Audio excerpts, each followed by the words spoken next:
to ensure I can enjoy a comfortable life for the rest of my days. My father, over 50, has cruelly decided to marry into a wealthy family. Not only does he suffer daily under the thumb of a rich woman, but he also has to take care of 4 stunning daughters. Yet I show him no gratitude at all. I even called her a parasite right to her face. Everyone thinks I've lost my mind, yet they would never guess that I have actually bound myself to an emotional feedback system. As long as I trigger others' emotional fluctuations, I can earn rewards, especially negative emotions, which I can quantify based on the intensity of those around me and their status. Every 100 emotional points allows for a lottery draw, and the prize descriptions are all encompassing in just 4 characters. I was just about to say that I had awakened my wisdom and golden touch. Then my father told me he was moving far away to Shanghai. Last night, in a dream, I went to a place called Earth. It was quite similar to myself, and I lived a whole life there. Until 2099, when I died in the dream, I finally woke up. What I thought was a dream felt more like a soul crossover, merging 2 lifetimes of memories. The feeling was wonderfully indescribable. The most obvious change was in my gaze,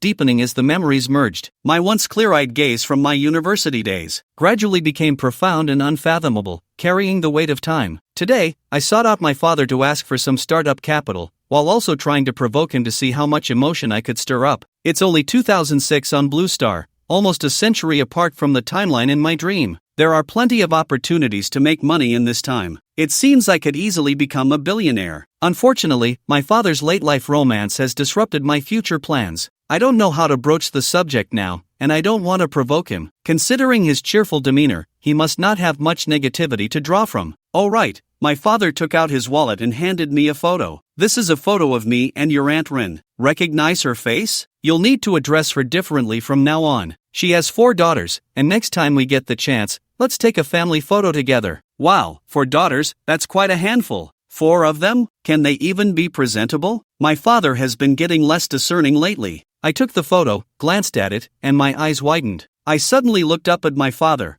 wondering how he could be attracted to her. Was it because he doesn't bathe or because he looks old? What do you mean? Am I really that bad? My father exclaimed, visibly frustrated, his usual suave demeanor nowhere to be found. But the lack of feedback on his emotions shows he's handling it well. People in love are different, I thought, shaking my head. It's not that you're bad, it's that you don't deserve her. He doesn't look just a year younger than you. Looking at their faces, there seems to be a 10-year gap. Is he lacking paternal love, or do you have something on him? We don't engage in illegal activities. Dad, I don't want to become an orphan. You little brat, stop talking nonsense. How can you belittle your own father? He said, his face darkening. Still nothing. The emotional feedback system must be fake. I just can't wrap my head around it. Is it true that people in love are this arrogant? Aren't you angry? But this aunt in the photo is indeed beautiful. Wait, you just mentioned she has 4 daughters, including a pair of twins. Yes, they're all a bit older than you, so from now on, you have 4 more sisters. Actually, I'm not too opposed to a blended family. Living together isn't necessarily a bad thing. The old Sea King looked speechlessly at the young Sea King. In the old Sea King's eyes flickered a mix of 3 parts relief,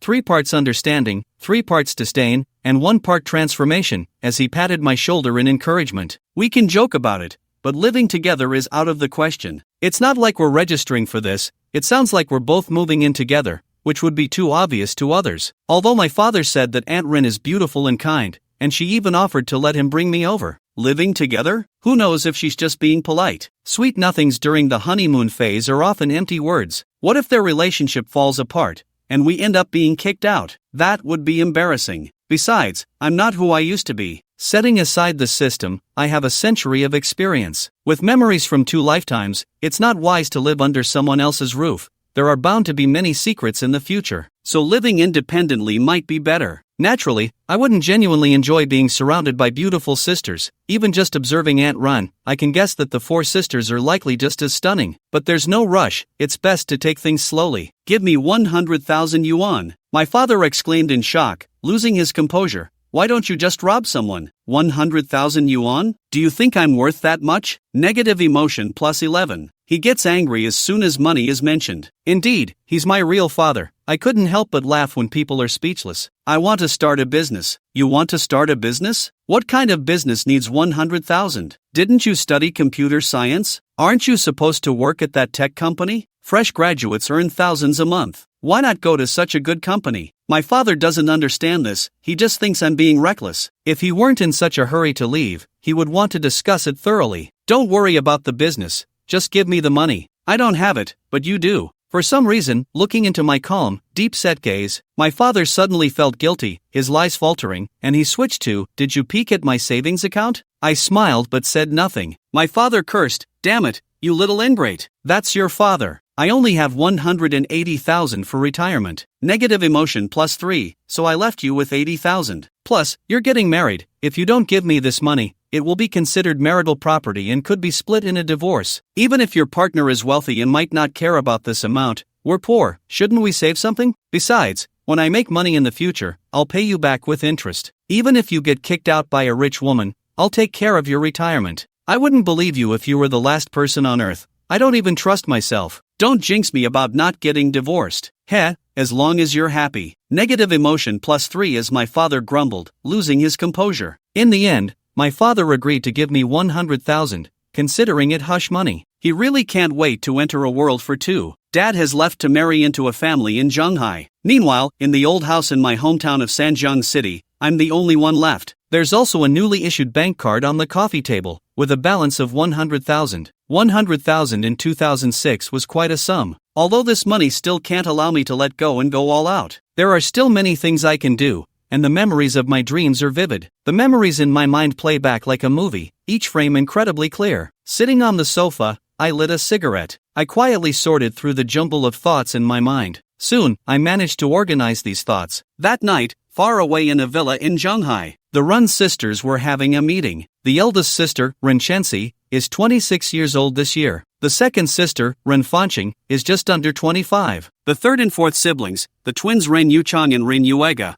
are only a few months older than me. Second sister Ren Fanqing took a sip of her drink and asked the third brother, "How's your investigation going?" Third brother Ren Yuchang opened his laptop and said, "Uncle Chow hasn't had much work in recent years. I had someone visit the neighbors in Sanjiang City, but many don't know what Uncle Chow does. However, he has a good reputation as a warm-hearted person. However, I've heard that Uncle Chow has some unclear relationships with many women. The specifics are still under investigation and will take time." Second sister felt troubled and said coldly, "He probably approached our mom just for money. Who knows what kind of trick he used to deceive her?" Third brother remarked, "The investigation has shown this. Eldest sister and second sister, I opposed your teachings from the start. Let's see what you say now." The sisters all stared at the eldest sister, Renchensi, who slowly shifted her gaze from the book. "What's the rush?" Eldest sister Renchensi gently shook her head at the third brother. "Is there anything we can find that mom can't? You don't really think mom is that easy to fool, do you?" Second sister Ren Fanqing remained cold, saying, "Love can drive people to madness. I've seen many such cases at work. People act irrationally in the name of love, only to regret it when it's too late. Our mom hasn't married for so many years, so she must be yearning for love. It's only natural that she would be easily taken advantage of." Third and fourth siblings, what do you think? Yeah, Liang Xiuji quickly nodded, feeling pressured by family ties and hesitant to voice her opinion. Eldest sister Renchensi smiled slightly. "Maybe you have a point,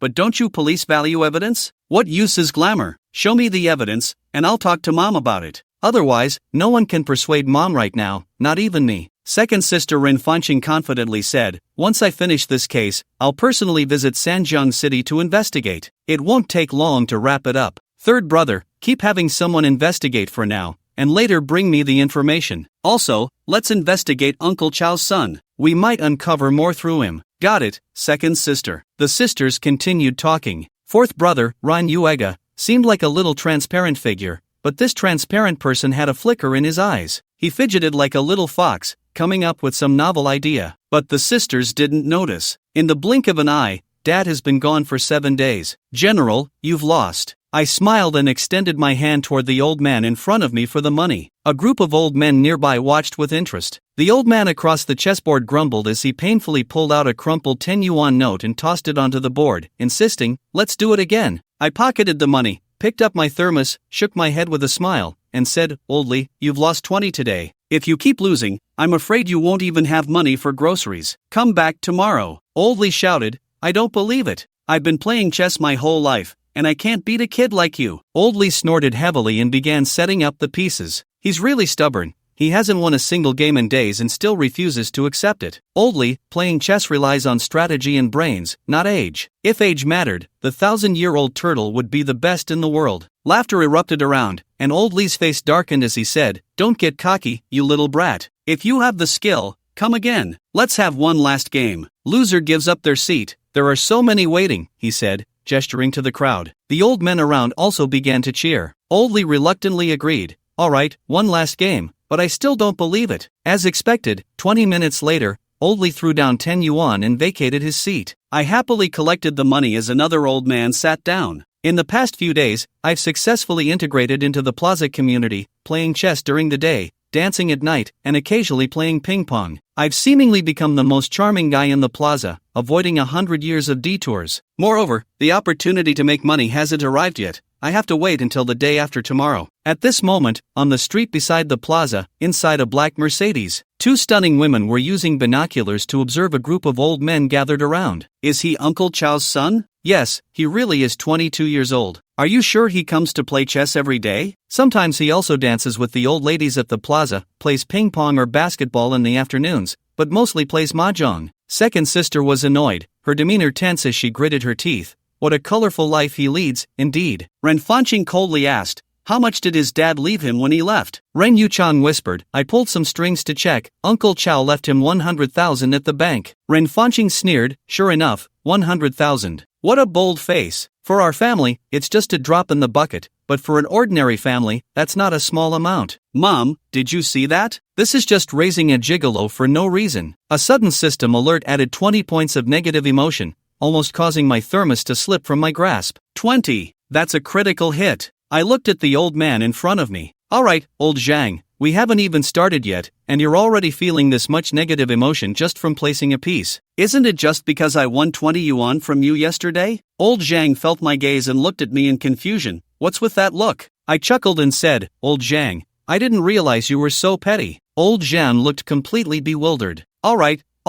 enough of the act. "Today, I can only win 10 yuan from you at most," I said grandly. The main thing is that old Zhang brought in 20 points of negative emotion. Let him win a couple of rounds to give him some hope, and I'll slowly fleece him. We can't drain him all at once, we need to go for a steady approach. A satisfying meal is enough, we understand. 18 minutes later. Oh no, I've lost. I pretended to shake my head, saying, "A move missed, a move missed." "Old Zhang, you're something else. Go home and nibble on your Jeep in secret." Old Zhang laughed like a child of 70, showing a broken tooth. After a week, I had gathered only 53 points of emotion, plus 17 from Dad and the sudden 20-point critical hit just now. That makes a total of 90. I just need 10 more points of emotional value to hit my first lottery draw. According to the system, the first lottery draw guarantees a good item with a lucky critical hit. I grew more excited. At this rate, I could gather enough negative emotions in no more than 3 days, possibly even today. I realized something was off. I suddenly realized that it wasn't old Zhang winning. There shouldn't be this much negative emotion. Looking around,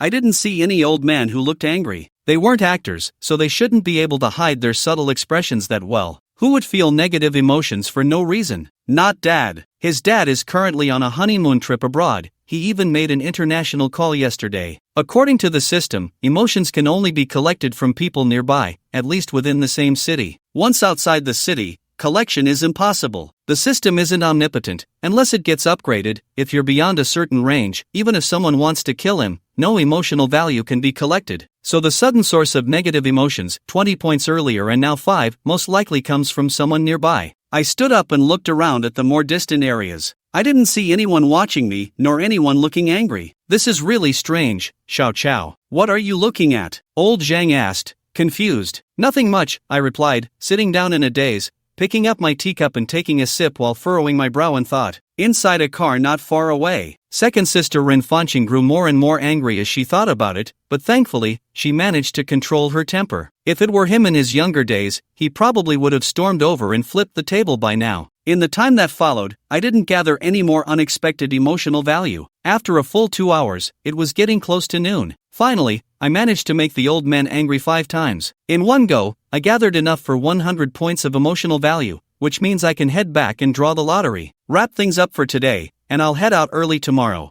I left with a profit of 50 yuan, whistling and holding my thermos. The way I strutted around made a few old men so angry that they gritted their teeth. providing me with another 3 points of negative emotion. I almost burst out laughing. These old men really refuse to admit defeat. Just wait, I'll teach them what it means to learn until the end of one's life. I didn't go home at noon but headed straight to the mahjong hall, where lunch is served for free. After eating, I sat down to play, paying 20 yuan for the table and buying 2 packs of cigarettes. I had dinner at the mahjong hall too, with 4 dishes, a soup, and meat. As for the lottery, there's no rush. I'll wait until I go home tonight to burn incense, bathe, and thoroughly wash my hands. The first lottery draw needs to have a sense of ceremony. In the afternoon, I won 8 points of emotional value at the mahjong hall. It's easy for the losers to feel negative emotions. After dinner, I didn't go to the plaza but continued playing cards. Until 9:30 in the evening, I returned to the old house with my thermos, not noticing that 2 people were following me from a distance. Ren Fanqing had exceptional tracking skills. An ordinary person would never notice. Second sister has gone home. I'm not blind, I can see that. Third brother shrank his neck. After a day like this, he felt second sister becoming colder. It was clearly summer, yet it felt like air conditioning was on next to second sister. Really cold, second sister, Ren Fanqing remarked. What a day that was, so fulfilling yet doing nothing. How did he embody the term mooch so vividly? I think it's pretty good, third brother said quietly. What did you say? Second sister glared at her younger sister. Third brother shrank his neck and hurriedly said, I meant, if mom could do that too. Just take a break, she's too tired. Do you think mom would be like him, making no social contribution at all? Attending university was completely a waste of educational resources. This Chow guy even told mom how great his son is, studying computer science and about to work at a big company. That's what he calls a job in a big company. The plaza is indeed quite spacious. I will definitely tell mom about this, and I want to ask the Chow guy in person if he has said anything truthful. Let's go, second sister said, feeling troubled. Are we not going to meet up? I asked as I turned around. What's there to see? I find it disgusting to even say another word to someone like him. Should I continue investigating him and interviewing the neighbors and his former classmates? Third brother followed second sister helplessly,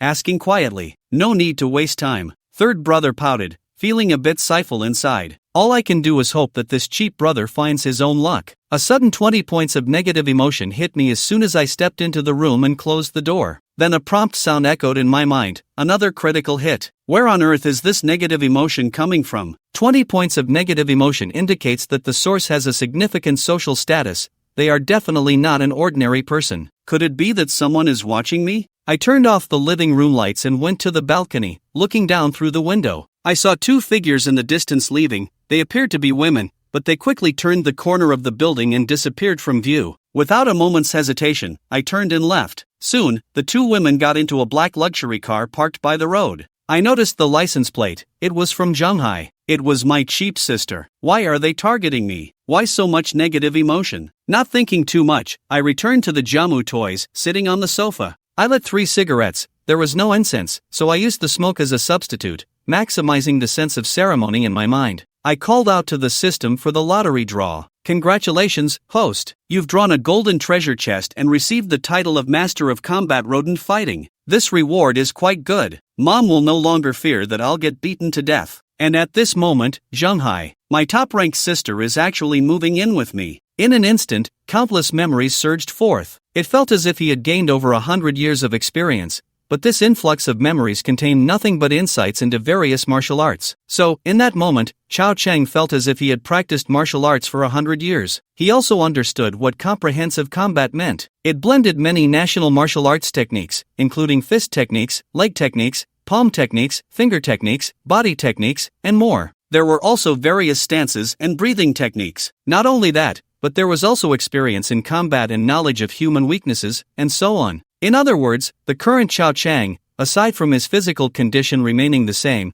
had already reached the level of a grandmaster in martial arts techniques and experience. Therefore, all he needed to do next was to train his body, and he would grow stronger day by day. The progress was astonishing. 1,000 miles a day was no exaggeration. Chao Chang also understood the skill levels that could be unlocked from the treasure chests. The lowest was entry level, followed by minor achievement, major achievement, and grandmaster. The corresponding treasure chests were iron chest, copper chest, silver chest, and gold chest. This meant that even if an iron chest yielded a skill, it would only be at the entry level. Only gold chests and above could unlock Grandmaster skills. After the gold chest came the diamond chest, and after Grandmaster. Xiao Chang had no idea what that was. He would only find out when he opened a diamond chest. That night, the two sisters drove back from Sanjiang City to Shanghai. The first thing they did upon returning was that the third sister drove home, while the second sister, Ren Fanqing, went directly to the Ren group. Arriving at the assistant's office, she burst in, almost crashing the door. The eldest sister, Ren Chenxi, frowned slightly, looked up, and relaxed her expression upon recognizing the visitor, softly complaining, "Did you eat gunpowder this morning?" Although it was a complaint,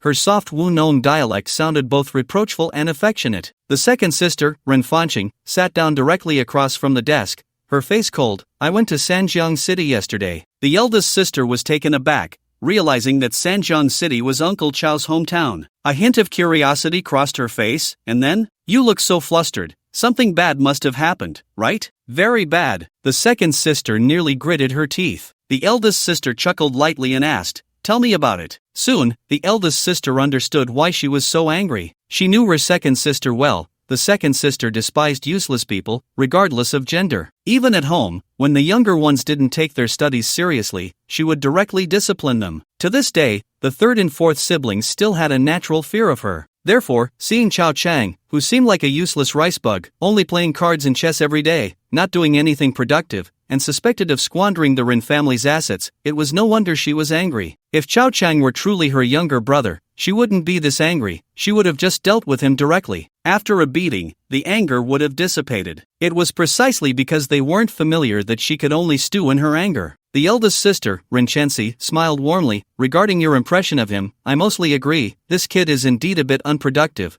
but there's one point you might have misunderstood." "Which point?" the second sister asked, puzzled. "Money," the eldest sister explained with a smile. "I help our mom manage the accounts. I know exactly what money has flowed in and out of the company and home. I won't deny that our mom did consider giving Uncle Chao some money, but as far as I know, Uncle Chao refused. He hasn't taken a single penny from our family. At least not yet. So that 100,000 yuan should be Uncle Chao's own savings." Upon hearing this, the second sister, Ren Fanqing, was stunned for a few seconds, then still coldly snorted. "But he's still a useless person, graduating from university without a job, lying to his dad that he found a good job, and then just using that 100,000 yuan for eating, drinking, and having fun. I don't acknowledge such a brother." "I understand." The eldest sister nodded with a smile. "If you don't want to recognize him, then don't. We're all adults now, and there's no rule that says we have to recognize each other. Even siblings at this age should be living separately. There are plenty of sisters who don't get along. No one will force you to recognize a brother. But one thing, just don't let our mom lose face." The eldest sister didn't force anything, which eased her mood significantly. She wasn't as angry as before. In this family, it seemed only the eldest sister could calm her down. She raised her hand to check the gold watch on her fair wrist. "It's almost noon. Let's have lunch together later." "Okay, then wait for me a moment." After saying that, the eldest sister continued to handle company documents. Watching the busy eldest sister, she increasingly resembled their mother. The second sibling unconsciously thought of Chao Chang from Sanjiang City, and just the thought of his carefree life stirred up a few strands of anger again. Useless. A mouthful of tea foam, Xiao Chang held his thermos, calmly staring at the chessboard, not urging the old man across from him, who was turning red with frustration. The more he looked, the more interesting it became. This old man, I hope he doesn't pass out from anger. Losing a game is only $10, it's really not worth it. But it seemed that with this mindset, losing would definitely trigger some emotional feedback. At this moment, Xiao Chang was unaware that hundreds of kilometers away in Shanghai, an elder sister was cursing him as useless. Of course, even if he knew, he would spit in disdain. "What do you know? Our young master Chao has lived 2 lives, 100 years of experience. Plus, he has a golden finger. Do you know what it means to be the child of destiny? This is what it means to be the child of destiny. For the child of destiny, the public square park is a hunting ground for beginners. Do you really think I'm just here for these old men's negative emotions? I'm here to fish. Who knows when I might run into a retired old man with a superb granddaughter, and he has a very impressive identity. By then, Xiao Chang would just need to casually talk about the future situation, instantly becoming a guest of honor, stepping into high society. Then he would frequently attend some upper-class banquets and might even encounter villains waiting to be slapped in the face. At that time, wouldn't the emotional value just soar? The more prestigious the person, the more emotional value they provide. Have you ever read a novel? TCH, in the evening, the sun set in the west, and some aunties in the old neighborhood were outside with fans, chatting and cooling off. Haven't seen that one from the Chow family lately, has he gone far? I heard that old Chow seems to have gotten into some trouble. At that time, old Shen saw old Chow leave with luggage, looking all flustered as if he was afraid someone was chasing him. Old Shen casually asked if he was going far. Do you know how old Chow replied? Aunt Wang, a middle-aged woman, had a mysterious look, lowering her voice, creating a suspenseful atmosphere. How did he reply? The surrounding aunties, resembling an intelligence bureau, were all curious. Aunt Wang chuckled. Old Chow said he was going abroad. Wow, that's something, he's going abroad? I didn't expect old Chow's life to be getting better and better. TCH. Aunt Wang snorted dismissively. Getting better? You really believe that?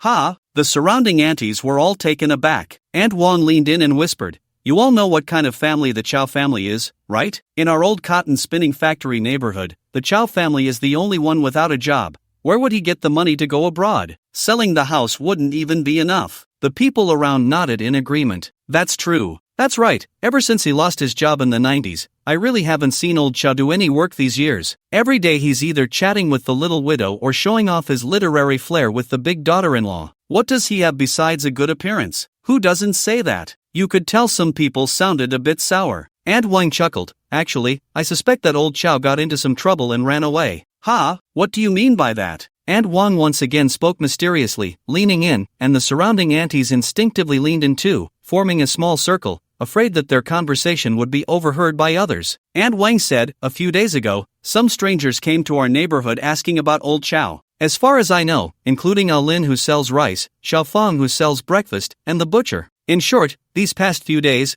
almost all the local merchants have been asked by these people. Right, now that you mention it, there was a little girl who asked me about old Chow too. I didn't pay much attention at the time, but now it seems there's really something wrong. And Jean suddenly realized, it looks like old Chow really got into trouble. Oh, I knew this guy couldn't just sit around. Trouble comes when he's idle. But wait, if old Chow ran away, why didn't he take his son with him? Little Chow is still at home. I saw him yesterday. One aunt was confused. Who knows? Couples might fly apart when disaster strikes, let alone just a father and son. Ah, suddenly, an aunt screamed. It startled the others around her. 2 small stools fell over, and 2 ants sat on the ground, wincing in pain. Everyone turned around to see clearly. At some point, Chao Chang had arrived and mixed into their circle, squatting there listening to their conversation, grinning wickedly. The ant who screamed was startled by Chao Chang suddenly appearing beside her. Ding negative emotion +1, ding negative emotion +1, ding negative emotion +1, ding. A familiar ant, not pleased,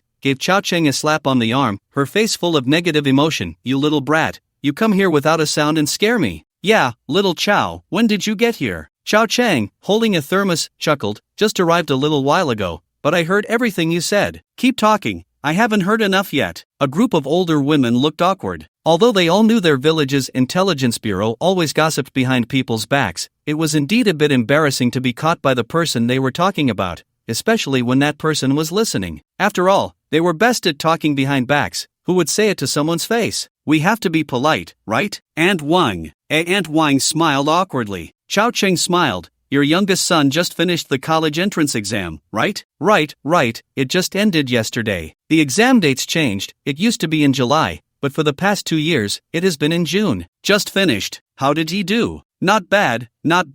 Wait, I heard your youngest son made a mistake on the exam questions? His performance was average. He probably won't even get into a bachelor's program. Is he going to repeat next year? Or go to a technical school? Aunt Wang's face darkened. Bringing up the wrong topic, huh? Xiao Cheng laughed. It's okay. This society isn't like before. It's not that easy to starve to death, even if you have to beg. Ding negative emotion +1. Hey, you kid. How can you talk like that? Aunt Wang got anxious. Chao Cheng waved his hand. Aunt, don't misunderstand. I'm not cursing you. I just want to say, you must tell your child that failing the college entrance exam isn't a big deal. In society, there are many failures. This is just the beginning. But no matter what, even if you have to beg, we can't resort to crime. You, ding +1. But Aunt Wang, your youngest son did so poorly on his exam, and you still have the energy to meddle in other people's affairs? You really are idle. Aunt Wang's face twitched as she stood up with the stool in hand and turned to leave. The other aunties also prepared to leave. It was too embarrassing. Plus, this kid's mouth was too sharp. He always poked at people's weaknesses and hit them where it hurt. No sense of decorum at all.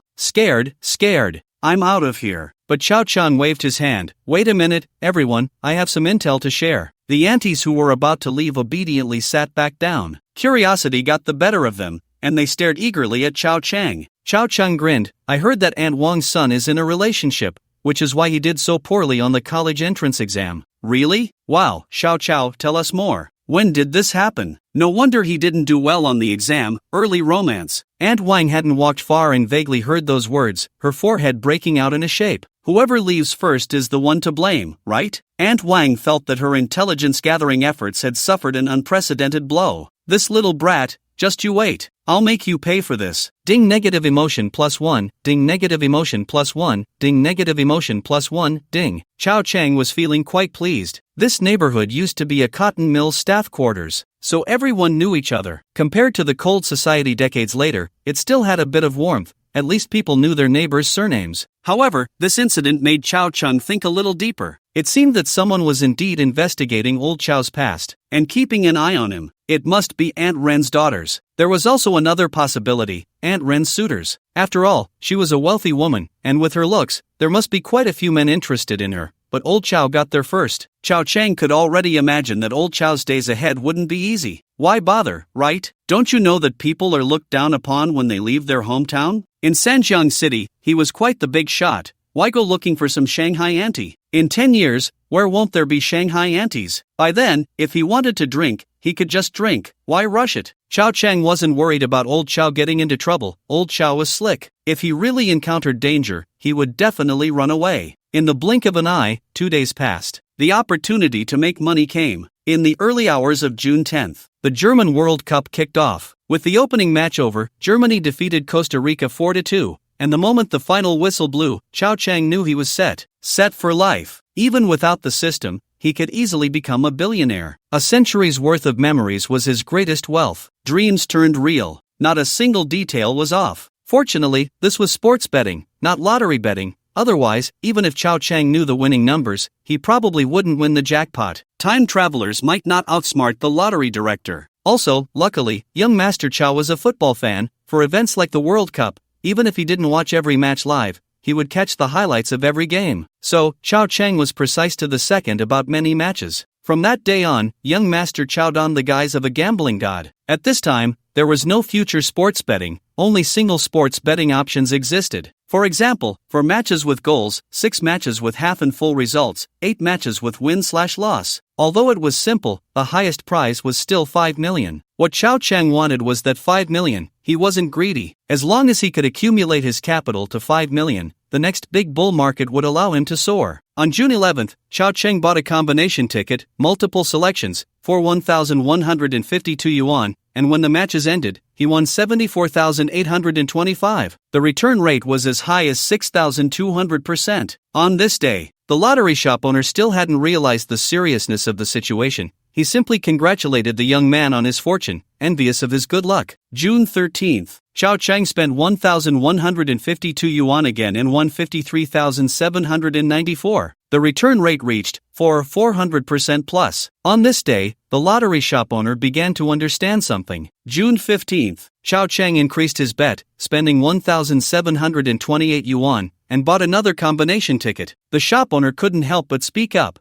"Young man, you are a master." Chow Chang, wearing a mask, smiled and replied, "Just lucky, boss. Why don't you buy a ticket and have some fun?" Looking at the combination ticket costing nearly 2,000, the owner quickly shook his head. "I can't afford to play that big. 2,000 yuan these days is no small amount." Chow Chang knew the scores and results well. In fact, he could win so much with just 2 yuan, but he insisted on buying a combination ticket. First, to prevent others from copying his ticket, especially since today's jackpot would be substantial, he needed to increase his investment to deter anyone wanting to plagiarize. Second, he was afraid of being targeted. If he won tens of thousands with just 2 yuan, it would be fine once or twice, but winning every time would raise suspicions. This time, Chow Chang's winning amount was 818,264. Return rate, 47,000%. The lottery shop owner woke up in the morning, saw the results, and was so angry he didn't even eat breakfast. He stomped his feet and pounded his chest, wondering why he hadn't bought a ticket himself. Regret. I regret it so much, but anger aside, he still had to make a banner, a congratulatory banner for the 800,000 jackpot. Early in the morning, he set up firecrackers at the shop entrance, waiting for the young man to arrive. Many old lottery players came upon hearing the news. The shop owner greeted them with a helpless smile,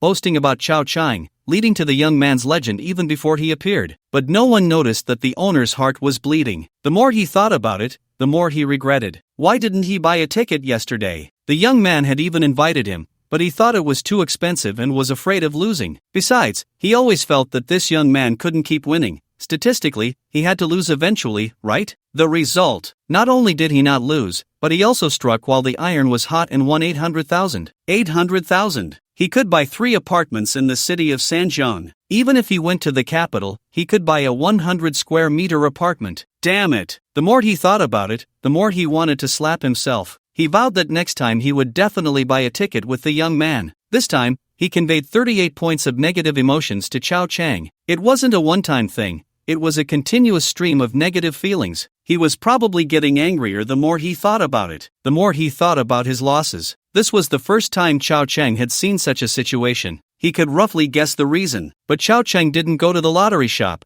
He wore a mask and went to the sports lottery center to claim his prize, deducting taxes. The next day, Chao Chang still didn't go back to that lottery shop. He changed districts and went to a different lottery shop. In these times, one shouldn't flaunt their wealth. It had only been a few years since the gun ban, and many people still hid their wealth. Chao Chang had lived for 100 years. Even though he now had some self-protection ability, he wouldn't act recklessly. It was meaningless, and it wasn't the right time. Did he really think of himself as the son of fortune? There weren't even any retired old men in the square. This was a risk he couldn't take. June 17th. Spent 2,592, won 357,142. Changed shops again. June 19th. Spent 2,592, lost. June 21st. Spent 2,592, lost. June 23rd. Spent 2,592, lost. Deliberately lost 3 times in a row, losing several thousand. Until the last round of the group stage. Chao Chang spent 2,592, won 5 million. Stopped. Chao Chang wisely decided to stop. Calculating, in just over 2 weeks, he spent 16,992 yuan. Winning, 6,304,025 tax,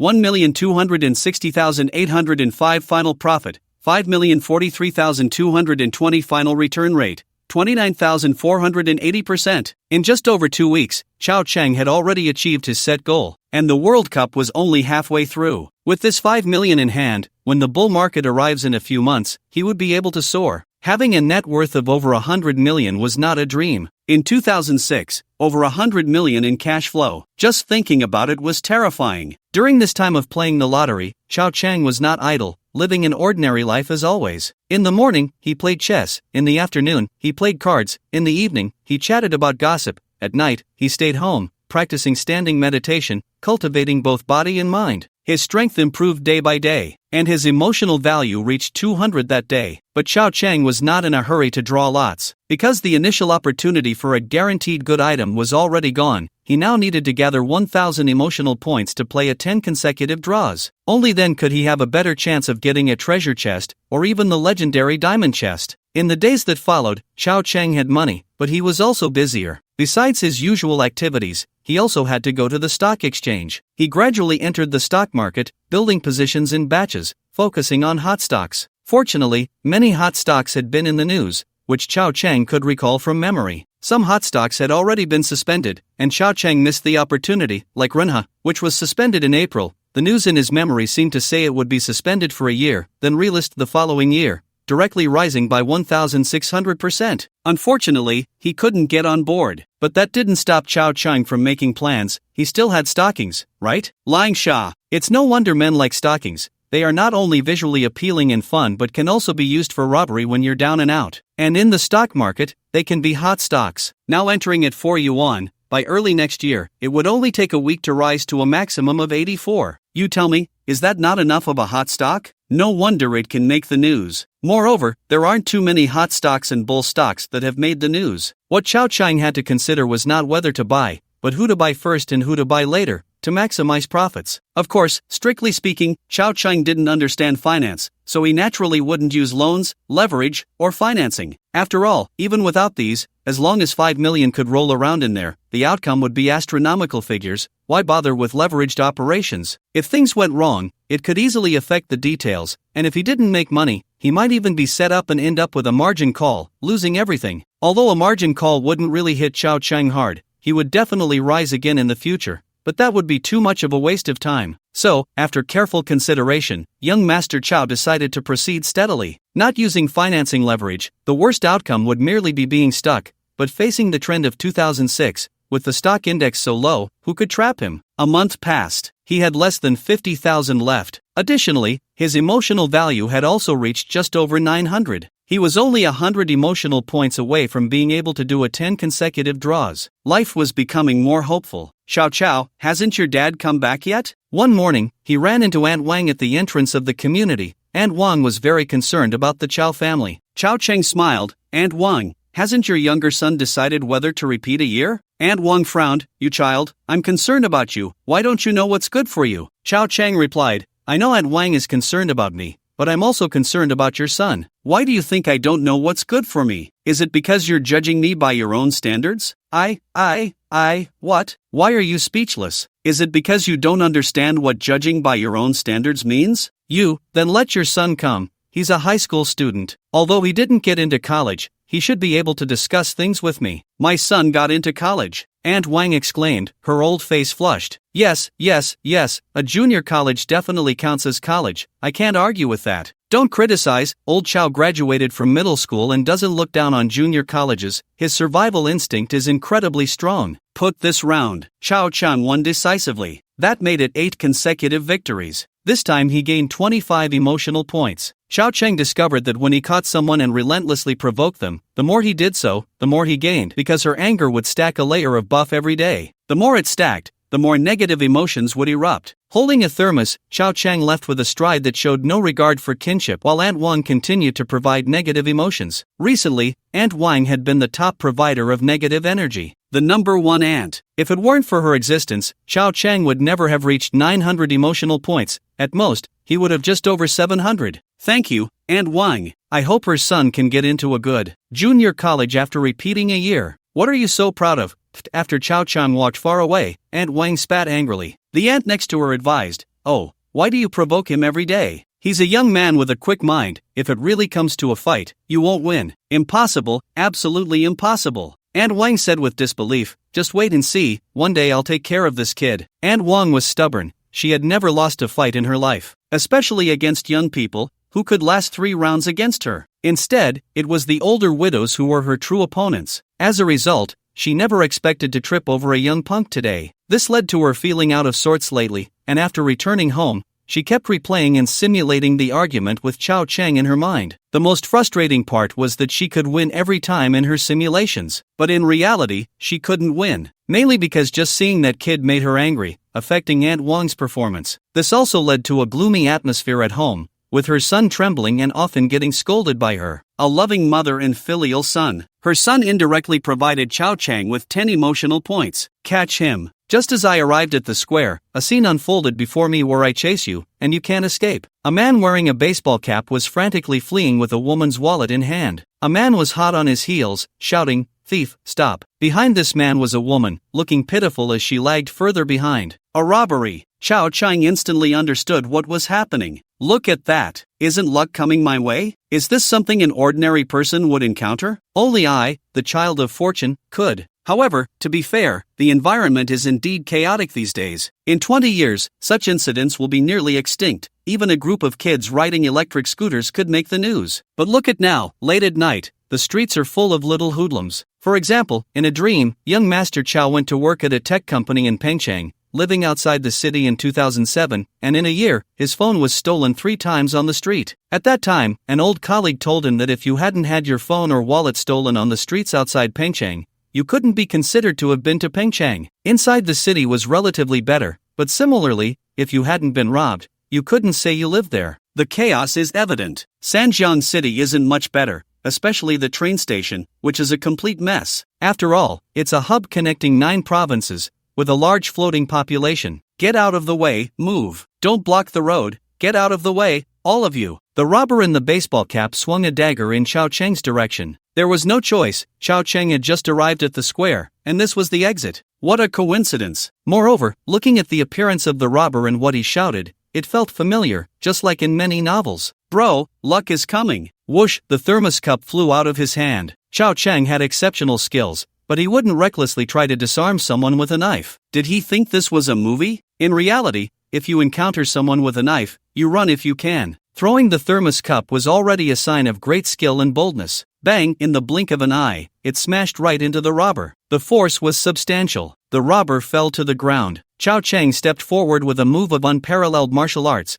pressing his knee against the robber's neck, instantly subduing him. Ding negative emotion +2, ding negative emotion +2, ding negative emotion +2. The robber was stunned from the hit. He felt a bit breathless, unable to utter a harsh word, only continuously emitting negative emotions. He shouted in his heart, I can't breathe, I can't breathe. Young man, not bad. Well done. The man who had chased after him, panting heavily, gave Chao Cheng a thumbs up. Just a small thing. Chao Cheng was in a good mood and smiled in response. After a few casual exchanges, Chao Cheng learned that the man chasing the robber was a police officer. Today just happened to be his day off. As for the woman who was robbed, sigh, better not to mention it. She looked average. Her figure was average. Her family was average. Something was off. In web novels from his past life, a woman like this would at least start as a female CEO. Otherwise, would a robber be crazy enough to target her? But she really was just an ordinary middle-aged woman without stockings. She had just been targeted by the robber after withdrawing money from the bank. She kept thanking Chao Cheng. She looked very grateful, but the positive emotions only provided a total of 1 point. This, not even enough to cover the loss of a thermos cup. Negative emotions were much easier to collect. For example, after the robber was handcuffed by the police, he provided Chao Cheng with 12 points of negative emotions. In total, that was 30 points, more than Aunt Wang. Aunt Wang, oh Aunt Wang. I've even gone so far as to say winning you 8 times, and yet your accumulated negative emotions can't even compare to a robber? What do you think you are? Nothing at all. Chao Cheng didn't notice. In the distance, a BMW car, a girl with piercing eyes was watching Chao Cheng. Her gaze held some emotions that outsiders would find hard to understand. Unfortunately, Chao Cheng didn't see her. Otherwise, he would definitely exclaim, my luck is coming, and the female lead is automatically delivering herself to me. At this moment, Chao Cheng felt like a hero, praised by a group of old men playing chess. But Chao Cheng wasn't particularly happy. He thought he was the son of fortune. Yet, a month had passed. He finally encountered a robber, but it seemed the plot was off. In novels, wouldn't the police chief be very surprised? Then personally thank him, and finally meet a stunning police flower? Isn't that the usual trope? However, in reality, they just praised you a bit and then took the criminal away without even asking your name. Do you think he would come back to thank you? What a pity. If only 10 years later, a short video was posted, a house in the local area. Moreover, after playing chess for so long, he hadn't encountered any impressive old men. Suddenly, at the chess stone table, an old man caught Chao Cheng's attention. This old man looked unfamiliar. It was his first time here. He had a strong presence. His gaze was also very hard, like someone used to seeing dead bodies, devoid of any emotion. Chao Cheng's gaze sharpened, seeing that this old man was over 60 years old. Could he be a retired general? But when Chao Cheng asked, the old man turned out to be from a crematorium, having burned bodies for over 20 years, and had just recently retired. Forget it, he wasn't in the mood to play chess, so he went to play cards instead. Soon, Chao Cheng left the square and went to the mahjong hall. Inside, some familiar female card players looked at Chao Cheng with unfriendly expressions when they saw him, a face full of negative emotions. It wasn't because Chao Cheng had won a lot of money from them. In fact, Chao Cheng had deliberately lost quite a bit of money to them. It was just that Chao Cheng played cards in a way that harmed others without benefiting himself. Even if he didn't win, he wouldn't let others win either. He would break up his own hand into a mess, making it impossible for others to meld or eat, leaving them in a state of frustration. Big sisters, come, let's sit at the table, I'll cover the table fee, Chao Cheng shouted. Chao, don't play recklessly today, one of the sisters warned. Lin Jia, it's not my fault. I'm just learning, I can't play normally yet. Please bear with me, big sisters. I'll treat you to drinks, smoke as you like, and during lunch, I'll buy you all chicken legs, Chao Cheng said sweetly. But as soon as they sat down, he started to annoy them. First, he played hesitantly, holding his cards and taking forever to play, hesitating and dragging things out. The big sisters were almost ready to help him play. In this tangled state, Chao Chang even imitated others by shuffling the cards, not looking after drawing, just shuffling, shuffling, shuffling. After a long time, he still shuffled incorrectly. He revealed his cards and shouted, 9 wands. The result was an 8 tong. That was a huge difference. He shuffled in vain. Seeing the 8 tong, the sister next to him brightened up. She could meld. Chao Chang instantly took the cards back. I shuffled wrong. I'm not playing the 8 tong. The sister next to him looked at him with a resentful expression. But after she dismantled the 8 tong, Chao Chang played it again, and the sister almost flipped the table. Then, Chao Chang started to chant, come 8 wands, come 8 wands, 8 wands, come 8 wands, his little mouth as sweet as honey, making the sisters feel dizzy from his incantation. He even occasionally slammed the cards down. Bang, bang, slamming them on the table, startling everyone. If it weren't for the fact that the table fee and drinks were covered by this handsome guy, a few of the sisters would have really wanted to hit him. So much negative emotion was collected, but it was a bit of a waste on the sisters. After lunch, Chao Chang left with 50 points of negative emotion, feeling quite satisfied. Recently, his daily gains were several times what they used to be, mainly because familiar faces accumulated negative emotions, providing a lot. Unlike at the beginning, when he could only gather about 10 points a day. In the afternoon, he switched to another mahjong parlor. He was also afraid of being beaten. Before he knew it, night fell. Just after 7 in the evening, Chao Chang returned home. Today, he had a bountiful harvest. He was on the verge of 10 consecutive draws. In the future, as everyone's intense negative emotions increased,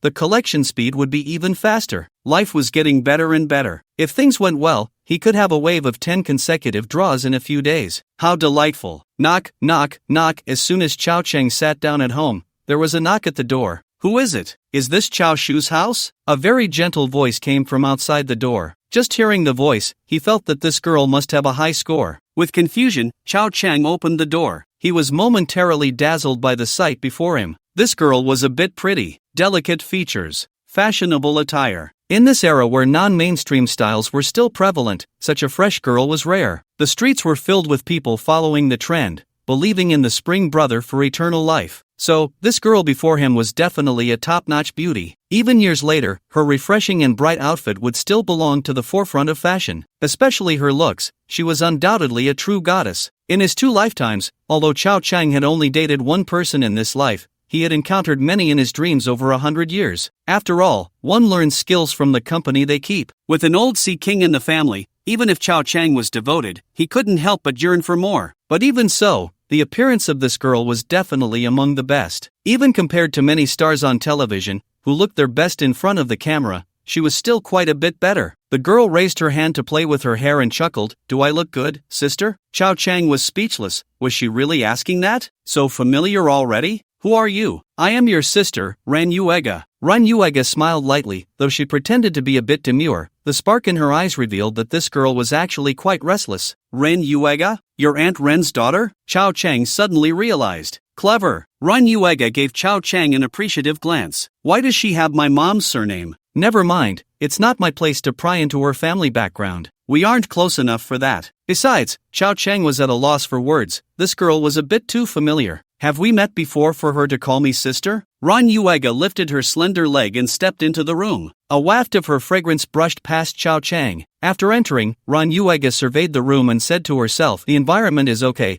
although the house and furniture are a bit old. It's still quite clean, much better than I imagined. However, the smell of smoke is a bit strong. It's not good for your health, brother. As she spoke, Ran Yuega went to the balcony to open the window, then headed to the kitchen to do the same, allowing for ventilation. Hey! Chao Chang was speechless. I just turned on the air conditioning, so it's even more necessary to open the window to let the smell out. Otherwise, it will be very unpleasant. Can't you smell it? It's not that I can't smell it. It's just that you seem to have done this without my consent. But I'm your sister. Chao Chang looked at the overly familiar and somewhat dominant little girl in front of him, feeling a headache coming on. With the experiences of 2 lifetimes combined, he had lived for 115 years. Having been a father for half his life and a grandfather for the other half, now he was being controlled by a little girl? Sister? Good luck with that. In terms of experience, she was indeed just a little girl in front of Chao Chang. Ran Yuega was like a lioness patrolling her territory. She wandered from the living room to the kitchen, then from the kitchen to the bathroom,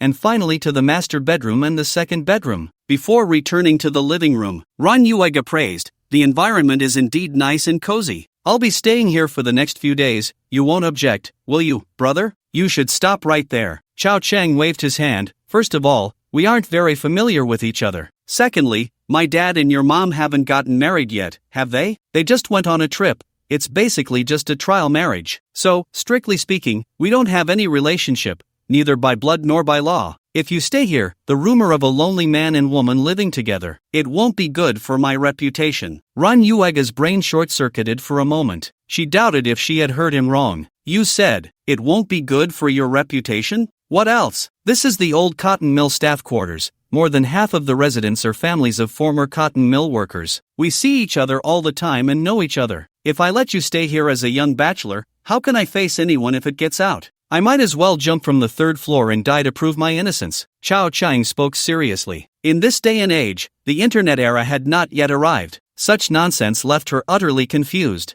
"Ha!" After a while, Ran Yuega laughed. People laugh when they are speechless. "You are quite interesting, brother," Ran Yuega said with a half-smile. Is she trying to talk like a character from a novel? Ran Yuega picked up her bag and took out her phone. In this era, phones were mostly button-operated, but they did have a camera function, though the picture quality wasn't very clear. "Look, this is my mom and your dad's marriage certificate. Although their household registrations haven't been combined yet, but legally speaking, we are siblings. Do you see it clearly, brother? Don't say I'm taking advantage of you." Looking at the photo on the phone, Chao Chang felt a moment of daze. "So soon you got the certificate? This rich woman must be foolish. Not afraid of someone taking her property even after getting married? Old Chao is quite something. No wonder so many people have been investigating old Chao recently, and are keeping an eye on me. It seems someone is anxious. This Rin Yuega in front of me is probably also. She must have come this time to keep a close watch on me, right? Looking for some dirt on the father and son, so that when the time comes, she can kick old Chao out without needing to divide the property. Should I call Uncle Chao and have him talk to you? I don't believe Uncle Chao would kick me out, nor do I believe he would refuse me at this hour." Ran Yuega put away her phone and smiled at Chao Chang. "What a shameless thing to say. You stay, as long as you're happy." Chao Chang shrugged. He had already brought up old Chao. What else could young Master Chao say? In fact, Chao Chang didn't mind living with a girl, especially one as beautiful as her. It's just that he knew her sisters had ulterior motives. Plus, Chao Chang had his own secrets, so he wasn't keen on having outsiders in his home. Unfortunately, old Chao was unaware that these girls were plotting against him. If Rin Yuega were to call, old Chao would definitely agree and would even ask him to take good care of this sister. "Here, this is a welcome gift from your sister, specially chosen. See if you like it." The next moment, Ran Yuega took out a box from her bag and cheerfully handed it to Chao Chang. If Chao Chang didn't know that her sisters were scheming, he could easily be deceived by her appearance and smile. Those who didn't know would really think they were sisterly and brotherly. Chao Chang took the brocade box and opened it. Although he didn't know what series it was from,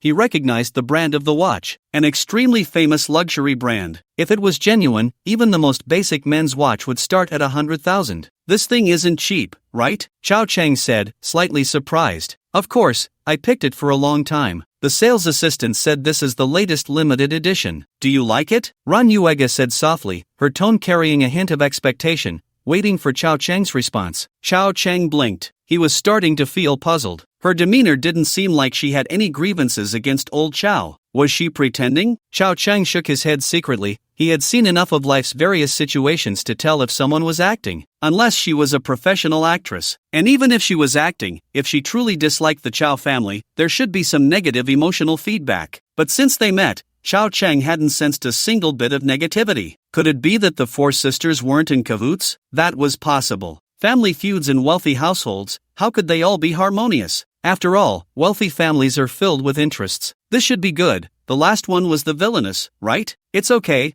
How much is this thing? Chao Chang asked. Ran Yuega's eyes curved with a smile, her voice sweet. As long as you like it, but let's not talk about money. Sister gives brother a welcome gift. No price can be too high. It's the thought that counts. Then thank you. Chao Chang didn't put on airs, but his vigilance didn't dissipate so quickly. Can you accompany me out for a bit now? What do you want to go out for? To buy some things. I only brought one suitcase, but I don't have any other daily necessities. And you also need to help me lift the suitcase out of the car. this building doesn't have an elevator, and I can't move it." The refusal that was on the tip of Chao Cheng's tongue was swallowed back as he looked at her smile and expectant gaze. "Forget it, considering you gave me a watch, I'll accompany you once." It was only a little past 7 in the evening. Many large supermarkets were brightly lit. They drove over. Upon entering the supermarket, Ran Yuega wore a mask, concealing her perfect features, but even so, she received frequent glances as they walked. Good figure, great temperament. There were thin strands on her legs. In this era where non-mainstream trends prevail,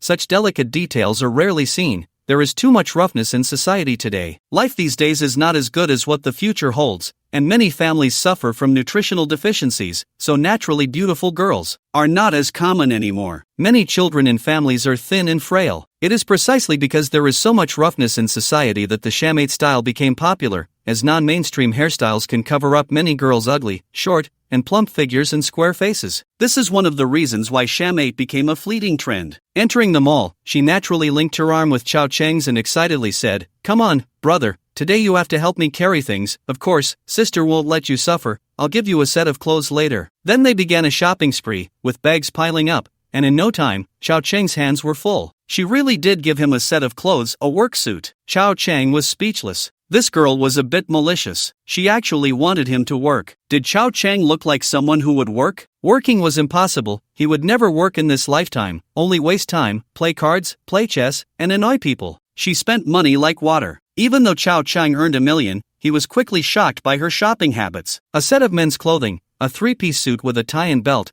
cost over 100,000. This meant that this set of clothes was equivalent to all the retirement savings old Chao had accumulated in his lifetime. Back at home, he carried the bags upstairs. It wasn't tiring. With Chao Cheng's current physical condition, he was in great shape. It was just a bit cumbersome. He made 3 trips back and forth to get everything upstairs. He even brought up the luggage from the car's trunk. Looking at the room filled with things, Chao Cheng fell into deep thought. Weren't you supposed to stay for a few days? Do you really need to buy so many things for just a few days? Ran Yuega giggled. "Yes, I'm staying for a few days, but the things will be here, and I'll come over whenever I have time." "Is there a problem? I'm your sister." Ran Yuega kept emphasizing the word sister, which made Chao Cheng's head spin. He couldn't understand her. Did she really want to be a sister so badly? Was she the youngest among the 4 sisters? "You're the 4th one, right?" Chao Cheng guessed. "How did you know? Did Uncle Chao mention me?" "No, Uncle Chao hasn't recognized us all yet. How did you know?" Ran Yuega asked curiously, her big curious eyes sparkling as she looked at Chao Cheng. Chao Cheng rubbed his forehead. "So it was true. A brother complex? I guessed. You can tidy up slowly. This will be your house from now on, your boudoir, so I won't come in anymore." Chao Cheng found an excuse to sneak away. Tidying up a house was the most tiring thing. This room used to belong to old Chao, and after he left, Chao Cheng spent money to have it cleaned up, originally planning to use it as a studio or a game room. But before he could even buy a computer, his sister had already taken over. "Hey!" Ran Yuega called out, "My dear brother, aren't you going to help me a bit?" "Not helping, unless you call me brother. Then I'll do it myself." Ran Yuega huffed lightly. Chao Cheng quickly figured out that this little girl really didn't want to be the youngest. Otherwise, she wouldn't care so much about being a sister. Chao Cheng really didn't help her. He had planned to wait for a wave of negative emotions, but unexpectedly, she wasn't angry. This personality really left him speechless. If a girl wasn't angry, was she still a girl? It seemed he couldn't take advantage of her. What number sister were those 2 from last time? He would ask her later and focus on that sister. After all, that sister could give him a critical hit. After a moment, Chao Cheng held a teacup, standing at the door, watching her busy figure, and chuckled, "Sister, do you need help?" Ugh, Ran Yuega spat lightly. Chao Cheng wasn't angry. He smiled and asked, "Last time I was followed by 2 women, are they your sisters?" Ran Yuega's eyes flickered, but she didn't respond. Chao Cheng said, "If you tell me, I might consider calling you sister." Ran Yuega hesitated for a second and decisively sold them out. "It's the 2nd sister and the 3rd sister." "Oh." Chao Cheng nodded and turned to leave. Ran Yuega called out, "You haven't called yet." "Sister, I was just kidding," he replied. "You." Chao Cheng walked to the sofa, still without any negative emotions. "Hey, this little girl has such a good temper? This is troublesome." Chao Cheng shook his head helplessly. Could it be that my endeavor to collect emotions is going to fail halfway? I don't believe it. Chao Cheng squinted his eyes and began to think of bad ideas. 10 minutes later, Chao Cheng returned to Ren Yuega's door. She was tidying up her clothes and bedding, a bit sweaty from the heat. After all, it was too hot. It was summer. The 3 cities of the 9 provinces were just like a furnace city. Although the air conditioning was on, the windows were open, and waves of heat rushed in from outside. It was no wonder it was hot. Ran Yuiga looked at Chao Chang, snorted softly, and didn't back down, continuing to tidy up. Chao Chang rolled his eyes and sighed, forget it, I'm a warm-hearted person, let me help you tidy up a bit. Ran Yuiga was easy to please.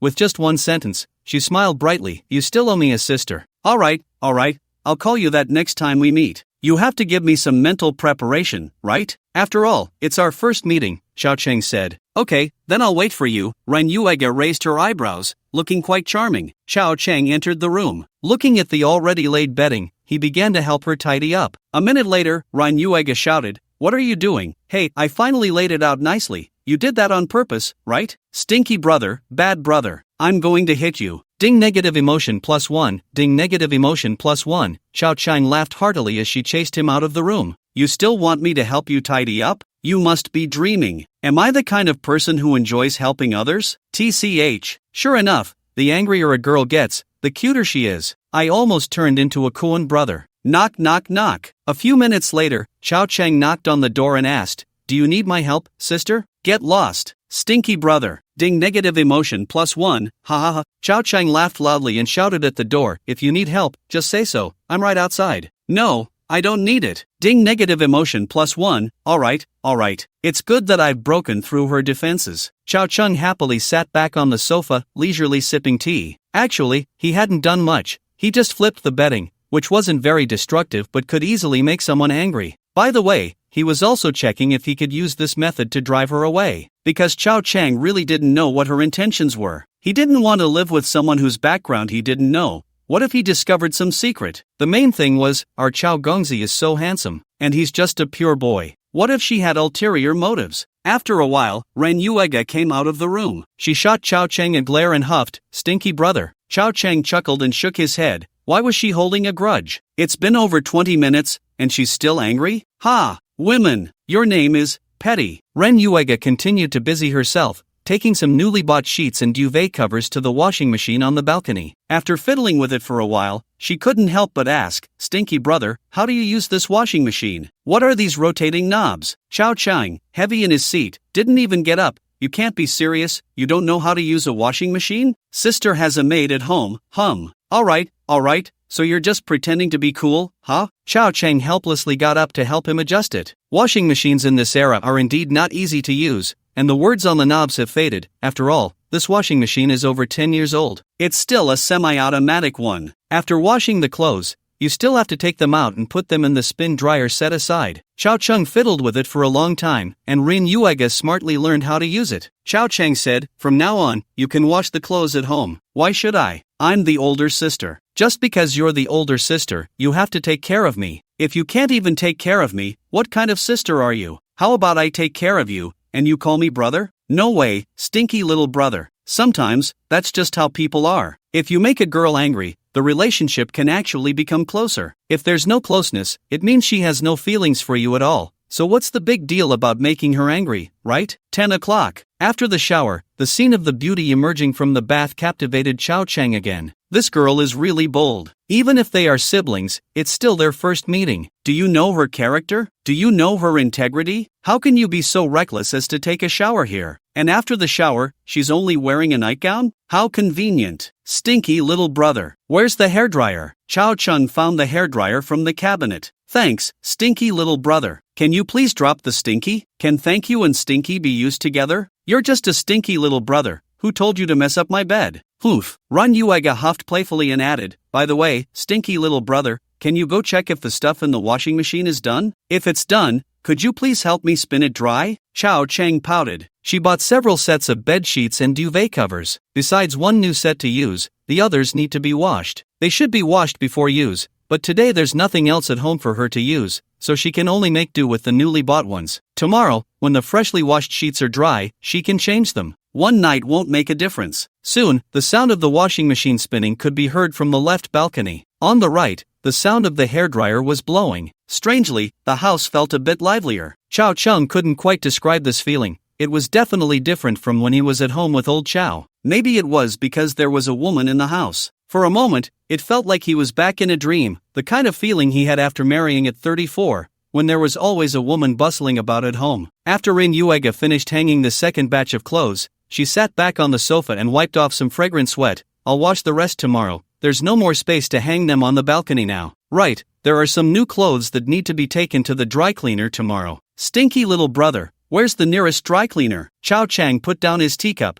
I'll take you there tomorrow morning. Thanks, stinky little brother. Always calling him stinky little brother, it only took a few hours for her to get used to it. Chao Chang had reason to suspect that this woman was well versed in the art of PUA brainwashing, or perhaps she was just a natural at it. Plus, with her background, financial power, looks, figure, and personality, she probably could have played a whole group of boys like dogs back in school. Chao Cheng glanced at the beautiful legs beside him, so fair. All right, with these conditions, most boys would willingly be her devoted fans. They might even be afraid they wouldn't even get a chance to be devoted. This woman, truly unfathomable. Ran Yuega noticed Chao Cheng's gaze and looked at her fair little legs exposed outside the nightgown. Stinky little brother, your eyes aren't behaving. Anyway, it's just sitting there. What's wrong with me taking a look? Ran Yuega was amused by his shameless words and playfully gave him a light slap. Not hard. Instead, it had a hint of coquettishness. Then Ren Yuega lifted her calf, looking left and right, and murmured, I have to say, my legs are quite nice looking, right? Chao Cheng chuckled, I think so too, but I don't know which bastard will benefit from them in the future. Exactly. Ren Yuega nodded in agreement. At that moment, the two seemed to have found a kindred spirit. They exchanged a glance. Ran Yuega chuckled lightly, stinky little brother, don't think any dirty thoughts. I'm tired, going to sleep now. Good night. Watching Ren Yuega's slender figure fade away, Chao Cheng sighed softly. To be honest, this girl was indeed beautiful, and her personality seemed decent, but Chao Cheng didn't have those kinds of thoughts. Perhaps it was because he still had deep reservations, or maybe it was because he didn't want to spend time trying to win someone's affection. Some things are best when they just click. When you see eye to eye, and it goes straight to the point, that's the easiest. Instead, pursuing someone, especially dragging it out to win their favor, is the most exasperating. After all, with 100 years of experience, Chao Cheng was no longer the kind of young person who sought novelty in everything, and naturally, he didn't want to expend too much effort just to end up with a fleeting moment of passion. With that time, wouldn't it be better to earn some more money? With money, what kind of person couldn't you find? Inside the room, Ran Yuega was holding her phone. She sent a text, I'm at his place. The reply came back instantly, so fast? Didn't you just go to Sanjiang? Yeah, I shopped all day, and then went over after dark. The other side asked, does he recognize you? Ran Yuega replied, he doesn't, but he hasn't denied it either. It seems he's a bit wary of me. Also, he knows you guys came to Sanjiang and that you were following him. The other side didn't reply, and a call came through directly. When the call connected, the voice of her third sister, Ran Yuchan, came through. How does he know? Did you tell him? How could I tell him? Ran Yuega whispered, afraid that Chao Chang outside might hear. The third sister was surprised. Then how does he know? It was second sister who was following him. With second sister's tracking and counter-tracking skills, it's impossible for an ordinary person to notice, right? Ran Yuega whispered, I don't know, but it wasn't me who said it. He just suddenly asked me who the two women were that followed him last time. The third sister pondered for a moment. So did you tell him it was us? Ran Yuega smiled awkwardly and quickly said, don't worry, he wasn't angry. The third sister sighed softly. How could he not be angry about being followed? But he seems a bit extraordinary. Indeed, who among the sisters didn't know the capabilities of second sister? At such a young age, second sister was already the deputy captain of the criminal investigation team, and it wasn't just because of family money. Even so, to be discovered from such a distance by this so-called waste that second sister mentioned was telling. This waste was definitely not ordinary. Ran Yuega nodded. It's indeed different from what second sister said. I just arrived today. Guess what I encountered? What? A robber. The third sister on the phone was startled. You weren't hurt, were you? Ran Yuega shook her head. It wasn't me who encountered it, it was him. He went to the square, and just then, a robber with a dagger. Ran Yuega recounted what she had seen and heard. Finally, she said, although I was a bit far away and didn't see exactly how he acted, he is definitely not the kind of college graduate who was weak and helpless. Just from his speed and the way he subdued the robber, you can tell he's not ordinary. An expert shows their skills right away. The third sister pondered for a moment. It seems our little brother is hiding a lot of things. Ran Yuega nodded. I feel the same way, especially after interacting with him. His aura doesn't seem like that of a 20-something college graduate. I really can't see through his eyes. Third sister whispered, then you should spend more time with him and see how it goes. I'll help keep your trip to Sanjeon to find him a secret. I'm going to sleep now, I'm so tired. I just washed 2 buckets of clothes. Third sister was astonished. You can do housework now? He didn't help you? Speaking of that makes me angry. That little brother of mine not only didn't help but also caused trouble for me. It drives me crazy. Yuhua recounted what had just happened. I finally made my bed myself, and before I could appreciate my masterpiece, he just flipped it over. I was almost furious. Ha ha ha. The chattering voices in the room couldn't be hidden at all. Chao Chang could hear them even while watching TV in the living room. He just couldn't make out what they were saying. Probably reporting their situation? Those sisters of his. Not well intentioned. The next day, early in the morning, Chao Chang took Ren Yuega out. She needed to drop off clothes at the dry cleaner. They got into the BMW. As they left the community, they saw a group of aunties sitting at the entrance of the information station. Chao Chang hurriedly rolled down the car window. Then he stuck his head out and shouted, "Aunt Wang!" A group of aunties, who were gossiping while picking vegetables, turned around at the sound. Aunt Wang was among them, seemingly in the middle of saying something. Upon hearing her name, she opened her mouth wide and looked at Chao Chang. Chao Chang cupped his hands around his mouth and shouted, "Going to college, but you'll never sit in a luxury car, better repeat the year." The luxury car sped away. "You little brat, stop right there." Aunt Wang jumped up. She chased after them for over 10 meters, jumping up and pointing at the luxury car's retreating figure with a bean pod, shouting curses that were too fast to understand, all filled with asterisks, until the BMW turned off the road and the taillights disappeared. Aunt Wang finally sat back down, panting, and tossed the bean pod into the basket. She was furious. So angry it hurt. Although at her age, it didn't matter much. But when it hurt, it was still unbearable. The surrounding aunties watched the scene with amusement, laughing and enjoying it. Aunt Wang rubbed her chest and cursed, "That little brat drives me crazy. What's so great about it? It's just a broken BMW. Pa." An aunt nearby spoke up, "That's a 5 Series. The boss of my son's company drives one of those. My son said it costs over 700,000. Aunt Wang's face turned dark. "Well, that's nothing to be proud of. He's just a passenger. The car isn't even his, Pa." Another aunt said,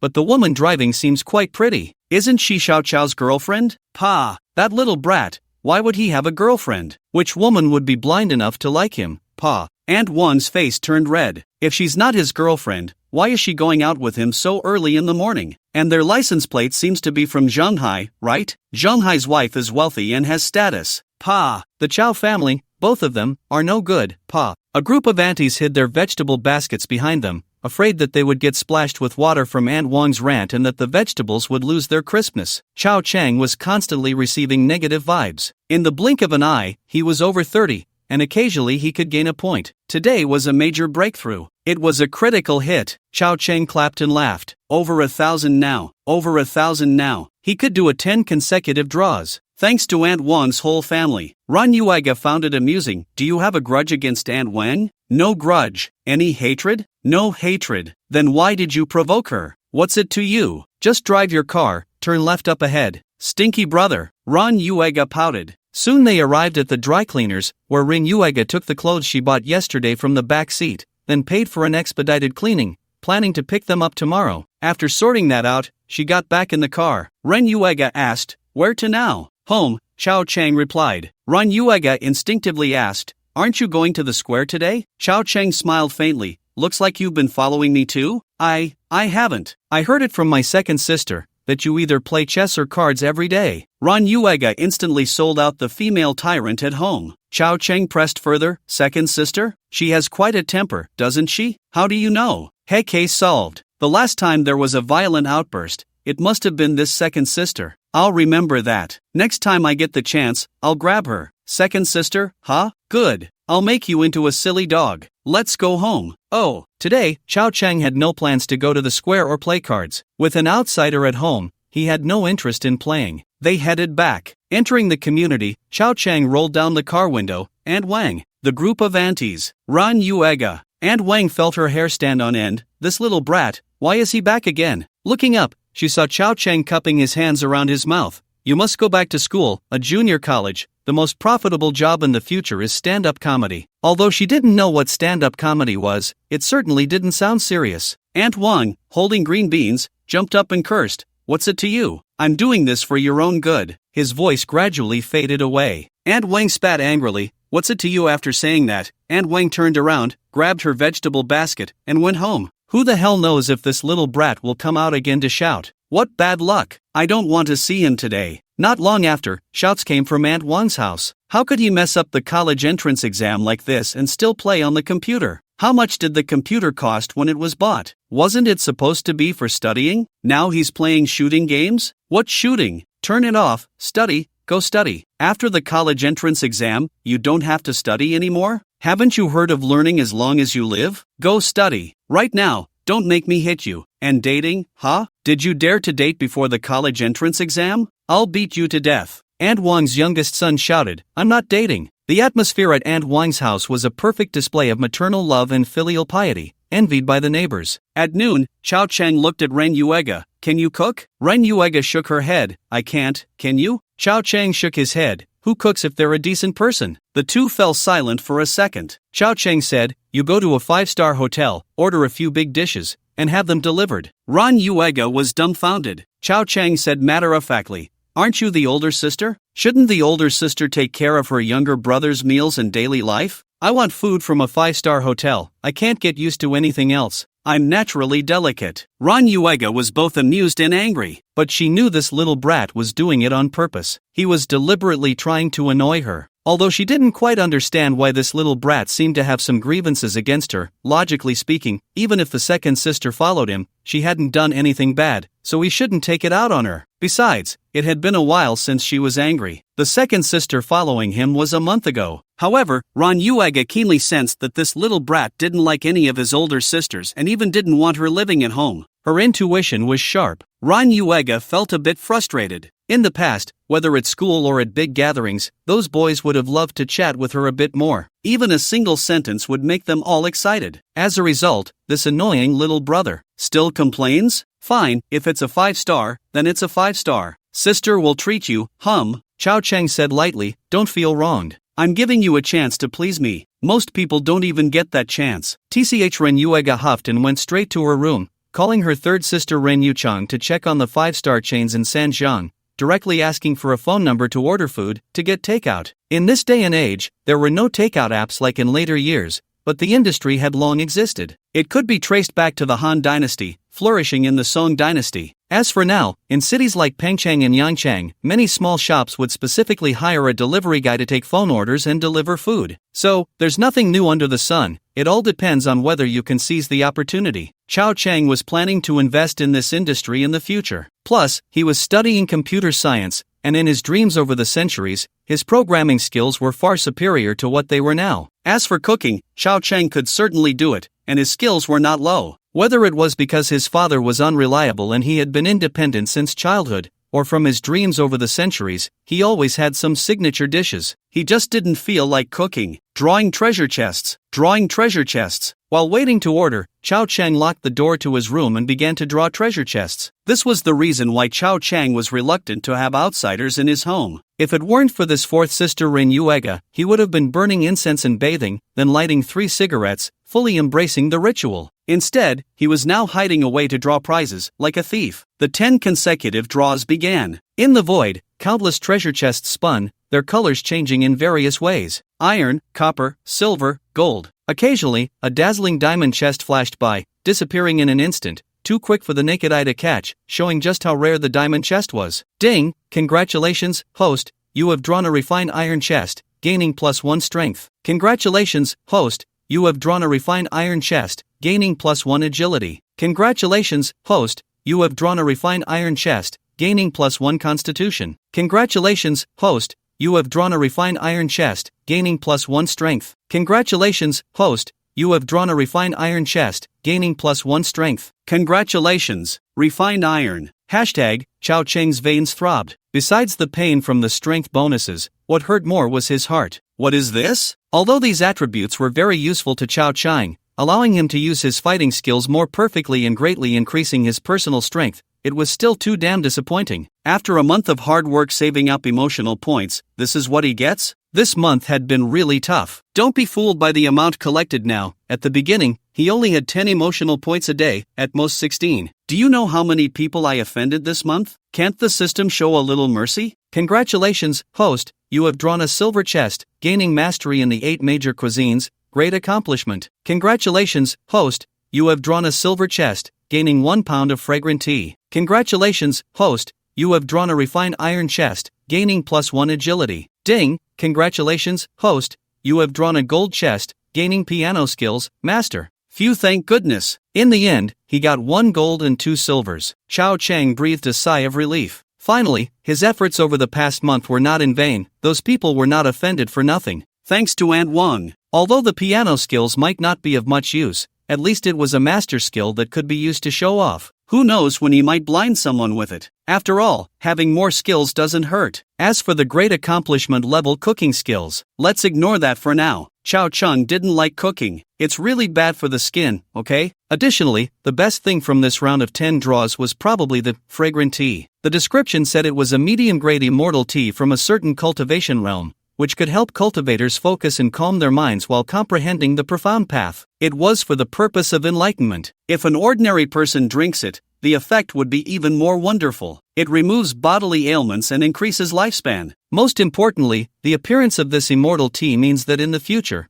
during the lottery, one might draw cultivation techniques. Soon after, Chao Chang checked his own bodily changes. Strength increased by 3 points, and his muscles began to swell. His six-pack abs started to become visible. The average adult man's strength attribute is usually less than 10 points. Chao Chang had been exercising during this time, but progress was slow. However, this increase of 3 points in strength could be considered a significant leap. If before, his physique could exert 10% of a master's martial arts, then now this body should be able to exert over 20%. If he draws a few more times, his body will become even stronger. The future is promising. Soon, the hotel food was delivered. 7 or 8 people brought it in, filling the table. Chicken, duck, fish, and meat. The aroma was enticing. It was very sumptuous. But after taking a bite, Chao Chang instantly understood. The mastery, culinary skills drawn from the system were at least 1 or 2 levels higher than those of an average 5-star hotel chef. They were simply not on the same level. The dishes before him, now in Chao Chang's eyes, were only slightly better in presentation,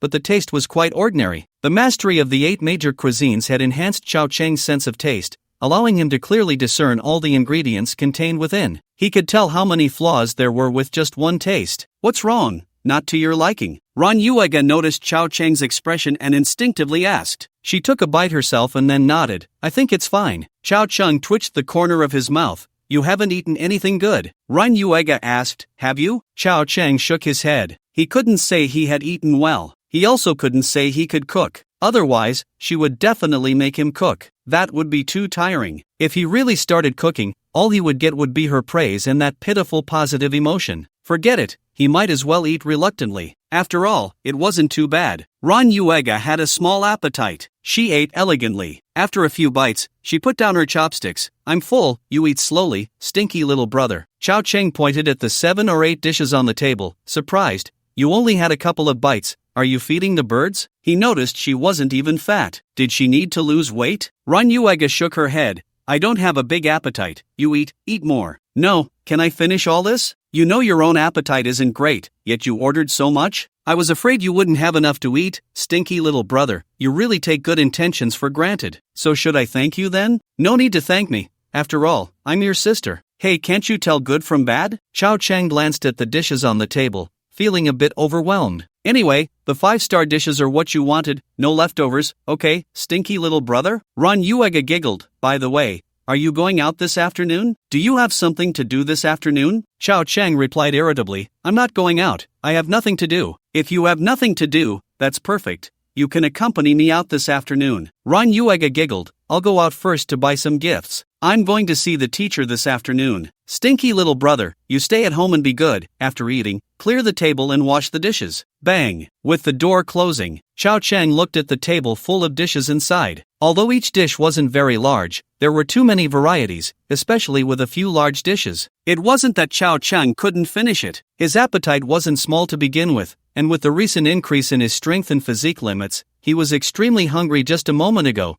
capable of devouring half a cow. He needed to replenish a large amount of food as energy. However, now my sense of taste is sensitive. and there are a few dishes that are very hard to swallow. Let's heat it up. Chao Chang finally got up, carrying several large dishes to the kitchen to adjust the seasonings and do some secondary processing. Soon, the hot dishes were back on the table. The cooking at home tends to be softer, so the appearance of the reheated dishes is not as good as before, but the taste has improved by at least one level. With the culinary skills of the 8 major cuisines, even at the entry level, one can become a chef and open a restaurant that attracts a crowd. At the intermediate level, one belongs to the star chef category. At the advanced level, one is considered a big shot in the industry, easily winning first place in cooking competitions. As for the master level, one can establish their own school outside of the major cuisines, develop their signature dishes, and even take on apprentices. Therefore, the advanced culinary skills produced by the system instantly filled the taste buds with flavor, making one squint with pleasure. At the same time, there was some worry. Would I not be able to eat at outside restaurants in the future? Cooking every day would be exhausting. Don't do this to me, system. Can this reward be exchanged? I don't want culinary skills anymore. How about I take a loss and exchange it for an advanced level cultivation technique? The table full of dishes was quickly cleared. Chao Chang let out a satisfied burp, feeling 90% full. He got up,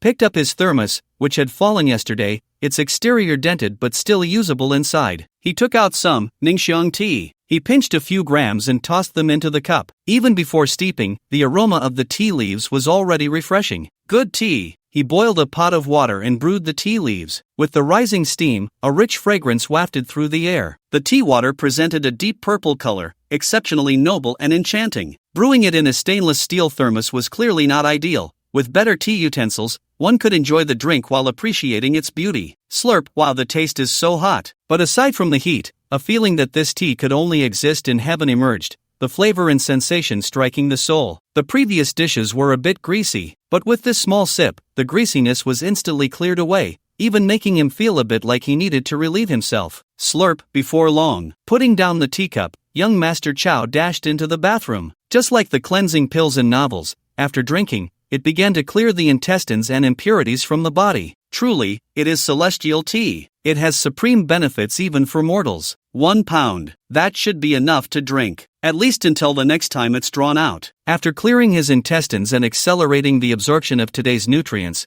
Chao Chang returned to the living room to continue drinking tea. He didn't know how many times these few grams of tea leaves could be steeped. Anyway, he would drink a few more cups until there was no color left. He couldn't waste it. Crack. At that moment, the door opened. Ran Yuega's charming figure appeared before him. Well, stinky little brother, are you secretly drinking good tea? Ran Yuega's expression was not friendly. Chao Chun usually drank low-quality, spicy tea. The smell was just average. She had been at home for over a day and hadn't seen any good tea leaves. As soon as she stepped out, this little brat was secretly drinking good tea. Ran Yuega was not from an ordinary family. Although she didn't like drinking tea, it didn't mean she was inexperienced. Just one whiff was enough to tell it was a good thing. Cough. Chao Chun feigned calmness, putting the lid on the thermos and hiding it behind his back. Stinky little brother, are you still hiding it? Show it to me. This is tea I brewed for myself. It's not that I won't let you drink it, it's that you really can't drink it. It'll cause trouble, Chao Chang said seriously, his eyes earnest. I don't believe you. Show it to me so I can taste it. There's no such thing as a stinky little brother like you. I'm not stingy with you, yet you hide even the tea leaves? Do you think that's appropriate? It's not that I'm hiding it, it's that you really can't drink it. It'll cause trouble. You just say whether you will or not, or else, should I call Uncle Chow? To say that you won't even make me a cup of tea. Ran Yuega once again brought up old Chow. Chao Chang feigned a helpless expression. This is all you're doing. Don't blame me. I won't blame you, just bring it. Chao Chang took a porcelain cup and poured some from the thermos. Looking at the color of the tea leaves, she actually said the purple color was very charming. The fragrance spread out, refreshing and delightful, making one feel relaxed and happy. Ran Yuega didn't mind that the tea was poured from a thermos. She stepped forward to take a look, sniffed it, and her eyes lit up. Then she took a sip. The gentle tea flowed down her throat, and Ran Yuega's beautiful eyes grew brighter. She swore, in her life, she had never tasted such delicious tea. Not just tea, but including drinks or any other soups, nothing was as good as this. The taste of this tea seemed to strike at the soul, making her feel lighter. Ran Yuega showed a hint of dissatisfaction. Stinky little brother, such delicious tea, and you actually drank it secretly? And lied to me saying something would happen? What would happen? I treated you so well for nothing. After speaking, Ren Yuega handed the teacup back to Chao Chang. Another cup. Do you think this is a lottery? Another cup? Chao Chang curled his lips and poured her a small cup again, teasingly saying, something really will happen. She ignored his words and slowly savored a few sips this time, smacking her lips and nodding continuously. So good. What kind of tea is this? The color is actually purple. Did you add something? Blueberries? No, it doesn't taste like blueberries. I've never seen this before. Another cup. Don't push your luck. Drinking too much of this really will cause problems. Chao Chang warned for the nth time. Really? I don't believe it. Ran Yuega felt a bit tipsy. Chao Chang continued to pour her another cup. After this cup, she felt it, her face slightly changed. Chao Chang was amused, pointing to the bathroom. Please go well. Ran Yuega held it in, but seconds later, her face turned red, cursing, stinky little brother. She also provided 20 points of emotional value. After diving into the bathroom, she continuously provided negative emotions. Chao Chang was overjoyed. This sister had learned to deal critical hits. How wonderful. With her around, the next 10 consecutive draws wouldn't be far off. Chao Chang leaned back on the sofa, crossing his legs, humming a tune. He leisurely sipped his tea. To be honest, it was indeed delicious. Especially after his mood improved, the taste was even more exquisite. From the next room, the sound of firecrackers occasionally rang out, each explosion accompanied by 1 to 3 points of negative emotions. In just 20 minutes, the emotional value that had just been emptied was about to break 100 again. Truly marvelous. After half an hour, Ran Yuega emerged from the bathroom, her gaze resentful, her whole body filled with negative black energy. It felt like she would turn dark at any moment. Chao Chang pretended not to see her expression and instead poured her a small cup. Here, if it's good, drink more. Ding, negative emotions plus 10, good. Over 100. Thanks to the top contributor fourth sister for the emotional value. Ren Yuega, in a fit of anger, with a flushed face, stepped forward and grabbed Chao Chang's ear. This was the first time the siblings had such close contact. Hey. Chao Chang tilted his head. How old are you? Still pulling people's ears. Ran Yuega's anger didn't subside. Did you do it on purpose? Tell me. What should I say? I told you something would happen. I said it so many times, and you didn't believe it? Now you're blaming me? Besides, it's just diarrhea. Do you really think you're a fairy who doesn't get diarrhea? Ding plus 20, haha. It's good that she broke down. Chao Chang inhaled sharply. Ouch, let go.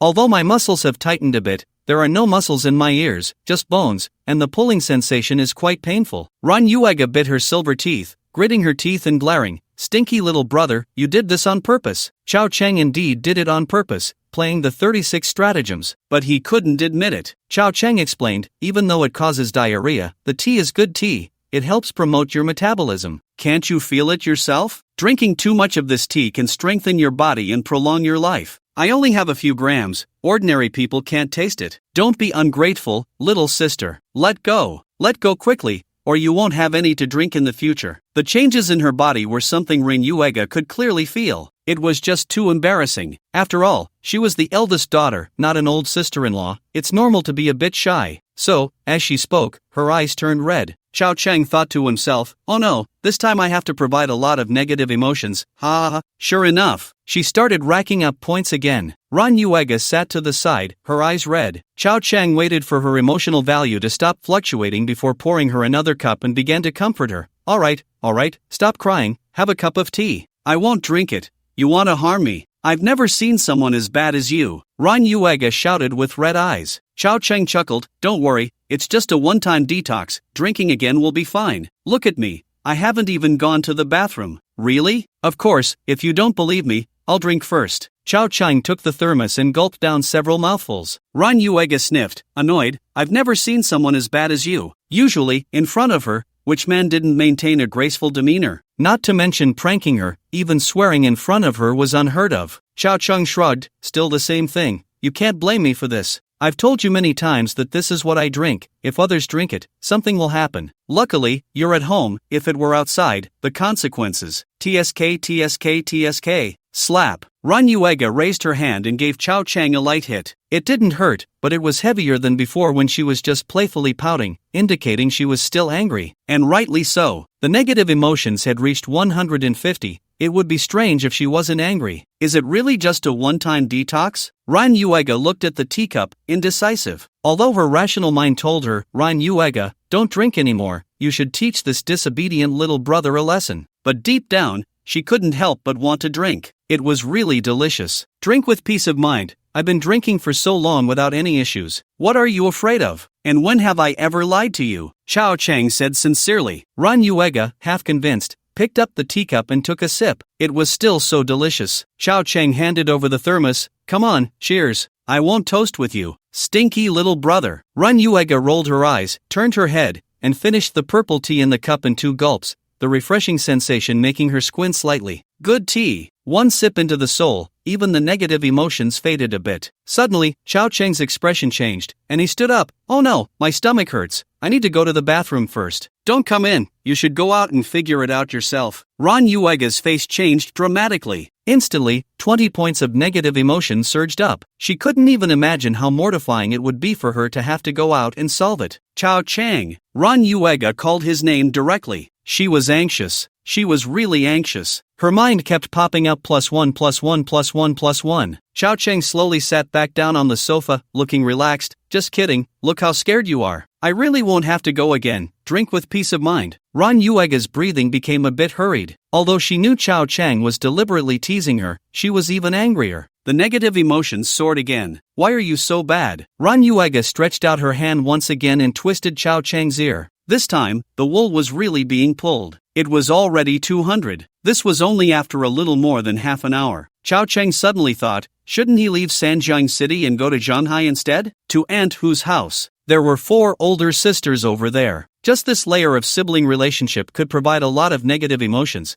and with a little teasing, the negative emotions would stack up like a buff. Wouldn't he be able to complete 10 consecutive draws in just 1 day later on? But this would exhaust the sisters too much. Didn't he see that Ren Yuega was so angry she almost cried? It would take at least a day for her to recover from this. Moreover, he couldn't do this every day. It would easily make her develop drug resistance, making it hard to trigger a critical hit again. Such critical hits were fine if they came once or twice occasionally. They couldn't be too frequent. So, actually, Aunt Wang provided more. After all, he had been nurturing the accumulated emotions for a month, and now with just a little tease, Aunt Wang would explode. He just didn't know how long Aunt Wang could last and how many years she could provide. He really hoped she would live a long life. Alright, don't be angry anymore. I've already said sorry, Chao Cheng said, rubbing his ear, which still hurt. Ran Yuega turned her back to him, ignoring Chao Cheng, and muttered softly, I'll call Uncle Chao tonight. Chao Cheng was speechless. How old are you to still be telling tales? Besides, just feel the change in your body. This kind of tea, you can only drink a little here with me. If you go somewhere else, you won't have this fortune. Even if you have billions, you can't buy this tea. This was quite a boast. But Ran Yuega believed half of it. She had drunk good tea and had some experience,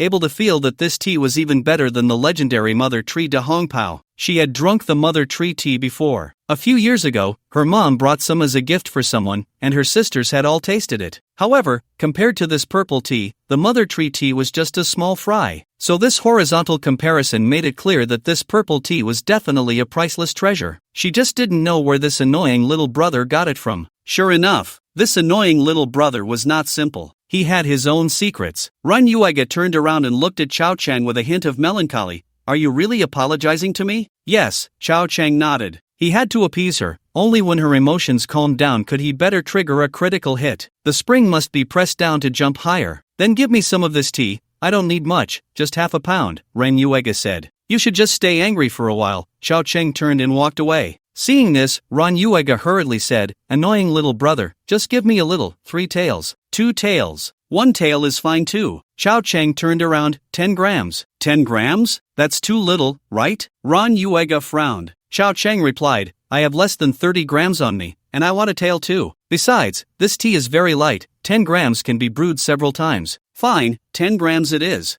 I'll take it back to let my mom try it. Her mom was busy with work. Over the years, her health hadn't been too good, always having some minor ailments. This tea made one feel light and even seemed to clear the mind a lot. It was very effective for people who did long-term mental work. Chao Cheng said, I didn't expect you to be such a filial daughter. Ran Yuega rolled her eyes. Of course. By the way, where did you buy this tea? Can you buy some more? I'll pay. The price is negotiable. It's not something that can be bought with money. Chao Cheng shook his head. I saved someone before, and this is what he gave me. Ran Yuega nodded, somewhat convinced. It made sense. This kind of tea definitely couldn't be bought with money. This year, news had come that the Mother Tree de Hongpao had stopped being harvested, and its price had skyrocketed countless times, not to mention this level of purple tea. Moreover, Ran Yuega saw that Chao Chang had saved someone, so she naturally related it to the previous plot, believing that Chao Chang should not be lying to her. But she had no idea. Not a single word from young Master Chao was the truth. You'll accompany me to see my teacher later. Why should I go with you? I don't even know your teacher, but you are my brother. So what? So I need to introduce you to my teacher, who is just like my family. As Ren Yuega explained, Chao Cheng began to understand the concept of this teacher,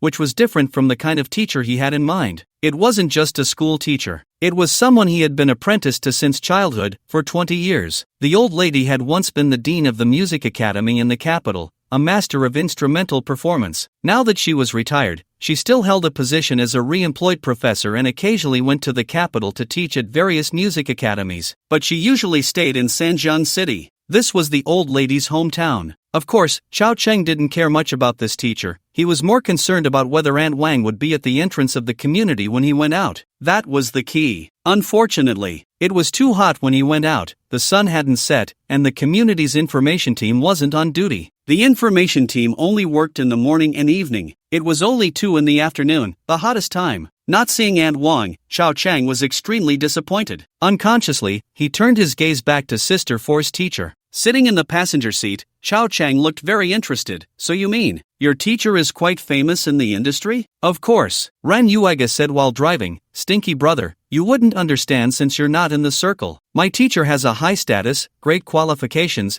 and exceptional skills. She can handle instruments from both domestic and international backgrounds. Do you know music? I don't. Chao Cheng shook his head, but he was a bit surprised. He had just drawn a piano master. Indeed, I am the child of fortune, and I can show off again. But I can't force it, because playing the piano is supposed to be a joyful thing. Chao Cheng couldn't even imagine how enchanting the music would be if he played with master-level piano skills. There should be a lot of positive emotional feedback. However, positive emotions clearly don't provide as much as negative ones. That's a bit tricky. But since Sister For's teacher is famous in the industry and has a high status, the emotional feedback should be considerable, right? The only concern is whether it would make the old lady so angry she might die? How old is your teacher? In her 70s. Ran Yuega said, don't be fooled by my teacher's age, her level is still top-notch. Chao Cheng asked, is she in good health? Of course. Ran Yuega nodded, then frowned slightly, looking at Chao Cheng with suspicion. Wait, what do you mean, stinky brother?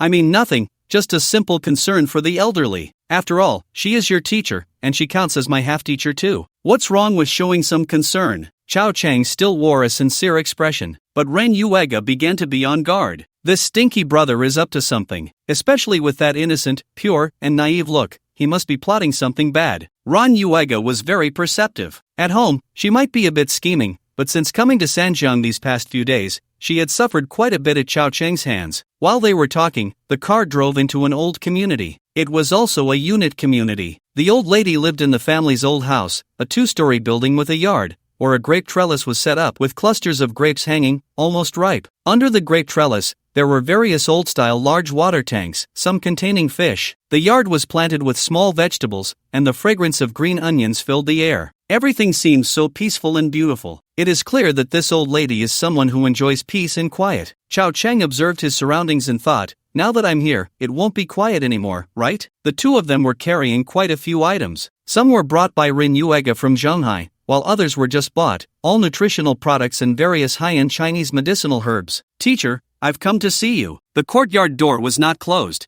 so the old lady was unaware of the visitors until Rin Yuega spoke up. A kind voice came from inside. Yuega is here. An elderly woman with white hair, dressed in ordinary clothes, walked out of the kitchen, looking very kind. This young lady. Chao Cheng was also observing and couldn't help but think that this young lady must have been an extraordinary beauty in her youth. Even now, she was a beauty that time had not defeated. What he saw now was her temperament, cultivation, and bone structure, rather than just her skin. Teacher, oh you came, and you brought so many things. The old lady smiled and then looked at Chao Cheng. Ren Yuega introduced, Teacher, this is my brother. You have a brother? The old lady was a bit surprised. Could it be that the teacher has grown old and forgotten something? No, the teacher is not old at all. Ran Yuega chuckled lightly. It's my mom who remarried. No need to elaborate. The old lady suddenly understood and laughed. Then it's just as you wished. didn't you always want a brother? Not really. Ran Yuega shot a glance at Chao Chang. I wanted a well-behaved one, but this stinky brother is quite naughty. Chao Chang twitched the corner of his mouth. Isn't this something you should say behind someone's back? Isn't it a bit inappropriate to say it in front of me? The old lady laughed. Ran Yuega huffed. You are a stinky brother, so I said it to your face. What's inappropriate about that? Chao Chang shook his head in silence. The old lady could see that her disciple was complaining on the surface,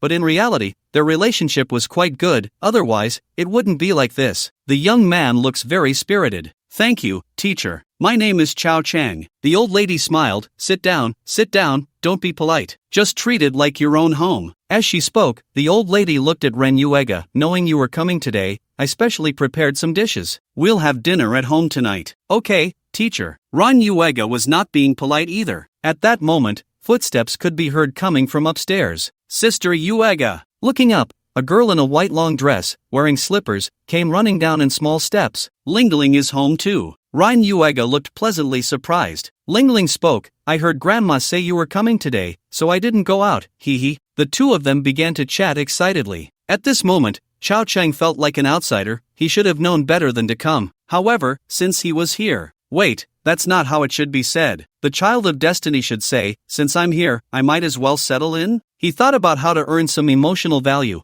which was the serious matter at hand. Although Chao Chang really wanted emotional value, he wasn't lacking in emotional intelligence. The current environment was warm, and there were no villains jumping out to mock him. Naturally, young Master Chao wouldn't act crazy and deliberately offend anyone. He didn't know how much emotional value he could gain, but it would definitely make everyone awkward. Still, the same saying applies. If the price is too low, there's no need to act foolishly. If he could get 10,000 emotional value all at once, young Master Chao would even be willing to defecate on the spot. Who cares if it's embarrassing? At worst, he could apologize and pick it up. While Chao Chang was pondering this, Ran Yuega patted him. What are you daydreaming about? Come on, let's go upstairs. Ha! Chao Chang looked at Lingling, then at Ren Yuega. You two are having a private conversation. It wouldn't be appropriate for me to go up, right? What are you thinking? Sister wants you to see my level. What level? Piano. Degree, isn't this just asking for trouble? Elbow. On the second floor, there was a separate music room. Don't be fooled by the old house. The decor on the second floor is quite impressive,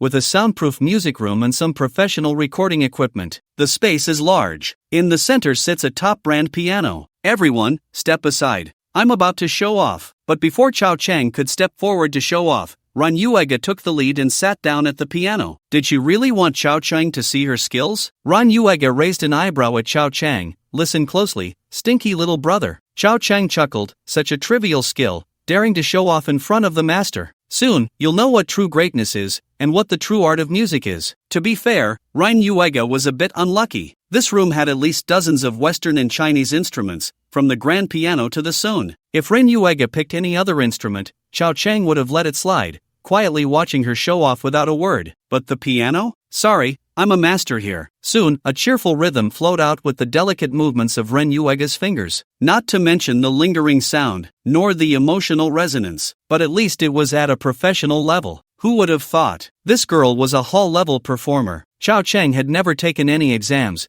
but he knew that piano grades couldn't define a person's professional level. Many masters had never participated in traditional grading. So, based on Chao Chang's level, he could roughly determine that she was capable of performing in prestigious venues. At least for this relatively simple piece, being able to express her own feelings already qualified her. And there was no hint of awkwardness, indicating that before coming to Sanjiang, she must have practiced every day. After the piece, Lingling looked enchanted and clapped, saying, Sister Yuega's skills have improved again. This piece is so gentle. Ran Yuega chuckled lightly. You're not bad either, and you're several years younger than me. By the time you reach my age, you'll definitely have your own style, and then I can watch our Lingling perform on TV. Lingling's eyes sparkled with joy. Really, sister? Of course it's true. Even the teacher praised your talent. By the time you graduate from university, you'll definitely become our country's youngest pianist. He. They exchanged a few compliments. Ran Yuega looked at Chao Chang, raising an eyebrow proudly. So, stinky little brother, did you hear anything? No, I should ask. Do you know what this piece is? For a layman, being able to hear a piece and name it is already quite impressive. Chao Chang smiled, the imprint of rain. Oh, Ran Yuega was taken aback. You actually know? I have a little understanding. Chao Chang nodded slowly. He was just missing a feather fan, otherwise, he could have waved it casually, and the show-off would have been effortless. Unfortunately, ancient styles weren't particularly popular right now. Otherwise, he would have donned a full set of hanfu to show off. Do you know what a hanfu male god is? I'll let you see it someday. You can play the piano too? This was unexpected for Yuhua, and her surprise was genuine. I said, I have a little understanding. Come on. Yuhua stood up and gestured for him to play. Chao Chung forced a shy smile. That's not necessary. Yuhua huffed with a smile. Aren't you a little knowledgeable? Even if you just play Twinkle, Twinkle, Little Star, I'll consider you really knowledgeable. Otherwise, you stinky little brother are just bragging. Ling covered her mouth and chuckled. But she also didn't want to put anyone in a difficult position, so she spoke up. Forget it, sister. How about I play a piece, and you see if I've made any progress recently? You can talk about that later, let's see him first. Yuhua nodded towards Chao Chang. Just as Chao Chang was about to reluctantly start showing off, a kind voice came from downstairs. Ling, Yuhua, Xiao Chao. Come down and have some fruit. Chao Chang's expression changed. No way. The child of destiny hadn't even started showing off, and the show was over? What fruit should we eat? What delicious fruits are there? I've gone this far, just a little more to go. Yuhua shouted. Wait a moment, teacher, play one more song for us to hear, we'll be going down soon. Sure enough, this is the plot. Chao Chang didn't want to wait either. Who knows what other matters might delay things later. Alright, since you sincerely invited me, I'll reluctantly give you some guidance. Chao Chang slowly went up on stage and sat down on the chair. Blue Star is different from Earth. There are many details that differ. For example, some celebrities on Earth exist on Blue Star too, but not all of them. The same goes for songs, including movies and TV shows. There's a mix of both. So, Chao Chang was considering whether to create an original piece, which would fit the temperament of a time traveler. Although this idea was a bit grand, it seemed like using a cannon to shoot a mosquito. But after just acquiring this skill, Chao Chang had a bunch of scores in his head, and he felt a bit itchy to try. But Yuhua didn't think so. She saw Chao Chang sitting there hesitating and dazed. She chuckled, looking like she was enjoying the show. Ling couldn't help but whisper, "Senior sister, why not just let it go?" No way, Yuhua snorted lightly. It was hard to come by an opportunity to educate this annoying little brother. How could she let it slip? Besides, this was her own home.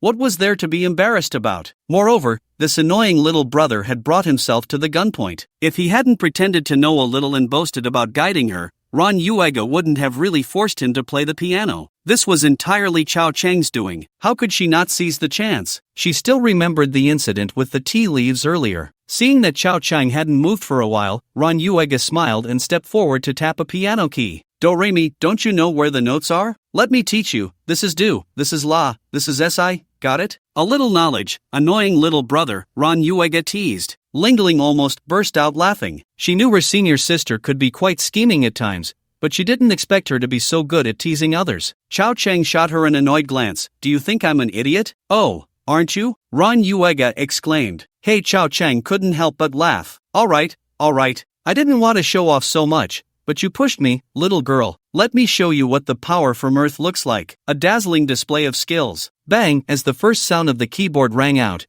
It was like a flood bursting forth, surging and overwhelming. Yuhua's smile hadn't faded when her entire expression froze in place. Ling's mouth slightly opened, her gaze becoming dazed in just a few seconds. Chao Cheng played at high speed, finishing a 1 minute and 30-second piece in less than 40 seconds, barely catching his breath. When the last note fell, it seemed Yuhua could finally breathe. Her whole body shrank back suddenly, her legs trembling. The scene was exceptionally quiet, until footsteps were heard from outside the door. The old lady downstairs had heard it but hadn't moved earlier, fearing the footsteps would disturb those upstairs and also affect her listening. So, after it ended, the old lady quickly went upstairs. Meanwhile, a series of system notification sounds rang in Chao Cheng's ears. There were positive emotions and also negative ones. The music was so fast it made one's heart race and blood boil. That kind of surge, that kind of tension. There was some positivity, but also some negativity. Which school did Xiao Chao graduate from? Who is the teacher? The old lady asked straightforwardly. She had heard it. Naturally, she felt that a child with such talent could not possibly have been taught by an ordinary teacher, nor could they have come from an ordinary school. However, the old lady racked her brain, trying hard to remember, but she couldn't recall any child with the surname Chao. Logically, there shouldn't be any. Although there are millions of children learning piano in the country, the top-tier circle is quite small. If there were a young person of such caliber, she should at least have heard of them. She is retired, but not dead. Unfortunately, in the few seconds it took her to go upstairs, she searched countless memories but couldn't think of a single one. The most terrifying part is that the old lady can't even remember which piece this melody is from. Could it be an original? This talent is just too extraordinary. The old lady hasn't taken on a student in many years, and she felt a stir of emotions, even a bit anxious, thinking she might not be able to handle such a student. The distance she heard from earlier was too far. She didn't catch it clearly, missing many details. Yet even so, she felt this child was far stronger than Lingling and Yuega. They were on completely different levels. Perhaps only at her best could she compare to one or two. The current her couldn't even measure up. Just the speed alone made her feel overwhelmed. I'm not from a professional music academy, nor do I have a professional teacher. I used to learn at the youth palace, and later I practiced on my own. Xiao Cheng casually made an excuse. Some things can't be explained too much. The environment of mentorship is truly important. It's not something you can just learn by self-study. Especially in this era, there aren't many online tutorials,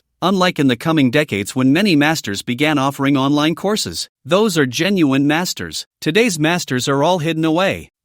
How is this possible? The old lady was stunned. Indeed, Xiao Cheng chuckled. Actually, it wasn't really self-study. When I grew up, I met an old man who taught me for a while, but I didn't know his name. He had a very eccentric temperament, loved to smoke and drink, and was drunk every day. A barely acceptable excuse. The old lady was enlightened. A storm began in her mind, trying to think of who this old man could be. The old man's words should be from someone over 60. Who could it be? There are quite a few who fit the age, and some with strange tempers too. Stinky little brother. You.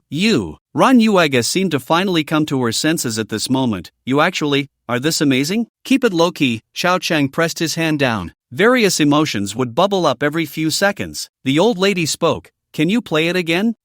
Okay. This time, Xiao Cheng slowed down. A minute and a half later, the old lady slowly opened her eyes, a hint of melancholy on her face. Indeed, this child's hard skills were absurdly strong, incredibly stable. She couldn't take him as a student. Even at her best, she couldn't compare. This piece is still an original. Are you interested in furthering your studies at the music academy? The old lady invited. Then she added, your fundamentals are flawless, and your skills are ready to enter the door. Furthering your studies is just a formality. You can access the school's resources and more easily step onto the international stage. Ran Yuega listened very attentively this time. She finally understood how strong the stinky little brother was. Stinky little brother, aren't you going to thank the teacher? Ran Yuega urged. Xiao Cheng shook his head. Thank you for your kindness, teacher, but my ambitions lie elsewhere. The old lady sighed. Ran Yuega became anxious. Stinky little brother, you. Although the teacher's words were few and her promises were limited, she knew how good this opportunity was. It could lead to greatness. At the very least, he would become a world-renowned piano master. Plus, if he composed originals, after he passed away, he would be remembered in history alongside various ancient greats. When you change your mind, come find me. The old lady quickly regained her composure, her disappointment fading into kindness. Okay, teacher. Xiao Cheng rarely became serious, nodding. After all, after rejecting her, the old lady must have felt a blow. It seemed she was genuinely disappointed. The old lady left to prepare dinner. Ran Yuega gritted her teeth and raised her hand to twist Xiao Cheng's ear. Stinky little brother, do you know how rare this opportunity is? Do you know how lazy I usually am? Xiao Cheng said irritably, swatting her jade hand away. Ran Yuega was even angrier. Just because you're lazy? So you say your ambitions aren't here? You're wasting your talent. What do you know? Xiao Cheng shook his head. He probably understood that opportunities were hard to come by, but he had too many talents. His greatest talent was collecting negative emotions. As long as this path continued, there would be too many things he could do in the future. There was no need to walk just one path. Lingling had been silent, but her gaze at Xiao Cheng had become strange. So strong, the room fell into a bit of silence. Negative emotions still lingered, occasionally flashing a few positive ones. This round was a harvest. Xiao Cheng was quite relaxed. You all play. I'll go downstairs to help the teacher with the ingredients. After Xiao Cheng left, Ran Yuega angrily sat on the piano bench. This stinky little brother is too lazy. Lingling whispered, Senior sister, can you ask this brother to write me a score? Ran Yuega was surprised. Lingling said, I want to learn that piece from just now. Ran Yuega sighed. I'll ask him later. I'm really annoyed right now. Lingling chuckled lightly. everyone has their own choices. He may not be interested, but senior sister can still learn his skills and even ask him to compose some original pieces. There's so much. Rin Yuega was taken aback. Then a flash of inspiration hit her. Right, you reminded me. This stinky little brother can't slack off. I want him to write me original piano pieces every day. Ron Yuega stood up. Elbow, let's negotiate. Lingling was surprised. Do we really need to negotiate? Ron Yuega nodded. Of course, you have no idea how infuriating and lazy he is. After graduating from college, he doesn't work, spends every day playing chess with a bunch of old men in the square, and occasionally goes to the mahjong parlor to play cards with the aunties, just refusing to make money. And he loves to annoy me. This stinky little brother, if he knows I want original pieces, he will definitely come up with some annoying conditions. Lingling became even more curious upon hearing this. If she had heard these words before, she might have thought, like second sister, that this guy was uneducated and a street loafer. But after witnessing his level, although she didn't know what level it was definitely much stronger than hers. So the first impression was fixed. Looking at the things Chao Chang did, she not only didn't think he was uneducated, but instead found it interesting. What a characterful brother. After the two went downstairs, they heard voices from the kitchen. The old lady was surprised. I didn't expect you could cook. Your knife skills are not simple. Chao Chang humbly replied, I know a little, but my ambitions aren't here. The old lady. Lingling. This sounded familiar, but Rin Yuega's face darkened. He can actually cook? The dog said he couldn't cook at noon? No, Ran Yuega remembered she had said the same. At noon, the dog lied. Ding +20. Mastered cooking skills. In the kitchen, Chao Chang stood with a knife,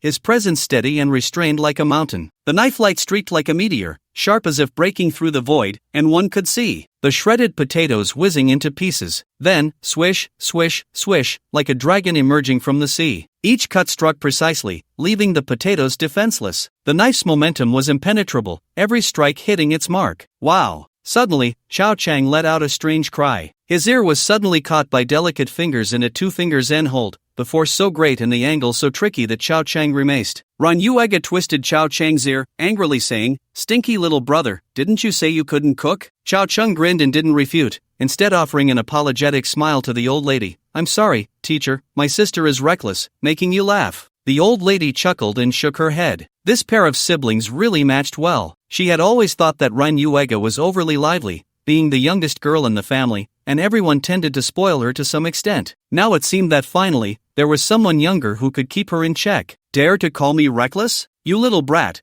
how many times have you tricked me these past few days? Just today, it's already been 2 or 3 times, right? Ran Yuega was exasperated. Oh dear. Chao Chang swatted his hand away, rubbing his ear. Out here, let's be a bit more dignified, okay? Don't mess around and don't disturb your brother while he's cooking. Go play outside. I'll call you when the food is ready. Be good. Ran Yuega reached out again. How dare you be so disrespectful? Who do you think you are? Chao Chang dodged a few times, slipping out of the kitchen, and Rin Yuega chased after him. Lingling smiled with her lips pressed together. The old lady also smiled, continuing to prepare the ingredients for cooking. It was quite nice to have a lively atmosphere at home. The old lady enjoyed this feeling. The only regret was that this child had such great talent but wasn't developing it in that direction, which was a bit disappointing. In the end, Chao Chang reluctantly agreed to Rin Yuega's somewhat excessive request. He would provide her with an original piano piece when he had time. This request was indeed excessive. However, considering how she provided emotional support all day long, Chao Chang begrudgingly agreed. After all, one couldn't expect to milk a cow without letting it eat enough, right? Ultimately, the one providing the most emotional support right now was Rin Yuega,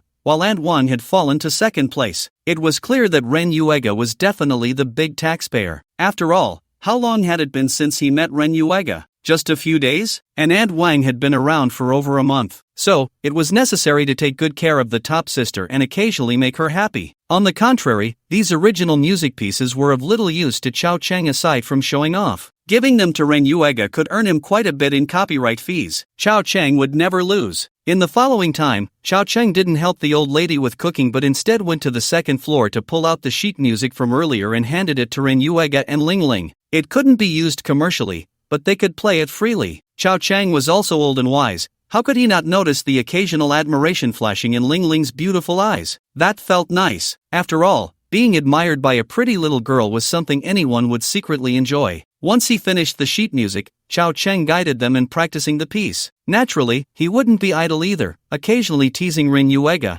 and the afternoon passed happily like that. At dinner, the soup the old lady made was quite good, and Chao Cheng had 2 bowls. Before leaving, the old lady told Chao Cheng to come over for dinner whenever he had time. She had invited him because she knew he was alone here during dinner. Perhaps she also wanted to persuade Chao Cheng through repeated contact, hoping that his talent wouldn't go to waste. Chao Cheng readily agreed. He also noted down the old lady's private number and Ling Ling's number. On the way home, there was a large group of aunties from the information group at the entrance, fewer than usual because many people were going out to dance at night. He didn't see Aunt Wang's figure. Chao Cheng's face fell in disappointment again. However, soon, he spotted a familiar silhouette. Aunt Wang. It was her, no doubt about it. At that moment, Aunt Wang was holding a wooden stick in her right hand and twisting an ear with her left, her little son tilting his head, stumbling along as she dragged him. Clearly, the little guy had done something wrong and was being brought back by Aunt Wang. It didn't take a guess to know that he must have sneaked off to the internet cafe to play games with his friends while Aunt Wang was out after dinner. This scene was quite common in the past. Stop, stop, stop, Chao Cheng exclaimed with delight. Rin Yuega did not recognize Aunt Wang and, somewhat confused, stopped to ask, "What are you doing?" Chao Cheng did not answer and got out of the car. He rushed over in a single stride, breaking a few bamboo branches along the way. Aunt Wang. Aunt Wang's hair stood on end, and her anger flared up. Turning to look at Chao Cheng, who was running towards her with a big grin, she became even more furious. She nearly let a curse slip out. "Good evening, Aunt Wang. Just having some fun with your son, huh?" Chao Cheng greeted her politely. "What does that have to do with you? Go away." Aunt Wang huffed. "Hey, come on, why are you so hard to tease? We're all neighbors in the same community. Who holds grudges overnight? You can't be so petty, you have to be magnanimous." Aunt Wang's mouth twitched. This sounded familiar. Goodness, wasn't this something she used to say? A boomerang, huh? Now it had come back to hit her. She instinctively tightened her grip.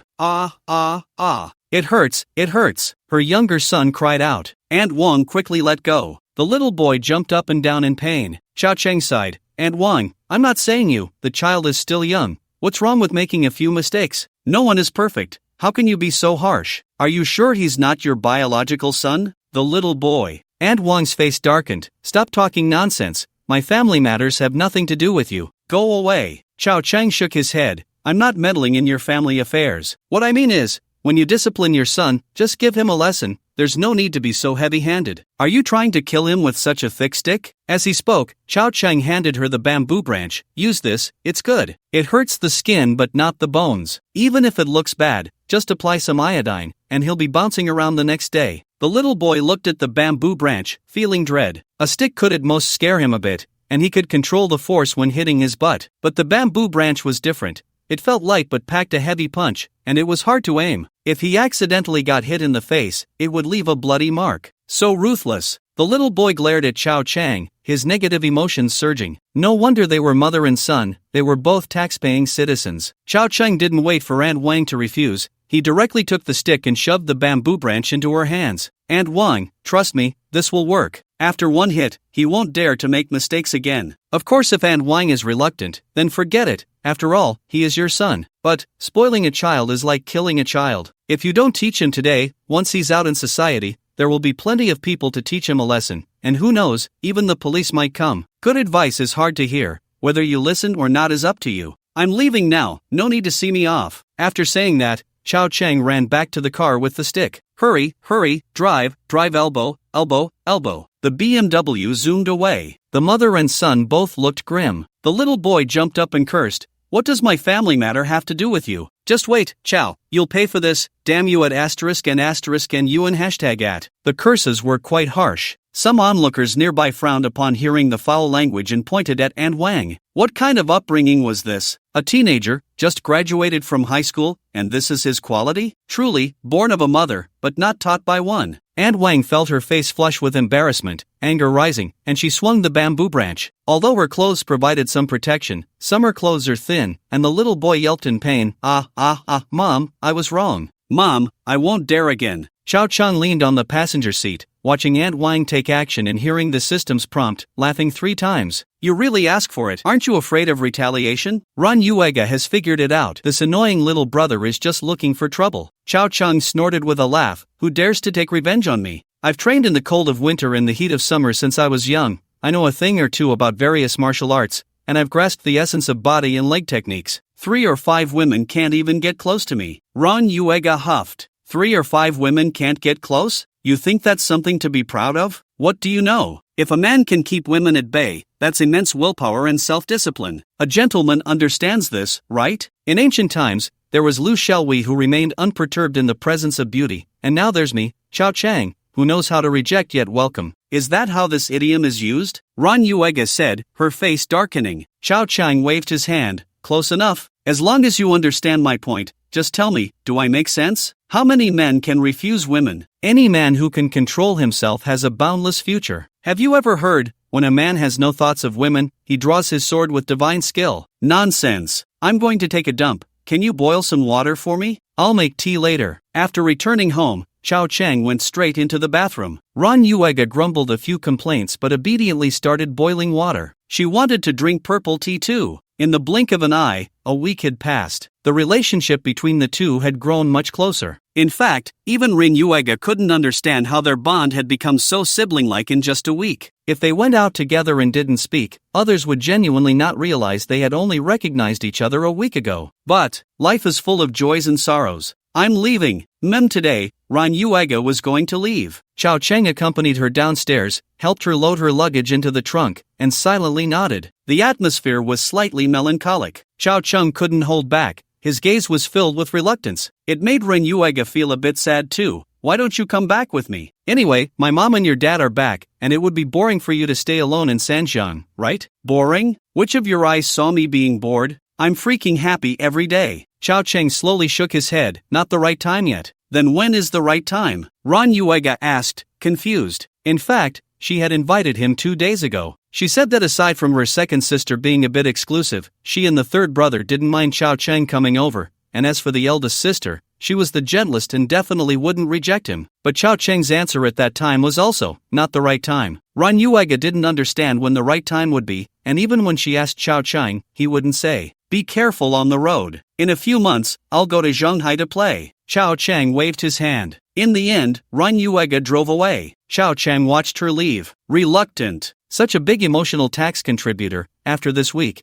it felt like he was about to hit a 10 consecutive draws again. Ran Yuega's contribution was indispensable. Aunt Wang couldn't catch up. As for why it wasn't the right time, it was actually related to money. Just as Chao Chang had considered, after going over, it was highly likely he would eat, live, and spend at the Rin family's place. Not to mention being a guest under someone else's roof, at least he would be under their eaves. Currently, all of Chao Chang's money was quietly sitting in the secondary market. There were daily fluctuations, and he had made over 100,000, but it hadn't reached the real big market yet. So, even if he went to Shanghai now, he wouldn't have anything else to do. It was better to stay in Sanjiang and wait until he made money before going to Shanghai. It would also be convenient for investment. At night, Ran Yuega returned to her luxurious home in Shanghai. She looked a bit tired, but after drinking a lot of purple tea these days, her constitution had improved significantly. After driving all day, she wasn't as tired. The car parked in the garage. A girl who looked exactly like her came forward to help her take out the luggage from the trunk. She whispered, "That annoying little brother didn't come back with you?" Ran Yuega pouted in dissatisfaction and shook her head. He said to talk about it in a few months,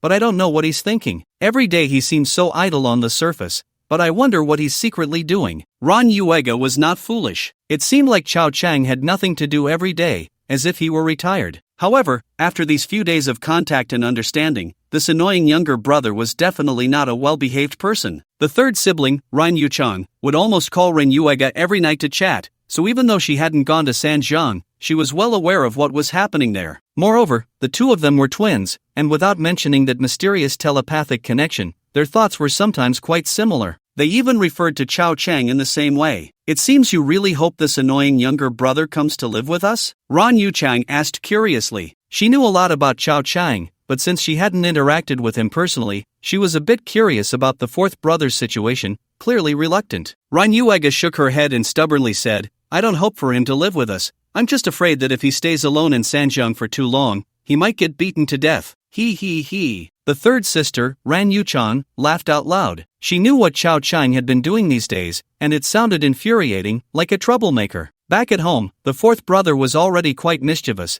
but compared to Chao Chang, he could only be considered exceptionally well-behaved. Forget about him for now. Is the second sister at home? Ran Yuega asked. The second sister isn't here. Ever since Uncle Chao and Mom came back, the second sister has hardly been home these days. She only comes back occasionally when Mom calls her, just to have a meal. She's been back a couple of times, but most of the time she's at the dormitory at work, Ran Yuchang replied. Ran Yuega nodded and asked with concern, no one knows I'm staying at his place in Sanjian, right? Don't worry, no one knows. They only know you went to visit your teacher and your best friend. Ran Yuchang shook her head. The two sisters chatted for a while before returning to the living room from the parking lot. In the transparent open kitchen, Old Chow was making soup. Uncle Chow, Ran Yuega greeted. Old Chow looked up. She still couldn't tell the twins apart since she hadn't seen them often, but she could distinguish their clothes. He smiled slightly. It's Yuega back. We'll have soup in a bit. Okay. Ran Yuega nodded politely. In fact, having an Uncle Chow at home didn't disrupt everyone's living habits. The mansion was large, with many floors. Everyone had their own exclusive areas, so there was no interference. Moreover, Uncle Chow's cooking was quite good.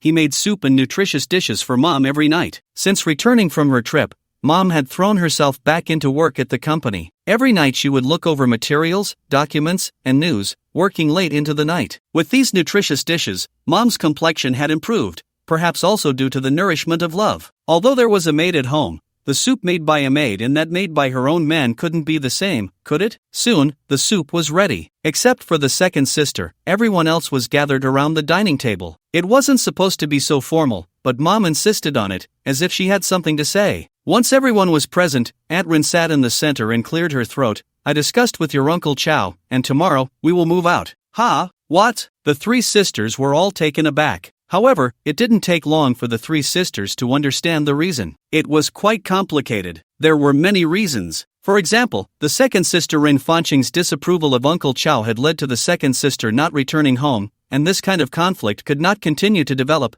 otherwise, the family would not be harmonious, and it would be better to live separately for now. For instance, Mom and Uncle Chow's world together did not want to be disturbed. For example, living together can always be a bit inconvenient. Even if everyone has their own space, it will still have some impact. For instance, they might want to have a child someday, and so on. Living apart is a good idea, Mom mentioned it before, and everyone was mentally prepared. It's just that no one expected it to happen so soon. If they were to move out, there would be no shortage of houses. Not far from here, there's a smaller villa. After all, the Ran group has its own high-end properties. That night, the Rin sisters hardly slept. When the four sisters were very young, Aunt Rin took over the company, stabilizing the group while also managing the family and their education. In their hearts, no matter how old they got, their mother was the most indispensable person in the family, the spiritual harbor for the sisters. They certainly knew that one day, they might get married, have their own families, and even their own children, and they would eventually part ways. But the later that time came, the better. In the minds of the sisters, this had become an unspoken understanding. It was also the reason why no one had talked about boyfriends over the years. In fact, they were not that young anymore. In an average family, girls might have changed boyfriends several times, and some even had children after getting married. In other wealthy families, they would have already been arranged in marriages. Yet in the Ren family, there wasn't a single man in sight. So, even though they were mentally prepared, they still couldn't sleep that night. Even the eldest, Ren Shensi, who was usually very composed, found it hard to fall asleep. She even called her second sister, Ren Fanqing. What? Moving out? Upon hearing this news, the second sister's voice changed. She didn't go home not because of their mother, but precisely because she didn't want to put their mother in a difficult position, which was why she chose not to visit often. She knew her temper too well. If they lived together, she definitely wouldn't treat that man kindly, and there could even be arguments. That would make it hard for their mother. Now, living in the dormitory at least provided an excuse, saying it was more convenient due to the workload. That was already quite considerate of that Mr. Chow. If she really disregarded their mother's feelings, then when they returned from their trip, the second sister would directly ask about Chao Chang, questioning why Mr. Chow praised his son so highly when he turned out to be nothing. Because of these concerns, they had no intention of confronting their mother about it. Who would have thought? Mom chose to move out. The eldest sister, Ren Shensi, held the phone and softly said, "You're not here tonight, so Mom asked me to tell you about this decision. and then you should move back home. The conditions in your dorm are too poor, and you work so hard, plus you need to practice martial arts. If your nutrition and medicinal meals can't keep up, it will hurt your foundation." The second sister pondered. "Got it. I'll move back tomorrow." She didn't say anything harsh or rebellious, she accepted it in silence. There was no other choice unless Mom divorced Mr. Tao. But was that possible? Mom was gentle, but her decisions were never changed. The eldest sister, Renchensi, continued. "Mom said, don't overthink it. This isn't directed at you, it's just simply." The eldest sister paused for a moment before saying, "Simply that we're getting older, and there's not much time left to enjoy love, so she wants a bit more time for just the two of them. She hopes we can understand the love of a woman approaching 50, which is hard to come by." The second sister felt a pang of bitterness. No wonder she was a woman in love. Her tone was nothing like the mother they once knew. Although Mom used to be gentle and soft-spoken, she was extremely strong-willed inside, and her words were always authoritative. Yet now, she was actually talking about love so openly and saying such sweet things? Love really can change a person. The unpleasant sour smell gave second sister goosebumps even through the phone. She sighed and asked, "Do you think I was wrong? Should I not have opposed them being together?" Eldest sister pondered for a second and said, "Whether right or wrong, I believe Mom can understand you. She knows you're afraid she might be deceived, which is why you're so resistant. She won't blame you, but on the other hand, you should also understand her. At least, I believe she wouldn't casually find a man out of nowhere,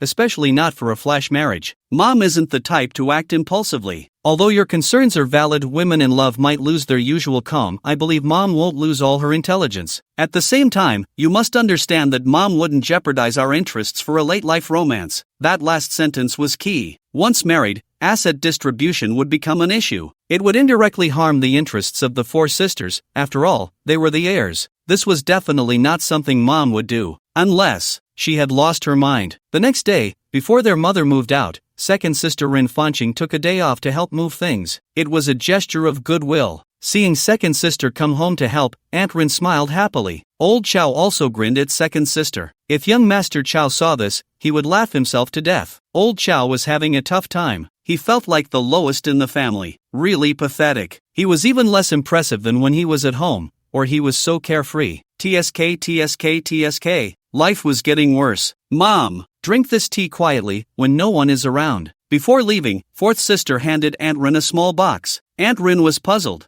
"What kind of tea is this?" "I begged hard for it. Just drink it, and you'll know how good it is, but make sure no one is around, and there should be a toilet nearby. Remember.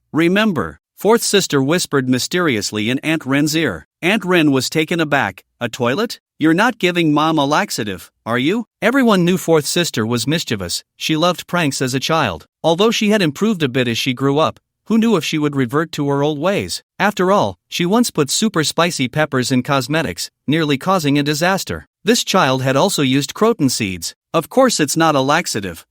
Although the effect is similar, it's definitely a good thing. Mom, trust me, this stuff is really expensive. Fourth sister said softly. Aunt Rin pondered, "Is this from your teacher?" She knew fourth sister had visited her teacher a few days ago. "No, but it's similar." Ran Yuega feigned mystery, then exclaimed, "Oh, don't ask, just trust me, I wouldn't harm you." Aunt Rin scrutinized her for a few moments before nodding. "Alright, but if you dare to trick me, I'll let your second sister deal with you." I won't. Ran Yuega shook her head repeatedly. In the end, they parted ways. Third sister pulled Ran Yuega. "What did you give Mom just now? So mysterious, did you get it from that stinky brother?" Ran Yuega smiled non-committally. "What is it? Tea? Is it that purple tea you mentioned?" "Yes." "Wow, you have this and didn't let me try?" "Oh, there's only a little, of course. I'll first honor Mom, then we can quietly go to Sanjiang and grind that stinky brother, and make him give us some. By then, he'll have finished it, right? Didn't you say he only had 20-something grams?" Third sister rolled her eyes. Ran Yuega softly huffed. "I don't believe him. From what I've learned about him these past few days, that stinky brother is up to no good. He must be hiding a lot." The first day after fourth sister left. "I miss her." Chao Chang felt the loss of first place deeply. He was depressed. But as a man, he had to pull himself together and continue to face second place, Aunt Wang. Men, after all, do not get knocked down by the harsh realities of life. However, for 2 consecutive days, he had not seen Aunt Wang. Chao Chang suspected she was avoiding him. Truly, she was an old widow, skilled in cunning and slyness. If she couldn't handle it head-on, she would just hide away,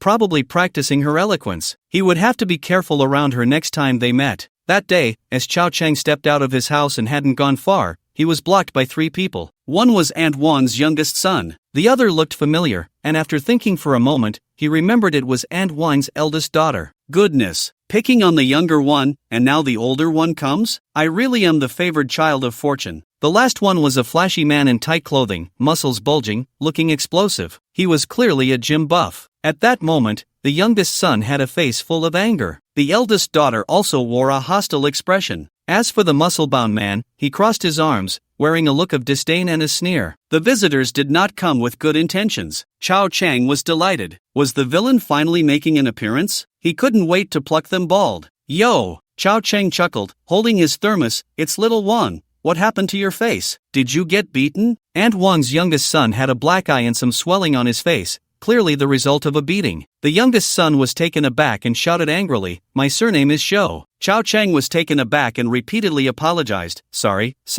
I thought you took your mother's surname. After all, Aunt Wang is so strong-willed. Who would have thought you could actually be a Zhou? Ding, negative emotion plus 30. Chao Chang shook his head with a smile, clicking his tongue. But your surname doesn't matter. I'm not really concerned about that. However, with that face of yours, I think it's quite serious. Aunt Wan really went too hard this time. It's just a college entrance exam. Does she have to be so harsh on you? She's gone too far. Don't worry, little Wan. When I see Aunt Wan later, I'll definitely have a word with her. The one surnamed Xiao, this isn't my mom's doing. Little Joe was so angry he was about to jump. If it weren't for the pain all over his body, he would have hit someone. If it weren't for that bastard last time, would he have been beaten so badly? Look at you, kid, not big but with such a big temper. If you don't get beaten, who will? Tell me, who did this to you? I'll help you get revenge later. No need to thank me, we're in the same courtyard after all. Chao Chang chuckled. Aunt Wan's eldest daughter snorted, Chao Chang, right? Yes, Sister Wang, I remember you. We played together when we were kids. It's been a long time. Chao Chang nodded with a smile. The eldest daughter narrowed her eyes. I heard you've been quite arrogant lately? I thought it was just a rumor, but it turns out you're really arrogant, bullying my mom and my brother. Do you think just because there are no men in our family, you can bully us at will? Chao Chang's expression turned serious. Sister Wang, that's a bit too much. How can you say I'm bullying Aunt Wang? My surname is Shou, the eldest daughter retorted angrily. That's not important. Chao Chang waved his hand. Let's reason this out. You can't just take your brother's word for it, can you? You can check around. My relationship with Aunt Wang is purely a battle of information, with wins and losses determined by fate. We have to follow the rules of the courtyard. Moreover, the spark for this incident was because Aunt Wang first provoked my dad, which led to my retaliation. It's just a matter of reciprocity. How can that be considered me bullying her? Chao Cheng smiled. Sister Wang, don't think that just because we played house together as kids, with me as the emperor and you as the concubine, you can point your finger and falsely accuse me. That's not right. We're in the same courtyard, we see each other often. Bringing in outsiders is against the rules. The Wang siblings' negative emotions skyrocketed. You really are something, kid. At that moment, the muscular man spoke, cracking his knuckles with a loud pop, his face full of dominance, looking quite intimidating. And who might you be? Chao Cheng smiled, glancing at the brother and sister. The muscular man raised his chin, looking down his nose at Chao Cheng. I'm her boyfriend. You bullied my little brother. Do you think I won't beat you up? Kid, don't say I'm bullying you. I'll let you use one hand. Isn't that a bit much? A gentleman uses words, not fists. Chao Cheng chuckled awkwardly. The three of them felt that Chao Cheng was scared. Little Wang shouted angrily, brother-in-law, beat him to death. Sister Wang coldly replied, Chao Cheng, don't say I'm bringing people to bully those in the courtyard. If you want to blame someone, blame yourself for bullying my brother first. Kid, the muscular man snickered. Chao Cheng held a thermos in his left hand, and suddenly extended his right hand. The speed was so fast that the muscular man only saw a shadow before Chao Cheng grabbed his left cheek. In the next moment, Chao Cheng swung. Bang! He slammed the man's face and body against the wall beside them. Dust exploded from the wall, and old plaster fell off. Sigma, degree winky face sigma, degree. Chao Cheng now had a strength attribute of 12 points. How strong is 12? Let's put it this way. A 10-point attribute is the peak for an ordinary adult male, but not everyone can reach that peak. On the dreamlike earth, Li Xiaolong could achieve it purely through physicality. Later, through training, he definitely exceeded that. So, even though this muscular man looked like a bullfrog, his attributes were far from the peak of 10, even with later training, he could only get close. And Chao Chang had 2 points more than the peak. His agility and physique were also extremely strong, including his grasp of human weaknesses. What seemed like an ordinary move from Chao Chang was, in fact, an absolute attribute crush. Moreover, being fit and being skilled in combat are two different things. The muscular man fell to the ground with a thud, half of his face scraped white by the wall, with traces of blood. The sisters trembled in fear. Chao Chang turned his head, smiling. Fortunately, I'm not a gentleman, so I can also take action. You scared me just now. Negative emotions surged. Little Wang took 3 steps back, his face filled with terror. Sister Wang's face also turned pale. Don't worry, I'm not one to resort to violence. How about we have a good chat? Chat, about what? Sister Wang swallowed hard. Let's talk about Aunt Wang. Kid, you mother-f***ed. Without looking back, Chao Chang kicked backward, his foot hitting the muscular man's face. The muscular man spat out a mouthful of blood and collapsed to the ground. The sisters wanted to run, but their legs felt weak and cramping, unable to move. Chao Chang's expression didn't change. He smiled. Come on, let's move aside to chat. Ignore this guy from outside the courtyard. The brother and sister, trembling, reluctantly followed Chao Chang for a few meters. Chao Chang asked, I haven't seen Aunt Wang in the last couple of days. Is she okay? Is her health good? Sister Wang's mouth twitched. From his tone, Chao Chang seemed to care about their mother. This felt truly bizarre. She's fine, Sister Wang stammered. That's good. I'll go check on her later. Chao Chang nodded, looking at the younger son, Little Wang. Who beat you up? It really wasn't Aunt Wang, was it? Don't be shy, and don't be afraid. If something happened, tell your brother. If it was Aunt Wang who hit you, I'll help you talk to her later. After all, she's your own mother. How could she hit you in the face? You're not exactly handsome, and your studies aren't great either. If you get your face broken, won't that ruin your future? Ding, negative emotions plus 20. So, outputting in the face, huh? The younger son clenched his fists, looking furious. Thanks, brother. Hey, no need to thank me. We're all in the same courtyard. Now tell me, who hit you? My classmate. The younger son lowered his head, suppressing his anger, negative emotions swirling around him. Chao Chang frowned. Do you need your brother to help you out? Don't worry, I'm definitely tougher than your brother-in-law. Just because he looks like a bullfrog doesn't mean much. When it comes to fighting, you still have to rely on me. No, thank you, brother. What are you being so polite for? Are you shy? Chao Chang laughed, pointing at him. The younger son forced a smile. Suddenly, Chao Chang's expression darkened. What are you laughing at? Xiao Wang watched as Chao Chang's face changed. He was so scared that he took a step back, his legs feeling weak, almost sitting down on the ground. Tell your brother what happened. Why did you fight with your classmate? Chao Chang asked, half smiling. He hadn't seen Aunt Wang in days, and his points were already insufficient. It was hard to catch them, and if he didn't squeeze some oil out of this pair of siblings, he would really feel sorry for Aunt Wang. Besides, he had just broken through 1,000 emotional points, feeling good, so he wanted to tease them a bit. It was my classmate.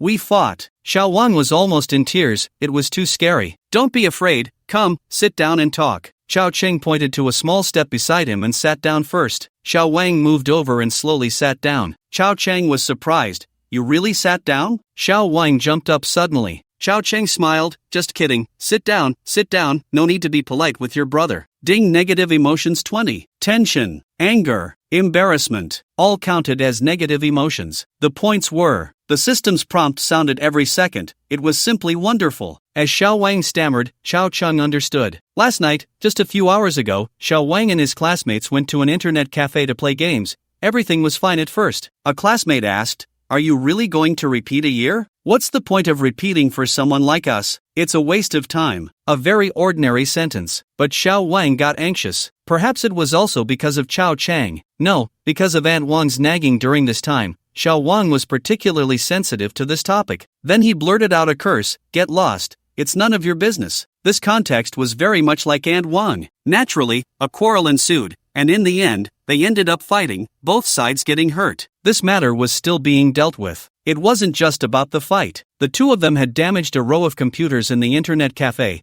The tables were overturned, and all the monitors were broken. This morning, Aunt Wang and the other party's parents went to the internet cafe, even called the police, to discuss compensation. The more Xiao Wang thought about it, the angrier he got, so he found his sister and told her what happened, conveniently bringing back a muscular guy. Chao Chang looked up at Wang Jia. She smiled awkwardly. Xiao Chang, I didn't really intend to fight, I just wanted to scare them. Chao Chang chuckled. Really? Chao Cheng's expression darkened. I don't believe you. Chao Cheng instantly smiled again. Of course, we're from the same courtyard, we grew up together, I can't really fight you. The siblings quickly nodded. Right, yes. Chao Cheng raised an eyebrow. Besides, my banter with Aunt Wang is a matter between our elders, it has nothing to do with you kids. Playing the elder, huh? Taking advantage, huh? Playing ethical games, huh? The siblings wanted to curse but held it back. After all, that muscular guy was still lying over there. They didn't know if he was dead or alive. It looked serious. There was no movement. Forget it. I'll pretend today's incident never happened. We'll still be friends when we meet in the future. Go have fun. Chao Cheng waved his hand. Thank you. Wang Jia quickly expressed her gratitude. As she prepared to walk towards the muscular guy, Chao Cheng spoke again. Leave this muscular guy here. I want to have a chat with him. This Wang Jia's face stiffened. What, is that not okay? Chao Cheng countered. Okay. Wang Jia pulled her brother and jogged away. He didn't go far, just crouched at the corner of the wall in the distance, staring this way. Chao Cheng lit a cigarette. He looked down at the unconscious muscular man. To be honest, he had made quite a bit from the Wang siblings earlier, but compared to this muscular guy, it was still lacking. This guy's negative emotions were skyrocketing, constantly rising above 30. Although the system didn't provide any name hints, Chao Cheng guessed it was highly likely he was just playing dead. The rapid increase was probably due to pain. When a person is in pain, negative emotions can amplify infinitely. Chao Cheng felt he had found the true way to play the system. This guy was almost catching up to the top-ranked Sister C. He's fainted, huh? Looks like I can only find some water to splash on him to wake him up. Forget it, there's no water around. I'll just make do with urine. Perfect, I haven't peed since I got up this morning. It should be yellow enough. Ding, negative emotions plus 50. Big brother. The muscular man opened his eyes, his face a mess of black and white. The right side of his face was white. The middle had a black footprint. The left side was covered in the gray dirt from when he fell. He looked like a 3-color ice cream. Awake? Chao Cheng said, disappointed. The muscular man's face twitched. What the hell are you disappointed about? You really want to pee on my face? You beast. Big brother, I was wrong, I apologize. Since there was no one around, the muscular man endured the pain and kept apologizing. In fact, Chao Cheng was being measured in his actions. There wasn't much enmity, so why bother? In this day and age, although fighting doesn't cost much, killing is still against the law. No need for that. Really no need. What did you do wrong? Wrong to blame that bitch, really big brother. It's all that bitch's fault for calling me here. I didn't know it was you, big brother. If I had known, even if I had 100 guts, I wouldn't have dared to come. Big brother, the muscular man cried. Chao Cheng said loudly, so you're saying it's all that bitch's fault for calling you to trouble me? It wasn't your intention? Absolutely not. Chao Cheng sighed. Actually, I quite liked your arrogant attitude just now. How about we have a fair fight again? I was wrong. I won't dare again. Big brother, no fighting. I'm giving you a chance, and you're useless. Chao Cheng grabbed his hair and shook him back and forth. You're useless. It hurts. Big brother, it hurts. Big brother, I was wrong. The sharp pain from his scalp made him plead for mercy again. Chao Cheng let go, grabbing his collar instead. You really have tattoos? Mixing on the streets? No. The muscular man quickly shook his head. Chao Cheng sneered. Remember, next time bring more people. I wasn't satisfied this time. I won't dare. Slap. Chao Cheng slapped him. I told you to bring more people, so bring more. What do you mean you won't dare? Yes, I'll bring more people. You really dare to bring them? No. Big brother, please, don't torture me anymore. I really was wrong. After messing with him for a while, the negative emotions kept rising, finally slowing down, probably reaching a certain limit. Only then did Chao Cheng stop tormenting him. Moreover, this matter wasn't urgent. In this era, there were many thugs, all over the streets. Today's incident also served as a reminder for Chao Cheng. It turned out that the negative emotions from hitting someone were more than from playing mahjong. If I had known, I would have gone to grab territory and become a boss. Of course, it was just a thought. After all, someone who wants to be the richest shouldn't dirty themselves, right? Even for the sake of negative emotions, it wouldn't be worth it. Get lost. Yes, thank you, big brother, thank you. Big brother, the muscular man scrambled up and wobbled away. As he passed the corner, he ran into the brother and sister. Sister Wang heard what he had just said, and he actually called her a bitch? That bastard. Sister Wang scolded, you turtle. Damn it, the muscular man took the initiative to strike first, stepping forward and delivering a slap. With a loud smack, Sister Wang was left dazed. Not only did he call himself a shrew, but he also hit himself? I'll fight you to the end. Sister Wang instantly went crazy, lunging to grab his hair. Ah, you dead shrew, let go of me. Don't be fooled by the muscular man not being able to handle Chao Chang. When it came to hitting women, he was particularly skilled. Chao Chang stood at a distance, holding a thermos in one hand and a cigarette in the other, watching the show with a click of his tongue. TSK TSK TSK. Oh dear, that punch. Wow, goodness. Sister Wang is surprisingly tough. Her scalp is bleeding. Hissing just looking at it hurts like hell. In fact, Chao Chang understood the muscular man. He felt embarrassed. Just a moment ago, he almost knelt down to apologize and shifted the blame onto his girlfriend. He thought no one had seen it, but then he ran into his lover around the corner. In that instant, the awkwardness of betraying someone turned into anger. Plus, if it weren't for this pair of siblings looking for him, he wouldn't have been beaten up or humiliated for so long. With blood rushing to his head, he slapped back without hesitation. And Sister Wang? She was a woman with a temper. She felt embarrassed and was filled with the rage of betrayal, so she was ready to scold him upon meeting. The muscular man's slap left her stunned. That slap triggered a bipolar reaction in Sister Wang. The emotional state of bipolar disorder ignited a manic episode. Fighting in this manic state was fierce, almost invincible. Even if Chao Chang stepped in, he would probably suffer at Sister Wang's hands. Gotta go. Chao Chang decided to walk around. It wasn't that he couldn't fight back. It was just that at this moment, Sister Wang was out of her mind. Unless you incapacitated her or killed her, she would be like a zombie, refusing to let go. Why bother? He didn't want to get scratched by her. That would hurt too much. Sure enough, Chao Chang didn't walk far. He was pulled back, and some people trying to break up the fight were scratched by Sister Wang. The muscular man, bloodied, cursed, crazy woman, damn. After saying that, he ran away. Sister Wang screamed loudly. Then she looked around, seemingly searching for someone to fight, her gaze fierce like a wild beast, causing those trying to intervene to step back. Sister Wang didn't see Chao Chang and ultimately cried out in anger. Sigh, why bother? Chao Chang shook his head and strolled leisurely out of the community. It really wasn't a big deal. Chao Chang didn't even hit the pair of siblings. After all, they were in the same courtyard. He never expected it to escalate like this. Indeed, Aunt Wang's education had issues. Next time they met, he would have to have a serious talk with her. By age, Chao Chang should call her Little Wang. By experience, if he told her something, she should listen. Let's see what happens if she doesn't. Humph. Ding, negative emotion plus 200. Damn, Chao Chang was taken aback. Who the hell was this? They wouldn't want to kill him, would they? It shouldn't be those three. Chao Chang quickly ruled out those three because they were still responding with emotions, not more than before. They were all at 1, 2, or at most 3 points. Suddenly,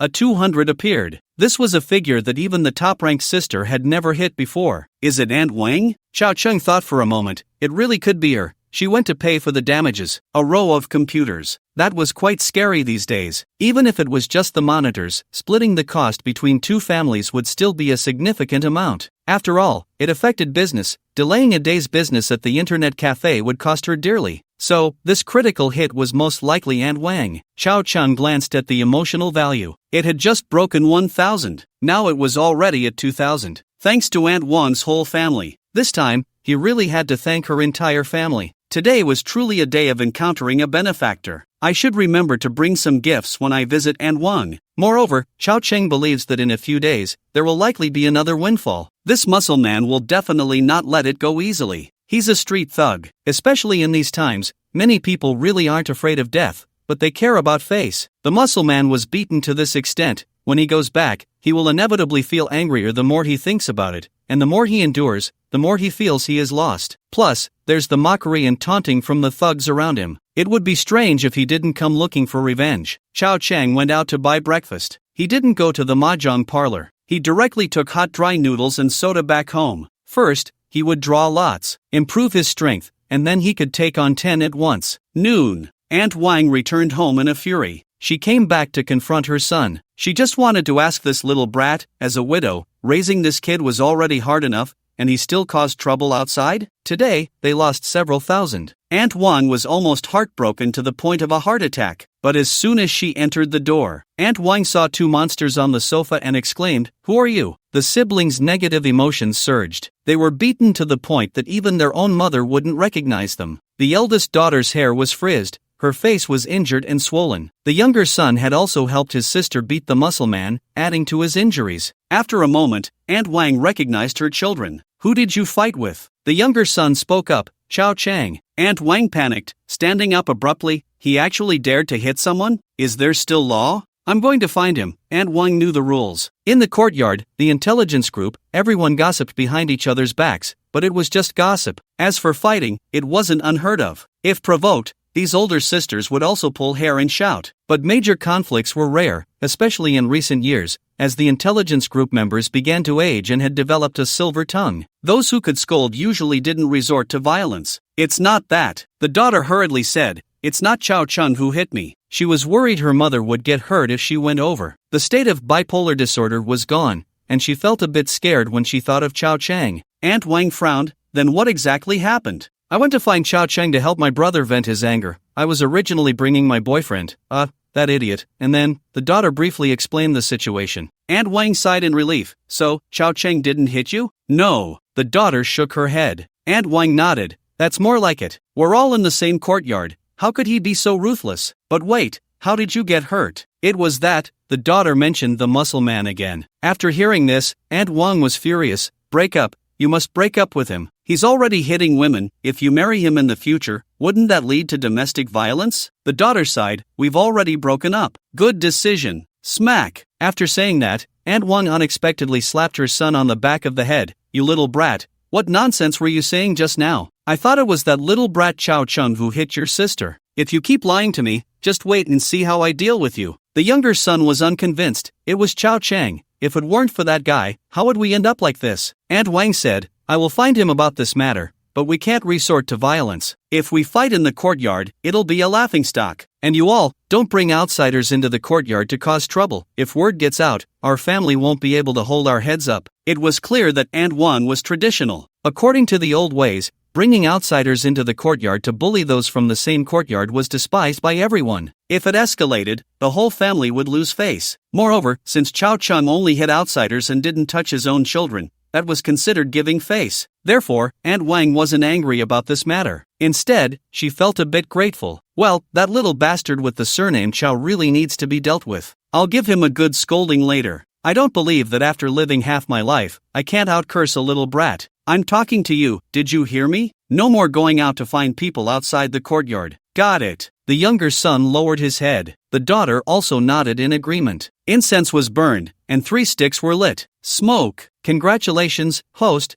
you have drawn 20 consecutive draws. 1 gold chest, 3 silver chests, and the rest were all fine iron and bronze. When Chao Chang saw the treasure chests, his face darkened. What the hell? 20 consecutive draws? What's the difference from the last 10 draws? Last time, he got 1 gold and 2 silvers from 10 draws. This time, he only got 1 extra silver? However, when Chao Chang opened the treasure chests and saw the items inside, his expression improved significantly. Although there were no flashy skills, everything was quite practical. This system's lottery was becoming more and more pragmatic. This is great. The 3 silver chests yielded, fragrant tea, 1 pound. Skill enhancement card, 1 piece. Strengthening serum, 1 vial. The gold chest yielded, storage space, 1,000 cubic meters, 10 meters in length, width, and height. This was quite fantastical. When he first saw the fragrant tea, Chao Chang felt that the treasure chest might contain items related to cultivation, like techniques or elixirs. He didn't expect that the first thing to come out would be the storage space. This was a must-have artifact for hiding bodies, home, and travel. And the strengthening serum could greatly increase physical attribute limits. The skill card was also good. It could enhance skills below the master level. For example, his previous culinary skills could be upgraded to master level using this. But Chao Chang didn't use it, choosing to save it for later. After all, whether he had culinary skills or not was fine, his current skills were already sufficient. As for the other treasure chests, they yielded quite a few attributes. Some junk was also drawn, like green cheap gum and a super small umbrella. That was ridiculous. The lottery really covered everything. An hour later, Chao Chang felt like he was dehydrated as he entered the bathroom. The strengthening serum had caused his attributes to skyrocket, redefining his physique and perfecting his shape. Combined with the attributes from the other chests, Chao Chang's average attributes had reached 20 points, exceeding the peak of human attributes by double. But his combat power had increased by dozens of times. His understanding and application of martial arts would also be more effortless. After finishing his shower, he stood in front of the mirror. Chao Chang looked at his physique, showing a hint of daze. Was he really this handsome? Even he felt dizzy looking at himself. What girl could resist this? As for his appearance, it was almost the same as before,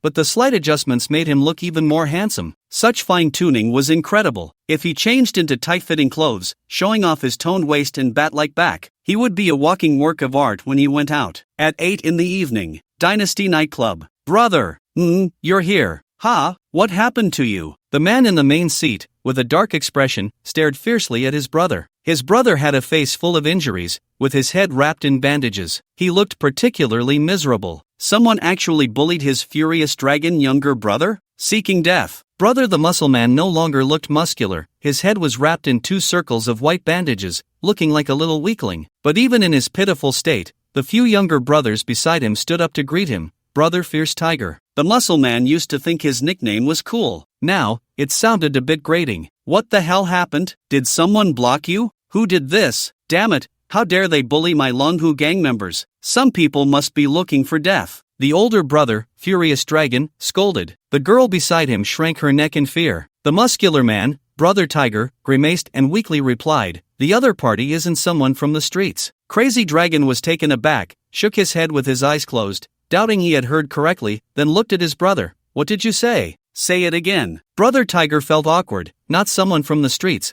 but this kid has skills. He's a trained fighter. This was something that didn't need to be explained. Among those present, the most capable fighters were definitely the Dragon and Tiger brothers. Brother Tiger's muscles weren't built for nothing. He was fierce in fights. If the other party didn't have some skills, how could they have beaten Brother Tiger to this state? Crazy Dragon, so you mean, it's just one person on the other side? Yeah. Brother Tiger lowered his head. Damn, you bastard. Crazy Dragon kicked out. The muscular man, Brother Tiger, was knocked to the ground. Crazy Dragon pointed at him. Where's that fierce fighting spirit of yours? You can't handle just one person? Are you just playing around? The surrounding younger brothers didn't dare to speak, and the girls kept quiet as well. After cursing for a while, Crazy Dragon's anger subsided a bit. Finally, he asked, where does the other party live? Do you know? I know. Brother Tiger nodded quickly. Let's go. Crazy Dragon got up. The younger brothers all stood up. Brother Tiger said, bro, this kid's skills aren't weak. Ha, damn it. Crazy Dragon laughed in anger and kicked again, causing Brother Tiger to stagger a few steps. It wasn't surprising that Crazy Dragon was angry. If it were a fight between gangsters, with plenty of people around, bringing some heavy weapons would be understandable. But dealing with someone who isn't even a gangster, and it's just one person, what do you need to bring? Are the daggers in everyone's hands fake? Moreover, 2 fists can't fight against 4 hands. No matter how strong the opponent is, what's the use? Does he think he's a little dragon? Damn it, who among them isn't someone who has fought on the streets? Who doesn't have some fighting skills? Crazy Dragon was angry because this brother seemed to be scared out of his wits. Too cowardly. Stop wasting my time, hurry up, lead the way. Gangsters never wait overnight for revenge. At this moment, Chao Cheng was still unaware that a wave of negative emotions was about to hit him. After dinner, he bought some fruit and a box of milk. He went to visit Aunt Wang. Knock knock knock. Who is it? Coming. Why knock so loudly? Creak. The door opened. Aunt Wang stepped back half a step. Sigma? LLL, what are you doing here? Oh wow, coming to bully me at home. This little bastard is going too far. Ding, negative emotion plus 10. Ha, so seeing me makes you angry, ha, Aunt Wang? Chao Cheng smiled, raised the gift in his hand, and said with a grin, Aunt, I'm here to visit little Wang. Little Wang? Aunt Wang was stunned for a moment, then her face darkened. What nonsense are you talking? Sorry, it's little Wu, the Wu siblings, right? Their surname is Zhou. Right, the Zhou siblings. Ah, you see my brain. I just remember Zhou, Wu, Zhang, Wang. Seems like one of them. Didn't expect it to be Zhou. Chao Cheng had an apologetic look. I saw that they were both injured today, and I felt bad about it, so I brought some fruit and milk to help them recover. Aunt, won't you invite me in to sit for a while? Where did you learn such poor manners? Aunt Wang's mouth twitched. Hey, this little bastard. What he does and what he says are completely opposite. Bringing gifts and cursing at me, huh? Mocking my manners, huh? Truly you, little bastard. Only you could do something like this. Come in, Aunt Wang said with a stern face. All right. Chao Cheng smiled as he entered, casually asking, by the way, Aunt Wang,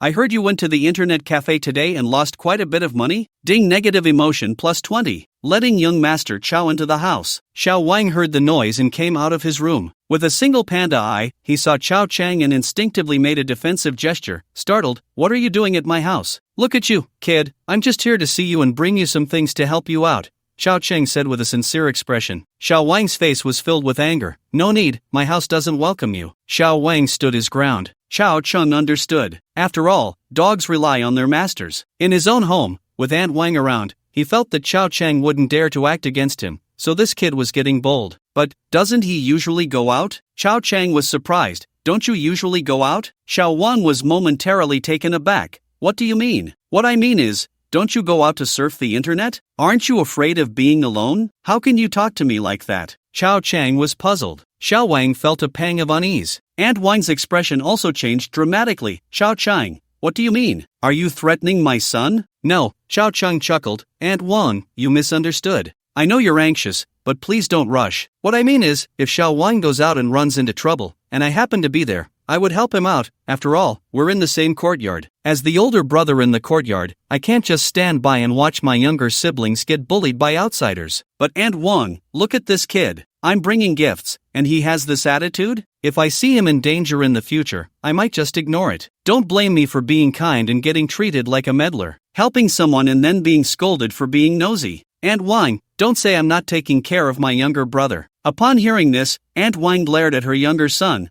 What nonsense were you just saying? When did it become your place to make decisions in this house? Just because you say you don't welcome him, it means he can't come? Oof. Xiao Chao, don't take it to heart. Xiao Cheng set down the gifts and waved his hand. I'm not too concerned, but Aunt Wang, I don't know your temperament or your mood, but if it were me, if my younger brother spoke to a guest like that, I'd definitely give him a good beating. I'm not trying to sow discord, this is an education issue. Xiao Cheng said seriously, let me analyze this for you, just listen. Boys need strict discipline from a young age, otherwise, they'll suffer when they go out. Just like today with the internet cafe losing money, he suffered a big loss. If he hadn't insulted someone's mother, would he have ended up fighting with his classmates? If there hadn't been a fight, would you have lost that much money? Aunt Wang's face grew darker and darker. It was true. Just thinking about those thousands of dollars made Aunt Wang's anger boil over. Xiao Wang's face turned pale. Xiao. Aunt Wang pointed at him. Shut up and go back to your room. Xiao Wang shrank his neck, glared at Xiao Cheng, and retreated back into his room. Xiao Cheng sighed and smiled, continuing,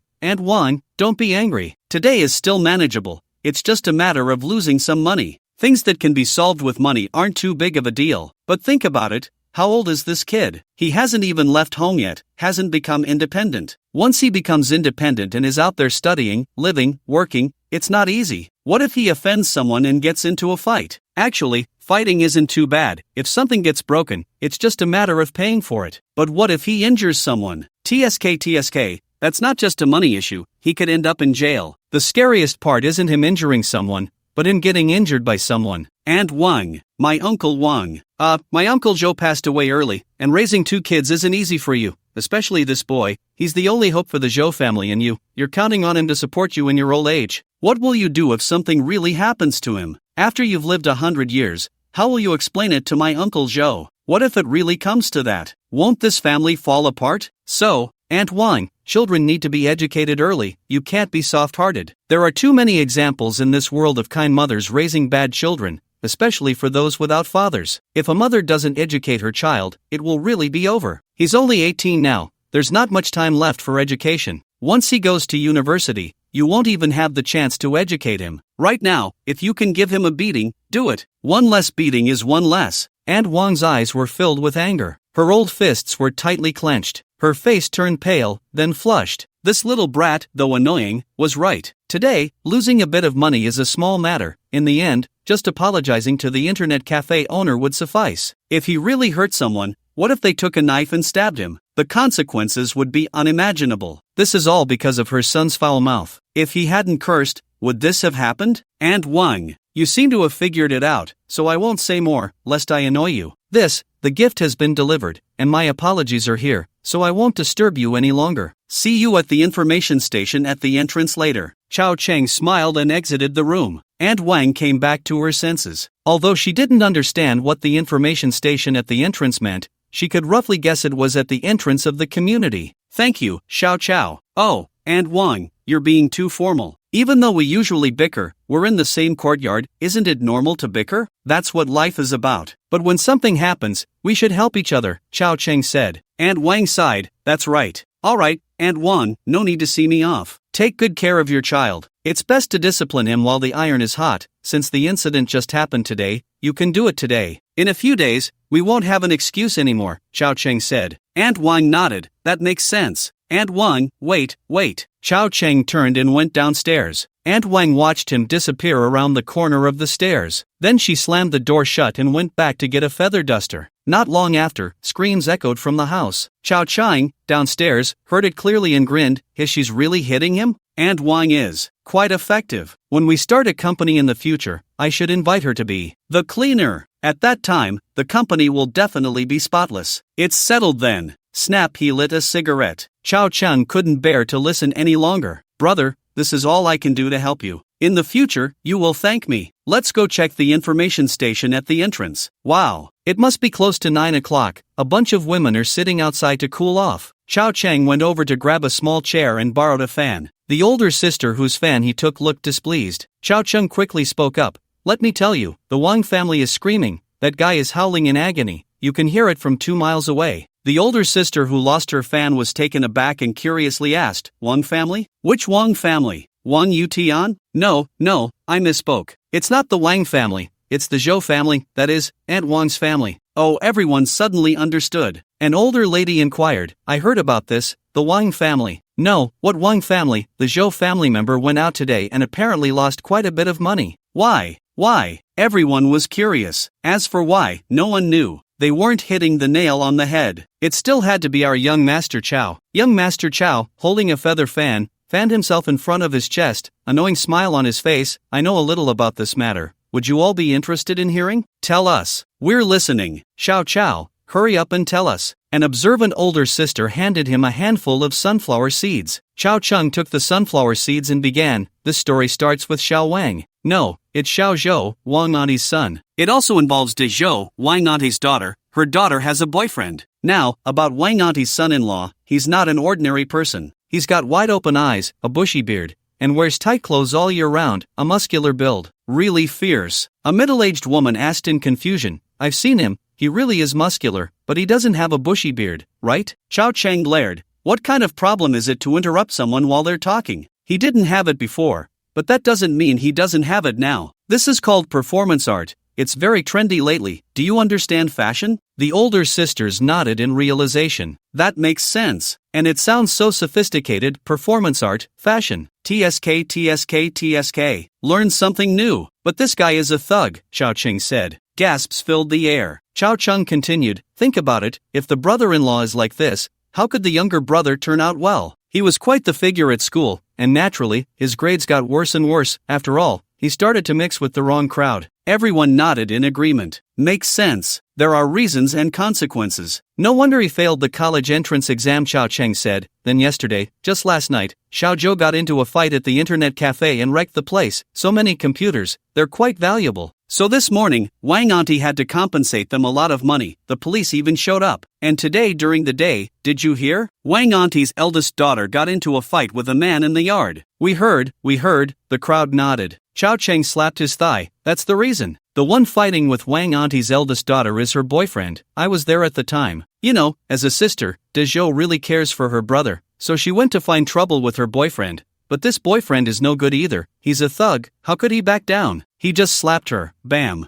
Xiao Cheng exaggerated his gestures, making the older sisters around him grimace in sympathy, some even covering their faces. Indignant, they exclaimed, what a scoundrel, hitting a woman. Thugs are never good people. Otherwise, how could they be thugs? Exactly. Xiao Cheng nodded. Then the siblings fought together. But how could they stand up to a muscular guy? In the end, they both got hurt. Wang Auntie is currently educating her children. To be honest, educating children is not wrong, but she's too harsh. Sigh, with Uncle Zhou gone, Wang Auntie is really out of control. She doesn't even feel sorry for hitting her son. The crowd shook their heads and sighed. Every family has its own difficulties. After all, it's Wang Auntie's family matter, and those present couldn't really advise her. And so, everyone had their fill of gossip. In the information station's database, another juicy piece of information was added. People began to discuss. It was lively, accompanied by the sound of Xiao Cheng crunching on sunflower seeds. Before long, a group of people came bustling in at the entrance. At a glance, they were from outside the courtyard. Instantly, they caught the attention of everyone in the information station. Leading the group was a man with a slick-back hairstyle,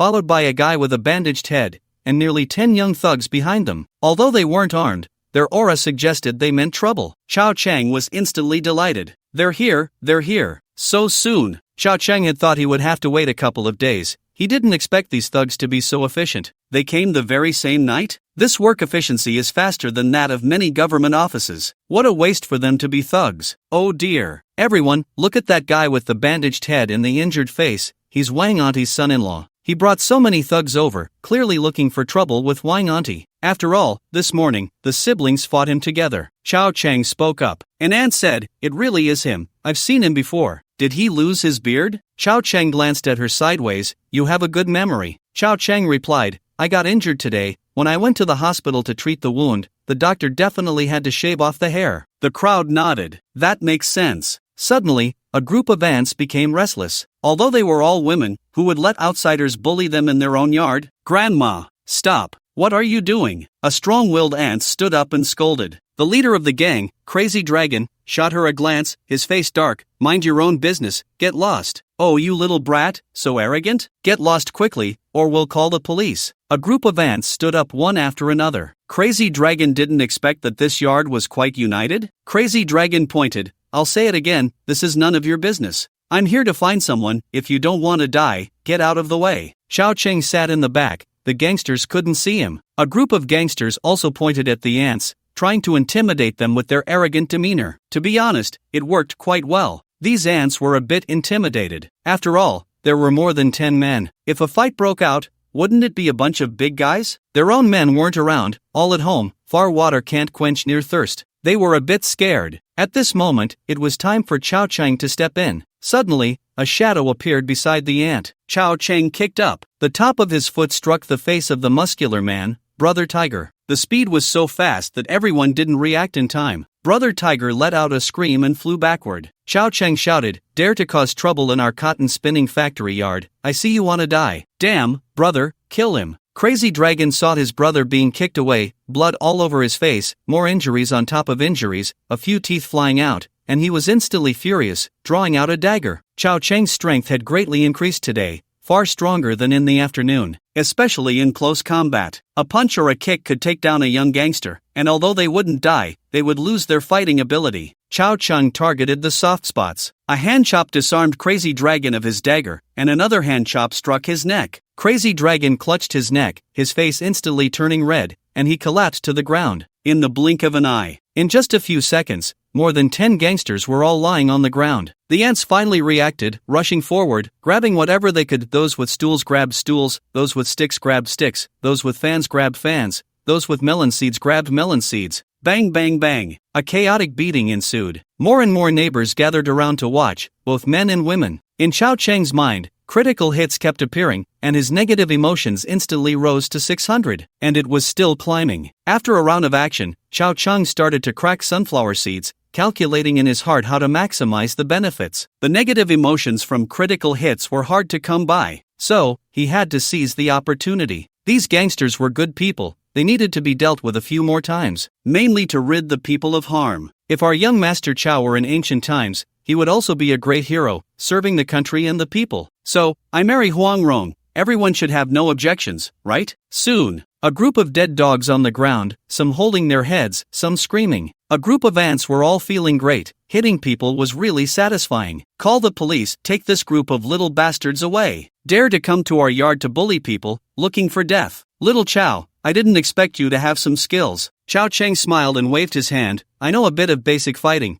but dealing with a few gangsters is quite easy. By the way, everyone, don't touch their daggers. These are evidence. Let the police take them back later. Chao Cheng began to organize everyone to maintain the scene. Soon, the police arrived. The aunties surrounded the police, chattering and nagging. Chao Cheng watched the expressions of the several officers change from normal to shocked, then to discomfort, and finally to pale white. 3 women were like 1,000 ducks. 3 old women were like 5,000 ducks. There were more than a dozen old women on the scene, surrounding the officers and spitting at them. Just imagine that scene. The officers seemed to be under a magical attack, their faces growing whiter. In that moment, the officers had an impulse to draw their guns and fire into the sky to silence them all. It was so damn noisy. Not only noisy, but they couldn't hear a single word clearly. Everyone, stop talking, one at a time. shut up. A young officer couldn't hold back any longer, his face flushed as he shouted. The aunties were all taken aback. The scene fell silent for a second. Then, the noise grew even louder. What's wrong with you young people? We're trying to tell you about the case, and what's your attitude? These thugs blah blah blah, blah blah blah,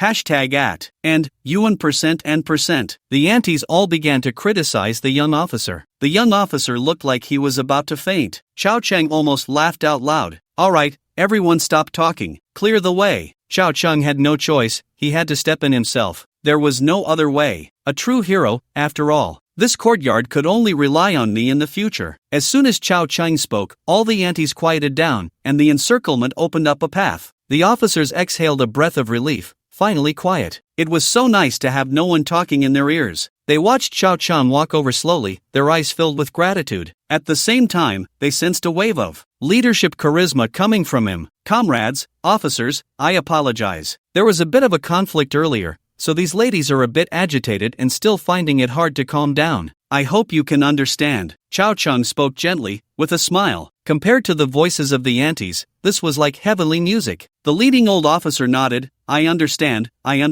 young comrade. Can you tell us what exactly happened here? What's going on with these people? It's like this. Xiao Cheng briefly explained the situation. Essentially, some thugs had fought with the girls in the courtyard during the day, and at night, the thugs came back for revenge. The aunties present were all the type to help when they saw injustice. The story was quite logical. After listening, the officers understood the details of the whole incident. But they didn't believe it. A dozen thugs, armed with daggers and butterfly knives, the least of their weapons being tiger claws. That was fully armed. But what did these aunties have? The most powerful was probably a bench, and the outcome was that the thugs were utterly defeated? Is that reasonable? It's not reasonable. The scariest part was that this group of aunties came out completely unscathed, not to mention the officers. Even a normal person with a brain wouldn't believe Xiao Cheng's words. Xiao Cheng seemed to see the doubt in the officer's eyes. With a smile, he said, I know a bit of martial arts, so I didn't let the ladies get hurt. The leading old officer asked, was anyone else involved besides you? At this moment, quite a few people had gathered around. There were also aunties in the crowd bragging about the fight earlier. No one else. Xiao Cheng shook his head. Alright, then. The officer turned and instructed, take this group back. Then he turned to Xiao Cheng, you all come along too, and make a record. The old officer began to contact the station, asking them to send a car over, and also needed to contact the hospital. After all, these thugs looked like they were seriously injured. In addition, someone asked about Aunt Wang's building unit and went to inquire about the situation with her. This matter involved Aunt Wang's daughter, making her a party to the incident. Half an hour later, several police officers arrived at the station, taking people away in 2 cars. Before leaving, they also took the surveillance footage from the entrance of the community. After getting out of the car, the aunties held their heads high, resembling victorious kings returning home. They chatted and laughed along the way. To enter the precinct as heroes is a privilege not everyone can enjoy. The duty officers at the station were left dumbfounded. In stark contrast,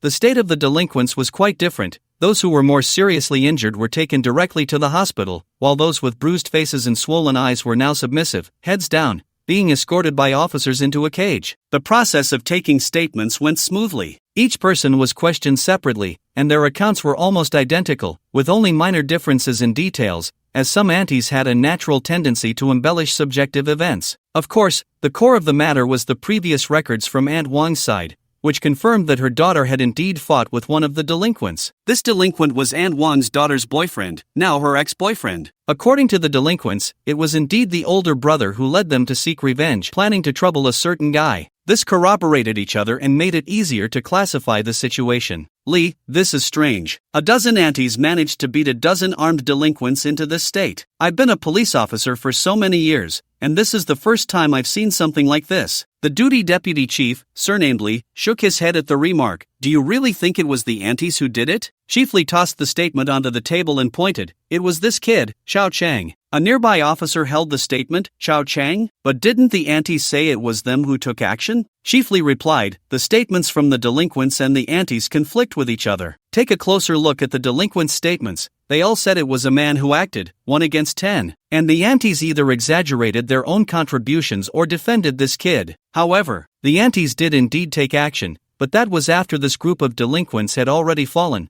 when they rushed in to give them a beating. The officer compared the two sets of statements and suddenly realized, it really is. What kind of background does this kid have? To take on 10 delinquents armed with knives barehanded, that's impressive. Go ask him, and you'll find out. Chief Lee stood up. Also, arrange for cars to take the aunties home. It's getting late, and we shouldn't delay their rest. As for this group of delinquents, keep them in custody and deal with them tomorrow. As he spoke, Chief Lee entered a small conference room. Xiao Chang was inside, drinking tea. Hello, young comrade, my surname is Lee, and I am the deputy chief of the Jiangbei police station. Hello, Chief Lee. Xiao Chang shook his hand. Chief Lee smiled and gestured to a chair. Please, have a seat. Xiao Chang sat down. Does Chief Lee have any questions? Chief Lee smiled slightly. You're quite direct, young comrade. I like straightforward people, so I won't beat around the bush. Have you practiced martial arts? I know a little bit of basic martial arts. Xiao Chang repeated his earlier statement. Chief Lee shook his head with a smile. That doesn't sound basic, does it? You must have had some formal training? Xiao Chang shook his head. No, I just practiced on my own. This kid is not being honest. Chief Lee was meeting Xiao Chang for the first time,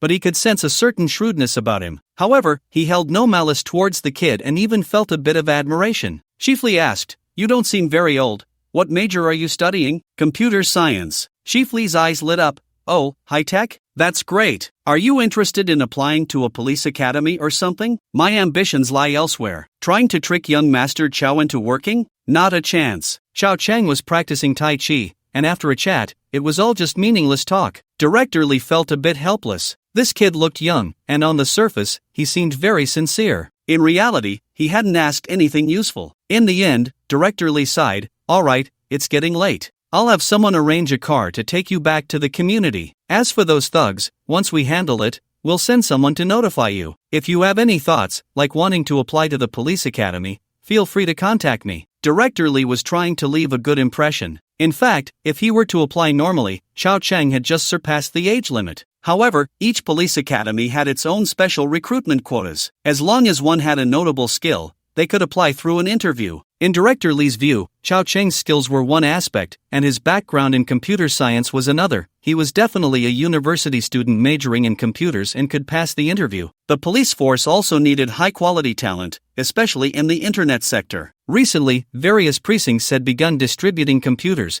but there were very few people proficient in computers among the officers. Those veteran officers were overwhelmed when they saw a computer. The old officers could only manage to play Minesweeper somewhat smoothly. Xiao Chang left the small conference room with Director Lee. They ran into a police officer. The officer greeted Director Lee. Then, upon seeing Xiao Chang, exclaimed, Oh, young man, it's you. Director Lee looked at his officer and then at Xiao Chang. Do you know each other? The officer nodded. Report to Director Lee, we've met before. There was a robbery suspect who was caught by this young man. I was in a hurry at the time and forgot to ask for his information, and later I couldn't find him. Xiao Chang rolled his eyes. I'm at the square every day. If you wanted to find me, how could you not? And are the street cameras just for show? Now you're trying to pull this with me. You didn't even think about finding me. I can't be bothered to expose you. You recognizing me now is probably because you're afraid I'll bring up the last incident. Quite cunning, this kid. Director Lee was pleasantly surprised. I didn't expect you, Xiao Chao, to have caught a robber. It seems you're really suited to be a police officer at heart. Think carefully about what I just said. I'll recommend you to the police academy for further studies. Otherwise, it would be a waste of talent. I'll consider it. By the way, Director Lee, is there any reward for the robber I helped catch? Xiao Cheng directly asked. Director Lee, the officer. Ding, negative emotion plus 10. This wave of negative emotion definitely came from the unknown little officer. Xiao Cheng smiled. A banner would be nice, like 5 good citizens or brave citizens. Director Lee chuckled. There is, definitely. Not only a banner but also a cash reward, and a bravery award. I'll help you apply. Then thank you, Director Lee. I'll seriously consider your suggestion. Alright, then it's settled. I'll wait for your call. The next day, 3 days after Sister C left, missing her, the situation was still brewing, especially in the courtyard, with the auntie spreading the word. Yesterday's incident was exaggerated to the point that it could be made into a movie, especially Aunt Wang. After hearing the news, she was terrified. Thankfully, those thugs didn't get in, otherwise, her daughter and son could have been beaten, or worse, seriously injured or even killed. How terrifying. Aunt Wang, you really should thank Xiao Chao this time. If it weren't for him, the consequences would be unimaginable. That's right, Aunt Wang, don't argue with him anymore. He saved us. The surrounding aunties were speaking up for Chao Chang. This was the trend of the moment. The eyes of the masses are sharp. Aunt Wan awkwardly responded, "When did I argue with him? It's always me who gets half dead from anger. Alright, today I'll bring a gift and make peace with that little Wang. That kid. That's more like it. Oh, speak of the devil, here comes Xiao Chao. Xiao Chao, come. This way. Xiao Chan walked over with a thermos cup, smiling. Some offered their seats, some handed out sunflower seeds, and some fanned the air. Look at this. Look at our community support. Oh, Aunt Wang is here too. Aunt Wang chuckled awkwardly. Yes, about yesterday, thank you. Oh, it's a small matter, I still say. When neighbors quarrel, that's just our internal conflict. Even if we fight, it's something we handle behind closed doors. But once outsiders try to bully our courtyard, we must unite and fight back. Chao Chang raised his fist. Exactly. Right. Xiao Chao is right. We must stand together against outsiders. Xiao Chao is indeed a university student. This awareness is something ordinary people can't compare to. Chao Chang humbly waved his hand. He left himself a way out with those words. He would still have to annoy Aunt Wang later. The second on the list. No, now it's the third on the list, Aunt Wang. How could he let her off easily? However, Chao Chang planned to shift his focus to her son. Last night, Aunt Wang hit her son. That was a brutal blow. Xiao Zhou has quite the temper. Perhaps it's because he's young and rebellious, so his curve of increasing negative emotions is much stronger than Aunt Wang's. He gets angry at the drop of a hat. It won't be long before Xiao Zhou surpasses Aunt Wang. And then there's that group of thugs. They're also score-boosting monsters. The muscle man is currently ranked first. Young Master Chao kicked his teeth in yesterday, and he couldn't speak clearly right after. He's still in the hospital now, occasionally bursting out with negative emotions. Of course, all of the above is just an estimate. After all, the system doesn't have names. It's probably close enough. Young Master Chao isn't the type to be overly serious. There's no need to clarify everything. Everyone, I have an idea, not sure if I should share it? Chao Cheng smiled as he looked around at the group of aunties and older sisters. Go ahead, Xiao Chao. What idea? Chao Cheng smiled. Recently, the atmosphere outside isn't great. There are many thugs on the streets, and theft is rampant, which can easily put us good people in danger. So, we need to unite. Chao Cheng shared his thoughts. He was preparing to establish a grassroots organization. Together, this group of retirees or unemployed housewives and form an organization called Jiangbei Masses. That's right. It's modeled after the Chaoyang Masses from his dream. Even according to the timeline, in the dream world, this organization hadn't officially been established yet. It hadn't received official recognition. The establishment would be 2 years later. It's one of the 4 mysterious organizations in the capital. As for the others, like the West City Aunties, Haitian Netizens, and Feng Tai Persuasion Team, those are all matters for 10 years later. Xiao Chang was going to start it now. Be the first to take the plunge. By then, the negative and positive emotions shouldn't be too overwhelming. The main thing isn't even the emotional value. But as a good person, a gentleman, a great hero, young Master Chao wanted to use his own strength to return a clear sky to Sanjiang City. A great hero acts for the country and the people. Xiao Chang began to paint a vision. The aunties and older sisters present were all energized, including Aunt Wang. To all the sisters, aunties, and ladies present, some are retired, and some are simply housewives, but I believe they are all good people. I feel the same, which is why we can sit together, like attracts like. Don't you all agree? Yes, exactly. Xiao Chao is right. Xiao Cheng pressed his hand down to control everyone's excited emotions, then spoke passionately. It is precisely because we are all good people that we cannot tolerate any sand in our eyes. That is why we were able to accomplish that great feat last night, taking down a gang in one go. I heard from Director Lee that this gang was running security for a large nightclub, and they usually committed all sorts of crimes, fighting, bullying good women, even doing drugs, singing, and gambling. They were truly a tumor in society. Upon hearing this, everyone present was outraged and cursed. The tumors of society must be eradicated, and the bad guys must be brought down. We cannot let the good people here feel disheartened. Of course, this was an exaggeration. It was actually just a case of provoking trouble, and it was an attempted crime that would result in a few days of detention before being released. However, our young Master Chao needed to make everyone aware of the dangers posed by these thugs and the harm they bring to a harmonious society. Xiao Cheng paused for a moment and continued. I have already applied to Director Lee for a banner and a bonus. Although the bonus may not be much, I know that everyone is not doing good deeds for money, but for justice and the yearning for a better life. Compared to money, I believe what everyone needs more is the banner. What is a banner? It is society's recognition of everyone, the official acknowledgement of everyone, the praise for good people, our military merit badge, and the most glorious example we can set for our children. Let our children know that even if their mothers are retired at home or are housewives, they are still great. They can make outstanding contributions to the core socialist values. Good. An elderly woman was moved to tears, applauding. Clap clap. Suddenly, the scene was filled with applause, everyone resonating with the sentiment. So, the purpose of establishing this Jiangbei masses is to rely on our ordinary masses to achieve a unified integration of community environment, neighborly relations, and surrounding security. It is also to give everyone a place to shine and be active. Even if we are retired aunties or unemployed housewives, we have not detached from society. We are part of society, and we should establish one glorious mother image after another,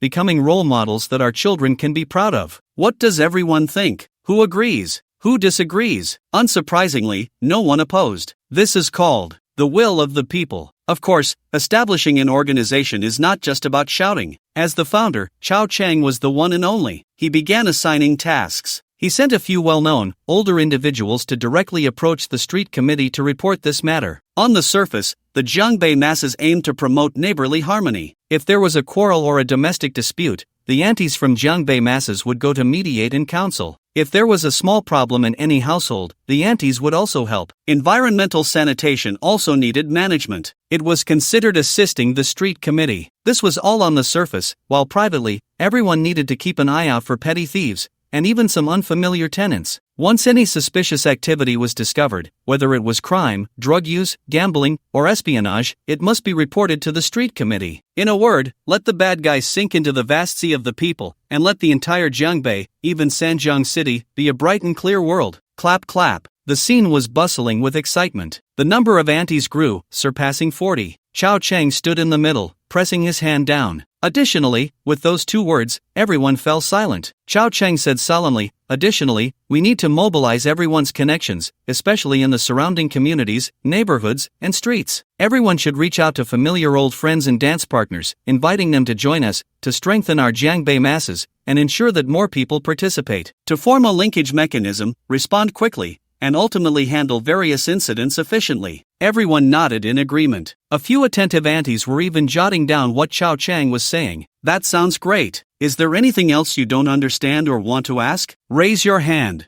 I have a question. An older sister raised her hand. She was not very old, in her 40s, looking like a housewife, and Chao Chang was not familiar with her. Chao Chang smiled, sister, please go ahead. The older sister was excited and very satisfied with Chao Chang's attitude. She stood up. I have a question. What if the aunties and sisters from other communities are unwilling to participate? Yes, if we want to mobilize, not everyone will be willing, right? There's no money involved, and I'm afraid some people won't be motivated enough. Once the topic was opened, many questions emerged. The main issue was actually about motivation. The incident yesterday happened in the cotton spinning factory community, and everyone could relate, so their enthusiasm was higher. But it was hard to say for other places. Perhaps the nearby ones were okay, but those older sisters and aunties further away might not have the same drive. This is a very good question. After everyone sat down, Chao Chang nodded and smiled. Don't worry, I've thought it through. Just give me 2 days, and everything will fall into place. And so, this matter was settled. First, he needed to report to the street office and bring in the older sister from the street. The organizational structure also needed to be set up. Chao Chang didn't plan to be the boss, he didn't have the time, but he had to make sure everyone knew that the Jiangbei community was initiated by him, as it concerned emotional value. Immediately, Chao Chang sought out local news media and reporters to publicize what happened last night. He also copied videos from the community. He spent over 20,000, bought a laptop, and made a simple edit showing the aunties beating up the thugs, who were then taken away by the police. He also reported the incident to Director Lee and received a promise of a banner and a bonus. The organization had just been established, and many channels were not yet open. Once the channels opened in the future, they wouldn't need to worry about this little money. All units would allocate funds. As long as this organization was positive, upward, official, and well-known,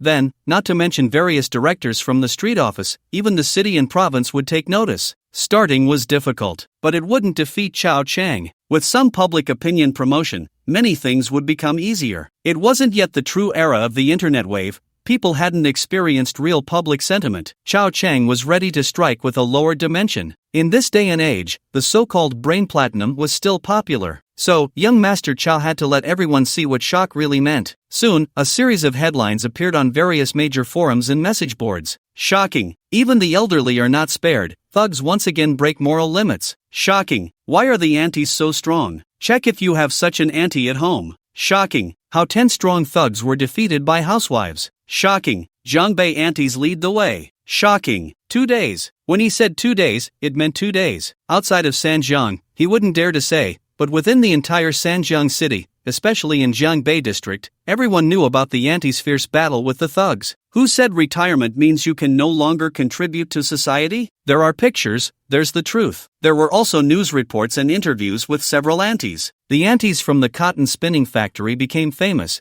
making the aunties from other communities envious. At their age, what they sought was not much. This era was not like decades ago when they struggled to fill their stomachs. With everyone well-fed, they began to pursue some spiritual fulfillment and social recognition. At this time, the Jiangbei Masses Organization began recruiting members. Chao Cheng instructed the various aunties to take brochures and explain things in person. The number of participants started to surge. The street committee also agreed, as the reputation was very good. The street leaders received praise from the district and even the city, so they directly approved the Jiangbei Masses Organization. They even allocated a small office on the street as a temporary workspace. As long as they received official recognition, even at the street level, the resources that could be mobilized suddenly increased. Information about various temporary residents could be accessed. Although Sanjiang couldn't compare to Shanghai, it was not a small city either. It had already implemented a temporary residence permit system 10 years ago. This is legitimacy, and most people would cooperate. In fact, this kind of mass organization had appeared many years ago. However, after the arrival of the new era, such organizations disappeared. Suddenly reappearing now caught people off guard. Moreover, the results were better than expected. Some problematic individuals were indeed brought to light. In just a month, in the Jiangbei community alone,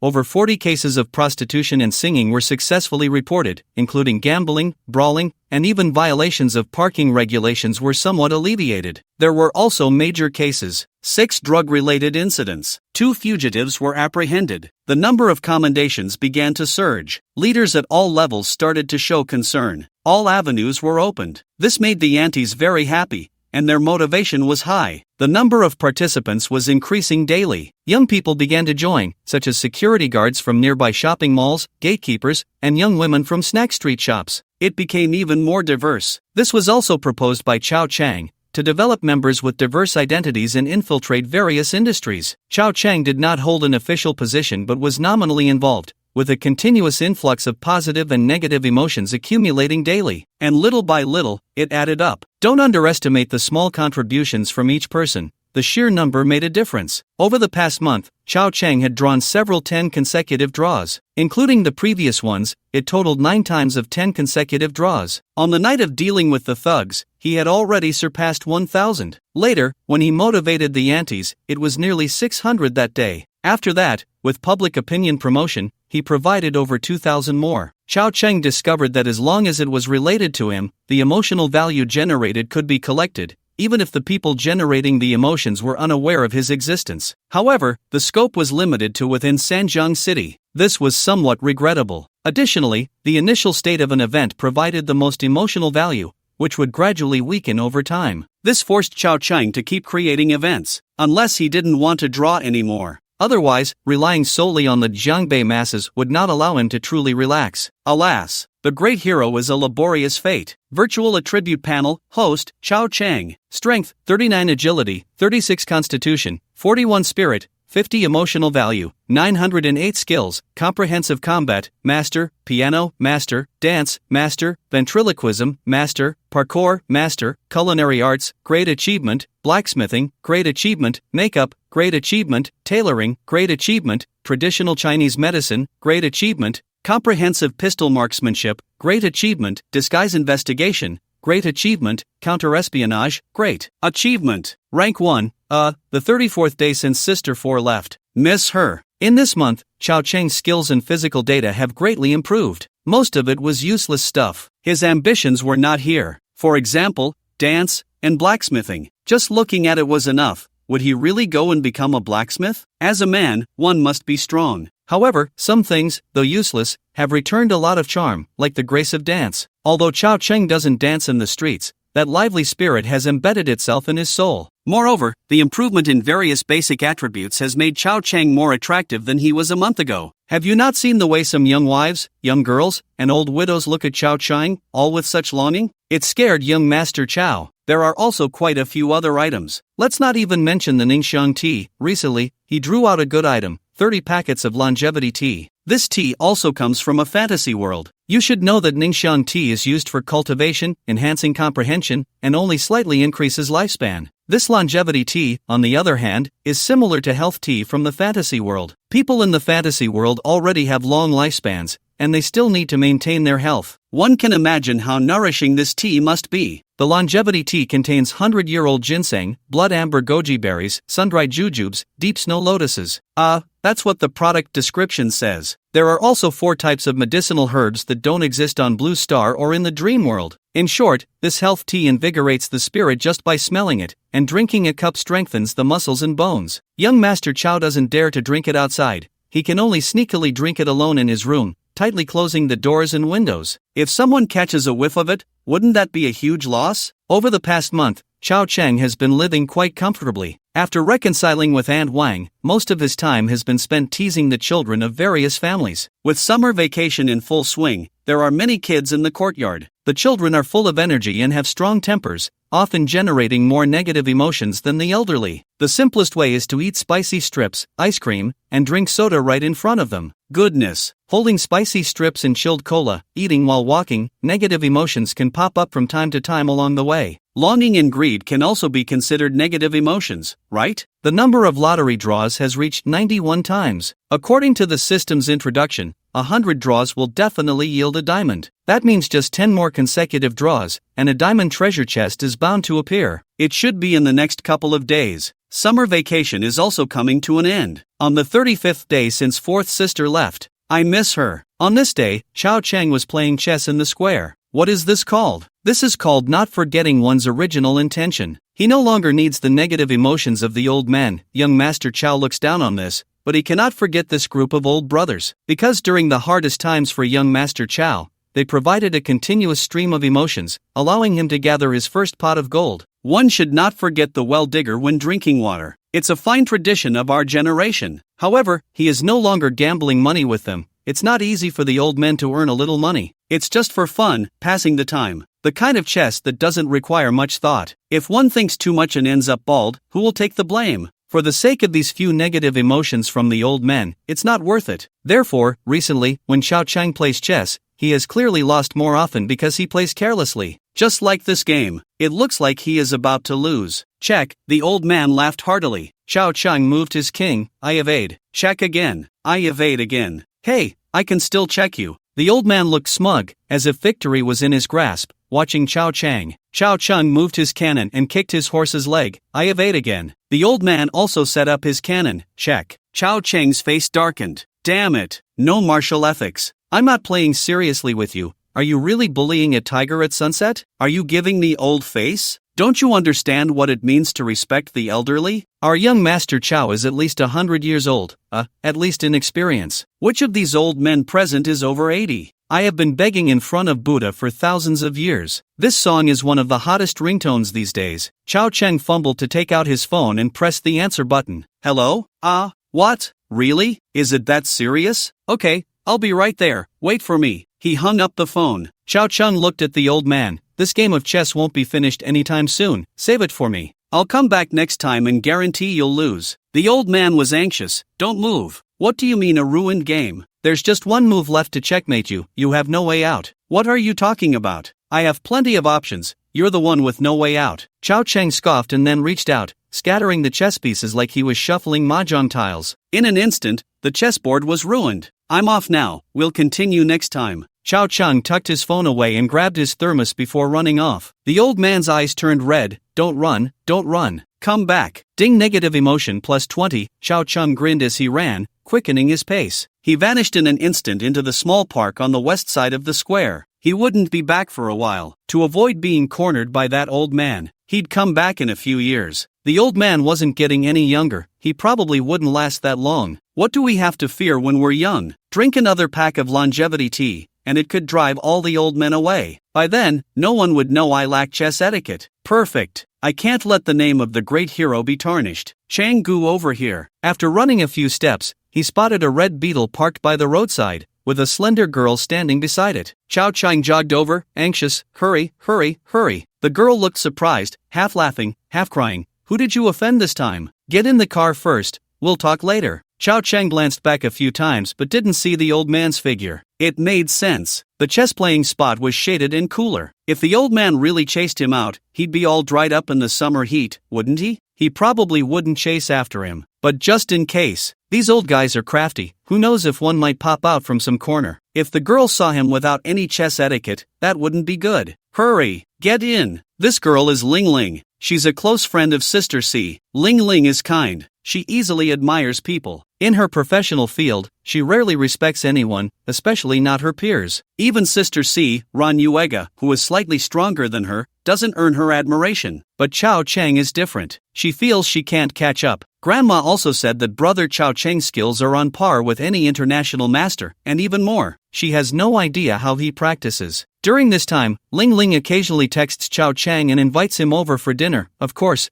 asking him for advice, wanting her brother Chang to teach her. This relationship, with time, naturally became familiar. Today, they had also agreed to have lunch at the old lady's house. Because she would be leaving soon, school was starting. She was going to study in the capital, the place where her grandmother once taught. Once she went to the capital, she wouldn't see Chao Chang for a long time. It felt quite hard to part. Chang-gu, who is chasing you this time? Ling Ling laughed lightly while driving. Chang-gu, who is chasing you this time? Ling Ling laughed lightly while driving. Every time she saw Chao Chang, he was always causing trouble. And during this time, when she talked to Rin Yuega on the phone, they discussed many things about Chang-gu. She felt she already knew him well. She suspected Chang-gu had ADHD. What kind of talk is that? Chao Chang rolled his eyes. I am known as the honest and fortunate young master. I live up to my name. How could I be chased by anyone? Everyone respects me, okay? Ling Ling's little face was filled with I don't believe you. But because she was kind, she didn't expose him. Ling Ling asked,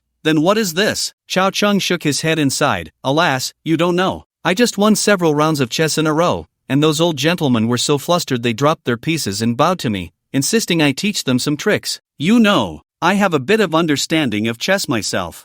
Ling Ling chuckled lightly. This bit of understanding was quite enchanting. It seemed that when Chang-gu said he had a little understanding, it was actually quite impressive. For instance, his cooking skills. The first time I went to his house, I didn't realize how good his cooking was. I only noticed his knife skills. But later, I experienced it firsthand. A few days ago, Chao Cheng cooked at her place, and I almost bit my tongue off. It was so delicious. And that was just a bit of understanding. Piano? Also a bit of understanding. So, it stands to reason that his chess skills must be quite good. Chao Cheng waved his hand. Forget it, let's not talk about that. It's all trivial. When are you leaving? The day after tomorrow. Ling Ling instinctively pouted, feeling a hint of inexplicable reluctance. That's good. I guess you'll be tired of staying at home this summer, right? Chao Cheng said. In the past, she might have been tired of it. So occasionally during long holidays, she would go out and perform to gain some stage experience. But this time, she didn't. Ling Ling shook her head, then nodded. Changgu,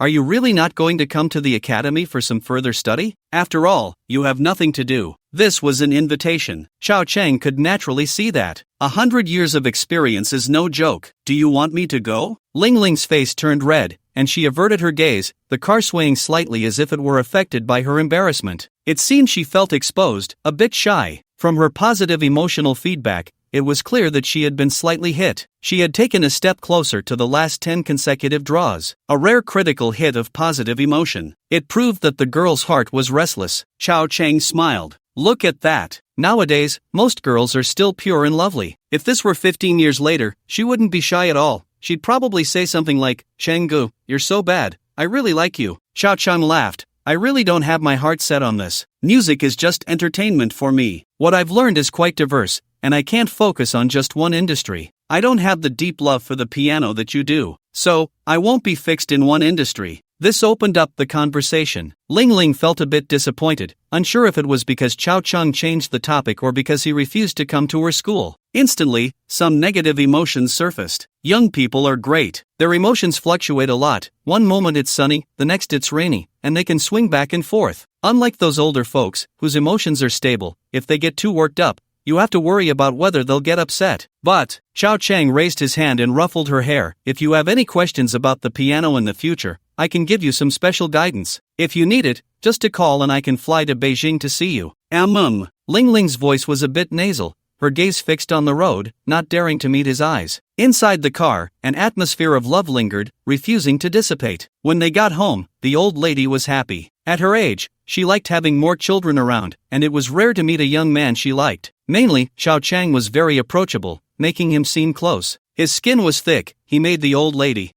He made her very happy. After dinner, he didn't leave in the afternoon but stayed at home to teach the girl how to play the piano. Just one word, elegant. They also had dinner at home that night. He even had a bit of wine with the old lady. To be honest, the old lady had a good tolerance. After 3 or 2 shots of white wine, her complexion didn't change at all. Xiao Chang drank half a gin and didn't change color either. After dark, Ling Ling drove Xiao Chang back to the residential area, dropping him off right downstairs. Shanggu, good night. Good night, drive carefully. Xiao Chang waved his hand. Send me a message when you get back. Got it, Changgu. Watching the small car leave, Xiao Chang didn't wander around outside. Although it was the most active time at the community information station, his emotional value was already sufficient. He returned home to shower and change. 10 consecutive draws. This time, he broke the 100 draws and got a diamond. Xiao Chang was curious to see what the diamond treasure chest was all about, given how mysterious it seemed. It would be great if he could get a skill. He wanted to know what the realm after master was. Surely it couldn't be super god, right? After all, this is modern society.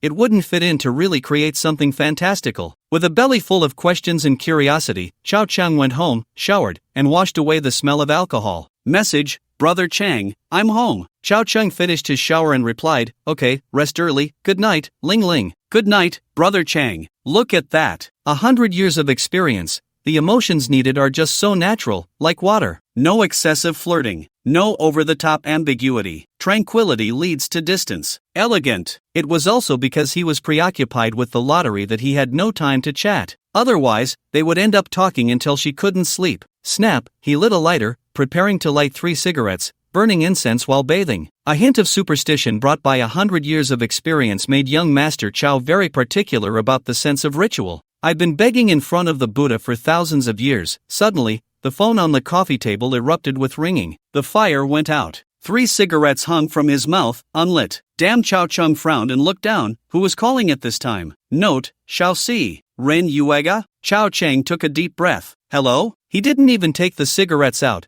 just held 3 in his mouth as he answered the call. The 3 cigarettes danced like musical notes, their frequencies differing, as if foretelling something. Young Master Chow didn't even want to draw anymore. This felt ominous. Stinky little brother, what are you doing? Xiang Mei Mei, I just finished showering, Xiao Chang responded. Ran Yuega snorted lightly. I'm your sister, you stinky little brother. Ha! Xiao Chang chuckled. If you can get rid of the stink, I might consider calling you sister. Ran Yuega huffed playfully, changing the subject. Just to let you know, stinky little brother, we're setting off tomorrow morning. Setting off? Where to? Xiao Chang had an inexplicable bad feeling. To Sanjiang City, where else could we go? Do I need to inform you if I go somewhere else? What are you going there for? She had been gone for 35 days. He missed her, but just thinking about it was enough. There was no need to meet, right? Leaving some blank space in life isn't nice? I think the teacher is not okay? Do you think I'm going just to see you? Ha, Xiao Chang laughed. This is a classic case of denial. If it's not for me, why explain? Sigh. Being too handsome is also a sin. Being liked is a burden too.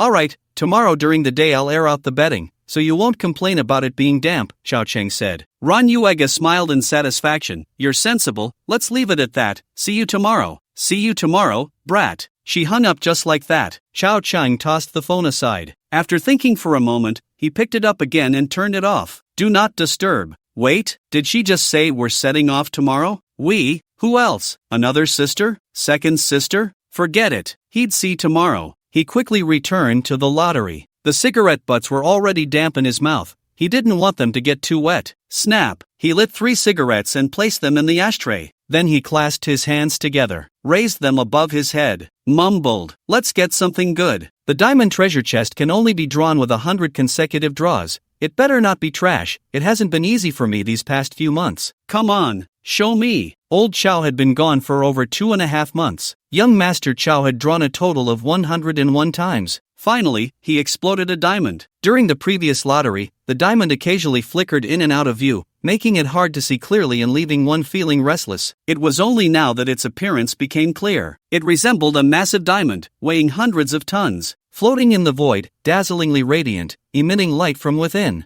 Ding! Congratulations, host. Fortune is on your side. You have drawn a diamond treasure chest and received a skill enhancement card, unlimited.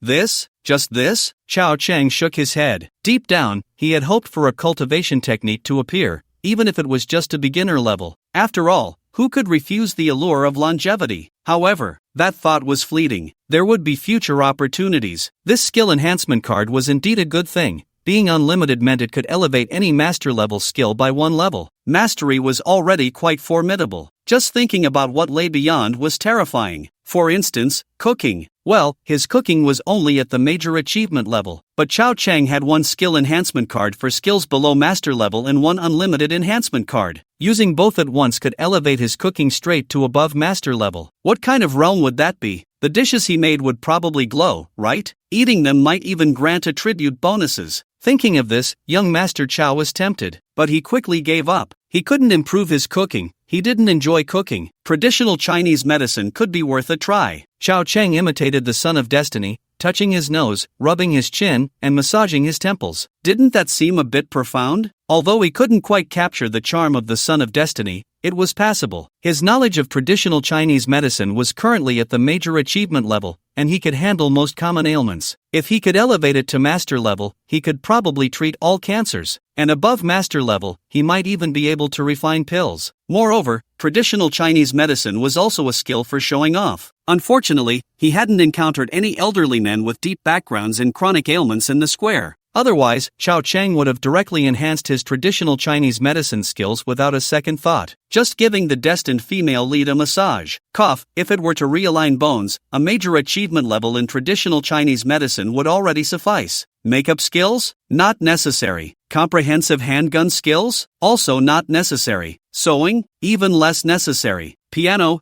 dance, ventriloquism, parkour. His ambitions did not lie there. Parkour could be useful, after all. With more and more enemies, avoiding being beaten to death made parkour quite practical. However, parkour was already at the master level, comparable to likeness skills. Enhancing it further, he couldn't possibly fly, right? Not necessary. Then comprehensive combat skills. In the end, Chao Chang decided to use the enhancement card on the most critical combat skills. In fact, master level was already sufficient, considering this body had not yet fully utilized the essence of combat skills, at most achieving 80%. But then he thought, enhancing combat skills would raise the upper limit of combat. Thus, with unchanged physical attributes, his combat power would also see a significant leap with the enhancement of combat skills. A choice with no drawbacks. Who would complain about being stronger? Use the enhancement card to elevate comprehensive combat skills. As soon as the words left his mouth, the enhancement card in the void scattered into countless specks of light, instantly entering Chao Chang's body, permeating his limbs and bones. His understanding of combat skills seemed to undergo a systematic enhancement. Many detailed memories emerged. Comprehensive combat was not just about external techniques.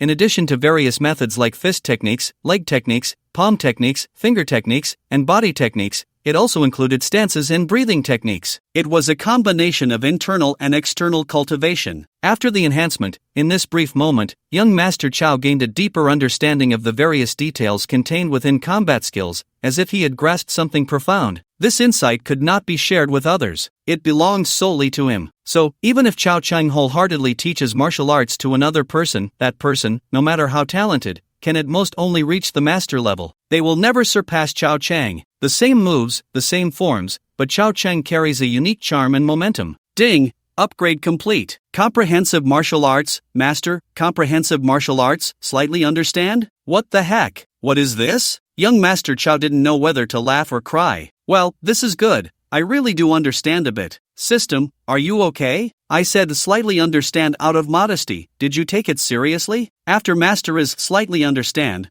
what the hell were you thinking? Do you think you're funny? Forget it, the system was half broken and wouldn't respond. Chao Chang was too lazy to say more. It was just a title. What the hell? Would this even make sense if it got out? Xiao Chang was speechless for a while, calming his emotions before he began to stand and breathe, feeling the changes after the upgrade. Soon, he felt the energy within him was more urgent and surging than before. This wasn't the true energy from martial arts. It was simply a kind of strength. Using self-awareness to perceive it felt somewhat ethereal. Unlike the kind of cultivation where true energy could be released at will, even allowing others to see the flow of true energy. And flying with a sword, that was really exaggerated. But it made people envious. Xiao Chang was so envious that his eyes turned red. He just hoped that in the future, the diamond treasure chest would yield such a technique. Oh right, is there a level after slightly understand? Xiao Chang suddenly thought of a question. The upgrade card was unlimited. So if another unlimited upgrade card came next time, could it be used on comprehensive martial arts to further enhance slightly understand? Would that trigger a qualitative change? Transforming these martial arts and ordinary standing practices,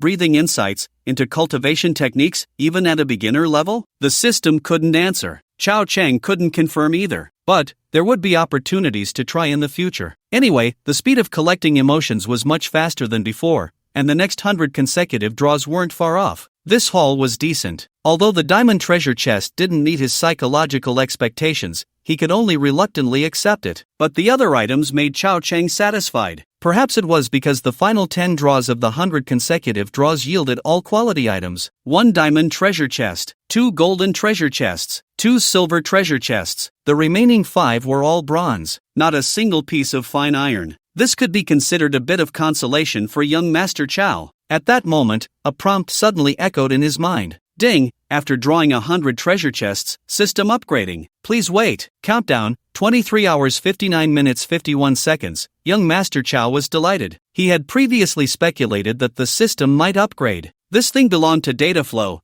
Could it not upgrade? Especially since this system was too simplistic. It didn't even have a response function. Not even as good as classmate Xiao AI. It definitely had room for growth. After the joy came anticipation. He wondered what aspects of the system would improve after the upgrade. Would it enhance the item levels in the treasure chests? I need cultivation techniques, system, you understand, right? The next day, the 36th day since the 4th sister at the bottom of the rankings left. Thinking of her, at 6 in the afternoon. Less than 2 hours remained until the system upgrade was complete. Yesterday, the upgrade had started after dark. Now, there was still an hour until dark. And Little 4 had also arrived. An MPV. 2 identical girls, even their clothes and hairstyles were the same, including the watches on their wrists and the diamond earrings in their ears. They looked like 2 people looking in a mirror. It was impossible to tell who was who. Xiao Chang stared blankly for 3 seconds, but he was also a bit disappointed. The twins must be the 3rd and 4th. It's a pity it's not second sister. If second sister were here, that would be great.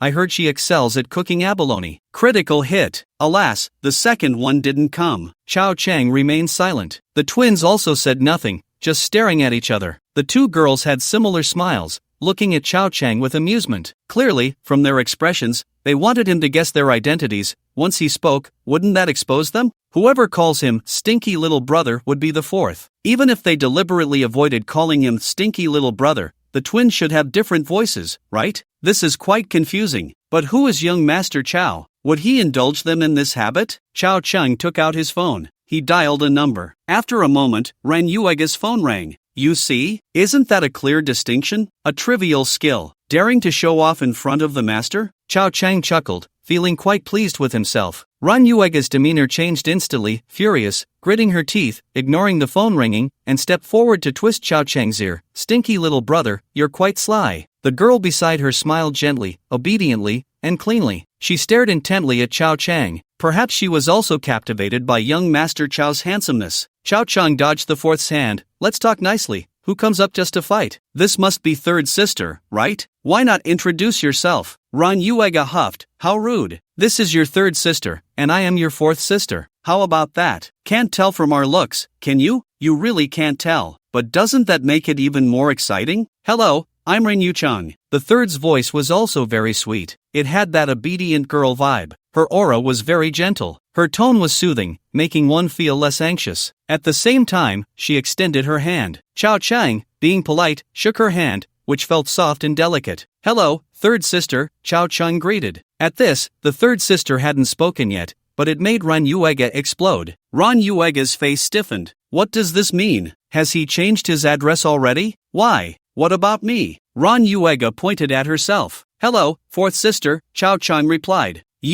I'm going to wash you. Ran Yuega jumped and tried to slap Chao Chang, but he dodged. She chased after him, trying to twist his ear. Negative emotions began to surge. The system was upgrading, but it didn't affect the collection of emotions, just the lottery was unavailable. The third sister, Ran Yuchang, watched the two chase each other, her smile unwavering. In the whole family, she was the one who most wished for a younger brother. Although she didn't express it as strongly as the fourth sister, Ran Yuega, only she knew her own feelings. So, she felt a bit envious. But her personality was different from the fourth's. She couldn't play around like that in public. She could only watch them with envy. Until Chao Chang made a mistake, and Ran Yuega caught his ear and twisted it back. Chao Chang tilted his head. Hey, be gentle, that's my ear. Ran Yuega panted. Stinky little brother, I'll give you one more chance. Will you call me sister? It's not that I won't call you. I need some mental preparation and psychological construction. After all, we've only known each other for such a short time, Chao Chang said seriously. Nonsense. If it were before, Ran Yuega would have believed him. But that earlier address of third sister made her feel numb. Why didn't you need psychological preparation to call her third sister? Because third sister looks like an older sister. I unconsciously called it out.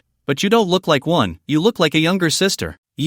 Ding negative emotions plus 20. Ran Yuchang softly said, let's move our luggage upstairs first, others are watching. People around stopped, seemingly amazed by the twins. Indeed, twins are rare, and such beauty is hard to come by in the world. It's normal to take a few more glances. Chao Chang glanced sideways at the crowd. What are you looking at? Can you even look at this? It's mine. Right, let's move the luggage first. You let go. Chao Chang shook off Ran Yuega's delicate hand and rubbed his ears. Third sister, where's the luggage? I'll carry it. Ding negative emotion plus 21. Ran Yuega exploded again. Chao Chang secretly delighted. If only one sister had come, it would have been hard to stir up negative emotions. But with two, the situation changed. You know the old fable, right? One monk fetches water, two monks carry water, three monks, no water to drink. This shows that with three people, it's easy to generate negative emotions among themselves. Pull one, hit one. Don't let the negative emotions pile up too much. From the moment young Master Chao saw them, he had already made a decision. That's why he directly called her third sister and teased the fourth sister. Whether he could extract the negative emotions from the third sister was irrelevant, but the negative emotions from the fourth sister had to be deeply mined, because she exploded. She might not explode as much as the second sister, but once she broke down, it would be easy to land a critical hit. Soon, several pieces of luggage were moved upstairs. Ran Yuega angrily placed a bag of vegetables on the table. Chao Chang was surprised. Why did you bring vegetables? Ran Yuega huffed. I bought these on the way. You're cooking tonight. I can't cook. Chao Chang shook his head. Ran Yuega was both angry and amused. She had never seen someone speak nonsense with such a serious face. Ran Yuega said, the person who was cutting vegetables at the teacher's house before was you, right? Can you at least respect my memory? Chao Chang shook his head and said seriously, that's different. That was for side dishes, cutting vegetables, not cooking. There's a difference. I can cut vegetables, but that doesn't mean I can cook. Just like some butchers can slaughter pigs but don't raise them. Ran Yuega was speechless and amused. So, do you dare to say that the cola chicken wings were made by the dog for Ling Ling? Chao Chang forced a laugh. Did Ling Ling tell you? Ran Yuega, not only did she tell me, but she also bragged about it, sent me photos. My dear stinky little brother, what else do you have to say? Chao Chang pondered. Alright, I'll come clean, I can cook. But, there's no chicken wings at home. I bought them. Ran Yuega smiled proudly. Chao Chang pondered again. No cola. I bought that too. I got a bottle of every brand of cola on the market. You can use any kind. No salt. Coincidentally, I bought salt too. Let's put it this way. I bought all the side dishes and seasonings for cola chicken wings. Ran Yuega laughed heartily. She had anticipated everything, because she knew Chao Chang was not a normal person. But, she still underestimated young Master Chao. Chao Chang's mouth twitched. You're ruthless, but there's no gas at home. Did you buy that? Ran Yuega's laughter abruptly stopped. The smile really shifted. From Ran Yuega's face, it moved to Chao Chang's face. At the same time, it transformed into negative emotions. Poof! Ran Yuchang, standing by, turned away, her shoulders shaking. Watching their expressions was much more entertaining than watching a skit. Ran Yuega was furious, charging at Chao Chang with explosive negative emotions. Repeating in her mouth, I'll make sure you have no gas. I'll make sure you have no gas. After a long time of being exasperated, Ran Yuega went to the kitchen. Tap tap tap tap. Boom! She lit the fire. Ren Yuega turned back. What is this if not gas? How did it appear? Strange. Chao Chang was shocked. Who the hell changed the gas tank in my house? Why are people so nosy? Ren Yuega crossed her arms, a half smile on her face, clearly saying,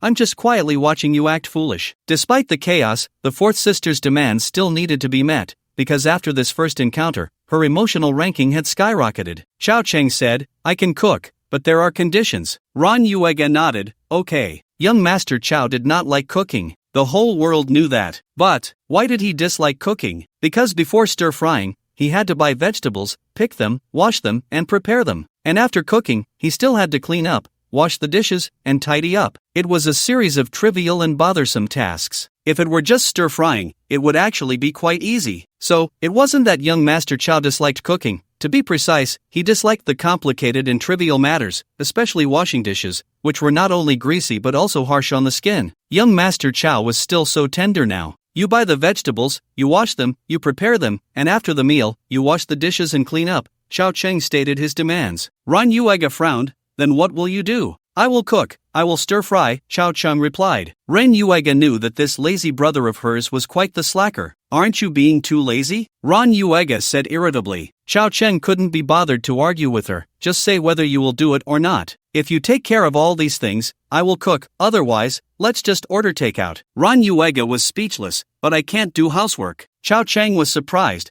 Then how can you have the nerve to call me lazy? Ren Yuega's face turned red. I have a maid at home. Chao Chang said, now you are the maid in my house. Ren Yuega stepped forward and tugged at his ear. Chao Chang swatted her hand away. Stop being so handsy. In short, if you take care of everything, I will cook, otherwise, there's nothing to discuss. Fine, I will take care of it, but you have to teach me. Neither I nor your third sister can do it. I can. Ren Yuchan weakly spoke up. Ren Yuega turned around sharply. How can you do it? Her expression was filled with, we are twins, how can you do something I can't? The third sister, Ren Yuchan, explained, when you practice the piano, I often help mom wash and cut vegetables. Ren Yuega suddenly understood and then rejoiced. Then you can be in charge of washing the vegetables and dishes. Before the third sister could respond, Chao Chang said, no need for the third sister to do any work. My third sister is a guest in my house, how can I let her do chores? You do it. Ren Yuega was anxious. I am your fourth sister. Don't bring up useless things, just say, will you do it or not? I will do it, is that okay? Hurry up and cook, I'm hungry. Come on, you wash the chicken wings, take a toothpick, poke a few holes. I'll teach you how to marinate the chicken wings. The third sister, Ren Yuchan, also got up. Then I will tidy up the room first. Chao Chang nodded and pointed to the master bedroom where the third sister had stayed. The bedding has been put away. It has been aired out for a day. Okay. The house began to bustle with activity. The bedroom was very quiet, with the third sister, Ren Yuchan, obediently making the bed and tidying up. Only in the kitchen did the noisy sounds of the fourth sister, Ren Yuega, occasionally break the silence. Inside the house, there was suddenly a lively atmosphere. The rice was cooking, and soon a delightful aroma wafted through the air. This rice was truly fragrant. Of course, it was a genuine treasure chest product. Although it was just a bronze treasure chest, this rice was only slightly inferior to the celestial tea. Not only was it delicious, but it also smelled wonderful when cooked. Additionally, while marinating the chicken wings, Ren Yuega had also asked Ren Yuchan to wash some greens. Tonight's main dish was just chicken wings, everything else was greens. Don't underestimate the greens. These greens were bought from the market, but with the addition of great culinary skills, their taste was not inferior to meat dishes. 2 stoves were fired up simultaneously. One was for the chicken wings, and the other was for stir-frying the greens. Both dishes were ready at the same time. The rice was done with a ding. A good chef knows how to manage the timing. This timing not only refers to cooking but also to ensuring that all dishes are ready to be served at nearly the same time, so they are all hot when they come to the table. Unfortunately, the stove at home was small and weak. If it were a large stove, Chao Chang could really master the timing. But even so, Chao Chang still performed at the expected level. The room was filled with a delicious aroma. A bite of chicken wing. Hiss, hiss, hiss. So hot, so hot. How could Ren Yuega look like a refined young lady? She jumped at the heat, like a silly goose. So good, so good. Ren Yuega's eyes sparkled as she looked at Chao Chang, wanting to praise him, but then she changed her tone. I didn't expect you to be just average, but your cooking is really quite good. Chao Chang shot her a sidelong glance. There's an old saying, after reciting the scriptures, you scold the monk, after eating, you scold the chef. I never understood what it meant before, but now I do. You haven't even finished your meal and you're already scolding the chef? Do you believe I would just flip the table? Put. Third sister Ran Yuchan laughed out loud. Ran Yuega's little face turned red. I didn't scold you, I was praising you. The food is good. As for whether you're a good person, that's up for debate, unless you call me sister. Yes, I'm just average. You can go back to Shanghai tomorrow, and I'll spend time alone with third sister. Dream on, I have to protect her, I'm not leaving. Ran Yuega snorted coldly. They bickered back and forth. However, the dishes and rice were quickly consumed, and suddenly more than half was gone. For dishes, and the portions weren't small. As a result, there wasn't enough rice. 3 jars of rice, eaten clean. This rice is really delicious. Where did you buy it? Ran Yuega smacked her lips, still wanting more. Xiao Cheng replied, it came from the same place as the purple tea. Ran Yuega exclaimed happily, I want to drink purple tea. Xiao Cheng ignored her and turned to Ren Yuchan, third sister, do you want to drink purple tea? Ding negative emotion 25. Ran Yuchang did not avoid Xiao Cheng's gaze and softly said, I want to try it. Okay, after we finish eating, we'll have some to cleanse the palate. Don't worry, I'll step out for a bit while you drink. Xiao Cheng didn't elaborate, but he believed Ran Yuchan understood. Ran Yuchan gently said, thank you, brother. After all, they weren't very familiar. There was still a bit of formality in their conversation, but this formality made Ren Yuega wrinkle her nose, feeling like a third wheel. Negative emotions surged. A month ago, this guy didn't treat her like this when he poured her a drink. In hindsight, Ren Yuega realized that he seemed to be withholding drinks from her, actually luring her into a trap step by step, ultimately leaving her in a difficult position. And now, facing Ren Yuchan, he was so gentle, so considerate of her feelings? Why? We're twins. What am I lacking? If it weren't for the fact that this annoying brother seemed to have become a bit more handsome, I would have beaten him up. You can't deny it. Recently, Xiao Cheng's aura has improved a lot, and he looks much more handsome. Especially after not seeing him for a month, Ran Yuega felt that Xiao Cheng had changed a lot. As for the third sister, Ran Yuchang, she hadn't been close to him before,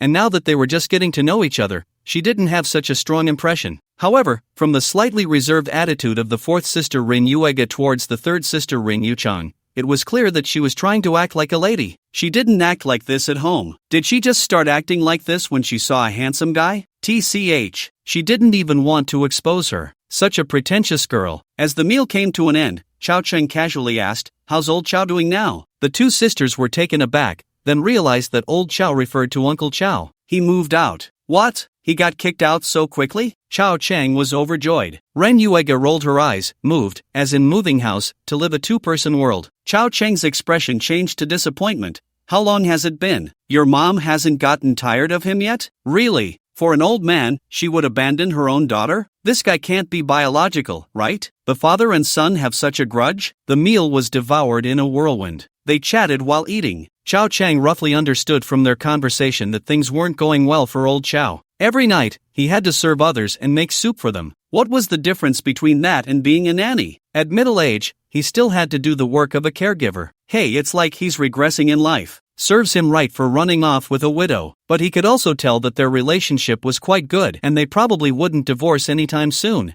After dinner, Xiao Cheng brewed a pot of purple tea, filled a thermos for himself, and left the rest for them to brew. He then left the house, giving them space to take care of their own business. Not to mention this third sister. Even fourth sister Ren Yuega hadn't had any for over a month, so she must have accumulated quite a bit of impurities in her body and needed to detox. However, comparatively, it would be better than third sister. The reaction wouldn't be as intense as the first time. As September arrived, the evenings began to have a slight chill, very comfortable, perfect for retirement. Is Xiao Qiao here? Come, sit over here with your sister. Here, have some sunflower seeds, and some candy. Xiao Cheng took the candy, surprised to see a group of older women. Wait, it's late at night, and we're having a tea party? Why is there candy? One aunt laughed. My distant nephew got married today and brought some candy to share with everyone. Oh, that's great news, congratulations. Xiao Cheng casually offered his congratulations and then asked, what were you all chatting about? I could hear you laughing from far away. Unexpectedly, his casual remark made the group of older women laugh again, leaving Xiao Cheng a bit bewildered. Xiao Cheng was infected by their laughter and smiled. What are you laughing about? Is there something that I, Xiao Gongzi, shouldn't know? Come on, share it. One older sister's face turned red from laughing. Xiao Qiao, do you have a girlfriend? Not at the moment.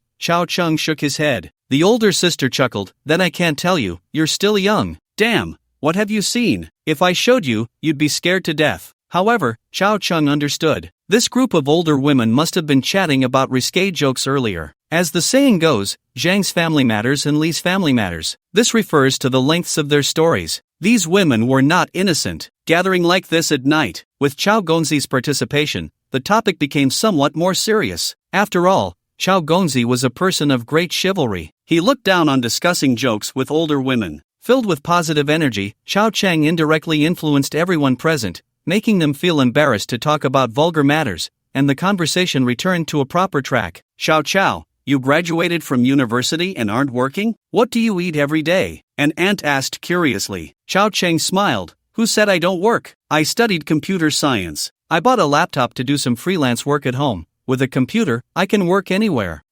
The aunts didn't understand this but felt it sounded impressive. One aunt asked, is it really that convenient with computers? You can make money at home? Aren't companies afraid you'll slack off? Right, if you're working from home, who manages you? How do they pay you? Chao, look at us retirees. Can we make money using a computer? I have a computer at home too. If I could just earn a little for groceries, could you teach me how? This topic touched on the ants' knowledge gaps, curiosity, and greed. Chao Chang didn't hold back, as they were all key members of the Jiangbei community. He casually explained a few things, which they didn't fully understand but found impressive. Their gazes toward Chao Chang changed. All along, the people in the courtyard thought Chao Chang was not serious about his work, but they didn't expect he had already started playing with high technology. They would have to talk about their own children. Look at Chao Chang, who graduated from university and could make money at home, and then look at themselves, who had a computer but only knew how to play games. I'll kill you, you son of a turtle. In fact, Chao Chang wasn't talking nonsense. He really was working at home. The notebook he bought for public opinion propaganda replaced the old junk notebook, and recently he would write some code when he had nothing to do. He was also planning to create a web game. For example, Happy Farm. There weren't any games like this in the country yet,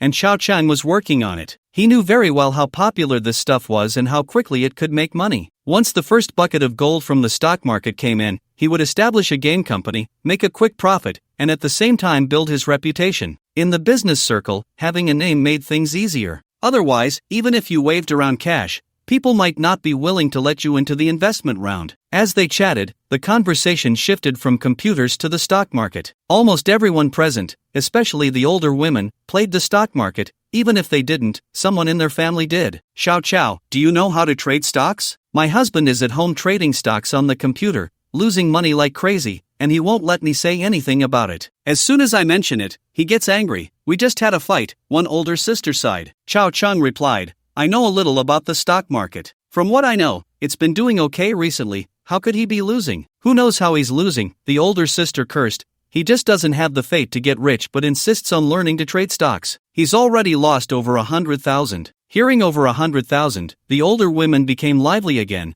offering various suggestions and ideas. But it was clear that everyone was just there to watch the show. Sometimes, watching others lose money was really quite enjoyable. Only Chao Chang had a kind heart. He couldn't bear to see others lose money. Considering that everyone was part of the Jiangbei masses, Chao Chang reminded them, speaking of which, I actually know a bit. I know a financial expert who secretly told me that a bull market is coming soon. Chao Chang's mysterious demeanor. I'm only telling you, don't let it get out. The older sister was surprised. A bull market? Really? Is that expert reliable? Don't worry, this expert is very reliable. He's a friend of my college classmate's father. A close relative. Chao Chang nodded seriously. Close relationship? Damn, it's not even as close as our relationship. Seeing that no one believed him, Chao Chang added, trust me, there will definitely be a bull market, and it will be soon. The bull market is forming right now. If you wait too long, you'll miss it. The older sister was skeptical and asked, so, have you bought any stocks? I haven't bought any. Chao Chang shook his head. The older sister rolled her eyes at him. You haven't bought any? And you're saying all this? Chao Chang explained, the reason I haven't bought is that I don't have money. If I had money,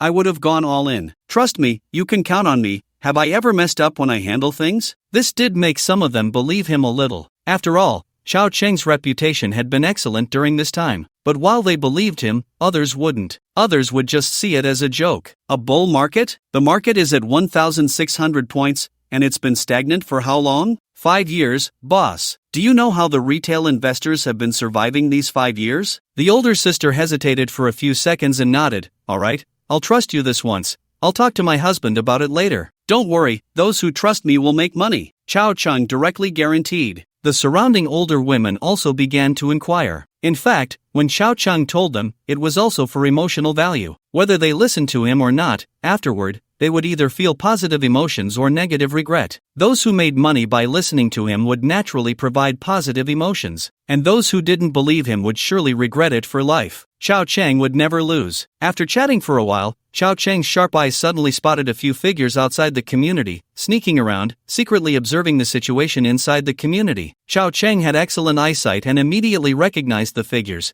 They were a few of the younger brothers from the last group of thugs. They had been released. Were they here for revenge again? This time, it seemed they had learned their lesson, not rushing into the community but instead lurking outside, secretly observing and scouting. Chow Chang was delighted. He hadn't expected that a casual chat would lead him to this group of experienced troublemakers. Tonight was destined to be a night of harvest. Brother Long, not far from the old cotton spinning factory community, in a van, a younger brother rushed into the vehicle and said urgently, "Brother Long, we found that guy. He's in the community chatting with a group of old ladies." Brother Quanglong took a deep drag on his cigarette and said in a deep voice, "Did you see clearly?" "I saw clearly, it's definitely him. I'd recognize him even if he turned to ash." The younger brother nodded. Brother Quanglong pretentiously flicked the cigarette butt out of the window and then got out of the car. "I'll go take a look." Brother Quanglong, along with a few younger brothers, crossed the street and looked towards the old cotton spinning factory community from across the road. The distance was a bit far, but Brother Quanglong had good vision and could clearly see the group of old ladies in Chow Chang. He recognized him at a glance. After all, he was so handsome and charismatic. Even among the young heartthrobs of later generations, he stood out like a crane among chickens.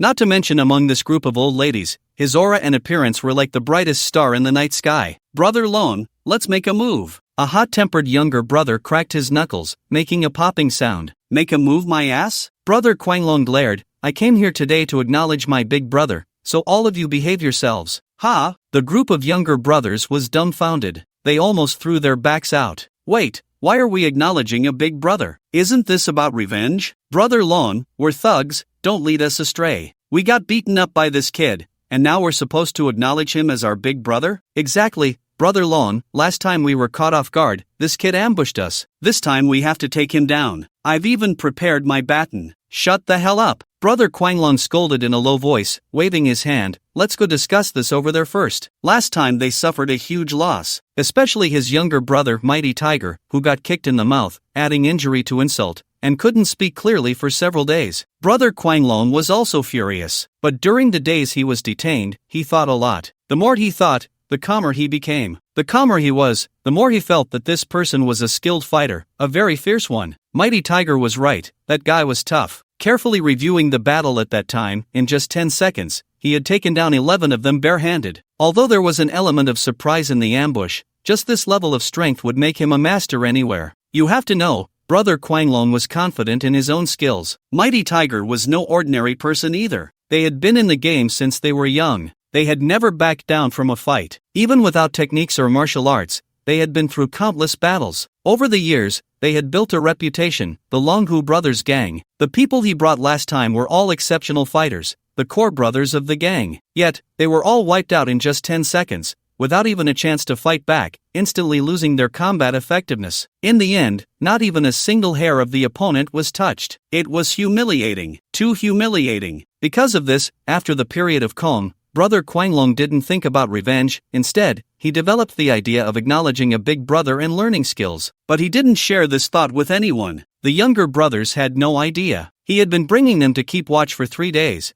and today they finally encountered him. Brother Quanglong didn't dare to rush in directly, worried about the negative impact and concerned about angering the other party, which could lead to a failed acknowledgement. Brother Quanglong led a few trusted younger brothers to a dark alley beside the old cotton spinning factory community. Clap, clap, clap. They lit a few cigarettes for each other. The crazy dragon squatted on the ground, surrounded by his younger brothers in a circle. The smoke curled around them. From a distance, it looked like a group of people was burning something. "Brother Dragon, what are you really thinking?" "Yeah, Brother Dragon, why do we have to acknowledge the big brother? I admit this kid is indeed a bit impressive. But our brotherhood has never been afraid of anyone, right?" "Exactly, Brother Dragon, last year we clashed with the Little Knife Gang, injuring 8 of our brothers, and in the end, it was a miserable defeat, but we didn't back down. Now when we see people from the Little Knife Gang, we still go at them. That's right, Brother Dragon, we can't back down, or how will we survive in the future? Faced with the doubts of his brothers, Crazy Dragon took a deep drag from half a cigarette. Only then did he slowly speak. We all came up fighting, we all have a fierce spirit. The Little Knife Gang is similar to us, just with a few more people, so we won't back down, and we're not afraid. But this person, he's different. Crazy Dragon shook his head. He's a real practitioner. Every punch and kick has a trace to follow, specifically targeting people's weaknesses and soft spots. This is a skill. Do you understand what a skill is? The younger brothers had no education. Only Crazy Dragon had read some novels. At this time, online novels hadn't become mainstream. They were still a small circle of self-entertainment,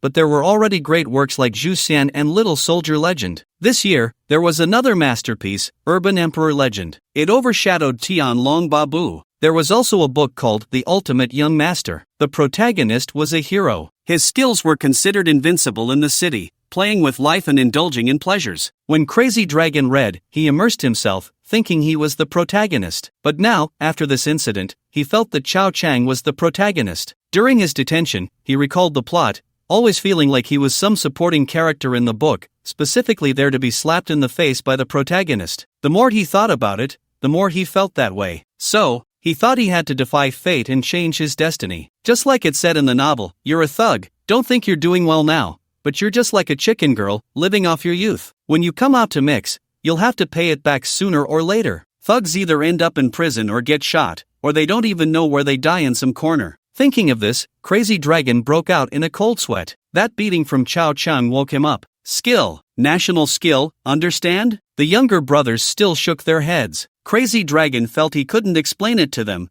feeling out of place. Why was he so smart? This group of foolish younger brothers, he used to think they were okay, but now they seemed like complete idiots. They couldn't see the bigger picture. An opportunity was right in front of them, and they didn't even know how to seize it. They still wanted to seek revenge? Just relying on us few useless guys? Crazy Dragon helplessly waved his hand. It doesn't matter if you don't understand. What I'm talking about is saving ourselves. We're all thugs, although many people are afraid of us, and wealthy bosses respect us, paying us to watch over their places. In the end, we can't wash away the fact that we are just thugs. No need to show me your face, am I wrong? It may not sound good, but it's the truth. Everyone follows me to make a living, acknowledges me as their big brother, so as the big brother, I have to find a way out for my brothers. We can't just be small-time thugs for a lifetime, right? We're still young. You're 20, you're 21, you're only 19. As for me, I'm only 24, all in our prime. But in 10 years, we'll all be 30. Can you still fight then? Crazy Dragon's words were heartfelt, but one younger brother chuckled. Brother Dragon, 30 is too far away. We're just living day by day, who knows?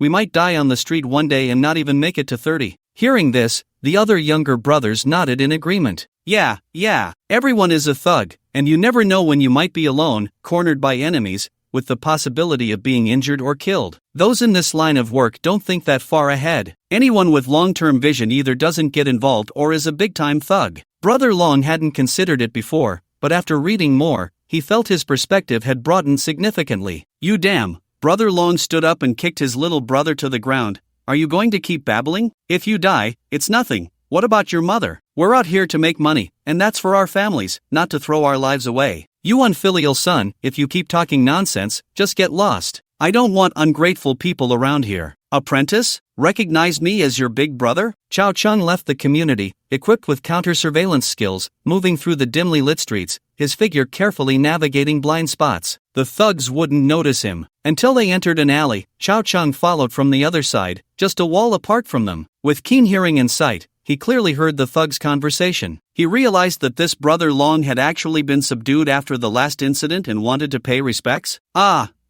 This is a bit tricky. Young Master Chao had no intention of gathering social scum. Didn't he know that in a few years, there would be a crackdown? He didn't want to get caught up in their mess. Although it could be an opportunity to educate them and help them turn over a new leaf, he couldn't be bothered to put in that effort for strangers. It's not like they were women. He was the son of fortune. If he were to take in thugs, it should be female thugs. Taking in a bunch of men? Is that reasonable? Of course, female thugs shouldn't be let down, while male thugs shouldn't be wasted. Such a wave of emotional value was coming right to him. Naturally, he had to take it in. Chao Chang arrived at the mouth of the alley. Inside, a group of people was squatting, discussing something, with Brother Long chattering endlessly. When did thugs have so much to say, even preaching? With a mouthful of rhymes, are you preparing for graduate school? Hey, Chow Chang shouted from the dim alley entrance. The thugs turned around in shock, each wearing fierce expressions, some with cigarettes in their mouths or hands, making the scene look a bit intimidating. So it's you guys. I was wondering who was watching me. Looks like last time wasn't enough. No memory? Chow Chang spoke, not giving them a chance to respond. Brother Long was initially happy to see Chow Chang, but upon hearing him, he quickly stood up, ready to stop him. Misunderstanding. Before he could finish, Chow Chang had already lunged forward. Another chop, not too light nor too heavy, landed on his neck. Just like last time, Brother Long's face instantly turned red, his hands clutching his neck, and he collapsed to the ground, unable to speak. The other little thugs saw their boss kneeling in defeat and angrily stood up. Brothers, let's get him. Brother Long felt despair inside. No, big guy, wait for me to say something. We're not here for revenge. Whoa whoa, who did my neck offend? A chop to the neck. In the industry, this is called drinking cola, like someone running 1,000 meters and then immediately drinking a bottle of cola, leaving their throat numb, unable to speak, feeling terrible. A few seconds later, Brother Long watched helplessly as a group of little brothers clutched their own weaknesses, collapsing to the ground, either groaning in pain or wailing. Fortunately, no arms or legs were broken. Drinking cola is uncomfortable but not considered a serious injury. Next time, bring more people. This little trash isn't enough for me to warm up. Chow Chang dropped that line and ran off. No time for chatter. This matter couldn't be fully explained, nor could the misunderstanding be cleared up. Otherwise, it would be difficult to act against them next time. 1,000 points of emotional value credited. This time, there weren't as many thugs as last time. A few were missing, but the emotional value was twice as much as last time. This indicated that most of the thugs had accumulated a lot of resentment inside, which erupted this time. So, the next time we beat them, it's estimated we could get close to 2,000 emotions. Such a good source for scoring points. We can't let them recognize a big brother. Watching Chow Chang's back as he walked away quickly, Quan Long reached out a hand, wanting to call him to stop, but he couldn't make a sound, his other hand clutching his neck, looking very uncomfortable. Quan Long genuinely wanted to recognize a big brother and learn skills. But after being beaten, negative emotions would arise. Even if he didn't hate them, it would still hurt and be uncomfortable. After more than 10 minutes, a group of thugs finally helped each other to get up. Big brother, this guy is really too ruthless, hissed one of the younger brothers, clutched his waist, grimacing like he was constipated. Quan Long rasped, you guys should be thankful. He didn't treat us like a plate of food, otherwise we'd be missing arms and legs easily. Now, do you know what skills are? It's completely a dimensionality reduction attack. Do you understand what a dimensionality reduction attack is? The thugs had no idea about that. They knew how to pay to beat someone up, but what did a dimensionality reduction attack mean? These days, everyone was so foolish. Now, I want to apprentice and recognize a big brother. Does anyone have any objections? Quan Long asked hoarsely again. This time the thugs didn't object, but they were still unconvinced. Why should they? They had been beaten twice. Wouldn't they take revenge? Seeing the younger brothers' faces change, Quan Long knew they were angry. To be honest, Quan Long himself was feeling a bit off, shaking his head. Let's go back and rest. We'll come again tomorrow. Come again? The younger brothers' expressions changed. No way, big brother. Can't we just keep our distance? This person can't keep chasing us to beat us, right? We must come. Quan Long said firmly. He had made up his mind. Next time they met, without saying a word, he would just kneel down and apprentice. This couldn't be misunderstood, right? As for why he didn't go home, it was mainly because he didn't dare to enter the community, otherwise, it would bring a reputational loss to the big brother, which was the tragedy of being a thug. Even if one wanted to turn over a new leaf, they had to consider this and that. Chow Chang happily returned to the community. This time he didn't hit hard, he just made the thugs lie down for a few minutes, and by the time they went home to sleep tonight, they would basically be fine. This wouldn't hinder them from coming back next time. A full meal is a full meal. Chow Chang could tell the difference. As for whether they would come back next time, Chow Chang wasn't worried. Even if they got scared and didn't come, he would find opportunities to go to their turf and deal with them one by one. Such a good source for scoring points couldn't be wasted. The more emotional value he stacked up, the more he could drain them dry. After saying goodnight to the aunties, he headed home. The system had completed its upgrade, but since he was outside, Chow Chang didn't check it. This upgrade seemed to have a lot of content. He needed to find a quiet environment to check it slowly. Back home, he saw the two sisters drinking tea. The rich purple tea had already faded a lot, indicating they had drunk quite a bit. There was also the sound of the washing machine roaring. They were doing laundry. The kitchen had also been tidied up. Very good. Xiao Chang wandered around the kitchen. Ran Yuega followed him, proudly saying, "How about it? This is my first time washing dishes, and I did a good job, right? What's there to be proud of?" Xiao Chang picked up a bowl and plate, rubbing them. "The dish soap isn't even washed off properly. Who do you want to poison?" Ran Yuega's expression changed slightly. "Are you kidding? I washed them clean. Feel for yourself, it's still a bit slippery, okay? Ding negative emotion plus 20 huh?" This time, Xiao Chang could clearly feel an embarrassment and shame coming from her. This was a change brought by the system upgrade. It was more detailed. However, for the first time, being able to wash it this well is very good. Xiao Chang chuckled, "Tomorrow I'll make a big meal to reward you all, and it can also be considered a welcome feast." Ding positive emotion plus 2. A hint of happiness and a touch of gratitude emanated from Ran Yuega. Ran Yuega huffed, "I'm going to wash it again right now, just wait. Tomorrow I will definitely wash it especially clean." Xiao Chang nodded with a smile, "Go for it." Xiao Chang took his change of clothes and went to take a shower. Standing under the showerhead, Xiao Chang began to check the new system. It had changed a lot. The collection area had also expanded. The upgrade introduction of the emotion gathering ring made it clear. The collection range had expanded from a city to a province. The province where the host was located was almost fully covered. It could also track the sources of various emotions and view the details of those emotions. The treasure chests had also upgraded in content, richer than before, with more good things. At the same time, a treasure chest fusion feature had been added. 10 iron chests could be fused into 1 bronze. 10 bronze chests could be fused into 1 silver. 10 silver chests could be fused into 1 gold. 10 gold chests could be fused into 1 diamond. 10 diamond chests could be fused into 1 divine level. Based on the average of drawing 1 gold chest from 10 consecutive draws, it would take 1,000 draws to fuse into a divine level chest. The required emotional value reached a staggering 100,000. How many people would that offend? Xiao Chang took a breath,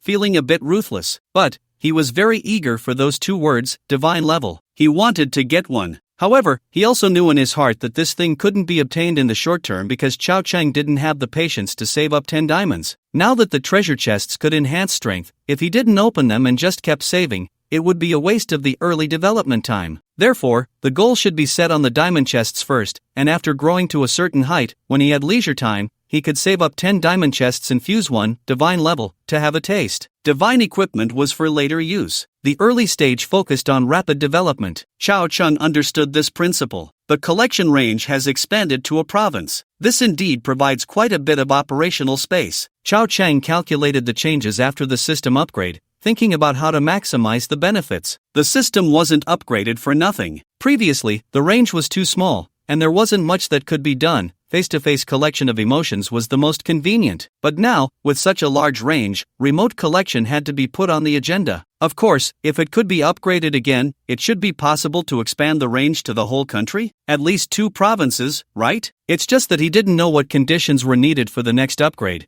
It should be more than just opening 100 treasure chests. After all, the speed of collection had obviously accelerated. At first, collecting 10 points of emotional value every day was quite laborious. But now, as long as he seized the opportunity, he could gather thousands of emotions in one go. The difference was like heaven and earth. Now there were still over 1,300 emotional points left, enough for 10 consecutive draws. Young Master Chow, however, was not in a hurry. He checked the new changes while taking a shower. Half an hour later, wearing beach shorts and a short t-shirt, he presented a handsome figure fresh out of the shower that made the 2 sisters momentarily captivated. That's right, they were captivated for a moment. The t-shirt was slightly tight-fitting, perhaps because his physique had improved recently, making it more form-fitting. He looked sharp and defined. Plus, after taking a shower, he appeared 3 points more handsome. This feeling was simply dazzling. Upon entering the living room, a wave of shampoo and shower gel fragrance hit him, mingling with the warm air from the bathroom, causing the 2 sisters to instinctively sniff. Women are creatures of scent. Research in later generations has shown that most women care more about a partner's body scent when choosing a mate,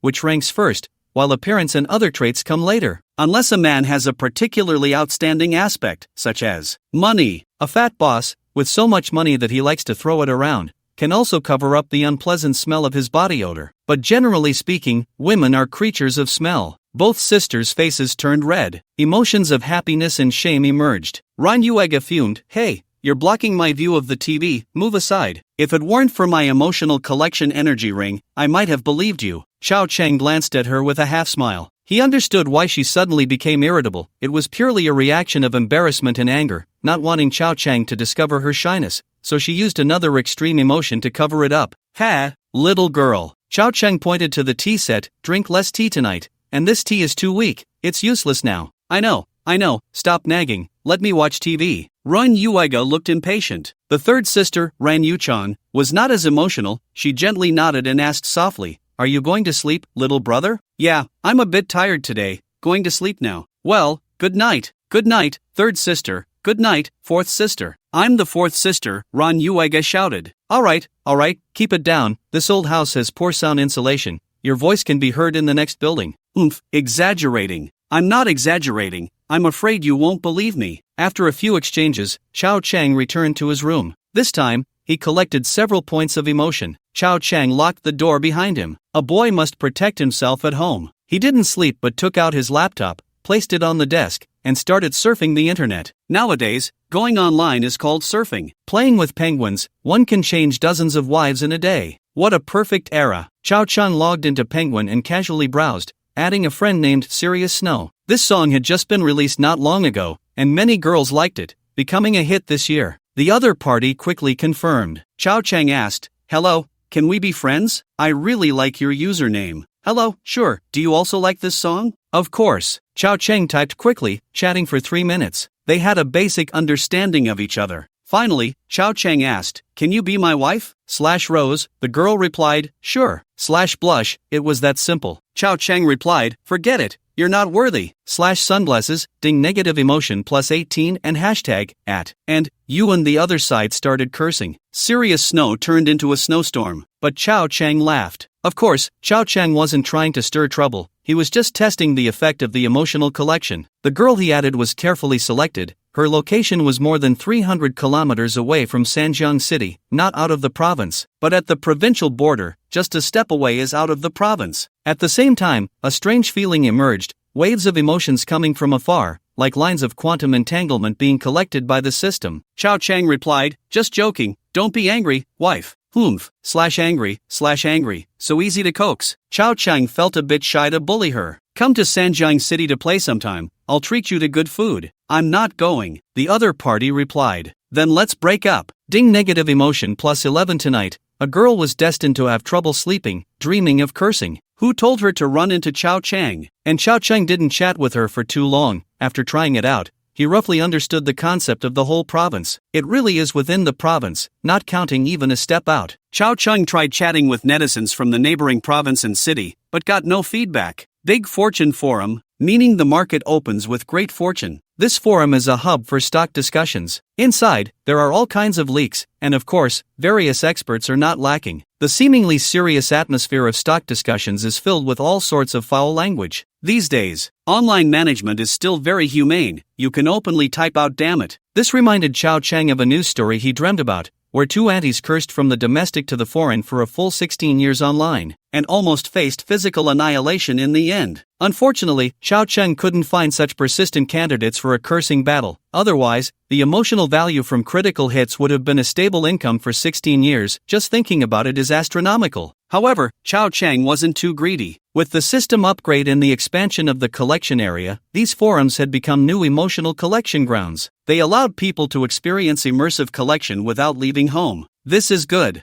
Very good. After browsing around, Chao Chang saw various analyses from self-proclaimed experts and couldn't help but nod in agreement. They truly are experts, playing with financial jargon to perfection, which Chao Chang couldn't understand anyway. Not understanding made it feel high-end. After some thought, Chao Chang decided not to learn from them. He was there to collect emotions, not to show off, and certainly not to sell courses. He registered a forum account. After a few seconds of consideration, he chose a name befitting a child of fortune, Stock.aotion. Vulgar, but still unforgettable. I am truly a genius at naming. He then posted a thread. The title was, "The Bull Market is Here." The content was brief, just a snapshot of his investment capital, 500. He claimed to have completed his layout, waiting for the bull market to kick off. A very arrogant post. It completely disregarded all the leaks and experts. So, even though it was night, he quickly received replies, along with emotional values. ding negative emotion plus 2, ding negative emotion plus 3, ding negative emotion plus 1, ding. It was clear that among these emotions, there was anger, disdain, envy, and jealousy. The only thing missing was positive emotions. Sure enough, peers are enemies. No leak wants to see other leaks making money. This industry is filled with human negativity. Losing money is certainly painful,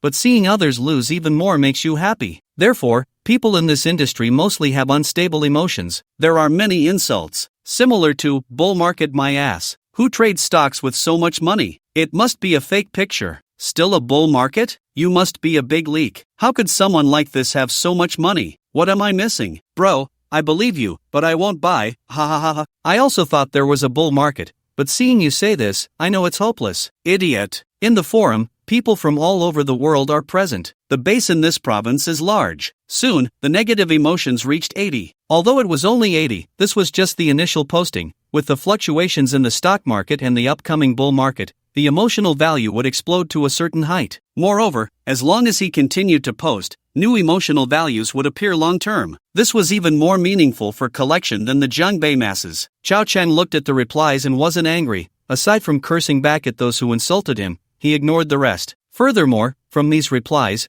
one could see the rebellion of human nature. The more you tell these bulls and horses that there will be a bull market, the more they rebel against believing it. Chao Chang wanted to take advantage of such human nature to repeatedly brush them. The bull market hadn't started yet, and he was predicting ahead of time. When the bull market became increasingly fiery, he would predict the peak of the bull market. By then, no one would believe him because they would have already lost their minds. After the peak, when it crashes, that wave of emotions would definitely reach the sky. Who knows, it might even yield a god-level treasure chest in an instant. So, the next thing Chao Chang needs to do is set a small goal. That is to upgrade this system by one level. If he can collect emotional values nationwide after the upgrade, he can pocket all the benefits of this forum. After watching the posts for a few minutes, Chao Chang closed the website. There was no need to look anymore. There were too few people in the evening. He would wait until tomorrow when the market opens. If the market drops, there would likely be even more people cursing in this post, indirectly bringing in countless emotional values. And this is just an appetizer, so Chao Chang wouldn't keep paying attention. Instead, he needed to invest his heart and time into the game. Happy Farm is something that can be designed quite simply, but Chao Chang wanted to optimize it better. At that time, it would be a nationwide sensation. This thing is also a magical tool for collecting emotions. Stealing vegetables is happiness. Getting vegetables stolen brings anger.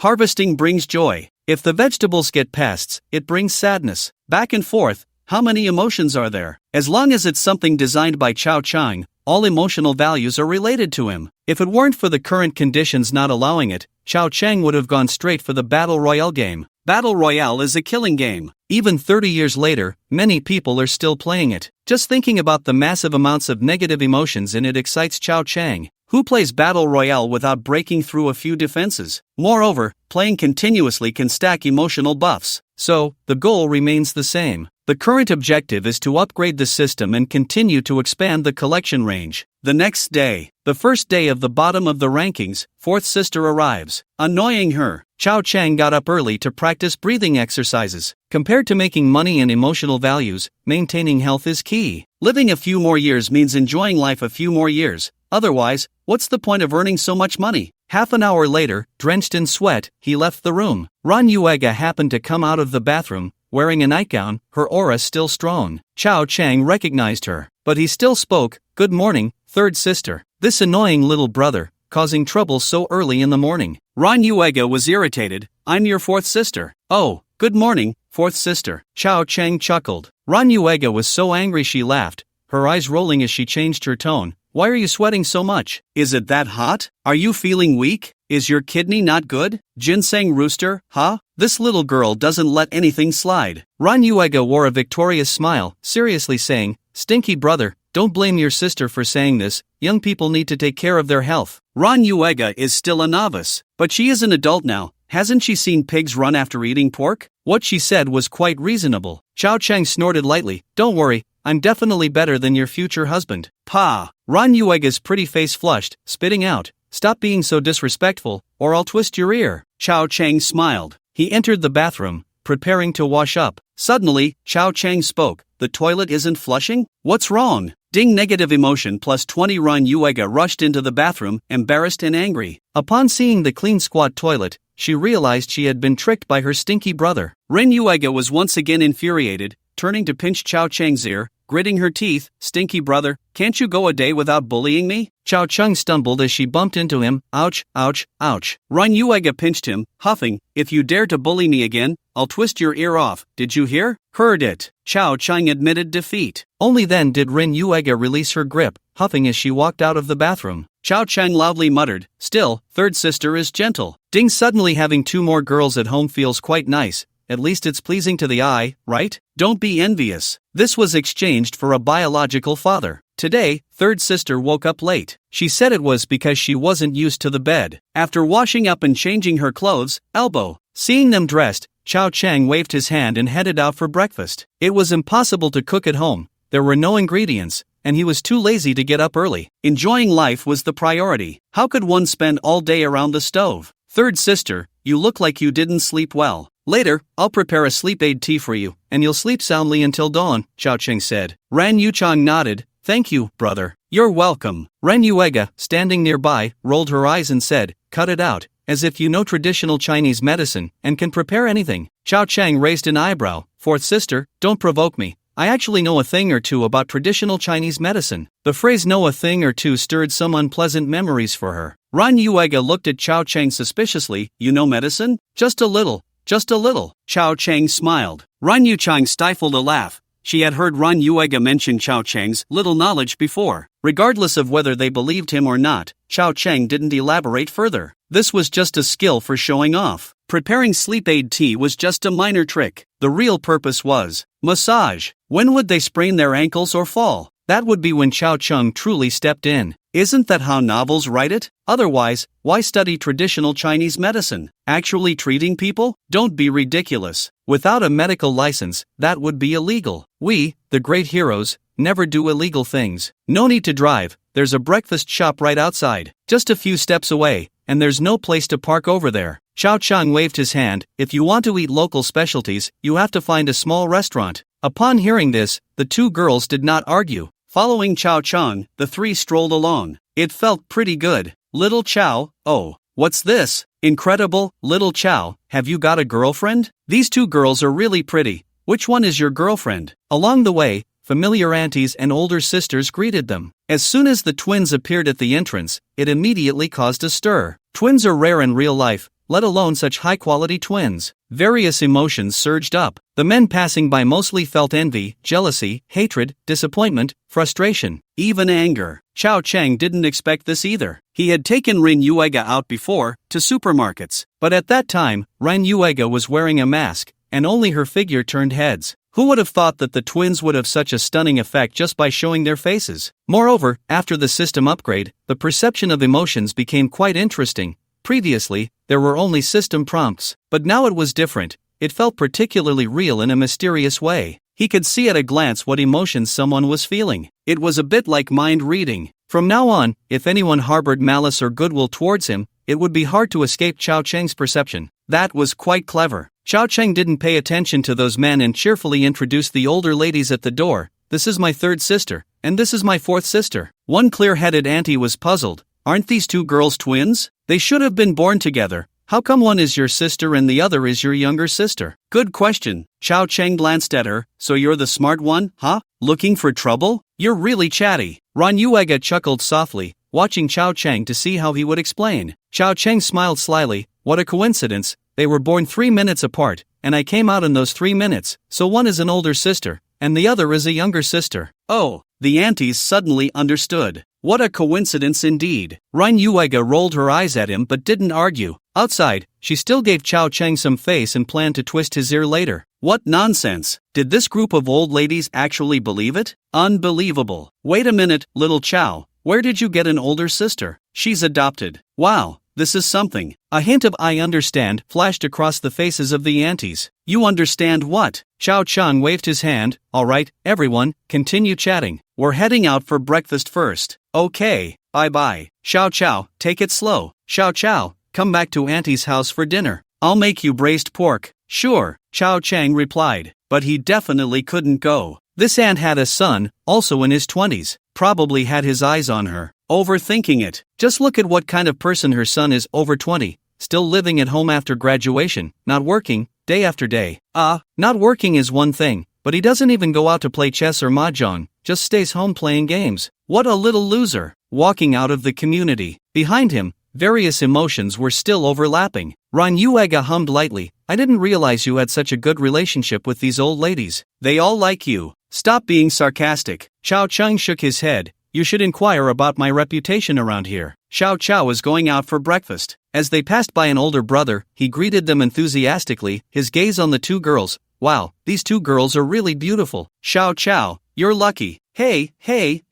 Xiao Cheng nodded with a smile. After brushing past, Xiao Cheng nodded. Did you see that? This is called a grassroots foundation. It shows that I am respected by everyone. Ran Yuchang nodded in agreement, giving him face. They chatted and joked, and soon arrived at the breakfast shop. It was packed. People going to work, people going to school. As the three of them arrived, it caused another stir. Chao Cheng began to understand why Ren Yuega always wore a mask when going out. It was indeed because she was too beautiful and easily attracted attention. Wearing a mask couldn't completely stop it, but it could block most of the gazes. The impact of the twins was even greater. Chao Cheng felt numb. Collecting emotional value like this was too easy, right? Just taking them out for a stroll and reaping such rewards? Increment by increment, and in such a short time, it had already exceeded 100. If you keep this up, it will make my previous chess playing seem dull. Ran Yuega glanced around, slightly frowning. No seats left? There are. A big brother suddenly stood up. Ladies, you can sit here. I'll finish up soon. Chao Cheng looked at the half bowl of noodles on his table and the untouched soda meat. Soon? Are you a simp? How old are you? Over 40 and still simping? Planning to simp for a lifetime? A big sister suddenly waved. Xiao Chao, over here. Oh, Lu Jie, you're here too. Chao Cheng pulled the sisters over to familiar faces. The big brother looked dejected, watching Chao Cheng's back, his negative emotions surging. Especially with companions nearby mocking him, it made him feel embarrassed. But he didn't want to lose face in front of the beauties, so even though he was angry inside, he pretended to be nonchalant and slowly sat down. His gaze kept darting over there. Most of the crowd was watching. Those who were a bit more reserved would shift their gaze away,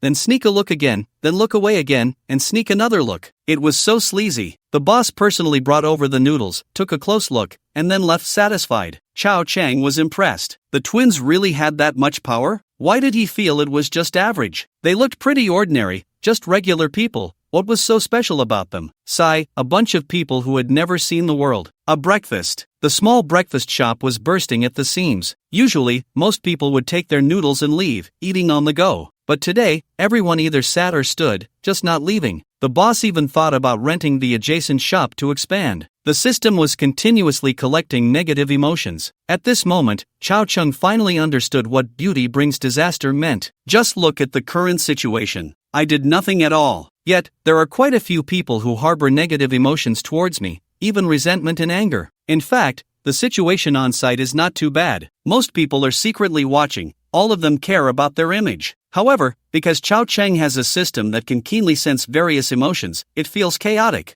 Usually, when Chao Cheng goes out alone, he can also collect positive emotions from girls, but since the system hadn't been upgraded before, his perception wasn't that sharp. Now it seems that the positive emotions from those girls should be admiration and affection. At the same time, there are negative emotions from men, likely disdain and jealousy. After all, young Master Chao is quite handsome. This noodle is too dry, Ran Yuega frowned. With that frown, the onlookers around felt a wave of pity, while also developing hatred towards Chao Cheng. Damn it, such a beautiful girl. You bring them to eat this kind of street food for breakfast? Are you that poor? If it were me, I would sell my house to take them to a nice restaurant for noodles. Can girls even eat hot dry noodles? Ren Yu-chan, however, softly said, I think it's fine. Ran Yuega retorted, just indulge him. What does it have to do with me? Chao Cheng chuckled, some people can get used to this noodle, while others can't. If it's not to your liking, you can order a bowl of beef noodles instead. Can't you eat the fried dough? I won't eat it, it's too greasy, Ron Yuega said pretentiously. The three of them chatted while eating, and the people around were enviously watching. The emotional value kept rising. Chao Cheng curiously asked, when you went out before, did you also attract crowds? Ron Yuega instinctively glanced around. The men nearby instantly averted their gazes. A bunch of cowards. Ran Yuega nodded. It's usually fine, this kind of situation happens often, so I generally wear a mask when I go out. But now that we're eating, I can't wear a mask, right? Suddenly, Ron Yuega proudly said, how about it, little brother? Your sister is still quite popular, right? Chao Chang replied solemnly, yes, you are very popular, but I sense a lot of hatred. I suspect that among these people, someone wants to kill me. Put. Ran Yu Chang almost spat out her noodles. She choked. Chao Chang reached out to pat her back, helping her breathe easier. Ran Yuega laughed and complained, don't make her laugh while we're eating. Her sense of humor is too low. Chao Chang was speechless. I didn't make her laugh. I genuinely feel that someone wants to kill me. Look, it's even more obvious now. The hatred is overwhelming. Ran Yuega raised her hand and lightly hit Chao Chang, scolding, stop being ridiculous, do you have persecution paranoia? Chao Chang chuckled and shook his head. You don't understand a thing. I can collect emotions, alright? I really feel like someone wants to kill me. It hit hard. 100 points of emotional value. This can't be just some ordinary loser eating out, right? Absolutely impossible. First of all, the identity of the other party is not ordinary. This isn't Aunt Wang. Aunt Wang had a critical hit of 200 before because she knew Chao Chang well, and with the continuous accumulation of negative emotions, plus losing a large sum of money, that level of critical hit occurred. Now it's different. They don't know each other. They aren't familiar. There's no accumulation. All factors are lacking. So a sudden critical hit can only indicate that the other party's identity is not that of an ordinary citizen. It must be military, political, or business related. Moreover, the system perceives this not as jealousy, but as genuine, serious hatred. When hatred reaches a certain level, it's as if they wish for your death. Chao Chang spoke and laughed, but his gaze seemed intentional yet unintentional, glancing towards a black car parked by the street. The hatred emanated from within. After the system upgrade, he could subconsciously trace the source of various emotions. There were people inside the car. Chao Chang knew that this overwhelming hatred appeared when he helped Ren Yu Chang breathe easier, patting her back. Most likely a suitor of Ren Yu Chang. If this were a novel, then it would probably be Ren Yu Chang's fiancé. Chao Chang began to feel excited. A villain has appeared. A major villain has emerged. This feels more like a villain than those ruffians. Even the act of hitting someone carries such negative emotions. What if one were to seriously injure or kill someone? The terror between life and death, the negative emotions could soar to the heavens, right? Looking forward to it. Chao Chang had no intention of telling the two sisters about this. If he really wanted to kill someone, the fewer people who knew his thoughts, the better. Even his own parents should be kept in the dark, let alone a stepsister. Although he had confirmed over time that they had no ulterior motives in getting close to him, there was still no blood relation. The bond between brothers and sisters was entirely dependent on old Chao. If that relationship stopped, feelings would return to zero. Chao Chang would not hand over his weaknesses to anyone. With 100 years of experience, he understood this principle. A hearty breakfast. They ate to their fill. Satisfied, Chao Chang left with the sisters. Third sister, is there anywhere you want to go? Historical sites or some attractions? We have time, I can accompany you around, Chao Chang said, walking shoulder to shoulder with Ren Yu Chang, with no overly intimate actions, but from a distance, they looked very close. Another critical hit. Wow, such a temper. It really has to do with Ren Yu Chang. Just these 3 critical hits have already surpassed everyone in the breakfast shop. It seems like another potential stock, a future top brother? Ran Yuega's jealousy flared up as she asked, why don't you ask me? Chao Chang didn't even look at her, waving his hand dismissively, don't make a fuss, I'm asking third sister. Chao Chang walked between the two girls, and this dismissive body language made Ran Yuega furious. The invisible hand directly twisted her ear. Ran Yuega gritted her teeth, you little brat. Are you trying to drive me crazy? Chao Chang tilted his head. Hey, it hurts. Let go.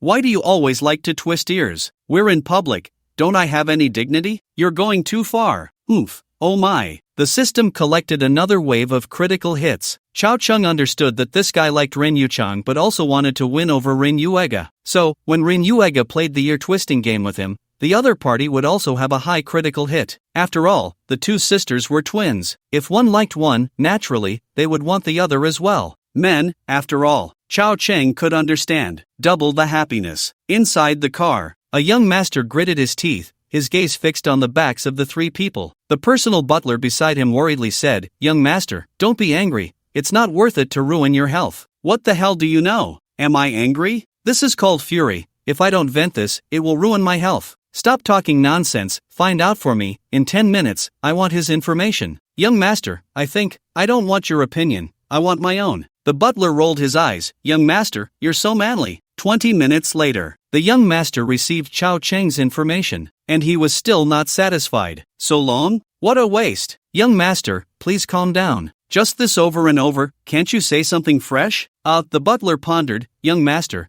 try to be a bit happier." "Damn." The young master cursed and stopped nagging the butler, starting to look at the information on the computer. It was very comprehensive. After all, it came through special channels, everything about Chao Cheng, including how Chao Cheng's father divorced when he was laid off, raising Chao Cheng alone, the two relying on each other. And Chao Cheng managed to work hard, getting into his desired university, studying computer science, and just graduated this year. Strange. The rich second-generation young master frowned in confusion. The butler beside him was puzzled. "What's wrong, young master?" The young master looked at the butler as if he were foolish. "Can't you see the problem?" The butler shook his head in confusion. "No. That's why you're the butler and I'm the young master. You're just stupid." "Young master, aren't we discussing the issue? Why be so harsh? I just pointed it out. What's wrong with that? Tell me, are you stupid?" With such simple information and such a lowly status, how could it possibly be related to the Rin family, especially since Rin Yuchang and Rin Yuega are still living in his house? "Don't you find that strange?" The young master pointed at the notebook. "Now, do you see the problem?" The butler suddenly realized and nodded. "I see it now." The young master said, "Share your thoughts." The butler confidently replied, "This Chao Cheng is a pretty boy. The Rin sisters have taken a liking to him. Get the hell away from me, just go."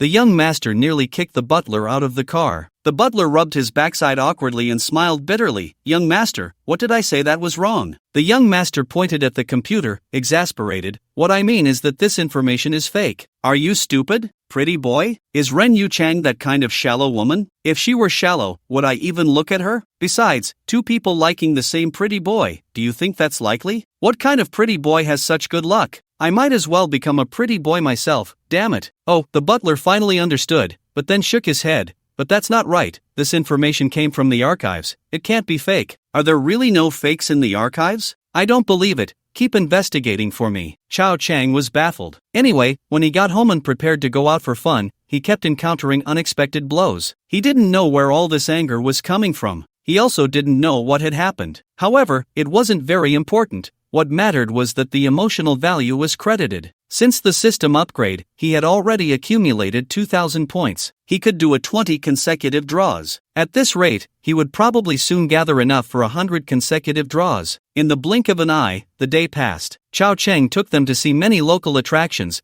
places that locals generally didn't visit, but were fresh for outsiders. Young Master Chao had a strong sense of perception and always knew there was a tail following him. But young Master Chao pretended not to know. As long as the emotional value kept increasing, that was enough. By the end of the day, the emotional value soared to 3,800. 80% of today's increase came from this mysterious person. The remaining 20% came partly from the crowd, partly from the heated arguments sparked by a post yesterday, and a small part from the envy and jealousy encountered while out having fun. So, the mysterious person following them definitely had the potential to be a top-tier brother. Even though they hadn't officially met, Chao Cheng was very grateful to him. A good person indeed. Such a person must be kept around. The anger was long-lasting and unending. It was the first time Chao Cheng had seen someone with such a temper. He was angry for a whole day, hating for a whole day. What great perseverance. When they returned home in the evening, the two sisters were exhausted, and it took a cup of purple tea to recover. "I haven't climbed a mountain in a long time. I'm so tired." Ran Yuega no longer looked like a goddess. She leaned back on the sofa, took off her shoes, and rested her feet on the coffee table, relaxing her stiff and numb little feet. Ren Yuchan was a bit better. She wasn't as carefree as the fourth sister, but she still tapped her thigh. After walking for more than half a day, most of it was climbing, and while climbing, she only felt tired. Now, she felt her muscles were stiff. Her legs didn't even feel like her own anymore. "Little orange," Ran Yuega called out. Chao Chen completely ignored her. Ran Yuega huffed. "I'm calling you, stinky brother." Chao Chang replied irritably, "Speak properly." Ran Yuega pouted slightly, with a hint of a spoiled tone. "My feet hurt, can you help me get some water to soak them? Ren Yuchang felt that the fourth brother was going too far. She couldn't even pamper this brother enough, and now he wanted foot-soaking water? Ren Yuchang stood up. I'll go get the water, let's soak together. See, it's still third sister who cares, otherwise why would I willingly call her third sister? Chao Chang chuckled, throwing a disdainful glance at the fourth brother. Ran Yuega was both angry and amused, pointing at Ren Yuchang, exasperated, you traitor. What's wrong with your brother helping his sister get water? Just indulge him, and sooner or later, you'll spoil him. Ren Yuchang smiled brightly and didn't refute her words, turning to the bathroom to find a basin for water. Ren Yuega rolled her eyes at her back and then looked at Chao Chang, whispering, you call me fourth sister, and I'll help you get the water. TCH, you're not very resolute, are you? I wouldn't dare trouble you, you're too precious, Chao Chang said sarcastically. He was still using that title to boost his emotional value. How could he change it? Not only would he not change it, but he would also intensify it. Third sister, I want the water a bit hotter, Chao Chang called out. From the bathroom came Ren Yuchang's gentle voice. Okay, Chao Chang raised an eyebrow at Ren Yuega, as if to say, look. Ren Yuega wrinkled her nose slightly, regretting bringing Ren Yuchang alone. If she had known it would be like this, she would have come alone. Moments later, 2 basins of hot water were brought in. One for the sisters, one for Chao Chang. Chao Chang glanced at their foot basins, both pairs of fair, bare feet looking adorable in the shimmering water. What a pity! Chao Chang had been staring all day, but not a single sprained ankle. His skills in traditional Chinese medicine had no place to be used. Sigh, no opportunity. Then create an opportunity. Chao Chang said, third sister, let me massage your feet? You know, I have some knowledge of traditional Chinese medicine, and the reflex zones on the soles of the feet can help you relax. Ran Yuchang's face turned slightly red, unsure if it was from the hot water or embarrassment. No, that's okay, just soaking is fine. Ran Yuchang felt shy, after all. They had only known each other for a day. Third sister, don't be polite with me, we're family. But Ren Yuega shamelessly said, come on, give me a massage, I want to see how good you are at traditional Chinese medicine. Then forget it. Chao Chang shook his head. Ren Yuega, furious, raised her leg, splashing water everywhere, soaking Chao Chang's face. Damn! Most water splashing festivals are in June or July. But in the Chao family, the water splashing festival is at the beginning of September. And that's now. In the blink of an eye, the entire coffee table, sofa, and floor were covered in water stains. Seriously, have you ever seen someone splash water with foot-soaking water? It may not smell bad, but isn't it disgusting? And this is still a goddess? Bah! If it weren't for third sister Ren Yuchang holding her back, things would have gotten out of hand. Chao Chang didn't really fight back. A good man doesn't fight with a woman. So, young Master Chao was the victim. After the joyful water splashing festival, Chao Chang went to take a shower. In the living room, Ran Yuchang was tidying up, wiping the floor, coffee table, and sofa. Ran Yuega watched her third sister working diligently, lost in thought. How had she never noticed before that the third sister was so virtuous? At home, there were maids to clean, cooks to prepare meals, and even the garden had dedicated staff. The sisters hardly had to do any work. Plus, Ran Yuega was practically the youngest sister, often receiving care, which made her unconsciously overlook some details of life. Until now, having left the Ren family mansion, Ran Yuega finally felt like she didn't know how to do anything. She used to think she was quite impressive. She could play the piano, and at a high level. But in life, she was a bit of a simpleton. She couldn't even wash vegetables properly, knew nothing, and couldn't tell grains apart. Now watching the third sister tidy up. How about playing a tune for her to lift her spirits? Third sister Ren Yuchang wiped the water stains clean, raised her hand, and tapped the forehead of the fourth sister Ren Yuega, complaining, You act like you haven't grown up. Ran Yuega smiled awkwardly. I got angry, and this annoying little brother just bullies me. Ran Yuchang rolled her eyes lightly. Who is bullying whom? He didn't splash a drop of water on you, but he makes me angry. Why isn't he angry with me then? A soul-searching question. In later generations, this would be called PUA, but now, it left Ran Yuega speechless. Ren Yuchang continued, Look at you, where do you resemble an older sister? Ran Yuega mumbled softly, It's my first time being one, I don't know how. Alright, stop criticizing me, I'll apologize to him later, okay? Ran Yuchang gently said, Don't feel embarrassed. Apologizing just shows your attitude. He isn't angry, his temper is better than you think. Ran Yuega thought about it and indeed, although this annoying little brother always made her angry, every time she pulled his ear or pinched his waist, Chao Chang never retaliated. Looking back, he was actually being accommodating. Otherwise, with Chao Chang's skills,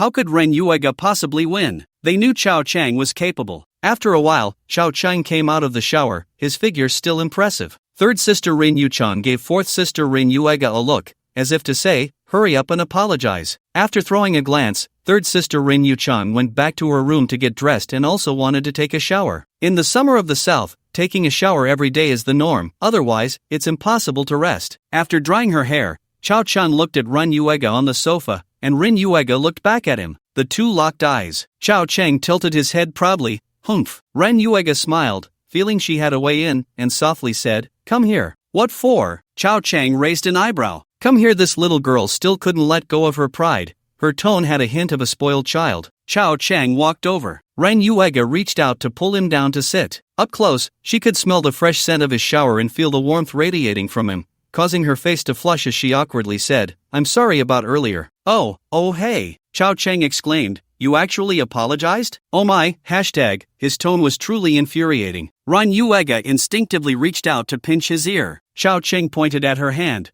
What does that mean? Is this your attitude for apologizing? Ren Yuega helplessly put her hand down. Chao Chang lightly huffed. That's more like it. Apologizing should come with an attitude. As he spoke, young Master Chao leaned back on the sofa, legs resting on the coffee table, and raised his hand to point at his legs. Help me massage. Ren Yuega looked at Chao Chang's smug expression, wishing she could bite him. After hesitating for 3 seconds, Ren Yuega finally relented, her delicate hand slowly resting on his thigh, feeling the firmness of his muscles, and gave it a squeeze. Use some strength, haven't you eaten? Ren Yuega gritted her teeth and began to squeeze hard. Oh, that's good. That's good. This strength is just right. You're quite talented, little girl. It's a pity you don't massage me. From now on, I'll leave the massages to you. Ren Yuega, exasperated, said, don't even think about it. This is the only time, no next time. Chao Chang chuckled. Aren't you trying to be an older sister? Shouldn't an older sister take care of her younger brother? The younger brother has been out all day,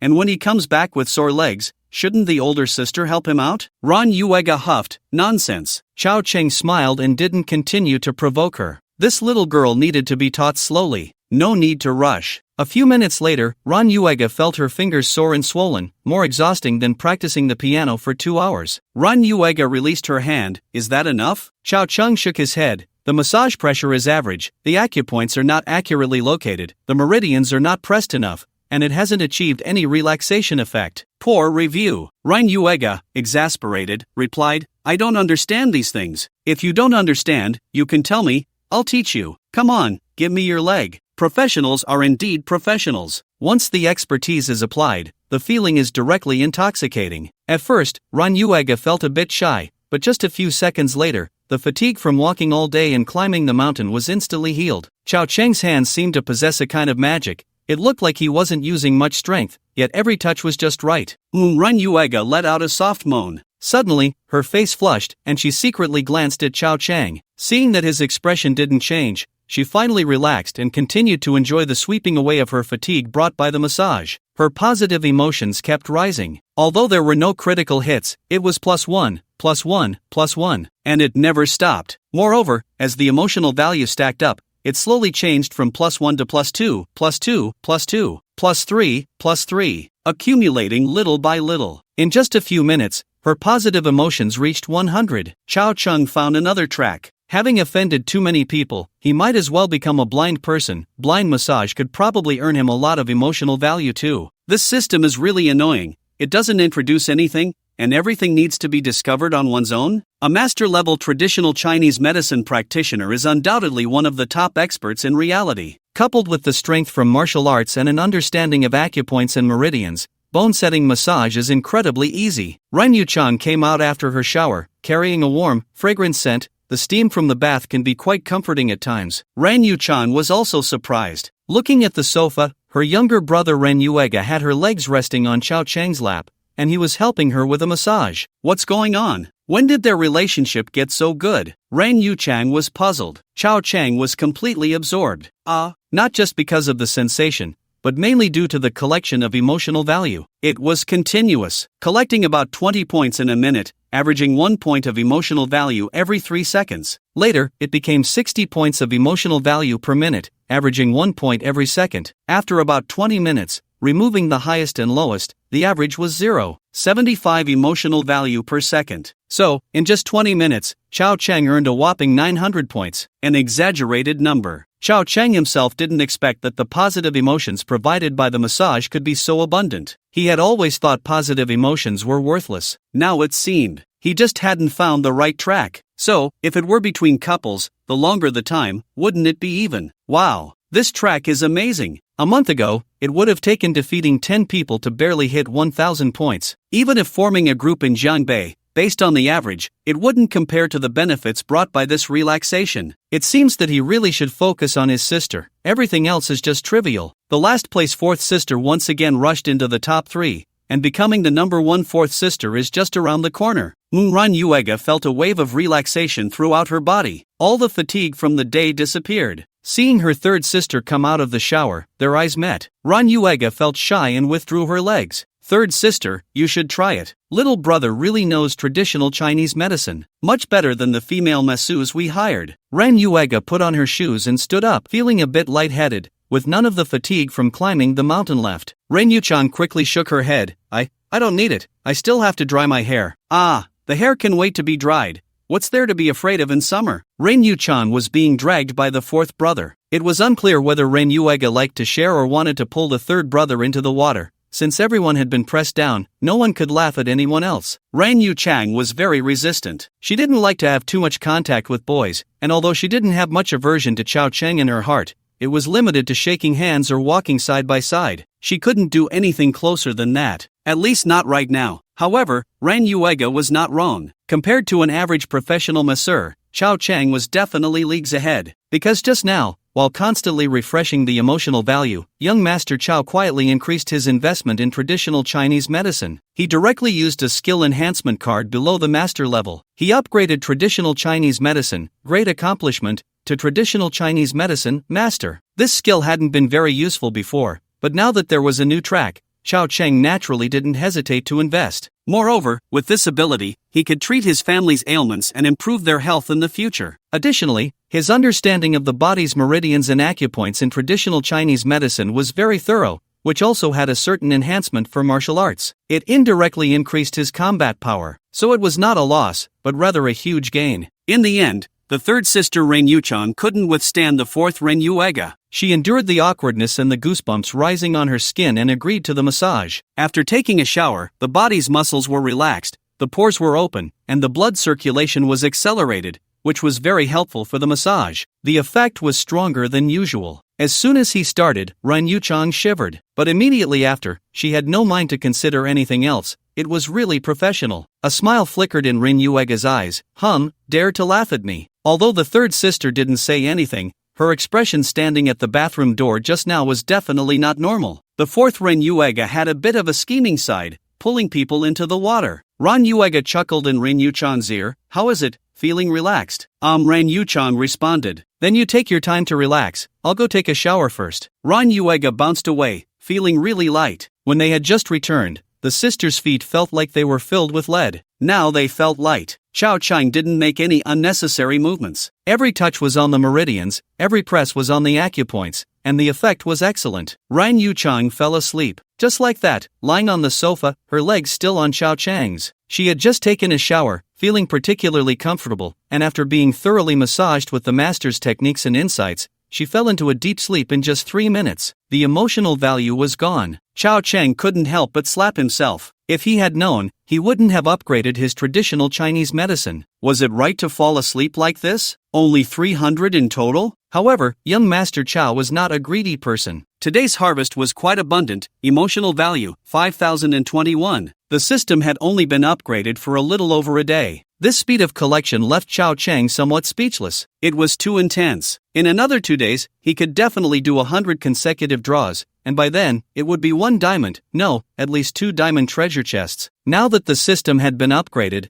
the treasure chests could also be fused. 100 consecutive draws would definitely yield 10 gold chests, and with a bit of luck, it could yield a dozen. And 10 gold chests could be fused into 1 diamond. Plus, 100 consecutive draws would definitely yield 1 diamond. In other words, from now on, 100 consecutive draws would definitely yield 2 diamond treasure chests. Just like that, there were still a bunch of fine iron, bronze, and silver left. If he drew a few more times in 100 consecutive draws, these leftover junk chests could still be fused into one diamond. Life was becoming more and more promising. After more than 20 minutes, Ran Yuega came out. She didn't see Chao Chang in the living room, only Ren Yuchang sleeping on the sofa, covered with a layer of towel blanket. Knock knock knock, she gently knocked on the door. Ran Yuega arrived at Chao Chang's room and saw him sitting at the desk playing on the computer, which displayed a forum. Ran Yuega spoke softly, "What's wrong with the third one?" "Probably tired." She pressed a few buttons and fell asleep, deep sleep. "She's been sleeping for about 20 minutes now.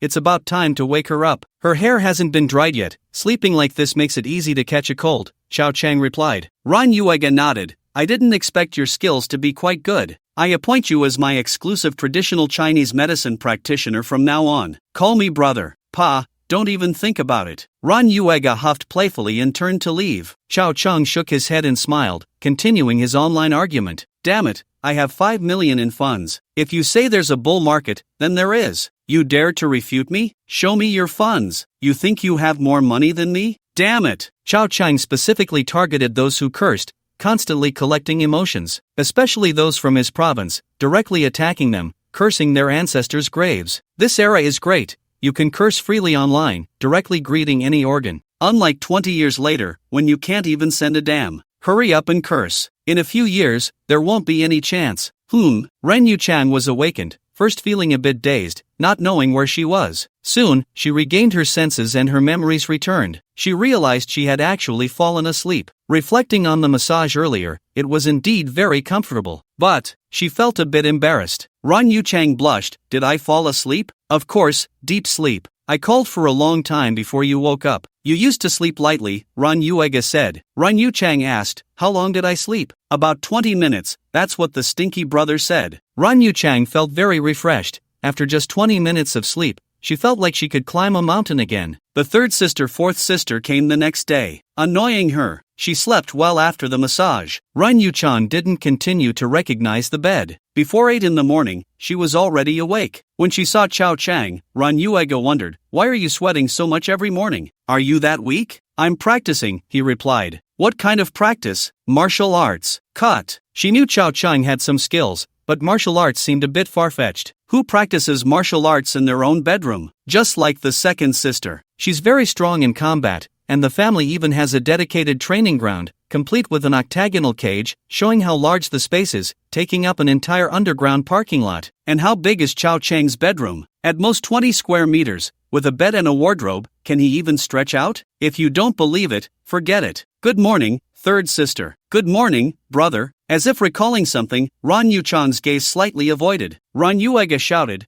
"What about me?" "Good morning, fourth sister." "Stinky brother, call me sister." Another round of playful banter ensued. After washing up, they left at 8. Having breakfast, they hit the streets. With 2 stunning twins by her side, if they didn't go out to show off, wouldn't that be like wearing fine clothes in the dark? Coincidentally, today was Saturday, and the streets were crowded. It was clear that today would be another fruitful day. The young master is out on the streets. "Everyone, step aside." The two changed into long skirts, white socks, and sneakers. A very ordinary outfit, but their aura was exceptional. How to put it? They looked like perfect girls stepping out of a comic. Being twins gave a sense of being able to die without regrets if they could just get close. However, just as the 3 of them went downstairs, they ran into a show-off. With ear-length short hair and long bangs, he saw Chao Chang and tilted his head to blow his bangs, thinking he looked very cool. Nowadays, many men like to blow their bangs with their mouths. A man who hasn't blown his bangs has no soul. "Wang Haodong, what are you doing in Sanjiang City?" The fourth sister, Ran Yuega, was surprised and frowned slightly, clearly not liking the man in front of her. "Wang Haodong?" Chao Chang squinted. This name seemed familiar. Is this guy the mysterious person from the car yesterday? Most likely, the top brother. We should show him some hospitality. Wang Haodong shook his head, his bangs falling to one side, and smiled crookedly, looking quite handsome. "Because Yu Chang is in Sanjiang, that's why I came." Chao Chang almost laughed out loud in disbelief. Is this the tone and demeanor of a character from a Meteor Garden type idol drama? A rich second generation from 2006 acting like this? It won't be like this in 10 years.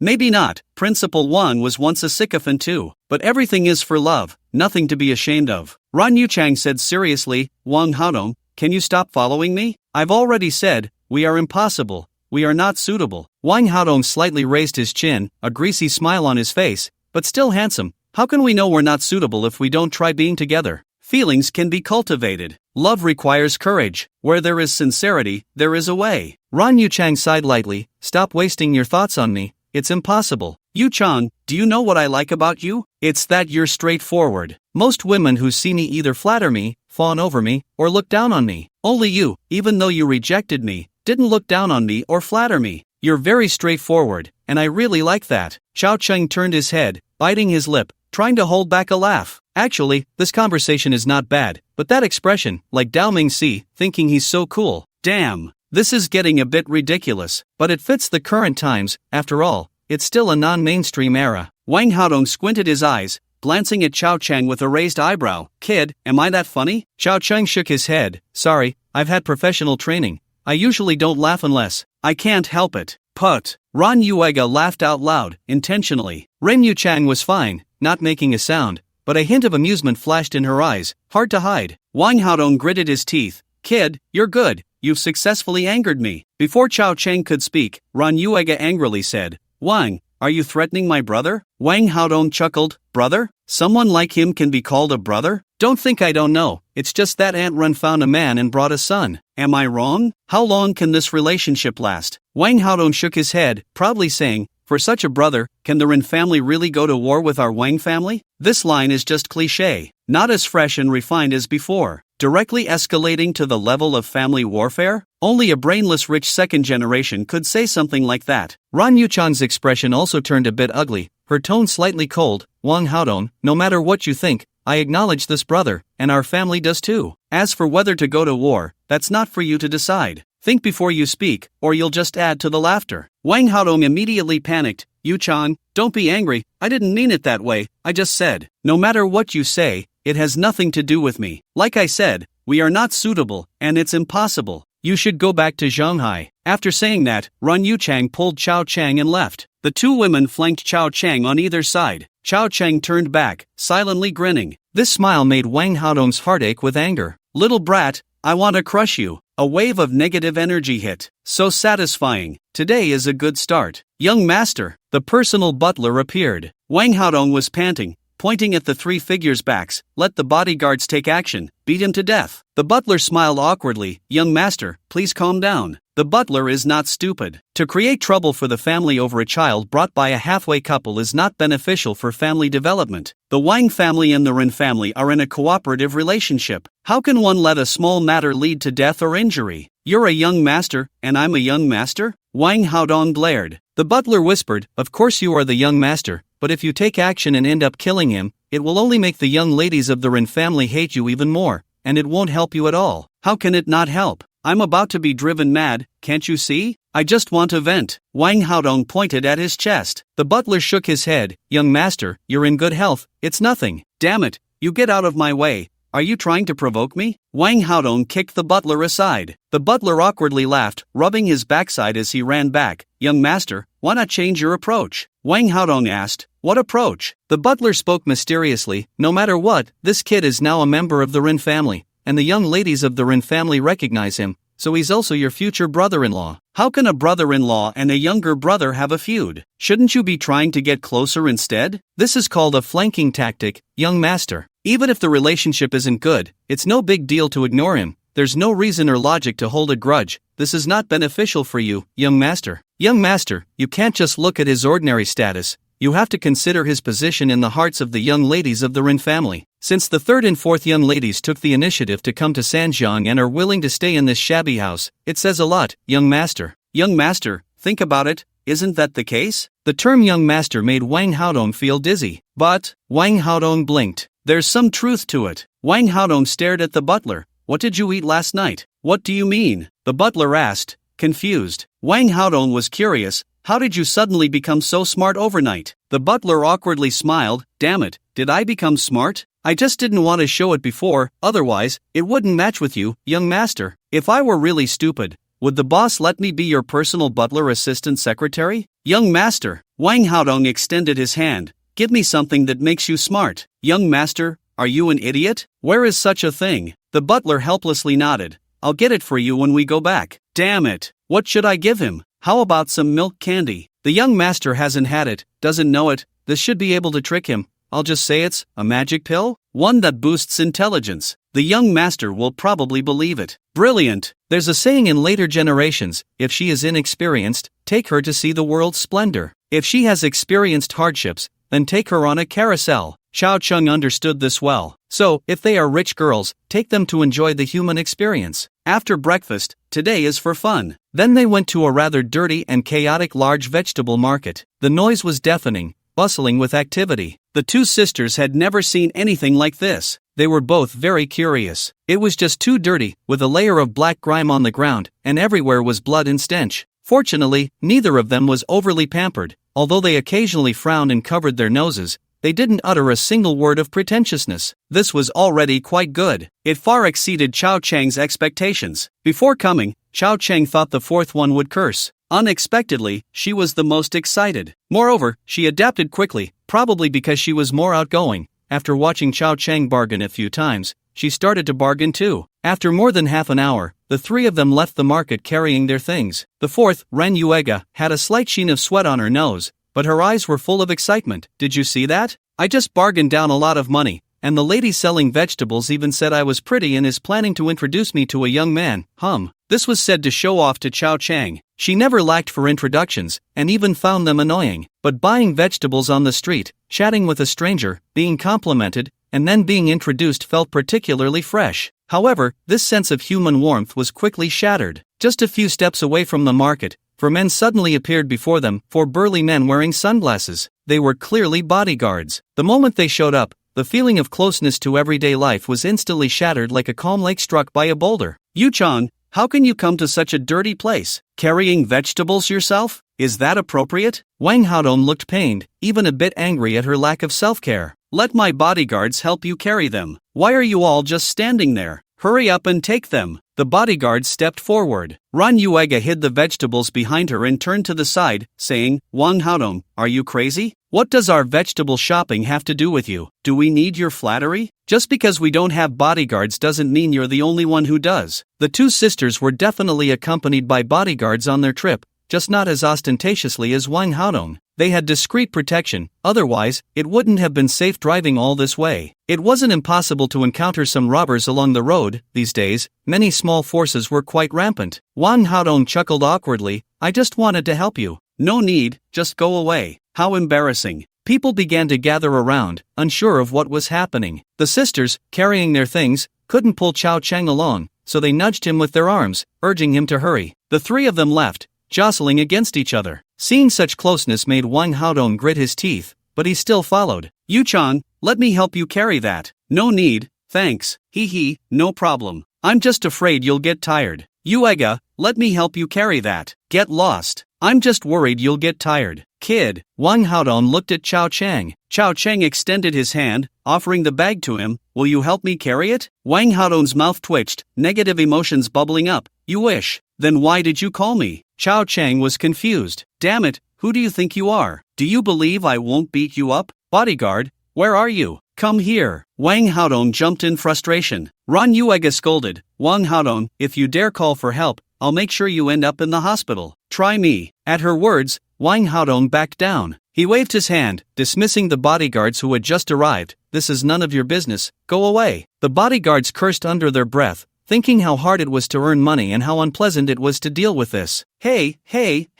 After walking a few steps, Wang Haodong waved for the car to be brought over. Get in the car, don't walk. It's tiring to carry so many things. Most of the items were in Chao Chang's hands, and the sisters' load wasn't heavy, mostly just some vegetables and seasonings. But the sisters felt sorry for Chao Chang. After hesitating for a moment and looking at him, Chao Chang understood the meaning in their eyes and nodded slightly. Why not take a free ride? Seeing that the two didn't refuse, Wang Haodong was overjoyed. He stepped forward to open the door of the business car, flashing a self-proclaimed handsome smile and tossing his hair to the side. Please. The three got in the car. Ran Yuega extended her hand, making a gesture of refusal. Don't come in. Wang Haodong was taken aback. Wait, this is my car. Requisitioned. I'll pay you back later. The car door slowly closed. Wang Haodong hurriedly said, Am I someone who lacks money? Hey, let me in the car. Damn it, you really dare to drive off? Who are you working for? Watching the business car slowly start, Wang Haodong panicked. He quickly called for his bodyguard's car. His personal butler followed him.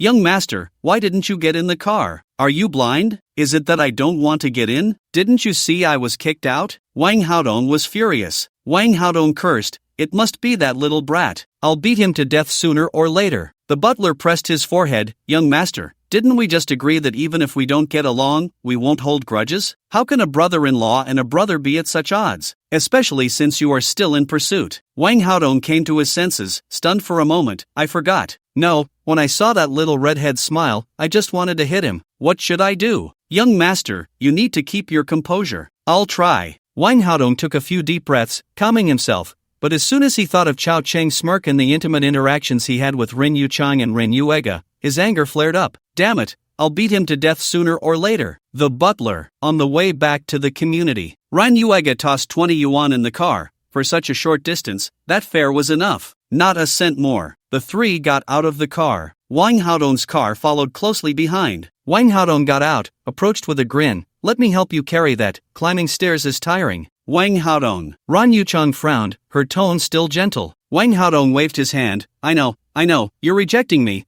but our families have been friends for generations, right? Friends helping each other shouldn't be a problem, right? Ran Yuchang fell silent. Instead, it was Ren Yuega who spoke. You want to help? Then help my brother. Wang Haodong was reluctant, but as the butler said, he still held his temper. All right, I'll help our brother. Chao Cheng chuckled, handing over the bags of chicken, duck, fish, and meat. Wang Haodong lifted them and nearly fell. Damn, this is heavy. The food itself wasn't heavy. It was about 10 to 20 pounds, but there were also some jars and bottles of ingredients, plus a few bottles of beer, preparing to make beer duck. Suddenly taking over, he wasn't used to it. Panting, he climbed the stairs, sweating. Just as Wang Haodong was about to enter the door, Chao Cheng took the bag from his hands. Thanks. Bang! After saying that, he directly shut Wang Haodong outside. What? What does this mean? Is there no courtesy? Not even a glass of water to offer me? Damn! Little redhead. You really are a country bumpkin, not gentlemanly at all. Damn it! I'll beat you to death sooner or later. Fuming, he went downstairs. The butler saw the young master's dark face and knew he had been shut out. The butler comforted him. Young master, why don't we go back to Shanghai? Let's not deal with this nonsense. I won't. Wang Haodong huffed. The butler said, why bother? They don't mean it. It's better to go back to Shanghai first. Let them know you're not that desperate for them. I won't. Don't you dare pour cold water on me. Wang Haodong kicked the butler far away, over 10 meters. The butler, being dramatic, covered his rear and awkwardly ran back. The young master didn't have that kind of strength, but kicking him over 10 meters made the young master seem manly. Wang Haodong snorted, then asked, what do men like? The butler was puzzled. Young master, are you preparing? Wang Haodong pondered, send this little redhead a gift. Didn't you say to ease the relationship? If I give him a gift, he'll owe me. If he accepts the gift and still dares to provoke me, I'll beat him to death sooner or later. Young master, you've got it. Of course, stop wasting time. Tell me, what do men like? The butler hesitated for a few seconds. Women? Get out of here. I don't even have a woman. What am I going to send? I'm talking about gifts. Gifts that can be bought with money. Watches? The butler pondered. Wang Haodong hesitated. Can a watch work? It should work, right? Don't men like those few things? For example, you, young master, like women, luxury cars, famous watches, yachts, there's nothing else. The butler counted the young master's hobbies on his fingers. Wang Haodong was immediately dissatisfied. That's what I like. Can what I like be the same as others? I am unique. Young master, still bragging at this time. No wonder it's you, young master. The butler chuckled awkwardly. But I feel that all men like these things. What good is your feeling? My feeling is the right one. Yes, young master, you are right. Wang Haodong huffed. Then tell me, what should I give him? Have you seen his profile? What are his hobbies? Why not start from his profession? He studies computer science. How about we give him a computer? Wang Haodong pondered for a second, clapped his hands in delight. Wonderful, you rarely give a sensible suggestion. The butler chuckled, then it's settled. Anyway, computers aren't expensive. A regular luxury watch can buy a top-notch computer set. Alright, I'll leave this to you. Hurry up, it needs to be done by noon.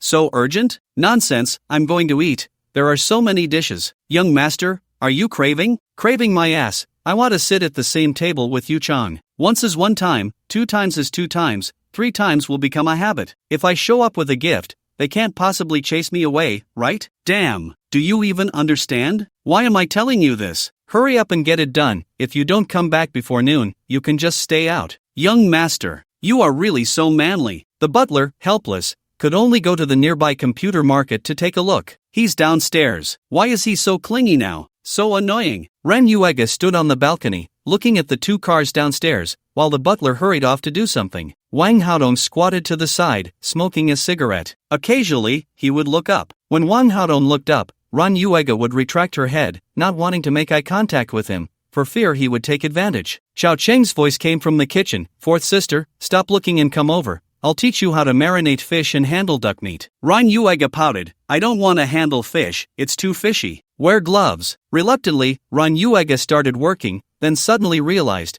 you should call me fourth sister, you smelly little brother. Okay, fragrant little sister. Xiao Cheng nodded. Ren Yuega gave him a delicate glare. Smelly little brother. The two of them worked in the kitchen, while the third sister, Ren Yuchang, was making tea and cutting some fruit, following the aunt's method at home, cutting the fruit into cubes and then sticking toothpicks in them. She then went to the kitchen to feed the two. The three of them, a family of three, were incredibly warm. The ingredients in the kitchen were processed quickly, and as Xiao Cheng taught her while cooking, once he taught Ren Yuega, he was completely free. As the ingredients went into the pot, steam began to rise, and the aroma started to spread. In the blink of an eye, it was noon. Both upstairs and downstairs were about to cry from hunger. Knock, knock, knock, the sound of knocking on the door. Xiao Cheng opened the door, and Wang Haodong stood at the door with a smile, holding two large boxes. His smile resembled that of a rural dog baring its teeth. Ren Yuega also came to the door. Wang Haodong, what are you doing here again? It was clear that Ren Yuega was genuinely annoyed with him, probably because he had been clingy when they were in Shanghai. Like a sticky plaster, a toad crawling on the foot, not biting,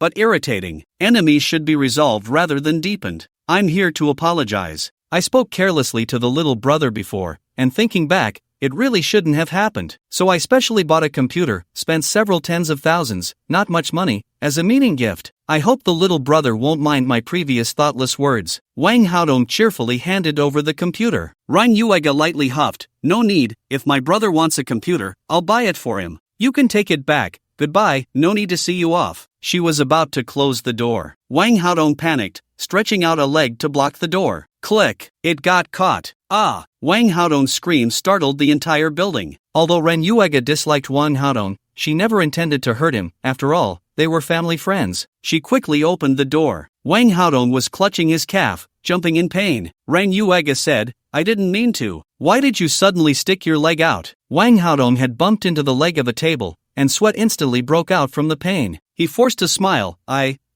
did it instinctively. It hurts so much, let me in to sit for a bit. Ren Yuega laughed. Are you pretending? No, it really hurts. I don't believe you. I can't stand schemers, get lost. No, it really hurts. Bang! Before he could finish, she slammed the door shut. This time, Wang Haodong didn't dare to extend his leg again. He had indeed bumped into something, but it wasn't as exaggerated as his scream. He limped down the stairs, holding a gift. The butler was surprised. Young master, he didn't accept the gift and even hit you? It's Ren Yuega, Wang Haodong said aggrievely. She actually closed the door and pinched my leg. I need to go to the hospital. The butler quickly checked, pressing around the bones, and finally sighed in relief. Young master, there's nothing wrong. You don't need to go to the hospital. What do you know? I want to go to the hospital. I need a cast, and also, order a nice meal to be sent to my hospital room. I'm so hungry. Damn, how can their food smell so good? Young master, it's not that serious. Do I look like I'm pretending to be pitiful? Do I have to spell it out for you? You're really not very smart. The butler held back the urge to explain and finally said, Young master, you've come to an understanding. Of course, this meal belonged to young master Chao's top-notch level. Only by making Ren Yuega eat until she wanted more could she have the energy to work. In fact, young master Chao also liked to eat what he cooked, he just didn't want to clean up before. Now that he had finally caught someone with an appetite, shouldn't he make a few good meals to reward his taste buds? Compared to outside, it was cleaner and cheaper. Even Rin Yuchang, who usually had a small appetite, ate 2 bowls of rice today. After the meal, a cup of spirit tea left them feeling refreshed. This little life. Although the living environment wasn't as luxurious as a mansion, and the ingredients certainly weren't as fresh as those from an organic farm, it felt really good. Knock, knock, knock, a knock on the door. Again? Ran Yuega put down her teacup and stood up irritably. She opened the door. Before she could let out a curse, she saw an old man outside. Ran Yuega changed her tone. Who are you? The old man was momentarily stunned. This young girl was so beautiful, but had he come to the wrong place? The old man paused for a second and asked, "Excuse me, is this the Xiao Chao family? Your brother is looking for you." Ran Yuega turned her head. Only then did Chao Chang get up. The voice at the door sounded somewhat familiar, like an old man from the square who played chess. When he reached the door and took a look, Chao Chang was instantly frozen.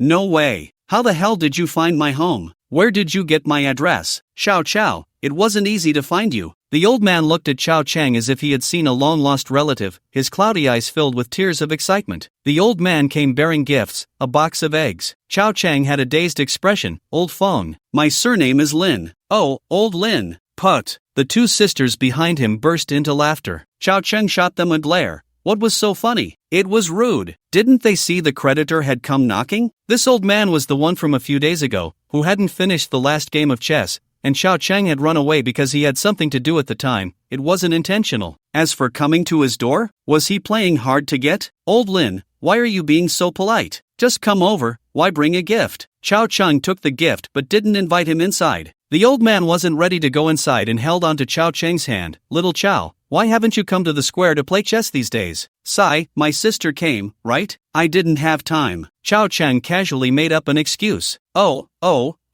The old man nodded. "Well, last time." Chao Chang interrupted him. "I understand, I received the gift, and I'll come find you in a couple of days." The old man was overjoyed, his face full of excitement. "You must come, I'm waiting for you." Definitely, take care, old Lin." Old Lin realized he was being dismissed, and he didn't dare offend him. Hey, alright, I'm leaving, but you must come, little Chao." "Don't worry, I will definitely go." "About that unfinished game." I know, you don't need to say it, I'll finish it with you later, don't dwell on it." "How can I not dwell on it? I've been sleepless for 3 days." "Well, you should see a doctor, take some sleeping pills." Old Lin looked at Chao Chang with a hint of disappointment. "Are you even human?" Old Lin was angry, but thinking of the unfinished game, he reluctantly held it in. In the end, Old Lin left with a sense of melancholy. Chao Chang shook his head helplessly. "This old man is too sentimental. It's just an unfinished game of chess, I had forgotten about it, yet he still can't let it go?" People should learn to let go. They should learn to be at peace. Only then can their minds be clear. However, considering old Lin's age, he hasn't reached 100 yet, so naturally, he doesn't see things as clearly and calmly as our young master Chao. "Forget it.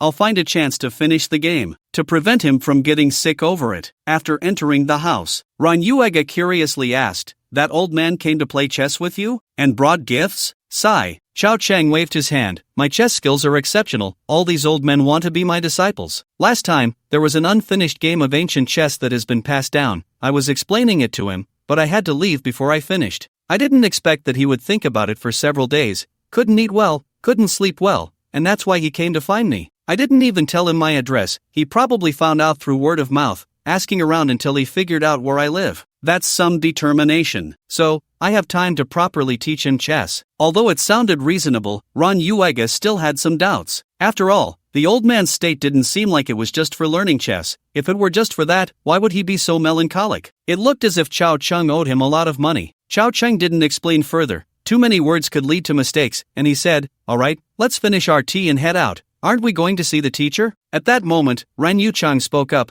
"I won't go with you guys, I'm going to buy some things in the afternoon." "Okay, then be careful of Wang Haodong." "Got it." Lingling has returned to school in the capital, leaving only the teacher at home. The teacher was happy about their arrival but also a bit melancholic. Every time he saw Chao Chang, he felt sorry for him. What a good seedling. If he delved deeply into the piano industry, the country would have an extremely young piano master, who would surely hold a very high position internationally in the future. What a pity. Although his own granddaughter has talent, she still falls short compared to Chao Chang. Her potential is limited. Unless Lingling suddenly has an epiphany, there might still be a chance to reach Chao Chang's level. Sigh. It's difficult. Enlightenment is mysterious and cannot be helped by outsiders. It can only rely on oneself. Although it's never too late to achieve enlightenment, the earlier, the better. The sooner one reaches a height, the more unattainable it becomes for others. The main thing is that Chao Chang not only has strength but also knows how to teach. In this short time, he has only guided Lingling less than 5 times, yet she has shown significant improvement. A person like him as a teacher might cultivate more geniuses and elevate an entire industry. What a pity. The more I think about it,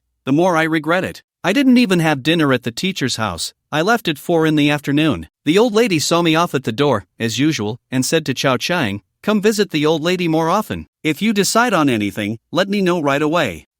Got it, Chao Chang chuckled. Sigh. Fate. I shouldn't have acted like this back then. It's one thing to put on a show in front of the girl, but to do it in front of the old lady? She could remember it for a lifetime. As people age, their thoughts become heavier, and they consider more. Just look at Ling Ling. She knows Chao Chang has immense talent but doesn't feel regretful about it. Even if she invites him, it's simply because she's kind, admires him, and wants to have more contact with him. That's all. Third sister. May I say something? I love you. Back home, Chao Chang was beaming. This one sentence made the fourth sister a bit jealous. She pouted and shot a glance at the third sister. You really are a tease. Sneaking around to do this? You didn't even give me a heads up. In the afternoon, the two of them went to see the teacher while the third sister went shopping, buying a high-end computer as a gift. It was much more expensive than the one Wang Haodong gave. Perhaps she noticed that Chao Chang liked computers. When Wang Haodong gifted the computer, Chao Chang had acted very indifferent, but his eyes had flashed with delight. After all, being in this field, he felt genuine joy for such a top-tier computer. But due to his status, he couldn't accept it. The third sister subtly picked up on this, so she secretly went to buy a computer in the afternoon to surprise Chao Chang. Seeing Chao Chang's happiness, the third sister smiled sweetly. People's joys and sorrows do not connect. Only the fourth sister was unhappy. A high-end computer. After installation, when checking the performance, it was all the latest top configurations. Chao Chang provided the third sister with countless positive emotions. His joy was evident. It's not that young Master Chao couldn't afford it.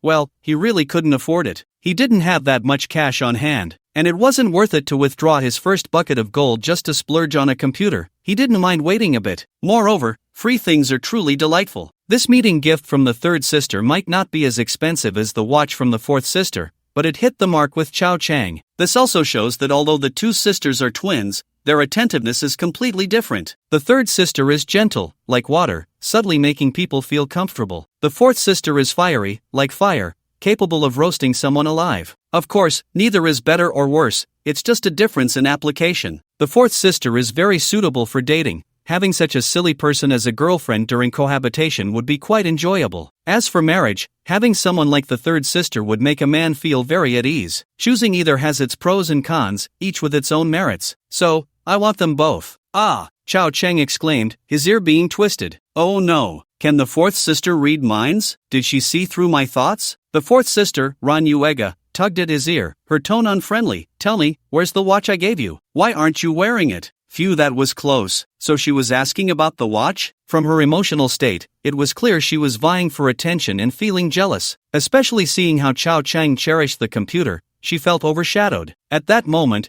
she remembered the men's watch she had given him. She also realized that Chao Chang wasn't wearing it. Clearly, he didn't like it. Hey, let go. I don't wear accessories. Look, I don't have a ring, no necklace, no watch. I don't like this kind of constraint, Chao Chang explained. In reality, in his dreams for 100 years, he wore a watch. Who hasn't been young? He had worn a thick gold chain that dangled outside his clothes, feeling very rich and showy. Until old age, all restraints disappeared, and the whole person felt light as a feather. It was this experience that caused a slight change in Chao Chang's character. He no longer liked to wear accessories. Ran Yuega looked a bit wronged. Her small eyes seemed to say, if you don't like it, just say so earlier, I can change the gift. Why did you say you liked it last time? Chao Chang was now completely focused on the computer, having no time to argue with her. He coaxed, I really don't like the feeling of being restrained, but even though I don't wear a watch, I always keep it with me. Don't believe me? Look. Chao Chang reached into his pocket and took out the watch from his storage space. Ran Yuega's expression instantly changed from cloudy to sunny. Yet she still complained, if you keep it like that, it's easy to lose. If you don't like it, just sell it and get something you like. I can't sell it, after all. It's a meeting gift from my fourth sister. How could I sell it? I always keep it with me, and when I die, it will be buried with me. Chao Chang said sincerely. All the sweet talk couldn't compare to sincerity. Ran Yuega raised her hand and gave him a slap on the shoulder, scolding, what nonsense are you talking about? It's unlucky. The girl was still easy to coax. As long as there was storage space, putting everything related to her inside and coaxing her a few times was enough. It was very simple. Did everyone learn that? At that moment, Ran Yuega suddenly realized and huffed, I'm the fourth sister. Then go make me a cup of tea. You're just lazy. Saying that, Yuhua turned and left to make tea for Chao Chang in the living room. Chao Chang continued to fiddle with the computer. Meanwhile, in the hospital, Wang Haodong was practicing a new skill. His left calf was in a cast, and he was using crutches to practice in the ward, thumping away. To be honest, Wang Haodong really had a talent for this. In just one afternoon, he had mastered the crutches to the point of using them as if they were part of his body. With 2 more legs, he was even more imposing than before. The sound of the crutches hitting the ground had a certain rhythm, rivaling any top-notch music. He walked quickly and steadily. How was that? After running a lap,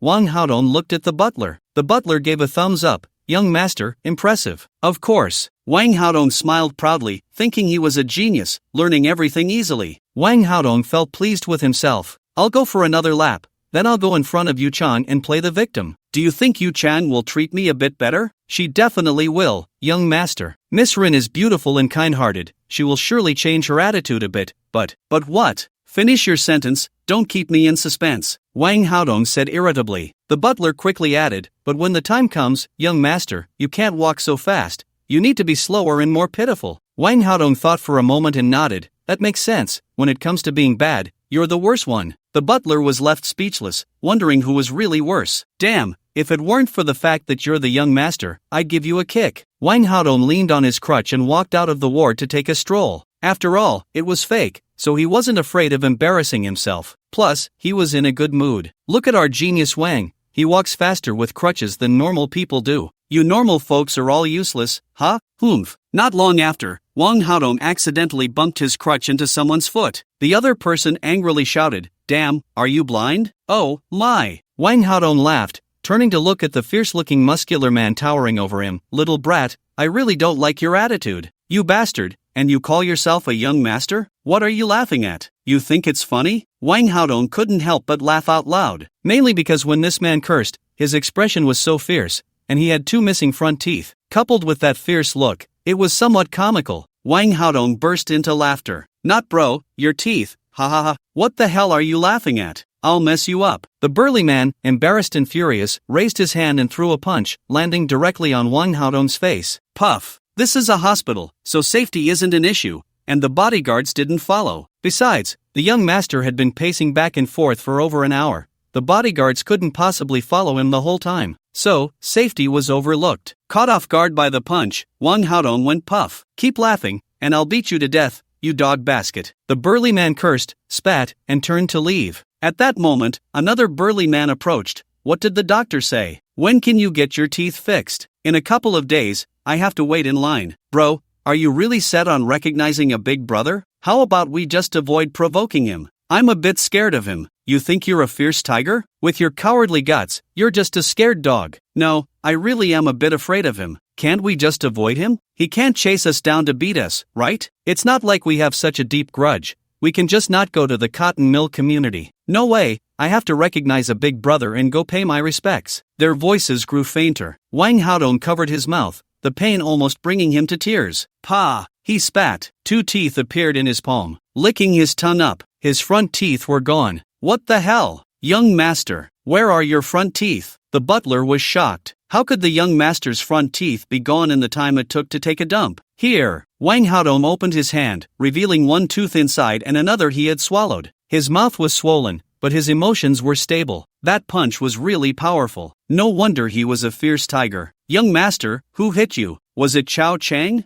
The butler guessed. After all, there were no enemies in Sanjiang City. The only person he had had a quarrel with was Chao Chang. Wang Haodong shook his head in pain, a bit regretful. If it were him, I could just move into his house, using the excuse of making him compensate, and I could get close to Yu Chang. The butler rolled his eyes. Young master, your love-struck brain is really infuriating. You lost 2 teeth, and that's just the beginning. The butler sighed. Young master, how are you going to chase girls like this? Wrong. Wang Haodong shouted, then hissed in pain, pulling at the wounds on his mouth. After a while, he said, it's actually easier to chase girls like this. It wasn't Chao Chang who hit me, but I can say it was him, at least that he sent someone to do it, one of his little brothers. The butler was speechless. Can that work? He's just an ordinary person. Where would he get little brothers? Local tyrant, knowing a few people isn't strange. Use your brain, will you? Young master, why do you always seem so clever when it comes to chasing girls? The butler was at a loss for words. What are you still standing there for? Go call a doctor. I'm in so much pain, get me some pain relief. I'll go over after dark and find that little brat who hit me. Damn it, I want to knock out his front teeth too. No, wait until he gets his fixed, then I'll knock them out. Wang Haodong was furious. The butler was astonished. Young master, are you saying the person who knocked out your teeth doesn't have front teeth either? Exactly. So why did you have a conflict with him? I laughed at him, and he got angry. Then you deserved it. The butler facepalmed. Young master, please be more careful. This time was an accident. Sigh. Chao Cheng started downloading some professional software that couldn't run smoothly on his laptop. He also bought some parts online. This computer had many uses. Chao Cheng handed the cooking duties to the two sisters and spent over an hour tinkering with the computer alone in the room. The system occasionally collects some emotional points back. There are some from the people of Jiangbei, and others as well, sporadic and not many, but these free emotional points are enough to make Chao Cheng feel happy. It's like being idle in a game. The more layouts he creates in the future, the greater the idle income will be. Ultimately, without stepping out of the house, lying flat every day, he could casually draw divine level, treasure chest. That is the ultimate goal. Time to eat. Coming. The difficulty of the hot dishes isn't high,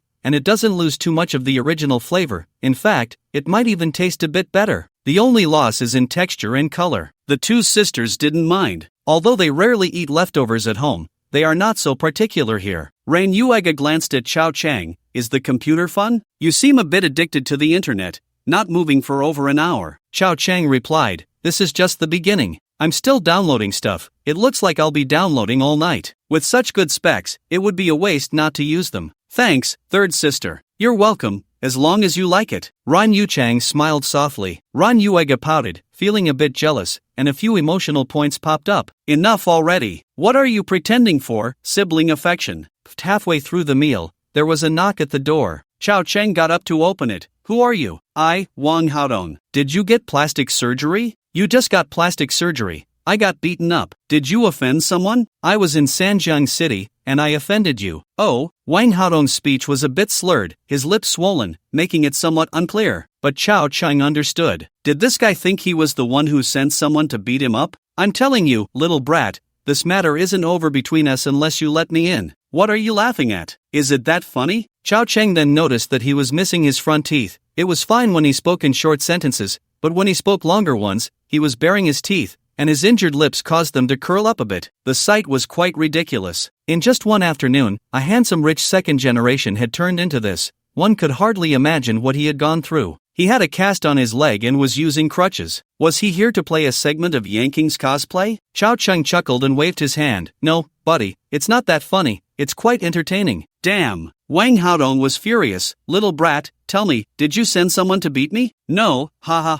Chao Cheng shook his head with a smile. Stop laughing. I see it was definitely you. Don't laugh anymore. Wang Haodong was enraged, finally understanding why that person had beaten him up in the afternoon. Ha ha ha. The two girls heard the commotion and came to the door. Upon seeing Wang Haodong, third sister Ren Yuchan was first taken aback. How could he be so miserable? With a cast on his leg, crutches in hand, lips swollen like sausages, and speaking with a lisp, he had lost his front teeth. What had he gone through? A terrorist attack? Where was his bodyguard? Not to say that third sister was gentle and kind, she frowned slightly, showing a hint of sympathy. Wang Haodong indeed understood Ren Yuchang and wanted to use sympathy to get closer to her. It was a good idea. Unfortunately, Ran Yuega was right there. Ran Yuega burst out laughing, pointing at Wang Haodong. Ha ha, what happened to you? Ha ha, don't talk, cover your teeth, don't show them, let me laugh for a while. Ha ha ha. With that laugh, any sympathy was completely dissipated, almost making third sister Ren Yuchan laugh out loud as well. She quickly bit her lip and turned away. Her threshold for laughter was already low. You guys. Wang Haodong was almost in tears. Do you have no sympathy at all? I'm like this. Ha ha ha ha ha. Ran Yuega couldn't stop laughing. Wang Haodong pointed at Chao Cheng. It must be him who sent someone to beat me. Ran Yuchang turned back, firmly stating, impossible. Wang Haodong shouted, I have no enemies in Sanjiang City. Ran Yuega's small face turned red, but she gradually stopped smiling, squinting her eyes. Who knows who you've offended? Besides, don't say he's not my brother. Even if he were, what could you do? If you dare to come near our third brother again, I'll break your other leg too. Ah, Wang Haodong exclaimed, you guys are really bullying me, aren't you? I'm like this, and you won't even let me sit inside for a bit? Are you even human? Ran Yuega blocked the door. Don't even think about it. I advise you to leave Sanjiang quickly. Be careful, next time it won't just be your front teeth. Bang! Without further ado, Yuhua slammed the door shut, leaving Wang Haodong outside. Young master, you didn't get in? They wouldn't let me in. Back in the car, Wang Haodong pouted in grievance, pulling at his wound and hissing in pain. The butler quickly turned his head, suppressing a laugh. He had indeed received professional training and usually wouldn't laugh. After 2 seconds of restraint,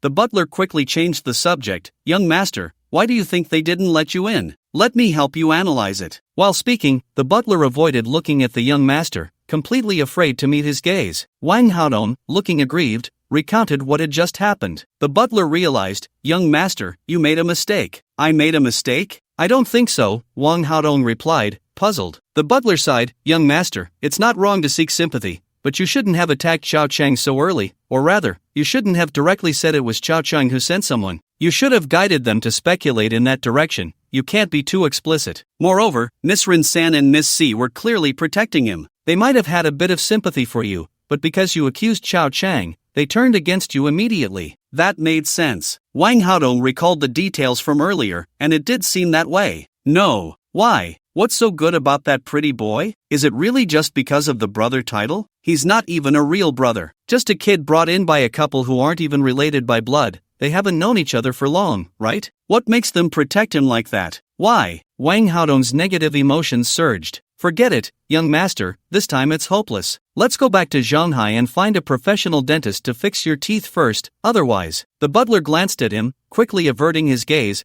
pursing his lips, otherwise, it won't even be convenient to talk. Wang Haodong looked gloomy. Sigh, why doesn't Yu Chang like me? Can't she see what I've done for her? Is she blind? She should open her eyes and take a good look at me, see who in this world treats her better than I do. But she just won't look. The butler quickly turned his gaze away. He couldn't bear to look. His pulling at his wound again, Wang Haodong covered his mouth and spat out some blood. The butler shouted, quick, quick, take him to the hospital, the young master is spitting blood. Take your grandpa. My lip is just cut, get lost, don't make me mad, I'm about to die from anger. The butler forced a smile. Wang Haodong asked, did you find the person who hit me? Found him, young master. This guy has a criminal record, he's a thug. But, speak up, stop stammering. But coincidentally, the person who hit you had a conflict with Chao Chang. What? Wang Haodong was taken aback. What conflict? The butler stammered, his 2 front teeth were knocked out by Chao Chang. Wow, what a coincidence. The butler was stunned. Young master, your choice of words really leaves one speechless. Wang Haodong's eyes turned. In that case, go find him. I'll take him as my little brother. Ha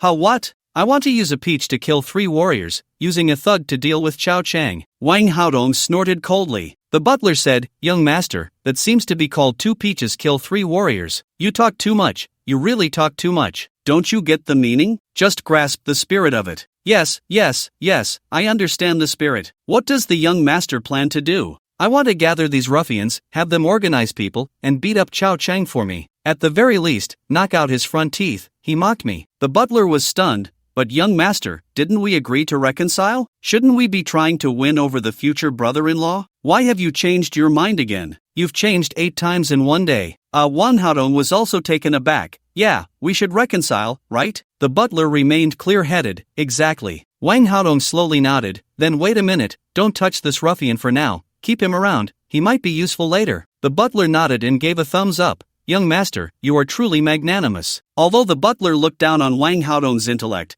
there was one thing Wang Haodong had that others did not, his magnanimity. If it were an ordinary rich second generation, if someone knocked out their front teeth, they would definitely seek revenge, or at the very least, cripple the other party. But Wang Haodong was different. As long as it was useful, he could let go of any hatred, and he truly let go, without holding grudges later. This aspect of the young master was what the butler admired the most. Sigh, it's just that the young master's brain seems to have been soaked in water when he was a child. No one is perfect, I suppose. The butler comforted himself. Young master, let's go back to Shanghai for treatment. The 3rd miss and 4th miss can't stay here forever, right? Once they leave, we can come back and properly build a relationship with the brother-in-law. Sure, ugh. Let's go, hurry up, my gums hurt. The butler instructed, drive back to Shanghai. Wang Haodong left. The next few days were calm, but the emotional value did not decrease much, as the massage techniques allowed for a rapid increase in positive emotions. Yuhua was also quite familiar with this. After playing outside for half a day, she returned home and directly leaned on the sofa, placing her legs on Chao Chang's lap.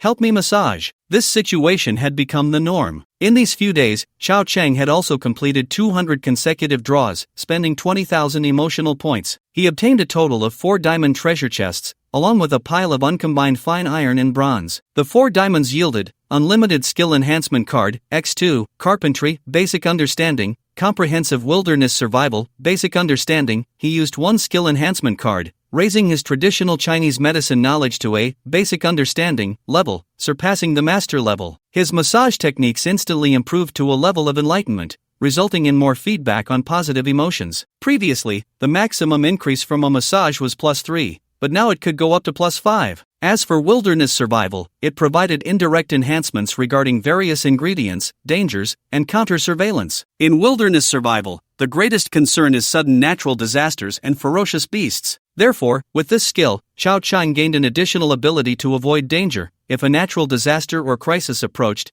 he would be able to sense it. Similar to spider sense. The beauty of skills lies in this: some things may seem useless, but the indirect benefits are unparalleled. Lastly, the carpentry skill at a basic understanding level could be considered enlightenment. It was likely at the level of a reincarnated Liu Ban. Moreover, it indirectly brought a hint of imperial grandeur. That's right, imperial. The Ming dynasty's Emperor Tianqi was fond of carpentry, said to be comparable to Liu Ban. Thus, the skills that young Master Chao learned were all imperial techniques. The next day, Xiao Cheng went to a large furniture factory and bought some rosewood. He also got a few carving knives. After a day's work, he carved out 2 figures, lifelike and with vivid expressions. Although they were just wooden figures, anyone who saw them would feel as if the statues had come to life. The 2 people looked exactly alike, yet from the carved expressions in their eyes, one could clearly distinguish that one was as gentle as water, Ren Yuchang, while the other was as fiery as fire, Ran Yuega. This was a miracle. Xiao Cheng himself was stunned for a long time. Had he become a craftsman? On the 8th day since the arrival of 4th sister, annoy her. Early that morning, the sisters were about to leave. Just like last time, they had only stayed for a week, probably because they had matters to attend to back home. There was a hint of reluctance. They even extended an invitation. Similar to last time, Ran Yuega complained, mumbling, "You, being here alone is fine, but why can't you come with us to Shanghai? My mom hasn't met you yet. She kept saying during dinner last time that she wanted to see you." Although Ren Yuchang didn't voice such complaints, she nodded slightly, indicating that it was indeed true. But Xiao Cheng shook his head, smiling. "Who says I'm not busy? I'm very busy." "Busy with what? After we leave, are you just going to play chess and mahjong?" Ran Yuega frowned, looking at Xiao Cheng with a hint of grievance. Nonsense. Xiao Cheng had more races to attend now. How could he still play mahjong and chess? Wouldn't it be better to work at a medical beauty massage parlor? Please call me top massage therapist. Here, this is a gift for you. Although it's not worth much, it's a token of my feelings, made by my own hands. Xiao Cheng took out a small gift box and handed it to her. What is this? You can look at it when you get back. Safe travels. Before leaving, there was a warm embrace filled with sibling affection. The closeness had perhaps become a habit. After all,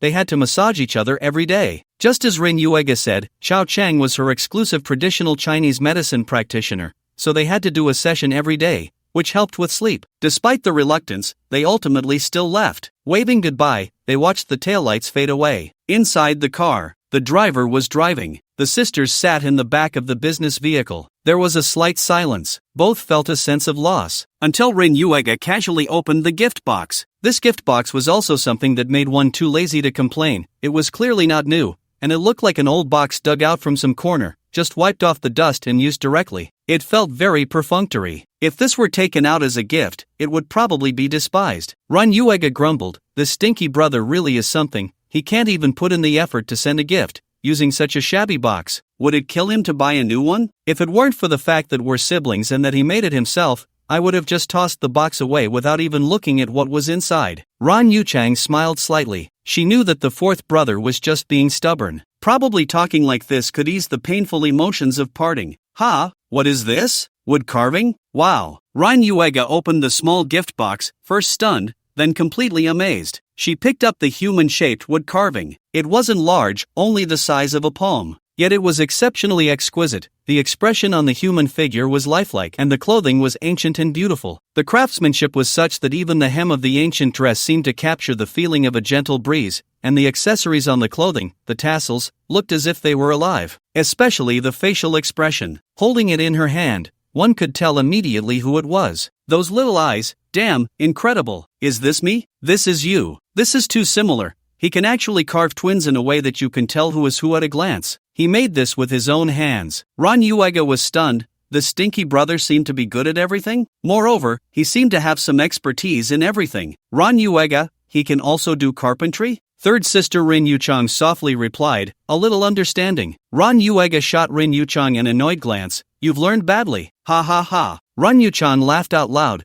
perhaps thinking of how Chao Chang looked when he said a little understanding, acting all pretentious. Ran Yuega hummed lightly, when you were at the stinky brother's house, why didn't I see you smile like this? You're just sulking. You're the one sulking, Ran Yuchang retorted playfully, reaching out to grab the waist of the fourth brother. Fourth brother Rin Yuega quickly dodged. Ouch, that tickles. Don't move. If you keep moving around, I'll tell the stinky brother that you're pretending. Humph. Ran Yuchang stopped moving. Afterward, the two divided the gifts. Just as Chao Chang had said, they weren't worth much, but they were heartfelt. They had been almost inseparable from Chao Chang these past few days, and they didn't even know when he had done the carving. It was probably when he was hiding in his bedroom. It must have taken a lot of effort. This gift was definitely not something that could be carved out in a short time. It required a lot of thought and energy. They had used many handmade items, like Su embroidery, carpets, and various types of clothing. They knew that handmade things were true luxuries. Top-tier handmade items were exorbitantly priced, even hard to come by. They were time-consuming and labor-intensive. So, compared to the gifts they had given, Chao Chang's gift was clearly more valuable. In a sense, it was priceless, because the things they bought could be purchased by others as well.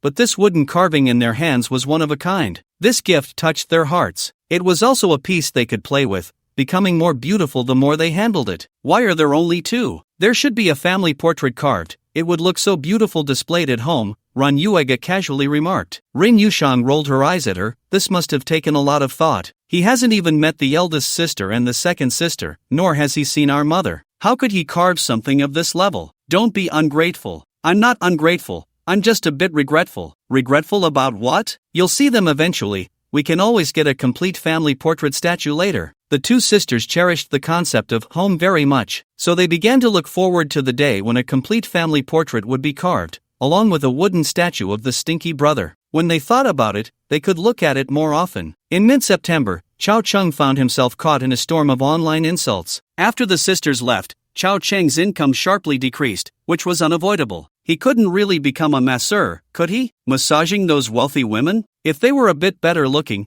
it would be fine, but how many of them are good looking? And they were all quite hefty. It could easily turn into a greasy situation. It was even more impossible to massage men. So, after the sisters left, Chao Chang focused more on the secondary market and the big forums, as well as various local small forums and within the province and city. In a short time, many online chives knew that a very arrogant guy had recently emerged. He called himself Stock God Outyen. He looked down on everyone, acting as if he was the best in the world, offending countless veteran chives. Moreover, the insults were exchanged back and forth. Winning or losing was determined by the day's market fluctuations. For example, today, the market rose from the long stagnant 1600s to break through to 1700, an increase of 186%. Stock God Outyen was impressive, with all sorts of replies and mockery, and everyone fell silent. Entering the weekend, they took a 2-day break. By Monday, the market rose another 0.69%, continuing to mock these chives. On Tuesday, it rose 0.13. Some people began to fight back. On Wednesday, it dropped 0.16. All the enemies came out to retaliate against Stock God Outyen. On Thursday, it rose again by 0.49, and Outyen shot back. On Friday, there was a big drop. After a 2-day break, another Monday came, continuing to drop. On Tuesday, it continued to drop. 3 consecutive drops, and all the chives were happy, attacking Chao Chang,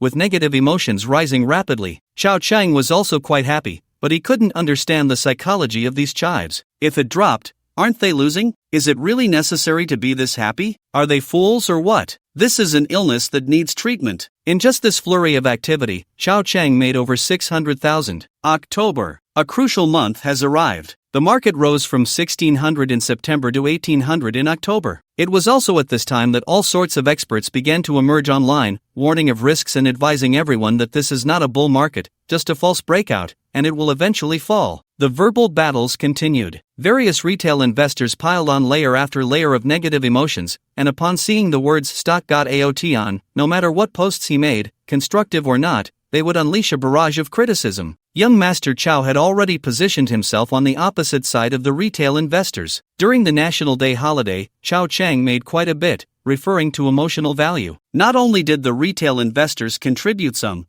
but so did Ling Ling. This girl had returned for the holiday. She came back at the end of September. Chow Chang almost went to the old lady's house every day to give her shoulder massages. After all, she was old and frail. With his knowledge of traditional Chinese medicine, a little understanding, it was easy for him to help her recover. After all, she was Ling Ling's grandmother. Since his grandmother was not in good health, young Master Chow naturally couldn't ignore her. He also found an opportunity to give Ling Ling a massage. This thing is addictive. So, during the more than 5 days of the holiday, Ling Ling was almost at the top of the rankings. The second-ranked sister C left on the 27th day. Miss her. On this day, Ling Ling also left, reluctantly. Chow Chang sent her to the station. Ling Ling embraced him, blushing as she stood up. Changgu, come to Beijing to play when you have time. I will. Chow Chang nodded. Then he was once again drawn into the verbal battles. The past few months were crucial. In September, it was still at 1,600 points. In October, it broke through to 1,800. At this time, no one thought a bull market was coming, especially the experts who were pro-America, all singing a bearish tune. They left the retail investors stunned. By November, it broke through 2,000 points. At this time, a small number of people began to realize the seriousness of the situation. It seemed that the bull was really coming, but most people still did not believe it. They were scared. The previous years of a harsh bear market led everyone to think that now, with opportunities arising, it was just a trap to lure them in and then kill them. The weather gradually turned cooler. Young Master Chow's heart was burning with passion. He had caught a monster stock. The capital pool exceeded 10 million, and then he slowly exited, entering 2 more monster stocks, gathering momentum. Not only did he make money, but he also earned negative emotions. When Stock.AOTon posted his capital chart, his enemies went crazy, furious. Everyone had not made money, many had not even broken even, or were in cash positions. Why could he make money? Doubling and tripling his profits? Why? At this time, a well-known expert also came out and replied to Chow Chang's post. Previously, the well-known experts ignored Chow Chang, thinking he was just a small player, not worth their attention. But now it was different. He had drawn public ire. So, for the sake of reputation and fans, the expert came out to support his fans, also to draw people into the group. The expert said, "Not bad, young man, but with stocks, it's the one who laughs last that truly laughs. Be careful of an avalanche." It seemed like good advice, but it was actually sarcastic. Aotion replied, "Screw you. You." The expert was furious. He hadn't insulted anyone, this kid was too much. The fans were also angry. Chow Chang was too lazy to engage in a war of words with the expert. Just let them curse. In this day and age, most financial influencers are just arguing for outsiders, casually cursing, and rarely get it wrong, even if they do get it wrong. So what? The opponent's position is that I earn your money, and you lose money for me. Where is the goodwill in that? Gradually, the so-called experts who came out to criticize increased, both well-known and lesser-known, all looking unfavorably at this Stock.AOTon. However, the market did not shift according to their consciousness. After breaking through 2,000 in November, in December, especially at the end of December, it shot straight up to 2,600. At this point, even a fool would know that the bull market has arrived. Chow Chang's funds had multiplied tenfold in just 3 months. 50 million. The experts fell silent. The retail investors also kept quiet. Aside from a few big investors who had lost a lot and occasionally clashed with Chow Chang, most others either stayed silent or created new accounts to flatter him. The comments section suddenly became very harmonious, with people either calling him Big Boss or Foster Father. Everyone was very polite. But human nature is strange. Everyone knew the bull market had come. Yet, very few dared to go all in. Perhaps they felt that since they hadn't jumped in at 1,600, now at 2,600, with the market almost doubling, it was definitely too late to enter, and after 3 months of rising, there had to be a pullback, right? That's called a correction. They planned to wait for the correction before entering. Only Chow Chang knew that a drop was impossible, not in the coming year. Next year, there might be a slight adjustment, but it would be brief, followed by a crazy surge upwards. If they didn't get in now, there would be no future opportunities. When the chance came, it would be the beginning of an avalanche. So, young Master Chow had to stoke the fire for this group of people. He posted a message. Next month, we're hitting 3,000. Not even Jesus can stop it, I'm telling you. The The title was intimidating. Once you read the content, it was even more shocking. Who agrees? Who disagrees? Just these 6 words. It made people's veins bulge. What are you pretending for? The enemies who had been lurking couldn't hold back and jumped in to attack again, because most experts had said that there was a bit of a downturn recently, and a correction might be coming, looking down to 2,300. And you're saying 3,000? Are you going against the market? Are you looking for trouble? Moreover, these people were waiting for a correction to jump in, but according to Chao Chang, there wouldn't be a correction? How could that not make people angry? Mainly, it was despair. Because while they were cursing, the enemies also knew that this arrogant guy truly had strength,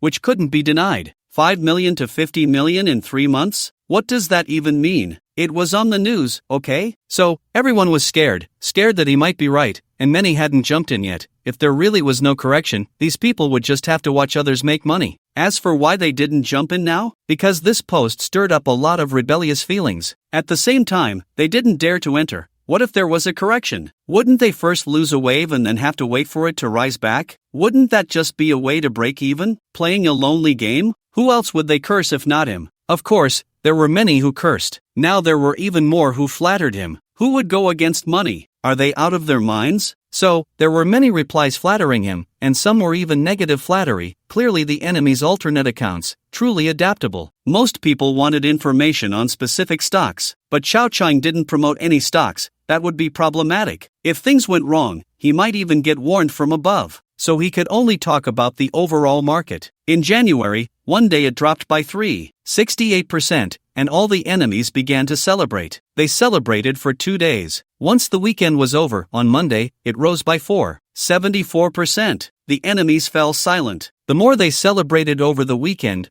the more painful it was on Monday. Chao Cheng began to reply one by one to those enemies from the weekend. I'm not targeting anyone. I'm talking about all of you. You're all little chickens. After that, it shot up, breaking through 3,000. Whales filled the air. In fact, when the bull market arrives, more people lose money than in a bear market, and they lose even more. It's very damaging to confidence. It's estimated that after this year, many old investors will exit the arena.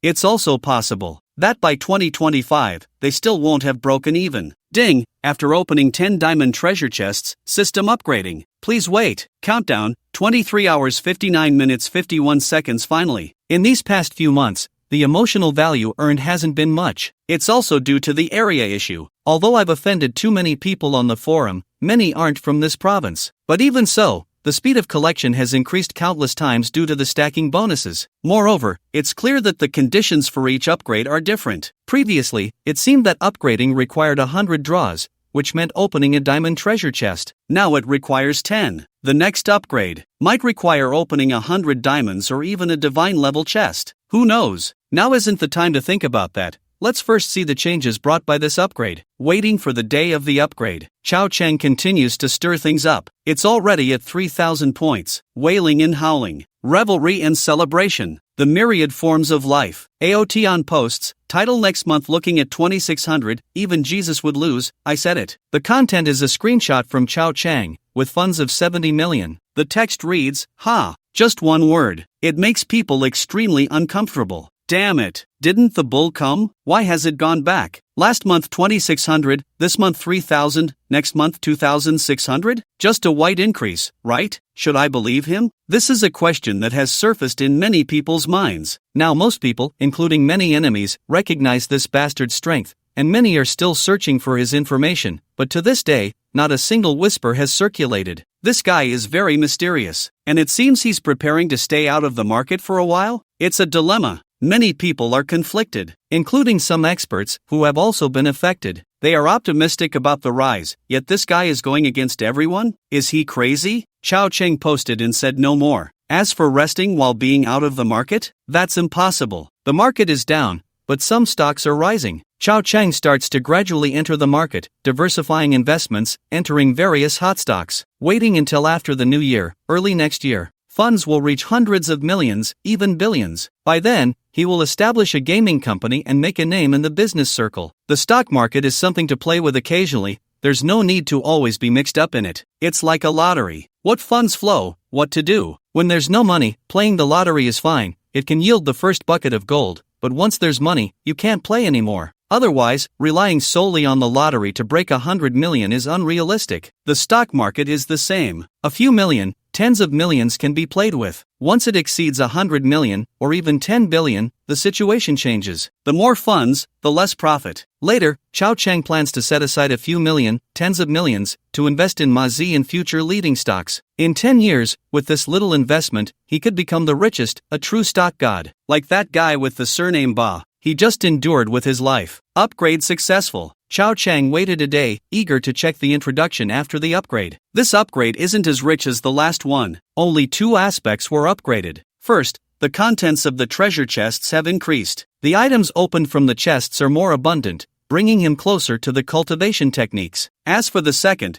it hasn't expanded nationwide. Previously, it expanded from one city to one province. This time, it expands from one province to a region. In an instant, Chao Chang's mind and soul seemed to break free from the constraints of the body, directly elevating to the height of the universe. From a high vantage point, he could see the entire land of Huaxia, as well as the whole Asia-Pacific. Every piece of land is divided by the system into one region after another. Chao Chang only needs to choose with his consciousness to turn this area into an emotional collection site. The 7 major regions of the country. Chao Chang hesitated for 3 seconds, ultimately choosing East China. No other reason, just because East China has the largest population. The economy is among the most developed. What Chao Chang needs now is population. The larger the population base, the more emotional value can be collected. And with that, Zhenghai is included. Sisters, there's no escape. Let's see. Chao Chang casually typed a text message. The message read, "For the new year, I won't be going to Shanghai." 1 second, 2 seconds, 3 seconds. Ding, negative emotion plus 30, a thread of emotion, from a very far away place, floated over. It was previously agreed that during the new year in February, he would go to Shanghai, marking the first meeting with the family. This was also the promise that Ren Yuega had been grinding Chao Chang about for the past few months. As a result, Chao Chang sent a text saying he wouldn't come? Stinky little brother, do you want to drive me crazy? I prayed hard in front of Buddha. The phone rang. Ren Yuega was indeed an action-oriented person. Chao Chang chuckled and answered the call. He was immediately met with Ren Yuega's roar. Stinky little brother, you don't keep your word. Do you think I wouldn't dare to call you? Ha, we agreed to spend the new year together, and now you say you won't come? What do you want to do? Exploded. Chao Chang laughed out loud, saying, just kidding. There was silence on the other end for 2 seconds. Bang! She hung up. Hey, this little girl has quite the temper. Ding, immediately, another text came in from Ren Yuega, saying, come if you want. Alright, she's really angry. This person, how can she not take a joke? TCH, another wave of negative emotions came in. In fact, 30 isn't a critical hit, especially for Ren Yuega. The various accumulated emotions would now be in the hundreds for a critical hit. However, he could feel the benefits of remote input, nearly 1,000 kilometers away, and he could just collect emotions. This system, aside from not being able to speak, is still quite impressive. He should find a few frog machines to scold. After all, East China includes frogs too. He just doesn't know if the women over there get angry. Will their emotional value be high? After all, they all look like that when they're angry. Young Master Chow is quite skeptical. Will the frogs deliver a critical hit? He must try it when he gets the chance. And Wang. What? Oh, how arrogant this tone is. They have reconciled, but they still bicker occasionally. As long as Xiao Zhou isn't home, Chao Chang will find trouble with Aunt Wang. Xiao Zhou is still in high school, repeating a year. Moreover, during this time, this group of older sisters and aunts has provided Chao Chang with a lot of emotions. Due to the bull market, young Master Chow had previously kindly reminded them, but he didn't know if they didn't believe him in the end or if their husbands didn't believe him. In any case, they missed the good timing and ended up losing quite a bit by chasing the highs and selling the lows. Aunt Wang has recently been influenced and has started trading stocks with everyone. To be honest, this aunt has good luck and has made quite a bit of money. So, money is the courage of the poor. Once they have money, they become arrogant. Does she really think she's a gambling god? However, Chao Chang didn't mind, smiled, and picked up some sunflower seeds. Aunt Wang, I'm leaving in a few days. Really? Not coming back? Never coming back? Aunt Wang was overjoyed. It's decided. Before I leave, I'll make you mad. Young Master Chow is leaving. The news spread too quickly, like a tornado. It even stirred the streets. Several older sisters came to inquire about the situation. Although the people of Zhangbei didn't have Chao Chang's position, he was still the spiritual leader, a true hero. Naturally, more people paid attention. Later, they learned he was just going to Shanghai for the new year and would be back, though when he would return was uncertain. At this point, the older sisters didn't ask any more questions. However, young Master Chow is someone who sees things through to the end. As long as it was someone he knew, he informed them all, including the older sisters who played mahjong. Additionally, he made 2 trips to visit his godmother. This was not something young Master Chow initiated, rather, it happened last month when the old lady celebrated her birthday. Her son and daughter returned, and Ling Ling came back too. Xiao Chang was invited over, and in the end, the old lady was so happy that she insisted on taking him as a godson. So now, he found himself with an extra godmother and a godsister. With a sigh, I know you all are dirty-minded, but as a great hero, a Chow, won't allow you to be filthy. Just before leaving, he went to say goodbye to Director Li. The people of Jianbei could not do without his support. It's no wonder that young Master Chow was so meticulous, taking care of every detail. He even found an excuse to visit the brothers Quanlong and Manhwa, went to their venue, and gave them a beating. Quanlong was left dazed. After finally recuperating for a month, just as the shadows in his heart were healing, here it came again. He had been beaten up quite a bit over the past few months. Now, Quanlong had lost the desire to apprentice and acknowledge them as brothers. They simply looked down on him. Bro, when will this end? Manhwa lay on the ground, crying. Quanlong lay beside him. The injury on Quanlong's side was painful, but he was numb, his gaze slightly dazed as he stared at the crystal chandelier on the ceiling. The chandelier was beautiful, but he thought, why doesn't the chandelier just fall down and crush him? Damn it, I'm a thug, that's true, but can't they stop insulting me like this? I have rights too. It made him want to call the police several times, seeking protection from Officer Hat. In the novels he had read, even the side characters weren't this miserable, right? Can't they just kill me in one go? Why do they have to torture me? You're the protagonist, aren't you? Bro, how about we just leave? Where isn't there a place to mess around? Getting beaten up every few days, we've changed venues twice, and we don't even get a chance to talk. I've had enough of this life. Manhwa sat up, furious, but his eyes showed a weak cowardice. Quanlong didn't say anything. Manhwa continued, bro, as the saying goes, people thrive by moving around. If this continues, even if we don't get beaten to death, we'll end up with psychological issues that doctors can't cure. Yeah, why not leave? Quanlong's eyes gradually lit up. Suddenly, Quanlong sat up, hissing in pain, his waist hurt badly. Where do we go? How about Shanghai? Why Shanghai? Didn't my uncle go there before? It counts as having an acquaintance, and Shanghai is developed, with many foreigners. I heard the venues there are full of big shots. Bro, I want to ride a horse, don't you want to? You damn, Quanlong slapped him on the back of the head. You're getting me all excited. The 2 brothers sat on the ground, grinning for a long time. Finally, Quanlong said, elbow, you go prepare. Do you know what to prepare? Manhwa nodded. Got it, sell what can be sold, take what can be taken, and those little brothers who want to follow us, we'll take them along. We, the Longhu brothers gang, will bravely venture into Shanghai. Bro, you're Su Wenxiang, and I'm Ding Li. Quanlong slapped him again. You ding your grandpa, are you going to betray me, and steal my phone Cheng Cheng? No, bro, that's just a TV drama plot. What I mean is, we're going to get rich. You better really think that way, or else I'll beat you too. Bro, can you help me apply some ointment? It hurts so much. After being beaten for the 7th time, the 2 brothers finally decided to leave Sanjiang City, far away from that demon. As the saying goes, the sky is high for birds to fly, the sea is vast for fish to leap. The eagle spreads its wings to soar thousands of miles, the giant carp leaps into the air to catch 1,000 sails. The Longhu brothers gang will grow bigger and stronger, creating brilliance once again. February. As the new year approached, every household was busy preparing for the festivities. Chao Chang, with his backpack slung over his shoulder, stepped onto the platform, embarking on a journey alone. Ling Ling was there to see him off. Though she felt reluctant and wished to go with him,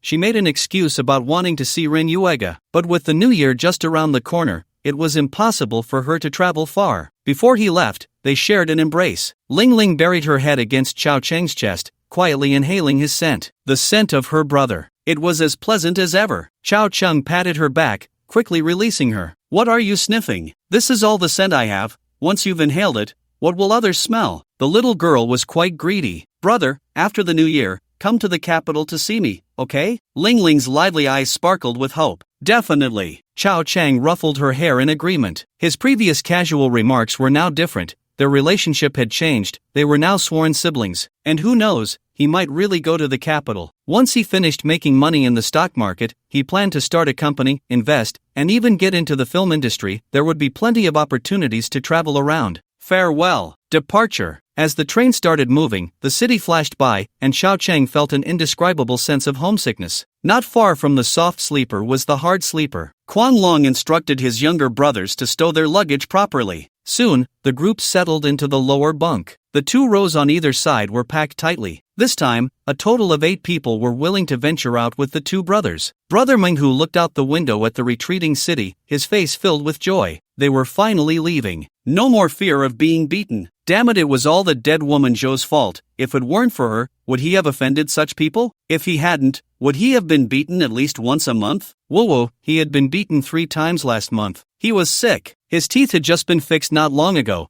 and now they were starting to loosen again. If he got hit once more, he would probably lose 2 front teeth. Brother! Manhwa exclaimed excitedly, we finally escaped the den of demons. Quan Long didn't quite agree with the term den of demons. After all, they were just beaten, not really harmed. If those people wanted to kill them, it would be easy. So, it felt more like a new form of torment. However, he didn't correct his brother's term. At the same time, he secretly breathed a sigh of relief, feeling a bit regretful. He genuinely wanted to take a master and learn skills. Life doesn't offer many opportunities, and if you don't seize them when they come, you'll regret it when you're old. Unfortunately, those people completely ignored them little rascals. Even getting beaten seemed like a favor. Quan Long recalled a line from a book, losing my life over this.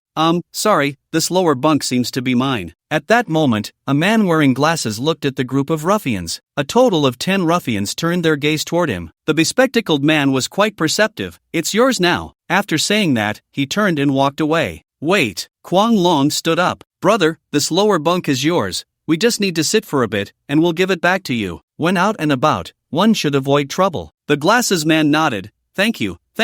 You're welcome. When out, we help each other. Quan Long felt good about helping someone. His mood instantly lifted. This could be considered a good deed. Indeed, being a good person felt quite nice. Brother, why are you being so polite to him? I could just punch him. Slap. Quan Long swiftly slapped his brother on the back of the head, scolding, what the hell, are you a pig? Don't you know to keep a low profile when out? After that, he looked at the other younger brothers. Let me tell you, when we get to Shanghai, keep a low profile. Until you've made a name for yourselves, just lie low and don't make a fuss. Listen up, if anyone causes trouble, don't blame me for being ruthless. The train traveled through the night. The next morning, around 10 o'clock, it arrived in Shanghai. More than 10 hours. I couldn't get a Z-Series ticket, so I had to take a K-Series one. Fortunately, I only slept on the train for the night, and after waking up, I tidied up a bit and made a cup of tea, and then we arrived at the station. Stinky little brother, over here. At the pickup area, Xiao Cheng has stood out from the crowd, his presence remarkable, and Ren Yuega spotted him immediately from the sea of people. However, it took Xiao Cheng a few minutes to find her. It shows she's not that noticeable. Stinky little brother seeing Xiao Cheng, Ren Yuega was delighted. Even with a mask on, the joy in her eyes was evident. Sister Xiang, hey, where's my third sister? Xiao Cheng asked curiously. What do you mean by that? Is it wrong for me to come pick you up? Ren Yuega's expression darkened, and just as she was about to give him a sisterly hug,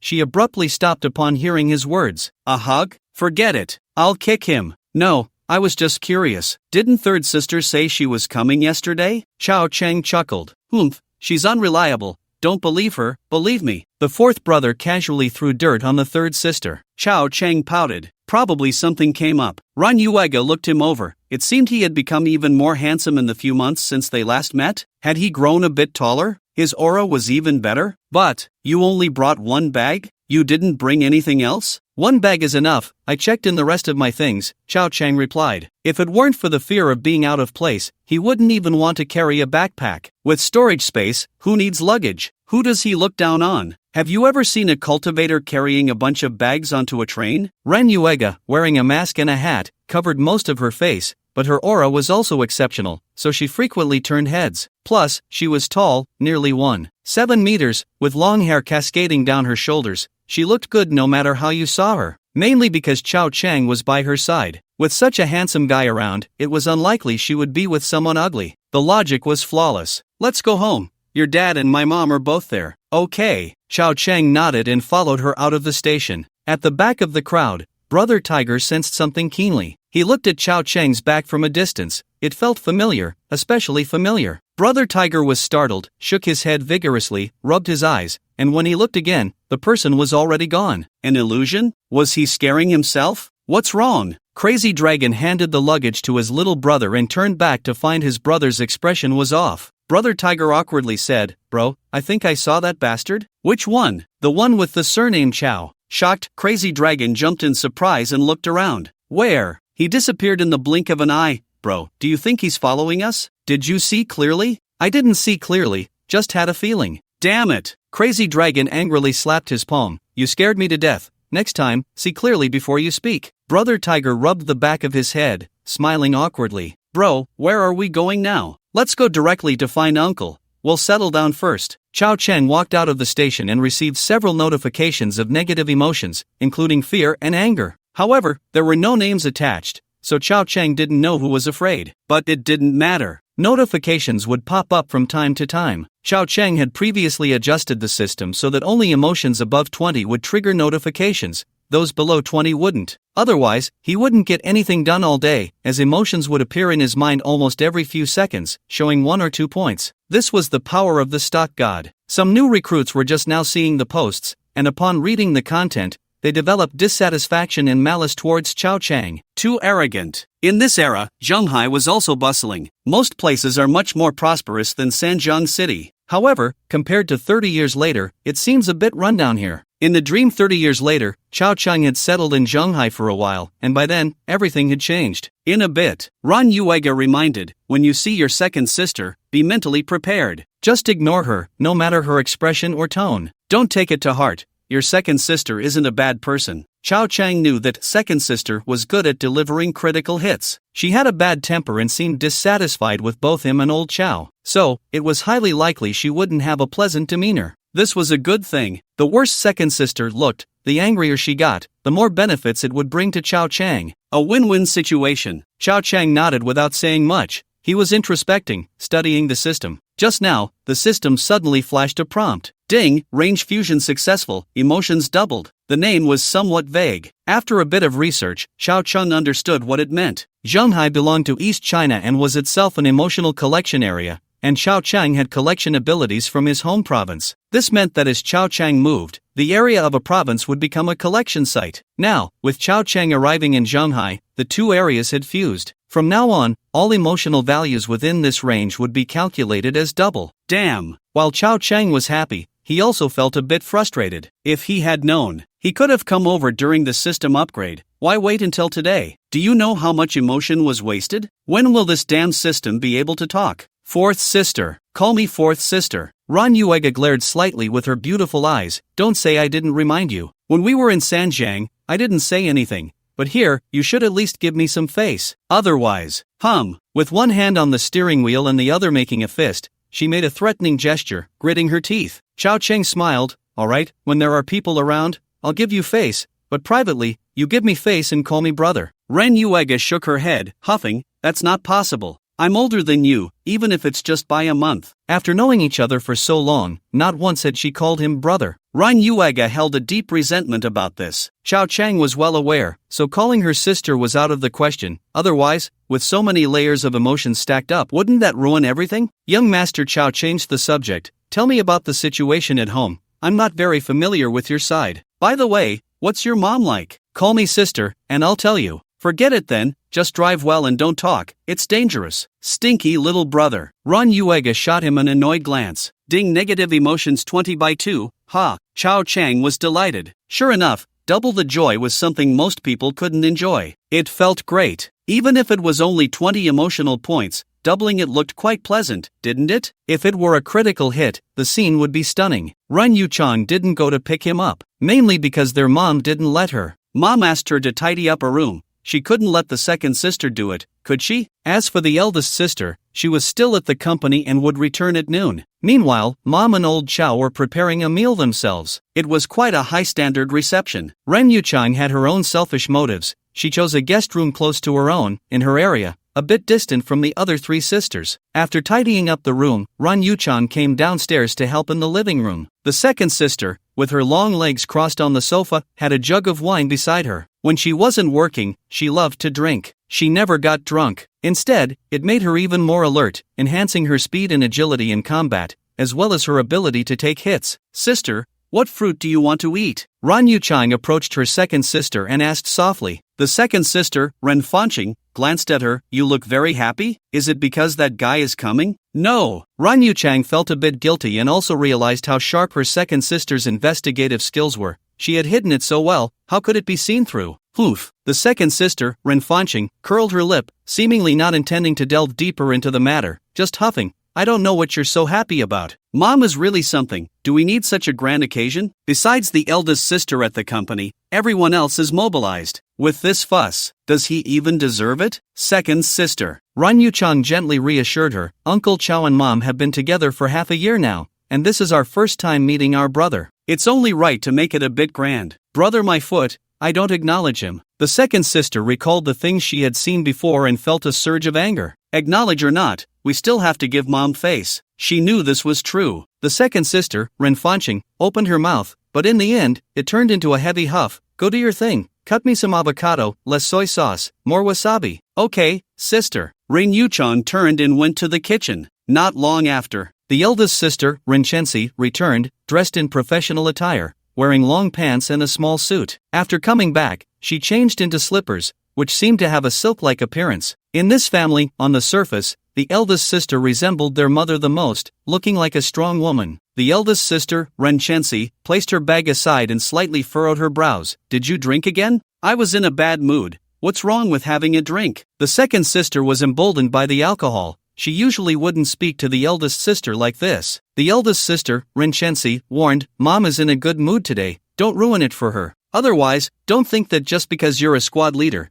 even if you're the director, I won't deal with you. The second sister, Ren Fanqing, angrily exhaled. Just now, the third one lectured me, and now you're lecturing me too. Is there no place for me in this family? Should I just leave? The eldest sister, Ren Chenxi, chuckled and shook her head, her tone carrying a hint of affectionate reproach. Stop trying to play the victim. Anyone in this family can bicker with you, but the third one won't. It's good enough that you don't bully her. Upon hearing this, the second sister giggled and let out a burp. The eldest sister quickly waved her hand to disperse the smell of alcohol and then took the second sister's wine bottle. Stop drinking. Look at how much you've had. I've never been drunk. The second sister was anxious, reaching out. Give it to me. I'm going to eat avocado soon, and I want to have it with wine. You drunkard, why is it only you who drinks in this family? I can't figure out where you learned this bad habit. You need to go get a checkup later. Don't drink yourself into a mess. The eldest sister's tone was full of concern. I've never been drunk. The second sister shouted. Not being drunk is still harmful to your health. The less you get drunk, the more you tend to drink. Be good, listen. Oh, but don't take it away. Just a little more. Just a little. 20 minutes later, the BMW drove into the mansion. Xiao Chang was also seeing a mansion for the first time. Although the dream lasted 100 years,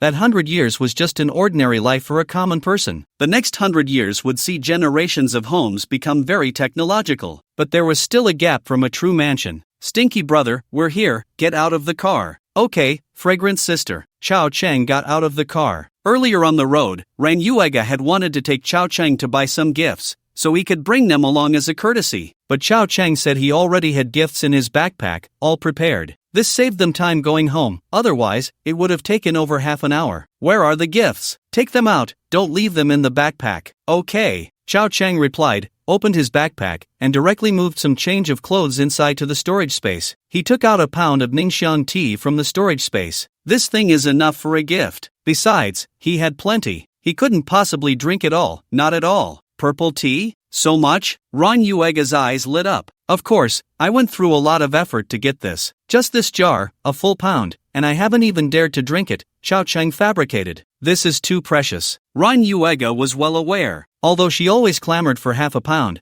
just a few dozen grams would satisfy her. Moreover, she understood the value of this tea. The little she had given to her mom before had been deemed priceless. So this full pound was not just about money. It might also involve a lot of social favors to be exchanged. It's my first visit, so I brought something for Aunt Ren. You guys can split the rest. Xiao Cheng completely forgot about old Chow's presence. Does old Chow drink tea? It seemed he didn't. Thanks, you smelly little brother. You're welcome, fragrant sister. Ren Yuega instantly cast aside her feelings of gratitude and stepped forward to twist Xiao Cheng's ear. I'll warn you one more time, give me some face at home, or I'll twist your ear off, got it? Okay, just let go, we can talk. In fact, she never twisted his ear too hard, but Chao Chang always played along, pretending it hurt, like teasing a little girl. It was like in a dream, amusing a 3-year-old granddaughter, making her laugh out loud. The two of them joked around for a few minutes. It was settled. Then they took the tea leaves and went up the elevator from the parking lot. After changing into slippers at the entrance of the parking lot, they opened the heavy security door. This mansion had 4 main doors, not counting the outer gate. It exuded luxury. Living here, one could easily get lost. Second sister. As they opened the door and walked through the corridor, they saw a woman on the sofa in the hall. Ran Yuega immediately became obedient and greeted her. The second sister turned her gaze to Ran Yuega, and then her eyes landed on Chao Chang. Her gaze was sharp, piercing like a sword, directly aimed at Chao Chang. A bit fierce, huh? This referred to her expression, not her physical attributes. But one had to admit, the Ren family's genes were truly remarkable, very beautiful. These genes were almost on par with our young master Chao. TSK.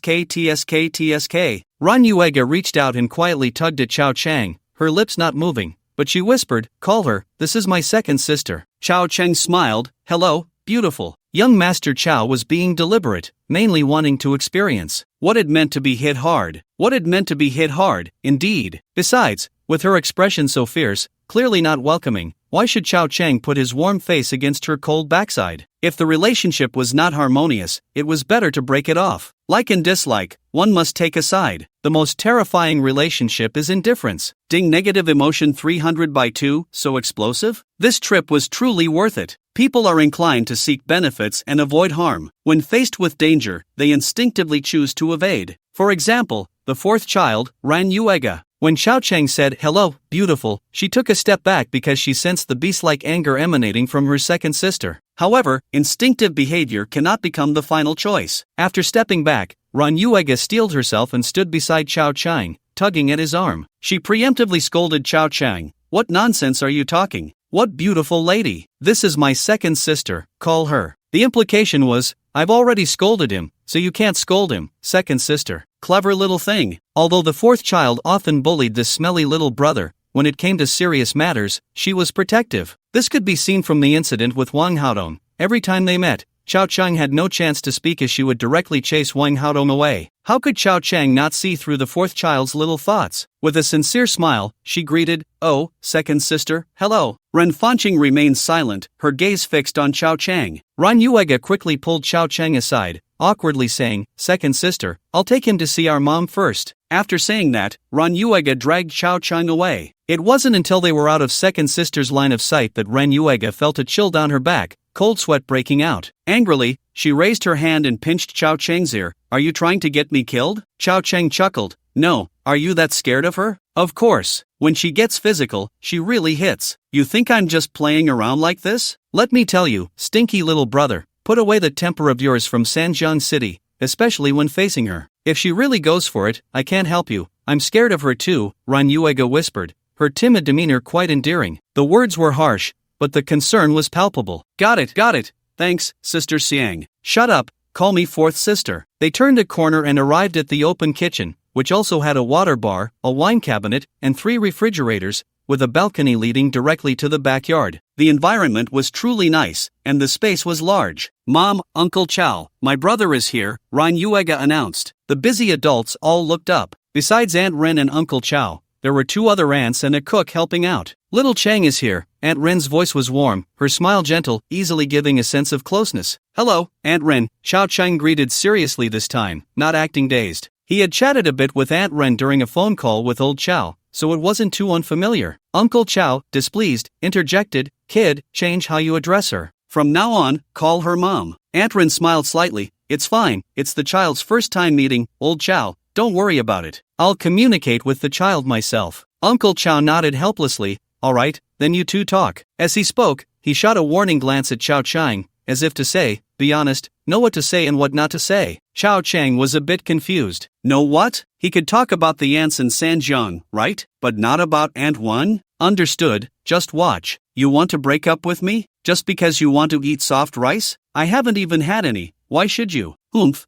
Carrot. Mom. Ran Yuega stepped forward and handed over the gift. This is the tea my brother brought. the same kind you had last time, a whole pound. So much? Aunt Rin was surprised, knowing the value of it, and guessed it took a lot of effort. The more she looked, the more she felt Chao Chang was a good kid. Removing her disposable gloves, Aunt Rin approached and affectionately brushed some stray hair from Chao Chang's face, softly saying, "I've wanted to meet you for a long time. Today, my wish has come true. You're even more handsome than I imagined, really a handsome young man." Aunt Ren was in her 40s. Although she looked young, the details of her skin showed signs of age. Old Chao wasn't doing well, was he? Not a bit of nourishment? Chao Chang glanced at Old Chao not far away, as if asking, "Are you okay?" Useless. Old Chao shot him a glare, "Get lost." Aunt Ren was warm and friendly. She held on to Chao Chang and chatted about many family matters. But the main point was clear: this home is also Chao Chang's home. Don't feel like an outsider, we are all family. The goal was to eliminate any sense of distance due to blood relations. From this, it was evident that Aunt Ren and Old Chao's relationship was quite stable. Old Chao was also timid. Back in Sanjiang City, Old Chao had a high and mighty demeanor when facing various aunts, as if they were reaching for him. But here, sigh, being a son-in-law isn't easy. Soft rice isn't easy to eat. Then I met the third sister. I also saw the eldest sister. From the simple conversations, tones, and body language, one could discern their general personalities. Of course, these are merely surface traits. Additionally, I must say that the genes are really good.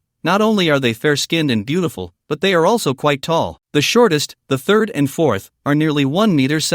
The second sister is the tallest, although she always has a cold expression, sitting cross-legged on the sofa in the living room. Her figure clearly indicates she is definitely over 1.70 meters, possibly 1.75 meters, or even taller. Finally, after getting to know them, the father and son had a chance to talk privately. In the courtyard, Chao Chang took out a cigarette and offered it to him. Chao father waved his hand. "Quit." Sigma, degree, Chao Chang's hand, offering the cigarette, froze in midair. Over 20 years of smoking addiction, and just like that, he quit? Did he smoke for nothing before? What's the point of living anymore? Ha, very good, Chao Chang said with a half-smile. Being a son-in-law is really not easy. Get lost, stop talking nonsense. My relationship with your stepmother is stable, and we're planning to have a child, so I can't smoke, Chao father replied. Are you serious this time? Chao Chang asked, stunned. Of course I'm serious. I've waited 20 years for your stepmother. In life, how many 20 years do you have? Don't you see, morning like black hair, evening like snow. Chao father continued to act cool. With his hands behind his back, he looked at the sky at a 45-degree angle. The weather was average. Today in Shanghai, the fog was a bit thick, which made Chao father lose some of his flair, as there was no sunlight shining on his old yet handsome face, appearing gray and not very healthy. He had a bit of dark circles under his eyes. While there aren't any listening devices around here, right? Can you speak properly? Chao Chang looked around. Chao father cleared his throat. What I mean is,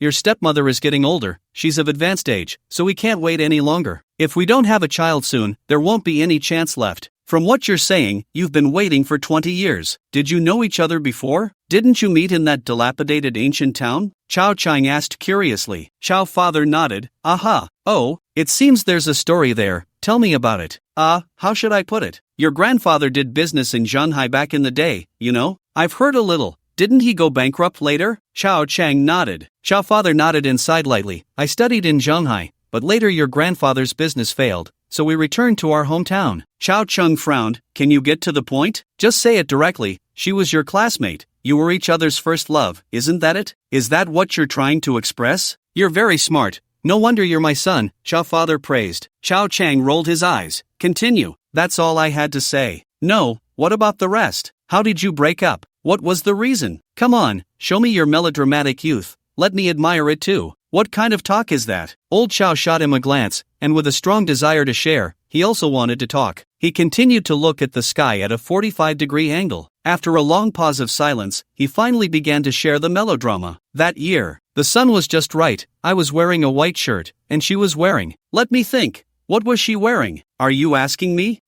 It should have been a floral dress. Never mind. It's not important. The story had a hint of melodrama. But, in that year, it seemed quite normal. The Chao family had also been wealthy before. Later, they did business in Shanghai. Although it wasn't a big business, they had some family assets, belonging to the earliest group of people who became rich. A trailing existence. Chao father received a good education, attended a good high school, and later went to university. He met the young and naive junior Aunt Ren. Aunt Ren is a year younger than him. Love is sweet. The two of them are almost inseparable every day. Upon hearing this, Chao Cheng thought of a terrifying fact. Wait a minute. I can't be the illegitimate child of you and Aunt Rin, right? Chao's father glanced at him. You wish. That's good. Chao Cheng breathed a sigh of relief. Almost having a blood relation would have been troublesome. Fortunately, it wasn't the case. The subsequent story became melodramatic. Aunt Rin's father was a wealthy man, a proper local businessman. The old man of the Rin family doted on his youngest daughter, allowing her to be reckless, but he would never let her act arbitrarily when it came to marriage. In short, he looked down on the Chao family and tried to break them apart. He arranged a meeting with Chao's father, who was still in college at the time, and talked a lot, eventually overwhelming Chao's father with his words. But what kind of person was Chao's father? He was a bit shameless when he was young, and after being overwhelmed, he quickly recovered,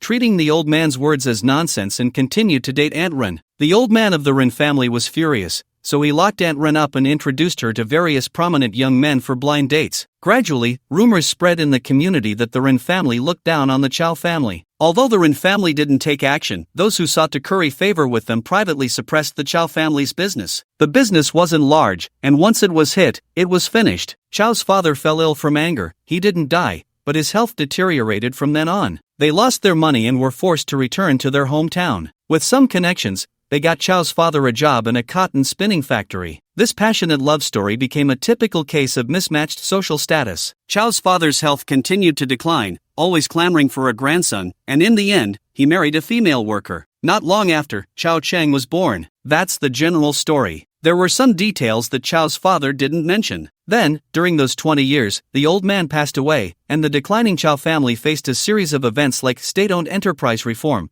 which led to a wave of layoffs. That year, Chao Cheng was still in elementary school. His mother also fell seriously ill, related to the factory's working conditions, with lung issues. Treating her cost a lot, and she didn't return, even falling out with her relatives. In any case, the family was poor and getting poorer. After that, it was just the father and son relying on each other. Chao Cheng never expected that one day he would hear so much gossip. He had no idea before. He always thought old Chao was loose-lipped, saying anything, but he didn't expect these matters to have been hidden for so long. Chao Cheng said, "So what about the old man of the Rin family now? Dead." Chao's father laughed, genuinely happy, then looked around to see if anyone was listening and added, "Good riddance." The hatred between the father-in-law and son-in-law had escalated to a grudge beyond the grave. "The man is dead, and you're still gloating? Don't you know that death is a serious matter? I despise you. He wasted 20 years of my youth. Don't you think he deserves it? Of course, I don't hate him anymore. When will this cycle of revenge end? I can't go dig up his grave, can I? So forget it.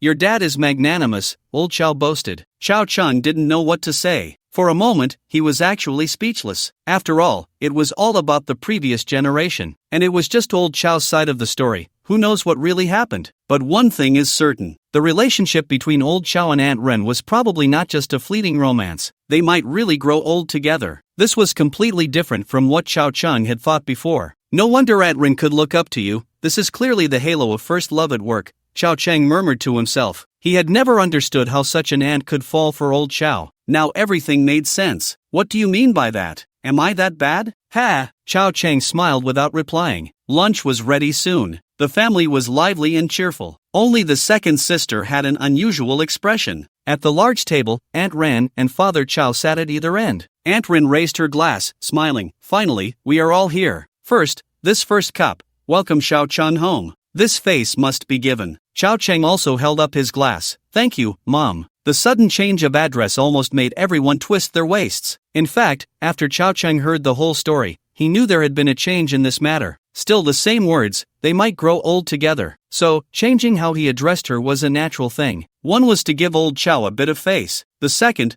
could bring a lot of emotions. Sure enough, this change of address brought back Aunt Ren's emotions of joy, extremely joyful, doubled. Father Chao was also gratified. This kid gave him face, very good. The father was very satisfied. The eldest sister's emotion should be the most indifferent, smiling slightly, neither negative nor positive. The third sister was happy. The fourth sister was a bit unhappy. The most likely was the second sister, Ren Fanqing, whose sudden outburst of negative emotions filled Chao Cheng at once. Truly skilled at delivering critical hits, the second sister clenched her fists tightly, seemingly wanting to get up and leave. In the end, she was pulled back by the eldest sister, who held her hand tightly under the table. Then the eldest sister shook her head at the second sister, not saying a word, but the meaning was very clear: give mom face, don't make mom look bad. The second sister ultimately fell silent, raising her glass. A small half glass of red wine, she downed it in one go. Heroic capacity. During this meal, Aunt Rin frequently served Chow Chang dishes, smiling with great happiness. The second sister left midway, saying, "I'm full." In fact, she had only drunk 3 glasses of wine and hadn't eaten a bite. The eldest sister then also said she was full,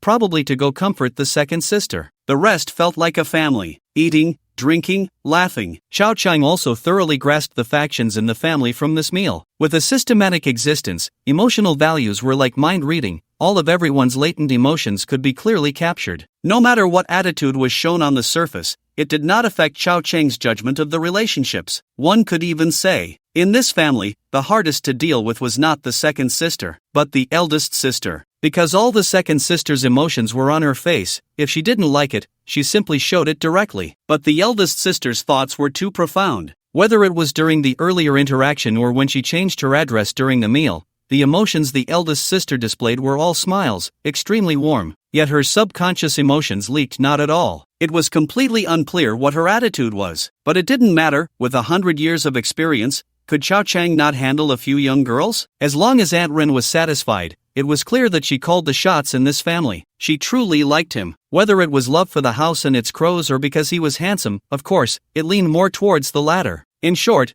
there was no facade on the surface and another behind the scenes. This also made Chow Chang have a good impression of Aunt Ren, providing her with positive emotions. Otherwise, he wouldn't have changed his address so quickly. After the meal, Aunt Ren also paid the change of address fee, giving Chow Chang a set of keys, the car keys. The car was bought some time ago, specially prepared for young Master Chow. This call of mom was not in vain. Sigh, if I had known about this car, I should have called out sweeter just now. Looking back, that earlier mom seemed to lack fullness. The emotional progression was also quite stiff, and the vocal handling should have been more layered. Sigh, must pay attention next time. How about it? Our mom is good, right? After everyone left, Ron Yuega hummed lightly. Chow Chang was a bit surprised. The little girl seemed unhappy when he changed how he addressed Aunt Rin just now. Although the negative emotions only provided 10 points, doubled it was only 20 points, but it was enough to show she was unwilling to see Chow Chang change his address. But thinking about it, he could understand. He was handsome. She was attracted to him. So I really don't want our good relationship to turn into a brother-sister dynamic. She splashed down. Come on, bro, will take you for a ride. Chow Chang proudly waved the keys in his hand. TCH, Ron Yuega said, first,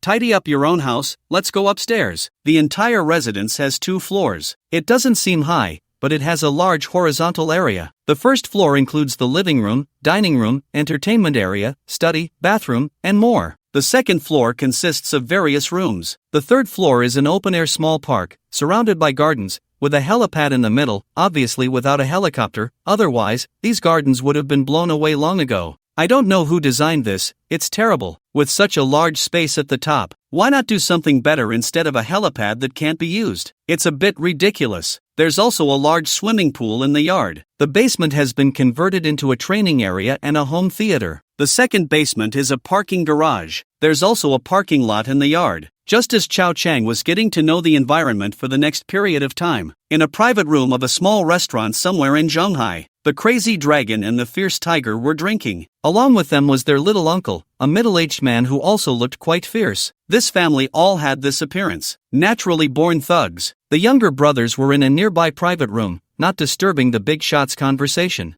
Bang! The middle-aged man slammed his wine glass on the table, angrily scolding. Too much bullying, really too much bullying. What's his name? Chow Chang, right? Daring to bully our family? Just wait until I go back and deal with him. No, no, no. The crazy dragon quickly waved his hands in fear. Uncle, it's not worth it, really not worth it. Look at you, so cowardly. How have you been surviving all these years? Is it just you who calls yourself Crazy Dragon? Who gave you that name? The middle-aged man snorted and looked at the fierce tiger. What about you? Are you cowardly too? Uncle, I'm not cowardly. The fierce tiger shouted, his face flushed. Having drunk a couple of glasses, his courage boosted a bit. The middle-aged man nodded in satisfaction. Look at your brother, this is a good son of the Young family. Little tiger, I'll help you deal with that kid when I get back. Uncle, I'm fine, I don't hold grudges, it's just 2 front teeth. Look, uncle, I have new front teeth now. The fierce tiger grinned, looking like a fool. The middle-aged man's expression darkened. What the hell is this? Are the thugs from Sanjiang all like this now? With this, they say they can run a place and make money? Why? He remembers when he left Sanjiang, the atmosphere there was still very violent. Has it really become so civilized now? The crazy dragon had a good alcohol tolerance, not drunk or dizzy. Seeing his uncle's grim expression, the crazy dragon quickly explained, "Uncle, it's not that we're cowardly, it's just that guy fights too fiercely. With just over 10 of us, armed with knives and sticks, wearing tiger claws, and he was barehanded, he took us down in 10 seconds. The crazy dragon was speaking the truth, not exaggerating at all. But the uncle didn't believe it. The middle-aged man had been in the underworld for half his life. What kind of experts hadn't he seen? Had he seen a black market professional boxer? A soldier king from 20 years ago? He had seen blood. Is he really that good at fighting? What good is being good at fighting? In this world, it's about power, it's about connections. Look at you, so cowardly, scared already? If 10 people can't win, is 20 enough? What about 30? 50? Is he Bruce Lee? Damn. The uncle lit a cigarette, looking disdainful. Just wait, when I go back to Sanjiang to take revenge for you, I want to see what skills he has. Alright, stop looking so grim. Since we're in Shanghai now, just follow your uncle, enjoy good food and drink. Come on, let's drink. In the afternoon, Aunt Rin chatted with Chao Cheng for a while alone. The main concern is Chao Cheng's health and living environment. Previously, Chao Cheng was alone in Sanjiang without anyone to take care of him. Now that he has come to Shanghai, as a stepmother, she must show some attitude. Additionally, there are matters regarding his studies and work. Aunt Rin said, there is a huge demand for professional computer talent now, especially in first-tier cities. Various internet companies are in need of such talent, including our family business. Xiao Cheng, come help your mom with work. The Rin family has many enterprises, hotels, real estate, diamond jewelry, cosmetics. The scope is vast. This is still a reduction. The Rin family used to have agriculture, livestock, and ready-made textiles, but they sold those off later. Aunt Rin talked to him a lot and had some thoughts about the future of the internet, but large enterprises find it hard to turn around. Some major decisions cannot be made on a whim. Meanwhile, Xiao Cheng looked at this beautiful stepmother, unsure of how to express certain thoughts because they were hard to explain. For instance, it is now the beginning of 2007, and the new year is approaching. By next year, a major crisis will sweep the globe. All of the Rin family's industries will be affected, without exception. He clearly remembers that the demand for real estate will sharply decline, consumers will generally be pessimistic about the future, and their willingness to purchase will definitely decrease. Housing prices will also drop. News reports indicate that 26% of properties will see a decline of over 10%. The proportion of declines between 10% and 30% is 21.6%. Just in Shanghai, the highest record next year will be 17,000 per square meter, and then it will drop back to 10,000. This is still in prime locations, and the drop is extremely alarming, causing market confidence to collapse. Additionally, bank credit will tighten, making it difficult for real estate companies to secure loans, pressuring funds, and land cannot be developed, which may even lead to some companies' funding chains breaking. As for the hotel industry, it is the same. The number of tourists will sharply decrease, consumption will drop, and the hotel industry will stagnate. Forget about expansion, even selling will be a challenge, even if you have capital. The jewelry market will shrink as well. Cosmetics are also high consumption goods, but compared to the previous three industries, this sector will be the least affected. After all, women's desire to consume remains. Even in a major crisis, when the world is affected, it won't stop them from buying cosmetics. At most, there will be a lipstick effect. This means that when everyone is poor and cannot afford good things, they can only buy lipstick to satisfy their needs. That's roughly the idea. Moreover, a major crisis will usher in a new era for online consumption, because online shopping is cheaper than reality. In times of careful budgeting, online consumption will become mainstream. But can Chao Cheng say these things? Of course not. After all, she is not his biological mother. If she were, Chao Cheng could directly say, "Don't worry, just do as I say." At worst, he could act spoiled. Acting spoiled and being a little unreasonable can always get a biological mother's attention. But, facing Aunt Ren, he couldn't do that. It would be crossing the line. There are still 4 daughters at home. How would they see it? It might even affect old Chao's happy life. Of course, young Master Chao is not a saint. He can't just take risks to give hints after meeting someone once. Relationships need to be nurtured. You can't just blurt everything out upon first meeting. Otherwise, if they don't believe in themselves and end up mocking him, when a real crisis hits, they might come back to ask for his help. This kind of routine feels cliché to Chao Chang. So, these thoughts are just thoughts. How to act will be discussed in the future. Regarding the stepmother's invitation, Chao Chang politely declined. Although he could sense that the stepmother was genuinely inviting him and not just being polite, there was a desire to nurture and care for him. But as for working, Chao Chang absolutely would not do it. After dreaming for a lifetime, can't he take a break? Aunt Ren was not angry. Finally smiling gently, she said softly, "If you don't want to work at the family company, that's fine. Mom knows quite a few people in Shanghai. If you have a company in mind, I can help you make some connections." She understood her child. Not all children like to work under their parents' wings. For example, the second child in the family. Since childhood, he had loved playing with swords and guns, and when he grew up, he insisted on becoming a detective, a job with a very high risk factor, dealing with cases and facing dead bodies every day. Although she didn't understand, she respected it. "Thank you, Mom, we're family, no need to be polite." Aunt Rin smiled gently, her eyes full of affection. Who wouldn't like a handsome, tall, and charming younger generation? What did your mom talk to you about? After their chat, Father Chao found Chao Chang alone, curious to ask. However, what was with the resentment in Father Chao's eyes? Not much, she just asked about those aunts you knew in Shanghai before, Chao Chang replied seriously. The resentment in Father Chao's eyes grew, even bursting out a bit of negative emotion. Father Chao squinted. "What did you say?" Chao Chang replied, "Of course, I spoke up for you." Father Chao smiled. "No wonder you're my son. How did you speak up for me?" I said, "It was those aunts who took the initiative. They were the ones who came to you. You just didn't refuse, didn't take the initiative, and weren't responsible." Damning negative emotion plus 50 asterisk 2. Father Chao was stunned. But seeing his son's teasing expression, he realized this kid was fooling him. "Damn it, you scared me to death." Slap. He swung a hand at his head. Chao Chang dodged and shouted, "Stop hitting me. If you dare to hit me, I'll tell her you had over 80 aunts back in the day."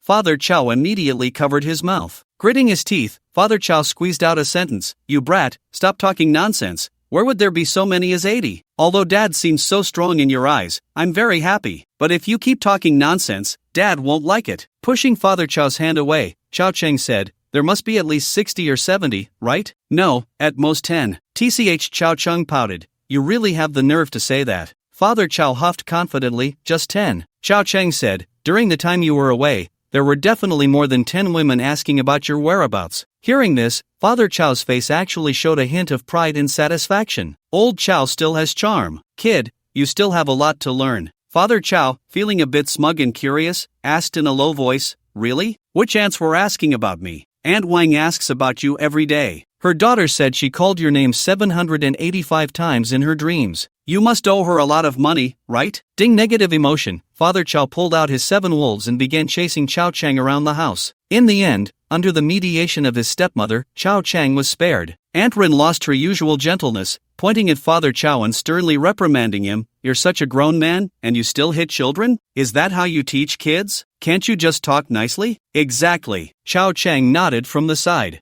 Father Chao was so angry his teeth itched. Aunt Rin gently stroked Chao Chang's hair, her tone softening again. "Don't be afraid, Mom is here, he won't dare to hit you." "Mom, you're so nice. This child has a sweet tongue." Aunt Rin rolled her eyes indulgently. She was affectionate towards Chao Chang but had a stern face towards Father Chao. "Now tell me, why did you hit the child?" Father Chao stammered, unsure of what to say. What would happen if he spoke? Although they had been open with each other, and Aunt Rin knew about Father Chao's past, knowing was one thing, but it was best not to bring it up. If it came up, it would definitely hurt his feelings, and then he'd show a long face. People, it's rare to be muddled. But Chao Chang had no backbone, confessing without being asked, proactively explaining the issue. "It's because of the situation over in Sanjiang." Cough cough. Father Chao coughed heavily. "It's Sanjiang." Cough cough cough. "It's San." Cough. Chao Chang cast a lingering sideways glance. "So you won't let me speak, huh?" Aunt Rin glared. "What are you coughing for?" Let the child finish his words. Chao Father chuckled awkwardly. "Forget it, it's actually not a big deal. I promise I won't hit the child anymore. Let's just let this go. From now on, he's my father." While speaking, Chao Father was also giving Chao Chang a meaningful look. Chao Chang raised an eyebrow, their gazes clashing. The father and son were having a silent conversation. 10,000, 5,000, 8,000. Deal. Money isn't what matters. What matters is winning. Chao Father quickly explained, "Actually, it's about that purple tea. This kid doesn't know where he got it from,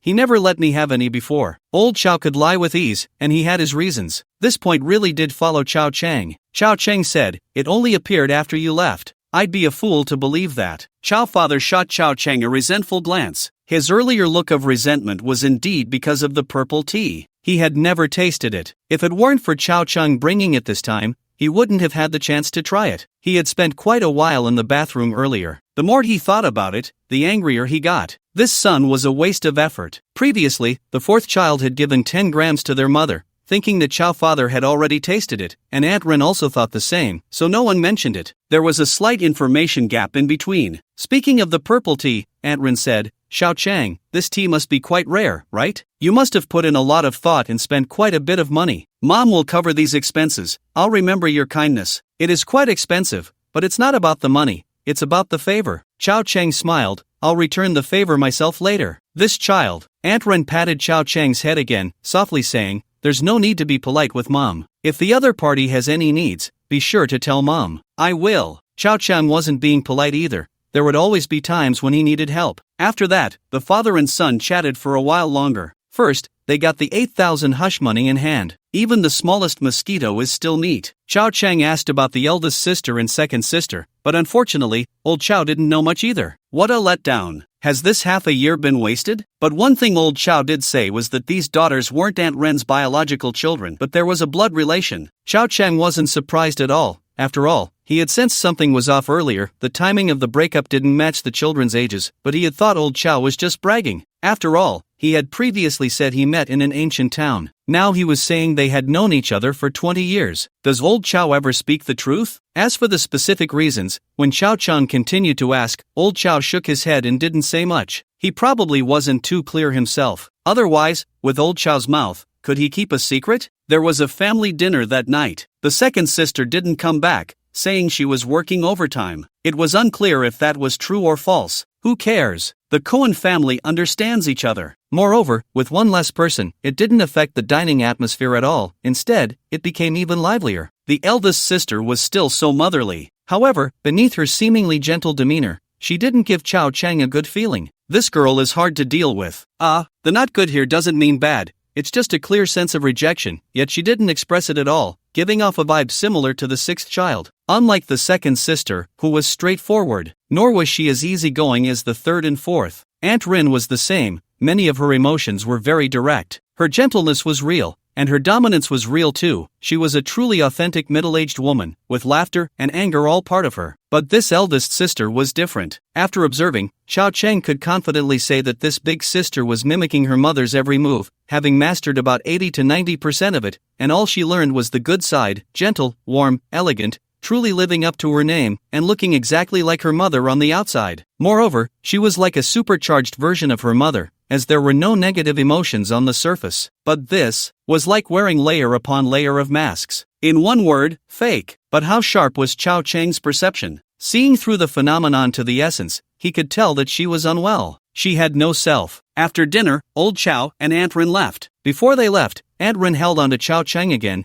chatting gently for quite a while, as if there were endless things to say. Chow Chang could also feel that Aunt Rin genuinely liked him. Sigh. This damn charm, it works on both young and old. It was the same in Sanjiang, too popular. It had been a whole day since he left, and he didn't know if Aunt Wang would miss him. Far away in Sanjiang, Aunt Wang sneezed several times. Then, while making dumplings, she muttered, "It must be that little bastard Chow Chang talking behind my back. I hope he doesn't come back, or else. Let's see if I don't scold him. I'm terrifyingly strong now. Unbeatable, phew mom." Came the voice of little Jojia from the living room. "What are you spitting while cooking? Who are you to manage me? Do I need you to teach me how to do my job? If you don't like it, don't eat." Aunt Wang was exceptionally domineering. After Chow Chang left, no one in the whole courtyard could suppress her anymore, and her power had swelled unprecedentedly. "TCH, I raised you 2 siblings with my own blood and sweat, and now you're looking down on me? You're not even as good as that little bastard Chow Chang. I've raised you this big, and I've never seen a penny back. That little bastard at least bought me a box of milk and some fruit.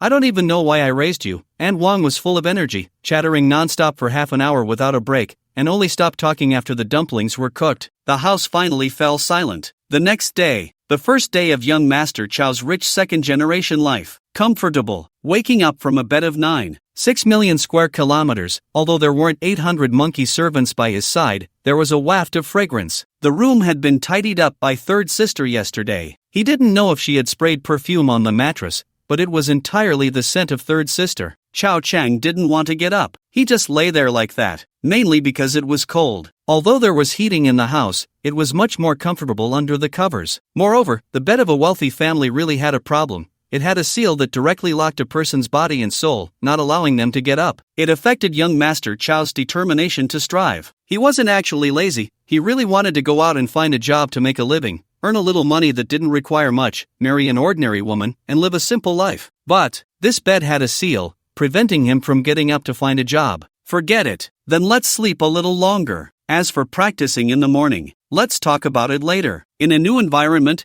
can't one adapt first? Finally, at 10 in the morning, Chow Chang got out of bed with his fluffy hair. According to the nature of a rich second generation, young Master Chow took an ivory toothbrush and brushed his teeth. He rinsed with deep sea water from the Mariana Trench. The face towel was even trimmed with gold. The toilet was encrusted with diamonds. The above is all made up. Chow Chang decided that once he started making money, he would do it like this. Otherwise, it wouldn't fit his current identity. He needed to adapt quickly. After being poor for 1 or 2 lifetimes, he had to learn to be a good rich second generation. After washing up, looking in the mirror, seeing the rich second generation in the reflection, this kid was really handsome. Rich and handsome. How could others live? Yo, the young master finally got out of bed. If you had taken any longer, I might have had to call the police. In the living room on the first floor, the fourth sister was sitting cross-legged, reading a book, trying to look like a cultured young woman. However, her outfit today was quite nice. A white cashmere sweater, snugly fitted, and tight jeans that accentuated her curves. The look was youthful and vibrant, with a refreshing simplicity that exuded a sense of purity. Chow Chang grinned, seeing the young master up. Aren't you going to serve breakfast? What are you doing with that book? You're holding it upside down. The fourth sister instinctively glanced at the book in her hands and rolled her eyes. Trying to trick me? Chow Chang chuckled nonchalantly. Is it just you at home? Where's the third sister? She went to the company. The food is in the kitchen. Pick whatever you want to eat. Just have the aunt heat it up. No wonder they were wealthy. Breakfast was more abundant than expected. There were light dishes, greasy ones, braised items, sauces, and even beef dishes. Of course, coffee, milk, goat milk, soy milk, and juice were all available. Everything you could want. The kitchen aunt was also very polite, showing extra respect for the young master who had suddenly appeared. After all, the preference for sons over daughters has been a long-standing tradition. In a family, it seemed that men inheriting the family fortune was an accepted norm. Even if Chow Chang was a later addition, he was still a young master. Especially while Chow Chang was eating, the fourth sister was chattering away, explaining various things, which came off as overly attentive and flattering, making the aunts even more cautious around this young master. Who knew what kind of temperament he had? Chow Chang could sense the negative emotions from the aunts, a careful anxiety that left him speechless. What was this all about? What had they imagined? After this meal, Chow Chang learned a few things from the fourth sister's chatter. For instance, the eldest sister was the busiest in the family, sometimes busier than Aunt Ren, getting up very early in the morning, handling documents,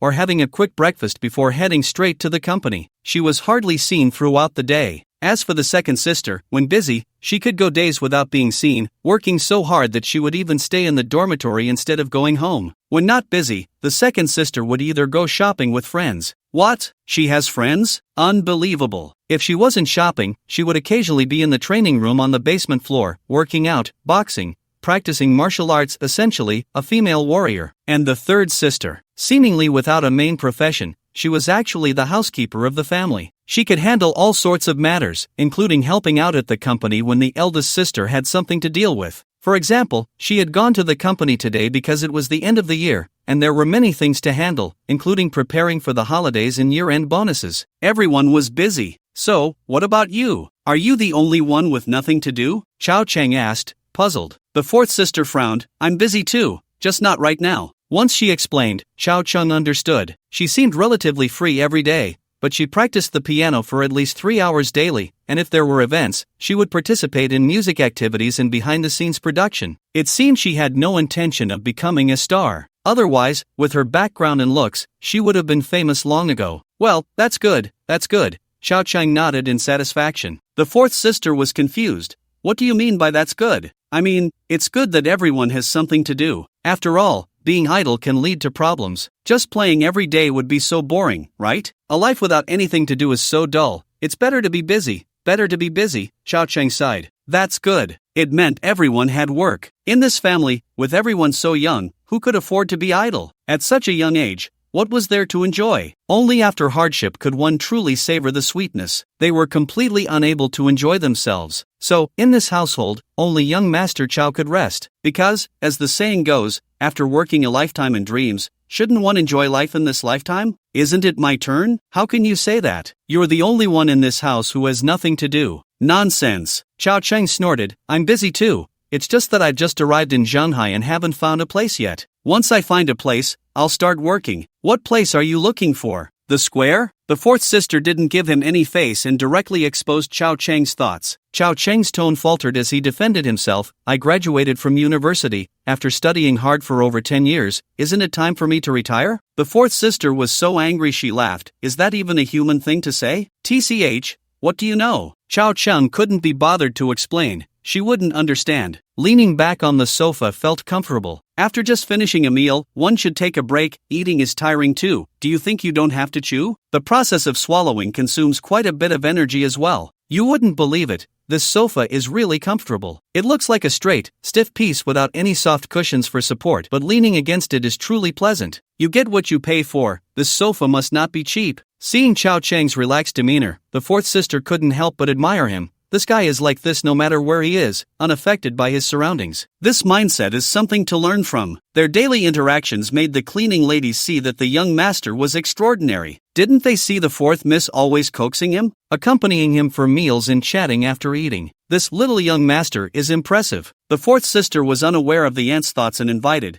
how about we go out for a stroll later? Not going. Xiao Cheng closed his eyes to enjoy. Crazy, isn't it cold outside? It's chilly and damp. Stepping out is like facing a magical attack. I practice martial arts, not immortality cultivation. I can't manifest a protective energy shield. I'm afraid of the cold in winter and the heat in summer. Okay, you've never been to Zhonghai, let me show you around. Not going. Do you know the old city god temple? It's quite lively. Not going. Why are you so lazy? How about we buy some clothes? I see you didn't bring much with you. Not going. Slap. The fourth sister got anxious, not giving him any face. Huh? I won't serve you anymore. If it weren't for the fact that you look, since you're my brother, I'd kick you out with one kick. You just stay here like a corpse. I'm going to practice the piano. I originally wanted to accompany you for a stroll, but you missed your chance. Don't blame me. The fourth sister angrily left. What's with the act? There's not even a hint of negative emotional feedback, and you're just angry like this? Too superficial, right? Not heartfelt at all. Xiao Cheng was also annoyed. After getting familiar, her immunity had clearly increased a lot. It was now very difficult for him to break through her defenses. As for the third sister, there was no need to mention. Her tolerance for Xiao Cheng was even higher, and she was genuinely nice, making it hard for young Master Chow to bully her. As for the eldest sister, they weren't familiar, and it seemed she was also hard to break through. So, in this household, only the second one had any value. Unfortunately, the second one wasn't home. Damn it. This trip was clearly a loss. In Sanjiang, there was still Aunt Wang as a safety net. Young master, have some fruit. At that moment, an aunt brought over a beautiful fruit platter. Xiao Cheng opened his eyes. His deep,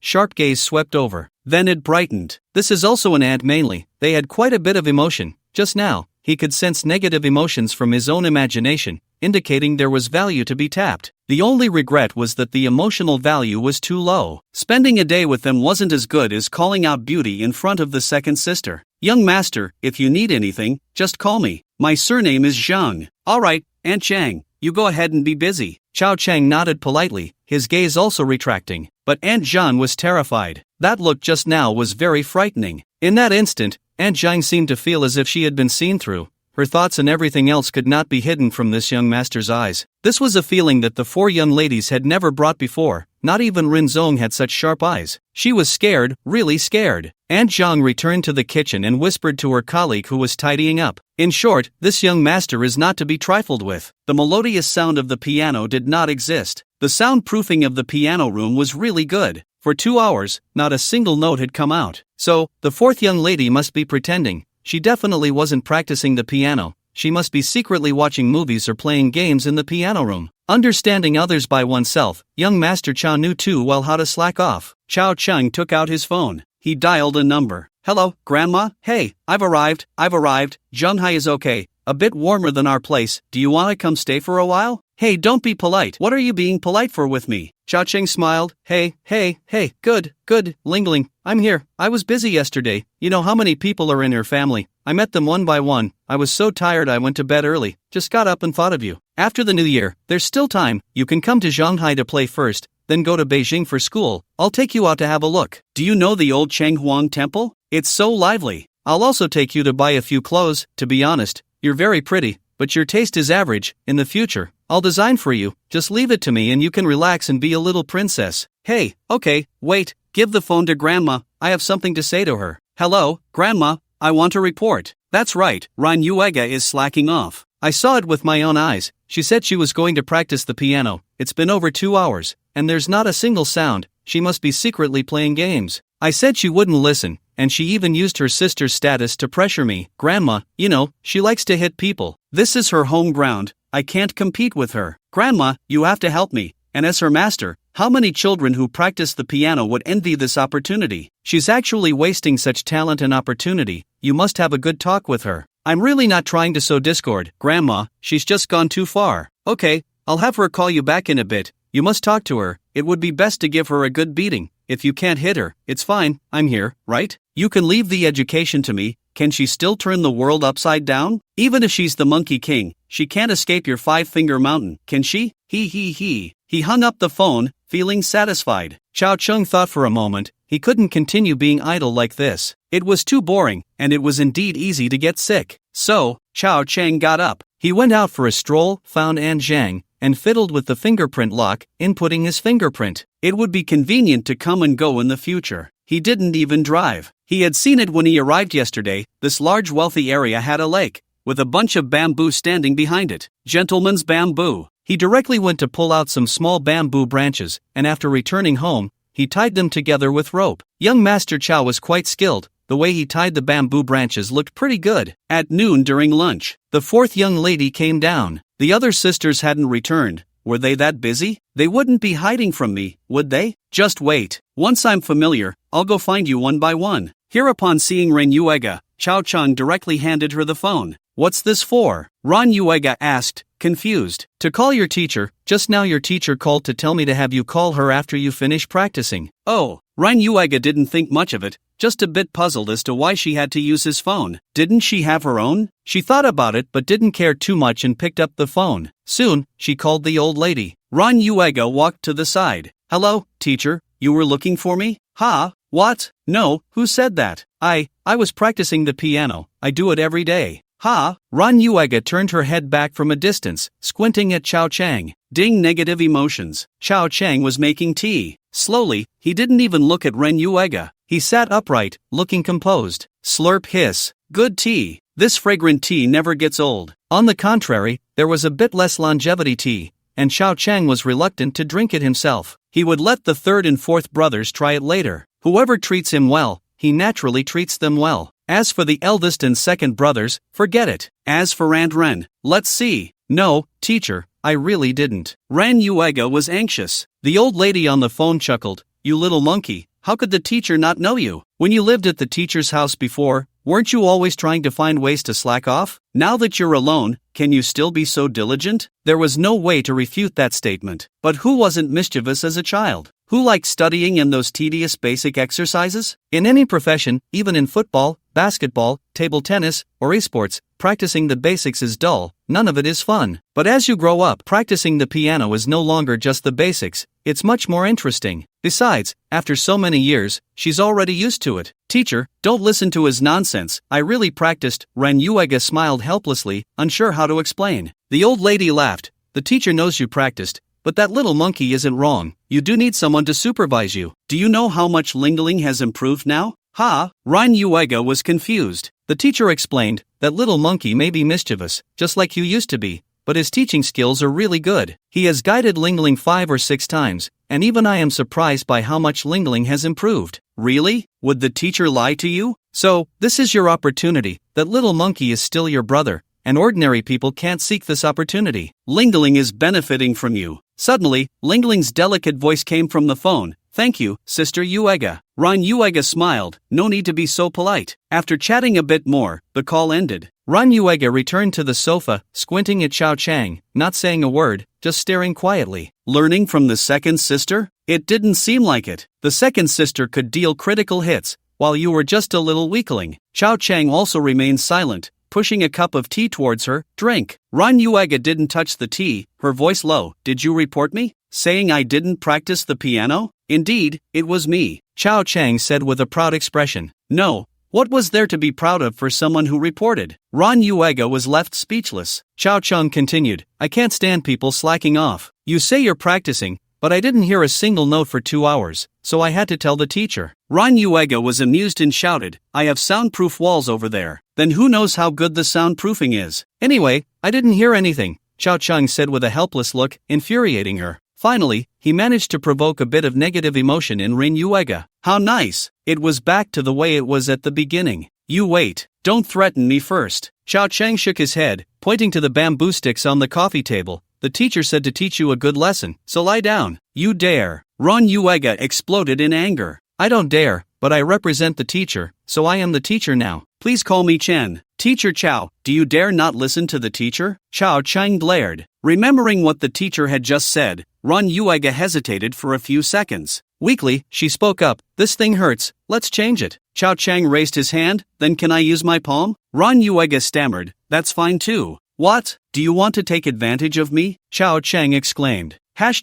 Who is taking advantage of whom? Don't you have any shame? Amidst the banter, Xiao Chang couldn't really hit her, but he had to put on a show, lightly swatting with the bamboo stick. Through her jeans, it didn't actually hurt, just a little bit. However, Ran Yuega's scream was quite loud. The ants were stunned. The young master is so imposing. In the family, the 4 young ladies, even Ren, never hit. That's not true. The 4th one was mischievous as a child and would get taught a lesson. But once she grew up, she never got hit again. Who would have thought the young master was so fierce? Indeed, he was not someone to be trifled with. Consequently, even the lunch tasted better. The cook unleashed 200% of her strength, seemingly afraid of displeasing the young master. Ran Yuega asked, are you really not planning to go out? Just staying home to drink tea? Most likely, after the new year, I will be very busy. For now, I need to conserve my energy and rest well, Xiao Chang replied. This was also the truth. After the new year, he would need to find someone to set up a company, get the framework in place,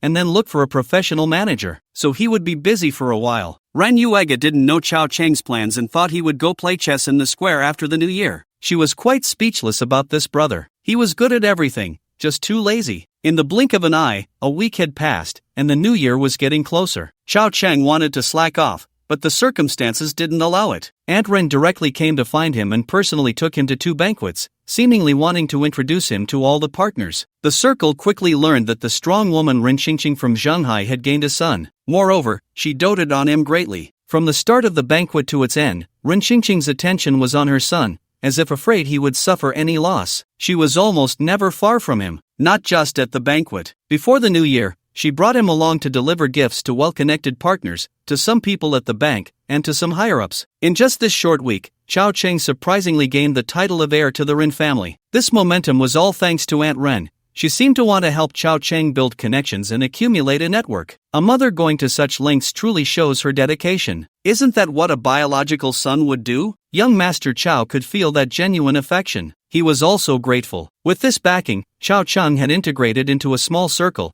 at least making future investments more advantageous. Because of Aunt Ren's actions, young Master Xiao felt embarrassed to slack off and earnestly accompanied her to social events. Occasionally, his older sister would also come. Aunt Ren, with 1 son and 1 daughter, smiled much more than before. This week's experiences led Xiao Chang to make a small decision. That is, when the storm comes in the future, he would help Aunt Ren at least lay some groundwork in advance. As for whether she would listen in the end, that would certainly be her own business. The only thing Xiao Chang could do was to empathize. This was also the reason why he didn't actively provoke Aunt Ren. He wasn't really insane. For example, with his dry grandmother, Xiao Chang had never intentionally angered her, because the old lady treated him very well. Look at young Master Chow when he was in Sanjiang. Apart from Aunt Wang, who else did he actively provoke? Wasn't it Aunt Wan who first teased him? A true hero. Not one to cause trouble, nor afraid of it. After visiting around for a week. Next, there was no need to actively visit others. Instead, one could wait for others to come to them. For example, today, the Wang family arrived. The father and son of the Wang family came. Boss Wang looked noticeably older, slightly plump, dressed in a tang suit, holding a plate of snacks,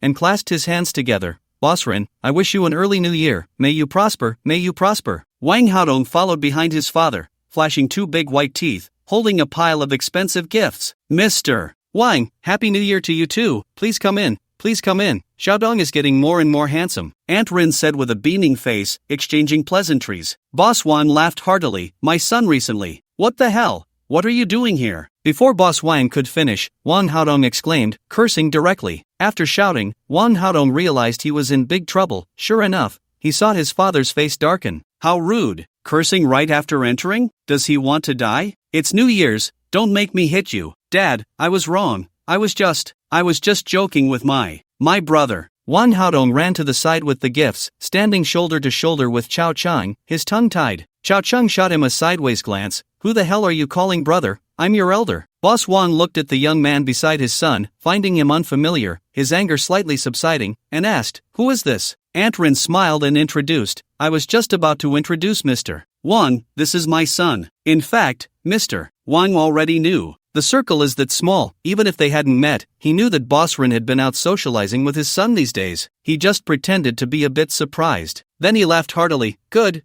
this young man looks great. Clearly a dragon among men, much better than my son here. Congratulations, Boss Rin, you have both a son and a daughter. You're in for a blessing. Aunt Rin waved with a smile. Xiao Chang, come here, let me introduce you. This is Mr. Wang. You can call him Uncle Wang. Hello, Uncle Wang. Good.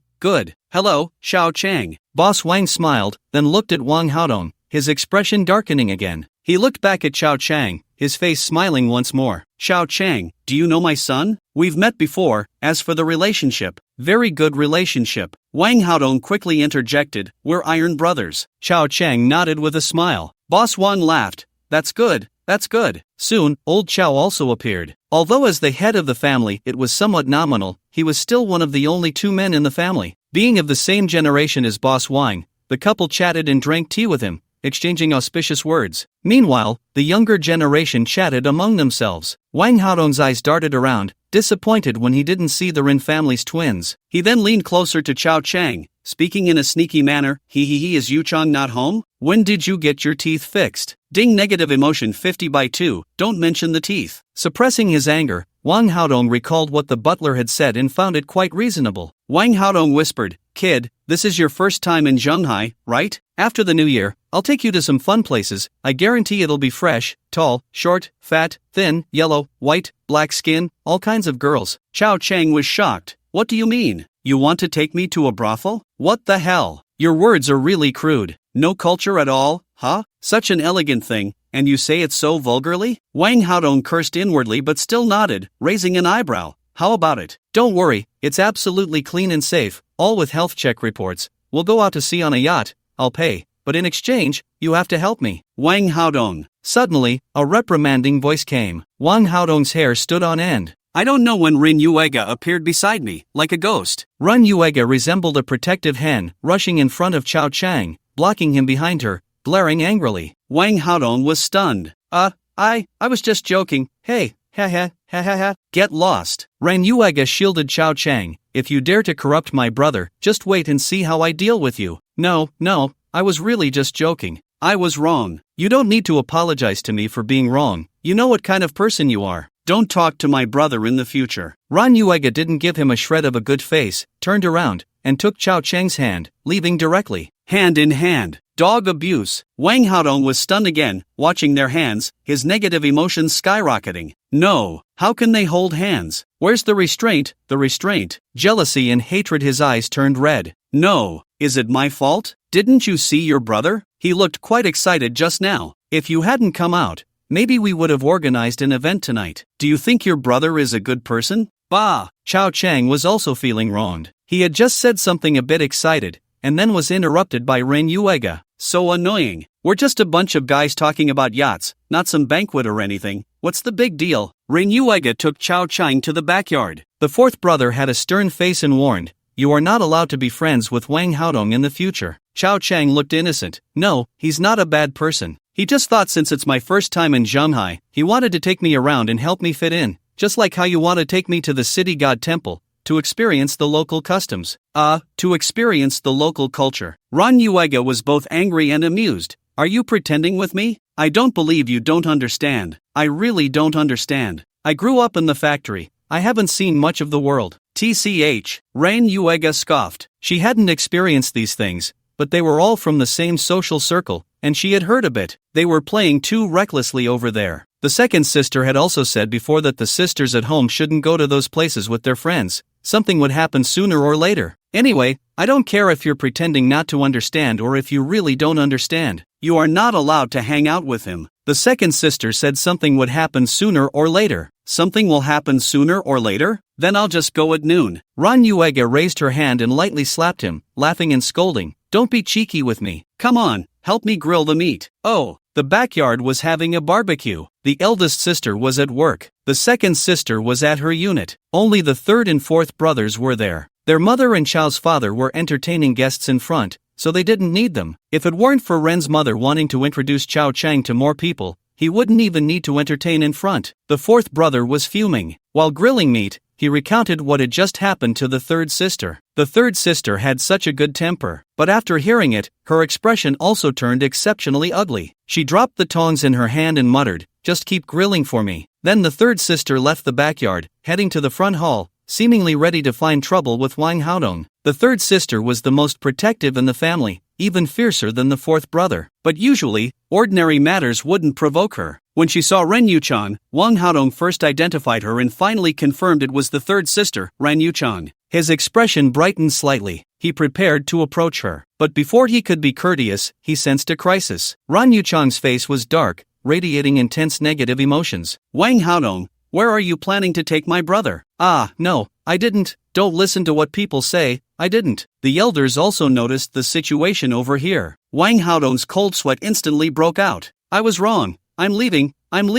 I'll leave right now." Wang Haodong left in a hurry. He didn't even wait for his father and just ran away. It's mainly about not being able to run away. I can't wait for Ren Yuchang to say anything. Otherwise, if this matter gets known by his father, a beating is inevitable. It's not that Wang's father is particularly upright, but it's about losing face outside. Generally, fathers love to beat their sons in public. It makes them look powerful. Hurry up, get in the car." Today, the butler is driving, and he turns back in surprise. "Young master, what's going on? Didn't you just go in with the boss?" "Where's the boss?" "It's all your fault." Wang Haodong glares. The butler's expression darkens. "Damn it, it's the new year, young master, you're really something. I didn't even go in, how can you blame me?" Wang Haodong snorts. "It's all because you said to use a roundabout strategy, to coax my little uncle. I just told him I was going to the yacht club for a feast, and Ren Yuega definitely heard it. She will surely report me." "Don't just stand there, hurry up." The butler understands. "But can this be blamed on me? When I said to coax your little uncle, did I mean to take him to a brothel? Use your brain, will you? Did I ask you to please your future father-in-law,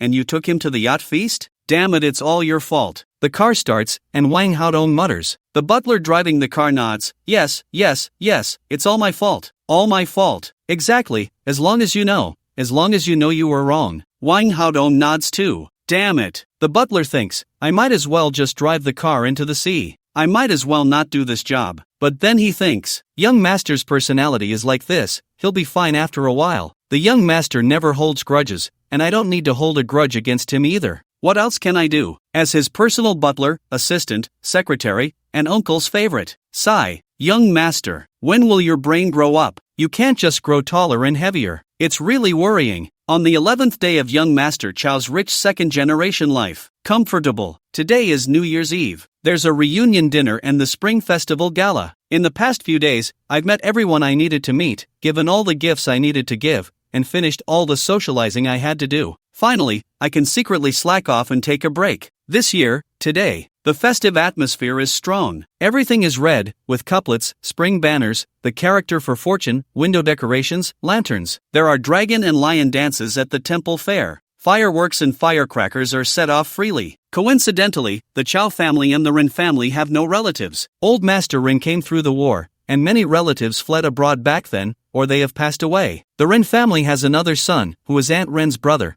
but he has also died. Otherwise, Aunt Ren probably wouldn't be in control of the entire enterprise. The Chow family is even more, they have relatives, but the relationships are severed. When old Master Chow went bankrupt and returned home, it almost caused a rift. Later, due to borrowing money for medical treatment, it completely fell apart. As the saying goes, when you're poor, no one cares in the bustling city. Even now, the Chow family isn't rich, at least in the eyes of others. The Chow family is still that way, poor and pretentious. The smell of marinated dishes wafts through the air. The aroma of oil splashes. The fragrance of dumplings rolls in the water. This is the taste of the new year. Dinner is also the reunion dinner, but the second sister hasn't come back. Aunt Ren's expression becomes a bit unpleasant. She understands her daughter is busy with work. She also supports her daughter's job. But still, can't she come back on New Year's Eve? It's not like she's far away. It's just a matter of stepping on the gas to come back and show her face before leaving, right? Can the family really delay your work? Is she really that busy? The eldest sister sees their mother's bad mood and quickly says, "Mom, I'll call the second one." "No need," Aunt Ren says in a deep voice. "Don't say it." This is the first time Chow Chang has seen Aunt Ren angry. The aura is not fake. Just those two simple words make the whole family fall silent. Even the eldest sister doesn't dare to move. Chow's father kept giving Chow Chang meaningful glances. Chow Chung understood. He spoke up, "Dad, why don't you call second sister?" "No." Chow's father rolled his eyes.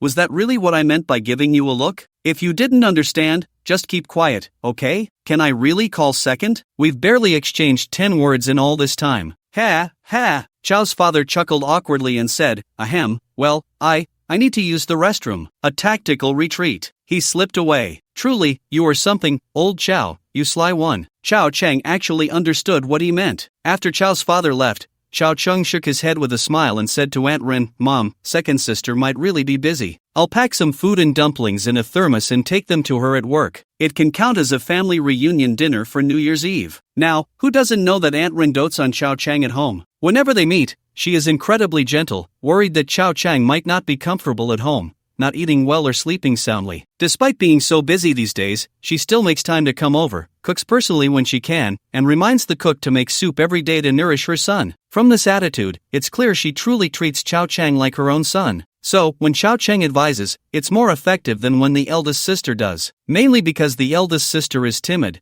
she really doesn't dare to advise when their mother is angry. So, she always reminds the younger sisters not to upset their mother because she has her own fears. Don't be fooled by how well she plays the role of mother. She does it so well that even their mother can't tell she's acting. But in reality, she might not be as strong-willed. She merely puts on a facade, at most having a hint of their mother's spirit, but she hasn't internalized it. So, she is definitely not as domineering as Aunt Ren, and she doesn't even compare to the third sister's assertiveness. The third sister seems gentle and avoids trouble, but inside, she is quite strong-willed. Chow Chung feels that the third sister is somewhat like Aunt Ren, that resemblance is inherent. The reason it's not apparent now is that she is still young and lacks Aunt Ren's experience and the weight of years. In 20 years, when you look at her again, she will definitely be a replica of Aunt Ren. Chow Chang's eyes are like a ruler. He can read people accurately. "It's too cold outside, don't worry about her. We'll eat soon and watch the Spring Festival Gala while we eat." Aunt Ren was concerned that Chow Chang might get cold. Although it was already mid-February and the temperature outside wouldn't be too cold even at night, who could blame Mom for worrying about us? "It's fine, Mom, I'll drive. It'll be quick." Chow Chang smiled and called out, "Eldest sister." Ren Chensi also secretly breathed a sigh of relief. Hearing Chow Chung call her, she nodded, understanding what he meant, and directly got up to find the thermos. During this time, Chow Chang and Ren Chensi had been out delivering gifts with their mom, and their relationship had improved a bit. It wasn't that their relationship was exceptionally good,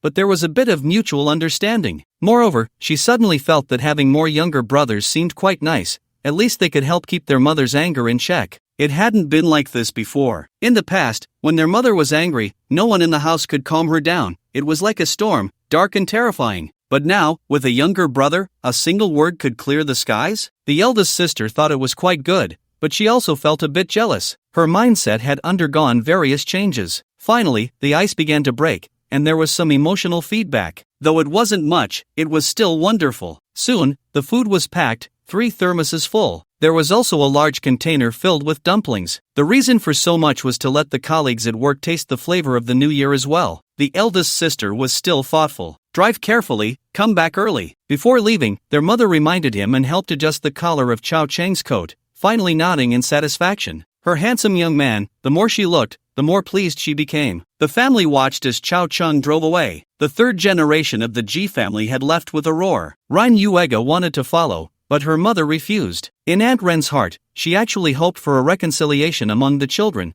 A harmonious family leads to prosperity, especially between Chao Chang and her second sister, Ren Fanqing. They didn't speak, and the second sister ignored him, which made their mother anxious. That's why Chao Chang was allowed to deliver the meal alone. How could he not understand her feelings? But to appease, that was impossible. Delivering meals wasn't about pleasing anyone, it was about nurturing a Hai Chi Chang. Delivering meals on New Year's Eve, making her cry. Whoever delivered dumplings would be appreciated. That was the usual routine. In the criminal investigation team, the second sister was very busy. There was indeed a case. A few days ago, a family annihilation case occurred just before the new year, causing extremely adverse effects, making it impossible for the surrounding community to celebrate the holiday peacefully. News hadn't spread online yet, but it was only a matter of time. Therefore, the higher-ups took it very seriously, setting a deadline for solving the case. The criminal investigation team and the city bureau's top officials had issued military orders. The case was handed over to the criminal investigation team,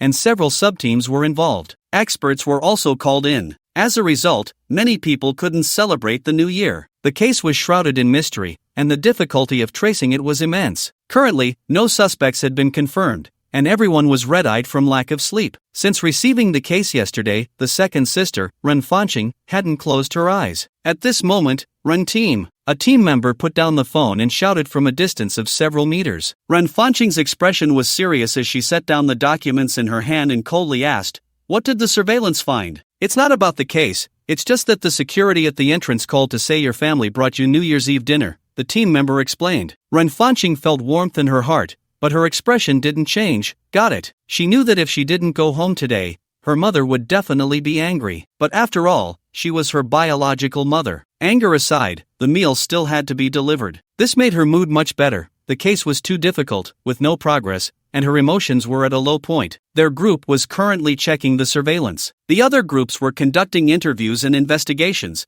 They couldn't take a break even on New Year's Eve. Therefore, the warmth of the New Year's Eve dinner brought from home swept away her depression. Until young Master Chow, grinning widely, arrived at the office area carrying several containers. At a glance, Ren Fanqing felt her mood plummet again. Why was he delivering the meal? Was there no one else at home? "Second sister, it's time to eat. I know you have a big appetite. This should be enough, right?" Chao Chang raised the meal containers and large boxes, smiling brightly. She stiffened. The second sister's fists clenched. They hadn't seen each other much in the past 10 days. Usually, when Ren Fanqing wasn't busy with work, she had plenty of time to rest at home or train in the underground training ground. But these past 10 days had been too busy. With the new year approaching, all units were occupied. Now, encountering a major case made it even busier. It had made Ren Fanqing forget that there was a man at home. Now, seeing him suddenly, she didn't know whether to be happy or angry. The New Year's Eve meal was warm, but why was it him delivering it? Sigh. After all, he could be considered family. Over the past 6 months, the second sister had accepted Chao Chang's father's identity,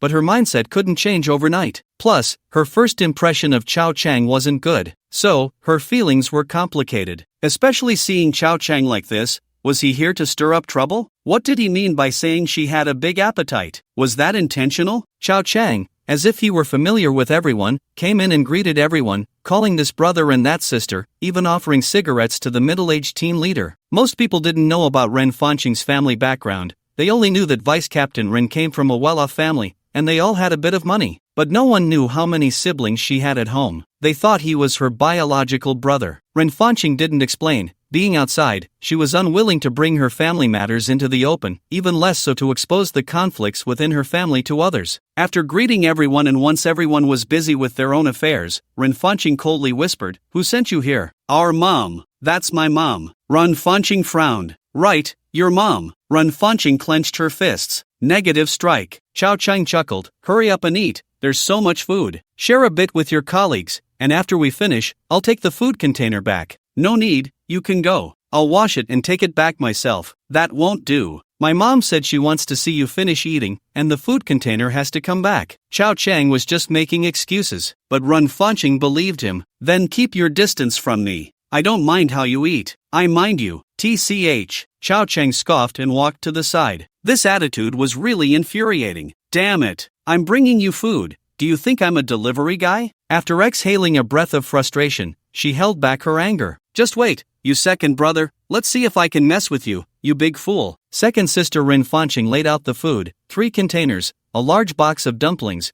covering the entire table. The aroma wafted through the air. Ren Fanqing called her teammates over. With more than 10 people, it was definitely not enough to share, but they could taste it and eat until they were half full. After all, delivering the New Year's Eve dinner wasn't a one-time event. Soon, the team leader's wife, who was everyone's sister-in-law, would bring over some dumplings. Enough for everyone to be full today. Captain Run, your family's food is really delicious. So good, especially these dumplings. Although they're a bit sticky, the taste is amazing. Such a flatterer. Chao Chang shook his head and smiled from a distance. Can sticky dumplings really be that good? I've tasted them, and they're just okay. So good, Captain Run. Happy New Year. Ah, if only there was some wine. What wine? Just eat your garlic. A group of people ate heartily, as if the gloom of the case had been swept away by this meal. Even though the second sister and young Master Chao still had their differences, they felt warm in their stomachs and hearts. By the way, looking at Chao Chang, he seemed a bit more pleasing to the eye. Still 99 points unpleasing. Young Master Chao lit a cigarette. Sitting to the side, he looked at the bloody images on the wallboard from a distance. The board was a bit far from Chao Chang, but his eyesight was exceptionally strong. In the photos, the bodies were charred. A 7-person massacre case? So it's this case. I'm familiar with it. Everyone get out of the way. I'm about to show off. This case had been on the news before and later adapted into a subplot in a crime drama. The adaptation was completely different, merely borrowing a name. After all, it was a film and television production, requiring more artistic flair. This case was later referred to as the first tragic case of the new year. The reason it could be crowned with the title first was mainly due to the timing around the Spring Festival, which caused a significant social impact. Moreover, this case was destined to deviate from the correct answer, remaining unresolved for 3 years, perplexing all experts, thus giving it a high status. The real murderer, no one could have guessed. Even Conan would be stumped. Because there were too many coincidences in this case, not artificially designed coincidences. This also made the case particularly classic. If a criminal investigator could solve such a case, they'd have enough to brag about for a lifetime. If it weren't for the fact that 3 years later, the real culprit committed another crime and was caught, revealing this case, it would likely have remained a cold case forever. You have to know, in this day and age, criminal investigation largely relies on manpower. Many places have inadequate surveillance. The situation in Shanghai is slightly better, but it still lacks full coverage, especially in the old city where the wiring is a complete mess. This case is located in the old district. A family of 7, with 2 elderly, a middle-aged couple, and 3 children. A massacre. A capitalized tragedy. Everyone is dead, and the house is on fire, with 7 bodies burned beyond recognition, all evidence at the scene gone, and it has affected many neighbors. The entire building has become a haunted house. Property prices have dropped by half. Chao Chang stroked his chin. This gesture was increasingly reminiscent of a child of destiny. However, every time he had to think of a way to act, it was a bit irritating, not smooth at all. There wasn't even a villain to come out and be slapped in the face. For example, Chao Chang scanned the room. Everyone was eating, and they were enjoying it immensely. Have you never eaten before? Right in front of him was such a beautiful woman. It cannot be denied that although the second sister was as cold as ice, even colder than when the neighbor's great-grandmother died, she was still a beauty. Ice. You get it, right? Yet this group of big men only knew how to eat? Why wasn't there a young detective getting jealous of Chao Chang? Logically, there should be at least one. Someone should have a crush on the second sister, Ren Fanqing, and then get jealous of Chao Chang, who would retaliate,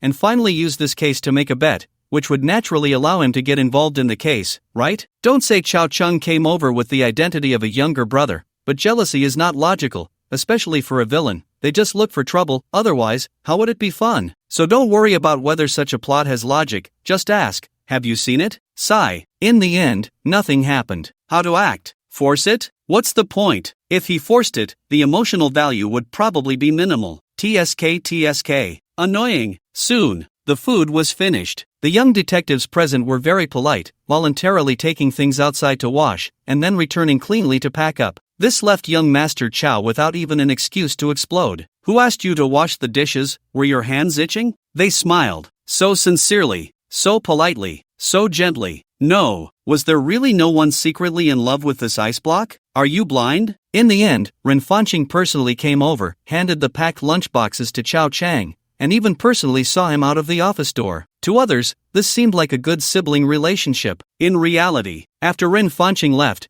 she handed him the things and coldly said, "In the future, don't come to my workplace." Hey, this woman, does she really think of me as a little brother, giving a bad review after eating? Why didn't she eat a bit more when she was eating just now? Acting with me? Chao Chang raised his chin proudly. Let's make a bet. At that moment, young Master Chao felt like the child of destiny. It is well known that the child of destiny loves to bet, especially with women. Ren Fanqing frowned, looking confused. Bet? Just bet on the case you have in your hands right now. Are you sick? Ren Fanqing turned to leave. No, the script wasn't like this. Chao Chang raised his hand, pointing at her back in midair. Alright, you're not giving me any chance, huh? Hey, second sister. Ding negative emotion 300/2, Ren Fanqing stopped, turned around, and a kind of anger emerged from her. Chao Chang said, I meant second sister, don't go yet. There's something I don't know if I should say. Don't say it. Ren Fanqing turned back into the office, completely ignoring Chao Chang. Damn, not playing by the rules? In the end, Chao Chang still left. Forcing it really didn't suit him. Forget it. After all, this case couldn't be solved. There was no rush. It's not like some perverted serial killer or a family annihilator. Aside from this one incident, it won't endanger other ordinary people, so it's fine. A mature man. It's not that he doesn't get angry or feel down, he just adjusts his mood more quickly. So, after driving home, Chao Chang became cheerful again. At least he made a bit from his second sister, so he wasn't at a loss. Son, you've worked hard, come eat, have some soup first to warm your stomach. Still, Mom cares for us. But Dad said, what soup? Have some white wine to warm your stomach. Mom shot him a sideways glance and scolded, what kind of father are you? If you want to drink, go ahead. Dad smiled awkwardly. The table was filled with laughter and joy. This felt like a family. At 8 o'clock, the Spring Festival Gala officially began. Eating while watching, drinking while chatting. After dinner, they started playing poker. It was a joyful atmosphere. A family gathering. Young Master Chao actually enjoyed this kind of ambience. In his dream life, he indulged in pleasures, married at 34 due to a child, and gradually became the most ordinary version of himself for the sake of his son and grandson. Once his son grew up and became independent,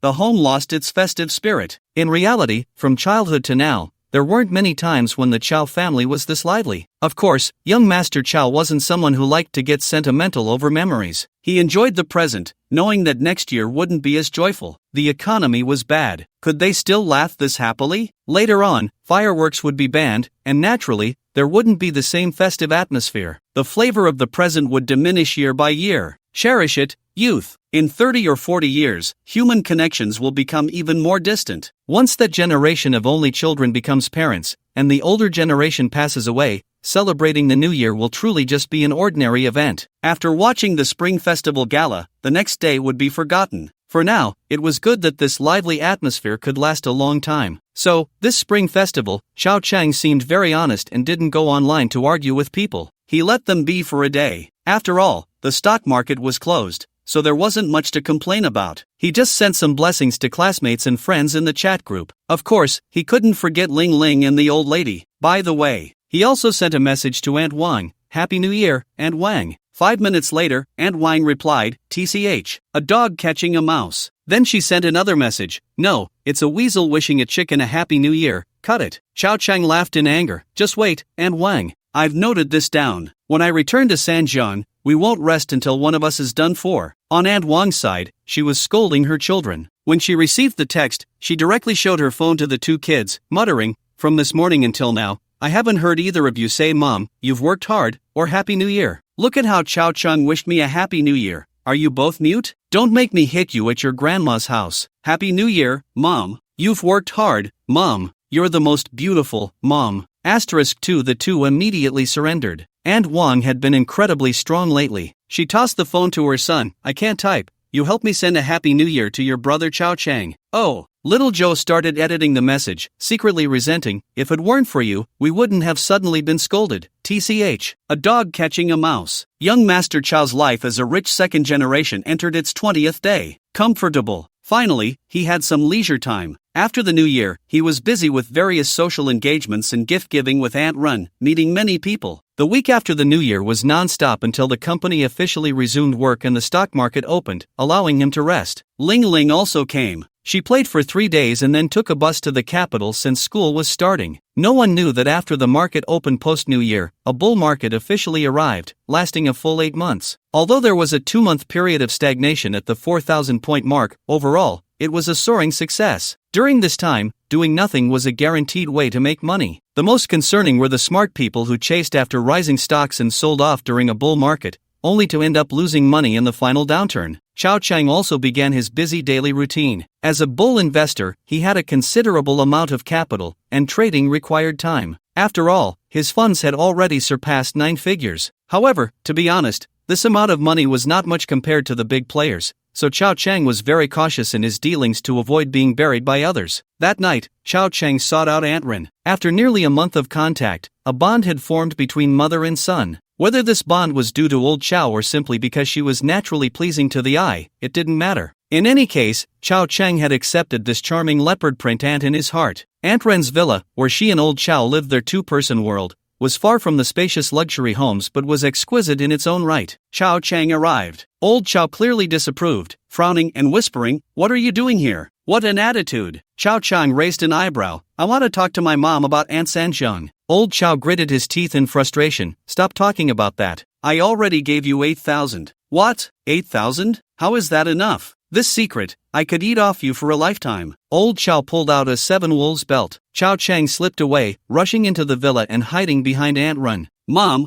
look at him. What are you doing?" Aunt Ren was exceptionally domineering, and old Chao shrank back, holding the belt. "I just think this belt is a bit short. I'm planning to get a new one." Heh, heh. Shameful. Aunt Ren rolled her eyes and scoffed. "I told you not to hit the child. Can't you just talk nicely?" Old Chao felt wronged. He didn't know how infuriating it was. After holding back for a long time, he finally managed to say, "A loving mother raises a wayward son." Aunt Rin chuckled and shook her head. She certainly knew that pampering wasn't always good, but Chao Chang was already grown. How much worse could he get? If Chao Chang were still very young, Aunt Rin wouldn't spoil him so much, at least not so superficially. After a brief commotion, Chao Chang explained his purpose. He needed to borrow money. Before Aunt Rin could speak, old Chao let out a loud cry. "What happened to the 100,000 I gave you before? Did you spend it all? I'll beat you, you spendthrift. Do you know how long I saved that money? Come here." Aunt Rin raised her hand, and old Chao instantly became obedient, sitting beside her, helplessly glaring at Chao Chang. Then Aunt Rin smiled. "Chao Chang,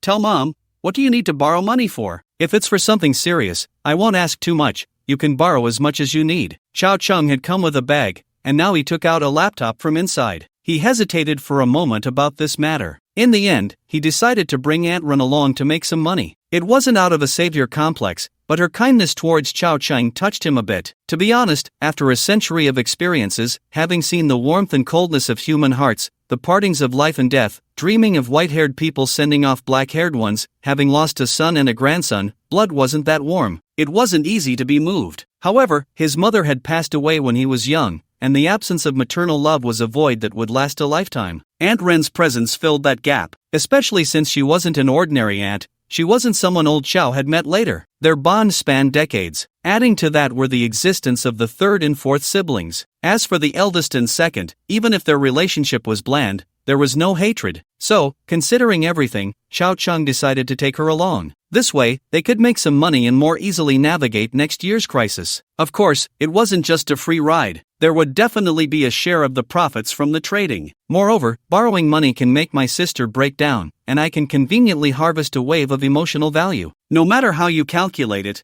it's not a loss. It's like safely leveraging. Here, Chao Chang pulled up the software and turned the computer towards Momren. He didn't provide the trading details or historical transactions, only the total asset icon. Total assets, 102,887,631. 38 daily profit and loss, 6,102,233. 95. The two were stunned. Chao's father mumbled, "Units, tens, hundreds, thousands, 10,000. Damn, 100 million? You actually have 100 million? You tricked me out of 10,000 for retirement? Give me your life." Chao Chang replied irritably, "I first tricked you. No, I asked you for 10,000 before I got this 100 million. Who would believe you?" Chao's father rolled his eyes hard. If you don't believe it, look at the historical transactions. I turned that 10,000 into 100 million in half a year, Chao Chang said seriously. As for the lottery, Chao Chang didn't mention it. No need to. The initial capital was 10,000. Anyone would start with 10,000. Chao's father huffed, when you took the 10,000, didn't you say you were going to start a business? Chao Chang pointed at the computer. Isn't this starting a business? Full-time stock trading? What's the problem? Chao's father twitched his mouth. Didn't you study computer science in college? Chao Chang pointed at the computer. I'm trading stocks using computers. What's the problem? I studied computer science and can trade stocks. That's reasonable, right? Chao's father's cheek twitched. Then, you've made so much money, and you don't even think of honoring your father? You tricked me out of 8,000 before? Chao Chang pointed at the computer. Isn't this preparing to honor you? Besides, the money hasn't come out yet. How can I honor you? Moreover, the 8,000 was because of the situation over in Sanjiang. Forget it, forget it. Chao's father quickly waved his hand. I'm not that concerned about money. I haven't spent much at all. I'm not interested in money. You keep it for yourself. Old Chao, are you dreaming? This money is very dazzling. While the father and son were bickering, Momrin casually flipped through the historical transactions. Each transaction was clear, but she didn't finish looking. After all, it had been several months,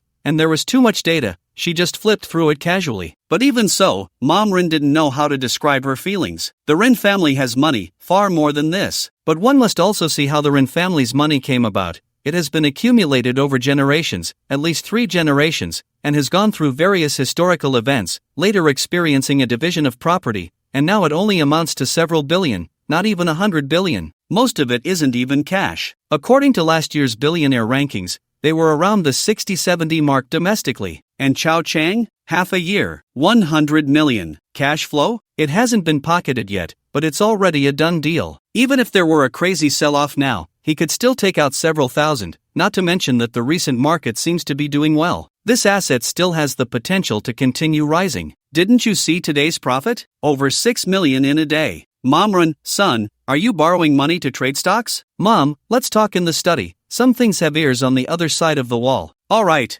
Momrin stood up. Old Chao, brew some tea. Chao's father rolled his eyes hard. Daily profit of 6 million. Momrin knew very well what that concept meant. Even their own business probably couldn't reach that. For example, in real estate, the current leading companies like Longtu Laowan and Laobai have annual revenues in the hundreds of billions, and that's during good market conditions. Calculated, their daily profit is only about that much. And for small real estate companies, daily profits in the tens of thousands are common. The same goes for cosmetics. Global companies like Olay and Procter & Gamble have daily profits in the tens of millions, more than this. However, some small cosmetic companies only have annual revenues of a few million. Hotels are the same. Not to mention the big players or the small ones, just the few hotels owned by the Rin family have over 1,000 rooms, with an average occupancy rate of 60%. Their daily profit is around 100 to 200,000. Of course, this is calculated based on annual revenue. Stocks can't possibly yield that much every day, but it does indicate that Chao Chang has some skills. Mama Ren also understands the secondary market. She knows that it requires a high level of mental fortitude. Knowing how to buy doesn't mean you have the ability. Knowing how to sell is what makes you a master. Holding on to your investments and being able to sustain profits is what you call a true expert. Making 100 million in half a year, if that's not an expert, what is? Most people would enter the market with 100,000, double it, and then run away, lacking the courage to hold on due to fear of profit loss. So, when she saw Chao Chang's stock-picking ability and how he could turn a small amount of capital into 100 million in half a year,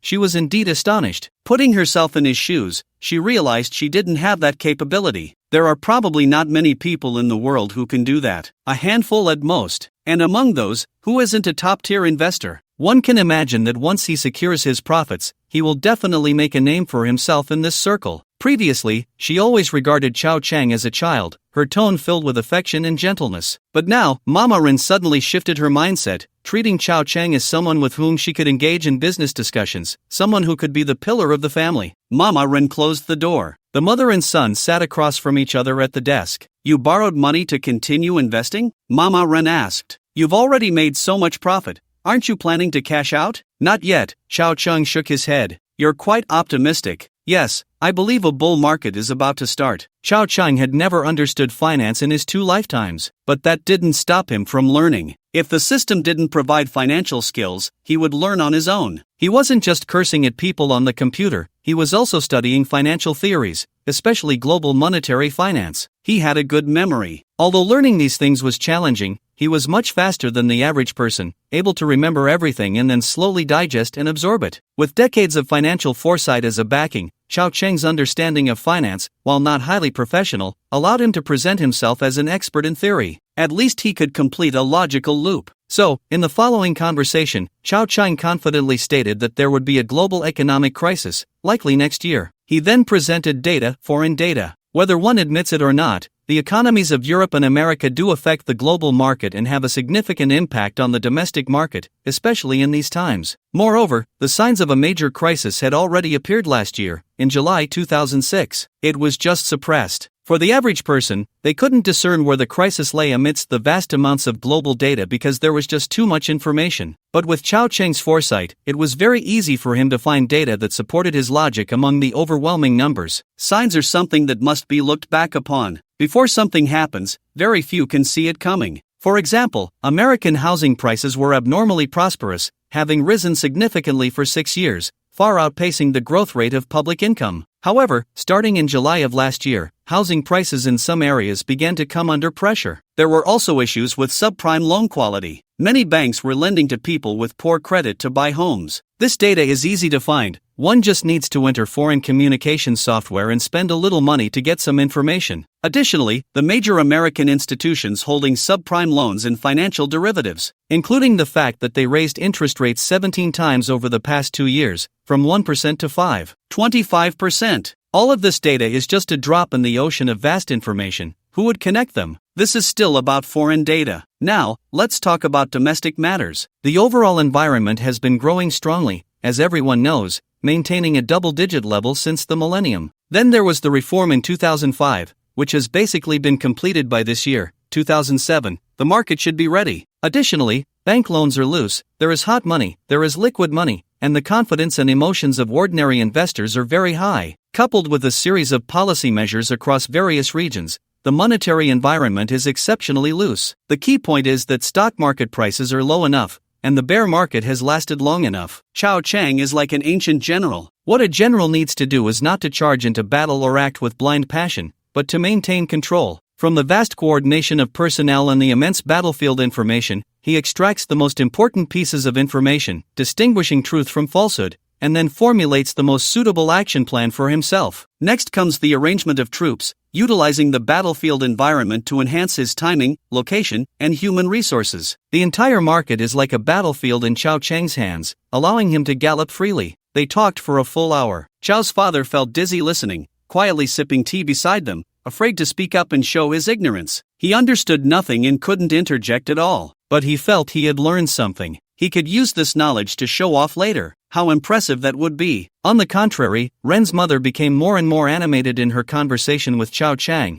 her gaze shifting from scrutiny to a hint of admiration. She never expected that a dog would give birth to a tiger. The Chao family was producing talent. Thinking about the few at home, she sighed. The eldest could indeed inherit the family business, but if he merely maintained the status quo and followed the established path, there wouldn't be any major issues. However, once faced with reform or significant market problems, the eldest might not be quite enough. The second child is unreliable. The third is okay. A bit slow to warm up, but can be nurtured. As for the fourth, what a wild one, like a silly deer. In the end, Ren's mother asked, "How much do you want to borrow?" "The more, the better." Ren's mother smiled. "The most I can take out now is 100 million. Chao Cheng laughed. "It was worth saying so much. That's enough. But there's a premise." "What?" "If you incur losses and don't catch the bull market, then cut your losses in time and come work at my company." A rare glint of cunning appeared in Ren's mother's eyes. Usually, she was gentle and indulgent towards Chao Cheng, treating him like a child. Now, with this look, it showed she no longer regarded him as an ignorant kid. Chao Cheng pondered, "Then if I make a profit, I want 30% of the commission." Ren's mother shook her head. "I said it's a loan to you, not for you to help me invest, so any profits are yours. I only want the principal. But if you incur losses, after cutting your losses, whatever you lose counts as mine, but you have to help me work in the future." "How about that?" Calling her mom doesn't count as kneeling, right? This is just how a real mom is. I agree. Xiao Chang had no reason to refuse. He was also thinking that if he made money, he would definitely want to share, at least a big red envelope. Moreover, if he had the strength next year, he would help her through tough times. Empathy, after all. In the end, Chao's father understood the last few words. No! Chao's father stared at Ren's mother in disbelief. You're just giving him 100 million like that? What if he loses? Even if he doesn't lose at all, losing a few million or tens of millions is still a lot. Aren't you worried? Chao Chung shot him a sidelong glance. You really are my biological father, not only not helping but also dragging your feet? Ren's mother rolled her eyes. If he loses, it counts as mine. What does it have to do with you? Chao's father was speechless. So I'm an outsider, huh? I want to borrow 100 million too. Ren's mother chuckled. You understand nothing. Just be a good house husband. You make good soup. I protest, Chao's father shouted. Protests are useless. No matter how much they argue, it's still a sign of their good relationship. But Chao Chang was speechless. Damn it. He had boasted all night, only to end up with a mouthful of dog food. Enough already. Together, they were almost 80 years old. Isn't that a bit much? It's really troubling. The borrowing incident had caught the eldest sister off guard. The first time she was caught off guard, negative emotions surged directly past 1,000, skyrocketing to 2,000 by 2, far surpassing the second sister. The eldest sister was truly a hidden big boss. Thinking about it, it made sense. The eldest sister managed the finances and had always prioritized family interests. There was no good or bad in this. It was just about being in a position and managing affairs. Don't even mention the children of wealthy families. Even for ordinary families, if parents had 200,000 in savings and needed to lend out 10,000, the children would be unhappy. Let alone this 100 million. The eldest sister approached their mother, and she did not support this matter. But the mother was stubbornly insistent, as if brainwashed, not only supporting it but also optimistic about Chao Chun using this 100 million to do something, her face full of expectation. Damn! The eldest sister turned back to find young Master Chao. During the new year, the two of them often accompanied their mother to social events, so they had become somewhat familiar with each other. When facing the arrival of the eldest sister, Rin Shensi, Chao Chang smiled happily. He had considered this aspect when borrowing money. So, upon meeting, he directly acted like the son of destiny. How about we make a bet? Bet on what? Let's bet on this 100 million. Whether I can make a profit from it, doubling it in 3 months. Are you crazy? This sentence flashed through the eldest sister's mind. She admitted that there were geniuses in this world, and surely some could double 100 million in a few months. Although rare, it was certainly possible. But could this brother in front of her do that? She couldn't see it. The eldest sister couldn't see it at all. After all this time, her understanding of Chao Chang was only superficial, such as his tall stature, well-proportioned figure, outstanding demeanor, chiseled face, deep, dark eyes, and the grace of a young master from a painting. What else did he have? What was he really? Besides, if you could double $100, that would be easy. $1,000 wouldn't be hard either. 10,000 would work. But 100 million. To double it. Do you know what that means? Ordinary people wouldn't dare to boast like that. The eldest sister was on the verge of breaking down,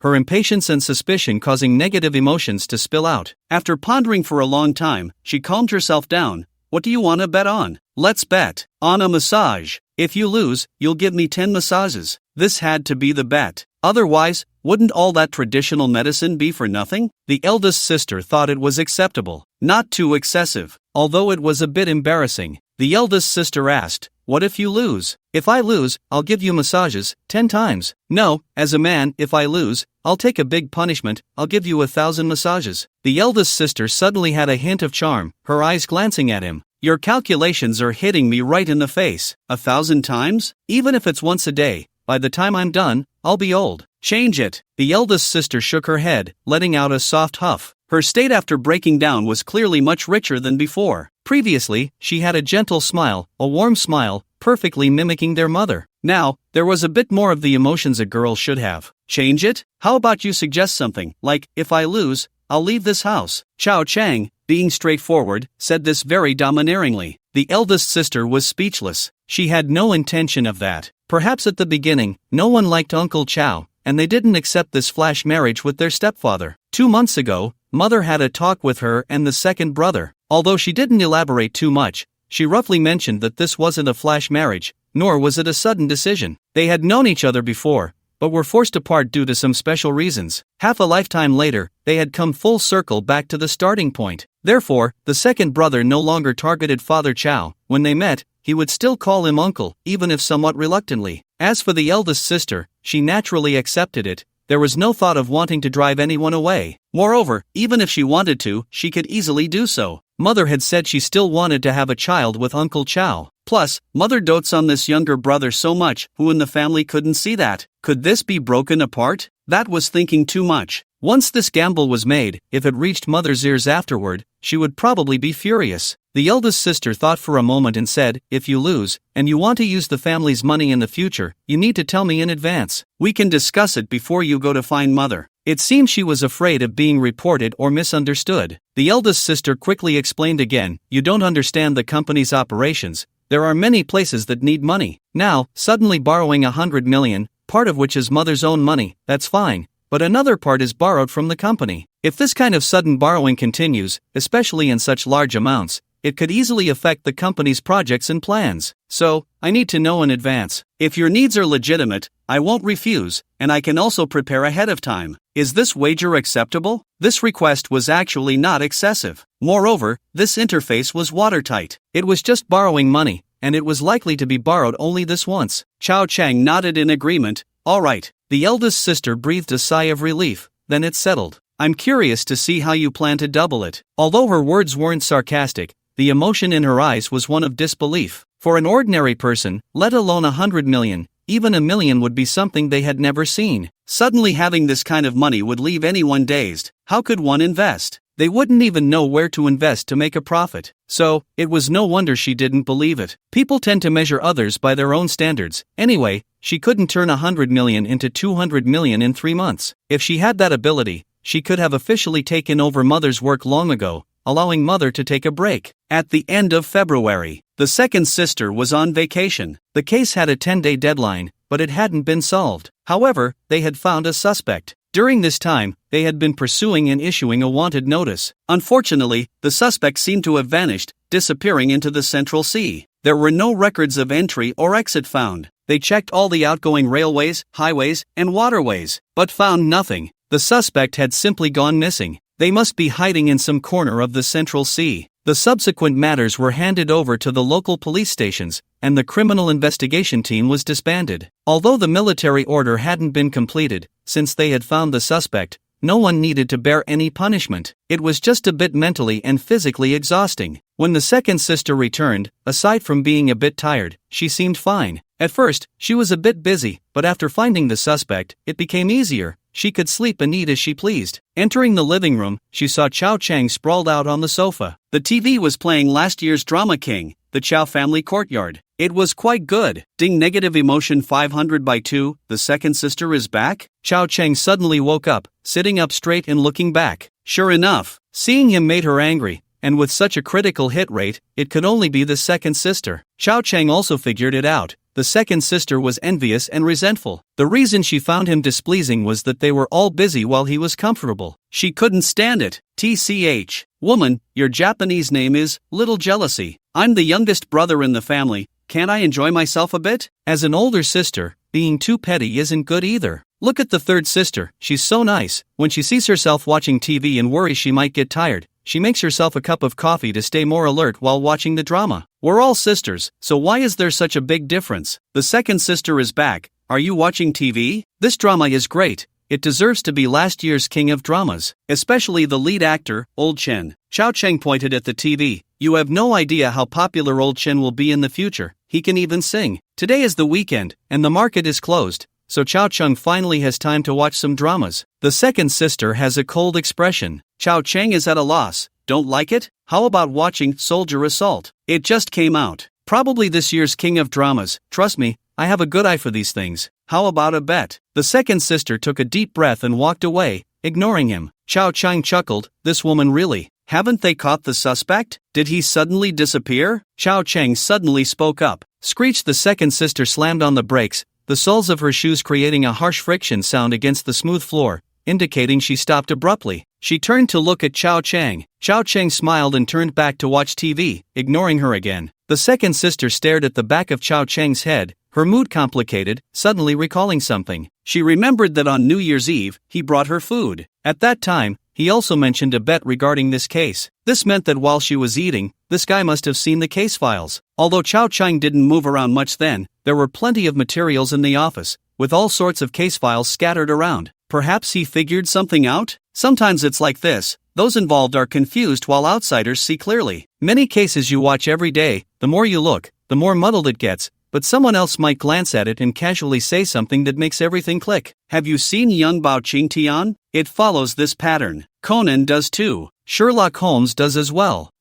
They all do. What do you know? The second sister stepped forward, taking the initiative to speak, but her tone was off, cold and uninviting. Not likable, not engaging. Chow Chang took a sip of his coffee and continued leaning back to watch the drama. The murderer won't continue committing crimes, so Chow Chang isn't in a hurry. She's the one who's anxious. Every citizen has the obligation to cooperate with the police in solving cases, the second sister said solemnly. Chow Chang glanced sideways and sneered. So you want to play the official card, huh? Sorry, I don't know anything. Sir, no, I should call you madam. Young Master Chow has always preferred a soft approach over a hard one. His stomach has never been good. For 2 lifetimes, so he can't handle hard things. Moreover, Chow Chang has always been empathetic. He remembers who treats him well. He won't be polite to those who don't like him. He won't flatter anyone, even if the second sister is 175 meters tall, with legs longer than most people's lives, which actually fits young Master Chow's aesthetic perfectly, straight and sweet. But that's not a reason to flatter. The second sister was so angry she didn't speak. Chow Chang pointed around. This is home, not a place to discuss official matters. If the officer thinks I'm related to the case, then arrest me and interrogate me. If not, please don't disturb me while I watch TV. Chow Chang smiled. On New Year's Eve, I gave you a chance, ready to tell you something, and you walked away without looking back. Wow, you were so cool then. But I have a decent memory. I haven't forgotten that. You had a chance, but you didn't use it. You think you can just ask me so easily now? What do I become then? Don't act like I owe you something. If you need something from someone, you should have the right attitude. Can you speak nicely? Will you give a smile? Where's the sincerity? It's spring now, winter is over. Who are you being so cold for? For me? Am I spoiling you? Chow Chang's voice was not loud, and his tone was not particularly bad, but every word pierced the heart. After such a long time of understanding, Chow Chang could see what kind of personality she had. To put it nicely, she was strong-willed. She needed to be conquered. To put it bluntly, she was demanding. You couldn't give her a good face. Otherwise, she would take an inch and ask for a mile. She was tough. Her fists were tough. The housekeeper saw that the second young lady and the young master seemed to be arguing, and she was startled. She hurried upstairs to the piano room to find the fourth brother. But could the fourth brother manage it? The fourth brother was afraid of the second sister himself. Hearing this, he stealthily slipped out of the piano room, crouched at the corner of the second floor stairs, quietly peeking over, ready to run at any moment, afraid of being caught. The fourth brother even took out his phone, preparing to send a message to his mother or the eldest sister. But after thinking about it, if it got to their mother, it would be a big deal. It was better to observe the situation first. If it really escalated, he would contact the eldest sister first, then their mother. In fact, they didn't end up arguing. The second sister was not a shrew. Chow Chang also didn't like to argue with women. Besides, although the words were harsh, the tone was good, and in the end, it only made the second sister leave in anger. She went to the gym on the basement floor, hitting the sandbags with a loud thud. After the second sister left, the fourth brother sneaked over to Chow Chang's side. What were you two arguing about? I'm really glad you're still alive, thank God, the fourth brother said with a look of lingering fear. Chow Chang chuckled. You go play. Does this need to thank God? Can he control us here? You should thank the Jade Emperor. The fourth brother waved his hand. Not important. Just tell me,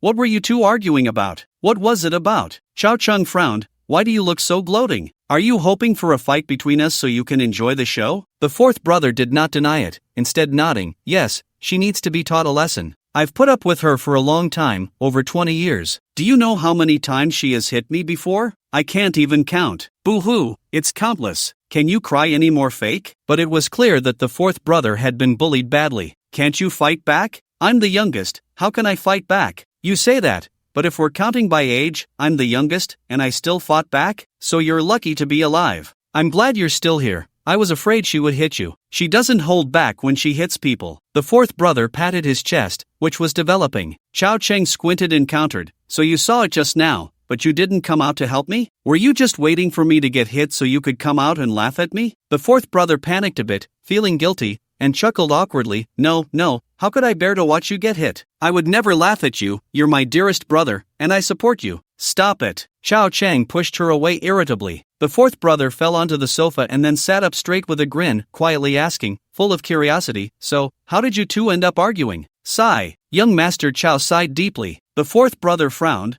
What was it about? Young Master Chao shook his head and pointed at the TV. I said old Chen would be very popular in the future and would even sing. He wanted to sleep in the middle of it. The second sister didn't believe it, scolded me for being blind, and then got angry. And that's how the argument started. The fourth brother rolled his eyes. Do you think I'm stupid? Would I believe such nonsense? If you don't want to say it, then don't. Stinky brother. The second sister practiced a round of violent boxing, just hitting randomly. There was a bit of a violent tendency. Afterwards, drenched in sweat, she lay on the training room carpet without any idle baggage, staring blankly at the ceiling. She was pondering where the problem in the case lay. Or rather, she was considering what exactly Chao Chang had seen. He went to deliver food and only stayed for a little over 20 minutes, not moving around but just sitting and smoking, still some distance from a pile of documents. So what could he see? Was he just fooling himself? The second brother was numb. In the past, during his vacations, he was very relaxed and happy. Now he didn't even drink? She needed to keep a clear mind to think about some issues. Afternoon. Chao Chang was watching a variety show in the living room, with a laptop beside him, occasionally fiddling with it. The fourth brother sat next to him, occasionally stuffing fruit into his mouth. It was a picture of peaceful times, until the second sister appeared, bringing a chill with her. A single glance made the fourth brother freeze. The second sister stared at her and slightly shook her head. The fourth brother understood immediately. He slipped away, like a mouse seeing a cat. He left Chao Chang alone without loyalty. Chao Chang looked at her calmly, smiling. Figured it out? The second sister's emotions surged,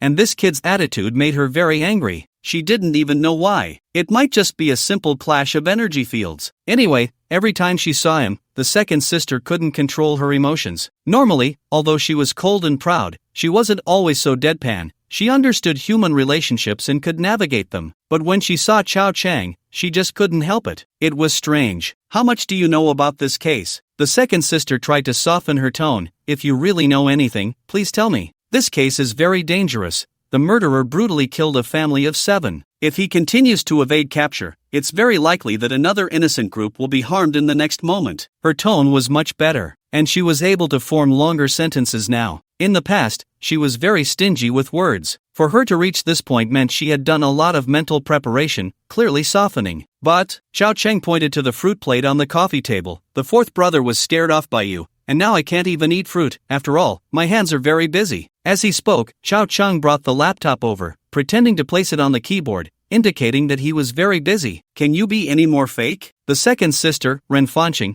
took a deep breath, pursed her lips, her breathing slightly heavy. But in the end, she still picked up the fruit plate and handed it to Chao Chang. Chao Chang opened his mouth. What do you mean? The second sister was a bit confused. Chao Chang said, feed me, my hands are very busy. The fourth brother just fed me like this. Still needs someone to feed him? The second sister instinctively wanted to cover his face with the fruit plate. Isn't that too much? The fourth brother. The second sister turned around fiercely but couldn't find the fourth brother. Just wait, fourth brother, is there anyone who spoils him like this? Feeding him fruit? Are you crazy? The second sister pondered. What do you want to eat? An orange? Chao Chang opened his mouth wide. The second sister could even see his little tongue in the back of his throat. Negative emotions exploded. But she endured the humiliation and used a toothpick to poke a piece of orange and handed it to him. Not bad, not bad. Feels sweeter than what the fourth brother brought. You're really suited for this job, second sister. Chao Chang was not stingy with his praise and compliments. Good work deserves praise. That's the principle. Where is the oppressive education? Some parents need to learn. They shouldn't always resort to frustration education. That's not good. Ding, is that enough? The second sister gritted her teeth, put down the fruit plate, and asked. Chao Chang was puzzled. What do you mean, enough? The second sister clenched her fist. Now you can tell me what you know, right? When did I say I would tell you? Chao Chang was dumbfounded. You? The second sister stood up in anger. Chao Chang smiled. I said, soft words should be spoken, smiles should be given, and sincerity should be brought. Now that you've spoken softly, I'm quite pleased with that. I can see your sincerity,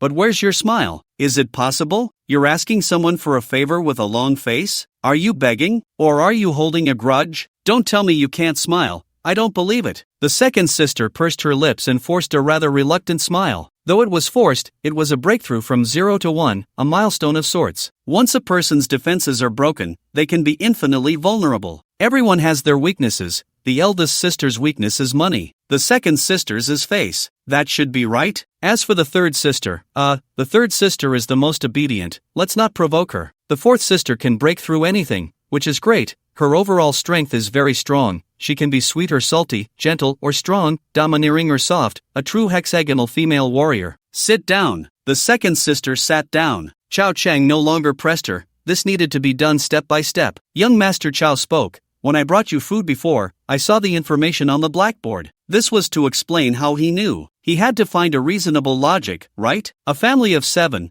the parents of the woman, the couple, and 3 children. The oldest is 16, and the youngest is only 9, right? Chao Chang had a good memory. The second sister nodded. At this point, she began to believe that Chao Chang really knew something. At least he had indeed seen the case files. His eyesight was quite good. A family annihilation case, followed by arson. This can directly rule out random murder. Such a vicious act must stem from deep-seated hatred, Chao Chang said. The second sister nodded again. They had investigated in the same way. First, they ruled out robbery and random murder. The main investigations focused on love-related murders, economic disputes, and revenge killings. The possibilities of love-related murders and economic disputes were also low and were ruled out one after another. Finally, they locked onto revenge killings. However, after visiting, they found that although the family of 7 didn't have a particularly good relationship with their neighbors, it wasn't bad either. They hadn't caused any trouble. Moreover, they were all ordinary people, at most just having verbal disputes. To escalate to the point of annihilating an entire family and then committing arson to burn the bodies,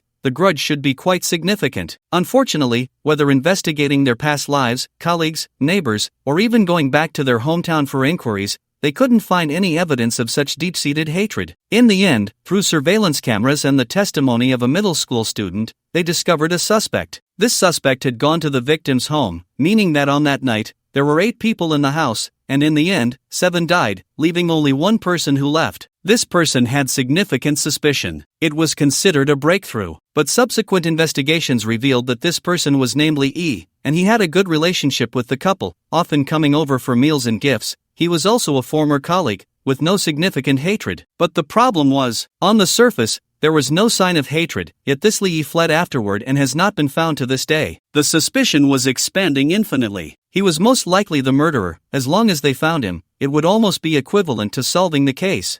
Chao Chang opened his mouth. The second sister shot him a glare but still poked at a toothpick and fed him an orange. Winter oranges are delicious, juicy and sweet. When delivering food on New Year's Eve, the suspect had not yet been confirmed. There was no introduction about Li in the case files. Theoretically, Chao Chang naturally wouldn't know of this person's existence. However, this case was not a secret. After all, it was a family annihilation case, and now the local forums were buzzing about it, especially the neighbors of the victims, who were affected by the fire, with several households left homeless. Moreover, they were loose-lipped, sharing various accounts as if they had witnessed the murderer in action. The speed of deleting posts couldn't keep up with the speed of public opinion's explosion. Especially now, in the era of online chaos, regulation isn't that strict. Plus, a wanted notice was later issued. Although the notice didn't explicitly state that Li was directly related to this case, it didn't stop the online detectives from speculating. The internet is full of smart people. In short, there are all kinds of theories. Some say it was a crime of passion, others say it was over a loan issue, and some mention old grudges. In any case, Li hasn't been confirmed as the murderer, nor has he been caught, yet he has already been labeled by online detectives as a heinous family annihilator. Right now, your progress is stuck here. If you can't find Li, the case can't move forward, correct? That's right, the second sister nodded. Chao Cheng smiled. Have you staked out Li's house? Of course we have. Li has a house in the suburbs,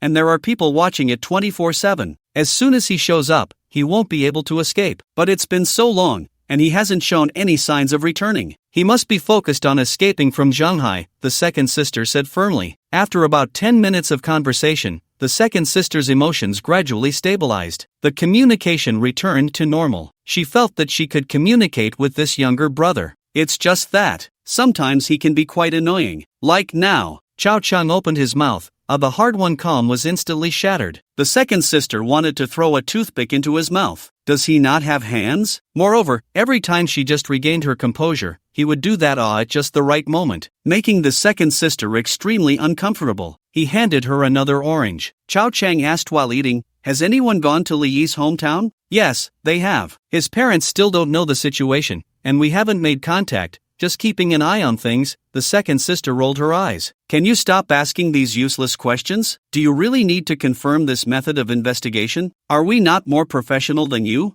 How could we not consider the issues you bring up? It's just an orange. Why is she getting angry?" Chao Chang knew that her words were just a way to vent her frustration. He didn't indulge her, chuckling, "Yeah, you guys should have considered everything comprehensively, but there's one thing you might not have thought of." "What?" The second sister frowned. "This family of 7, was an autopsy done? Confirmed it's a family of 7? Chao Chang inquired. This question made the second sister pause slightly, not quite understanding what he meant. What if it's not a family of 7? Could it possibly be Li Yi? The second sister's pupils constricted. You mean Li Yi is one of the deceased?" Chao Chang didn't respond, but the second sister immediately shook her head. "No, that's not right. An autopsy was done, and the identity was confirmed. The deceased is not Li Yi. The middle-aged deceased is the head of the family, Song Yujie." Chao Chang countered, "Do a detailed autopsy again." "What do you mean by that?" The second sister felt her thoughts couldn't keep up with Chao Chang's reasoning. Chao Chang said, "Apply again, use the NBA of the middle-aged deceased to compare with the CBA of Li Yi's parents, to see if they match, if there's any kinship." "What kind of nonsense is that?" But the second sister understood. DNA, right? She wanted to argue back, after all, they had checked before,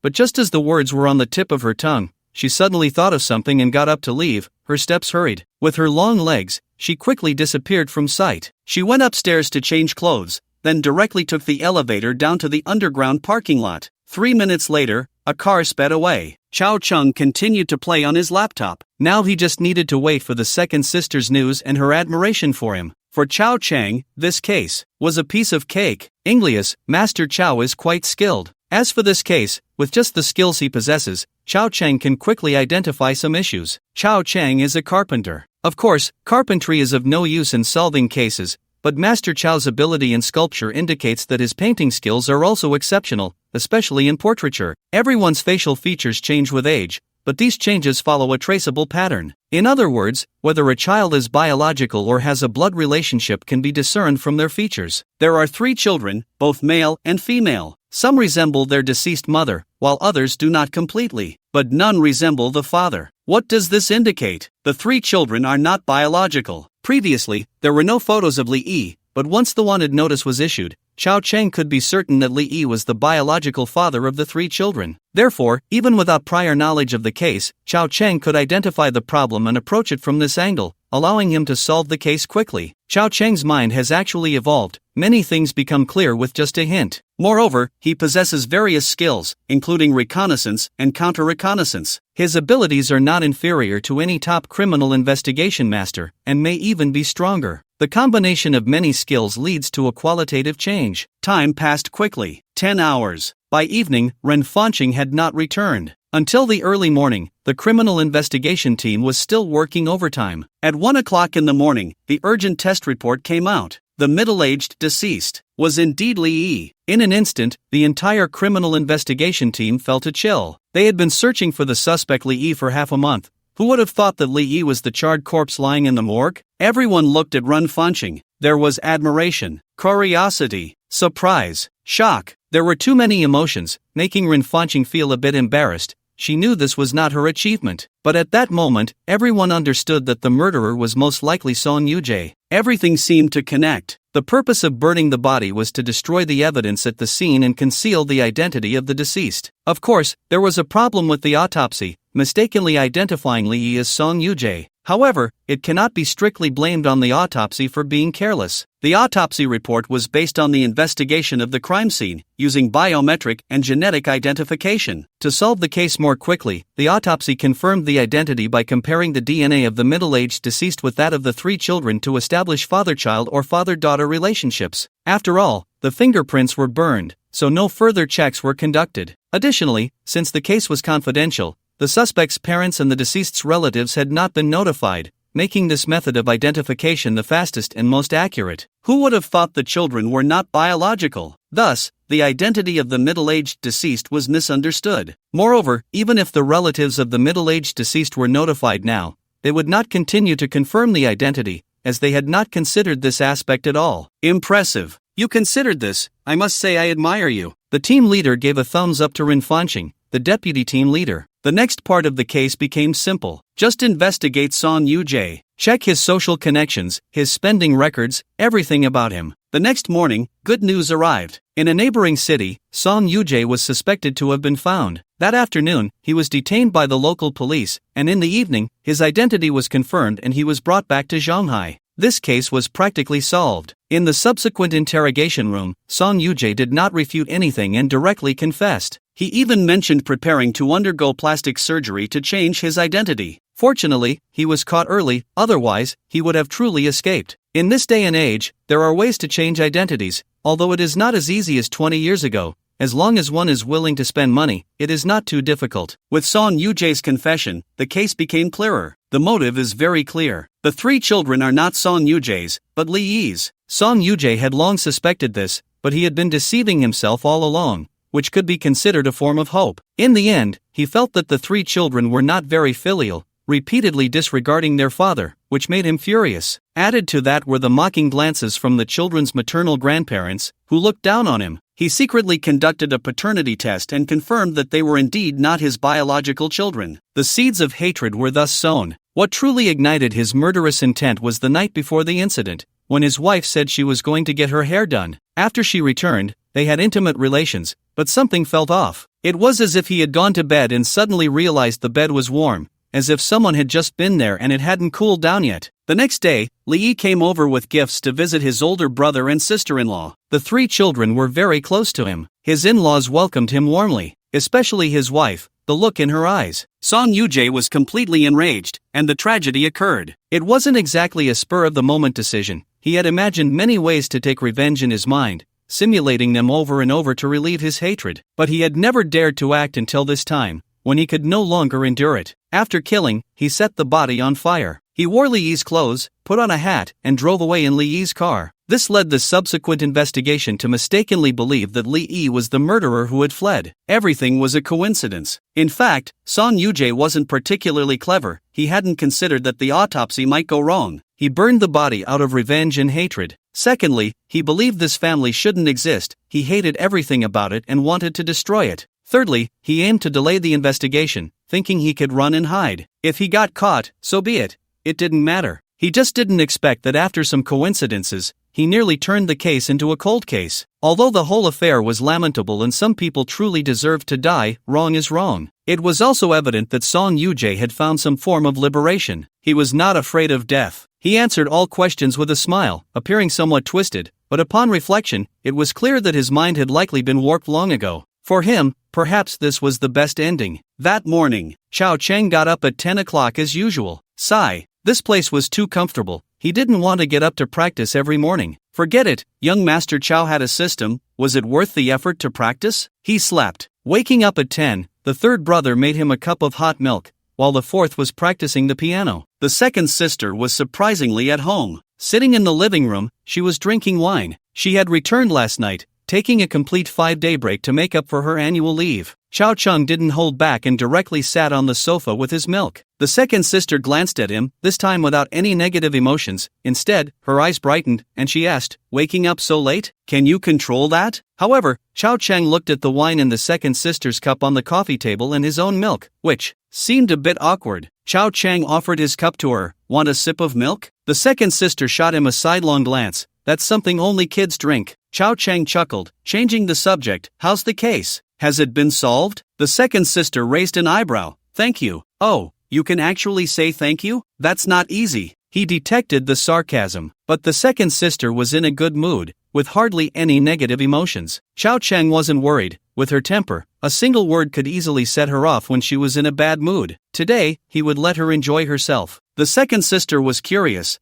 "How did you figure it out? Don't say you just looked at the materials and saw it. I don't believe that excuse." The 2nd sister reviewed everything, standing in Chao Cheng's shoes, and couldn't see anything at all. Even if Chao Cheng's eyesight is good enough to see the information on the blackboard, that information is merely basic. The investigation hasn't even been completed, and the suspect hasn't been confirmed. He couldn't possibly deduce anything from that limited information. Chao Cheng smiled. "Don't you know? I have a nickname in Sanjiang City." "What nickname?" second sister asked, puzzled. They call me the honest and fortunate little painter. I especially excel at portrait painting, particularly of the human body. So, second sister pressed. So do you need me to help you paint a full-body portrait? You can take it out to reminisce about your youth when you grow old. Young Master Chow's expression was sincere. Second sister stared at him intently, until she was left speechless. Chow Cheng cleared his throat twice, changing the subject. So, I can tell from the photos of the 3 children that they have no blood relation to their apparent father. Second sister frowned, skeptical but unable to refute. Chow Cheng chuckled. Everyone's facial features are information. Just like the 4 of you, you have a blood relation to Mother Run. Chow Cheng muttered to himself that whether they were biological or not was uncertain, but there was definitely a blood relation. Chow Cheng continued, that's not all. I know someone who is blind,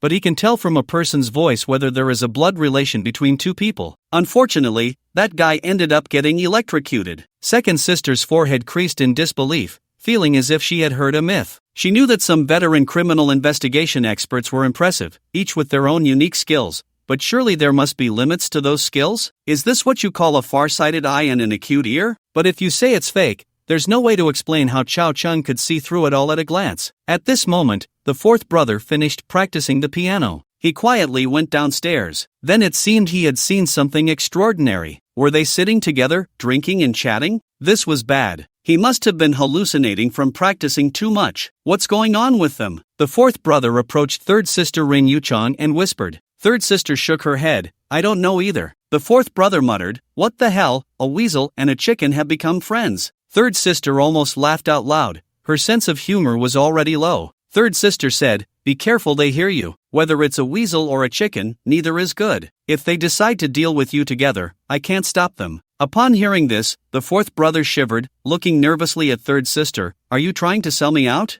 3rd sister replied irritably, you're overthinking it. The 4th brother exclaimed, I'm not overthinking. You're just a tease. Everyone says I'm scheming, but you're the most scheming. If you dare to tell on me, you won't sleep tonight. I'll play wild bees flying in your room. It was evident that second sister's attitude towards Chow Cheng had changed. It was actually understandable. The poor first impression stemmed from Chow Cheng's laziness and idleness. Half a year ago, he gave the impression of being useless and incapable. So, when this useless state suddenly transformed, the impression would naturally overturn itself, and even second sister would feel a sense of guilt, as long as she was a person of conscience and morality, at the very least feeling apologetic. She would feel she had been too hasty, labeling and defining someone without truly understanding them, and misunderstanding them. Perhaps she cared about her pride and wouldn't take the initiative to apologize, but her demeanor would noticeably improve. This is actually a form of behavioral PUA. There are many schools of PUA, and this one belongs to the 5-step trap. It is completed in 3 stages: image subversion, emotional resonance, and creating uniqueness. Currently, it belongs to the first stage, image subversion. Once this first stage is passed, the rest will be much easier. The hardest part is always the beginning. Of course, for the 4th brother, it belongs to another school, the humorous school. First, you need to be humorous, at least in a way that others find you funny. Then, you can joke with the girl, teasing and mocking her. She won't get angry, but instead will find you quite interesting. By the way, this uses a bit of the 5-step method,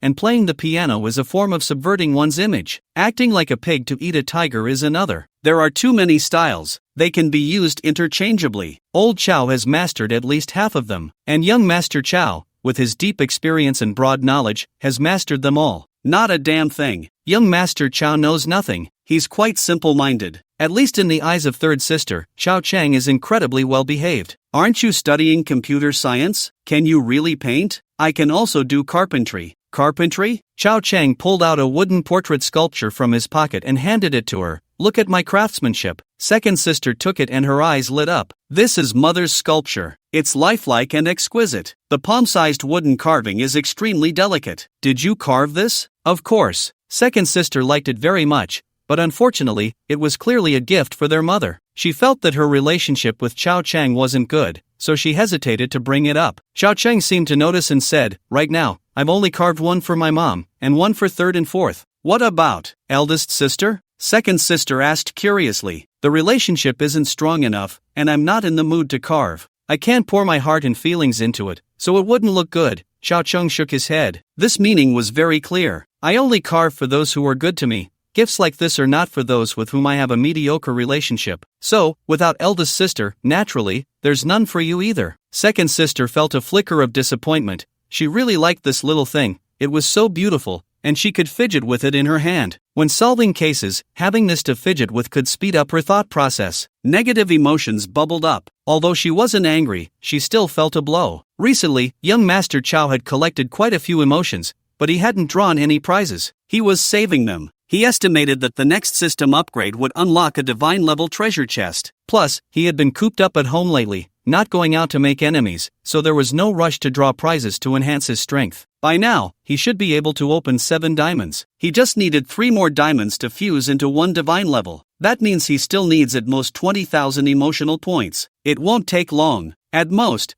it's just a few days. Second sister had 5 days off, but she wasn't idle, as she had to go to the city bureau for a commendation meeting. The case had been solved. However, there was still a lot of room for discussion. This time, almost half of the criminal investigation team was mobilized, and provincial criminal investigation experts were invited, including several senior experts. Everyone worked together, and the number of criminal investigation personnel and cooperating police officers from various precincts exceeded 300, because the timing of the incident was very sensitive. Yet, even with this, the case wasn't solved within 10 days. Not only was it not solved, but it also went off track, having been misdirected from the very beginning. People make mistakes, that's normal, but afterward, you need to know where you went wrong, learn from it, and improve your self-awareness. Meetings, big and small, continued, and after the case was solved, it would be distributed to various precincts, the criminal investigation team, and police forces in other cities in the province for everyone to learn from and expand their thinking based on this case. In short, Ren Fanqing became famous. Promotion was inevitable. Of course, it wouldn't be immediate.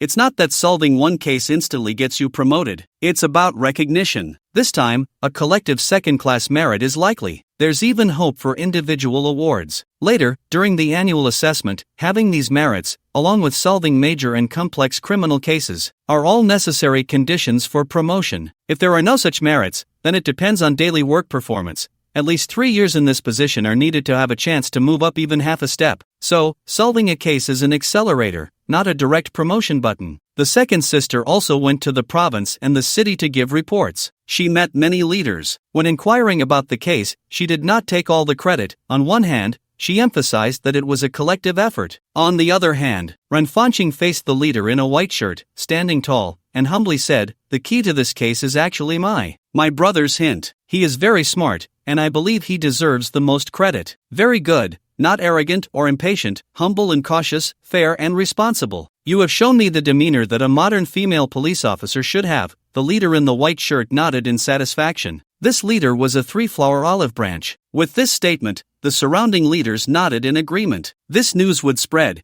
and this year's internal model worker would be secured. Ren Fanqing would also become a role model for all female police officers in the province. With this identity, it was as if she had boarded a high-speed train. If she solved a few more major cases, she would be famous nationwide. The second sister, Ren Fanqing, was not naive. She was well aware of what she was facing. She never expected that one day she would gain such benefits because of the useless brother she had previously looked down upon. The feeling of guilt increased. She had judged him by appearances. The instructor had once said, "Without investigation, there is no right to speak." How could she be so certain? She had even repeatedly claimed not to recognize this brother. Upon reflection, he wasn't a bad person. At most, he was just a bit lazy and didn't work, right? Now that she thought about it, she found it puzzling why she had disliked him so much before. Logically, she shouldn't have. The second sister, Ren Fanqing, understood herself. She was someone who could not tolerate evil, and she did not allow any sand in her eyes. But this brother had not made any mistakes, had he? He was just a bit lazy, wasn't he? But he had talents too: drawing, carpentry, and he even knew computers. The bureau and the team were in great need of computer talents. This was high-tech talent. Whenever a computer talent reported to the bureau,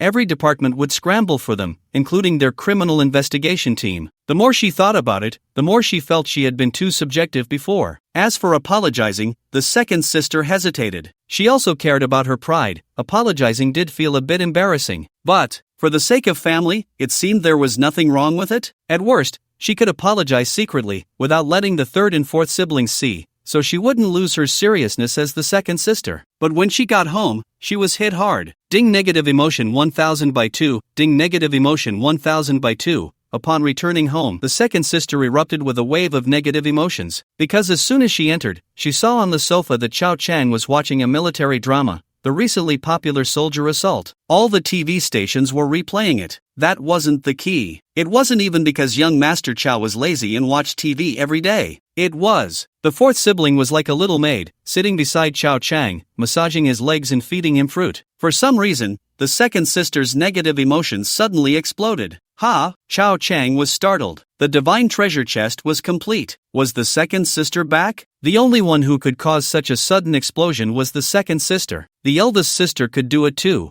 but only when it involved money. Chao Chang didn't turn around but knew who had come. He pretended not to notice and continued watching TV. The fourth sibling also didn't notice the second sister behind her. Still obediently, she pouted and massaged Chao Chang's legs. After all, she had lost. Moreover, she needed her stinky brother to teach her piano. No matter how unremarkable he was, his piano teaching skills were genuinely good. Besides, this wasn't the first time for the two of them. There was nothing wrong with it. Ahem, the second sister cleared her throat. Startled, the fourth sibling quickly withdrew her hand and turned to look. Second sister, you're back. The fourth brother instantly put on a small face, smiling in a fawning manner. What are you all doing? Second sister's voice was cold. Well, the little brother.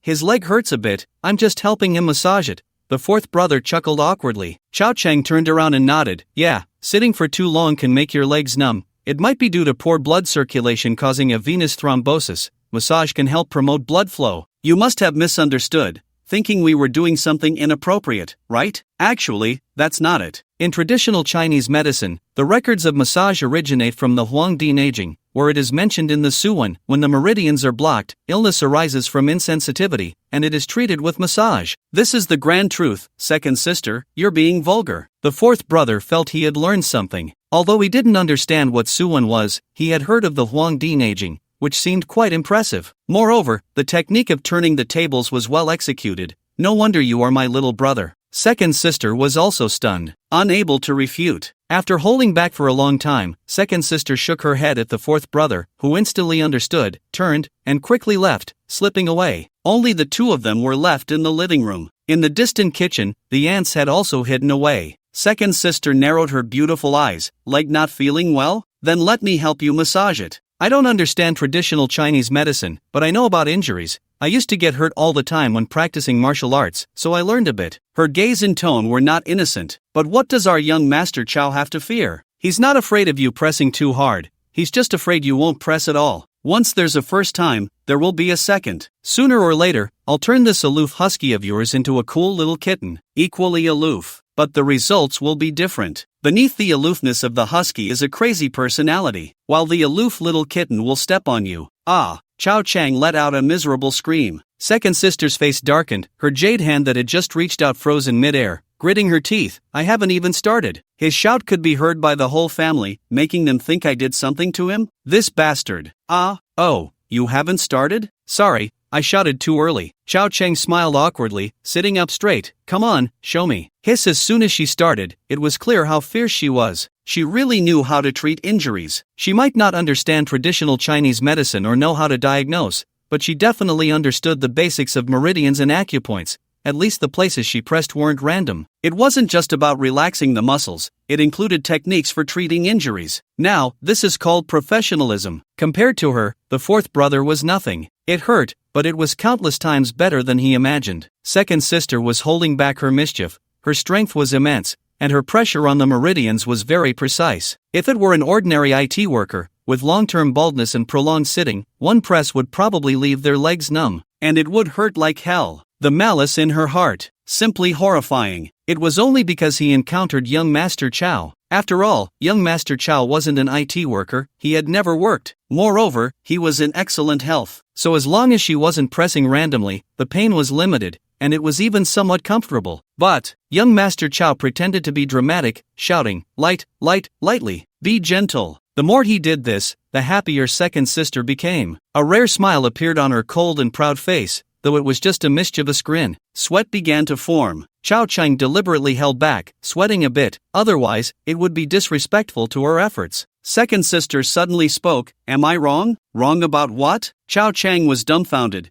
"Is this the time to ask that question? Do you think this is an interrogation? Just asking you, am I wrong? What could I possibly be wrong about? Ah, it hurts. Heh, am I wrong or not? You have to let me know where I went wrong." Second sister asked, "Is it disrespectful to me, or not? Where have I disrespected you?" Chao Chang was puzzled, putting on a pained expression, refusing to confess. How could we, as upright members, be coerced into confession by such means? The second sister didn't notice. Mother had returned. Old Chao followed behind her. As soon as they entered, they saw the two of them together. Had their relationship improved? Mother felt relieved. Old Chao also felt relieved. Truly my son, just like me. Moreover, the student surpasses the teacher. It should be noted that for more than half a year, the second sister had ignored him, at most calling him Chao uncle a few times, and to this day, they had barely exchanged 10 sentences. Looking at little Chao now. Hey, goodness, they were all stuck together. Burp. Old Chao burped. It was quite abrupt. The second sister's cold, frosty expression suddenly stiffened, accompanied by a cackling laugh. She turned to look, instantly mortified. Chao Chang, with tears welling in his eyes, leaped towards Momren. "Mom, she's bullying me, woo woo woo. I can't go on living." He hadn't even reached her. Old Chao blocked him. Chao Chang was left speechless. "What do you mean, Old Chao? You can defend a gentleman, but you're defending your own son?" Momren directly swatted Old Chao away, then ruffled Chao Chang's slightly sweaty hair, smiling. "Your second sister is just playing with you. She usually doesn't act like this, which means she likes you. I'm going upstairs first." The second sister dropped a sentence and ran off, a bit flustered. Momren smiled and gently said, "I'll make you dompa pork tonight. Do you want some?" I'll help you out." "Is it your turn?" "I'll help out." Old Chao interjected. Momren shot him a glance and said, "Let my son do it. You go aside." "Mom, I have a gift for you." Ding ding ding ding, a wooden carving. Beautiful. Momren immediately liked it, her smile radiant. "This is. Did you have someone carve it for you?" From this, it was clear that the third and fourth siblings had done a great job keeping secrets. The wooden carvings they had given her before were secretly hidden, even their own mother didn't know. "I carved it myself," Chao Chang said seriously. "You're just bragging," Old Chao muttered. Momren believed Chao Chang's words, but Old Chao was different. How could he not know this son? He can carve wood? He can't do anything. Hearing Old Chao scolding, Momren glared. "Is that how you talk about your son?" Old Chao shrank his neck in defeat. Don't say Momren is strong. She waited for Old Chao for over 20 years. The bracelet Old Chao gave her 20 years ago, she still occasionally wears, until Old Chao showed up. But Old Chao? It was either this ant or that big ant. He even got married and had children. Although it was true that old Master Ren had wronged Old Chao's father first, Aunt Ren had not wronged him, and she waited for him for 20 years. How many women can do that? One thing is one thing. So, to be serious, in their relationship,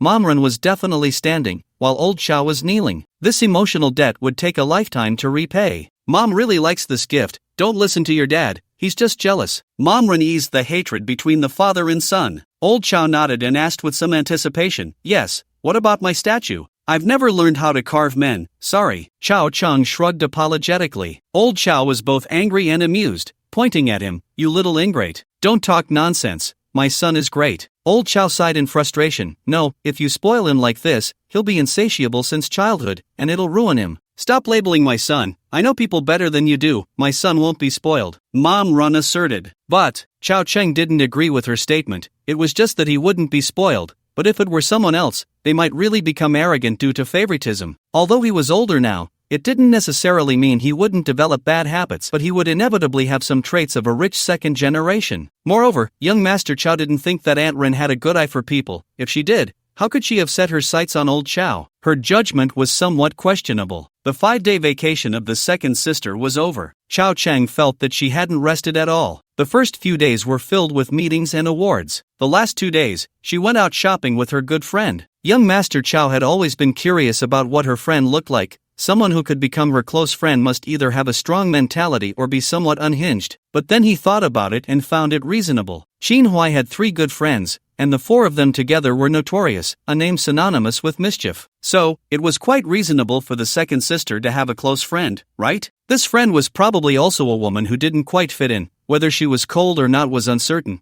but she definitely had few friends. Otherwise, who would play with Ren Fanqing? That night, Chao Cheng turned off his phone and then lit incense to bathe. He spent 10 diamond chests to synthesize a divine-level item. The remaining various chests could still be synthesized into a diamond, but Chao Cheng didn't do that. He planned to open the divine-level chest first, and the others would be ordinary openings. Mainly to add some daily consumables like fragrant tea. He couldn't open all diamond chests, could he? Even if the probability of getting skills from diamond chests was higher. But enjoying life was the top priority. Currently, he wasn't lacking in skills. Additionally, after 2 upgrades, the items that could be opened from the chests had also been upgraded, and the fragrant tea had changed its name. It was now called Purple Flame Fragrant Tea. The introduction had changed as well. Born in the scorching purple flame plateau, the tea leaves were crystal clear like jade, and the tea soup boiled like a dream. Drinking it could increase the power of profound enlightenment. This tea, born in the heat, had miraculous effects for healing internal injuries and chaotic energy. A whole bunch of introductions. In any case, it was 2 levels higher than before. Drinking it felt even better, and the speed of cultivating internal strength had increased a bit. Urgently, as if commanded. Bring it on! In the void, there was nothing but a mystical aura. Fortunately, only Chao Cheng could see the scenery in this void. Otherwise, if the miracle manifested, others would think that spiritual energy had revived. Hurry up! Urban daily life, messing around with some mystical nonsense? Finally, the chest fusion was exceptionally dazzling. Have you ever seen the entire universe shine for you? This explosive brilliance was even more exhilarating than a bar. 10 diamond fusions, the divine level chest was colorful. Ding! Congratulations to the host for witnessing a miracle, drawing a divine level chest, and receiving a resurrection card. What the hell? What does the system mean? Hinting that I will be killed, right? Chao Cheng was shocked. Really shocked. He had been thinking about wanting a cultivation technique, even a beginner one would do. The miracle chest had a good chance of that. Who would have thought it gave a resurrection card instead? This thing was invincible. Although there were limitations, like when the time came, meaning when he died of old age, this card would be useless. At any other time, accidental death would lead to resurrection. Should I play Jesus? Even if blown up by a chubby kid, the whole city would be gone,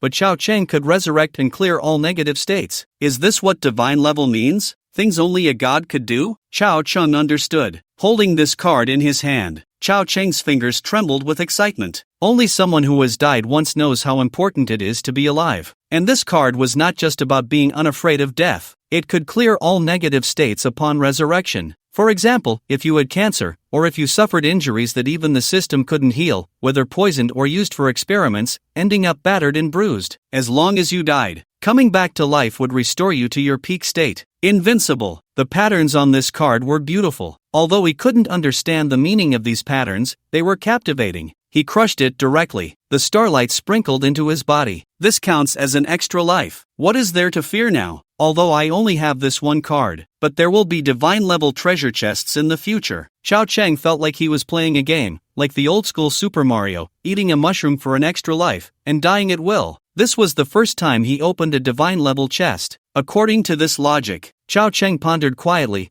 if the divine-level treasure chests contain divine-level items, then there should be hope for obtaining cultivation techniques, even elemental nature abilities, or the physique of a god, right? What urban daily life? This is fantasy. Only I can have this fantasy, which is very good. Of course, making money is still necessary. After all, becoming a god also requires enjoying life. Young Master Chao was feeling a bit high. The only regret was that this time he did not trigger the conditions for a system upgrade. After opening the divine-level treasure chest, the system had no other reactions? Is one divine-level treasure chest not enough? Do I need 10? Then when the hell am I supposed to wait for that? No, I can't always rely on these few sisters. Although they can deal some critical hits, there are too few of them. I still need the masses. The emotional value of the masses is low, but there are many of them. After his assets exceeded 100 million, Chao Cheng stopped exposing income screenshots. He considered various factors, but ultimately, it was because he didn't expose it. Later, someone else would. Money cannot be hidden, and fame cannot be concealed. At this time, there was no need for him to forcefully show off, which would be beneath him. There are big influencers to handle that for me. Moreover, previously, with Chao Cheng's skills, ordinary people couldn't track him down. But now, as the capital pool grew wildly, even the village's regulators would notice him. They say he's a retail investor, but it also depends on what level of retail investor. If you invest $500 million, you are definitely a big player. When you use 5 million in capital to earn 100 million, even the local pension fund would cast a concerned eye on you. Banks and securities firms would also contact you. These past few days, Xiao Cheng had been quite troubled. After injecting another 100 million, both banks and securities called him. Their tone carried 3 parts flattery, 3 parts praise, 3 parts ingratiation, and 91 parts sycophancy, mainly to introduce financing and margin trading services. The handling fees were also lowered, and they arranged for a senior broker, also known as an investment advisor. This existence could help high-net-worth clients like Xiao Cheng do everything they wanted. For example, providing the latest market consultations, deep market analysis, customized investment strategies, international financial trend updates, even running errands to buy lunch for you. As long as you need something, with a phone call, they would get it done for you, even if it meant waking up at dawn. You wouldn't even need to pay their salary. In short, having money means being the boss, with a bunch of people waiting to serve you. It all depends on whether you give them the opportunity. In the past, Xiao Cheng refused to leverage because he didn't have much capital, and his understanding of the market was very superficial. If the speculation went wrong, he would face liquidation. But now he had that qualification. Not only was his capital pool large enough, but he had also learned about the theory to a good extent. Coupled with the market starting to rise, the trend was hard to change. As long as he chose quality asset allocations, with weighted stocks, microcap stocks, and hot stocks all included, liquidation was not an option. In fact, when the crisis broke out next year, some large cap stocks could even serve as a hedge. Just by collecting high dividends, he could earn more than bank fixed deposits. The essence of money is that as long as you have enough assets, your operational space and pressure resistance ability are unparalleled. Therefore, it can be observed that every time a major crisis arrives, when the world faces contagion and asset zeroing, the ones who suffer the most are often the middle class. Because the middle class has money, but not much. It's like gambling. If you have money, you can keep raising the stakes until you win. But if you don't have money, you won't even have the chance to see the last card and will be kicked off the table, with all your initial investments going down the drain. Money is just that straightforward. A cafe. Xiao Cheng has arranged to meet his agent here. In Zhonghai, meeting for coffee is a formality. Xiao Cheng meets his consulting agent, a man. Damn, where's the promised child of fortune? Shouldn't the agent be a fresh graduate girl with long legs and black stockings? What's with this middle-aged man? He's almost bald. But, I have to admit, he's professional. He comes in with a pile of materials, many of which can only be seen by internal experts. These market analysis reports include both domestic and foreign data, with most being from abroad. It seems he wants to pull Xiao Cheng abroad for a trip. After all, the domestic market is just so limited. Xiao Cheng glances at the materials, reading them at a glance. There's a lot of content. Naturally, there's also information about American housing prices and mortgages. However, no one has predicted the major crisis for next year. But from the evaluations in the materials, it can be analyzed that MBS, CDS, and similar bonds, as well as credit swaps, carry high risks. Even if the 3 major ratings in America have given them a AAA rating. But a risk is a risk. Everyone knows it. It's just that when faced with interests and money, everyone is greedy. Beneath the greed, the evil of human nature is fully exposed. It's also irrational. Therefore, everyone has made serious economic misjudgments. They all know there's some risk, but they believe the risk is within a controllable range. This includes all investment companies in America, the Treasury Secretary, America's central mother, and so on. Even some domestic institutions have invested in this project, and not a small amount. When the explosion happens next year, the biggest losses, besides America, will also fall on these domestic financial institutions. Note, let's just gloss over this. Those who understand, understand. Those who don't, can't be explained in a chapter or two. This matter, it took a few days to handle. Bank loans and institutional leverage turned the 200 million in hand into 800 million, with very low fees and commissions negotiated. They also agreed to some requests, such as future funds being deposited into the bank that lent him money. After all, this time the bank lent him money with almost no interest. Only the securities side has a bit of interest due to leverage, but it's negligible. Let alone a bull market, as long as it rises a little, these interest commissions are nothing at all. Of course, with more operating funds, Xiao Cheng also spent money to hire a professional trader, only needing to issue tasks and orders. There was no scenario like in novels where the hired trader goes against you, saying you know nothing. They just earn a commission. Who would go against the boss? As long as they operate, they can directly take the money, regardless of whether you lose or earn. With someone helping, young Master Chow also became more relaxed, spending his time arguing with people on forums. Mid-March, the market is still at 3,000 points. The trader's capital injection went very smoothly, without pulling much, collecting enough chips within a reasonable range of increase. And it was from this time on, Chao Chang posted a thread titled, Start. Content, in the short term, 4,000 points, even Jesus can't hold it down, I said. A troll replied, you say you're a mother. Chao Chang replied, show your mother. Everyone is playing on the forum, their tempers are pretty good, exchanging friendly greetings about each other's ancestors. In the blink of an eye, 2 months passed. By the end of May, having eaten 3 hot stocks, he made a fortune. At the same time, the collected emotions were extremely crazy, while the 4 sisters at home were falling in rankings, mainly because these money players had emotional fluctuations that were far beyond young Master Chao's imagination. Sometimes, Chao Chang would wake up and find he had gained a diamond treasure chest without doing anything. Since mid-March, Chao Chang's post had already become a pin post, because it was skyrocketing every week. The worst week for the market still rose by 2%. By the end of May, it broke through 4,100 points. The post became legendary. There was a viral label at the top. Replies numbered in the hundreds of thousands. A rare sight. The number of people cursing decreased sharply, but the complaints grew. Complaints about not getting in.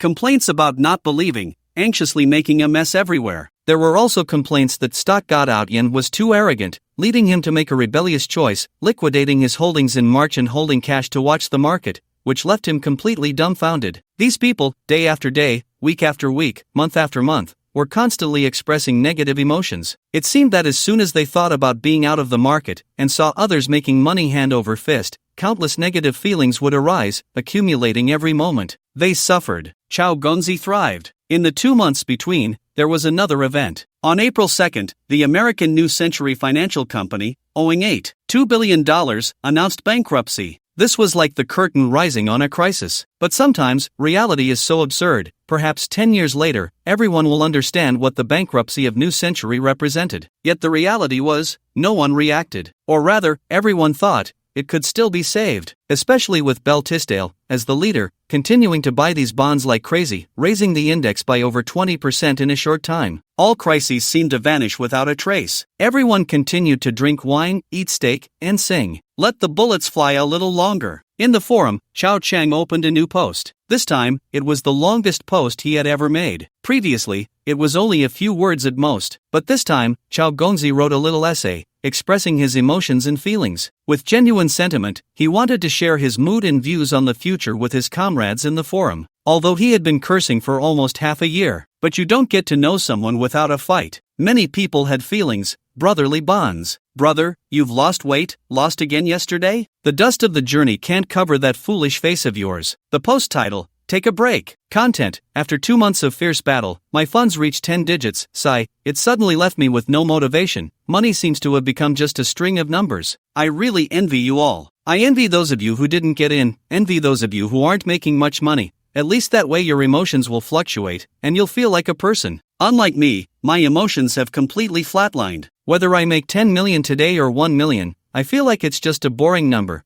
accumulating there in boredom, more and more. I now feel like I'm no longer a person, but a god, without human emotions. So, I need to take a break, think carefully about how to spend this money. It's really troubling. Having money you can't spend is a kind of pain. You can't take it with you when you die. You should understand my feelings, right? Sigh. I really envy you all. Add hashtag Yuan and asterisk Chao and Ima. Add hashtag and. The humanity in the forum was as beautiful as flowers. Everyone was speaking sweetly. Of course, one can't just keep cursing. That would be boring. So after the sweet talk, many old brothers who had been lurking appeared. Don't be fooled by Chao Chum cursing at people every day. He actually had quite a few fans, with hundreds of thousands following him. The first generation of internet celebrities. Stock God, can we enter the market now? Will it go up later? Stock God, won't it drop? Stock God, will the market reverse to pick people up? Stock God, give us some direction, I beg you. I have an 80-year-old mother above me, a 3-year-old baby below me, and more than 30 concubines in between. I need to support my family, brother, help me out. I've only earned a little, not enough to eat. Damn it. This clearly shows he's making money, yet he still has the mood to talk nonsense? Put. In a skyscraper somewhere in Shanghai, a stunning woman, looking at the new posts on a forum on her computer, suddenly spewed coffee everywhere after reading one. She lost her pretentious elegance, hurriedly wiping the computer screen clean. Then there was a hint of resentment. These days, there was no concept of Versailles, but she knew that the stock god Auntie was just showing off. This guy really knows how to show off. What's he thinking? Deliberately provoking hatred? What's the point? So ostentatious, isn't he afraid of being beaten to death? The beautiful woman shook her head with a laugh. She was a relatively popular fund manager in the past 2 years, but that was just one of her identities. Behind her was the daughter of the Tang family. The funds she managed were far more than what Chao Cheng had. However, none of it was hers personally, it belonged to the family and the investors. Her performance was excellent. During the bear market a few years ago, the funds she managed had an average annual increase of 27%. In other words, if we assume the fund she managed was 100 million, then after 5 years, it would have multiplied by 3 times. But the funds she managed were far more than just 100 million. Her name is Tang Xin, the first of the new generation, a renowned financial queen in the circle. Of course, she knew Chao Cheng's identity. She had the channels to find out. Coincidentally, she had noticed this stock got out Yin early on, initially thinking he was just a pretty impressive retail investor. After all, with that amount of capital, he could be considered a big player among ordinary investors. He could be a bit arrogant. He could also seek some presence online. Such people were not uncommon. But later, the tens of millions in growth scared her. Yes, it scared her. The money wasn't much, but the annualized rate was terrifying. 5 million turned into 50 million in half a year, with a profit of 900%, and the annualized rate reached 89,900%. Although the capital wasn't much, it was indeed something. She couldn't tell which stocks he had grabbed from the screenshots, but Tang Xin was sure that he liked to go all in and was very precise. That's when she started paying attention to him. When his capital reached 100 million, comparing identities, Tang Xin got Chao Cheng's information. The past 2 months had been even crazier. Tang Xin developed a sense of admiration she had never felt before. Very strong. This person was strong and also very crazy. Tang Xin had her assistant pour her another cup of coffee. Then she watched the quarrel in the posts, smiling softly. She used to dislike coarse language, but after these past few months, she seemed to have gotten used to watching this group of people argue, sometimes even finding it quite interesting and relieving. Take a break? Tang Xin murmured to herself. So next, the market should have no trends? It might even reverse and adjust? She felt she understood Chao Cheng. This guy's posts were infuriating, but it seemed he was right every time. Moreover, in the posts, if you calmed down and didn't participate in the quarrels, you could see his judgments about the future. It's just a pity that most people, due to anger, jealousy, and other emotions, chose to ignore it or simply couldn't see through it. If there were calm and rational people who followed Chao Cheng's posts, not to say they would earn as much as him, at least they could make some profit. Therefore, Tang Xin studied this seemingly showy post back and forth several times, looking beyond the surface to see the essence. A future adjustment would also conform to market rules. When has there ever been a continuous rise? It's just uncertain how long the adjustment would last. It's also uncertain how much it would adjust. Let's meet. We must meet. Tang Xin was struck by the thought of meeting. Soon, this thought became uncontrollable. Moreover, she had channels through which to meet. She just hadn't acted on it until now. The weather was exceptionally nice today. Around 20 degrees, cloudy, with a gentle breeze. Leaning against a chair by the pool, sipping on a mojito, which was Luan's favorite milk tea, it couldn't be more pleasant. The previous week had been filled with gloomy, rainy weather. Overcast days were uncomfortable. The only good news was that the South often had more rainy days, and everyone's mood was low, especially with the stock market situation. Just a moment ago, Chao Cheng received his third divine treasure chest. The first was a resurrection card. The second one arrived last month, teleportation. That's right, another divine skill, instant movement. Starting from 100 meters. Each time he moved 100 meters, it required 1 point of mental power as a basic consumption. Currently, young Master Chao's mental attribute had reached 80. So, theoretically, he could teleport up to 8 kilometers at once. But he needed to leave some mental power as a soul anchor, so it was best to move slowly, 1 kilometer at a time. A divine skill for escaping. Chao Cheng discovered, aside from those useless skills, anything useful was related to escaping or saving one's life. How afraid was the system of him getting killed? I'll draw another divine skill later. I don't believe it.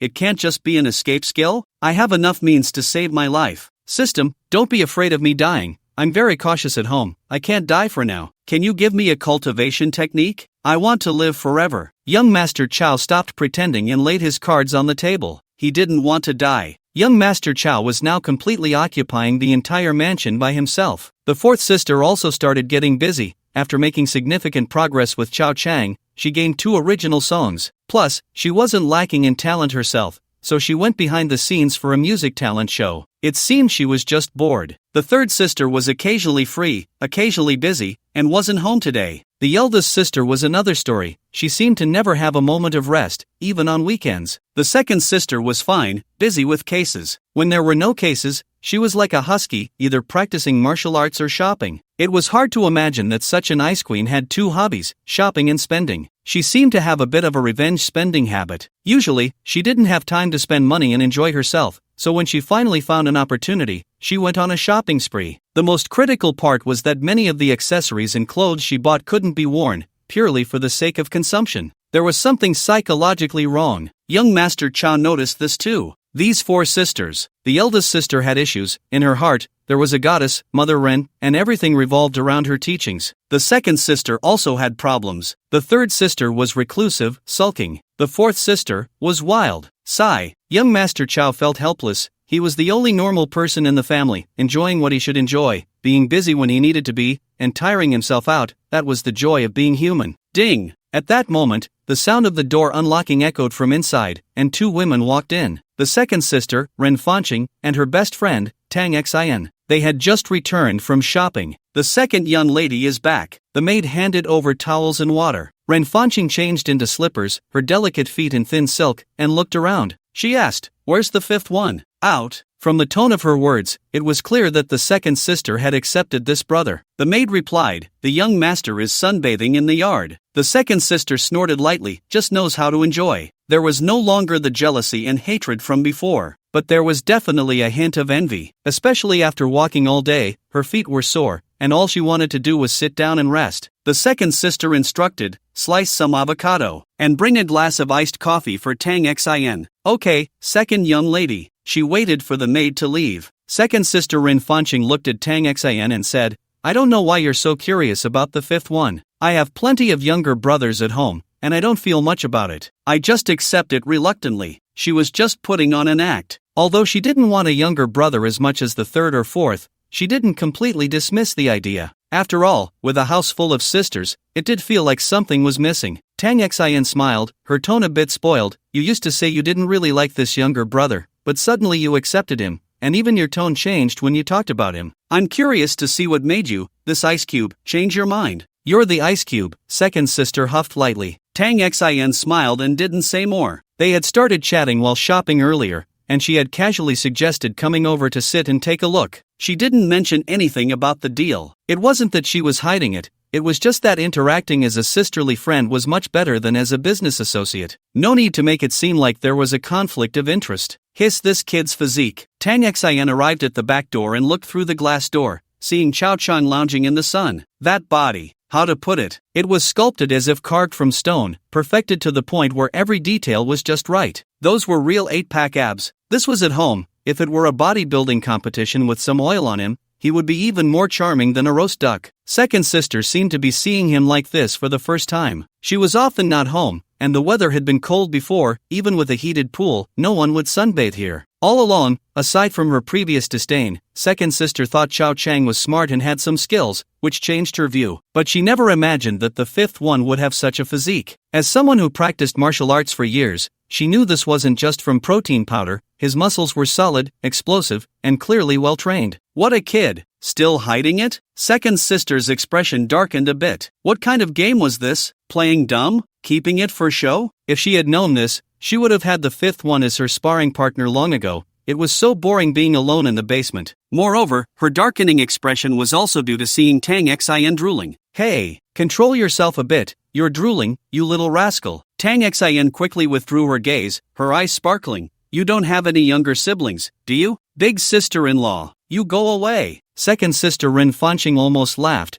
mainly because she was amused by her friend's outrageous title. Tang Xin pouted, "Oh, good water shouldn't flow to outsiders, especially such good water. Big sister-in-law, you know me, I'm a face person, and then a body person, but in these years, very few have caught my eye. Your fifth one has my attention, name your price. You go away." Second sister pushed her a bit. Tang Xin smiled and stepped back, whispering, "Alright, I'm not joking with you, but I have to say, your fifth one has something going on. Is it because of his physique that your attitude towards him has improved so much? I didn't see it before, big sister-in-law, usually so cold, but inside you're also passionate." No wonder we get along so well, we have the same interests. I don't share the same interests as you, stop talking nonsense. He's my brother. Second sister Ren Fanqing's icy expression turned slightly red with anger. Tang Xin laughed. Didn't you say you didn't recognize this brother? That was before, now I do. Because of his physique? No, definitely. I don't want to talk to you about this. Didn't you want to see him? Now you've seen him, right? Alright, you've seen him, you can go now. Second sister directly issued an eviction order. Tang Xin looked extremely aggrieved. Do you have to be so heartless? This isn't heartless, it's just that he doesn't look good for guests right now. You should leave first and come back next time. Second sister Ren Fanqing really wants to drive me away. Clearly, she has developed a bit of a protective instinct. After pushing Tang Xin out of the back door, Tang Xin is no match for her and is easily shoved away. Tang Xin anxiously says, Alright, I'm not joking anymore. I'll tell you the truth. I actually plan to come find him today for some business collaboration. Second sister looks at her suspiciously. Tang Xin straightens up. Really, I promise I'm not lying to you. Your brother has investment capabilities, and you know what I do, it just happens to align with his business, so I wanted to discuss it. Second sister Ren Fanqing is dumbfounded. He invests? Does he have money? From this, it can be seen that the second brother doesn't manage the finances at home and is even insensitive to money. The eldest sister and Ren Mama wouldn't go around talking about borrowing money either. Tang Xin is surprised. You didn't know? What do I know? Your brother is now a billionaire, with cash flow of over 10 billion, you didn't know? Him? Just him? It's not that Ren Fanqing looks down on him, but Ren Fanqing turns to look at the backyard, at that lazy old fifth brother. Ren Fanqing admits he has skills, acknowledges he is smart, solving cases at a glance, that's talent. But investing? Holding over 10 billion? Their family doesn't even have that much cash, right? What a joke. Does he look like an investor? Tang Xin is also astonished. It seems you really don't know. As an older sister, you really... Forget it. I'll take care of the fifth brother from now on. I promise to care for him and love him. Okay, big sister-in-law, you go away. Knock knock knock, the sound of someone tapping on the window. Chao Cheng hears it. He ignores it. What the heck? Can't you see I'm sunbathing? I'm like a cat. I hate being disturbed while soaking up the sun. Especially since I'm secretly praying that a divine treasure chest will open up some cultivation techniques, so don't bother me. Tap tap tap, the sound of slippers approaching. A shadow blocks the sunlight on Chao Cheng's face. Very annoying. Chao Cheng frowns, opens his eyes, and sees two beautiful women. He recognizes the second sister. And the other one, he also recognizes. Although he hasn't met her, this woman is quite famous. Her information is all over the internet, with investors treating her like a goddess, mainly because she's beautiful. The financial queen, right? Chao Cheng lets out a strange cry, covering his precious parts as he gets up to put on a robe. Damn, these two female rascals. They didn't even give me a heads up and just barged in? You've seen everything. I hope you don't get any inappropriate thoughts later. I'm so pure and was planning to keep myself chaste. Actually, he didn't expose much, but his attitude is quite unpleasant, making it seem like they took advantage of him. The second sister spat quietly. Tang Xin smiles, sizing him up, especially his body proportions. Her eyes are like a printer, recording everything in her mind. This kind of figure is not easy to appreciate in reality. No, you're women, can't you be a bit more reserved? Next time you sunbathe, can I just stand in front of you? Young Master Chao changed into a white robe and spoke irritably to second sister Rin Fanqing. Before she could respond, Tang Xin reached out her hand, her eyes sparkling, and sweetly said, "Hello, stock god." Ha, so, Goddess Tang has heard of me? Looks like I've made a bit of a name for myself in the circle? Chao Cheng raised an eyebrow and also extended his hand. Her hand was smooth to the touch. No wonder she works in an office.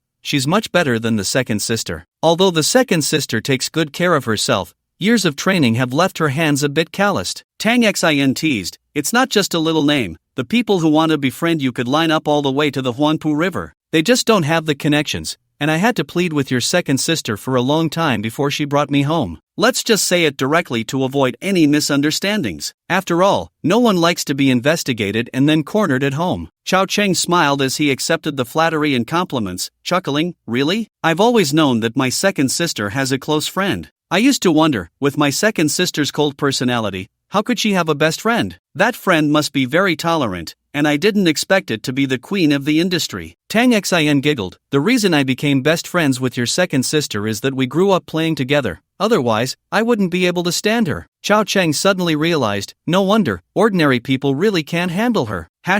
No. Are you talking bad about me to my face? Enough already. I'm still here. The second sister said coldly, pushing them apart. A handshake is a handshake. Is there a need to hold it for so long? Only then did Chao Cheng react, looking at his hand and quickly smiling. Hey, look at me. I actually forgot the time and place while chatting with you. It feels like we've met too late. Tang Xin knew this guy was just being playful and happily played along. Yeah, it feels like we've met too late. As they spoke, they looked at each other with mutual admiration, their hands clasping together again. The second sister pushed them apart once more. Enough already. In fact, the energy between people is very important. Some people can become an instant hit without knowing each other for long, while some people, even after knowing each other for 10 or 20 years, remain the same, like Aunt Wang. Just like now, Chao Cheng's eyes were sharp. Upon meeting, he could feel the enthusiasm in Tang Xian's gaze, which contained a sense of feigned restraint. At that moment, you understand my vastness. I understand your elegance. It was a perfect match. Of course, there was also a natural tacit understanding.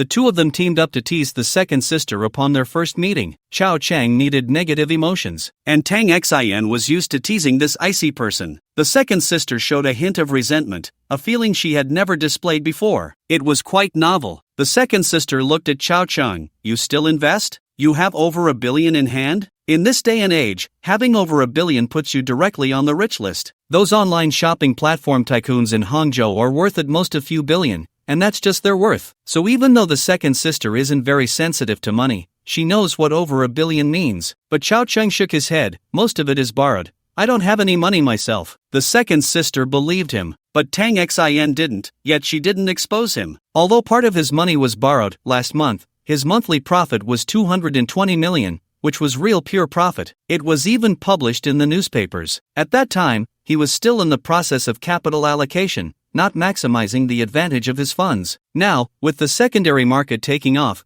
that money would only keep rolling in, growing larger and larger. By then, the cash flow in his hands could crush countless listed companies. Only Tang Xin knew how significant that money was and how much leverage it could exert. And this money was in the hands of this young man in his early 20s. Moreover, looking at his demeanor, he didn't seem excited or anxious at all because of this money. This composure, even she had never possessed it. Known as the Queen of Finance, when Tang Xin first started making money, she used hundreds of millions in funds to earn a profit of 50 million, plus management fees and agreed-upon commissions. She ended up making $1 million for herself. For her status, this amount wasn't much, but she was excited for half a month. To this day, she is still influenced by that emotion. Every time she talks about her past, she feels proud because that was her first battle, not relying on her family. In comparison, this young man in front of her gave her the impression of being steady. Even with a constant smile and occasionally teasing Bing Tuachuo, appearing carefree and easygoing, one could tell from his earlier remark,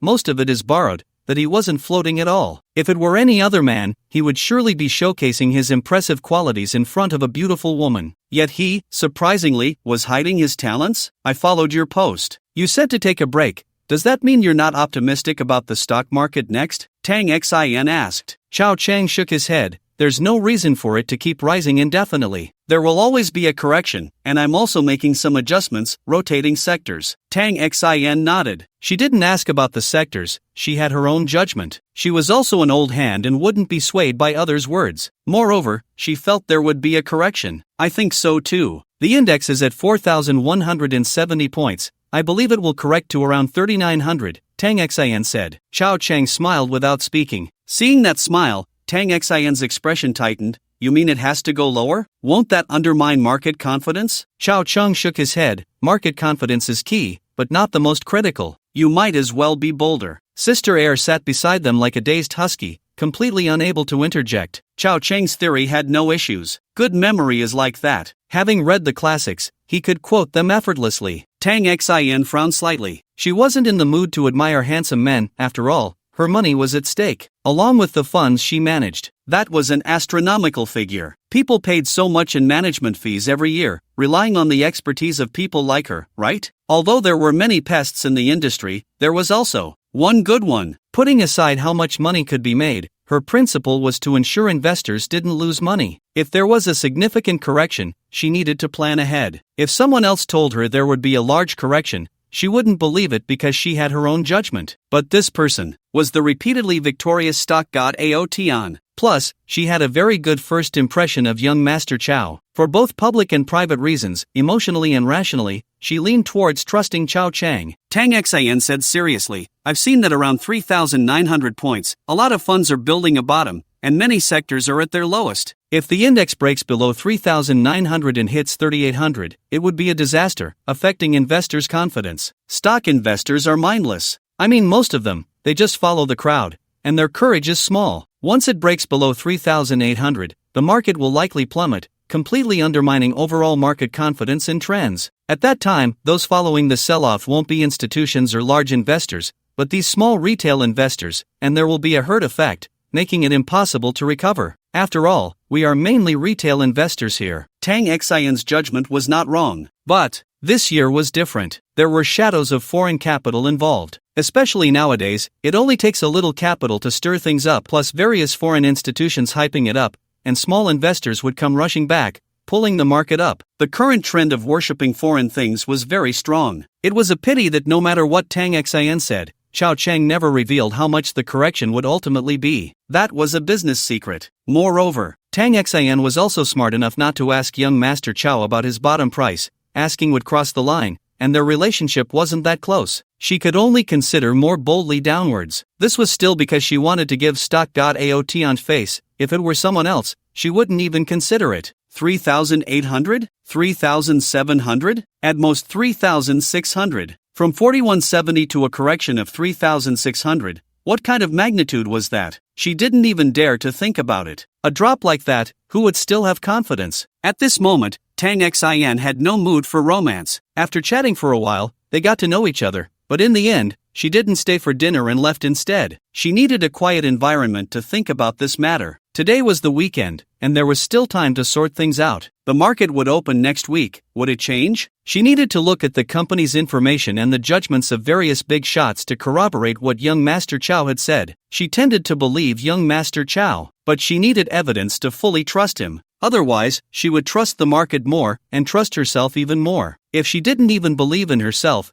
she wouldn't have come this far. After Tang Xian left, the second sister finally spoke up. "What are you two playing at? Why didn't you tell her how much it would drop? Is that a secret?" The second sister was a bit foolish. She was insensitive to money and completely clueless about finance. And is it a secret? Didn't she know that knowing 3 days in advance could lead to wealth for a lifetime? And why should she tell her? Did she pay me a management fee? Did she pay me a consulting fee? The peers know, right? Just saying those things earlier was already out of consideration for her beauty. Ugh, I mean, for the second sister's sake. Chow Chang shot her an annoyed glance. "If you don't understand, just keep quiet." The second sister, Chow Chang opened his mouth. "A cantaloupe." The second sister instinctively picked up a piece of cantaloupe with a toothpick from the fruit plate beside her and handed it to Chow Chang. He took a bite, and it tasted very sweet. The second sister was taken aback. How did she instinctively feed him? Has she gotten used to it? So annoying. Ding, negative emotions, critical hit. The second sister directly threw the toothpick away, her face fierce. "I think you've practiced before, should we practice?" Crazy. Chow Chang glanced at her sideways. Fighting, while bullying her, could also be a critical hit. But hanging around her would yield even more critical hits, and they could stack infinitely. Chow Chang shook his head. "I don't fight." "You clearly have the physique of someone who is trained," the second sister said. Chow Chang shook his head. "Does training mean you have to know how to fight?" He continued, lecturing her. "Martial artists focus on external training of muscles and skin to strengthen the body. Internal training is about maintaining composure in the face of danger. What you train for is a state of being, a kind of cultivation, a way of following nature, not just being brave and reckless. I don't know who your master is, but if your master is like you, I can only say he won't live long. In history, those who truly practiced martial arts, all who were reckless and combative, met with untimely deaths. Zhang Jinren lived to 218 years old precisely because he never fought." Second sister. "You still need to practice. Practice your mind." Chow Chang stood up, shaking his head, sighed, and walked away, leaving the second sister alone, looking utterly bewildered. Regarding the movements in the secondary market, Chow Chang didn't know the specific details. Many events in his dreams were not detailed. He only had a rough idea of the news. For example, how much it surged, how much it corrected, which stock exploded, which microcap stock was penalized, which blue-chip stock. He only knew these. But now, having learned the theory, Chao Cheng knew that was enough. He knew where the upper limit was this time.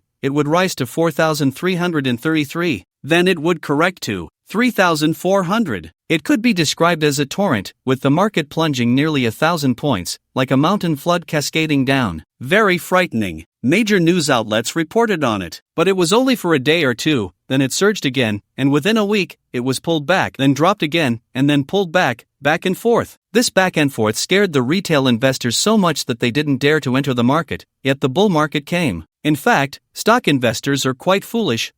Actually, stock investors are very simple. When it rises, they have confidence, and when it falls, they lose confidence. Fluctuations come and go, confidence arrives and departs, and in the end, it leads to numbness and timidity. Yet these people are quick to forget their principles when they see profit. To sum it up in one word, they remember the gains but forget the losses. When the bull market arrives, these people will forget their previous losses and the wild drops, rushing in with everything they have. Did you hear that? If you don't buy now, you won't be able to buy later. Hurry, hurry, hurry, run into the market, quick. In the end, these people will stand guard at the peak. By 2025, some will still be trapped. This is the stock god. These people, like Buffett, casually hold stocks for 20 years, very stable. So, now it's the weekend. Chao Cheng calls to instruct the investment advisor to have the traders hold a meeting. Announce that they should prepare for risk control next week. Clear out what needs to be cleared. Clear out what shouldn't be cleared as well. It's only at 4,170 now, not yet up to the peak of 4,333 points.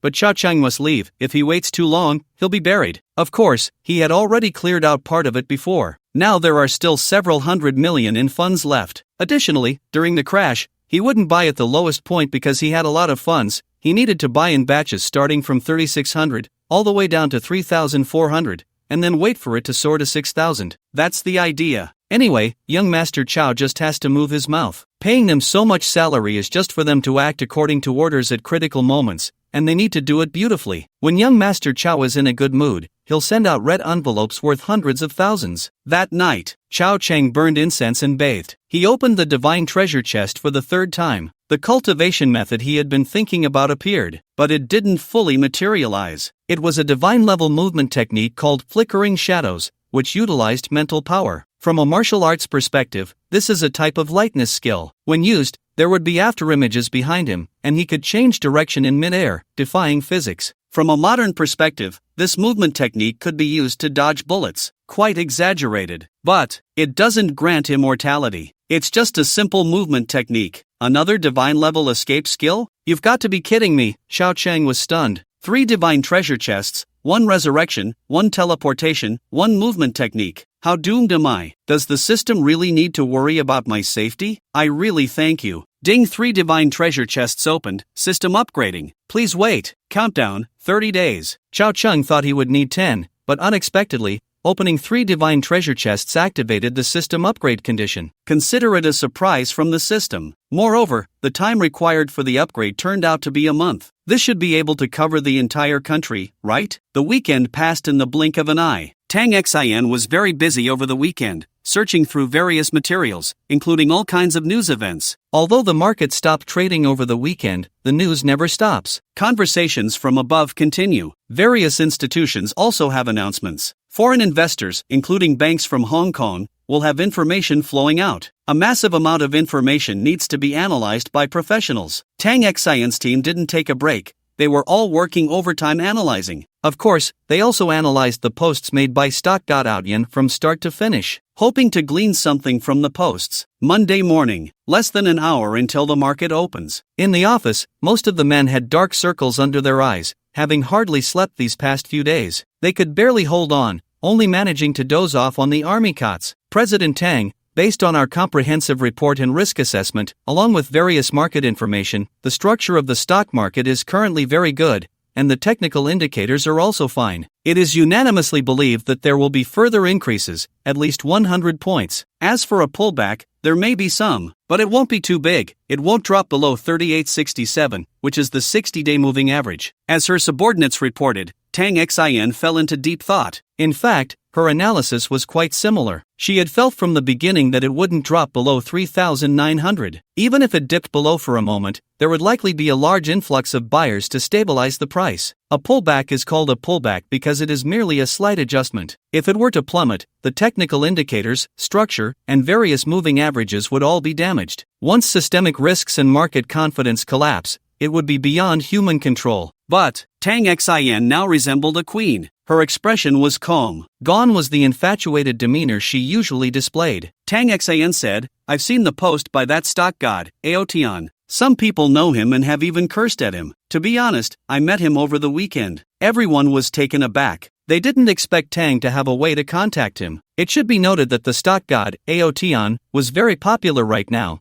with over 500 million in profits in just 2 months, making headlines. Many media outlets wanted to interview him, but none could secure an appointment. "Tang, what did that guy say?" Faced with everyone's curiosity, Tang Xin pondered. "He means that the pullback won't stop at 3,800. He wants me to be bolder. Is he crazy? Damn, does he really think he's a stock god? Does he know what will happen if it drops below 3,800? No way, I have to go online and curse him." Everyone was feeling irritable. They hadn't slept well. Moreover, they realized that the main reason they had been working overtime for 2 days was that this bastard had misled the queen and spread rumors. This led everyone to dig up files from 7 years ago. In the past few days, looking through the materials had left everyone dizzy. They were furious. Tang Xin frowned slightly. She didn't like hearing these people curse young Master Chow. It didn't matter before since she didn't know him, but after meeting him once, she leaned more towards him. However, these people were her subordinates, so she couldn't say much. She just pointed to the big screen. "The market will open soon, keep an eye on it." After saying that, Tang Xin stood up and left the conference room to grab a cup of coffee in her office. She quietly watched the market trends alone. But this matter wasn't over. As soon as Tang Xin left, the conference room erupted. All sorts of curses flew around. Even some female brokers joined in the cursing. Don't they know that lack of sleep can age a woman? The pressure in this industry was already high, and now they had to deal with this person, making them work overtime for 2 days. Damn, if it were a serious matter, it would be one thing, but is this serious? They actually understood Tang Xin's actions, as stock god Aotian was not a person of good character, but many still secretly acknowledged his abilities. When stock god Aotian tells you that a major drop is coming, no one would ignore his words. It's human nature. But even if they understood, they still had to curse. Not only did they have to curse, but everyone had to join in. So, someone posted next. The post was titled, "Do you really think you're a stock god?" The content was straightforward, recounting their experiences, mainly to prove their qualifications for reliable sources, not just fabricating nonsense. It could also prove that stock god Aotian indeed said that it would drop below 3,800. This guy didn't even post anonymously, he used his own account, and he was a well-known minor expert with fans and friends. These people caught wind of it and rushed to support. A stock god, huh? Thinks he's really impressive, spouting nonsense. No one would really believe him, right? Anyone can pretend to be a stock god these days. Won a little money and now doesn't know what to believe? Wild chicken stock god, thinking he's so impressive. When the market is good, even dogs can make money, but some dogs lack self-awareness, truly believing that making money is their own ability?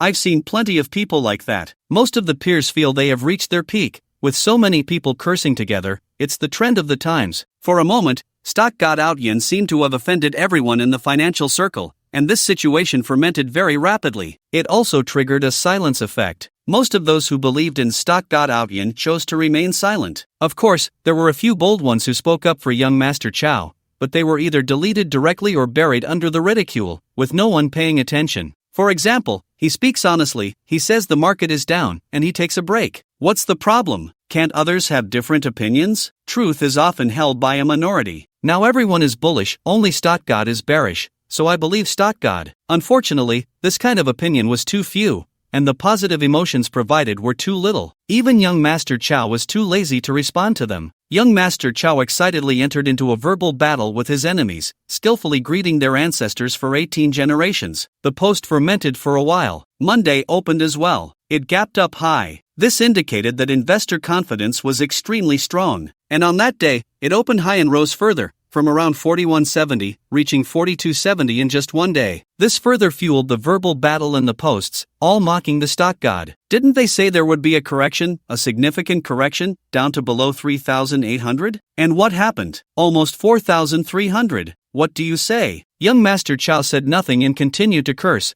With so much emotion, why not take advantage of it? Young Master Chow's eyes turned red. Who posted this? The posts he himself made were not many that insulted others. Mainly, he had a lot of followers who would help him fight back, so it couldn't form a gathering momentum for the enemy. These followers were completely stealing young Master Chow's business, driving him crazy. But with the appearance of this post, it seemed there was an enemy camp, and all the enemies came. It was truly a treasure-gathering place. Tang Xin sat in the office, quietly watching the market, her thoughts drifting far away. Could it be that he was really wrong? Was this the first time he was wrong? Then she saw the insulting posts in the forum and recognized at a glance that the person reading the posts was one of her subordinates. Frowning in silence. In the end, Tang Xin still took out her phone and called Chao Chang, the number she had saved earlier. I'm sorry, this news was leaked by me. It was originally an internal meeting, but I didn't expect. It's fine, Chao Chang replied with 2 words before hanging up. He was busy. The verbal battle couldn't stop. Today was a day of harvest. But Chao Chang's attitude made Tang Xin's heart sink. Was he angry? Somehow, she felt a wave of depression and discomfort. The next day, it continued to rise. Suddenly it broke through 4333. The verbal battle became even more intense, with more mockery. Until the 3rd day, whoosh, all was silent, and all the haters shut their mouths. Only Chao Chang continued. Everyone, speak up. Why is no one talking? Is it because you don't like to speak? What about the peers? How do the peers explain? Damn,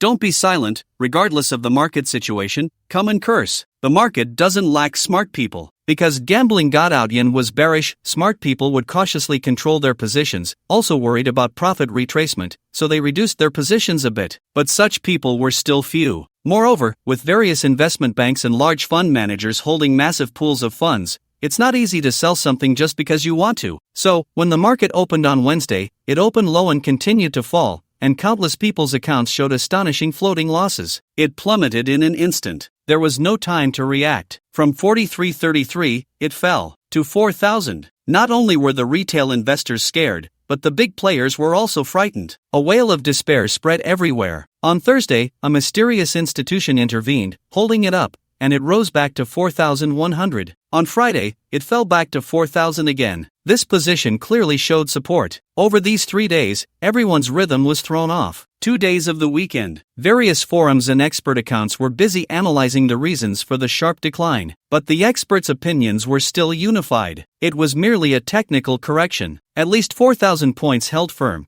and it was even less likely to break below 3867. Of course, some experts blamed this drop on young Master Chow, saying it was due to his post that caused panic selling. Can young Master Chow be blamed for that? A round of insults followed. Young Master Chow stated, he has never explicitly indicated a desire for a decline. This news came from within the financial circle. Even if this news triggered the drop, it cannot be blamed on young Master Chow. He even posted the previous insults. In an instant, the employees on Tang Xin's side were pushed to the forefront. Who told him to leak the content of the internal meeting? Tang Xin directly issued a company announcement, firing the employee for leaking confidential company information. However, considering the other party's hard work over the years, he did not hand them over to the public security authorities. Otherwise, charging them with infringing on commercial secrets wouldn't be impossible. Don't be fooled by how big this matter seems. In reality, the village had no reaction at all, not even a talk. Even though our young Master Chow has ample cash flow and a great reputation, after all, he is just a retail investor. As long as there is no evidence of insider trading,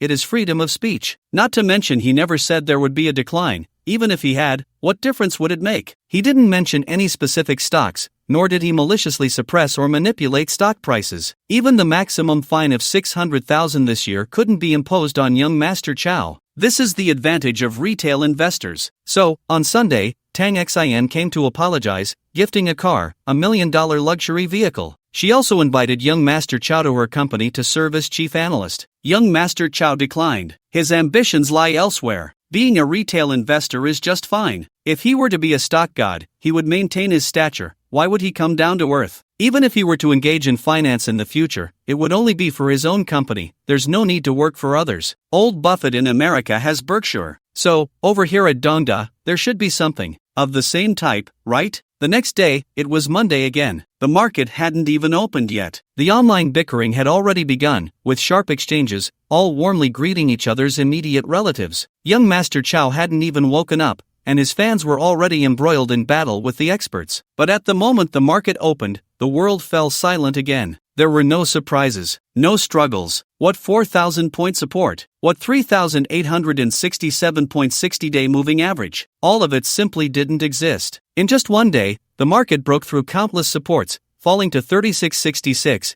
and finally closing at 3,670. This massive entity of a bearish candle left everyone dumbfounded. There was no tail below. It clearly indicated that tomorrow, it would fall again. The floating losses in the big fund accounts were astronomical. Many had to use leverage and faced liquidation. After young Master Chow got up, he took a look and laughed. So many negative emotions. He posted, "This market, how do the peers explain it? Content, why is everyone silent? Is it because no one likes to talk?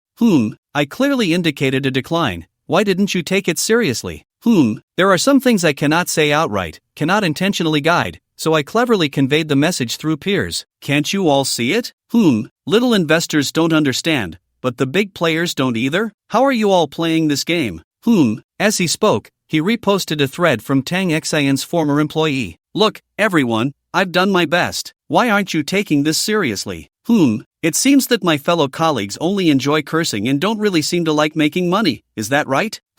Put damn. You said everything. You old man. Who are you scolding? The crazy negative emotions. Young Master Chow thought it would be another round of venting and cursing. But then, a line from the second floor, "Foster father, I bow to you," set the tone for this thread. Downstairs, it was a scene of everyone recognizing their father. Not a single person was cursing? This was the first time young Master Chow saw the bottom line of financial people, which was completely without a bottom line. I consider you all as peers. You recognize me as your father? Young Master Chow could never acknowledge these sons. Most of them were electronic pets, full of rebellion, ungrateful. Money is the father. And don't be fooled by their calls of foster father. The negative emotions were still abundant. This bunch of little rascals. Young Master Chow naturally operated today. He had previously held a conference call, instructing his subordinates to enter the market today. As long as it drops to 3,600, buy as much as possible. Today, there weren't many big players panic selling. It was all the little investors who were scared, frantically placing orders. This wild sell-off also affected overall confidence. The next day, the sell-off continued, directly hitting the support level of 3,404, before being pulled back up. At this time, there weren't many big players exiting, but everyone felt a lot of pressure. Even the online cursing battles had decreased. No one had the mood for that. But in the next 2 weeks, as it rose from 3,400 back to 3,900, during this phase, many big players quietly exited. They felt it had peaked. Because the structure had been broken, it couldn't go up any further. So, they chose to hold light positions and wait, or hedge in other ways. This was a sign of a lack of confidence. This operation also led to a drop back below 3,600 again in late June. It made everyone more certain that this bull market was over, at most just above 4,000. And Chao Cheng finished building his position. Quietly went all in, waiting for takeoff. Don't be fooled by the 13 billion in funds, spread across more than 50 tools. It wouldn't be that noticeable. Each purchase was just at the 10 million level. This level in a fund company is considered small fry. After all, in this day and age, the top 10 fund management companies in the country have the worst asset net worth reaching hundreds of billions. But, at this moment, no one dared to underestimate stock god Ao Tian anymore. This battle also established his prestige, a name made in one battle. After going all in, young Master Chow no longer paid attention to the secondary market. The post just sat there. There was a fixed emotional feedback every day. When the feedback speed slowed down, he would go out and make a move. One must give people time to rest, right? Even when harvesting chives, one must wait for them to grow. Who cuts them every day? His energy now returned to the system. After a month of upgrades, the system had changed its appearance. According to the previous upgrade routine, the system enhanced the level of all treasure chest items, raising them at least one tier. The coverage area finally reached nationwide. This time, young Master Chow's operational space would be much larger, and the speed of collection multiplied countless times. Young Master Chow also conducted an experiment. He took out his phone, dialed his old comrade's number. The other side connected quickly. Young Master Chow smiled and greeted, And Wang, how have you been lately? Ding, negative emotion 100. Young Master Chow beamed with joy. And Wang was reliable. She never let him return empty-handed. And Wang pondered for 2 seconds, her tone not aggressive. If it weren't for the negative emotions feedback coming back from the province, Xiao Cheng would have thought her temperament had improved. Ah, it's Xiao Chao. Long time no see. And Wang pretended to be very magnanimous. Xiao Cheng smiled. Yes, long time no see. I wonder how Xiao Wang did in this college entrance exam. I've been busy lately and haven't had the chance to ask. The results should be out by now, right? Is he going to retake the exam next year? Ding, wow, such resentment? Did he fail again? Young Master Chow is someone who remembers kindness but not grudges. During the new year, Aunt Wang scolded him like a weasel, and he had always kept that in his little notebook. This is not a grudge. It's kindness, because there is emotional feedback. For young Master Chow, as long as there is emotional feedback, everyone is a provider and a benefactor, also family. So, young Master Chow remembers kindness and not grudges. This time he wants to take revenge, to repay it. It's also a test of the system's collection speed nationwide. Since young Master Chow left Sanjiang, the emotions from there could no longer be fed back. And Sanjiang does not belong to East China. But now with the whole country, the emotions within Sanjiang can once again be collected by the system. The effect seems pretty good. You brat. A dog's mouth can't spit out ivory. And Wang got angry, stopped pretending, and laid her cards on the table. She was indeed petty. Xiao Chang was speechless. Look at you, so impatient. Aunt Wang, it's not that I'm criticizing you, but how can someone your age have no composure at all? I'm concerned about you. I'm doing this for your own good. Pa, who are you to meddle? Does it have anything to do with you? Aunt Wang spat through the phone, making it wet. Young Master Chow smiled. I really care about my brother Xiao Wang. His surname is Zhou. Chow Chung changed the subject. By the way, Aunt Wang, how did he do on this exam? The results should be out by now. It's already the end of June. None of your business. Do you have something to do? If not, I'm hanging up. Aunt Wang didn't answer directly, but everything was in the emotions. He definitely failed. Xiao Chang was amused. Why not retake it for another year? After all, there's no age limit for college entrance exam registration in Sanjiang. Just treat it as an adult college entrance exam. Fan Jin's success is a spirit and a cultural inheritance. We can't let our ancestors' culture be lost. What do 1 or 2 failures count for? We need to have the spirit of fighting repeatedly, always failing. We are indomitable. We should learn from Fan Jin, who got into college at 54. It's never too late. Suddenly, a furious voice from Xiaozhou came through the phone. Chow, you better stop adding fuel to the fire. You're just a dog meddling in other people's business. What does this have to do with you? How many points I get is none of your concern. If I run into you, I will definitely beat you to death. The call was hung up. After some time apart, he had grown, and he had become arrogant. But he was still that boy, not changed at all. From the emotional feedback, it could be felt that their family was still a major taxpayer. If life were only as it was at first sight. Aunt Wang was still the same Aunt Wang from a year ago. She hadn't changed. Xiao Wang hadn't changed either. Nothing had changed. How nice. What are you laughing at? Laughing so wickedly? The fourth brother came home. At a glance, he saw Xiao Chang's strange smile and instantly understood that this guy must have caused trouble again. The fourth brother had been very busy lately, especially with many summer variety shows. There was a huge demand for talent in background music. Especially these days, music programs were everywhere. What absolute singing, happy boys/girls, red song meetings, extreme singing, I am what I show, I remember lyrics. All of these things. Fourth sister had her own small music studio, not big, but she had quite a few gigs. After all, she was also capital. She didn't work for money, sometimes she even invested some, saying it was a reflection of her self-worth. In truth, she was just bored. After changing into her slippers and tossing her suitcase aside, she approached Xiao Chang,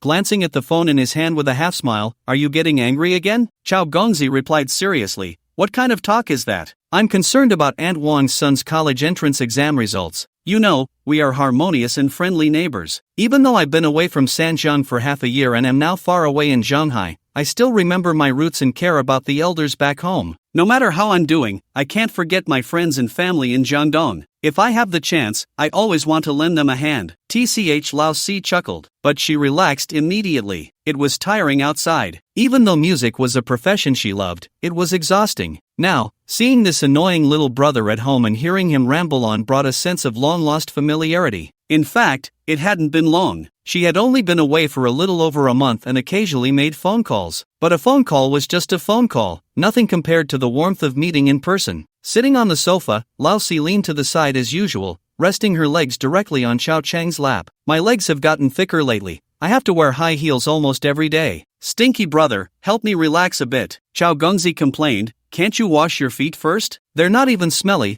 Lao Si huffed lightly. But they're sore. Nonsense. Lao Si's face flushed, and she pouted. Hurry up, stinky brother. Summer stockings. How to put it? A bit thin. Chao Cheng complained but didn't refuse the emotional value being offered. A round of massage. Lao Si felt as comfortable as a little cat, squinting her eyes in enjoyment, mumbling, "Where's Lao San?" She probably went to the company. Why does she go to the company every day? Maybe she can't resist my handsomeness. If she stayed at home all the time, she might not be able to control herself, so she's avoiding me, Xiao Cheng said with a look of frustration. Lao Si laughed in anger, lifting one foot, just one little kick, and you start rambling. Xiao Cheng tilted his head to dodge, chuckling as he said, she didn't go a couple of days ago. Yesterday, Erji had a day off, and Dajia rarely gets a day off, so everyone was home. Mom and old Chao also came back. It was just the weekend, and you weren't here, Xiao Cheng explained. Lao Si pouted, I'm taking 2 days off this time, but I have to go to Shandong the day after tomorrow. By the way, since you're at home with nothing to do, why don't you come with me to Shandong for some fun? Xiao Cheng shot her a glance. What do you mean I have nothing to do at home? Don't you know how busy I've been this past month? It's not easy to find some free time. Usually, I just go out for barbecue, take a drive, or go to the yacht club with Wang Haodong. What kind of place is that? Lao Si suddenly stood up. Xiao Cheng explained, the proper kind, go during the day and come back during the day. Lao Si reached out and grabbed Xiao Cheng's ear, saying fiercely, stinky brother, don't think I don't understand. Go during the day and come back during the day. There are yacht treasures on the boat. Xiao Cheng was surprised. What treasures? Yacht treasures. Lao Si gritted her teeth, squeezing out 4 words through clenched teeth. Xiao Cheng was shocked. No way, I've never seen them. Did Wang Haodong deliberately not arrange it for me? I'm going to find him. Let go of me. Stop pulling me. I'm going to find him. Don't come to me. I see you just want to take advantage and act innocent. Lao Si was too clever. She didn't believe Xiao Cheng's act of ignorance and twisted his ear even harder. Could Xiao Gongzi endure this? They immediately started fighting. A scuffle ensued, but she was no match for Xiao Cheng, and ultimately, she fell into his embrace. A moment of silence, yet neither of them pulled away. They remained silent for 2 seconds. Old Four was angry and pounded his chest. You're not allowed to play with Wang Haodong anymore. Xiao Cheng chuckled. Why did that sound like a mother telling her own child not to play with someone? Really infuriating. Xiao Cheng laughed. I'm just teasing you. I haven't seen Wang Haodong in a long time. I don't care if you're teasing or not. You're not allowed to play with him anyway. He's not a good person. Actually, I think he's quite nice. I said he's not good, so he's not. Alright, if you say he's not good, then he's not. You're always right. Stinky little brother. Get your hands off me. Old Four swatted Xiao Cheng's hand away. Hoof. Women. Xiao Cheng irritably tossed her aside. Ouch! Old Four stumbled from the shove, furious, and kicked out. Xiao Cheng's cultivation technique, floating light and shadow, came into play, dodging. Missed. He grabbed her bare foot, pressing hard on the acupoint at the sole. Ah! A scream rang out. The ants in the distance were startled and hurried to hide, not wanting to see. Actually, it wasn't Xiao Cheng's fault. Wasn't she the one who needed a massage after coming home? Did Xiao Cheng even say half a no? No, right? And he endured the smell of nylon from her stockings, seriously helping her relieve the fatigue from her journey home. It was a warm scene of sisterly friendship and brotherly respect. Then she heard about Wang Haodong and lost her composure, jumping up to hit Xiao Cheng. In the end, she was controlled by him instead. After that, not only did Xiao Cheng not get angry for her pulling his ear, but he also repaid her grievances with kindness, continuing to massage her. Only this time it was her thighs instead of her calves. That's how things went. Then she even swatted Xiao Cheng's hand, making it seem like he did it on purpose. This was an insult to his character. Was Xiao Cheng really that kind of person? If he didn't teach her a lesson, how would she know how many eyes the king of horses has? After a good scolding, she became obedient. Xiao Cheng clapped his hands. It's good that it hurts. It means your stomach isn't good. Pay attention when you eat in the future. Don't be too fast, don't be too hasty, and be on time. Look, even now, Xiao Cheng was repaying grievances with kindness, caring about her health. What a good person. Yet she was still angry, huffing and limping upstairs. If she hadn't shown any negative emotions, Chao Chang would have really thought she was very upset. Not only was there no negative emotion, there was even a bit of positive emotion. Her constitution has issues, Chao Chang pondered. After taking a milk bath, Old Four changed into a cartoon-themed long t-shirt nightgown. She came downstairs, not mentioning what had just happened. They acted as if nothing had happened, leaning together to watch a variety show. What safety distance? What gender defenses? None of it existed, Chao Chang exclaimed, popping a fruit into his mouth. Just like a month ago when she left,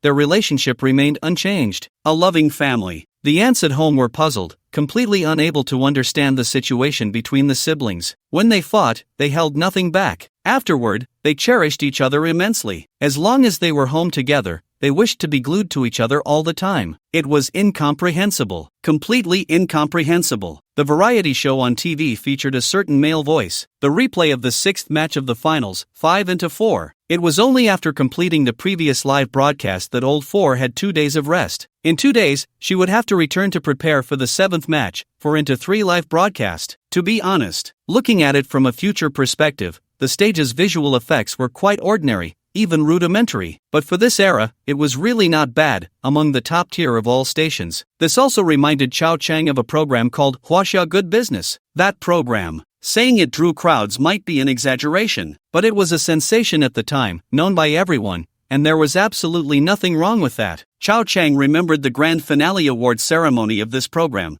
which seemed to have achieved an outrageous 30% viewership share. The ads during the finale sold for sky-high prices? It made headlines across major news outlets. What does that even mean? At the same time, 30% of the nation was watching this. Chao Chang recalled dreaming that he was on a cruise ship heading to Dalian, and even the television on the ship was playing this program, with a bunch of people sitting and watching it instead of looking at the sea. One can imagine the situation. Moreover, that was years later, after the entire nation had been bombarded by various music talent shows for 8 long years. They were already aesthetically fatigued. In such an environment, they could still create a viewership miracle. The second season was even more ruthless, with a sponsorship selling for 200 million. So, The Voice turned into a good business. The power of capital, indeed. Of course, Chao Chang suddenly remembered this, not for the sake of making money, but for the emotions, to pull off a self-proclaimed clever but actually obvious behind-the-scenes manipulation. Giving the championship trophy to a little nobody essentially predetermined the champion. Wouldn't the whole nation hate him for that? That negative emotion would surely explode, right? Now the system has been upgraded and can collect data nationwide. Why not pull off something big? What? The Voice was originally operated this way? Then it's fine. Young Master Chow decided to respect the original version, copy it directly, predetermine the champion, charge for the swivel chairs, charge for registration, and have the contestants sell their sob stories. The worse, the better. Make some money for a few years, sell it before the reputation gets ruined, and still sell it for a high price.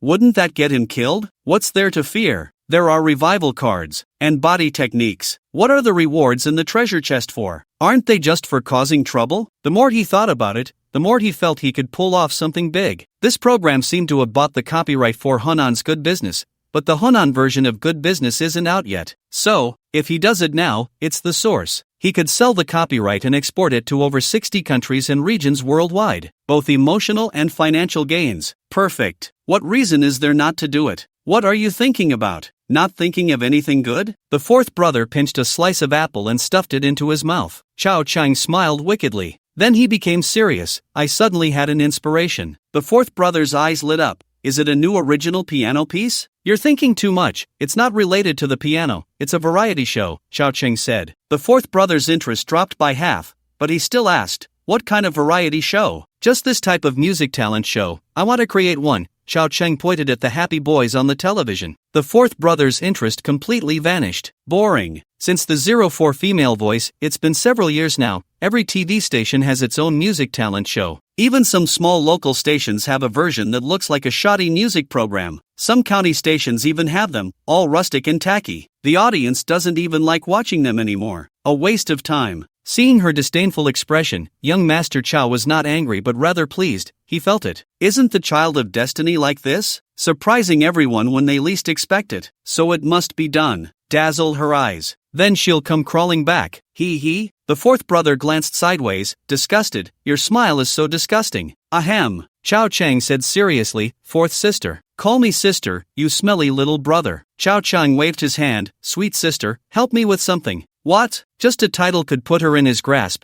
Young Master Chow had discovered that as long as he called her that, she had no resistance. Help me register a cultural media company, and then help me find a few well-known agents in the industry, the famous kind, and pay to poach them over. I have big plans. Are you serious? Fourth brother was taken aback. Seeing Chow Chang's attitude, it didn't seem like he was joking. It must be true. When have I ever joked? I'm a serious person, just look at my expression, isn't it serious? Chow Chang stared wide-eyed, his expression very earnest. Put, what are you laughing at? Stinky little brother, don't mess around, ha. Your wide-eyed look isn't serious, it actually looks a bit like a dog. Dog? Chow Chang's face darkened. Are you insulting my character? It's not an insult, you really look like a chihuahua, ha. Damn, if insulting my character is one thing, but insulting my looks? I can't tolerate that at all, come here. Ha. Second sister and Tang Xin felt a bit awkward. As soon as they entered, they saw Chang Wei fighting with Lai Fu. Two jealous vibes? Goodness, they've become the center of attention, truly beloved. Ahem. Chow Chang cleared his throat twice, stood up, pretended to adjust his collar. Fourth brother was blocked by the back of the sofa and didn't see the person behind him at all. When she saw Chow Chang stand up, she was still angry, lifted her foot, and kicked Chow Chang, shouting, letting you bully me, I'll kick you to death. Kick you to death. Chow Chang awkwardly smiled, reached out to poke her calf. Stop messing around, someone is here, hey, someone is here. Get up. Only then did fourth brother react. Sitting up and looking, her face instantly turned red. Then it turned pale. Then yellow. Then black. Her emotions were a mess, especially when she saw second sister's cold gaze. Fourth brother shrank back. She was already the most afraid of second sister, and at this moment, where was the arrogance from before? Second sister sternly said, stand up. Fourth brother obediently stood straight, next to Chow Chang. Second sister pointed at her, look at how you look, running around in a skirt, aren't you embarrassed? Young Master Chow glanced at her, I advise you not to meddle. Fourth brother lowered her head, not daring to say a word in rebuttal. The t-shirt dress was long enough not to expose anything, but after all, it was a skirt, and it was indeed a bit inappropriate. Second sister said in a deep voice, a young lady should have the demeanor of a young lady, do you still think you're 3 years old? Fourth brother continued to lower her head. Second sister angrily commanded, speak. You can't say. Fourth brother was still quite tough, she just wouldn't speak. Tang Xin spoke up from the side, forget it, siblings fighting and playing around, isn't that normal? With someone advising, it was like a step down. Second sister took a deep breath, her tone softened a bit, but still cold. Second sister, when did you come back? Fourth brother mumbled, just came back. When are you leaving? The day after tomorrow. Second sister nodded, instructed, pour 2 glasses of wine. Oh. Fourth brother obediently went to the bar to pour wine for second sister and Tang Xin. After fourth brother left, the two women's gazes turned to Chow Chang. It seemed they were preparing to focus on him. But who was young Master Chow? How could he be easily handled by women? What a joke. Young Master Chow said firmly, what are you looking at me for? Do you know who my mom is? If you dare to scold me, I'll call my mom right now and see if she scolds you. One sentence left the two women silent. Goodness, there was really no way to refute that. This rich second generation who relied on his powerful connections. Second sister raised her hand to point at him, hovering in the air. All right, you really are something. Humph. Chow Chang smiled proudly, pointing at the TV. Come on, watch TV. I don't want to watch with you. Second sister angrily turned around to change her shoes. Tang Xin also shook her head with a smile. She realized that this guy's personality didn't seem to change much whether he had money or not. With a fortune, he had also made a name for himself in the circle. The result at home was that he was just like a spoiled rich kid. Of course, it was clear that it was more of a joke than anything serious. Second sister has always been someone who doesn't keep her word. She said she wouldn't watch TV, but she still came over after changing her shoes. Dressed in her casual attire, she sat on the sofa, crossed her legs, and looked quite elegant. Moreover, second sister liked to bring up old grievances. After sitting down, she took the whiskey that fourth brother handed her and glanced at Chow Chang.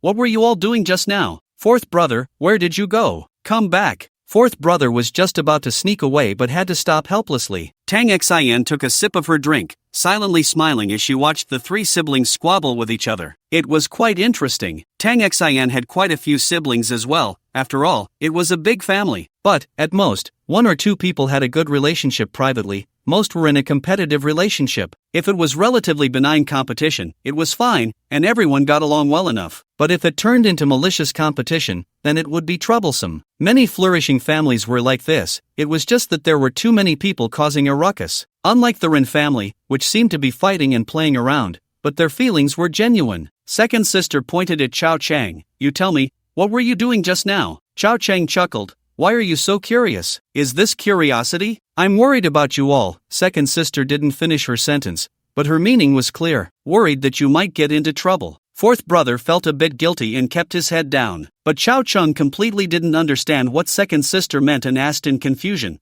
What are we supposed to be afraid of? Second sister shot him a sideways glance, pretending to be clueless. Huh? Chao Chang smiled and didn't dwell on the question, saying, actually, it's nothing much. She scolded me, and I hit her. Second sister frowned. What did she scold you for? She called me a dog. Fourth brother burst out laughing, not knowing if he thought of something funny, and the more he laughed, the harder it was to stop, his shoulders shaking. The shaking got more intense. Chao Chang glared at him. You're still laughing? It's just the right time with so many people here. Tell me, where do I look like a dog? If you don't clarify today, I'll hit you. Fourth brother turned his head, shaking his shoulders to hold back his laughter. Second sister felt relieved now, and laughter is contagious. There was a hint of a smile in her eyes, though her face remained serious. This farce quickly came to an end. Tang Xin finally brought up serious matters. Are you interested in attending a few gatherings? They're all people from the industry. But people from the industry that Tang Xin referred to were naturally from the financial sector. But Chao Chang shook his head. I'm not interested in that. Tang Xin was taken aback. Not a bro, if you're not coming to be an analyst, that's fine. But I thought you weren't interested in that either. Not interested in socializing? Just having a drink and chatting,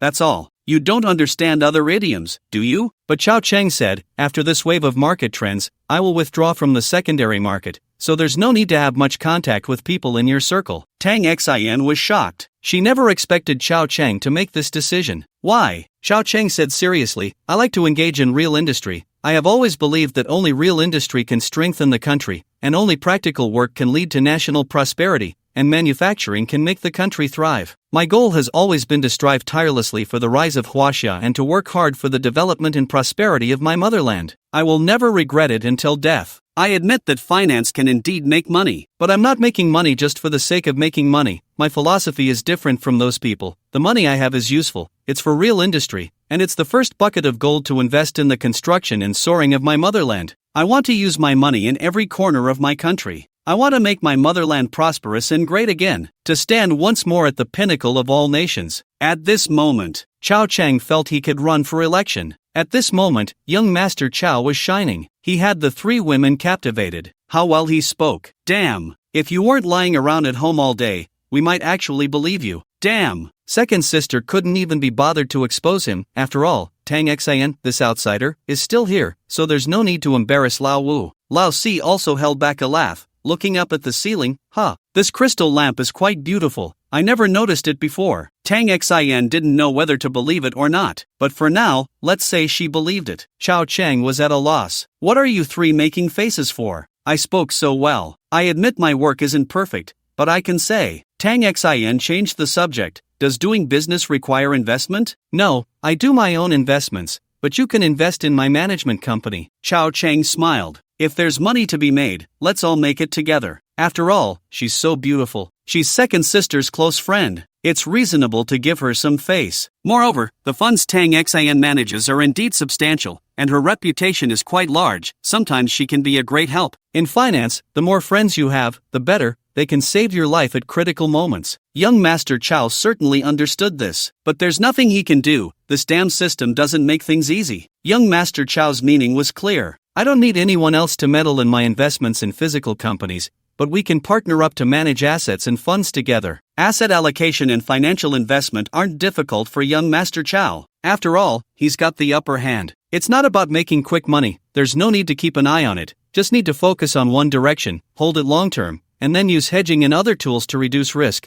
And the annual profits are quite substantial. Just like the stock god Warren Buffett in America, he trades his life for money, holding onto a stock for decades. As long as that stock doesn't delist, even a dog can make money. This doesn't mean Buffett isn't capable. On the contrary, he truly deserves the title of stock god. Not only does he have a keen eye, but most importantly, he knows how to hold on. Just the ability to hold on can defeat 99. 99% of stock investors. No wonder he makes money. He trades his life for it. What a coincidence. Chao Chang can hold on to. And he knows which industries will be profitable in the future, which companies are outstanding. Not to mention abroad, just domestically, if you buy Mutai, you won't need to buy anything else for the next 20 years. Of course, there are many funds, and it's impossible to invest them all in one place, but Chao Chang knows quite a few companies like Mutai. For example, Tencent. Next year it will drop to below issue price, which seems to be just over 2 yuan, but in the next decade, it could rise to over 1,000. This is a great opportunity to become a shareholder. After all, there are quite a few circulating shares, especially next year. And then there's cryptocurrency. Although it's not something you can play with right now, but there are huge opportunities in the future. As long as you get qualified, you can set up a subsidiary in Hong Kong and do some Bitcoin trading. Also foreign exchange, bond markets, etc. Anything that has made the news can be played. And half of what makes the news involves big ups and downs, so there are plenty of opportunities to make money. In short, there are many ways to play. Guaranteed profit without loss. Tang Xin is attracted to looks and physique. Young Master Chow fulfills all her fantasies, leading her to make many decisions that aren't the most rational. For example, while chatting, Chao Chang casually said, "How about we partner to start a public fund management company?" Tang Xin hesitated for a second and then nodded, "Sure." Just like that, 2 sentences sealed the deal. This left second sister and Lao Si dumbfounded. Is starting a company this hasty? And it's a fun company that requires professional qualifications, with very strict conditions. Unfortunately, second sister and Lao Si didn't really understand the ins and outs of this. They just felt it was too hasty. There was even a feeling that Tang Xin's close friend had ulterior motives. Who is Tang Xin? The Queen of Finance. Don't be fooled by her young age, her background is substantial. If she wants to collaborate with someone, investors are as numerous as fish in a river. And now she has her eyes on Chao Chang, and she agreed to the invitation just like that? You say there's no trickery in this, but the 2 sisters don't believe it. They mainly aren't clear about Chao Chang's reputation in the industry. In fact, Chao Chang now wants to collaborate with people, and there are plenty of them. After that, the second sister and the fourth sister couldn't get a word in. They were discussing cooperation and the establishment of a company. It was tentatively decided that both sides would invest 1 billion each, and then bring in some qualified but non-involved minority shareholders to participate. Expand the scale. By then, there would be many investors, and even if the company suffered huge losses every year, the management fees would still be substantial. Such companies, regardless of whether the market is good or bad, are guaranteed to be profitable. For example, a certain Huashan company lost over 100 billion in a year, but still made 60 billion in management fees. No wonder everyone loves to play in finance. The money comes too easily. It's a sure thing, rain or shine. Whether there's drought or flood, the harvest is always good, with no risks involved. Because risks can be transferred to investors using means and tools. It all depends on whether you have the fame and strength to manage more funds. In the end, Tang Xin had some doubts. So, in the end, it's me managing this company, and what about you? Me? Chao Chang replied earnestly, I want to revitalize the country through industry. Someone has to step up, right? For our country, for the development of our nation, to shed blood and sacrifice. Why can't that person be me? Of course, I won't let you do it all alone. I'll give you advice. You know my vision is sharp, so investing will be easy for you. Tang Xin was not pleased. This guy talks nicely, but the company isn't even a shadow yet, and he's already planning to be a hands-off manager? Not only does he want to be a hands-off manager, but the implication of his last sentence is that he doesn't want to manage at all, but rather control his investment remotely? Tang Xin wasn't foolish at all. She thought they would be partners, allowing her to get close. To learn a bit about the stock god Auntie skills, but unexpectedly, she ended up as a worker? Now she was just a worker. Coming here was still working? Then forget it. Tang Xin hesitated for a moment but ultimately agreed. In fact, she had long had plans for independence, she just hadn't found a good opportunity. Although working at a large public fund was much easier than developing on her own, there were also many constraints. Now the opportunity was right in front of her. Whether it was Chao Chang's vision or his physique, both perfectly matched the image of her ideal partner in her dreams. Let's do it. This matter was settled. Chao Chang had no money, but he wasn't short of it. With just a stock pledge or a guaranteed loan, he could easily get 1 billion from any bank for investment. The banks would be more than happy. After dinner, she left, and tomorrow she would start building the new company and submit the qualifications. Such companies need approval from the Regulatory Commission. The procedures are quite troublesome. Fortunately, Chao Chang didn't have to run around himself. In the evening,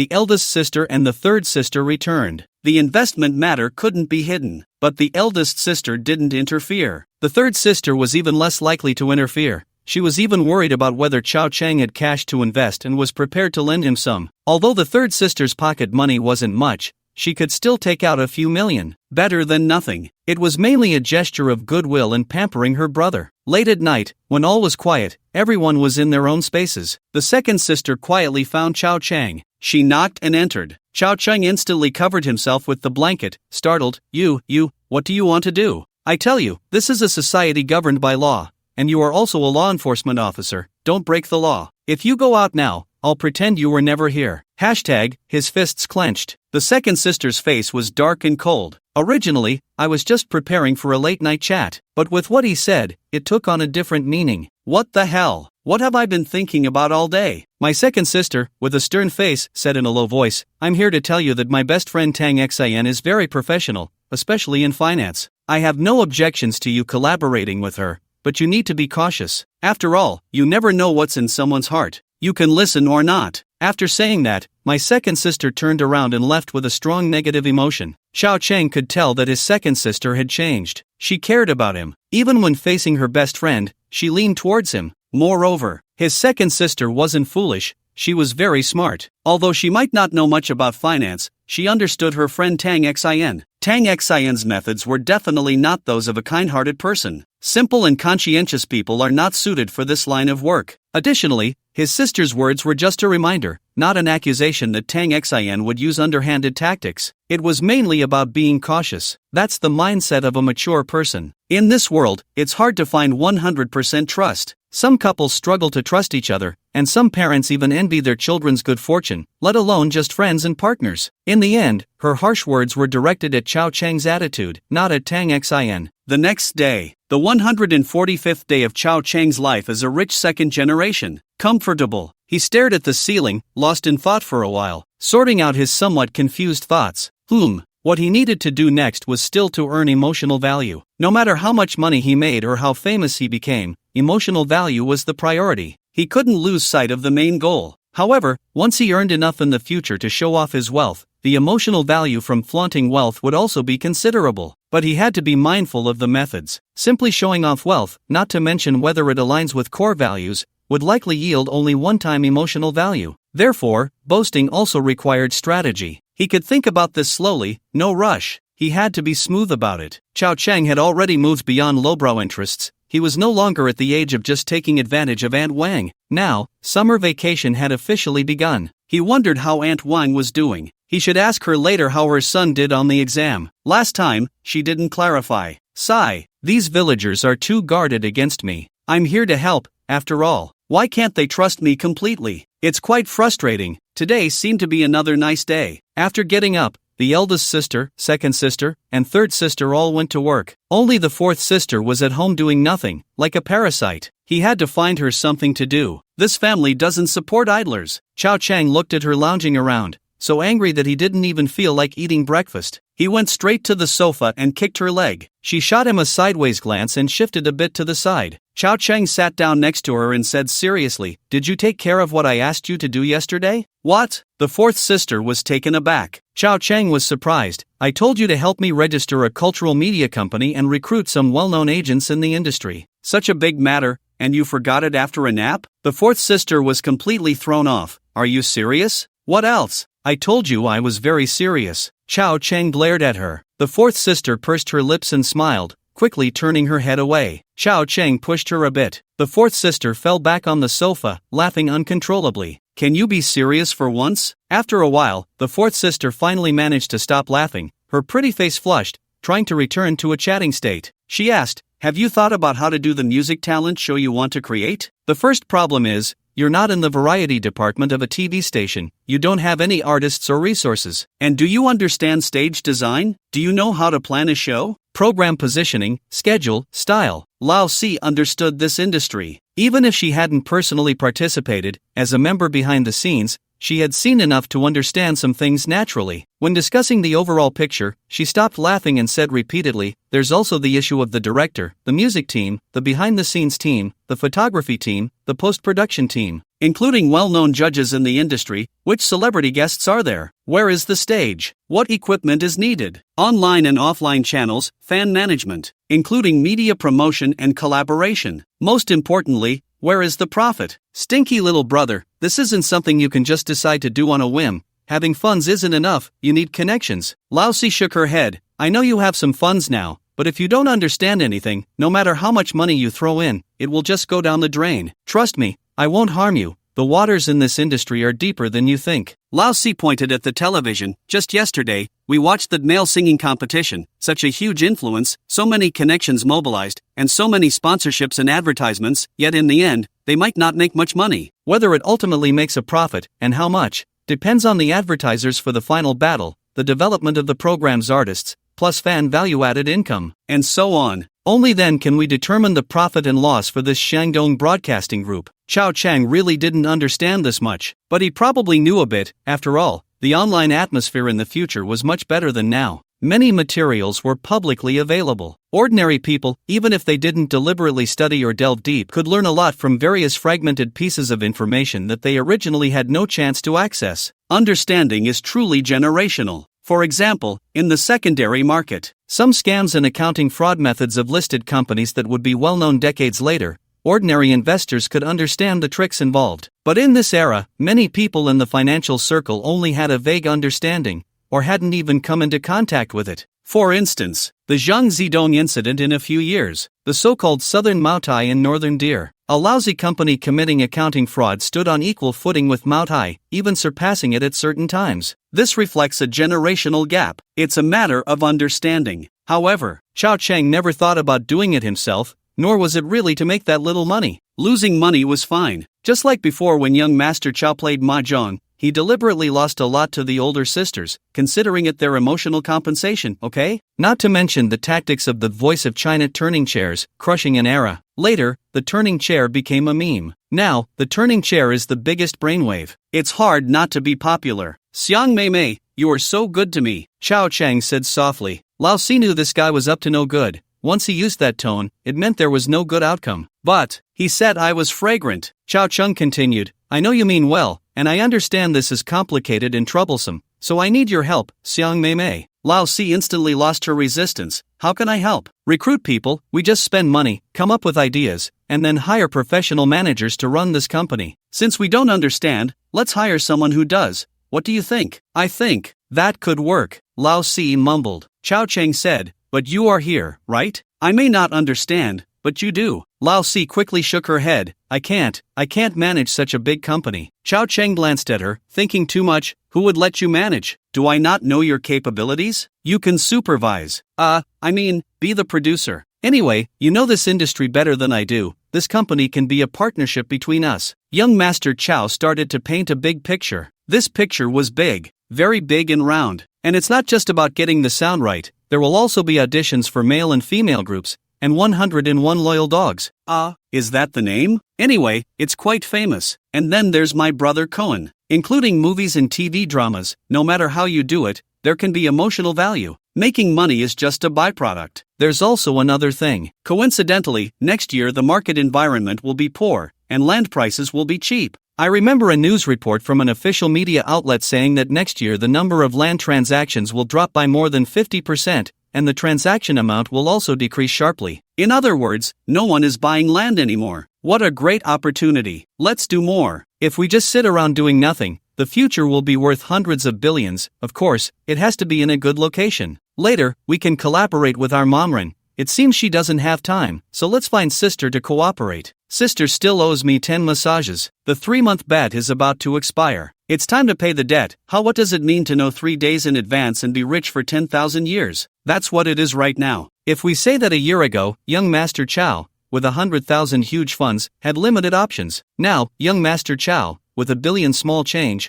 can do whatever he wants. In the future, there are too many ways to make money that have made the news, excluding 90% that went to jail for illegal activities. There are still plenty of legitimate ways to earn. Let's not talk about land anymore. Everyone knows how to make money, especially since the real estate era is about to begin. Along with that comes endless demolitions. Sometimes it really is an unsolvable cycle. For example, this year's secondary market is destined to take off, but it will also bury many investors, leaving many people standing guard at high positions for 10 or 20 years. Many will lose everything. Many will sell their homes to pay off debts. Then, they will encounter a once-in-a-century global crisis, and there will be even more people and companies short on cash. Once they run out of money and have nowhere to borrow, the number of people selling their homes to survive will increase exponentially. At the same time, the increase in housing sales will continue to suppress housing prices, leading to a drop of more than 20%. Young Master Chow just needs to buy good properties at low prices. Wait for the era to come or wait for the demolitions to arrive. A full pot. Of course, young Master Chow hesitated for a few seconds. But then he thought, if you don't make this money, others will. Those who need to sell their homes will still sell. Those who are going bankrupt will still go bankrupt. The final outcome won't change just because you don't take action. This is the trend of the times. So, young Master Chow understood. This is a market issue. He is merely hitching a ride on the wind. Young Master Chow is not self-aggrandizing. He just has never been a capitalist in his 2 lifetimes, and in terms of conscience, he still has some bottom line left. Naturally, he considers more. But just considering doesn't change any results. Of course, Chow Chang has not done nothing. Why did he post pretending to be a stock god? Does he really think he is doing it to earn emotional value? No, he is simply a great hero, thinking that if he can save a few people, that's a few saved. If one person who was supposed to lose everything believes in him, wouldn't that change their fate? This is saving people. This is great compassion. Emotional value is just a byproduct.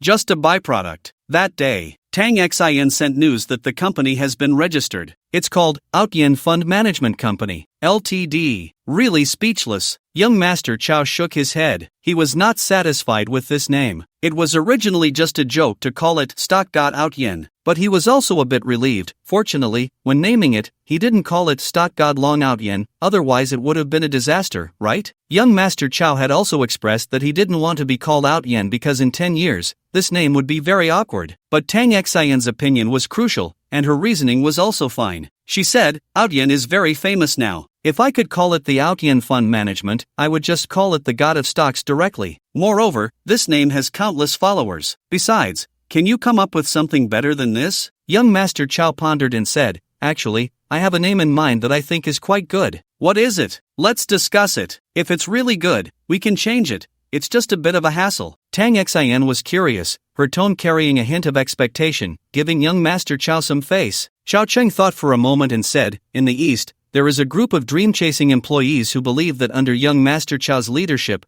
they will create the Miracle of Life Fund Management Company, Ltd. Tang Xin was silent for a long time. There was a radio silence on the phone. After a while, young Master Chow asked, isn't it nice? Shocking, right? The abbreviation will be Miracle Fund. We will create miracles. It sounds very meaningful, right? Why aren't you talking? Hey, are you still listening? Queen Tang, are you still there? Damn, what kind of garbage phone is this? I need to get my own phone, one that has signal. How about calling it pair? Hello, hello, hello? Tang Xian's voice came softly. Xiao Chang, you promised me before that this company would be managed by me, and you wouldn't interfere, right? Yes, I won't interfere. You are the queen, you make all the decisions. Xiao Chang said firmly. Tang Xian breathed a sigh of relief. That's good. In the future, for company decisions, especially major ones, you can have opinions, but it's best not to interfere, especially with the naming part. Thank you. Young Master Chow still thought it could be salvaged. Well, do you think I'm joking? I'm very serious. Don't you think this name is great? Besides, there's no limit on the number of characters for registering a company. This is less than 40 characters. Tang Xian answered without addressing the question. President Chow, I have to go socialize soon. The company has just been established and needs to build some connections. By the way, I want to reach out to some local official funds. If necessary, you should also make an appearance since your reputation is bigger than mine now. Xiao Cheng decided to salvage it again. I'm fine with everything, but if you're not satisfied with the company name, then let's call it. In the East, there is a group of dream-chasing employees who believe that under young Master Chow and Queen Tang's leadership, they will create the Miracle of Life Fund Management Company, Ltd. Adding you in there, that should work, right? Tang Xian spoke up. For example, pension, social security, housing security. I know some people who can inject more resources into us. As long as we secure these units, not only will the management fees be substantial, but our reputation will also grow. Alright, President Chow, I have a meeting to attend. We'll talk later. Damn! The call ended. Xiao Cheng helplessly tossed his phone aside. He felt malice. A company had just been established for a day, and already, two high-level executives had developed irreconcilable deep-seated conflicts and rifts. The factional struggle within the company was already showing signs. Even though there were only two people in the company now, they had already split into two major factions. Sigh. Chao Chang shook his head. Friends really shouldn't go into business together, it will lead to a fallout. Since that's the case, then I'll establish an investment company myself. Let's call it. In the East, there is a group of dream-chasing employees who believe that under young Master Chao's leadership, they will create the Miracle Group, specializing in investment. Investing in the industrial chain, investing in carbon neutrality, investing in core technology, investing in unmanned equipment, investing in medicine, investing in intelligence. In short, I will invest in what others dare not invest in, and I will invest even more in what others dare to invest in, focusing solely on investment, heavily investing in China. For the modernization and development of the motherland, for prosperity and strength, I will strive unremittingly. This is the Miracle Group. Is that clear enough? After a few seconds of excitement, Chao Chang considered who should manage this company. Would third sister be suitable? After all, she had nothing to do, just like a temporary worker every day. Moreover, she had helped eldest sister manage money before, acting as the family's chief steward. If this were in Dream of the Red Chamber, third sister would be Wang Shifeng. She certainly had some means. It's settled. It's her. I have been praying desperately before the Buddha. Hello, Lingling? Shangge, I'm going to Shanghai. A sweet, slightly excited voice came from the phone. Great, I'm not busy lately, come over, and I'll take you out to have fun, Xiao Cheng warmly invited. It was just the right time for a holiday. This girl had been nagging for a long time. Unfortunately, Xiao Cheng had never had the time to visit her in the capital. He did call often, though. Occasionally, he would spend an hour or so chatting with her on the phone at night. Their relationship hadn't been established yet, but there was already a hint of something different. Third sister. In the evening, third sister had returned. Xiao Cheng took her hand, flattering her as he pulled her into the small room. Third sister smiled gently. What's wrong? Young Master Chao flattered her, making her sit down, then took the initiative to massage her, speaking as he worked. Third sister, can you help me with something? Sure. Third sister never rejected Chao Cheng's closeness and enjoyed this kind of brotherly affection. This was how a dream brother should be. So obedient. I want to set up an investment company. Can you help me? An investment company? Third sister was taken aback. Young Master Chao nodded. While helping her relax her tired shoulders from the day, he also massaged her leg muscles, explaining his thoughts again. Third sister understood. Until Chao Cheng mentioned the name of the company, there is a group of dreamers at the East who believe that under the leadership of young Master Chao and his third sister, they will create miracles in life. Miracle Investment Group. Third sister burst out laughing. With her already low threshold for humor, she simply couldn't hold it in. What's so funny? Chao Cheng said seriously. I'm serious. I know, ha ha ha. Third sister nodded, clearly seeing that her annoying little brother was serious. But it just felt ridiculous. Is there really a company with this name? Can humans even come up with this? Will it pass the review? And isn't it too long? This name, without even mentioning what the company does, once it gets out, it will definitely attract attention, right? Third sister suddenly paused. Her little brother really is something else. The biggest fear for a company is to be unknown, which is why there are so many advertisements, spending money to buy fame. Advertising brainwashes everyone, making it known to the old, weak, women, and children. And a company with such a name. It seems unique, and while the future may be unclear, the first to become famous will definitely reap the biggest rewards. Third sister understood. It was because she trusted young Master Chao and indulged him that she began to think positively. If it were fourth brother, he would jump up and curse, calling it a nonsensical name. Third sister placed one leg on his lap, letting him massage her face slightly flushed, but she asked seriously, "Are you serious?" "Of course, I'm very serious." "Then let's discuss it." Third sister still indulged him. No matter how unreasonable his requests were, she would try her best to satisfy him. In fact, many functions of this company overlapped with Tang Xian's side. Or rather, it wasn't a conflict but a redundancy. That is to say, the Auntie Fund could also invest in projects, not just in the stock market, foreign exchange market, etc. So, there was no need to set up a separate company. But young Master Chao was not satisfied with that name. Besides, establishing a company focused on venture capital, fully controlled by young Master Chao, was indeed necessary. In short, what is there to fear about limited liability? Third sister has a deep understanding of the business. She has always been assisting eldest sister. Although she doesn't hold an official position, it wouldn't be wrong to say she is like an assistant to the board. Especially as the third miss of a family business, she has learned much more than young Master Chow through observation. This is a gap created by perception. Don't be fooled by how long young Master Chow has lived. He has never been a big boss in 2 lifetimes. Much of what he has learned is purely theoretical. How can it compare to the real experience that third sister has gained? Thus, after a long conversation, young Master Chow felt that his decision was correct and that he needed to rely on third sister. But he couldn't rely solely on her. This was also third sister's own intention. They needed to find a professional manager. She could assist, supervise, serve on the board, and be a shareholder, but she couldn't be the boss. First, third sister's capabilities were just a bit lacking. Second, the company needed to be formalized. It couldn't operate in a familial manner. Because the Rin family is essentially a family business, which has many drawbacks that third sister clearly understands. However, the Ran group has been around for so many years, and many chronic issues remain unresolved, requiring internal reform, but there has never been a good opportunity. Eldest sister is also quite worried about this matter. Mother Rin has been holding back. Now that they are going to establish a new company, they should directly formalize it, make it elite, promote the capable, and demote the mediocre, avoiding too much of the old boy network. This way, a group can be healthier and last longer. This is based on experience. Young Master Chow understands this as well. Moreover, he can also adopt some future corporate management models. What's CDG? What's CSIG? There needs to be a strong division of labor. As for the personnel hierarchy, it can be optimized to 14 levels, with a strong job classification and management levels. In short, third sister offered many suggestions and provided him with a lot of practical insights. He felt he had learned something new. Third sister, this company will rely on you. After you register, help me contact headhunters. The professional manager will be decided by you. Chow Chang delegated authority. Young Master Chow is good in this regard. He is willing to delegate power. He won't hold all the rights and money in his hands. He is not that kind of person. Moreover, he trusts third sister. Yes, it is pure trust,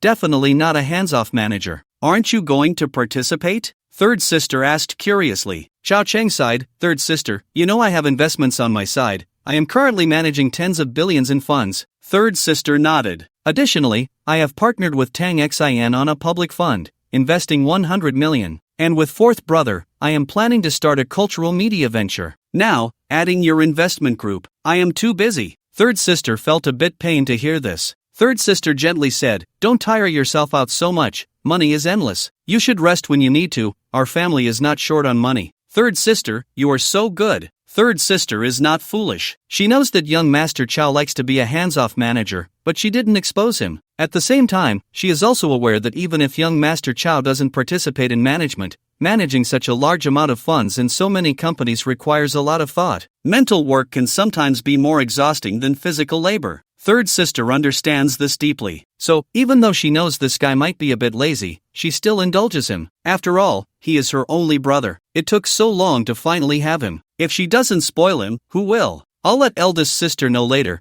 For the next period, I'll help you. Eldest sister should agree.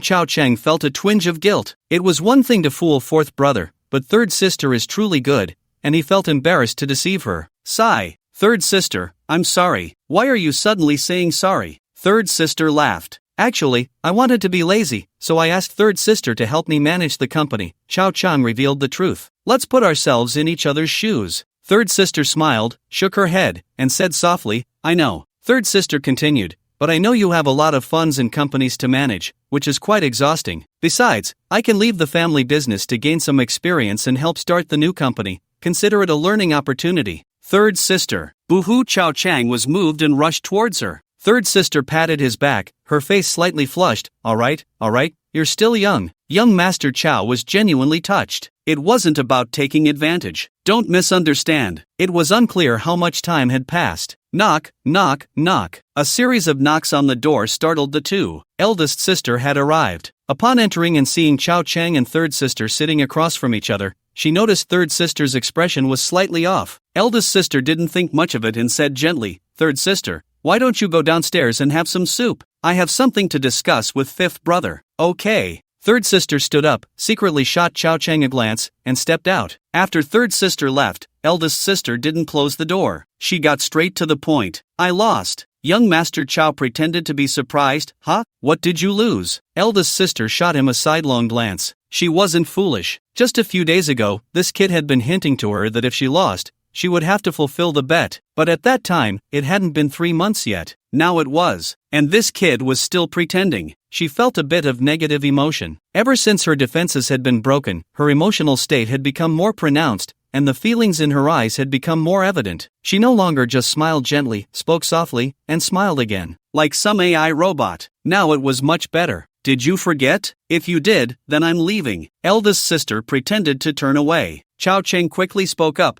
Huh? What exactly did you lose? Oh, I remember now. You were talking about making $1 billion in 3 months, right? Hey, if you hadn't come to find me, I would have forgotten. Eldest sister chuckled. This kid. Chao Cheng smiled shyly. Eldest sister, let's just forget about this bet. I was joking at the time. You're the eldest sister. As a younger brother, could I really ask you to give me a massage? That's not right. If this gets out, it wouldn't look good for me as your brother. If mom finds out, she might even blame me for bullying you. Forget it, forget it. Chao Cheng quickly said, eldest sister, let's treat this as a joke between siblings. No need to talk about it, laugh about it, or make a fuss. A little teasing is what family is about, right? What do you think, eldest sister? Ding, negative emotion. Eldest sister's defenses were broken again. The veins on both sides of her temples throbbed. This guy says nice things, but why are you lying down? Do your words and body language mean the same thing? You're just pretending. It feels like I'm the one pushing for this. Eldest sister was a bit angry and turned to leave. Chao Cheng called out, eldest sister, where are you going? Oh, you don't need to get a towel and hot water. Just a casual massage will do. No need to make it too complicated. Ding, negative emotion. Eldest sister turned back. Clearly, she was hit hard, but after turning around, she still smiled warmly. She really had a problem. This smiling tiger needs to be treated. Eldest sister got to work,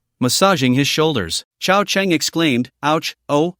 Yes, good, so light. Eldest sister's face darkened, and she gritted her teeth, forcing out a sentence, can you not make those sounds? Hey, do you think I want to? I can't help it. It's also a recognition of your hard work, eldest sister. Ouch, wow, time flew by. 10 seconds later, eldest sister released her hands. The first massage is over. There are still 9 left. Come back next time. Eldest sister left. Chao Cheng was momentarily taken aback. All right.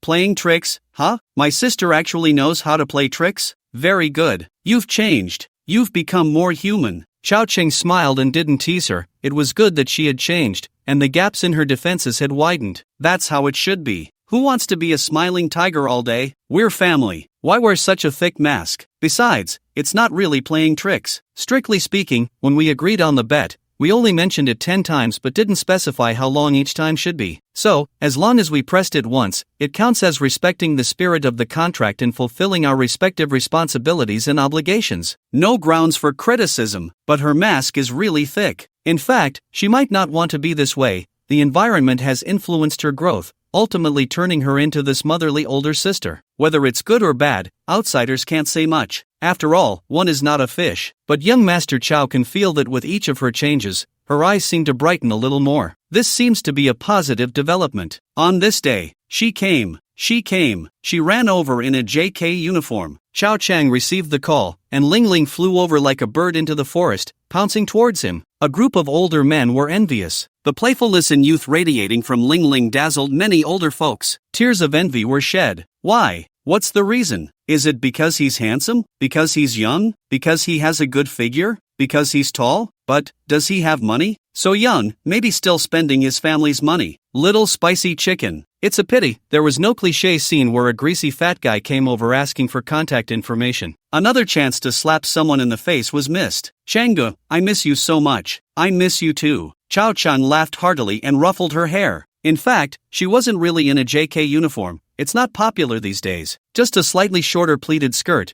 paired with a white jacket and sneakers with sports socks. Youthful and pure. Later, when they went to pick up the checked luggage, she linked her arm with Chao Cheng's, went to the parking lot, and got in the car. Nothing happened along the way, but negative emotions kept bubbling up, all doubled. And there were quite a few emotions. These days, most people flying are middle class or above. Especially when they saw Chao Cheng get into a luxury car, their expressions changed even more, filled with envy, jealousy, and hatred. Why? How could he be so rich? Even if it's from his family, it's off-putting. All the good things seemed to fall on this kid, which made many people's defenses crumble. But Chao Chang was already used to it. Every time he took the third and fourth siblings out, the emotional value was even more terrifying than now. No wonder it's Shanghai. There are so many wealthy and influential people. Casually showing off once exceeds at least 10 Ant Wangs. Are you coming back with me, or are you staying out? Is Sister Yuega not home? Ling Ling asked. She's not here. She's still working behind the scenes in Shandong.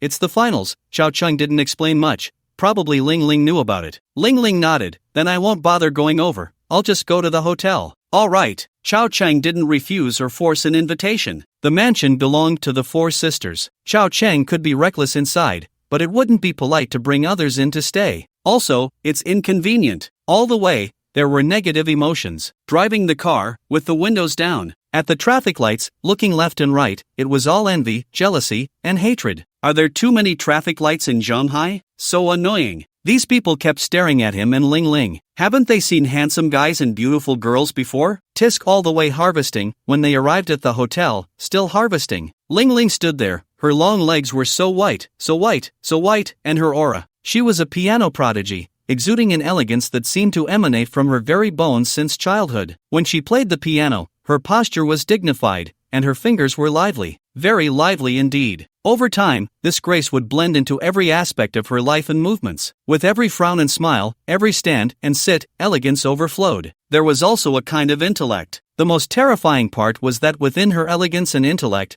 there was a youthful playfulness and spirit. She could be both aloof and sweet, utterly unbeatable. Young Master Chow, this old soul, felt a flutter in his heart as he watched her. The hotel was nice. The room was a presidential suite, complete with a piano. Though it seemed like a casual choice of hotel and room, in reality, Chao Chang had specifically called to inquire and make reservations beforehand. That was true understanding. Ling Ling wasn't foolish. She could tell that Brother Chang had arranged everything for her, and her heart was filled with joy. Young Master Chow, being an old soul, had a natural habit of taking care of others. He considered many details. He then had Ling Ling call her grandmother to report that she was safe. Young Master Chow also chatted with her grandmother for a while, reassuring her about Sanjiang. He even called Lao Si. Senior Sister Yuega, I've arrived in Shanghai. I'm staying at a hotel now. You don't need to come back, right? You're not home, and I'm afraid I won't be used to it alone, so I'll wait for you to come back, Ling Ling replied softly. The senior sister and junior sister chatted for a bit. Ling Ling handed her flashy phone to Chao Chang. Brother, senior sister Yuega wants to talk to you. These days, phones were quite flashy. It was a lady's flip phone, adorned with all sorts of sparkly decorations. Chao Chang took the phone. Hello, fourth sister? Stinky little brother, call me sister. Sweet little sister, hurry up and speak, I still need to take Ling Ling out to have fun later. A hint of grievance came through the phone. Lao Si gritted her teeth. You better watch it, don't say I didn't warn you. What should I watch? Chao Chang looked innocent and naive, not understanding Lao Si's words. Don't pretend to be pure and innocent with me. Ling Ling is naive and hasn't seen much. You're not allowed to mess around. What do you mean? Chao Chang was dumbfounded. Do I have to spell it out for you? Chao Chang suddenly realized, Oh, you mean that, right? This is my little sister. Can you not talk nonsense? I haven't even considered that. Ling Ling, come here. Ling Ling, blushing, responded. Although she didn't know what they were talking about, she roughly understood from Brother Chang's tone. Ling Ling, don't contact your senior sister Yuega in the future. Her thoughts are not proper, and she might lead you astray, understood? Ling Ling nodded repeatedly, understood. After this call, delete her. Okay. Ling Ling giggled. So obedient. Are you turning the tables on me? Lao Si was furious. If it weren't for the phone, she would have kicked him. She was genuinely angry. This matter was supposed to be discussed privately, yet this stinky little brother directly told Ling Ling? Wasn't that sowing discord? Just wait until I come back to deal with you, Lao Si huffed as she hung up, as if she could really handle young Master Chow when she returned. She was too small for that. Next came the daily routine of the siblings. Mainly, they played. Along the way, they earned emotional points. Here, one must mention Chao Chang's fashion sense. It was at least 50 years ahead of its time. It was 2007, and non-mainstream fashion was at its peak, with the internet filled with Martian text, and the clothes were bizarre, featuring everything from stockings to backless tops and denim, but they were all relatively gaudy. It wasn't until 3 years later, in 2010, that non-mainstream fashion fell out of favor. Girls began to adopt more positive styles. For example, color blocking, retro styles, especially elegant disguises, and little dresses were considered trendy in that era. In Zhonghai dialect, it would be said as Nong Dai Jianishang, Lao Yangqi Lo. Next came the era when stockings were all the rage, and 5 years later, it was the new Victorian style, minimalism, and cool black, especially lace. 5 years as a season, and girls became increasingly adept at showcasing themselves. After that, it was all about white socks, fitness pants, flower pants, tight jeans, and sporty patchwork butt lifting pants, with stockings needing to have bullet screens. Of course, one had to choose combinations based on age and body type. For someone like Lingling, with her temperament and figure, plus her age, there was really no need for any embellishments. Chao Cheng directly styled her in unbeatable youthful white shoes. However, young Master Chao was, after all, an old soul, inherently conservative, and in many ways, he didn't reveal much. Lingling's face alone could outshine enough fashionable outfits. Earning emotional value was really just a side benefit. Now, young Master Chao no longer needed to rely on such means to earn emotional value. After playing for almost 2 weeks, it hadn't interfered with piano practice. Young Master Chao was very attentive to Lingling, teaching her everything he could, and she absorbed it quickly. On the 20th, it was the finals of the variety show's male voice peak competition, 2-1. Tonight was the championship. The advertising fees were confidential, but Old C predicted it would be around 30 million. Ever since young Master Chao wanted to do the show, Old C had been paying special attention to things he hadn't cared about before. The company was also registered, and Old C was digging for talent through connections and capital. Brother! Watching the live broadcast, Lingling sat cross-legged on the sofa, leaning against Chao Cheng. Over this time, their relationship had grown increasingly close. Brother, who do you think will be the champion tonight? Xiao Chun, of course, Chao Cheng replied. Lingling clapped her hands, her face lighting up. I think so too. Chao Cheng glanced sideways. Why are you so happy? Do you like Xiao Chun? Are you his fan? Not at all, I just think he's better than the others, Lingling explained, a bit flustered, seemingly afraid Brother Chang would misunderstand something. Lingling then whispered, the reason I'm happy is that your thoughts align with mine. Chao Chang chuckled, reaching out to ruffle her hair. He didn't pursue the topic further and started watching the show. In this show, Qin Shuxing's dominance was evident. Anyone could see he was just a step away from the championship. However, in his memory, this guy had a rocky path to stardom. As the favorite son of Shandong TV, he was banned just a year after debuting. Moreover, part of this reason allowed Zhang Jia, the favorite son-in-law, to gain a lot of resources. He could indeed be promoted. With his temperament and looks, if he hadn't encountered those issues, he could have easily become a big idol. As for his character, or rather, the future, those are all things that can change, right? On one hand, it was about making money. On the other hand, it was about emotional value. Once he became popular, the company would benefit from him, leeching off him, arranging a packed schedule, and occasionally spreading news about him getting sick, collapsing,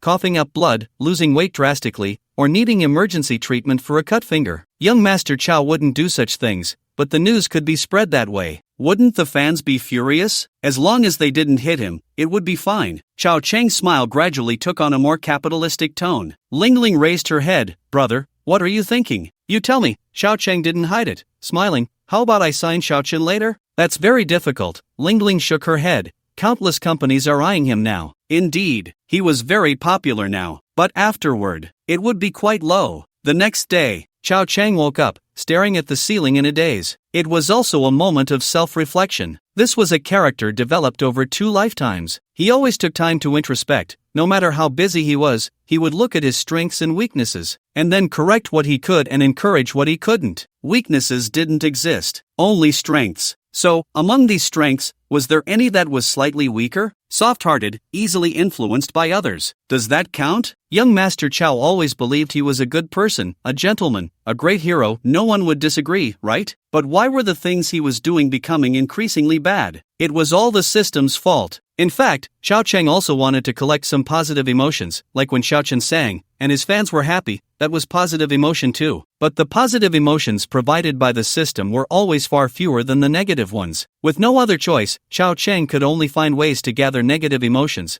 Otherwise, he would be erased by the system. System. Ahem. Although the system never explicitly stated that failing to collect emotions would lead to erasure, what if the system couldn't speak or convey information, and if not collecting emotions led to erasure, who would he turn to for an explanation? People must always consider the worst possible outcome. So, he could only collect more negative emotions. It was faster and more convenient, wasn't it?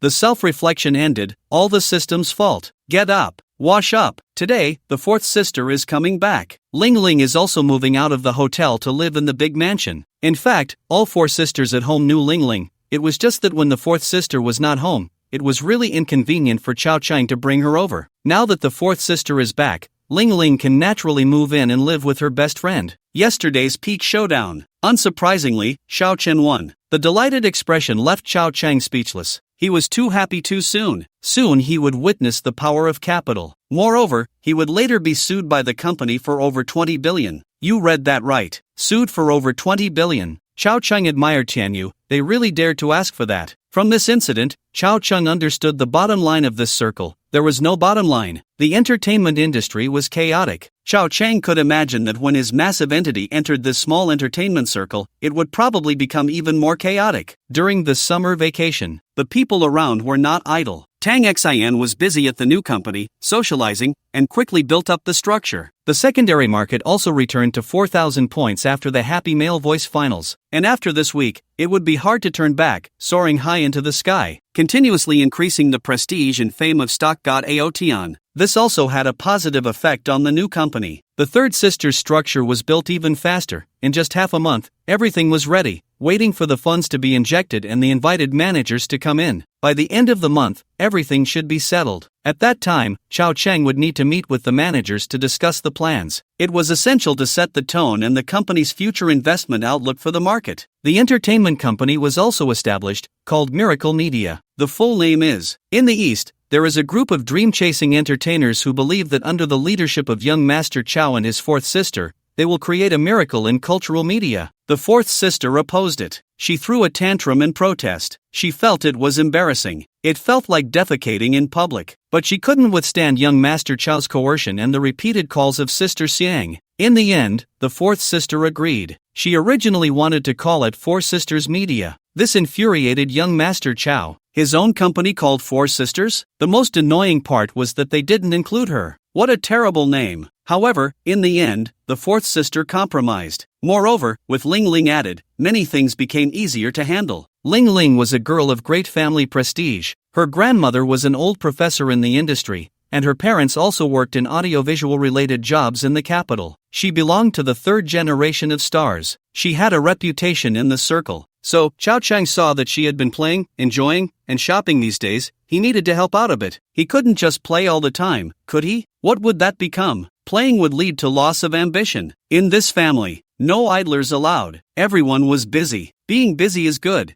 Being busy is good. Chao Chang brewed a cup of tea, sitting in the sunlight of the sunset, basking in the hot sun while enjoying the central air conditioning inside the house. Just for fun. At the same time, looking at the desolate mansion, he felt a wave of nostalgia. He suddenly returned to the old days in his dreams, when his son, daughter, grandson, and granddaughter were all very busy. Busy is good. On this day, old Chao came, but it seemed something had happened. He walked with a cane, limping. Although he still looked elegant and extremely suave, the cane added an air of authority. No way. Is Momrun that fierce? Did he get hurt? Chao Chang was taken aback. What happened to you? Old Chao, with a solemn expression, spoke melancholically. In a man's genes, there is a passion and fierceness like that of a wild beast, naturally suited for battle. For fame, for profit, for love, a man can give up his life, abandon his dignity, and face illness without fear. Even if he ends up battered and bruised, he must defend every inch of his territory, like a proud and domineering lion. Once another lion invades his territory, the Lion King originally in that territory will fiercely bite the intruder's neck to demonstrate his strength and dominance. This is a struggle about love. The victor becomes king, while the loser loses all his glory. As old Chao spoke, he thumped the ground with his cane, creating a rhythmic melody that matched the rise and fall of his tone. This rhythm was called dominance. But, young Master Chao understood. Chao Chang frowned. So, you got into a fight because of Momrun?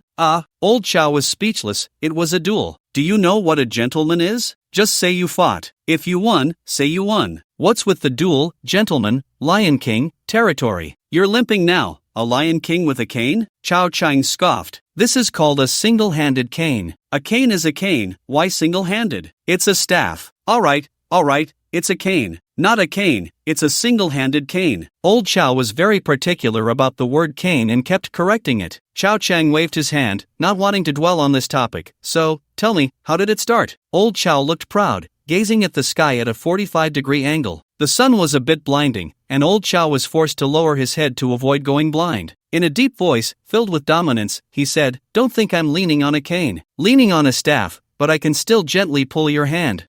He was worse off. I knocked out 2 of his teeth. Chow Chang sighed. It's still a good time these days. If it were 10 years later, losing 2 teeth would be enough to get a sentence. Previously, Chow Chang had knocked out someone's teeth, but that person was a thug and just happened to come looking for trouble. This was called punishing evil and eliminating harm, which was not the same nature as Old Chow's situation. Young Master Chow realized that Old Chow's limping visit was a way to show off. His expression seemed to say, "Look, your old man is still strong, won the fight, isn't that impressive? Tell me the details." The matter wasn't complicated. The other party was also a CEO, surnamed Jean. In Old Chow's words, the other party had long coveted Mom Ren's beauty, having liked her for many years and pursued her madly. Later, when the old master of the Rin family passed away, the Rin family fell into decline. After all, the pillar was gone. This Jean was busy trying to be attentive during Mom Ren's hardest times, hoping to win her heart. At least that was the surface. Unfortunately, Mom Ren had someone in her heart, someone who had left many tears in her heart,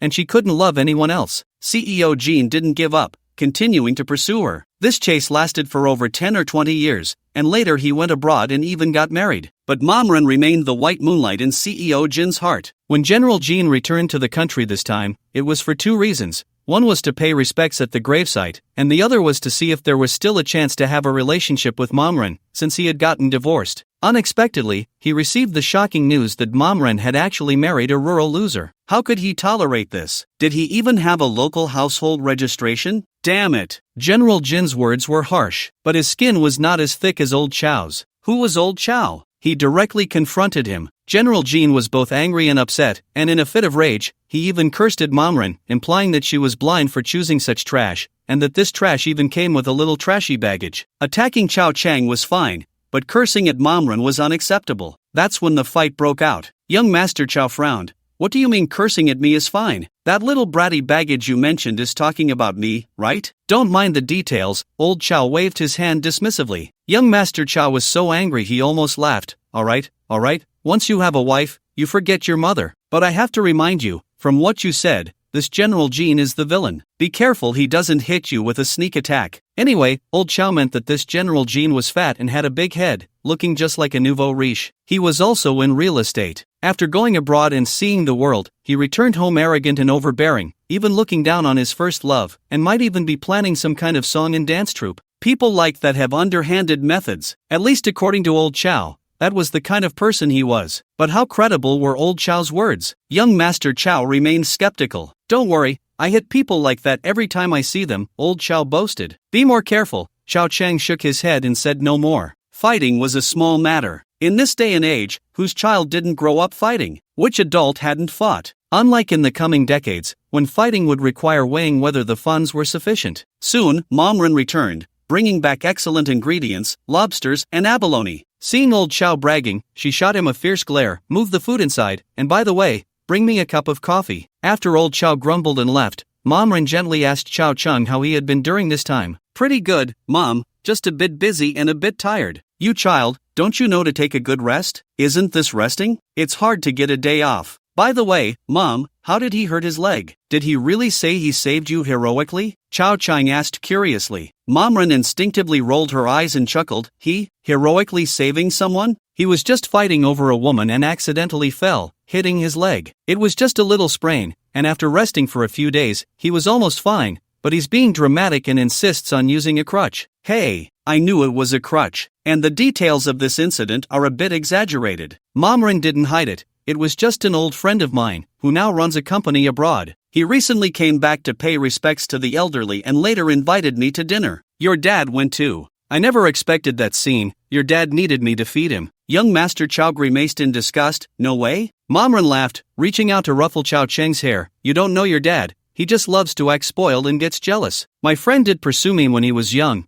but who told your mom to be so beautiful, right? All right, I see it now. Like mother, like son, she's a bit narcissistic, just like Old Chow." In this family, it seems I, young Master Chow, am the only honest and agreeable young man. Sigh. What kind of family is this? Chow Chang nodded repeatedly. Of course, Mom, you're still very beautiful, stunning even. Haha, this child just loves to speak the truth. Mom Run laughed joyfully. Run Mama then said, but that Uncle Gene was pursuing me back when he was still a student. He knew your dad, and there were some minor frictions between them, but they hadn't seen each other for many years. Besides, after all these years, he has a family, and I have a family too. It was just an ordinary meeting to ask me about the recent financial real estate and market environment in the country. As a result, your dad got jealous and deliberately tried to provoke him, making comments about his looks and hairstyle. In the end, it really got on his nerves, and they started fighting. Hearing this, Chow Chang indignantly said, Old Chow is really out of line. Isn't that disrespecting you? How can he fight outside? Doesn't he understand social etiquette? Run Mama nodded and then shook her head. Mainly, your dad was jealous, which is also a way of showing he likes me. I didn't blame him. Chow Chang shot her a sidelong glance. Fine.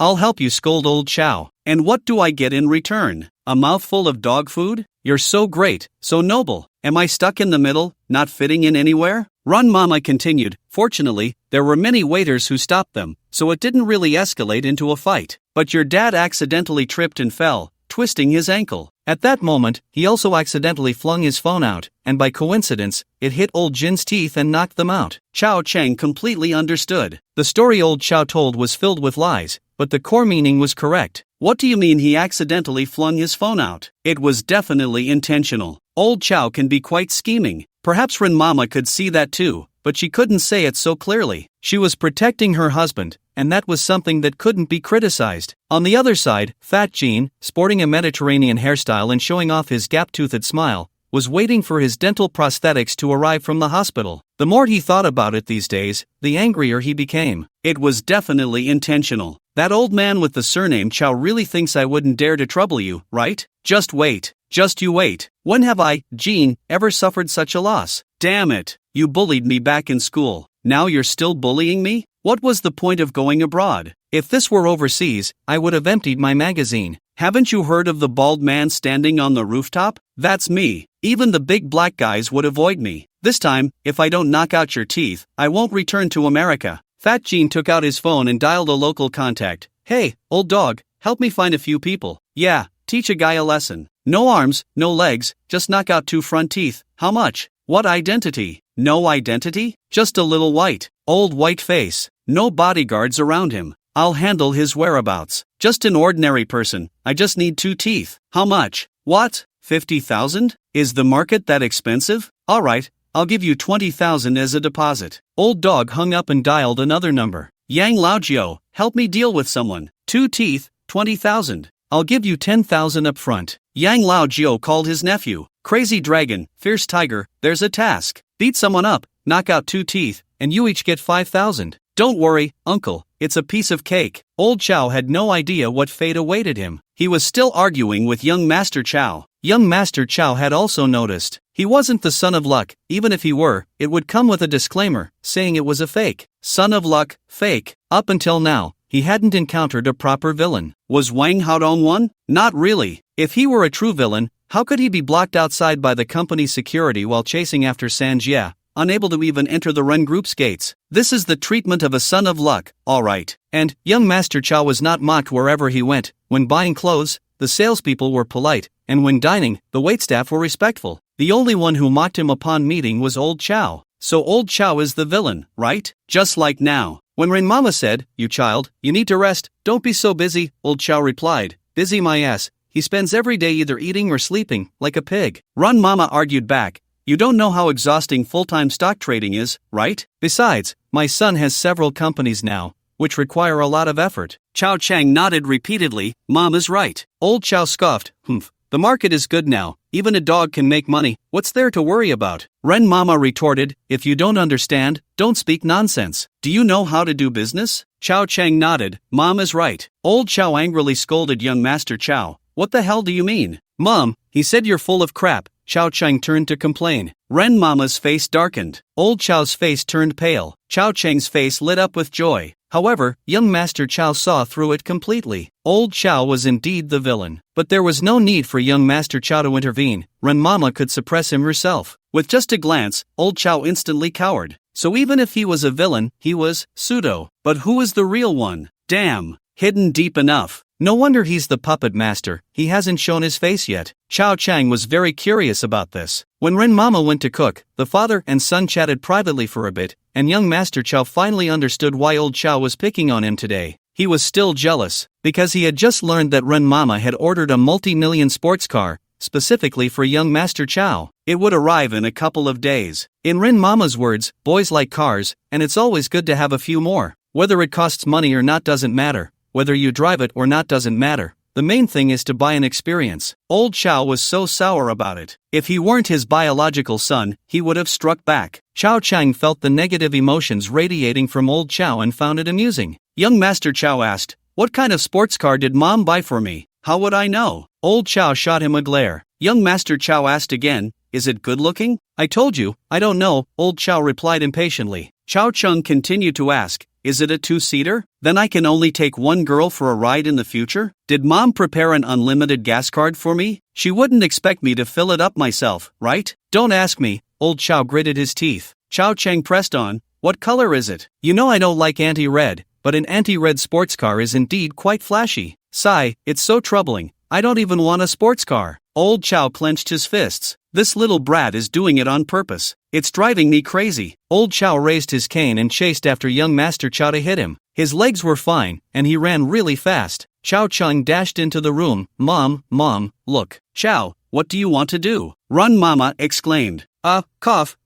"Well, this cane is quite straight," Old Chow said, holding the cane, looking left and right, even aiming like he was playing billiards. The cane was indeed straight. "Mom, he's bullying me," young Master Chow directly complained. "I just asked what color the sports car is, and he hit me. I don't even know what happened. Mom, you have to control him." Run Mama glared at the old man. Old Chow smiled awkwardly. "No, it's because this kid is deliberately annoying me." "Clearly, you're jealous and still complain about Mom buying me a car." Young Master Chow didn't let him off easy. Run Mama glared. "You're jealous of your own son? That's pathological." "Impossible, I'm not, don't talk nonsense," Old Chow hurriedly explained. "You are," young Master Chow shouted. Old Chow pointed at him. "You shut up." Run Mama pointed at Old Chow. "You shut up." After a flurry of commotion, Old Chow settled down. Young Master Chow was so filial and well-behaved, helping his mother with the ingredients, occasionally saying something that made her giggle in the kitchen. Old Chow listened, fuming with rage, banging his cane on the ground outside the living room. Thud thud thud. Finally, Aunt Rin shouted, "What are you banging for? If you're bored, go out and soak up some sun." Only then did Old Chow completely quiet down, taking his cane to the yard. With his straight cane, he struck at the surrounding flower beds, and the gardener dared not say anything, only retreating to prepare to complain. What beautiful flowers, all ruined. The gardener was heartbroken. This dinner was warm and cheerful. Except for Old Chow, who seemed like an outsider, young Master Chow had fully integrated into this new family. There was no helping it, young Master Chow's adaptability was simply stronger. A few days passed in the blink of an eye. With the secondary market continuously rising, Chao Cheng's reputation was also growing. Of course, the rest time was short. How could one not be busy? Otherwise, wouldn't that make one useless? So young Master Chow began to get busy. The Outyen Fund had social engagements. Tang Xian had a wide network, and some local leaders were very optimistic about them, along with some bank executives. Currently, the policies were decent, and with the market environment, everyone was looking for places to spend money. However, the secondary market wasn't just about overall rises, one had to consider sectors as well. Those who didn't know how to play would actually lose more in a bull market than usual. For example, the financial sector, cyclical sector, consumer sector, technology sector, etc. were all performing well, but textiles, clothing, public utilities, and so on were clearly not doing well. Fortunately, it was a bull market overall, so the trend was upward. But there was one problem. Who knew when it would drop? Therefore, professional matters had to be entrusted to professionals. This is the significance of public funds. These funds, whether in a bull or bear market, would engage in various hedging configurations to ensure the safety of funds. On the surface, it was certainly like this. Privately, how much profit or loss there was, whether winning or losing, depended on skill. In any case, the Outyen Fund was at its peak from the moment it was established. Everyone was optimistic. This was the convenience brought by fame. At the dinner table, as soon as Chao Cheng appeared, the leaders all stood up, greeting him with smiles. Young Master Chao felt that this act was quite well done. At least it was smooth. At the same time, he understood why these people were so polite. Not to mention that young Master Chao helped them manage money, just his own worth was extremely impressive. Local leaders hoped this guy wouldn't leave. It would be best if Zhanghai made money and spent it in Zhanghai. One wanted to take him back to Sanjian's hometown. Just by investing here, local banks fully supported him, giving money when needed. The officials also supported him, providing land and people as required. Moreover, this kid had the Rin family backing him. Next, everyone had dinner for 2 days, played a game of ball, the kind worth 10 million. He met quite a few people. More than a dozen funds, institutions, and various leaders reached a cooperation of over 3 billion with Outyen, and this was just a trial run, all local. Once Outyen truly got going, with an expanded reach, managing hundreds of billions would be no problem, even thousands of billions, and one could imagine managing tens of trillions in the future. Young Master Chao had finished 2 meals and was done with his busy schedule. Time to rest. So tired. Next, it would depend on Tang Xin. She still needed to continue recruiting, filling all departments, then allocating funds and drafting policies. The departments included the shareholders meeting, board of directors, supervisory board, decision-making committee, management team, risk control, operations. The direction and investment policies were currently steered by young Master Chao and operated by Tang Xin. The stock market would definitely use blue-chip stocks as the base fund, such as ICBC and oil, which was Tang Xian's requirement for stability. After all, it was just the beginning. There were also bond allocations, such as government bonds. These are all basic configurations. But now with Chao Cheng's presence, a portion of the funds must be allocated to invest in some blue-chip stocks, even microcap stocks, as per young Master Chao's request, in order to make a profit. After all, the market environment is so good right now. It's also the beginning. So, a name must be established. There isn't much time left. Earn as much as possible. Young Master Chao has pointed out a few. On this day, Tang Xin found Chao Cheng and curiously asked, "How much do you think it will go up this time?" Young Master Chao replied, "About 6,000. Only 6,000? That's so low?" Tang Xin was astonished. Chao Cheng was stunned. "Do you want to take a look at what you're saying? Is it human speech? Low? Is this low? 6,000 points low. Don't mess around, alright? You won't see this again for the next 20 years. You'll have to wait until 25 years later. By then, you might even be past menopause. TCH, just enjoy it now. You'll have your time to cry later." But then he thought about it and understood. The current market is excellent, and some people are already shouting for 6,000 first, then looking at 8,000, aiming for 10,000 points. They really aren't afraid of death. The calls for 10,000 will only increase by the end of the year. But by then, the market will start to drop. Young Master Chao gave Tang Xin a lesson, suppressing her arrogance. He wanted her to not aim too high, seeing 6,000 is already very good. Moreover, young Master Chao was certain this bull market wouldn't last. 6,000. That is already the limit. Those calling for 10,000 are either foolish or malicious. Young Master Chao leans more towards the latter. These people are simply bad, purely bad, deceiving small investors into taking over. And right now, not many are calling for it. When the real decline starts, the voices calling for 10,000 points will multiply by tens of thousands compared to now. Truly despicable. Remember, start exiting around 5,007, get out as quickly as possible. Chao Cheng said firmly. Tang Xin pondered, "Is it really that extreme? Trust me once, and I'll give you a future," Chao Cheng said solemnly. This made Tang Xian's heart race. Also, we can start selling funds to ordinary retail investors. Keep more cash on hand for later use. When the market starts to drop at the end of the year, some speculative stocks can still be bought. Isn't it nice to have over 20 limit ups? Even if it's mutai, it could triple by then. At worst, it would double. But the bigger profit still lies in short selling. Short selling isn't illegal, it's just that the higher-ups don't explicitly support it, but you can still borrow stocks to achieve the effect of short selling. However, if you maliciously manipulate the market and short sell, that is illegal. There is a distinction. However, funds also have restrictions. The money in your hands seems to be entirely under your management. But there are constraints. Trades with too high a risk are considered violations and will be regulated. So, only a small portion of the money can be used for short selling or fund betting. Most of the money must be managed according to requirements,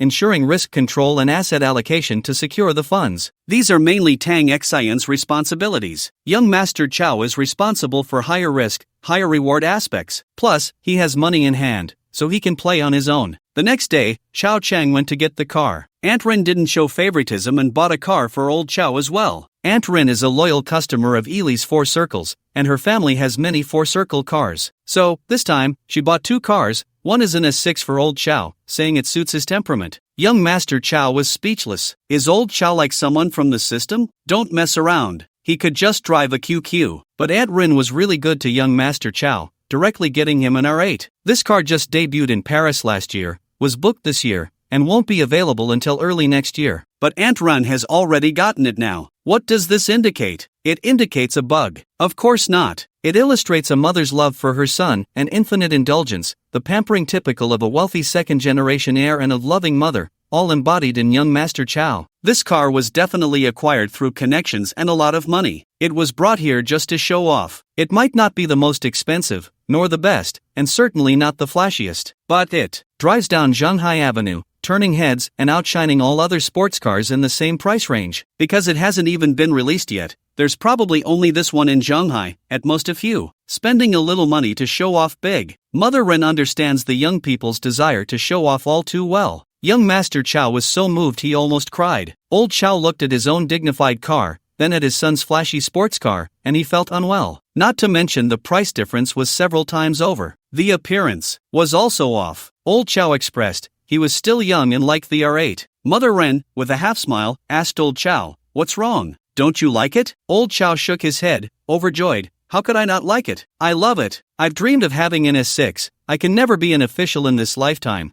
but how I wish to enjoy the treatment of one. You fulfilled my dream. I love you." Young Master Chow retched beside them. He could see that Mother Ren was also a woman lacking love. How could she be so happy to hear such mushy words? Indeed, you can tell a family by the door they enter. Soon, the company's tow truck left. The 2 cars parked side by side on the roadside. Mother Ren thoughtfully gave Chow Chang a gas card. "Son, give it a try."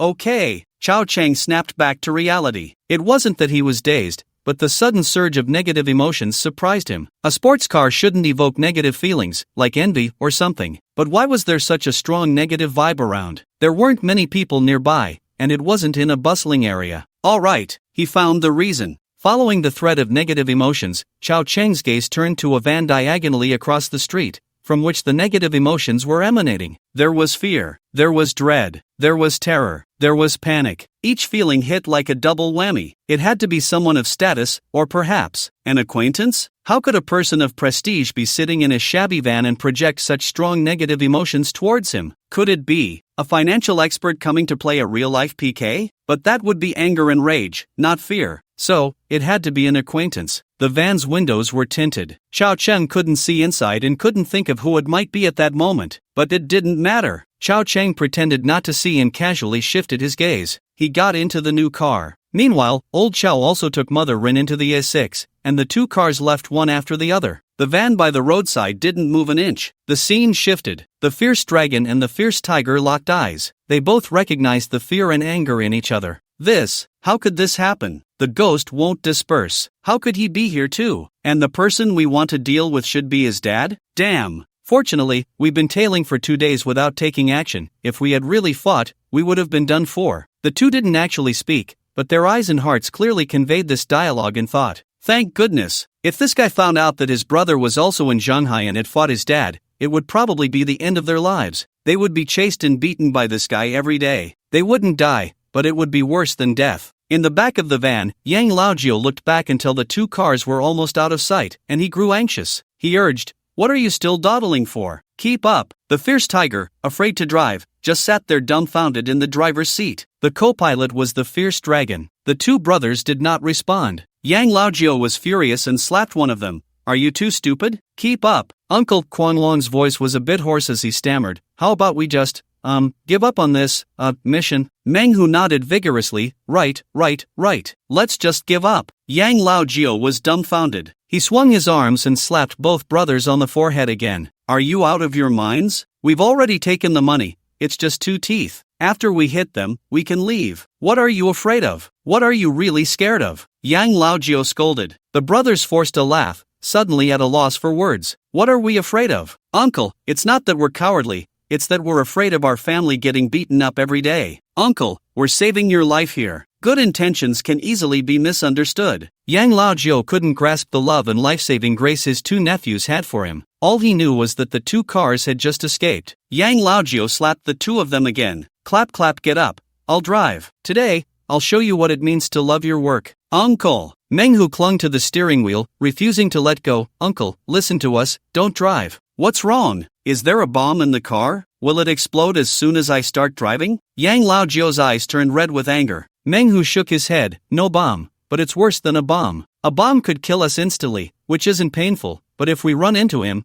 we won't even be able to die if we wanted to. Quan Long nodded. Yeah, uncle, he's hit us several times without causing major injuries, but he always targets our weak spots. It's unbearable. Just thinking about it makes my heart tremble. That person is terrifying. Yang Laojiu frowned. What are you talking about? Who are you talking about? It's just. Quan Long was about to explain. Suddenly, the van door was flung open. The three people inside were startled. 3 people, 6 eyes, all looked over. Xiao Cheng stood at the van door, grinning at the people inside. So it's you guys. Long time no see, brothers. I've been looking for you for a while. Sigma? LLL. The brothers were terrified. He just pulled a fast one? Was that a fake retreat? He was looking for us? Oh my god, Yan Laojiu still held his ground. Who the hell are you? Who the hell do you think I am? Xiao Cheng shot back, jumped into the van, and slammed the door shut behind him. Looking at the driver's seat and passenger seat of the van, the doors were suddenly opened, and the brothers' legs stretched out, seemingly ready to escape. But in the blink of an eye, the legs were pulled back inside, accompanied by a voice saying, "Come back, you two." Bang bang. The doors were shut tight. Then the van shook violently. Moments later, everything returned to silence. Xiao Cheng got out and politely closed the door, and the van was completely still. Xiao Cheng raised his hand to button up his collar. Mainly because he had a few wrinkles from the fight and hadn't taken it off.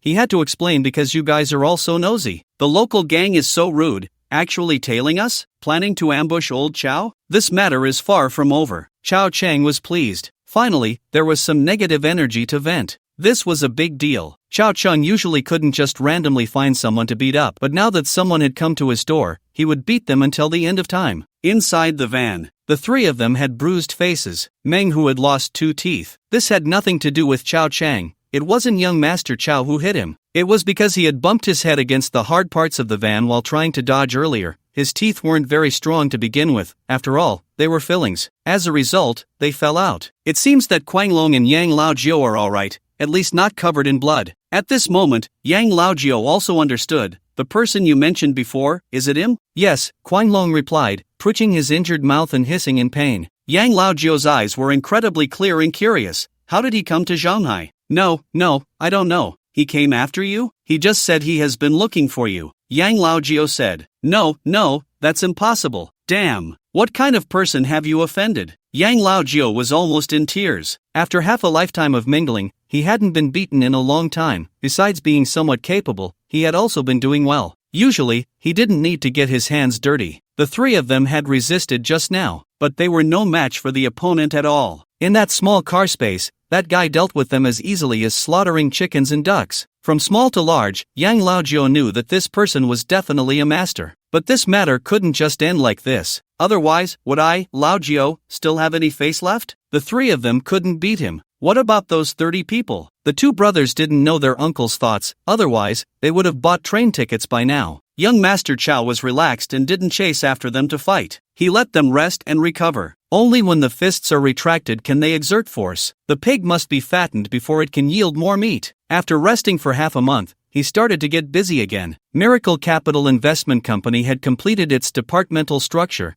They just needed to fill it with people. The manager was also in place, a middle-aged woman. It was unclear whether the 3rd sister was used to collaborating with the female boss, but anyway, Xiao Cheng had no objections as long as the other party had some real capability. Because the overall direction was still controlled by young Master Xiao, this was a wholly owned company, and there was no need to explain anything to anyone. So, Xiao Cheng was busy for a whole day. He held meetings with the manager and several senior executives, conveying his investment philosophy and core requirements. He also shouted out many concepts that would only emerge years later. For example, the internet ecosystem, blockchain. Everyone listened in a daze. But in the end, they all understood. In short, young Master Xiao's Miracle Capital was preparing to invest in a complete enterprise ecosystem. From solar energy, photovoltaics, and wind energy to semiconductors, the internet, financial services, logistics, supply chain management, industrial parks, research and development, and educational institutions, all needed to be included. The current investments seemed scattered. A lot of money was spent. But in the future, it would form an intercooperative,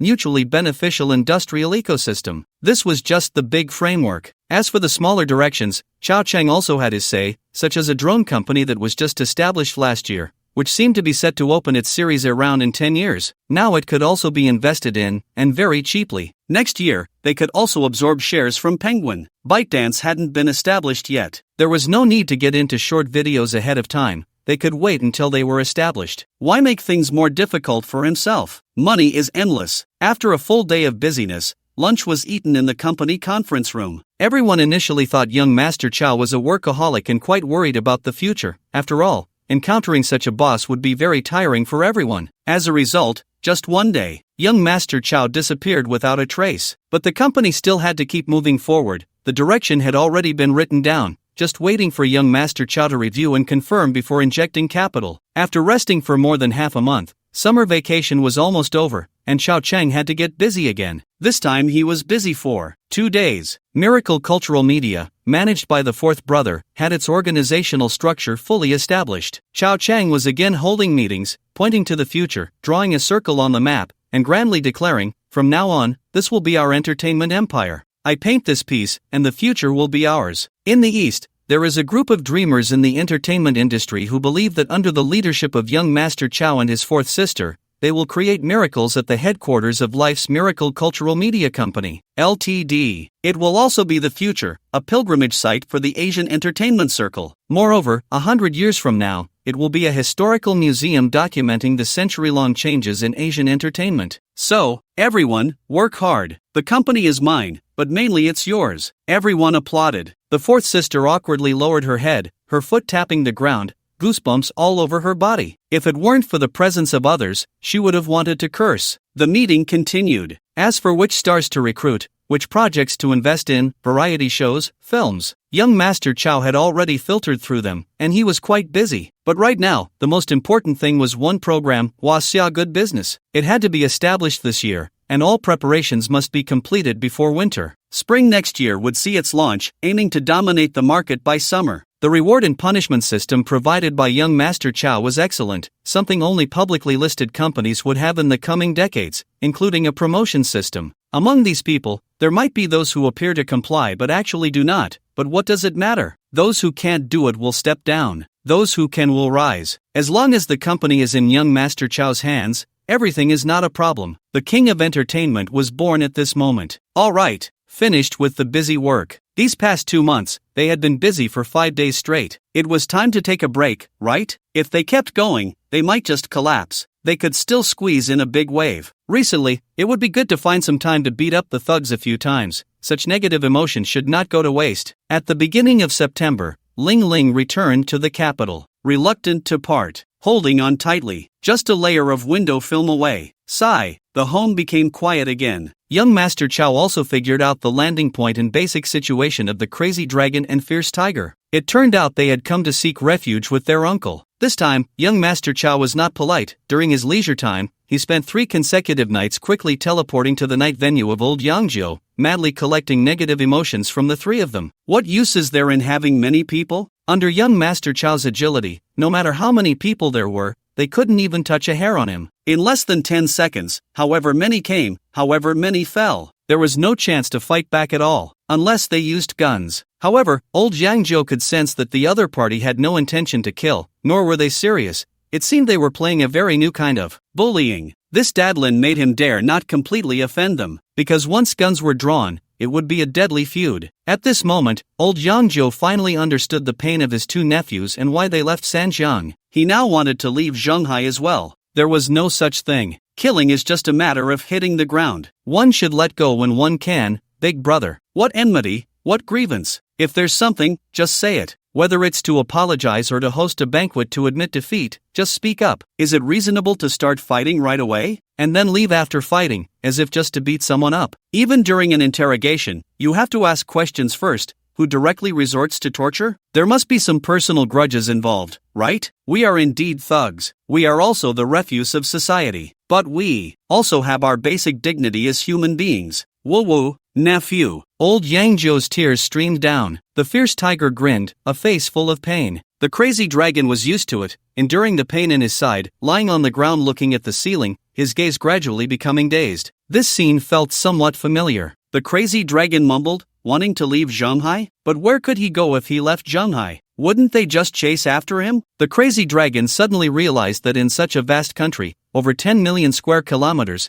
how could there be no place for them to take refuge? He didn't dare to return to his hometown. Zhenghai felt like hell. Now, just seeking a piece of shelter seemed to be a luxury. Back when he first started mixing in, a senior once told him that in the underworld, one is often at the mercy of circumstances, and few end up well. But Quanglong never expected the outcome to be this bad. If he had known, he would have gone to the factory to screw bolts instead of messing around aimlessly. On the other side, Old Dog wasn't faring much better. When young Master Chow was beating Yang Old Nine begged for mercy and shouted that it was Old Dog who had sent them to beat up Old Chow. He also revealed Old Dog's address. Over the past 3 days, Old Dog had also been dealt with. At the same time, he spilled the beans on General Jean. In fact, even if they hadn't confessed, young Master Chow could have guessed. After all, Old Chow didn't offend many people. The first time they were attacked in the van, the tiger had shamelessly shouted, "We're not following you, we're following that man." And at that moment, young Master Chow had already suspected it was General Jean. Now it was just about pinpointing the target. That night, Chow Cheng arrived at the suite of the Jean Mao Hotel where General Jean was staying. Hundreds of meters high, he arrived in just 2 or 3 teleportations.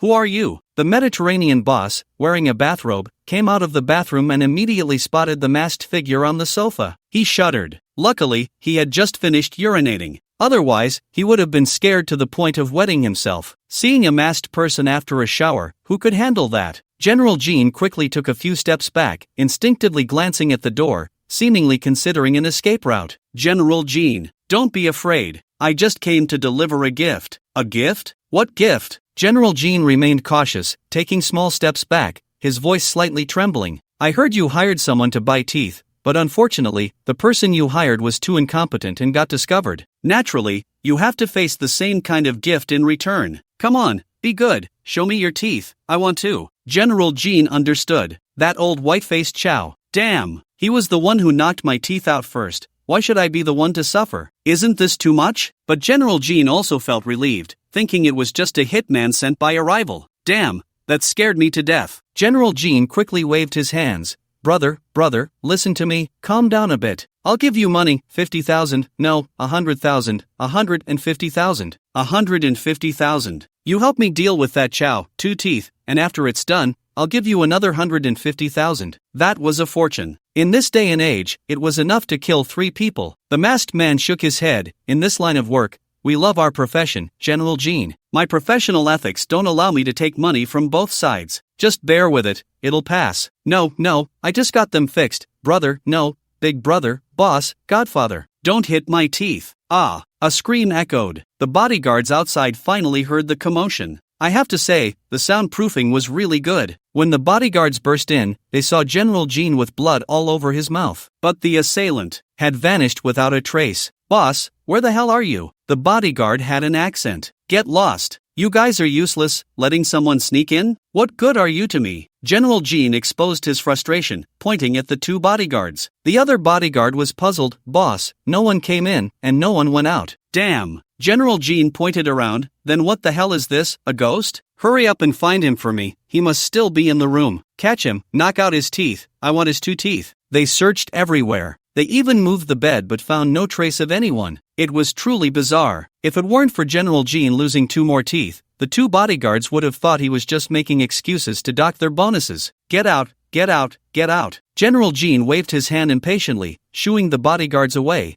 instinctively licking his upper teeth. Damn, that familiar feeling of missing teeth was really frustrating. Old Chow, you better wait, I will definitely. Just as he was about to say he would take revenge, General Jean suddenly stopped mid-sentence, as if remembering something. Still seeking revenge? I've lost 4 teeth in total. Damn it. No way. I'm going to report this. I'm a foreign investor. I'm of Chinese descent, holding a green card. I'm an American. This, strictly speaking, is a diplomatic incident. Losing teeth before might have been an accident, something that could be said to be careless. Reporting it wouldn't help, at most I'd get some compensation. But this time, it was a hired attack. That's how it's going to be. I can't let you have it easy. Hiss, it hurts like hell. Damn it, Lao Chow, you've gone too far. I reported it to the police overnight. Indeed, the identity of being of Chinese descent is taken seriously, especially these days. The Jin surname does belong to a foreigner. So, the next morning, the police arrived at the villa where Lao Chow and Ren Mama were staying. There was no way around it. After all, they had notified the embassy, reported to the police, and it involved local wealthy businessmen and foreign banana people, so the higher-ups had to take it seriously. What? Attacked? Just got them fixed, and lost 2 more teeth? Haha, no, I'm not gloating. I just think he must have offended someone. Haha, Lao Chow laughed without a care. The innocent have nothing to fear. What's there to be afraid of? The leading officer, please be serious. We are handling a case. Lao Chow's smile faded. Ren Mama, however, shot him a sideways glance and blared fiercely, What? Is there a law that says you can't laugh in your own home? Who's your leader? It seems I need to file a complaint with the municipal committee. I want to ask the leader if my husband and I can laugh in our own home. The family ethos of the Ren family is like this. I can bully my own family, but others cannot. When I bully, it's just playful banter, laughter. But when others bully, that's bullying the entire Ren family. So, Ren Mama usually scolds Lao Chow as if she's scolding anyone, but she can't stand outsiders bullying Lao Chow. No matter who the other party is, not even a glare is allowed. Ren Zong. No need to call me Ren Zong, just call me Ren something, or suspect is fine. I can't be called Ren Zong by you. Ren Mama crossed her legs, leaning back on the sofa with a cold face. A few law enforcement officers were sweating profusely. A staff member from the embassy spoke up. MS. Run, please don't misunderstand. We're just here to understand the situation. Oh really? Does understanding the situation require such a big show? 7 cars, over 20 people, 3 units, the Foreign Affairs Office, the City Police, and the Judiciary all came, holding a grand inquisition. Is this a major case? If I didn't know better, I'd think I committed some crime, and I'm not even allowed to let my husband laugh in our own home. Run Mama huffed. No, Run Mama also knew when to stop. It couldn't really escalate. It was just to make a point. If there's something to discuss, let's discuss it. Don't treat us like criminals being interrogated. Otherwise, I wouldn't mind letting things escalate. Subsequently, Run Mama and Lao Chow understood the specific situation. Ren Mama said, Last night Lao Jin was beaten? Sorry, we didn't go out last night. The surveillance inside the community and outside the yard is all there. If you need it, I'll have you take the footage for investigation. The Foreign Affairs staff member said. The other party claims it was a hired attack. Run Mama smiled. The phone and computer will also be handed over to you. You can check the recent call records to see if it was a hired attack. It'll be clear with just a check. But, Run Mama's smile faded. In the absence of evidence, if someone threatens or slanders us, I don't care if they're a foreigner or whether the embassy puts pressure on me. I won't let it go easily. So, you handle your case, and I will cooperate. But it's just cooperation, not you blocking my door, restricting my freedom, and interrogating us. MS. Ren has misunderstood. We are not restricting or interrogating. Hope it's like this. So many people blocking my door, I'm scared. So I spoke a bit impulsively. I hope everyone can understand and forgive. If there's nothing else, then we won't see you off. A group of people left. In fact, Mama Ren was also a bit guilty. Otherwise, her tone wouldn't have been so harsh. After all, harmony brings wealth. And she was an old merchant. Under normal circumstances, it was impossible to have any conflict with the authorities. She truly believed that old Chow had secretly hired someone to do harm. So, she took the lead in showing a strong attitude, wanting to make these people have some concerns. In fact, it was one of the characteristics of being fierce on the outside but weak on the inside. When these people left with the surveillance footage and their phones and computers, she urgently asked Old Chow, Did you hire someone to beat up Old Jean? Old Chow was dumbfounded. I didn't, you know me, I'm not that kind of person. Mama Ren looked at Old Chow's expression and secretly breathed a sigh of relief. Really? Really? Do you still not trust me? That's good. Mama Ren chose to believe him, then frowned. Then who hurt Old Jean? Whoever it was, they must be a good person. Old Chow laughed heartily. Mama Ren rolled her eyes in annoyance. You scared me just now. I thought it really was you. Old Chow began to act all lovey-dovey. Don't worry, I just want to live a stable life with you until we're old and gray. Jealousy is fine, playing a few tricks is okay, but I won't break the law. I don't want you to be a widow. So annoying, Mama Ren pouted. This case was easy to investigate. Soon, the investigators sorted out the cause of the incident. 2 middle-aged men were jealous over a middle-aged woman, and then almost got into a fight at a restaurant. after which old Chow accidentally lost control and knocked out two of President Jin's teeth. Up to this point, everything was still normal. Even if it was evident that old Chow had some intentional elements, he himself did not admit it, insisting it was an accident, which wasn't a big problem. But from here, the matter of old Jin hiring someone for revenge came up. At first, Mediterranean Jin did not admit to hiring someone, but without an admission, the case could not proceed. In the end, Mediterranean Jin admitted it, shouting that he was just furious. At most it could be considered an attempted hiring. The investigators began to look at him with unfriendly eyes. After that, they found Old Dog, then Yang Old Nine and Crazy Dragon Fierce Tiger. And naturally, they found young Master Chow, because young Master Chow had beaten them 3 times in 3 days. Speaking of this matter, Yang Old Nine was in tears, feeling both wronged and aggrieved. After half a lifetime, he had never suffered such humiliation. Therefore, from all the records, it was clear that the one seeking revenge on Mediterranean Jin was likely young Master Chow, as if avenging his father. That morning, young Master Chow was blocked at the door. The servant directly contacted the main family, and Mama Rin and old Chow rushed over. It was a 10-minute drive, and they arrived in 5 minutes. Mama Rin hurried over. As soon as she entered, she was stunned. She saw her precious son chatting and laughing with this group of people. "Mom, what are you doing here? How could such a small matter alarm you?" Chow Chang stood up. Mama Rin suspiciously glanced at the crowd, filled with questions, but on the surface, she smiled. "I heard there were guests at home, so I came to take a look." The deputy chief leading the group stood up. "President Ren, sorry to disturb you." Mama Ren frowned. "Is it still about old Jean being beaten?" The deputy chief nodded. "Yes, but not entirely. Mainly, President Chow donated a batch of rescue vehicles to the city bureau in the company's name, and the agreement was signed long ago. I'm here today mainly to thank President Chow on behalf of the city bureau. By the way, to inquire about President Jean and a few others identifying President Chow. The donation and signing of the agreement. The goods wouldn't arrive until next year." Mama Rin looked at young Master Chow in surprise, then smiled and changed the subject, asking, "How's old Jin's matter? Is my son the murderer?" The deputy chief shook his head. "Of course not, there's no evidence. Although Mr. Chow has a bit of suspicion. He hasn't left the house and there's no record of him hiring anyone, so we can confirm it was someone else." Aunt Rin breathed a sigh of relief. "That's good. By the way, how is old Jean?" The deputy chief replied, "He is currently in custody. He may be sentenced to detention or control for attempted intentional injury. Although he is a foreign national, he must still face consequences for committing a crime in the country. The Foreign Affairs Department is handling the communication." Old Chow laughed heartily. "Serves him right for hiring someone to trouble me." Aunt Rin shot him a glare, and old Chow instantly became obedient. After that, the deputy chief took his leave. Even though he had some suspicions in his heart, he wouldn't say a word without evidence. This matter is indeed unrelated to young Master Chow. At least,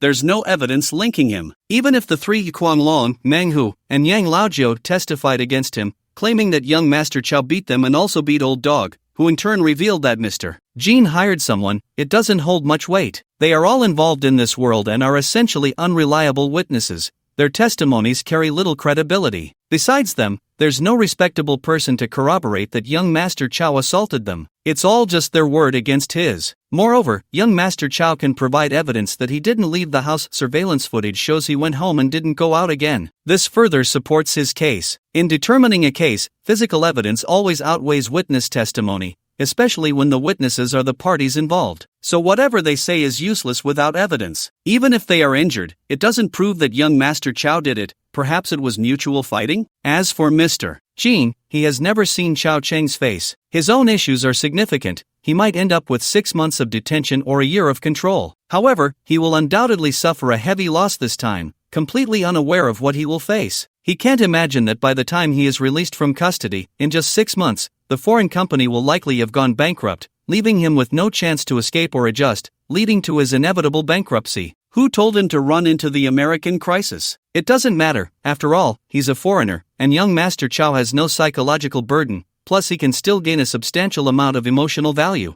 As for Quan Long, Manhwa, Yang Laojiao, and Old Dog, since they took the money, they will also have to spend some time inside. It's a bit of a pity. They miss out on a considerable amount of emotional value. They can only wait until they come out to discuss it. After the people left, Aunt Rin didn't ask much about old Jean. Old Chow, however, was a bit curious, but he also knew it was best not to talk about this matter. Discussing it would yield no meaningful results. Additionally, as old friends, Old Chow and Aunt Rin still went to visit Mr. Jean in custody. No matter how their relationship had soured, They had known each other for over 20 years. If Su Damao could collect the body for Shaju, it seemed reasonable for old Chow to visit old Jean. What hatred can't be resolved? Old Jean, we've come to see you. Mr. Jean looked a bit haggard, his hair unkempt. He used to support the central government, but now his Mediterranean hairstyle was even more pronounced than before. His hair was sticking up on both sides, while the middle was completely bald. It looked quite ridiculous. Mr. Jean angrily said,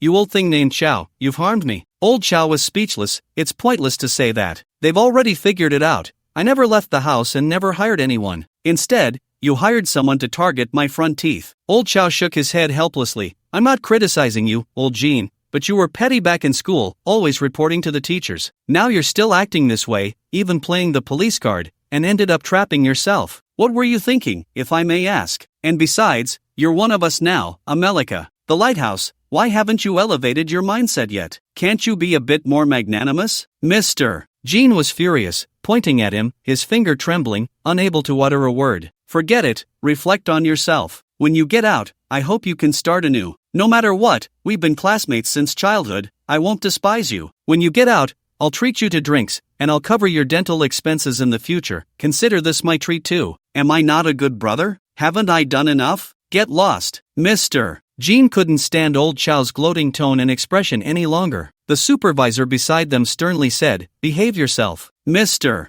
Jean shrank back, lowering his head, glaring at old Chow. "Chow, this isn't over between us. Just wait until I get out. I'll make you regret it." Old Chow suddenly pointed at him and shouted to the supervisor, "Comrade, did you hear that? He's still threatening me. This foreign devil wants to kill. He just doesn't know how to repent. I think the detention is too lenient. Shouldn't we execute someone like him?" Damn. Mr. Jean was stunned. Although he knew he wouldn't be executed, hearing those words was infuriating. You're the real foreign devil. In the end, Mr. Jean stormed off in anger. Old Chow happily walked out the door. After exiting, Run Mama gave him a light slap, having already given him enough face inside. Run Mama whispered, "Can't you be a bit more low-key?" TCH. Old Chow scoffed, "I've looked down on this kind of snob since school, relying on a bit of family money, thinking the moon abroad is rounder, and always reporting us. Every time we skipped class and got caught, wasn't it because of him? Your dad found out about us because he reported it." Run Mama was speechless, really holding a grudge. "Ha, men." Old Chow said, "He only dared to report back then. Now he even dares to hire someone to hurt people. Our Chow family has been loyal for generations. We definitely won't have any ties with criminals unless they reform and start anew." Alright, it's all your reasoning. Run Mama chuckled and shook her head. They walked out of the visiting building. A large transport van arrived outside. A group of people was escorted down, all detained, and none had shackles or handcuffs. They were relatively free. One toothless strong man spread his arms and shouted, "I'm finally free." Old Chow was dumbfounded. Is being toothless a fashion trend these days? Run Mama also looked puzzled. Looking around, although there were no barbed wire fences, the area was still quite closed off. Where was the freedom? Another thug also spread his arms, seemingly enjoying it, mumbling, "This should be safe now." The supervisor scolded, "What are you all acting crazy for? Come over and sign." The toothless man jogged over first. "Government, how long am I being held this time?" "Who knows? You're still in detention. Your issues haven't been confirmed yet. Don't worry, the detention time will be deducted from your future sentence." The supervisor glanced at him, calling him government? Definitely a habitual offender. The toothless man shouted, "Government, can you help me apply? I want to be held a few more years." "Do you think this is your home? Want to stay a few more years? We act according to the law." The toothless man slapped him and asked, "So can I stay a few more years now?" "Damn, you just assaulted an officer." A flurry of chaos ensued. The toothless man was subdued, but he was smiling happily. Once everyone was taken away, Old Chow sighed. The world is vast. There are truly all kinds of wonders. This person should be sent to a mental hospital, right? Although their cases were intertwined, Old Chow and Ren Mama had never seen the mad dragon and fierce tiger. They had no idea how these two had gone mad. In the blink of an eye, it was the end of September. Young Master Chow posted a new message. Post ID, stock got out yen. Post title, no matter the distance, it's always about love. This was a relatively long short essay. The core of the post depicted the beautiful mountains and rivers of the motherland and the scenic spots and historical sites. It was a place that people longed for. Only in such places could the body return to nature, and the heart find a moment of peace. Stranger, I also wish you well. I only wish to face the sea, with spring flowers blooming. The content was essentially centered around this theme. What a warm post. If this short essay were published in a travel magazine or some media in a tourist city, it might receive likes and be yearned for by some workers. However, this short essay was published in a stock discussion forum, and because of the high profile of stock got out yen, coupled with months of no news, when this short essay came out, it was already being reposted to major stock discussion sites and groups before anyone had even finished reading the specific content. What does stock god mean? Damn, I get it now. Bro, please explain, I don't understand. Just think about the colors of the mountains and rivers, and you'll know. Damn, I understand too. Green? The market was crazy, especially when making money, there was almost no rationality. In the later stages of a bull market, one could hardly see any green. Most people, upon waking up each day, only had one question: did they earn more or less? At this time, people wished they could trade 24 hours a day. They didn't want weekends. They didn't want the upcoming long holidays. They didn't want to sleep. Countless were insomniacs, excitedly unable to sleep, wishing for dawn to come so they could start trading again the next day. They especially didn't want others to earn more than themselves. Moreover, most investors would not consider this kind of profit to be luck. They would only think it was their own strength. Confidence after making money was unprecedentedly inflated. It could even be said to be arrogant. So, what the hell is a stock god? What the hell is, no matter the distance? What the hell is green? Just get the hell out of here. There were also rational people, clear-headed people, smart people, but unfortunately, they were few. I think we still need to pay attention to something. Someone said this. Looking at stock god out yen's posts, he is almost 100% correct, so any of his posts might hide information that we need to study. Another person said, honestly, I believe him, but I also don't think it will go down. Going down to over 10,000 points is unlikely, but 7 or 8,000 shouldn't be too hard. It's only at 5,400 now. I also see 8,000. Such people were too few. The replies were quickly buried, with no one paying attention. This was also the result of human nature. When faced with information they disliked, they either cursed or scrolled past without thinking. They even became more rebellious, firmly holding onto their own ideas, opposing everything. The comments quickly exceeded 1,000. 99% were curses or disdain. This was just one forum. Other reposting places were also very lively, adding up to over 10,000 comments. Young Master Chow could now be considered an early internet celebrity, a definite big internet star. In the future, he could easily promote products. So, he must be careful with bird's nest, mooncakes, t-shirts, and Mao Tai. The waters here are too deep. Young Master Chow may not be able to handle it. Moreover, young Master Chow had quietly spent money. He had given this short essay to some stock evaluation newspapers, paying them to publish it. This era still belonged to the tail end of the internet's wild and untamed age. Don't be fooled by the many people discussing stocks online. They only represent a small portion of the current market's small investors. Most people are not online, especially older investors, especially in the past 6 months. According to statistics, this year, the number of new investors opening accounts has reached 76.8% of the total investors. What does that mean? Just last month, nearly 10 million new investors joined the market. Last year, there were only 70 million old investors in total, which means that in just 1 month, the number of new investors increased by 1/7. In September, which is this month, there were close to 800,000 new accounts. It's clear how crazy the market is. Otherwise, how could someone say that even the cleaning lady downstairs is lining up to open an account? I remember some time ago, a foreign financial tycoon with the surname Su came to China and saw long lines of people opening accounts, and exclaimed, "This is really insane." In reality, why is there a travel article in the stock commentary section? What does this newspaper mean? Hiss, is this the stock god out yen? What stock god? Is he really that impressive? Many newspapers published articles that not only made money but also rode the wave of popularity. Most investors who don't go online were hearing the name stock god out yen for the first time. An older man, not too old, nodded, "I know him, he's very famous online. He's a stock god, you know, very accurate, better than many experts." An old lady holding a newspaper asked, "So what does this mean? Travel?" "I don't know." The old man shook his head, then waved for his eldest son. "Son, what do you think this article is trying to say?" A bespectacled man looked it over and said, "I've seen this article before. It seems like travel, but it should be warning about the market risks and telling everyone to be cautious." "What? No way. I made 30,000 today. I made 20,000. I made 70,000. As soon as the topic of making money came up, the surrounding investors became excited, comparing their gains. As for the article in the newspaper, not a single person paid it any more attention. Such conversations were happening in many places. It also provided negative emotions for young Master Chow, because when everyone saw the article, and someone said it was bearish, people felt negative emotions. Clearly, everyone was doing well and making money. How could you say it's going to drop? Are you looking for trouble? It's really bad luck. Damn it. Cutting off someone's financial path is like killing their parents. You're singing a dirge at this time. Aren't you just trying to cut off people's financial paths? What a damn garbage stock god. What was unexpected was that many people who didn't go online were pulling their sons and grandsons to help them with computers. Whether it was to an internet cafe or somewhere else, they just wanted to personally check out the reputation of this stock god Auntie and curse him a bit, to tell him not to talk nonsense. Young Master Chow felt a refreshing wave of emotions rushing in from all over the country. The goal was achieved. Not to mention becoming famous,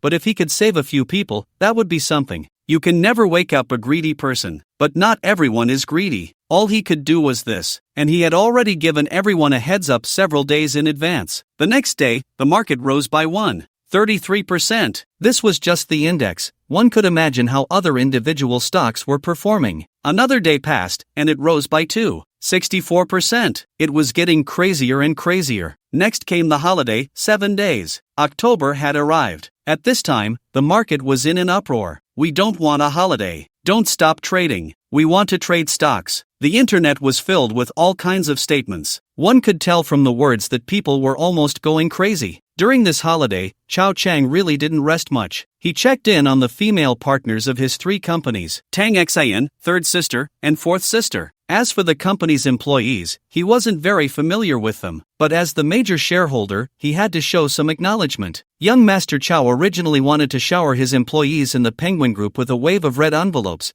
distributing hundreds of billions in cash, to earn some emotional value. However, there was no red envelope feature this year. Well, that saves a few $100 billion. So it's not that young Master Chow is stingy, blame it on Peng Chang Ma, who doesn't even have a red envelope feature, useless penguin, The 7-day holiday passed in a flash. The next day was October 8th, a highly anticipated market opened. It surged wildly. On this day, it jumped from 55.55 straight past 5,700, although it slightly retraced by the close, falling back below 5,700, but the mood remained high. At the same time, Chow Chang's previous green stickers were brought up again. All the villains began to mock and ridicule him. Didn't you say it would drop? Sorry, made another 10 today, ha ha ha. Is that you, stock god? Even a broken wool can slide to Waterloo, let alone this chicken stock god? Do people really believe him? He. Made a small profit of 30 today. Damn, boss, how much capital do you have? Not much, just sold my house and leveraged. My friends made a lot, today they earned a whole house. Awesome. So envious, I only made 40,000. What about the drop? What about the drop? Chow Chang replied, Dad is here. What's up, little thief? Calling Dad for what? You damn spicy. At Yuan and Yuan, asterisk. Providing wave after wave of emotional value. In fact, there are stock gods everywhere online, because many people are making money. But there aren't many stock gods as famous as young Master Chow, so he became a target. The reason Chow Chang posted so early was to remind the few rational people that, as the saying goes, saving one is better than none. A true hero. Moreover, truly rational people wouldn't engage in online arguments with young Master Chow. Those who argue are unlikely to believe him. So, besides saving a few people, it was also to collect the emotions of these arguers. Otherwise, there would be no need to post so early, as the market still needed to rise. This is just the beginning. It's only at 5,700 now, and with each increase,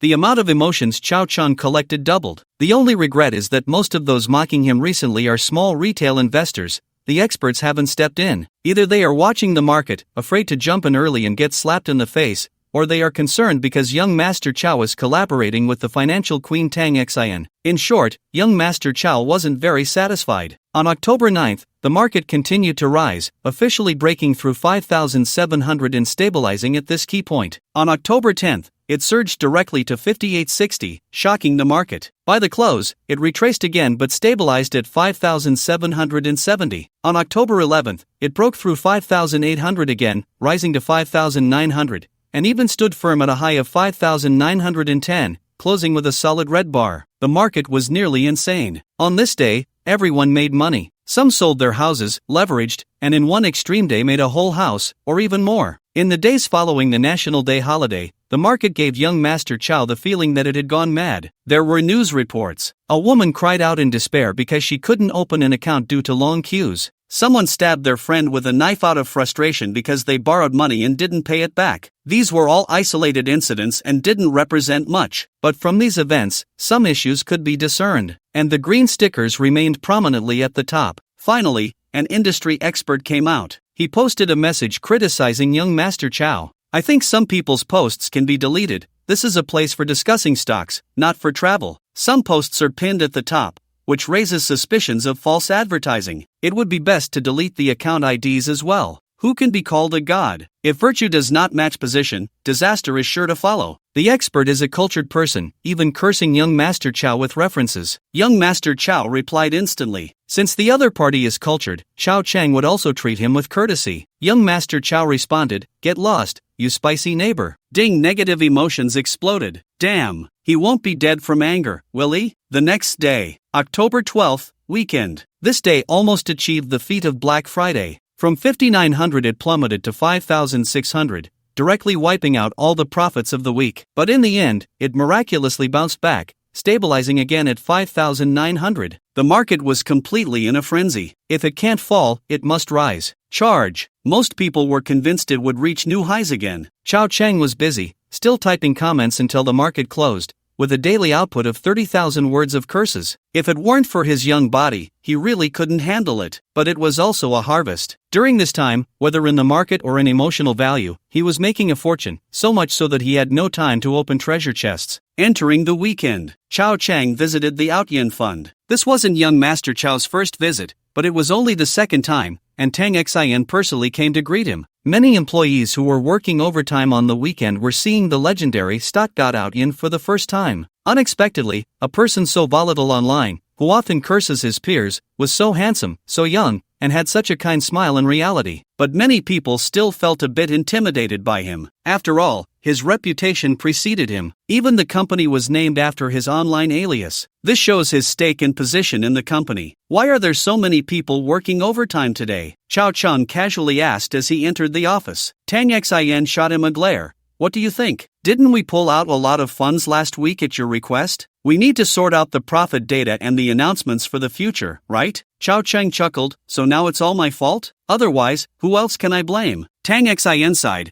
Usually on weekends, I'm out shopping and drinking with your second sister. Ever since I started working for you, I haven't gone shopping for 2 weeks. Chow Chang smiled. Alright, once this busy period is over, I'll go shopping with you. You can shop as long as you want. He muttered to himself, anyway, I can't shop for too long. Is that what you said? A hint of joy flashed in Tang Xian's eyes. I said it. When the time comes, we'll go to Shangjiang, and you can buy whatever you want. He thought to himself, and help me buy some too. Remember your words. Tang Xian laughed sweetly. This mature woman appears very composed to others, but recently, in front of Chow Chang, she has become more and more like a little girl. They then talked about business. Chow Chang held the report, examining the company's operations. The funds used by the company weren't much, less than 10 billion, but the profits were considerable, especially since a certain share of leverage had been used previously. Moreover, last week was almost done, and there were still some remaining, so there was no rush. The market wouldn't drop all at once. When Chow Chang was serious, he was really serious. This made Tang Xian's eyes sparkle, and she even moved behind him to massage his shoulders, a sign of their close relationship. Chow Chang didn't refuse, enjoying it while looking at the report. Until 20 minutes later, Chow Chang put down the report and nodded. The profits are good. We should charge a bit more in management fees. We can discuss profit sharing with them. Also, we can short sell now. Public fund management fees usually come in 2 types.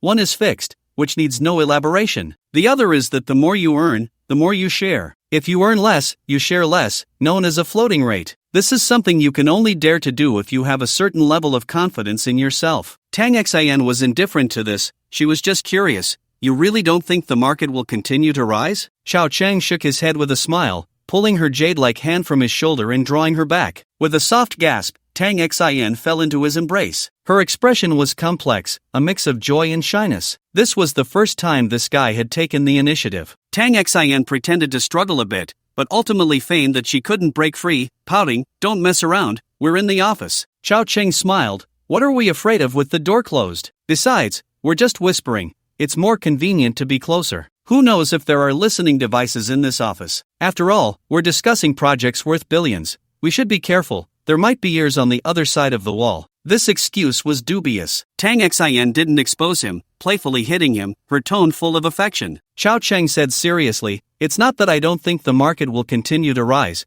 but haven't you seen the recent policies?" Tang Xin nodded. "I have, the policies are favorable." Chao Cheng was speechless. Reality can be so magical sometimes. There are too many messages globally, some true and some false, intertwining good and bad news. Some things can only be analyzed after the fact to determine which messages are useful and which seem useful but are actually not. Let's put it this way. At any time, market news is binary. This involves knowledge beyond finance. It's a matter of philosophy and cognition. As our ancestors said, everything has its pros and cons, a blessing in disguise. For example, viewed in isolation, monetary easing and leverage easing are favorable, resulting in a massive influx of hot money into the market, driving up prices. Conversely, it is precisely because of the easing policies and leverage that valuations soar, even becoming overvalued, which increases market instability and risk. Various financial reforms are similar. They aim to guide the market towards better development, which is good news. But reforms also face growing pains, which are bad news. So, if you subjectively believe the market will rise, you will inevitably find favorable news among the vast amount of information to support your view. Conversely, if you are bearish, you can also find unfavorable news in the same information to support your judgment. This is the market. Until the last moment, you have no idea whether the news is good or bad. On the surface, it may seem good,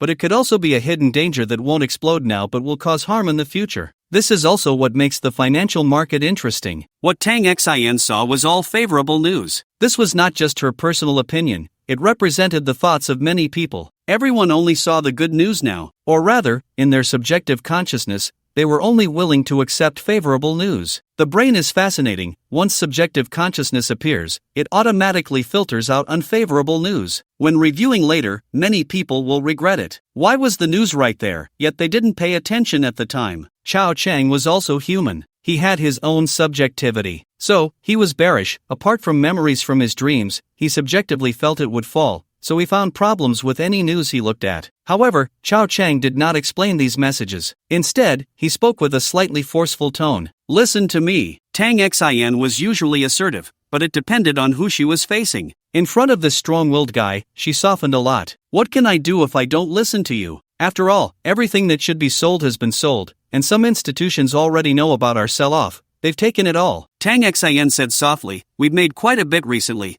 It's a good start, we've fired the first shot, and Outyen has established a foothold in this industry. But if it continues to rise, Outyen will become a joke in the industry, and our financing might even be hindered. Don't be afraid, I'm here. If anyone dares to mock us, I'll take care of it." And scold them, Chao Cheng reassured. Tang Xin rolled her eyes. "If the company can't keep going, will you support me? I've bet my fortune on this with you." Chao Cheng instantly felt overwhelmed. He quickly shook his head. "I can't afford to support you. You should work hard and make money, and then you can support me." Tang Xin laughed in anger, pinching his ear. "I suddenly understand why your family's fourth son likes to tug on your ears so much. You really deserve it." Chao Cheng didn't stop what he was doing, but he was also a bit curious. This pair of stockings, how can they be so thin? No wonder they are hailed as the pinnacle of human technology, as thin as a cicada's wing. Probably only a lithography machine could compare in the future. The person who designed such a product is truly a genius. It's a pity the inventor died too early, back in the 16th century. If he hadn't died, young Master Chow wouldn't mind granting him immortality, so he could invent women's products for eternity. That would be a blessing for men.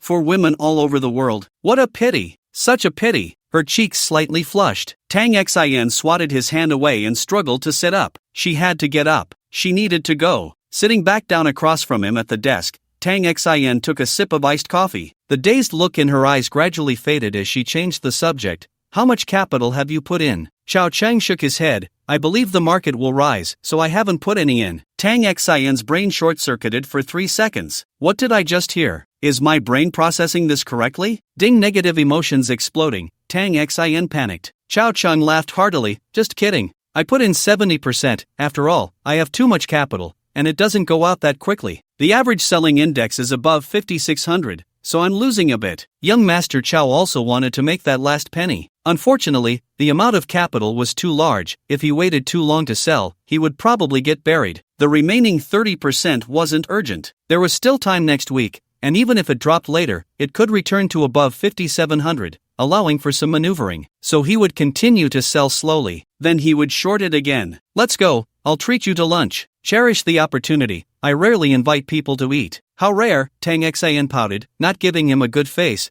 but still carrying a cheerful and positive mood as she got up and left with Chao Chang. The weekend passed in a flash. Monday began. It couldn't be stopped from the start, breaking through 6,000. It stabilized at 6,000. On Tuesday, the moment of witnessing a miracle arrived, hitting a peak of 6,124, and although it slightly retreated at closing, it still ended at 6092. Almost stabilizing at 6,100. Everything looked so beautiful and stable. New highs were being broken repeatedly. Many stock investors were making tens of thousands daily. It had become the norm. If you only made a few thousand, you wouldn't even dare to say you were in the market. Everyone was sharing their money-making insights. At that moment, everyone was a stock god. Everyone was telling others to come and pick up money. Anything bought now would earn. Don't fear a pullback. Don't fear the red. Once it turns red, it's an opportunity to get on board. The more red, the more you should buy. Now everyone is praying for it to drop, because only if it drops do you have a chance to enter the market. Get your money ready, within the legal limits. Try to gather more money to earn more. Trust me, I've made a lot. I'm a pro, I'm not lying to you. The streets were filled with such talk. The entire internet was filled with cheerful buddies. Only the green posts were constantly ridiculed. The forum management, whether intentionally or not, kept those posts pinned at the top, no matter what others said. A stock discussion forum with a long-term pin post marked green was too conspicuous. Others just didn't understand. But young Master Chow understands that what management wants is traffic. Whether it's criticism or praise, having a green label will inevitably bring in a large number of new users. So, even if young Master Chow curses people every day, not a single post has been deleted. This is the face of the matter. In the blink of an eye, it was Wednesday. A small pullback, from yesterday's 6090 to today's 6036. Pullback, hurry, run in. If you don't buy now, you won't be able to buy. I have no funds left. All my money is in. I borrowed all I can, and they want to trade too. They want me to pay them back. It's so annoying. Can't they wait a few more days? Do I really need this 100,000? I can pay back all the money with just 2 days of profit. Why are they in such a hurry? Damn, tomorrow it will hit 6,200. Yesterday I heard a big shot say, this big shot is my close buddy. He secretly told me that it will definitely reach 7,000 points this month. Isn't it already halfway through the month? There's still half a month left. Let's go. It's not easy to have a pullback. Wow, stock god Auntie is really impressive. When he says green, it really turns green. So many girls, the stock god has become a joke. It's truly a chaotic scene. Young Master Chow looked at various posts and replies, frowning. He was contemplating a theological question. In a dream, a mystical old fortune teller had told him that he was a general whose success came at the cost of countless bones. He didn't believe it at first. He thought that in this world, life or death was up to him, and wealth or status was also determined by his own hands. But now it seemed he actually had to rely on everyone else. However, he felt a bit reluctant. Young Master Chow still had some conscience. Otherwise, with the character of this system, Chao Cheng would have been killing people everywhere. He could easily slaughter his way to several divine-level treasure chests. This was no joke. But did young Master Chow kill anyone? Not to mention killing. Even if he went to force, he could probably get half a divine-level treasure chest, right? But in the end, young Master Chow still put in a lot of effort, working hard every day, at most just cursing people, beating up banana people and thugs. He had already been quite kind. Young Master Chow felt he was kind. He couldn't bear to watch. He lit a cigarette and stood aside. With his hands helplessly spread, he watched the final madness and brilliance of the market. Tragic. October 18th. The fall will be late, but it won't be absent. Have you ever seen a giant green pillar falling from the sky? Look, right in front of you. A huge green pillar fell from the sky. Although it only pulled back over 200 points, down to 5,800, logically, it should be enough to calm many people. But fate is sometimes like this. Not even 3 seconds of calm. Many people began to shout. Finally, a big pullback. Time to buy the dip. Buy the dip. Buy the dip. Buy the dip. Young Master Chow, with tears in his eyes, let them continue selling, and as a result, they all bought in. Newcomers stood guard at the mountain top. The old ones bought the dip halfway up the mountain. This was the last normal state of the big bull. In the following half-month, from a high of 6,100, it fell to a low of 5,300. The comments section had reversals. Some people got scared, but it was just a little. Scared. Most people began to buy the dip, averaging around 5,500. Experiencing this historical event firsthand, young Master Chow learned a lot,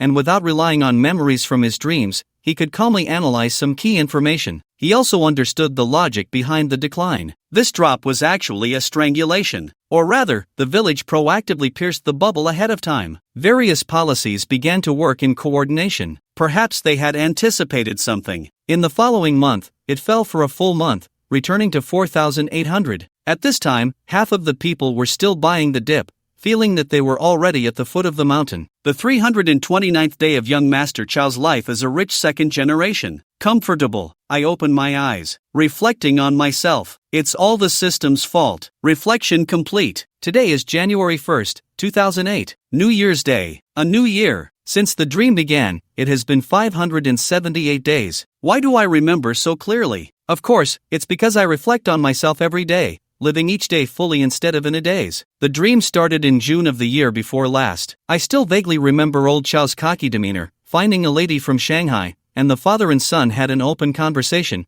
only to part ways later over money. In the blink of an eye, a year and a half has passed, and it feels like everything is still right in front of me, as if nothing has happened. But in reality, young Master Chow has become a billionaire. Well, there's some inflation in that. This includes the funds managed by his subordinates, totaling over 100 billion. As for his personal account, it has nearly 50 billion. The larger the funds, the smaller the actions tend to be, otherwise, the impact would be significant. Therefore, young Master Chow's personal funds have also been allocated for hedging. For instance, the market is starting to decline, but blue chips like Matai are still rising, continuing to climb. Must buy, and at least hold for 10 years. Learning from the old Buffett in America, what do they call this? This is called value investing. Another part is short selling. The public funds are the same, with a win-win profit situation every day. Happy New Year! After washing up, young Master Chow looked at the handsome face in the mirror and spoke lightly. The family downstairs had also returned. The atmosphere at home remained the same, not becoming awkward just because young Master Chow earned a lot of money. After all, the eldest sister's mask is thick enough.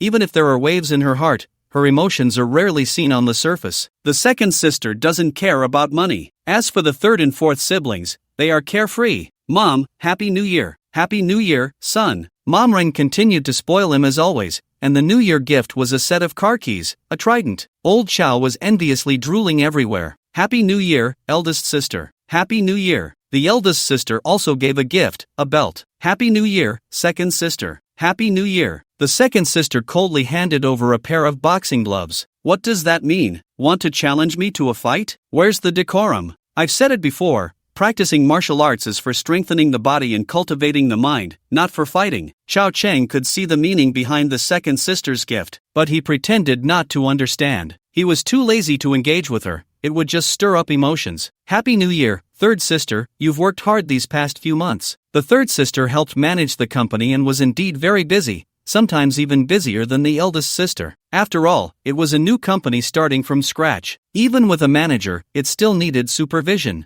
Happy New Year, little brother. The third sister's voice was the sweetest, doting on young Master Chow the most, and she even stepped forward to give him a warm hug. The gift was a computer. The third sister remembered that young Master Chow liked computers. 4. Happy New Year. Chao Chang spoke quickly, directly omitting the word sister. Everyone was watching, and Chao Chang felt awkward calling her fourth sister. After a hug, Chao Chang whispered in her ear, Happy New Year, fragrant little sister. The fourth sister let out a soft hum, but there was no gift. The fourth sister was truly aloof, not at all sociable. But, young Master Chow had gifts for everyone. I also have gifts. Chao Chang turned to get them. Wait. At that moment, old Chow, with an unfriendly expression, called out to him, Did you forget something? What? Chao Cheng's innocent and naive expression showed complete confusion. Old Chow squinted, pointing at himself. What about me? What about you? Hey, you little brat, don't stop me today. I want to be the first to strike in the new year. As old Chow spoke, he prepared to draw out his 7 wolves. Aunt Rin stopped him. It's the new year, just let it go. No. Old Chow was speechless. You still indulge him? You didn't even ask me how the new year is.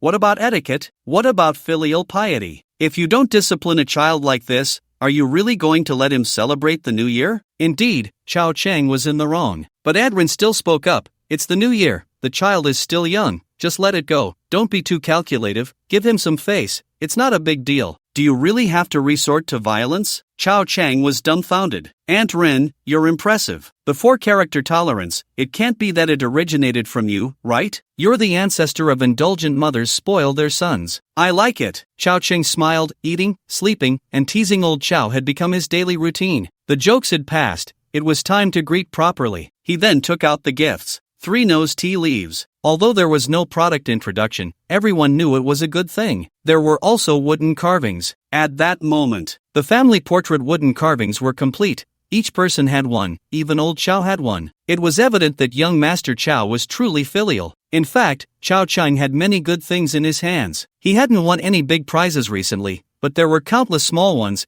After the system upgrade, the quality rate of treasure chests had increased. The items inside had also been upgraded. The quality had improved at least 2 levels compared to before. However, some things were not easy to take out, even if it was family. So, either he secretly gave them privately, or simply didn't take them out. It wasn't the right time yet. Even though they had been living together for nearly a year, confidentiality still had to be maintained to avoid any accidents. Eating glutinous rice balls on New Year's Day. Reunion and harmony. The family was becoming more harmonious, looking more like a family. Even the second sister rarely had a hint of a smile, raising her glass to drink. She was originally a heavy drinker, and today she drank even more. But she just wouldn't get drunk. Chao Chang had competed with her in drinking before. If it weren't for the storage space, he really couldn't match her. But even so, after 3 gin of white liquor, the second sister was only slightly tipsy, nowhere near her limit. Tough person. Everyone really has different constitutions. Young Master Chao's stats had reached nearly 100 points, definitely a superhuman physique. Ordinary bombs couldn't kill him. But even so, his alcohol tolerance might not surpass hers. After dinner, they watched the New Year's Eve gala. The second sister rarely sat next to young Master Chao, nudging him with her long legs, whispering, "Are you going to Hong Kong tomorrow? Did Tang Xin tell you?" Chao Chang shot her a sidelong glance. The second sister snorted lightly.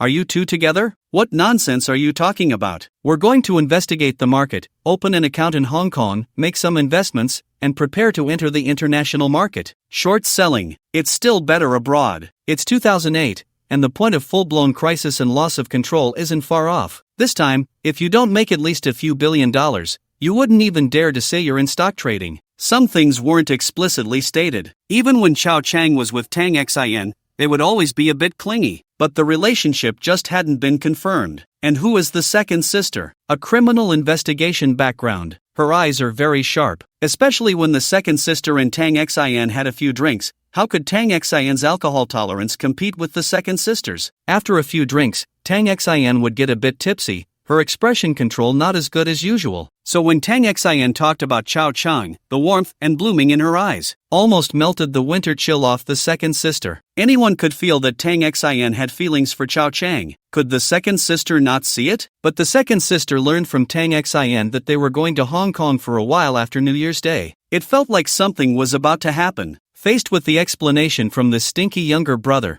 the second sister naturally couldn't believe it all. She hesitated for 2 seconds. She whispered, "The Tang family is not small." Chao Chang rolled his eyes at her. "Stop trying to fool me. I've been to the house where Tang Xin lives. It's just an ordinary 3-bedroom apartment, very small." Tang Xin looked noble and elegant, exuding a strong mature woman vibe in public. Her background was also from the Tang family. However, her residence was not a mansion or a villa, but rather an ordinary 3-bedroom apartment, just with a better environment and decoration. Compared to the luxurious houses of the Rin family, even the kitchen area was smaller. Smack! The second sister gave him a light hit, annoyed and scolding. "You know what I mean. When I say the Tang family, I'm not talking about the house, but the family behind her." Chao Chang chuckled. "How many years has it been since the founding of the country? Still talking about families? If we're talking about families, ours counts too, right? The Ren family. In a few years, when I get married, it'll be a family too. And the name on the rich list will definitely be Chao Chang family. You really have some nerve." The second sister gritted her teeth. "I'm not joking with you. I'm just reminding you that if you really get together, there might be some obstacles. You need to be mentally prepared." Chao Chang nodded. "I know that, but we're not together. The second sister's expression changed slightly, whether it was a sigh of relief or something else, it was unclear. Chao Cheng smiled knowingly. So do you support us being together? The second sister's gaze flickered. I, of course, support it. She added quickly, after all, she's my best friend, and you're the fifth child in the family, even though you're not that great. Hey,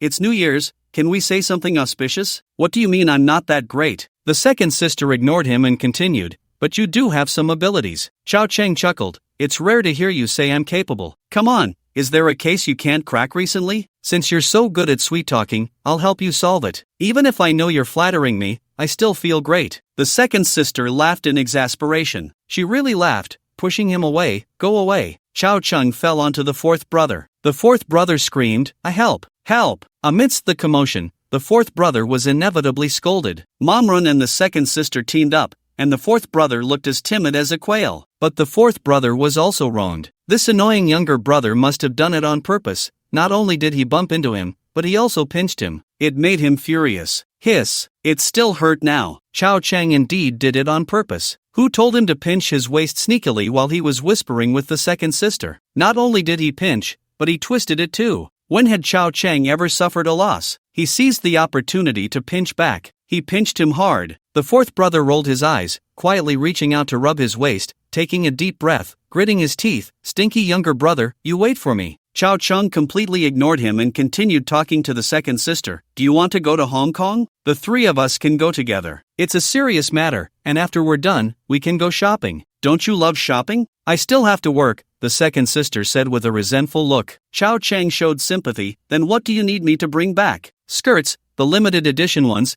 anything that others don't have, just get as many as you can. The second sister was unreserved. Chao Cheng raised an eyebrow. See, you could have just said it directly. Going around in circles, you just want me to buy you things. He extended his hand. Give me the money. The second sister glared. Am I supposed to owe you money? You can pay me back when you return, and I'll reimburse you with the receipt. Chao Cheng didn't mind, nodding. Besides skirts, what else? Nothing else. The second sister also had a girlish heart. Despite wearing long pants and long sleeves to work, and mostly jeans, she rarely wore skirts at home, except for sleepwear. But most of the things she bought were skirts, and the colors were quite pink. Chao Cheng had always hoped to see the second sister in a skirt. Unfortunately, she only buys but rarely wears, or she secretly wears it in her own room. It's somewhat of a sickness. After watching the show at night, Run Mama and Old Chow left. Chao Cheng burned incense and bathed. New year, new atmosphere. Winning the lottery can grant immortality. Mommy, coax. It has been a long time since he drew a divine-level treasure chest. Ever since the upgrade, Chao Cheng has mostly drawn gold and diamonds. The effects are good. Most of his skills have been upgraded to a basic understanding. The most useful skill recently should be hacking technology, basic understanding. The supplies in his hands are abundant. Besides tea, there's also spiritual spring water, and even some pills for treating emergencies and enhancing strength. It's just that there are relatively few packs of longevity tea. Including what he has consumed, he now has less than 100 packs. This shows how precious this item is. He should save a bit more. Drink it himself. He can also give some to Old Chow and Ren Mama later. They only need 1 or 2 packs. 1 pack is enough to knock out all the old men playing chess in the square. That power is sufficient. Moreover, Old Chow and Ren Mama are not old yet. It's not time for them to drink it. Chao Cheng himself hasn't drunk many packs. He'll save it. If there's nothing for immortality in the future, he'll have to rely on longevity tea, so he shouldn't waste it. Ding! Congratulations to the host for witnessing a miracle, drawing a divine-level treasure chest, and obtaining a blessed land cave. Good. As expected, new year, new atmosphere, and after a period of time, luck will change. Finally, it's not an escape-type item. Chao Cheng was overjoyed, although he still didn't know what this blessed land cave was. Just from the name, it should be impressive. It's something for cultivating immortals, right? The previous 3 divine-level treasure chests included 1 resurrection, 1 teleportation, and 1 movement technique. The 4th one finally changes fate. 2008, I love you after a moment. What the hell? Chao Cheng cursed. What kind of stupid thing is this? The blessed land cave is really just a cave? It can only hold less than 10 people. A cave. Although the air inside is refreshing and seems to have some benefits for cultivation. But the introduction of the blessed land cave states that it is a spatial layer opened up by a congenital venerable one. If a practitioner encounters danger, they can hide in the cave and not be captured by the outside world. Even the immortal emperor can't find you. This thing can save lives. At a critical moment, hiding away means the world could explode, and it wouldn't matter. So it's still an escape-type item, right? Chao Chang felt numb. It's not that the item is bad, it just feels a bit insulting. It's as if the great hero, young Master Chao, can't do anything but run away. This isn't an emotional energy gathering system. It's a damn sixth system, right? One resurrection card, one teleportation, one movement technique, and now there's an additional cave. Damn sixth's cave. I'd rather draw ordinary gold and diamond treasure chests. Damn it. I won't draw divine level ones anymore. Hong Kong. A great place. The climate is pleasant. This isn't Tang Xian's first time here. She talked a lot along the way and mentioned some things to pay attention to. After arriving, they were received by a local partner company. It wasn't just Chao Chang and Tang Xian who came, but a team that included professional financial lawyers who understand the financial regulations of the mainland, Hong Kong, and America. There's a lot to do, but Chao Chang doesn't need to do it himself. He just needs to issue tasks and let the team handle the negotiations. For example, exchanging funds and opening bank accounts. The main thing is to use the futures market to buy futures contracts for the soft sister currency against the US dollar. What does that mean? It means knowing that the exchange rate will fluctuate next year, and the soft sister currency will appreciate, so it's natural to lay out in advance. Otherwise, if he shorts in America and then comes back to find that the money earned from shorting in America has been partially offset by exchange rate fluctuations, that would be a big loss. To be honest, this time, young Master Chao is completely relying on himself. Because there were no news reports about exchange rates in his memory, as long as there weren't any significant drops or rises, but rather normal fluctuations throughout the year, such news basically wouldn't be reported and wouldn't make the headlines. Therefore, young Master Chao was unaware of the details of next year's exchange rate. However, he had learned enough financial knowledge and, after some deduction, speculated that when a major crisis hit America, the soft sister currency would appreciate. He didn't know by how much, but that was enough. So he engaged in some futures contracts, hedged with options, and arranged some currency swap agreements with local financial institutions. Using the soft sister currency as collateral, he borrowed US dollars from the bank, with the contract stipulating that he would repay in soft sister currency a year later. In simple terms, if he borrowed money at 7 yuan now, he would only need to repay it at 6 yuan later. Without doing anything, he would earn 13% in a year. He only needed to pay a small amount of borrowing interest and didn't have to worry about exchange rate fluctuations. It was a guaranteed profit. That was roughly the situation. However, all these things required negotiation. Chao Chang now had enough cash on hand to negotiate anything. Finance is ever-changing. Even things that haven't appeared yet, as long as you mention them and they seem profitable, capital will inevitably get involved. Half a month passed. The team was extremely busy. Chao Chang and Tang Xian, however, were quite relaxed. For the first time, Tang Xian felt the joy of doing nothing. She didn't have to worry about anything, especially when she was with Chao Chang. It seemed like there was nothing to trouble her. They went shopping, occasionally checking the domestic stock market. The two looked like a young couple. Wherever they went, countless negative emotions surfaced, with many envious and jealous people around, especially since they had bodyguards with them, which made them seem even more distinguished, drawing even more contempt. After half a month, the domestic market had been fluctuating sideways. It seemed like there was fierce fighting between bulls and bears, moving from around 5,300 points on January 2nd to around 5,500 points on January 14th. The market showed signs of warming up, with the bulls in the lead. Would it rise further? But professionals knew that the trading volume was high every day, with a large amount of selling and buying. Who was selling, who was buying, it was clear. It wasn't necessarily all small investors buying. There was also foreign capital. After all, behind this bubble burst, there were shadows of certain entities, and it was easy to imagine how much international private equity had lost. They would also be trapped. That night, Tang Xian had her legs draped over Chao Chang's lap, tired after a day of shopping. Chao Chang was helping her relax. Tang Xian looked at the information on the laptop. She was following domestic forums, logged into Chao Chang's account. The private messages in the background were filled with insults. She was reading these derogatory comments. She had been quite angry before, but after spending half a month with Chao Chang, she gradually got influenced by him and was no longer angry. Instead, she occasionally burst into peals of laughter. This person curses so dirty. And this person, with a mouth full of rhymes, insults you and your fans, saying your white dog is swollen, and your fans are useless. Ha ha ha. Chao Chang was speechless. Tang Xian looked at him with watery eyes and said sweetly, "This person has a point in cursing you. There's no way to refute it." Chao Chang continued his massage diligently, casually asking, "What did he say?" Tang Xin laughed, he said, "One shouldn't be too arrogant like a stock god. Ha, that's quite interesting." Chao Cheng glanced at her, having seen it all. In 10 years, that wouldn't even be considered a meme. Tang Xin continued to laugh.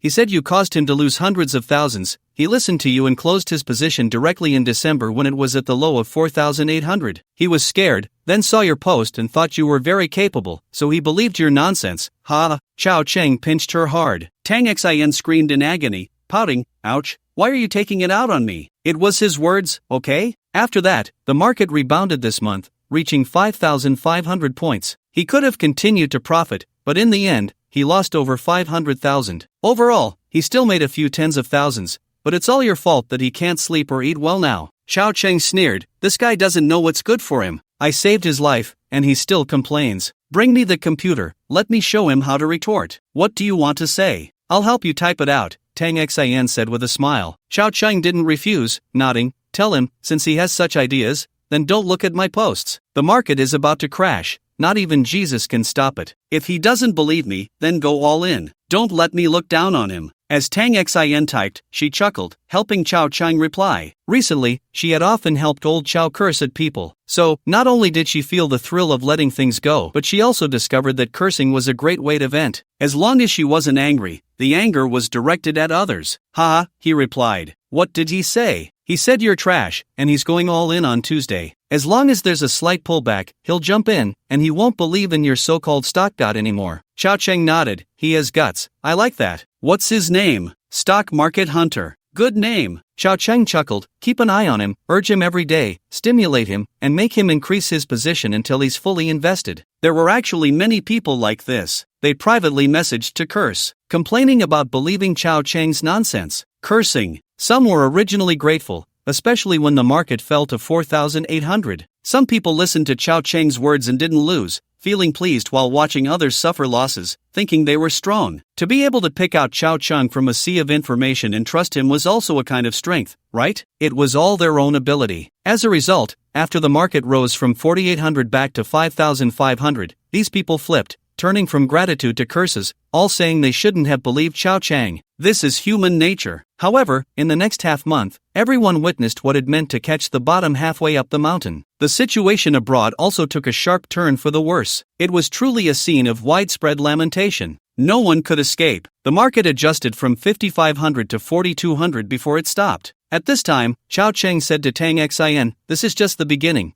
It will probably return to where it came from." This statement made Tang Xin feel a wave of fear. Did that mean it would drop below 1,600? At that moment, her admiration for Chao Cheng reached its peak. Moreover, things fell into place naturally. Some things just happened without any intention. Those damned oaths and ridiculous promises were all non-existent. Thus, their relationship was established. It seemed to lack some of the wastefulness of romantic entanglements. It also lacked a fervent passion. They simply came together like this. In fact, being as gentle as water is quite good. Elegant, perhaps it was related to Chao Cheng's state of mind. After all, a two-lifetime life. In most matters, he had indeed matured a lot. His planning and execution had become much more seasoned. He had become more shrewd in dealing with people. When it came to flirting, he had also become much calmer. No longer like the noisy student days. Not proactive, not rejecting.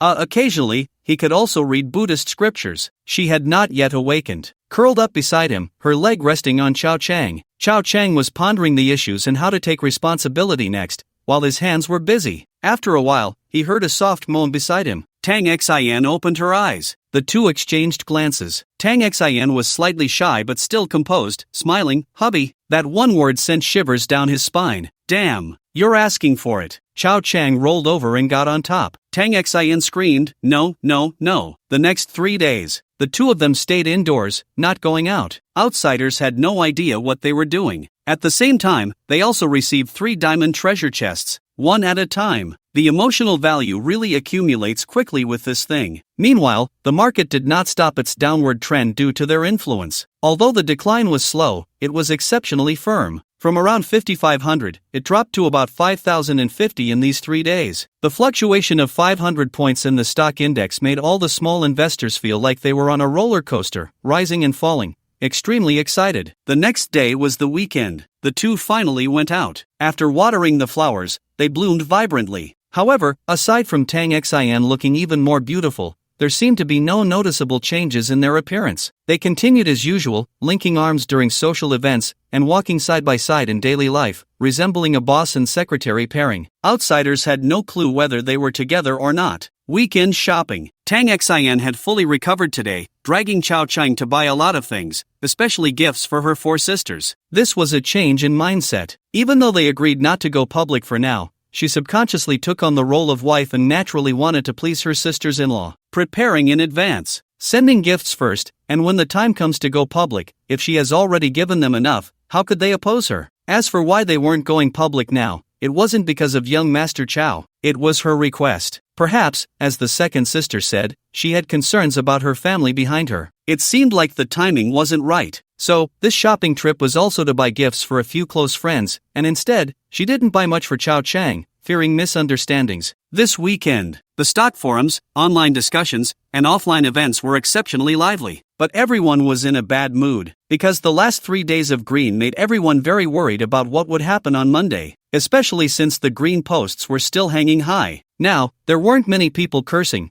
but some came here to discuss, continuously posting. It seemed everyone hoped stock god Aotion would come out and say something. Disbelief aside, cursing aside, but stock god Aotion was at least more down-to-earth than some experts. Those experts spoke in jargon, throwing out a bunch of data that looked very professional but actually said nothing meaningful. Then look at stock god Aotion. Most of the time, it was just a few sentences that many could understand, and the most complex content was just photos from this trip. A bit artsy, but not that hard to guess, right? Stock god, it's the weekend, say something. Post again, stock god, how do you see next week? Whether it goes up or down doesn't matter, just give us a direction. I can actually understand them. What they wanted was not the correct direction, but a sense of peace. Those who didn't believe in Chao Chang would feel reassured if he said it would drop, and those who believed in him would also feel at ease if what he said aligned with their thoughts. After all, it was a way to vent their feelings. These gamblers had it tough. So, after countless calls for him, he finally appeared. After a policy was announced on Saturday, stock god Aotion posted again. The post title, content, recently traveling outside, made some money but had nowhere to spend it, so I had to come out and play. Very good. Starting with a wave of hate first. He continued writing, while traveling, I had some leisure time to argue with some haters, cultivating my sentiments, so I didn't have much time to pay attention to the market trends. Anyway, whatever I buy makes money, can't lose, and can't be fooled. Another wave. What needed to be said has already been said, so there's not much to say next. The title is my insight, representing my speechlessness. Putting the market aside, among those present, some like me, some don't, there are feelings of envy, jealousy, hatred, loathing, disgust, all sorts of emotions, but I am very grateful to all of you. We've been fighting together for almost a year now. No matter what, there will always be some bond from our time together. I only wish everyone well, with spring flowers blooming. So let's not talk about market issues anymore. Let's talk about life. These past few days, I've watched a few movies that I found quite good, and I recommend them to you all. When you take a break, it's necessary to relax your mind instead of staring at the market all the time. Take it up, put it down, and then fight again. There will always be a day of victory. The Shawshank Redemption, not bad. Papillon is good too. 10 Little Niggers, that's my top recommendation. Everyone can enjoy it. Everyone, we shall meet again. Tang Xin, who was massaging young Master Chao's shoulders, looked at his post and likely understood something. But there were still some things she didn't get. When do you have time to watch movies lately? Tang Xin asked softly. I watched them before, Chao Chang said, pulling her in with a smile, his hands never stopping. Tang Xin lightly pouted. Don't mess around. Tell me what these movies mean. I always feel like you have ulterior motives. Chao Chang laughed heartily. You must be mistaken. This post is the most well-meaning one I've made since I started posting. Because I'm in a good mood now, I'm being magnanimous and giving some advice,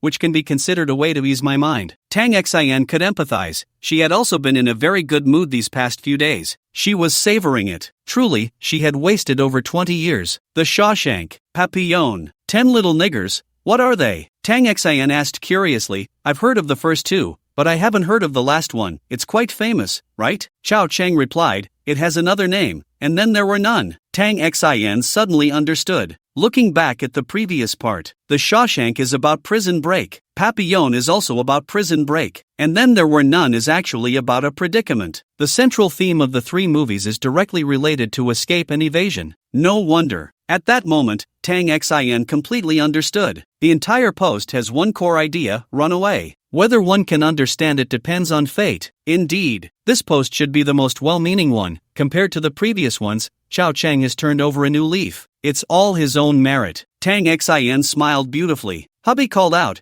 Chao Chang felt a tingle in his heart and immediately stood up. Hey elbow, he. Just as they were being shameless, the post was also exceptionally hot. It was directly marked as Essence and pinned to the top. What does this mean? From what he said, does it mean he's not playing anymore? The stock god was scolded off the internet? Damn, you haters. Haha, this silly stock god. Soon, the news spread out. Stock god speechless retires from the internet. It circulated widely. Many people didn't even see the content of the post, they just saw the title and believed it, thinking the stock god really was scolded off the internet. There were also a few clever people. These people liked to dig into the content between the lines. So, soon a knowledgeable person appeared. She was a small moderator from a big forum, and she posted a detailed discussion on the 3 movies recommended by the stock god. Coincidentally, I've seen them all, so I still remember the plot details. So we must talk about why the stock god recommended these 3 movies. The small moderator also wrote a movie review, deep diving into the core of the 3 movies. In the end, a conclusion was reached. The stock god Auntie is not someone who makes casual recommendations,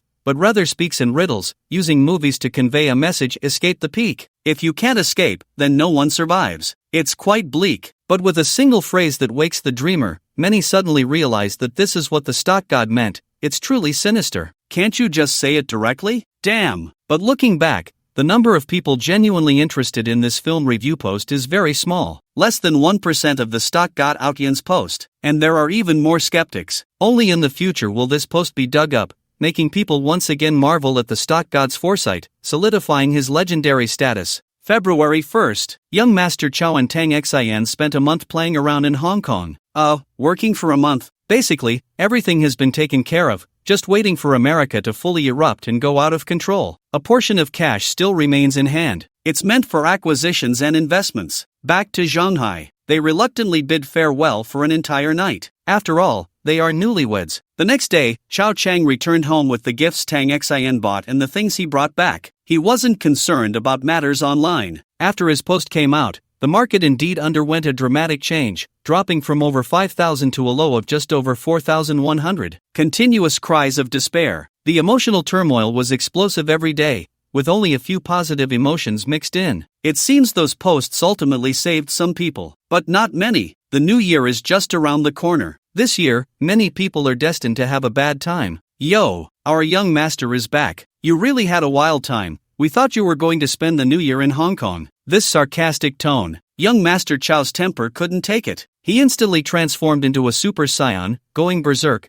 pinning down the 4th brother and beating him on the sofa. He shouted, "I let you manage the entertainment company, and you just sit at home picking your toes. You don't practice the piano. You don't practice your voice. Is there no one at home who can discipline you?" The 4th brother cried out in pain. For a moment, the whole house was in chaos, with the ants scurrying to the kitchen, not daring to show their faces. The young master was still as wild as ever. They didn't dare to get involved, just pretend they didn't see it. After a ruckus, the 4th brother, with his frizzy hair, was so angry he was scratching and biting. He had a bad temper, but he was easy to appease. Just a few gifts brought a smile to his face. Once the storm calmed down, the ants brought out freshly squeezed juice. The siblings. The brother and sister began to chat normally, talking about the entertainment company. The 4th brother had also been a bit irritable lately. It wasn't good news. The Voice of China project had long been in preparation, but since it was the first time doing this, the new company had just been established, and the coordination among personnel and departments was slightly lacking, causing many things to be delayed repeatedly. To put it bluntly, the efficiency was low. It was a bit chaotic. A lot of time was wasted. Initially, it was considered that it could be aired in the second half of this year, but now it seems it will be pushed to the end of the year, or even next year. This project is the main focus for Chao Chang, and it must be done well. It can't be rushed online. Of course, next year is also fine. This year there are the Olympics, and there's a sudden event that might lead to the suspension of variety shows. Chao Chang had considered that too. So, when young Master Chow heard this news, he wasn't angry. Instead, he smiled nonchalantly. He ruffled the 4th brother's fluffy hair, tidying up the messy locks. It's okay, it's your first time running a company, take your time, don't rush. If it doesn't go online this year, then next year.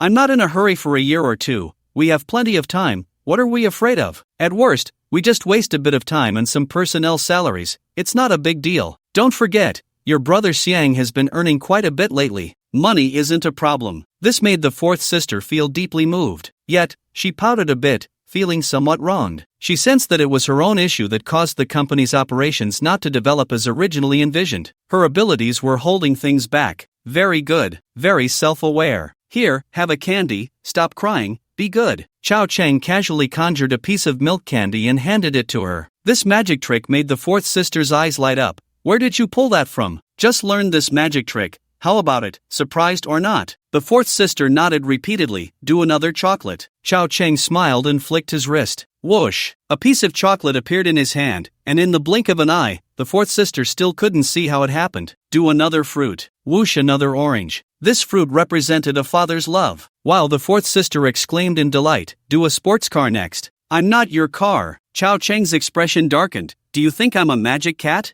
You're getting greedy. The fourth sister pouted. I thought you could change anything. TSK, guess not. You. Chao Cheng laughed in anger. He turned her over again and gave her a slap on the back. Smack. The spring river warms, and the duck knows first. The ants in the kitchen hid again. The ants couldn't understand. They had already fought before, and later they made up, right? The sisters were very loving, and they were quite moved by each other. So which words were wrong? How did they start fighting again? This family couldn't stay together anymore. In the evening, the ants thought about it and still didn't resign from Run Mama. After all, the young master only hit the fourth sister, not them, and he was quite polite to them. Forget it. Money is hard to earn, so they decided not to resign. The family members all returned home. Chao Cheng began distributing figurines and gifts from Shangjiang. Tang Xin was a caring older sister. Most of the gifts were bought by her. She also understood the preferences of the four sisters in the family. For example, the eldest sister received books, all original premium collector's editions. The second sister was her close friend,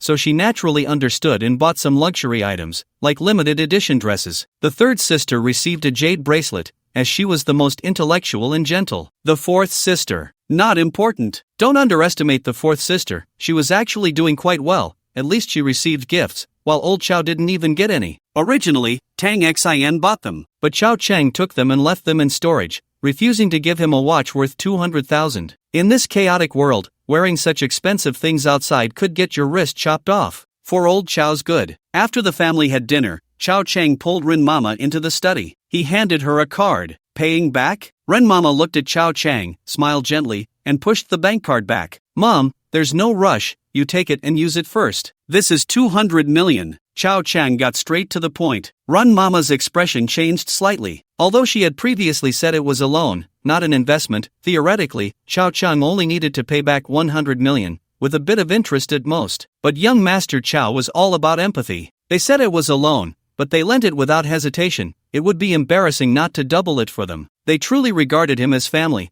and Chao Cheng could feel that. If it weren't for the fact that the money in his hands still had its uses, he would have given more. Additionally, the things in the treasure chest were indeed hard for Chao Cheng to take out and explain clearly. But when it came to money, he wasn't that stingy. After spending so much time together, they were family. Run Mama also felt the sincerity in Chao Cheng's eyes. Her gaze gradually softened. You child, why are you being so polite with your mother? Earlier, Mom said it was a loan for you to use, not an investment. If you return it to me doubled like this, I would be very happy, but I really can't accept it. Mom Ren pushed it back again. Chao Cheng shook his head. The situation abroad has not been good lately. I felt there was a crisis before, and now it's gradually confirming my suspicions. America could collapse at any time, maybe tomorrow, maybe in a few months, so cash flow is crucial for the family business. Mom, you should keep it. Also, I need to ask Mom for a favor. Mom Ren inquired. What favor? Chao Cheng didn't hesitate. He directly expressed his thoughts. It wasn't really a big favor. It was about the future development of Shanghai and some matters regarding land purchases. Mom Ren had connections and resources in real estate. It would be more convenient for her to buy land than for Chao Cheng, especially in Puansu, where land kings would emerge. There have been reports in the news about future transaction prices reaching 130,000 per square meter. And how much is it now? After the big drop,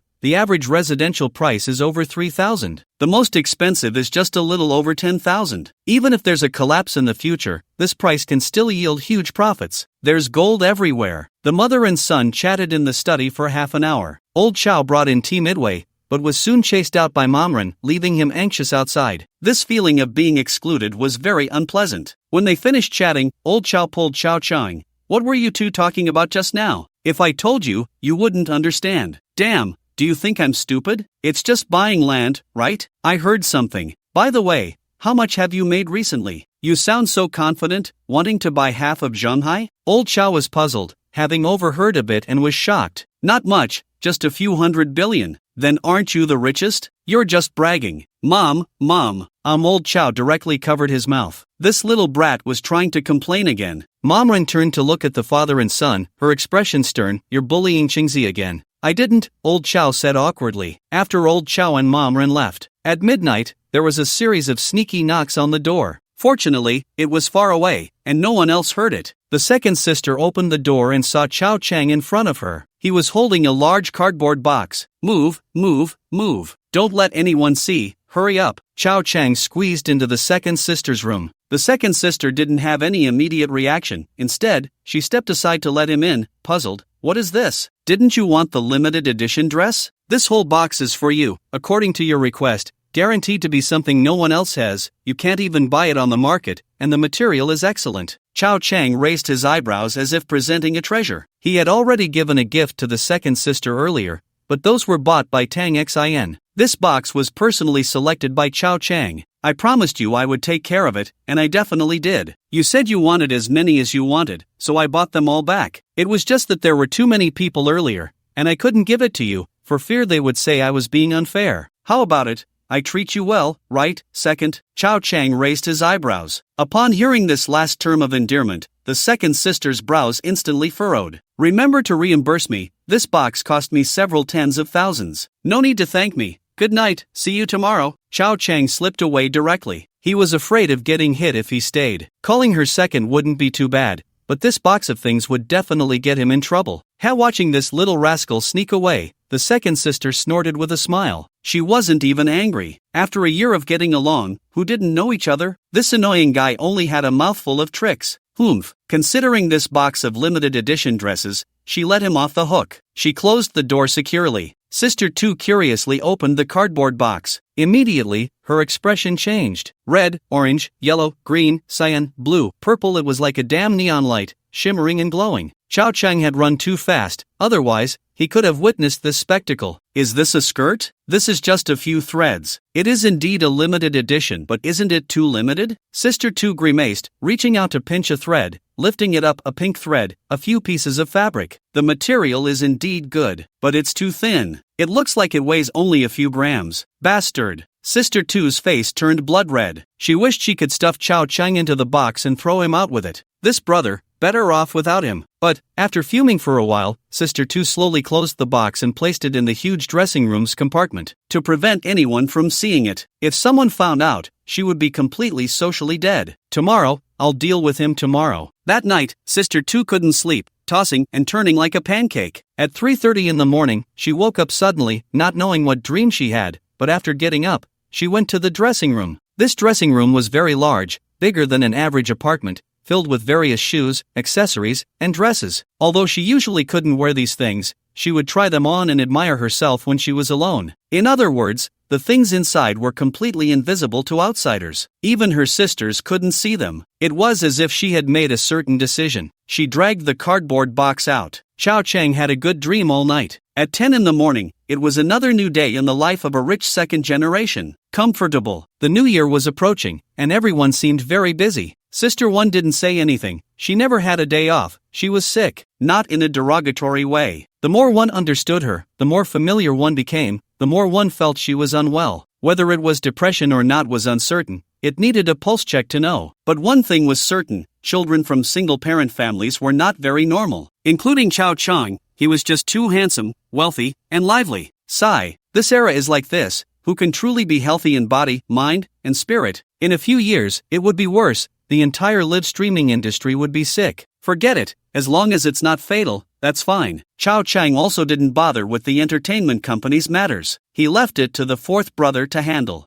People, after all, must learn to grow. Look at the third sister, her side is doing very well, the company is developing steadily, and nothing has gone wrong. As a twin, the fourth brother shouldn't be worse than the third sister, right? Giving her power was the greatest trust he could show. In the next 2 days, Chao Chang didn't see Sister 2 again. She said she was busy, but young Master Chao suspected she was too scared to come back. Who knows? Anyway, in the blink of an eye, 3 days passed, and Chao Chang saw Wang Haodong again. Wang Haodong came with his father to deliver gifts. It was just like last year. Upon entering, they greeted each other. Uncle Wang started with the same old routine, first saying his son was useless, then praising Chao Chang, and saying Aunt Ren was really lucky. Anyway, hearing auspicious words too much never gets old. As soon as Wang Haodong entered, his eyes were darting around, sneakily searching for the third sister's figure. Then, Wang Haodong leaned closer to Chao Chang. Hey, where's Yu Chang? He. Chao Chang didn't answer but asked in surprise, aren't your two front teeth a different color from the others? Did your front teeth fade? Ding negative emotion 200/2. This little brat, bringing up things that make me unhappy right away? Wang Haodong was annoyed and waved his hand. Don't mind that, where's Yu Chang? Chao Chang replied, not at home. Where did she go? I don't know. How could you not know? Why should I know? Hey, you little brat, are you being argumentative? Do you believe? At this point,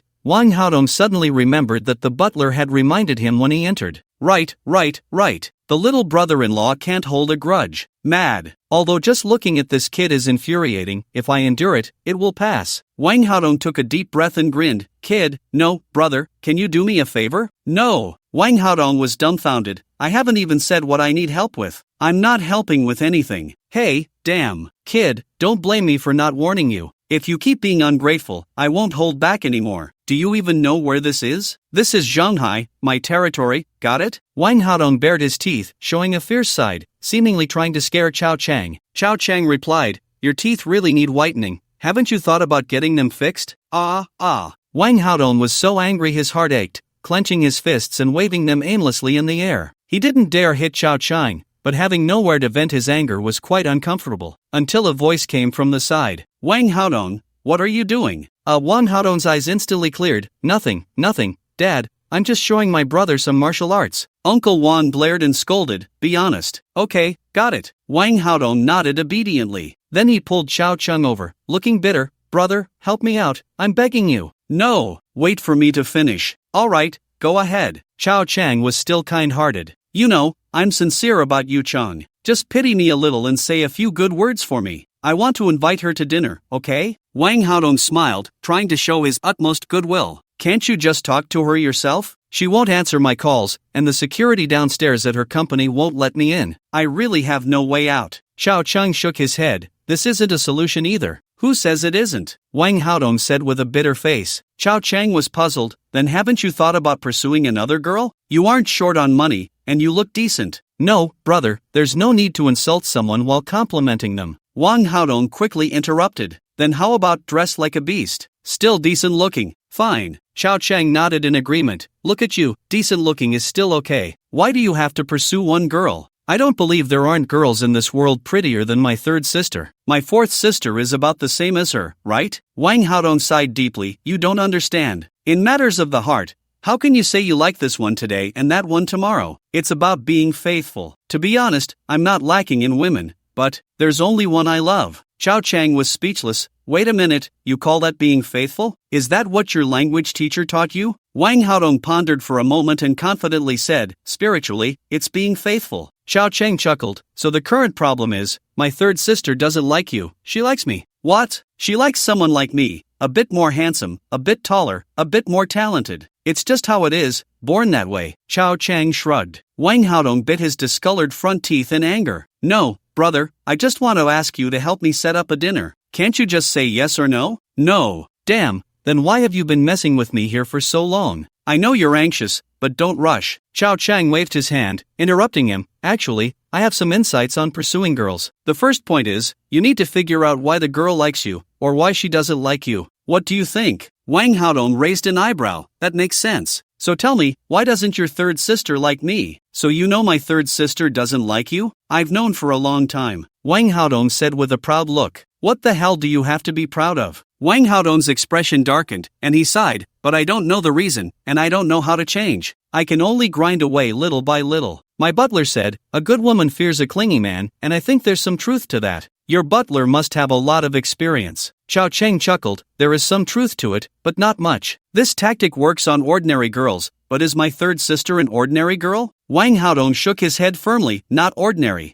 Otherwise, how could I like her? Chao Cheng clapped his hands, exactly. Just because my third sister is not ordinary, you seem too ordinary. Wang Haodong couldn't retort. The logic was sound. Wow, Chao Cheng said seriously, so you need to change yourself, Ah Wang. That makes sense. Wait, what did you call me? Ah Wang, it sounds close. Alright, close is good. Brother, you continue. I think what you're saying makes a lot of sense. Look, Ah Wang, if a girl doesn't like you, it doesn't necessarily mean she has poor taste. Sometimes you need to look for reasons within yourself, okay? After all these years, has your salary increased? No, I mean, have you been working seriously? Wang Haodong was speechless. Xiao Cheng continued, what I mean is, you need to have a career. You can't just loaf around. Being complacent is not acceptable. People need to work, people need to strive, people need to fight. I know your family is wealthy, just like mine, but look at me, have I rested? Have I been complacent? Have I been idle? I haven't. I've been busy all day. Just last month, I went on a business trip to Hong Kong for a month, working like crazy. Sometimes I didn't sleep until 4 or 5 in the morning. You can't imagine, right? Wang Haodong shook his head, that was truly hard work. Chao Cheng said seriously, when is a man at his most handsome? If you casually ask a girl, the most likely answer is that a man is most handsome when he is serious. And when is a man most serious? It must be when he is working, making money, striving, and fighting. Do you think there's truth in that? Wang Haodong's expression gradually deepened. There is truth. Chao Cheng said, so you can't just eat and wait to die, living off your family's savings, taking it for granted. Uncle Wang has worked hard for many years, starting from scratch, earning a considerable family fortune to ensure you live without worries. Was it easy for him? It wasn't easy, Ah Wang. Yes. Wang Haodong looked pained. Chao Cheng continued, so, we are to inherit our parents' wealth, but wealth is not just money, or rather, it is not only money, but also hard work, striving for progress, and effort. It is a spirit. When the youth thrive, the country thrives. When the youth are strong, the country is strong. Ah Wang. Wang Haodong felt spiritually enlightened. He understood. Wang Haodong said, brother, just tell me what I should do. Chao Cheng replied, what to do is not important, Ah Wang. You still don't understand. I'm talking about a spirit, or rather, the shining points you should have. Everyone has shining points, some are discovered, like me, and some are not discovered, like you. So, if girls don't like you, it might be because your shining points haven't been discovered yet. You need to make yourself shine, sparkle. By that time, how could a girl not like you? Wang Haodong's eyes lit up. Right, then what shining points do I have? You have money. Wang Haodong was confused. Isn't it supposed to be about hard work? What the hell, that's called hard work. Forget it. It's not important. The important thing is, having money allows you to do many things. Your starting point is higher than many others. So what should I do? Entertainment. The entertainment industry. Chao Cheng said confidently. The entertainment industry? Female celebrities? Come, let me tell you how to shine in the entertainment industry. Let's go, chat while drinking tea. Let's go.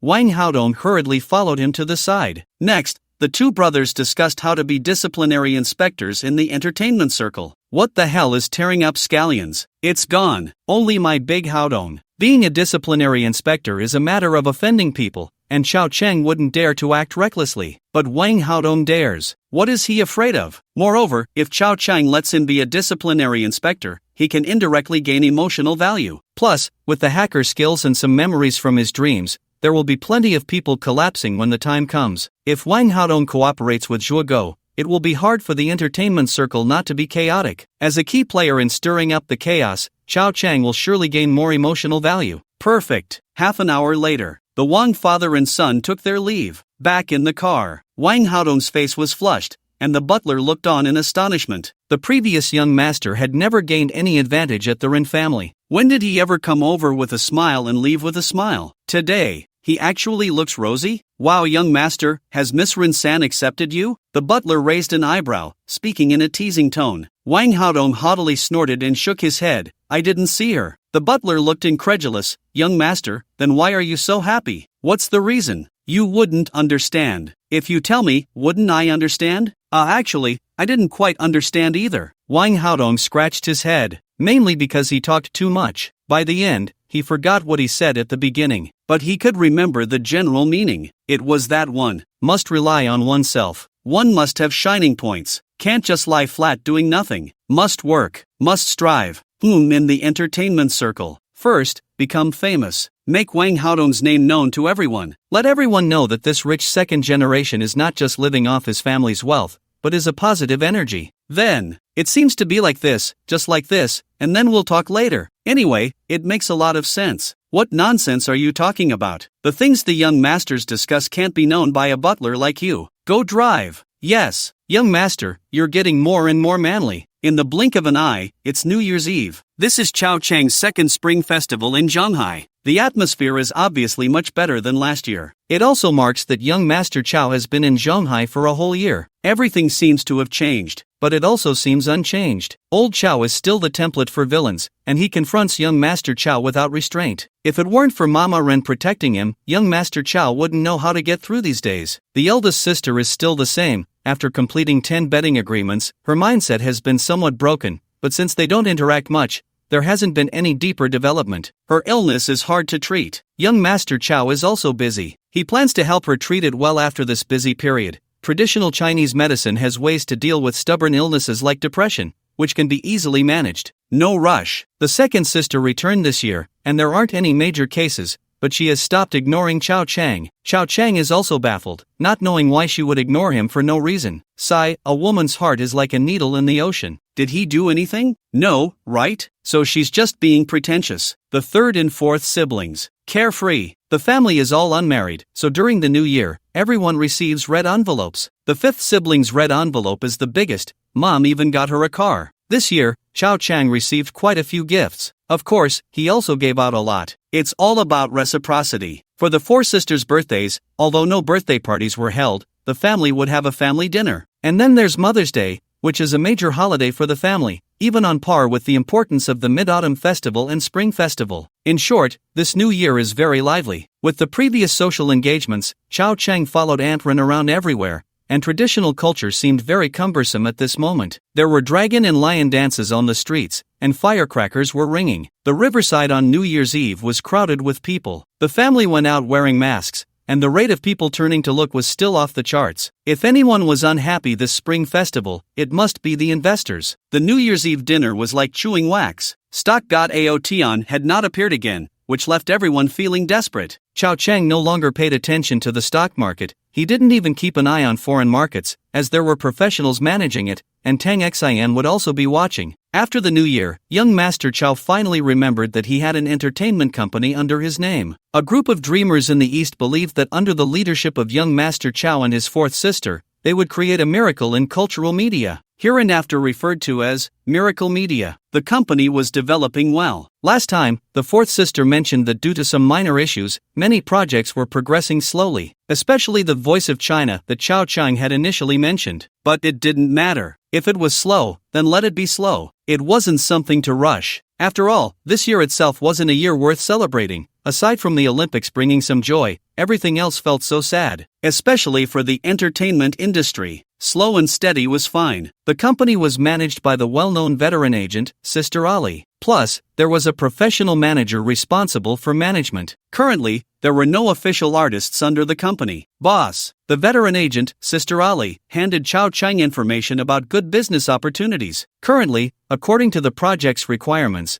we are negotiating with many partners. It's actually not too troublesome, but there is one issue. It's the mentor problem. Sister Ali smiled wryly. Although I have some connections and resources, our company has only just been established, and some big names cherish their reputation and are hesitant to try new programs from a new company, fearing it might harm their reputation. And those slightly less famous artist mentors do not meet your requirements, Mr. Chao. Chao Chang's initial requirement was that the lineup of mentors must be high-end. Even if it was the first season of a brand new program that seemed to have no popularity, it wasn't something just anyone could join. In the entertainment industry, not only must one have fame, but also status. The brand must be established. Moreover, the requirements for these mentors were either to have a gimmick, be entertaining and lively, or to be very famous, someone who was recognized as a big shot. Therefore, according to these requirements, the selection range was actually quite limited. Nowadays, many stars are still not willing to let loose, maintaining a high and mighty demeanor. They approach programs with an air of superiority. Just wait a few years, and stars will have to come down to promote products. Young Master Chow looked at some candidates and thought,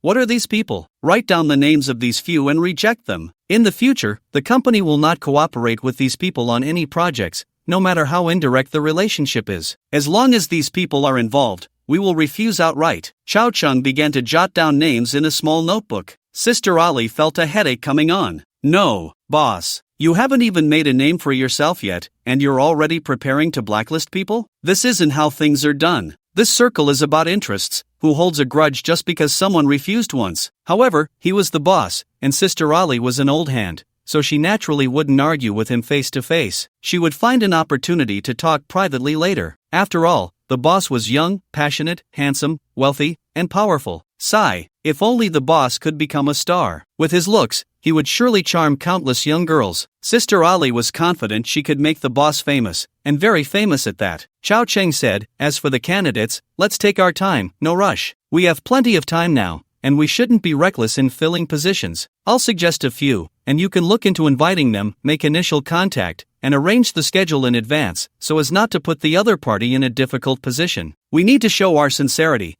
and we can't just look for talent from the mainland. We must respond to the national call. The two sides of the strait are one family, living in harmony. Using culture as a bond to change public perception while promoting our motherland is our mission as entertainers. Although we are entertainers, we can't just focus on entertainment, right? We also have to consider national issues. Sister Ali looked dazed. Boss, are you from the system? You casually pull everything into national consciousness? Does it have to be this grand? We're just holding a talent show, right? Did you misunderstand something? Chow Chang retorted. What? Is what I said wrong? Sister Ali, if you have any questions, feel free to speak up. We can discuss it openly. No, Sister Ali laughed. I just feel that Mr. Chow, your thoughts are too lofty. We in the entertainment industry really can't keep up. Chow Chang was curious. Do you really think so? Really?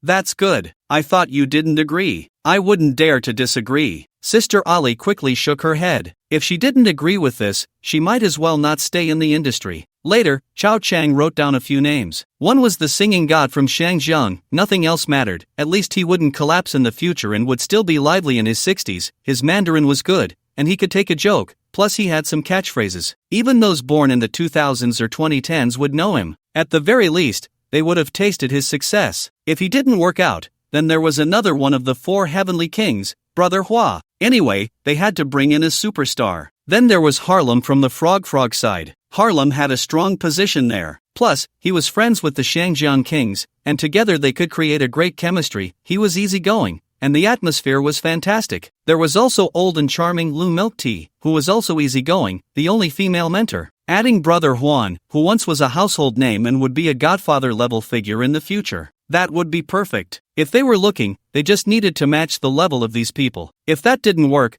they could find Milk Tea Luan. He was also fun to work with and was at the peak of his career. In fact, this show, it really depended on whether the mentors could have fun. The more fun the mentors had, the better the show would be. After hearing this, Sister Ali was surprised. Boss, are we going this big? Don't be afraid to spend money. Chow Chang waved his hand, exuding the air of a wealthy tycoon. Sister Ali's eyes lit up, but she hesitated. Boss, it's very hard to invite the singing god. Everyone knows he rarely participates in variety shows and is very low-key. Let's give it a try. If it doesn't work, we can switch to Brother Hua. We have to bring in a superstar. I don't care how much it costs. I want the prestige. At that moment, Chow Chang finally understood what it felt like to speak like a rich second generation. It was just so naive. Brother Hua. He's also low-key. He doesn't participate much either. Sister Ali was in a dilemma. No, Sister Ali, you can't say this won't work and that won't work. How about you become a mentor? Sister Ali forced a laugh. This young boss. He was handsome,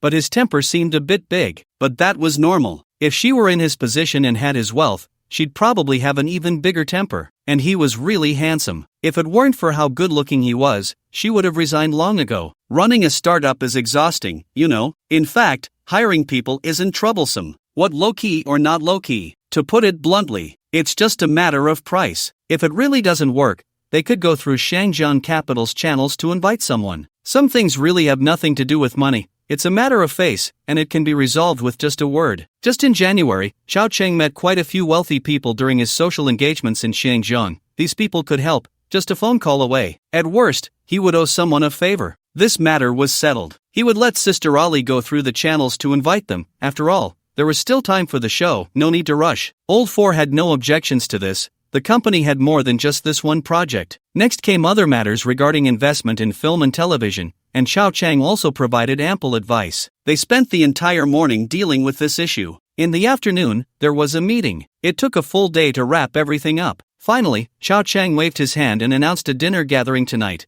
and after the meal, they would go karaoke, with the entire bill covered by young Master Chow. This immediately garnered some insincere cheers and shouts of "Long live" from the crowd. After all, they were in the entertainment industry. What they wanted was entertainment. No need to be gloomy all day long. During karaoke, after a few drinks, Sister Ollie, feeling a bit tipsy, privately revealed a rather troubling situation. Once Xiao Cheng understood a bit, it turned out to be quite convenient. They could send Wang Haodong to handle it. Sister Ollie, slightly drunk, said, "Boss, actually, there's a situation. We previously invited some mentors, and they had already confirmed their schedules, agreeing to set aside time to participate in our program, and we were close to finalizing the price. All that was left was to sign the contract. But, almost overnight, these people called to apologize, saying they suddenly had other commitments and could only politely decline our program. Although at the time they did have reasons and excuses, with my years of connections in the industry, I later found out that we were being targeted." No wonder. This finally made sense. Xiao Cheng hadn't thought much of it himself. After all, his new company hadn't had any conflicts of interest with the industry giants yet. Bringing Wang Haodong in as a disciplinary officer was just a whim, a form of precaution. He had no intention of directly tearing faces off. It wasn't the right time. Who enters the industry and immediately offends everyone? That would be insane, right? Moreover, while Old Four's abilities weren't particularly strong,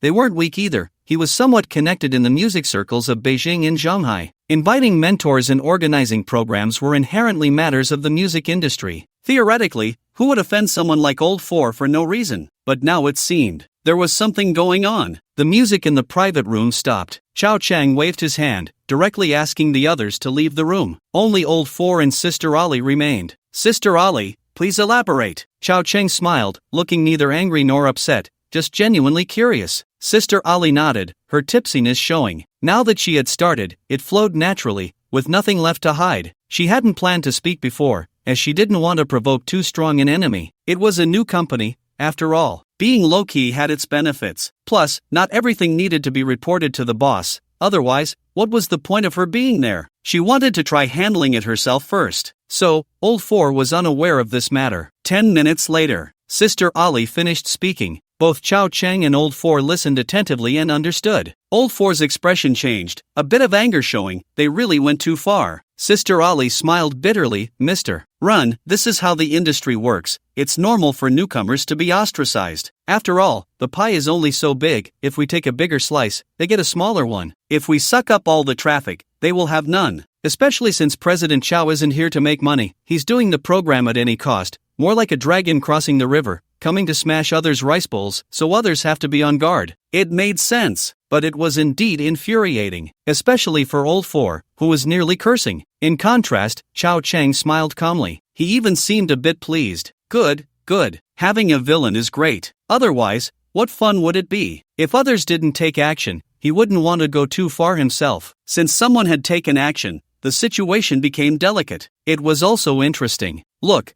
this was their first shot fired. It wasn't young Master Chow looking for trouble. He. To put it simply, it's not a big deal. The emergence of miracle media was not quiet or unnoticed. In such a small circle, it's easy to inquire about someone's identity and background. Moreover, there are still 6 years until the capital year of the entertainment industry. In other words, the current entertainment circle is actually quite calm. The coal bosses haven't even entered the scene on a large scale yet, and the major first-line stars have no awareness of capital. They haven't set up any studios or established their own small companies. They all rely on entertainment companies for their livelihood, at most just switching jobs. The entire big circle is controlled by a few so-called giants. There are giant companies in the film and television industry. There are also in the music industry. Naturally, there are in the variety show industry as well. For example, in film and television, there are certain brothers like Hua and Tangrun. In music, there are people like My Z. In variety shows, there's Shandong TV, including some local variety production companies in Zhonghai, Tianyu, and so on. In short, everyone is happily sharing the spoils. Depending on the region, small circles and groups have formed, having a great time. They all band together to compete for resources, pushing others out. Zhonghai has its own circle. The capital has its own circle. The Northwest has its own circle. Hong Kong has one. The Northeast has one. Even the frogs have their own. The local characteristics are very strong. And what about you, calling yourself Miracle Media? Who do you think you are, daring to open a company in Zhonghai? The main point is,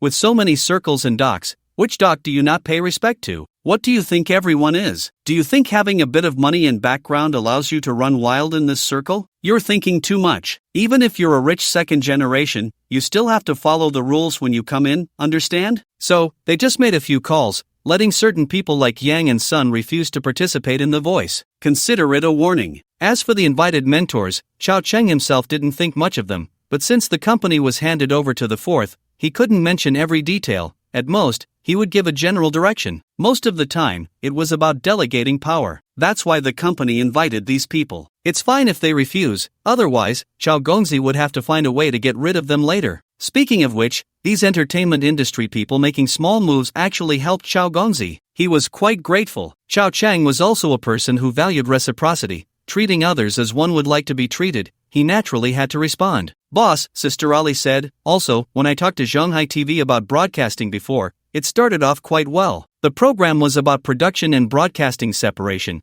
We just needed to discuss the profit-sharing model. Then, the situation was like these mentors. It started off smoothly. They had a demand for new music variety shows, but later, their attitude gradually changed. So, I guess they reached some cooperation with Zhonghai TV, making the local Zhonghai TV unwilling to cooperate with us. Good. Chao Chang was overjoyed. Sister Ali was speechless. The boss couldn't be going crazy, right? The fourth was also worried. Although she was angry herself, she genuinely cared. The fourth gently said, "Are you okay? Don't be angry. We can take it slow. If Zhonghai doesn't work, we can go to other TV stations. There's no need to be upset." Chao Chang chuckled. "Do I look angry?" The fourth nodded. Sister Ali also nodded. Don't be fooled by the happy smile. It didn't look like he was angry at all, but that made it even more terrifying. Chao Cheng shook his head in silence. You guys don't understand anything. Chao Gongzi was genuinely happy. He had lived for 100 years. What hadn't he seen? What was this? Just some small tricks. Besides, he didn't think much of those silly mentors. And the local Zhonghai TV, claiming to be Tomato TV, what is that? A half-baked thing that can't even rank in the top 3. To be honest, the headquarters of Miracle Media Company is in Zhonghai. When looking for a cooperating TV station, the first choice is the local station. This is to give face to the locals. It's part of the unspoken rules. So at that time, Chao Cheng didn't stop it,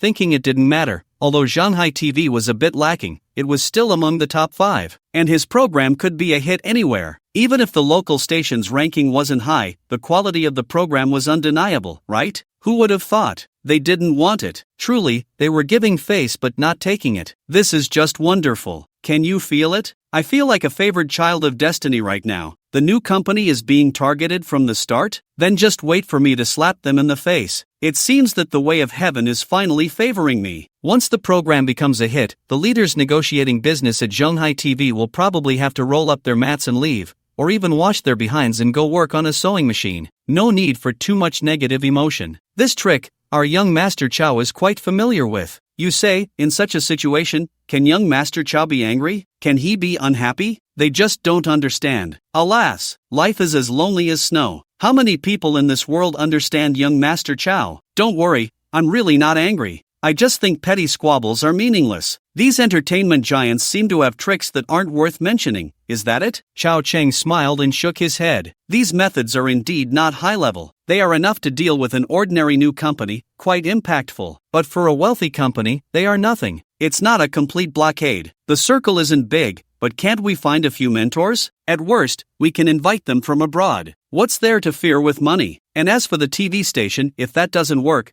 we can go directly to the big boss, to the central mother. A good program isn't afraid of any platform. Moreover, the central mother is quite powerful, especially these days, where they often dominate the drama and variety show rankings. The entertainment value might be slightly lower, but the ratings are definitely not low. Besides, the voice is not only nicknamed Good Business, but also Good Story. It's perfect for the central mother. So, how could it be softly blocked? They are overthinking it. These methods are completely ineffective. They underestimated Miracle Media and also underestimated Chao Chang. They can only cause a bit of trouble for Sister Ali and the fourth brother. Bullying a child is nothing to boast about? Daddy is here. Sister Ali said again, I couldn't help much either. I contacted some people before, but the effect was minimal. Clearly, they are waiting for the two bosses to come to them. The fourth brother frowned and looked at Chao Chang. What do we do now? Do we need to pay our respects? Pay respects to a pile of crap, indulging in some bad habits. Chao Chang scoffed dismissively. Do you know what capital is? No? Then do you know what it means to be a favored child of destiny? You will know soon. Chao Chang pondered for a few seconds. Then he said to Sister Ali, the mentors I mentioned earlier, the singing gods, don't invite them for now. Ha! Sister Ali was taken aback. According to the previous list, look for those with the last name Na, the last name Yang, the last name Sun. Starting tomorrow, you begin the process to continue inviting these people, showing the greatest sincerity,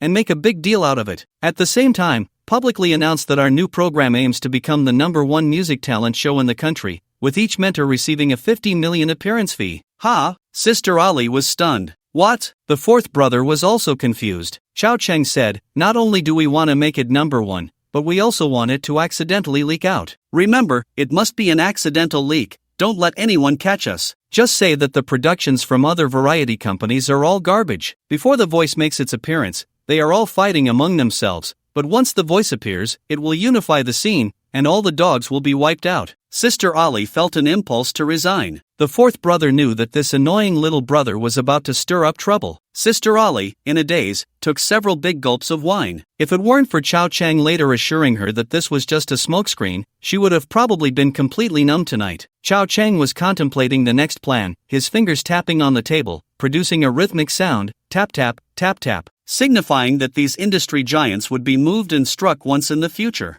They simply did not understand what capital meant. Even less did they understand what it meant to be young Master Chow. Normally, one would just host a banquet and throw out some benefits. For a company just entering the circle, without much background, there had to be some attitude, right? There was no need to throw out too much profit. A little gesture would suffice, showing respect and acknowledgement of the rules within the circle. It would be best to help them promote someone and do some benefit exchanges, eating from the same bowl in the future. In reality, Chao Chang didn't mind helping other companies promote people because he didn't plan to make money from this project, nor could he cultivate any major traffic. It was no longer the era of traffic. Smartphones hadn't even become widespread yet. The era of traffic was still far away. Even if the program was popular, at most it would just promote a few future stars who would be half famous, with little profit to be gained. But they were doing it sneakily, in a sinister way. Young Master Chow didn't like that. Young and impetuous, he wouldn't bow his head. He couldn't bow his head. What he wanted was negative emotions,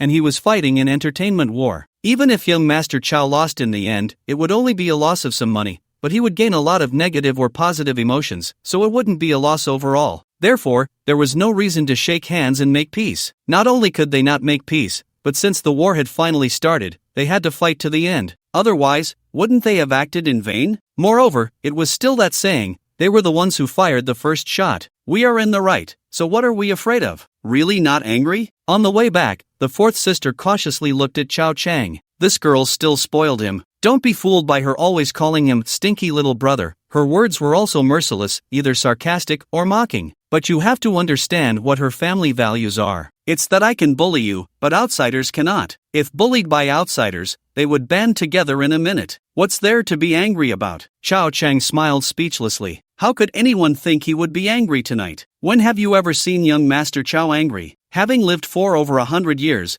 how could he not be clear-headed? Anger, apart from punishing oneself, brings no other benefits. Moreover, it's not worth it. A person who has died once sees things from a different perspective than anyone else. The fourth sister huffed, if you're not angry, then I am. This girl is also silly. Holding back her anger, she first comforted her stinky little brother. Only after confirming that her stinky little brother wasn't angry did she start. Even young Master Chow was a bit moved. While driving, Chao Chang raised his hand and rubbed her head in the passenger seat, gently patting her head, and spoiled her, saying, don't be angry, later your fragrant brother will help you vent. You are a stinky little brother. Alright, I can be anything. as long as you're not angry. Being too angry is harmful. The fourth sister's face turned red, and she spat softly. Xiao Cheng said seriously, really, I know a bit about traditional Chinese medicine, and you know it too. From the perspective of traditional Chinese medicine, anger is called emotional stagnation, also known as liver qi stagnation, which is really harmful. The fourth sister cursed.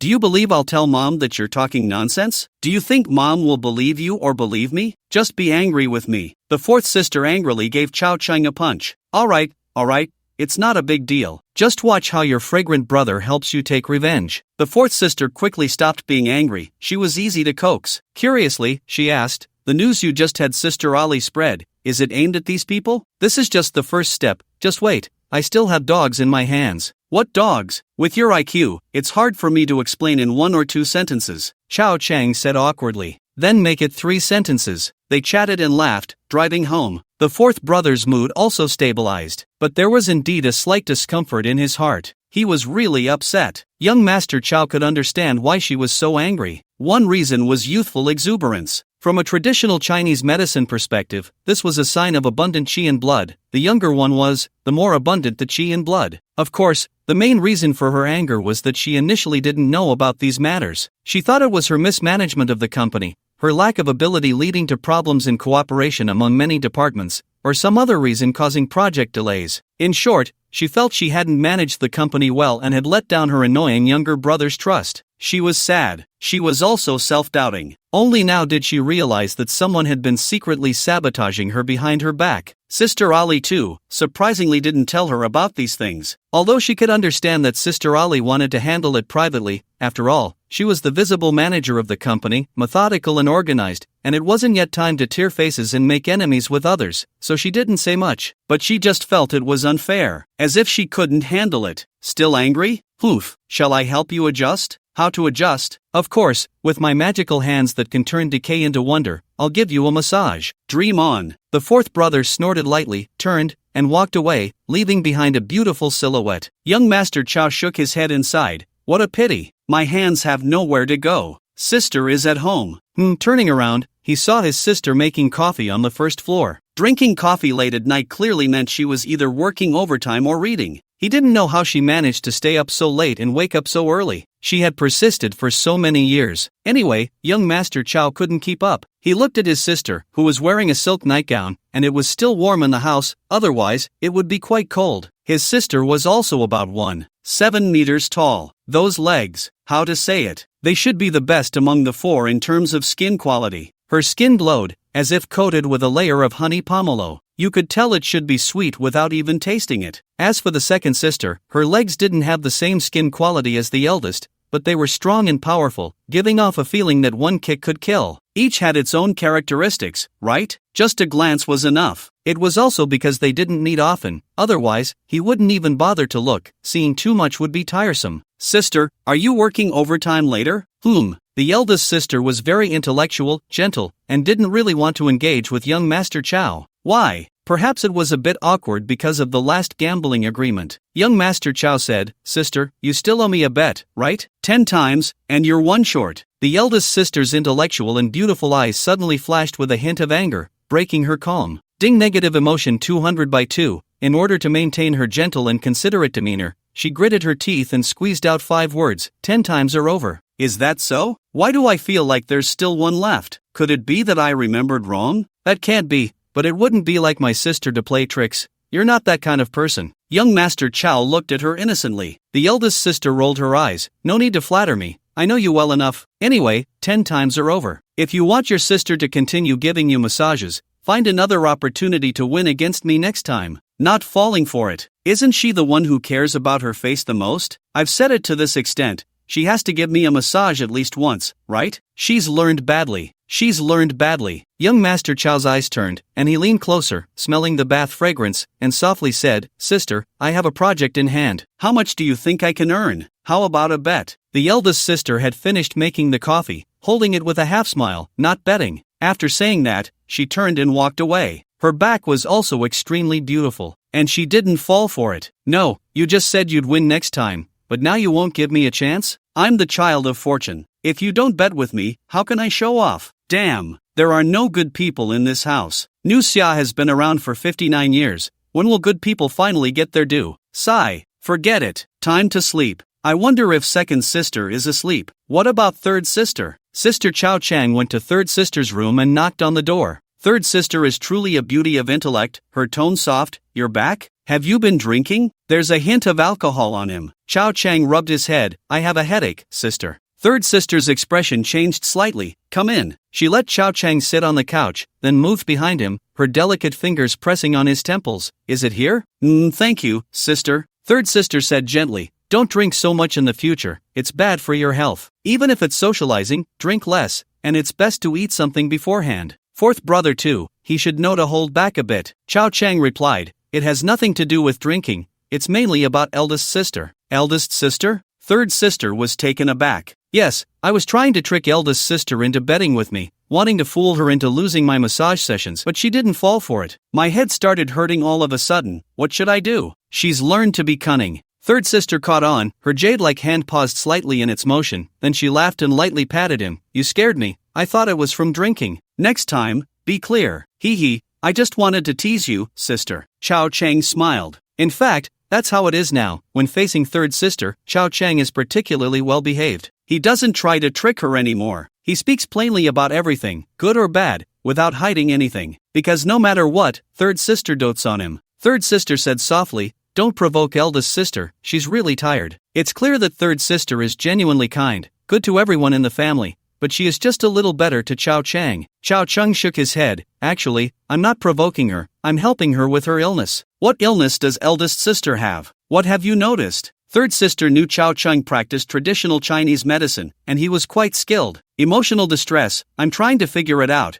and some things are hard to say directly. I need to study it a bit. Chao Chang shook his head and spoke seriously. The general situation is that eldest sister has too much suppressed inside her, too many burdens. Her usual smile and calm demeanor are also fake. At this point, third sister didn't refute. She had seen it long ago. Chao Chang continued. So, it has to be gradual. First, let her drop her guard. She can't always wear a mask, always be on guard. It's like a volcano. If it sleeps too long, it will eventually erupt. It's better to let out a little at a time, relieve the pressure. Otherwise, I'm afraid one day eldest sister will really be stuck, and then she will be truly stuck. Once that nerve snaps, the person is gone. Third sister nodded, serious. If there's anything you need my help with, you must tell me. Got it, third sister. I've only talked about this with you, no one else knows, not even eldest sister. I'm afraid she'll overthink it, Chao Chang said. I'm counting on you. Third sister, why do you curse? Slap. Third sister lightly tapped his shoulder, playfully scolding.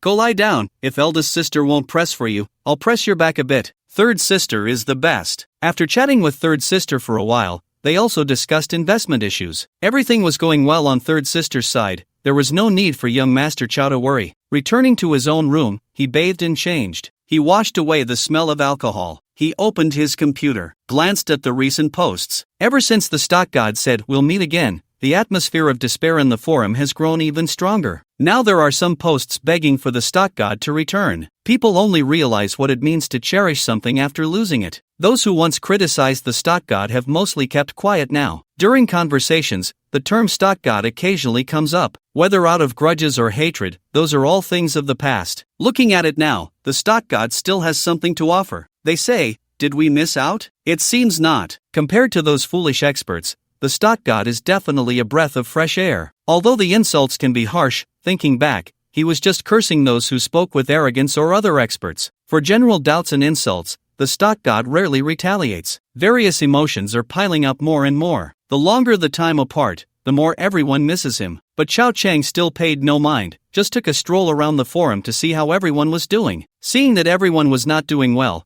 Chao Chang finally felt relieved. This is just the beginning. Even if the decline is significant, it's still fluctuating above 4,200 points. 4,200 points, brother, that's a high point that will be hard to see in the future. Just wait a bit longer. It won't be long before it hits 3,000. I'll only come out to reap the emotions once it breaks 3,000. Satisfied, he drifted off to sleep. The next day, a piece of gossip shocked half the entertainment industry. The talent shows of the past 2 years have been very popular. Now suddenly, a capital-rich second generation has entered the scene to cash in, which everyone can understand. Making money isn't shameful. Just like last year's Superboy, which made a whopping 200 million. There are also the earnings brought in by the top contestants from the show, continuously making money. The profits here are enormous. Who wouldn't be envious? What does 200 million even mean? Nowadays, there are no short videos. It's not an era where everyone has a million, so 200 million is still quite valuable. Let's put it this way, the highest grossing movie in the country this year only made a little over 200 million, like last year's Transformers and The Warlords. After the split, how much can the investors earn? So, capable TV stations are all doing talent shows. What? Do Xiao? 50 million to hire a program mentor? You want to hire 4 mentors? Then. Doesn't that mean you need to spend 200 million on mentors? Is he crazy? Plus the production, sound effects, labor costs, stage expenses, promotion, etc. Doesn't that mean it'll cost 300 million? Does Miracle Media have that much money? This rich second generation must be a fool, right? Why doesn't he just fly? Once the news broke, many entertainment departments and TV stations were stunned. They directly cursed. Last year, the cost of Superboy was reported to be 60 million. Yet this year, just as the new year began, everyone was still preparing new programs. Miracle comes in to stir the pot, directly shouting out 300 million? Are they insane? Miracle's move is essentially destroying the market's pricing system. To put it bluntly, it's price gouging. So, with Miracle offering this price, shouldn't the prices for other program judges and mentors also rise? Everyone is in the same circle, with similar reputations and levels. You see each other often. If they're getting 50 million, I can't ask for much more. 20 million should be fine, right? This isn't just about money. It's about status. This is what the entertainment industry values the most. The 4 judges of Superboy, that's already 80 million? That's already on par with last year's production costs. Damn it. When did money become so worthless? Insiders began to quietly inquire about the situation. To be honest, the news was spot on. It was the big boss of Miracle Media, the legendary foolish rich second generation, young Master Chow, who personally stated that if they couldn't hire anyone,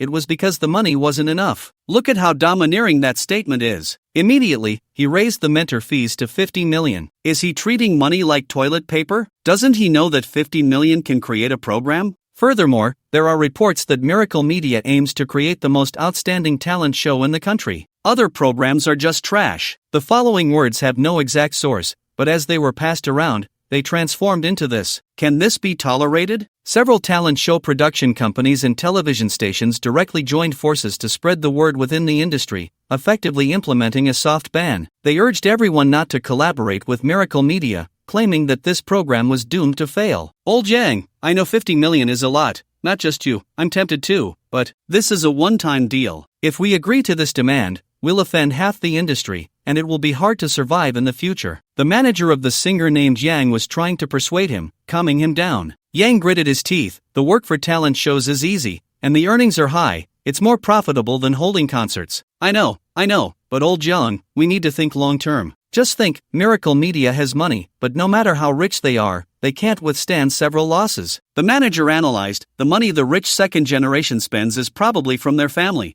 It's not like their family prints money, right? This time, they openly disrupted the pricing system in the industry, going against everyone and offending so many people. Who wants to see them do well? If this new program has poor ratings, they won't even attract advertisers. They'll lose as much as they spend. Think about it. How many companies can afford to lose 300 million in one go? Even the richest would be hurt badly, right? So, such companies are destined to be like fireworks, just a moment of brilliance. The manager's words were not wrong, but Yang shook his head. The pricing system in the industry is definitely more beneficial to us the higher it goes. We shouldn't help those people suppress Miracle, right? Even if we don't cooperate, there's no need to make enemies. We should even help them a bit. It won't harm us. The manager was surprised. I didn't expect, old Yang, that you would have such thinking. Very good, really good. The manager laughed heartily. You're right. The more you earn, the better it is for both of us. But first, we need to ensure we can stay popular and survive in the industry. Besides, this time Miracle raised the price for the mentors, which has potential benefits. Other companies will more or less follow suit. So don't worry, I'll help you negotiate this. After all, you've rejected Miracle twice,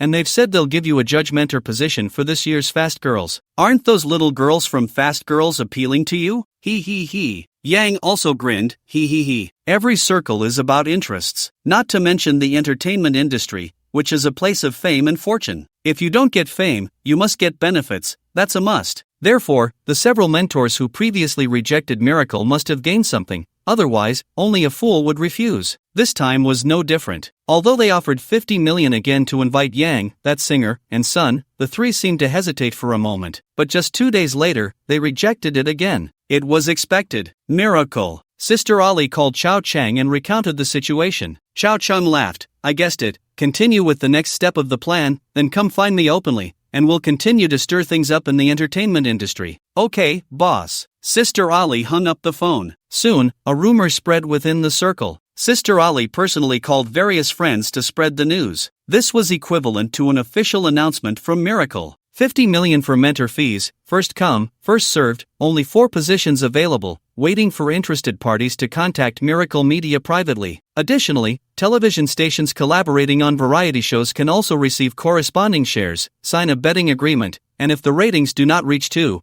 and the average ratings do not rank first in the entire time slot, they will compensate the collaborating television station 100 million. I'm not targeting anyone. I'm saying that all the talent shows present are garbage, arrogant, domineering. In short, money paves the way. A typical nouveau riche attitude. It left the insiders feeling as if they had eaten shit. Who among the industry giants can earn so much money now? A broken show spends this much? Is there still room for others to play? And they even dare to sign a bet with the TV station? This is exactly what the radio's variety department loves. Not only do they secure a program, but if the ratings meet the standards, everyone has achievements. Even if the ratings don't meet the standards, there's still a bet of 100 million. No matter how you look at it, it won't be a loss. The term capital betting is still quite novel in the country. In the domestic scene, the first instance of capital betting was only a few years ago, involving Morgan and Mengyo. It is said they won 400 million. But looking at the losers, they also ended up profiting significantly, with Hong Kong stocks soaring. Ultimately, it was a win-win situation. Therefore, in the entertainment industry, this is still a novel concept, and many radio variety departments have started to take notice. Various messages have been circulating,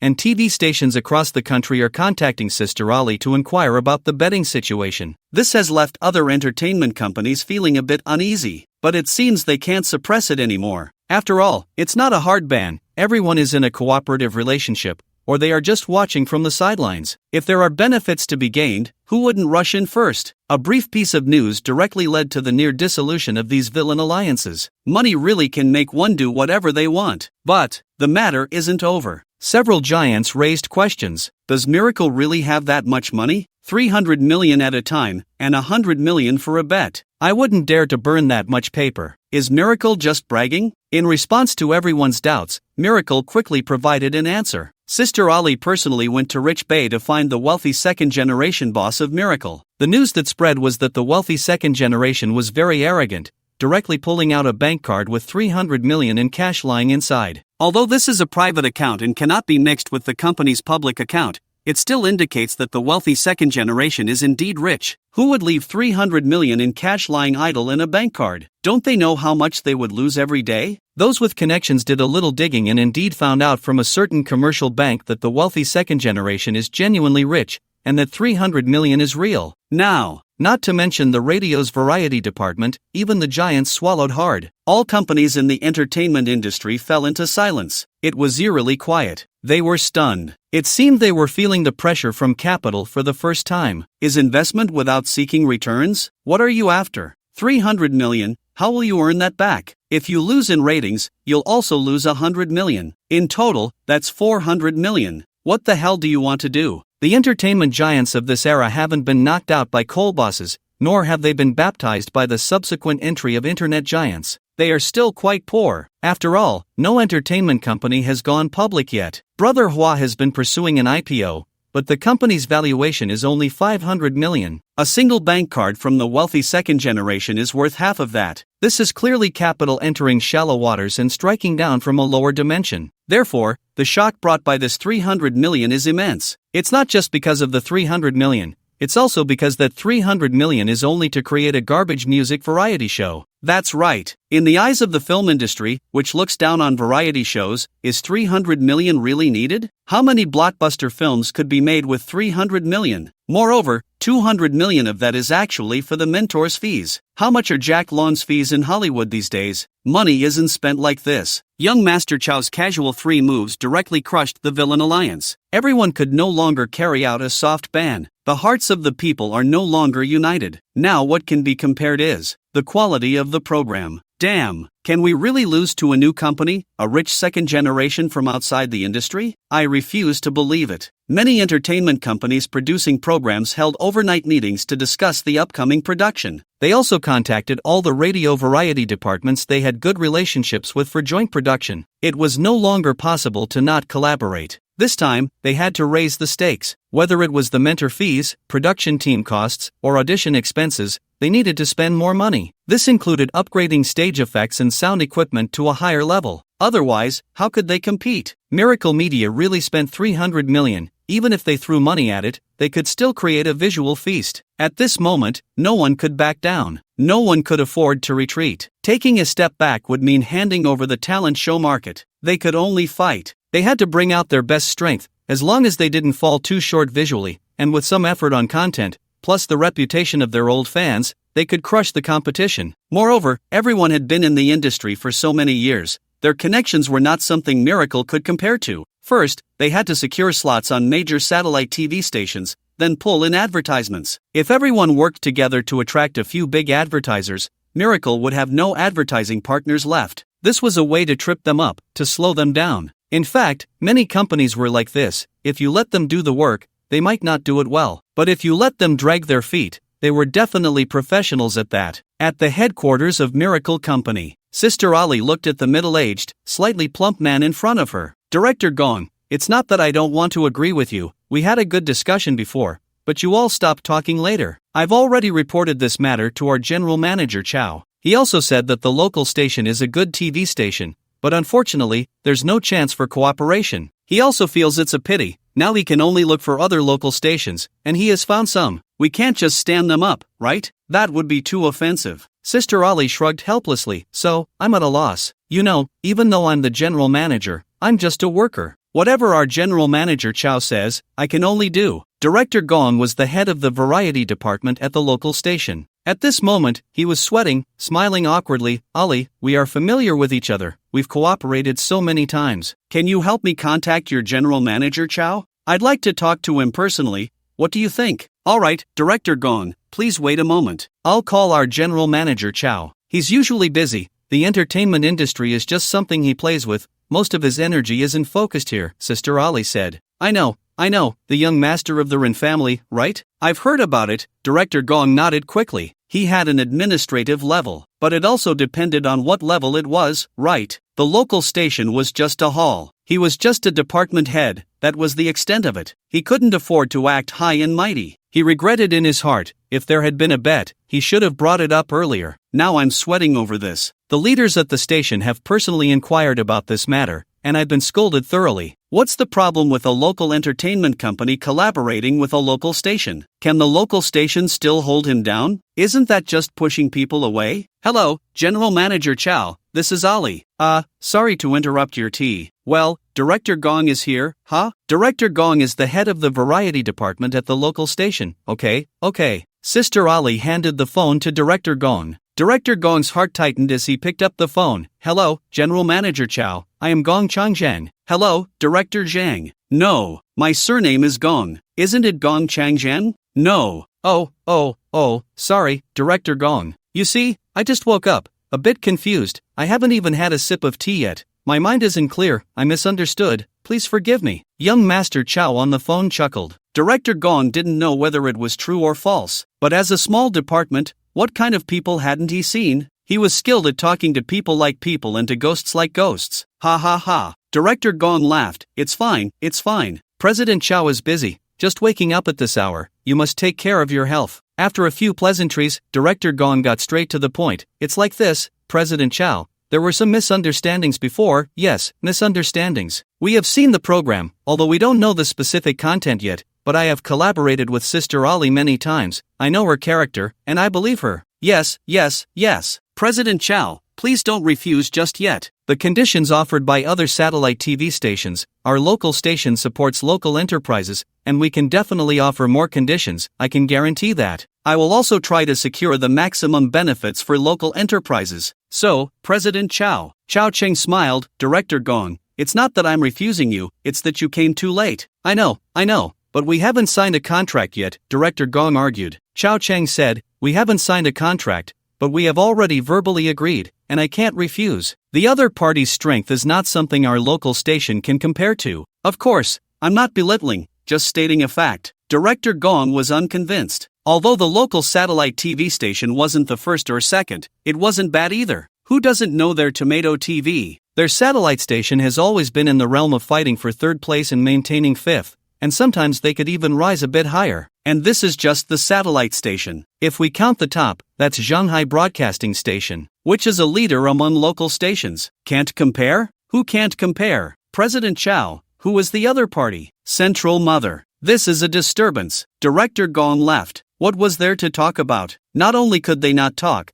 but they also couldn't hold a grudge. He could only curse inwardly. He left with a smiling expression. Sister Ali called Chow Cheng again. Boss, did you really negotiate with Central Mother? We reached a verbal agreement. Specifics will be seen later. Chow Cheng wasn't in a hurry. Too many variety departments were contacting him now. He wanted to see who offered better terms. To be honest, Central Mother is good, but you can't choose. Do you really dare to gamble with Central Mother? If you win, do you dare to take the money? Although they would really pay, who knows if there are any hidden grudges against you? No need for that. So, first and foremost, it's still the local satellite TV. Just let it go, at least teach that surname Gong a lesson. If they really go to Central Mother, that surname Gong would have escaped a disaster. But if they find out that Miracle has gone to another local satellite station, then that surname Gong is finished. As for the toilet station, they won't be contacted either. This time, there is probably a shadow of the toilet station behind it. Fast Men is theirs. Tianma Entertainment behind Fast Men is also their subsidiary. If Tianma Entertainment collaborates with some people to trip up Miracle, it would be equivalent to the toilet station's tacit approval. Therefore, the first choice is Jiangsu and Zhejiang. However, there's no rush. This project will be next year. There won't be any opportunities this year. Moreover, this year, Chow Cheng wants to play a big game, doing so many things. Isn't it all for emotional value? It can't just be for making money. Now everything is ready, just waiting to reap the emotions. In the blink of an eye, it was mid-March. Major production companies had already set up the platforms for the talent shows, and the auditions had begun. The speed was astonishing. No wonder they were companies that had been doing talent shows for years. Their speed was truly impressive. In contrast, Miracle was still forming a team and preparing for the auditions. The auditions for The Voice were also different from theirs. The slow pace made others very happy. The slower Miracle was, the faster they became. They were frantically pouring money into preparations, starting external promotions, first promoting the auditions. The fans were delighted. Looking at it this way, the new program from Miracle probably means nothing at all, because everyone has already promoted it, and attention has been drawn to talent shows like Fast Girl. Who would still care about Miracle's new program? Moreover, I've heard that the bet between Miracle and the TV station hasn't been finalized yet. What a mess. Rich second-generation kids are just that rich. They may have money, but their abilities are quite average. They dawdle and procrastinate, and they still want to make it in the entertainment industry? Do they really think it's like building a house? Just buy a piece of land and wait for it to appreciate? The entertainment industry doesn't work that way. So naive. Brother's son. Sister Ali said with a smile while holding the phone, I know you're the godfather in the circle, a top music producer. You debuted 20 years ago, but the problem is, you refused. You've heard about our CEO Chow, right? He simply knows that collaborating with you would benefit both parties and the program,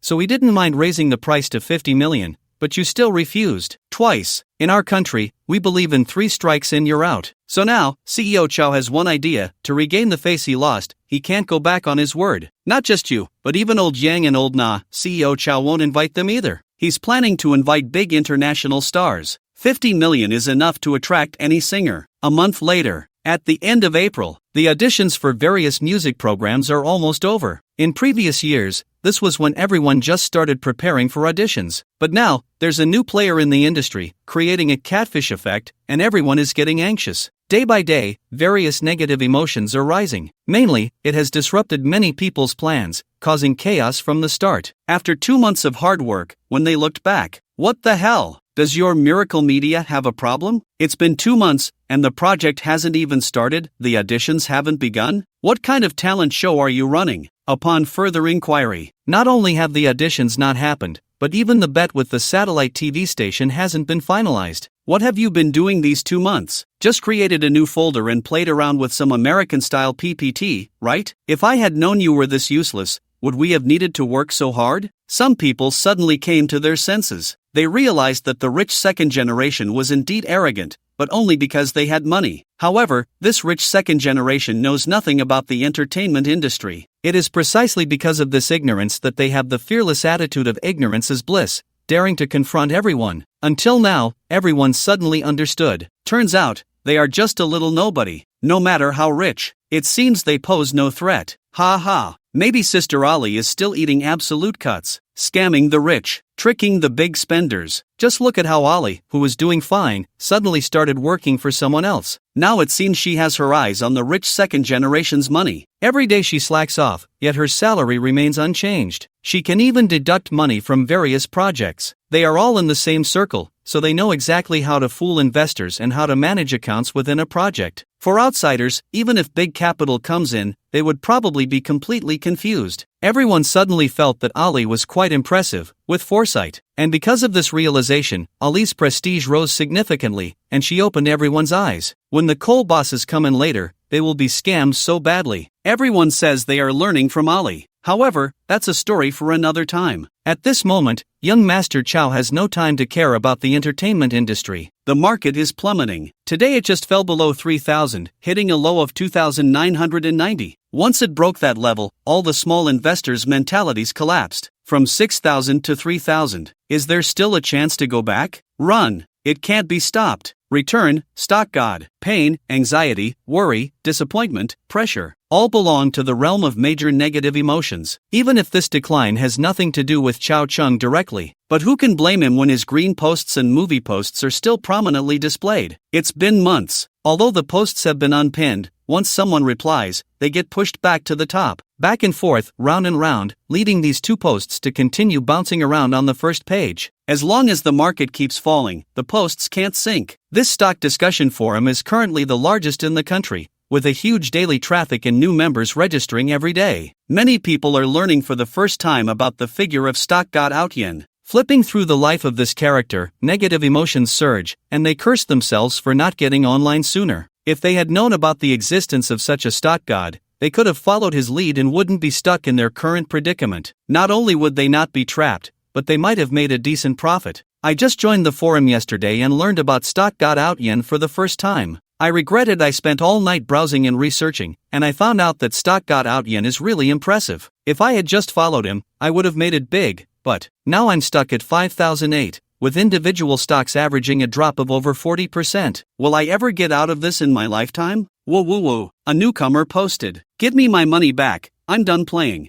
I was wrong, I'm done playing, please give me my money back. Whoa whoa. Instantly, it resonated with many people. They began to reply, sharing their experiences over the past few months, also regretting that they recognized the stock god so late. Some were even worse off. They had heard about the stock god elsewhere long ago but didn't believe it at the time. Now they wake up from dreams every night, wishing they could slap themselves a few times. Reading through the messages, it became clear that most of these people only discovered him after the stock god retired from the internet, so their feelings were mostly regret and frustration. Until someone posted, "It's not that I look down on you people who are shouting about regret. Even if you were among the first to know about stock god Auntie, even if you experienced all his posts, 99% of you wouldn't believe him. You would still be trapped and still incur losses. This isn't a matter of knowing early or late, it's a matter of understanding. There are too many people with your kind of understanding. Think back to how many people used to argue with the stock god every day. Now look at what those people are doing. So stop regretting, find a way to get out, or else it will probably keep going down." Seeing this post, Chow Chang held Tang Xin and nodded in agreement. What he said was not wrong. Most of those who regret are just armchair critics. If given the chance to choose together, they would still not believe. Even now, look at those experts' posts. There are still people who continue to believe, firmly bullish, still trying to buy at the halfway point. And there are still people cursing stock god Auntie's posts. So many people are calling for your return.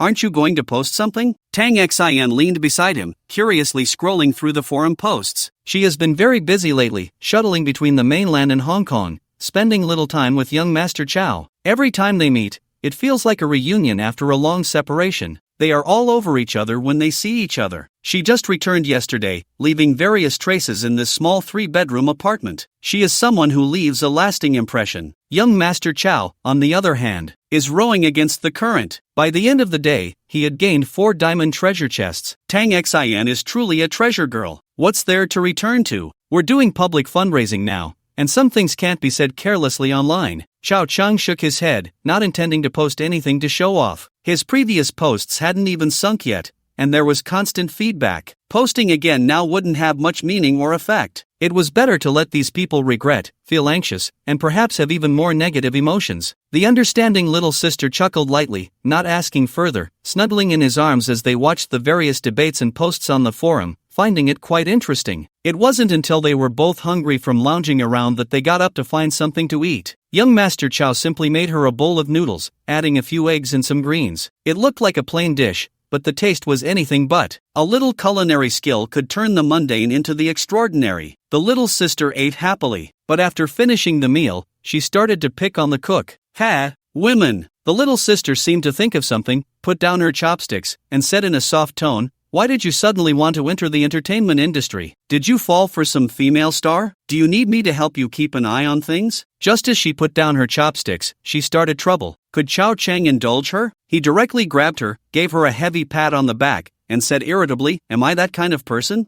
Tang Xin let out a light exclamation, pouting. "Then why did you suddenly switch to the entertainment industry? How much money can you make there? It's full of trouble. Your current account's floating profit is equivalent to a year's pure income of an entertainment giant in just 1 month. And that's not all." It wasn't surprising that Tang Xin thought too much. If purely for profit, no industry is more lucrative than the financial sector in the tertiary industry. The entertainment industry nowadays is far from it. However, what Chao Chang wanted was not just money, but emotions, and also fame. With fame, many things become easier to operate. For Chao Chang, the emotional value of the entire population is a blue ocean. It's an unknown territory. Even young Master Chow couldn't imagine how much his emotional value could grow once he started collecting the emotions of the whole nation. At that time, he could open legendary treasure chests every day, and he wouldn't believe he couldn't get what he wanted. Chao Chang's gaze was dark and profound. Although the two of them were in an awkward position, his emotions were very rich. Those deep eyes seemed to be able to see through the ceiling,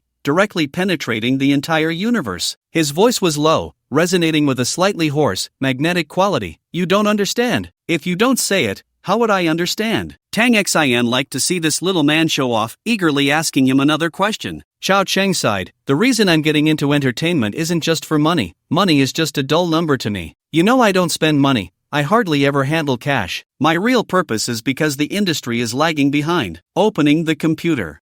Going to the cinema to watch blockbusters. It's all those oh my god moments. The pressure bands. Our great nation has thousands of years of history, the most enduring cultural heritage, unmatched in the world. I just can't accept it. Why should we be brainwashed by foreign cultures and enjoy it? On a smaller scale, this is called the commercial competition of cultural entertainment. On a larger scale, this is called strategic inheritance. So, I want to enter this battlefield without gunpowder. I want to be a pioneer of Chinese entertainment, promote traditional culture, establish cultural confidence, and let the traditional culture left by our ancestors stand tall at the pinnacle of the world once again." If Tang Xin didn't understand Chao Chang, she might have believed him. But as his girlfriend, she still supported him, giving him an affirming and admiring look. His Chao Chang liked that little gaze. "Did you just eat enough?" Chao Chang asked. The little sister also had a telepathic moment. "Yeah, I'm full." So what were they waiting for? They then became a tangle of limbs. The laptop beside them randomly fell onto the carpet, closing automatically. What stock market? What forum? Nothing is as practical as a diamond treasure chest. Tang family. A serious middle-aged man was listening to the butler's report. Beside him was a middle-aged beautiful woman, with a hint of resemblance to Tang Xin in her brows. The butler reported, "Sir, madam, this is all we have found out so far. After all, the young lady has cleared her bodyguards 3 times, and anyone who could relay messages has long been eliminated by her." The butler's meaning was clear. the source of information was rare and might not even be accurate. The middle-aged man was indeed Tang Xian's father. Tang father said in a deep voice, "So, it's highly likely that Tang Xian is involved with this person named Chao Chang? They are dating?" "Yes," the butler replied with an awkward smile. The beautiful woman beside him, Tang mother, spoke up, "Is this girl out of her mind? Such a big matter and she doesn't discuss it with the family? No,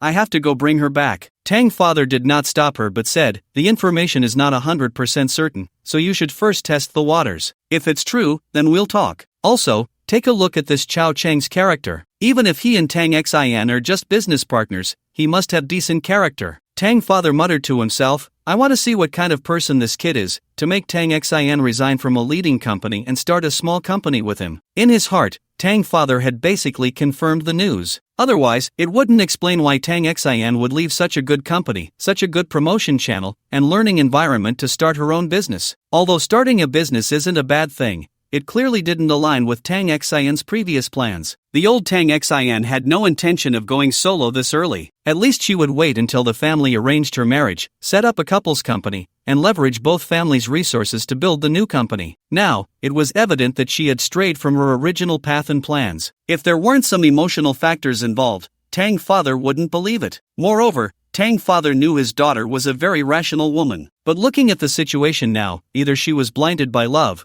or the other party really had something to offer. Tang father was most afraid of his daughter being blinded by infatuation. After all, he had just seen the kid's profile. He was very handsome and young, 4 years younger than Tang Xian. This old cow eating tender grass made Tang father feel a pang of discomfort, his veins throbbing. He had a nagging feeling that this kid was living off his daughter. As for the Ren family, this kid doesn't even have the surname Ren. Both father and son are living off others. As for the claim that this kid made a lot of money in the stock market, Tang father didn't believe it was his own ability. Instead, he thought it was his daughter helping him operate. There might even be some insider trading involved. Tang father didn't want to see his daughter lose her rationality over a romantic issue and commit a crime for her young boyfriend. Therefore, it had to be stopped in advance. After giving some instructions, Tang mother left with her people. The next morning, Tang mother cornered the young couple in Tang Xian's small house. "Mom," Tang Xian exclaimed as she opened the door. "Mom?" Chao Chang was taken aback beside her. It turned out this was Tang Xian's mother. This was no ordinary person. In her memory, this future figure held a high position, overseeing the internet sector. That organization hadn't even been established yet. Once it was, she would probably be at least a city-level head. "Mom, what brings you here?" Tang Xian suddenly felt a bit nervous, losing her usual confident demeanor, her expression showing a bit of fear, and her gaze drifting. She turned to give Chao Chang a look. Chao Chang understood immediately and stepped forward, saying, "Mom, what brings you here? Come in, come in." Both Tang Xian and Tang mother were stunned. Tang Xian gritted her teeth. "Damn you, Chao Chang. I gave you a signal to quietly find an excuse to slip away. Who told you to call her mom? Isn't that just confirming it? If you can't understand the look in someone's eyes, then don't speak carelessly, okay?" Tang Xian was almost in tears. Just now, when Chao Chang saw her expression, he even gave a knowing response. She truly thought he understood. If he pretended to be clueless and refused to admit it, her mother and father would probably just turn a blind eye. Everyone knew the truth but would pretend otherwise. But if it became concrete, it would be troublesome. At the very least, it would be a case of breaking up a couple. Tang's mother smiled faintly. "What do you call me?" "Mom." Tang's mother nodded with a chuckle. "Not bad, at least you have some guts." Chao Chang raised an eyebrow and shot Tang Xian a smug look, as if to say, "See, I've gained my mother-in-law's approval." Tang Xian clenched her small fist. This annoying man was doing it on purpose. Was this what they called approval? Tang Xian knew her mother's personality too well. She loved to speak in contradictions. Tang Xian quickly said, "Mom, let's go inside and talk." Tang's mother didn't hesitate, turning to let her assistant and bodyguards wait outside before stepping in. The sound of her high heels clicking had a certain charm. At that moment, Chao Chang realized that the inherent mature aura Tang Xian had was inherited from her mother. But in comparison, Tang's mother was the true mature woman, the feeling of a leading lady. Tang Xian still lacked a bit of that essence, perhaps due to her age, missing a few degrees of maturity. Usually, Tang Xian looked fine. Her mature aura was sufficient. But people always feared comparisons. No matter how clever a little fox is, as long as it's beside an old fox, it will always appear naive and adorable. Sitting on the sofa, Tang's mother crossed her beautiful legs. Then she reached out and pulled out a few pieces of fabric from under the hammer. Tang Xian's face turned red. However, Tang's mother remained unfazed, directly tossing the underwear to her daughter. Not bad, you're quite bold. You've almost made me not recognize you, Tang Xin. Tang Xin quickly tucked the items away behind her, standing obediently in front of her mother. Chao Chang brought over a glass of water. Mom, drink some water. Tang's mother didn't change the way she addressed him, just shot a glance at him. She had to admit, this kid had something. At least he had a thick skin. And under her pressure, he could remain calm and composed, looking genuine. Didn't she see how Tang Xin couldn't withstand the pressure of his gaze and aura? From this point, Tang's mother knew this kid was definitely not as simple as Tang Xin's father thought. Moreover, this kid was really handsome. Up close, he was almost flawless in looks. In fact, handsome is a vague term and relates to aesthetics. Some people may look handsome but aren't accepted by everyone's taste. However, Chao Chang seemed to possess a kind of inner charm. His overall presence, whether in physique, appearance, or aura, combined to present a kind of handsomeness. This kind of handsomeness was undeniable even by enemies. Tang's mother had seen a lot. She had encountered many younger generations. Those young masters in her circle were all quite honest in front of her, but with her keen eye, she could naturally discern all kinds of personalities. True and false, it wasn't hard to distinguish. Only this kid in front of her was a bit inscrutable, hard to pin down. But regardless, the first impression wasn't bad. Perhaps she had been overly worried before coming, and had too much of a negative view of this pretty boy in her heart. So upon meeting, she found him much better than she had imagined. Tang's mother glanced at Chao Chang, a myriad of emotions flashing in an instant. Then she looked at Tang Xin. You have a boyfriend, and you didn't think to tell the family? We just got together. I didn't have time to say. Tang Xin explained in a low voice, her little mature side showing a somewhat novel vulnerability. Chao Chang watched with great interest, his mind conjuring up many scenarios and insights. Tang's mother nodded. I'll assume you two just got together. Now, tell me, what do you think? Do you need me and your dad to pass on any messages? Tang Xin stammered. I just like him. Upon hearing this, Tang's mother glanced at Chao Chang beside her. What about you? Chao Chang replied sincerely. I'm honored. Tang Xin almost laughed out loud. Are you kidding me? Is that what my mom meant? Asking how you feel, right? It's the first time I've seen someone so slick in front of their mother. Looking back at her mother, Tang's expression was slightly dazed as she tried to understand the meaning behind his words. What does that mean? Am I giving an acceptance speech here? Tang's mother smiled. Not bad, young man. Thank you for the compliment, Mom. I still have many shortcomings, not as good as you think, but I will try my best to be perfect and give Xiner a perfect love, Chao Chang said humbly. He had an ancient charm, reserved and modest. Xiner? How sweet. Tang Xin felt a pang of acidity. This guy is doing it on purpose. He never calls me that, and he really has some guts. Tang Xin started to worry. She was afraid her mom and this little man would argue, and then she wouldn't know what to do, caught in the middle. After all, one side is family, and the other is love. Tang's mother noticed that this kid was also quite slick. Not only was he unafraid of her, but he also seemed to be intentionally provoking her. Although she didn't know what was wrong with him, she wasn't actually angry. Instead, she found it somewhat interesting. No wonder her daughter had chosen him. He was indeed different from those flashy types outside. This few nonsensical exchanges gave Tang's mother a strange sense of closeness to him. Perhaps it was the legendary mother-in-law growing fonder of her son-in-law the more she looked. Tang's mother asked, I heard you're doing well in the market, making decisions with far more insight than others, very visionary, and earning quite a bit? Just enough to get by. Chao Chang remained humble. Excessive humility is pride. Tang's mother chuckled lightly. But I don't care how much you earn. Do you know what position Tang Xin's previous company held in the industry? Chao Chang shook his head. No matter how high the position, it's not the Tang family's, it's just a job with a salary, and not a lot at that. And even if my own fund is small, it's still mine. So Mom,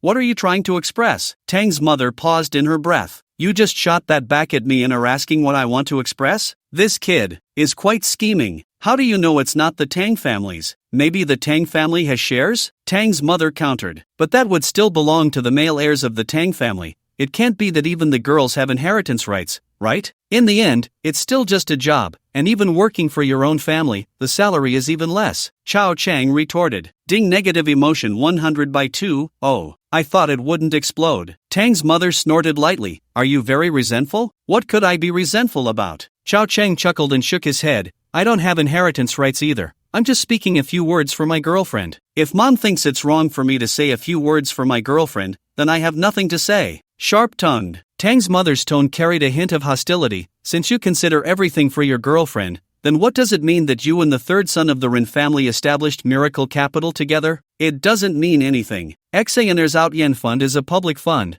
while Miracle Capital is a private fund. They're not in the same basket, so what's the relationship? There's no conflict. Besides, finance is ultimately just a tertiary industry. Even if I established 2 more companies, it wouldn't matter, right? As long as they can make money, I can't let my girlfriend go hungry, can I? Mother Tang squinted her eyes and said, according to you, if you care so much about your girlfriend, then you can give all the shares of the Outyen Fund to Tang Xin? No way, Chao Cheng shook his head directly. Mother Tang sneered, then with such grandiose words, I thought you would be willing to give up anything for her. Chao Cheng smiled, what I mean is, Tang Xin is still a member of the Tang family. When she marries me, I can give it, but not now. Mother Tang was taken aback, then laughed in anger. So you mean the Tang family would care about this little money of yours? I didn't say that, but one must be cautious. Chao Cheng nodded with a smile. They were at a stalemate. Chao Cheng did not give an inch. He joked when it was time to joke, was smooth when it was time to be smooth, but when it came to confrontation, he naturally did not hold back. It wasn't specifically targeting this powerful woman. But if you don't show some attitude, people will think you're easy to bully, and later they might manipulate you at will, even breaking up couples. Chao Cheng had never interacted with the top-tier society in his 2 lifetimes, but that didn't stop him from understanding it. After all, with a century's worth of dream memories, looking back at the past, he could see through many things with the help of history and also let go of many things. For example, 100 years ago, it was still the Guangxu Emperor,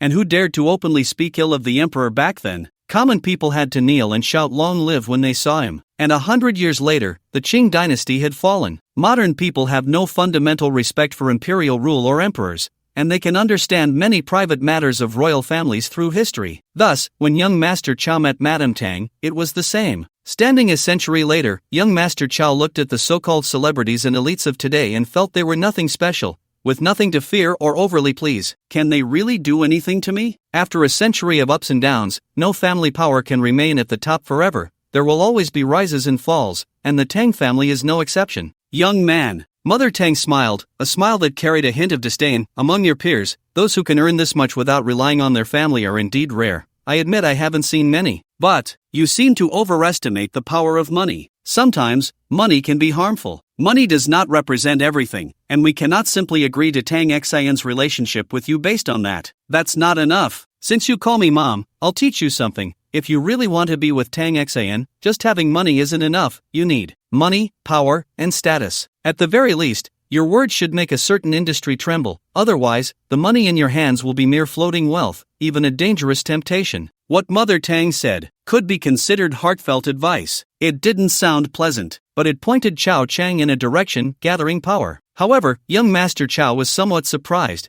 This was getting more and more like the Son of Destiny. Mockery, suppression, the disdain from his girlfriend's family. This plot felt so familiar. In this moment of distraction, Chao Cheng almost let this mother-in-law lead him by the nose, preparing to work hard to become a wealthy and powerful person. Wasn't that exhausting? However, Mother Tang was right. The current Tang family should be at its peak stage, at the very least, moving towards the peak stage. He could indeed be somewhat arrogant. This wasn't derogatory. It meant that now, those who could catch the Tang family's eye were indeed few and far between. If he wanted to be with the Tang family's young lady, he had to have some status and strength. Moreover, this powerful woman wasn't wrong. Without strength, no matter how much you earn, it's all just floating wealth. Remember, Zhao Moping had the same fate. Playing with Bitcoin, his worth skyrocketed to over 500 billion soft sister coins in a short time, becoming the richest Chinese person. What a glorious moment, and what happened? It turned into floating wealth. It became a dangerous temptation. Moreover, sometimes, the more money you have, the more dangerous it becomes. Tang's mother spoke very directly, observing Chao Cheng's expression after she finished. There was no indignation as she had imagined, no retorts, and not even a sense of righteous indignation or unwillingness to back down. He simply pondered for a few seconds, his emotions remarkably stable, with a smile that was almost a smirk at the corner of his mouth. This kid, his psychological quality is quite good. Moreover, it seems he has figured something out. Tang's mother continued, smiling as she asked, have you figured it out? Yes. Chao Cheng nodded with a smile. I understand now, Mom, you are right. Tang's mother raised an eyebrow and nodded. So, do you know what you need to do next? Chao Cheng shook his head. What I do is not important. Rather, what you need to do,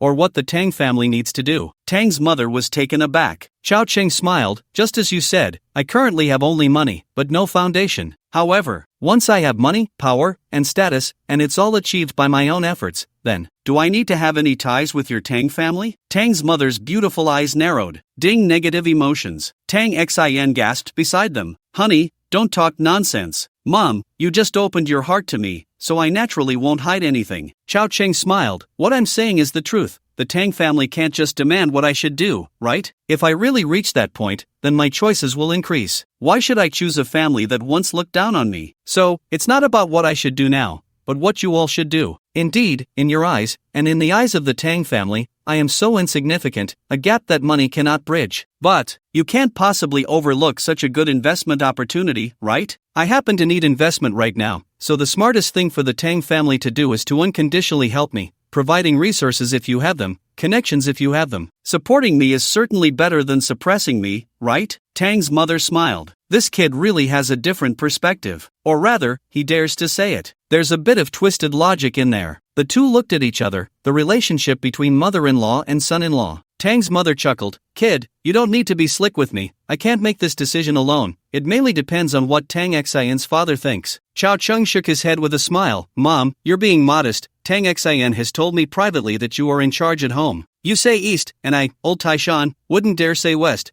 You say to catch a dog, and old Taishan wouldn't dare chase a chicken. You are the first in the family. He. Tang's mother laughed, the mountains rising and falling unpredictably. She also witnessed this kid's shamelessness again. Old Taishan? You really dare to call yourself that? Tang Xian's father would blow up. Alright, you're quite slick. I'm getting old and can't keep up with your thinking. Mom, take your time to consider. I'm not in a hurry. I'm still young and can wait. Ding, negative emotions. Tang's mother's eyes revealed a hint of danger. This little rascal doesn't know when to be a god and when to be a ghost. Sweet talking when it sounds good. He can really get on your nerves. A woman can talk about her age, but others cannot. This kid not only mentioned it but also made comparisons. You're young, so you're amazing? Tang's mother glared, looking at Tang Xian, her eyes seemingly asking what kind of thing she had found. Tang Xian chuckled awkwardly, trying to change the subject. Mom, let's have lunch at home. Xiao Chao cooks really well. Tang's mother looked at Xiao Cheng. I didn't expect you could cook too? I know a little, Xiao Cheng said sincerely. Tang's mother snorted lightly. Then your future days won't be easy. My daughter doesn't know anything. Without giving Xiao Cheng a chance to speak, Tang's mother continued. I'll taste your cooking at noon, just keep it light. Alright, Mom. Xiao Cheng had a sweet tongue and didn't change his words. In fact, there was no need to change them. He had no intention of giving up on Tang Xian, this obedient little lady. Her mother was naturally like a mother to him. Calling her that was no loss. Afterward, Tang's mother said to Xiao Cheng, you can go buy some groceries. Then she turned to Tang Xian and said, Tang Xian, come with me into the room. The mother and daughter then went into the room, seemingly having a lot of private matters to discuss, wanting to avoid Xiao Cheng. It was impossible for him to actually go buy groceries. At home, Auntie had never let young Master Chow buy groceries, so why should he do it here for his mother-in-law? He couldn't be biased. Besides, buying groceries was exhausting. If there was a girl accompanying him, it would be fine, but sending young Master Chow alone was out of the question. He opened the door. Outside stood a female assistant and several bodyguards, looking like gatekeepers at the door. Upon seeing the door open, the people outside instinctively straightened their chests and lifted their heads. Xiao Cheng nodded in approval. Good, very good, full of spirit. That one. Xiao Cheng pointed at the female assistant, assessing her identity. After all, she wore glasses, a small suit, and high heels. If she wasn't an assistant, could she be a bodyguard? What should I call you? The female assistant knew Xiao Cheng's identity but wasn't sure how the conversation was going. It seemed to be promising. She probably would be calling him son-in-law in the future. The female assistant politely replied, my surname is Yen, you can just call me Assistant Yen. Assistant Yen, my mother is having lunch at home. You know her taste, right? She said she wants something light. Take 2 people out to buy some groceries and pick some fresh ones, Xiao Cheng instructed. Assistant Yen was stunned for a few seconds,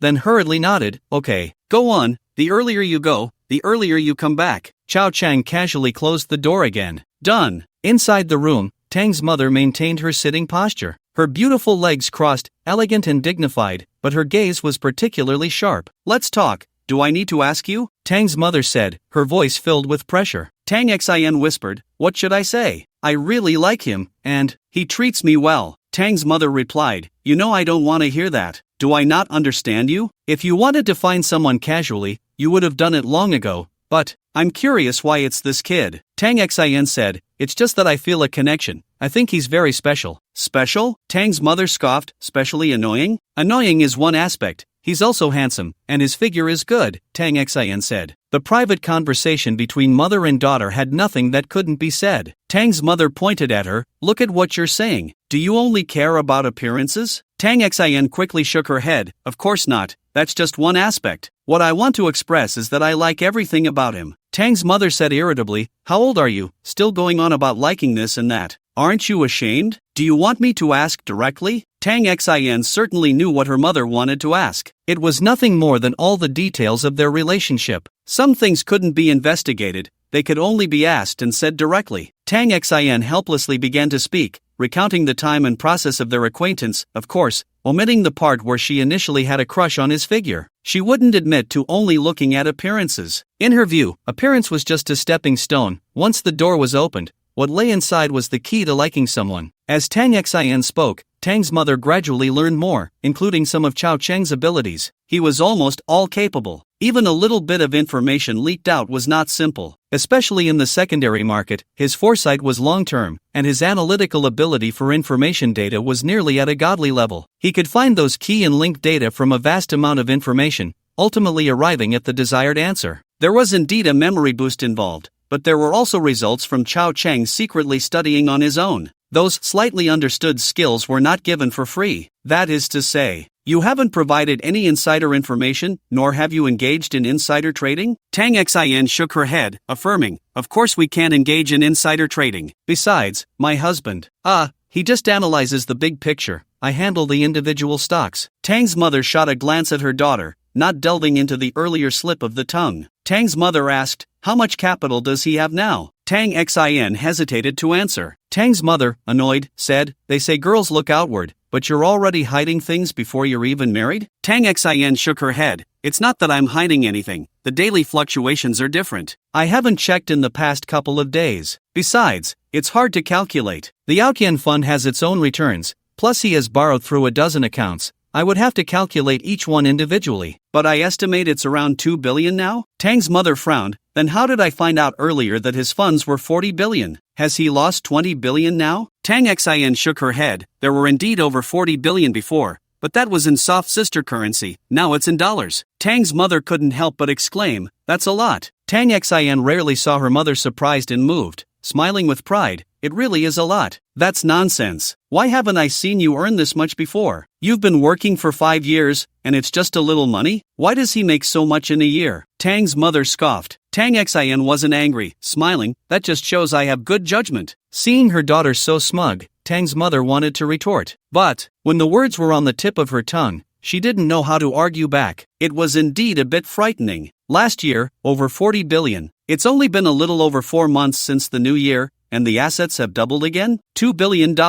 At the current exchange rate, that means the capital has reached over 13 billion. Thinking of this number, Tang's mother had nothing to say, especially since this amount was earned in just over a year. Not to mention peers can't compare. Even the older generation would feel overshadowed. Although the people on the rich list don't necessarily represent true wealth, it can indicate many issues. Even some hidden tycoons she knew had hundreds of billions. But how many years did it take to earn that? It starts with 10 years. It was also when the Big Brother disbanded, and everyone made a profit, getting fat. Otherwise, they wouldn't have that much. What about Chao Cheng? How old is he? They say he caught the bull market, but when the bull market came, no one else was this crazy. Moreover, his entry cost seems to be just $1 million? Not long ago, there was news about a retail investor making 100 million in a month. But that was just that 100 million. After that, it was either cashing out or giving back profits. There was no third option. Chao Cheng, on the other hand, continued to double. Tang's mother couldn't help but recall Chao Cheng's words from earlier. Indeed, some people need to invest early. Otherwise, give him a little more time, and you won't even have the chance to invest or take a stake. This is the essence of original shares. Although, in the Tang family's position, money isn't the most critical factor. Having money doesn't necessarily mean being noticed. But a young man, relying on himself, rapidly accumulating hundreds of billions of wealth in a short time, can that really be said to be without issues? Doesn't that indicate capability? If he is looked down upon, then it's not his problem.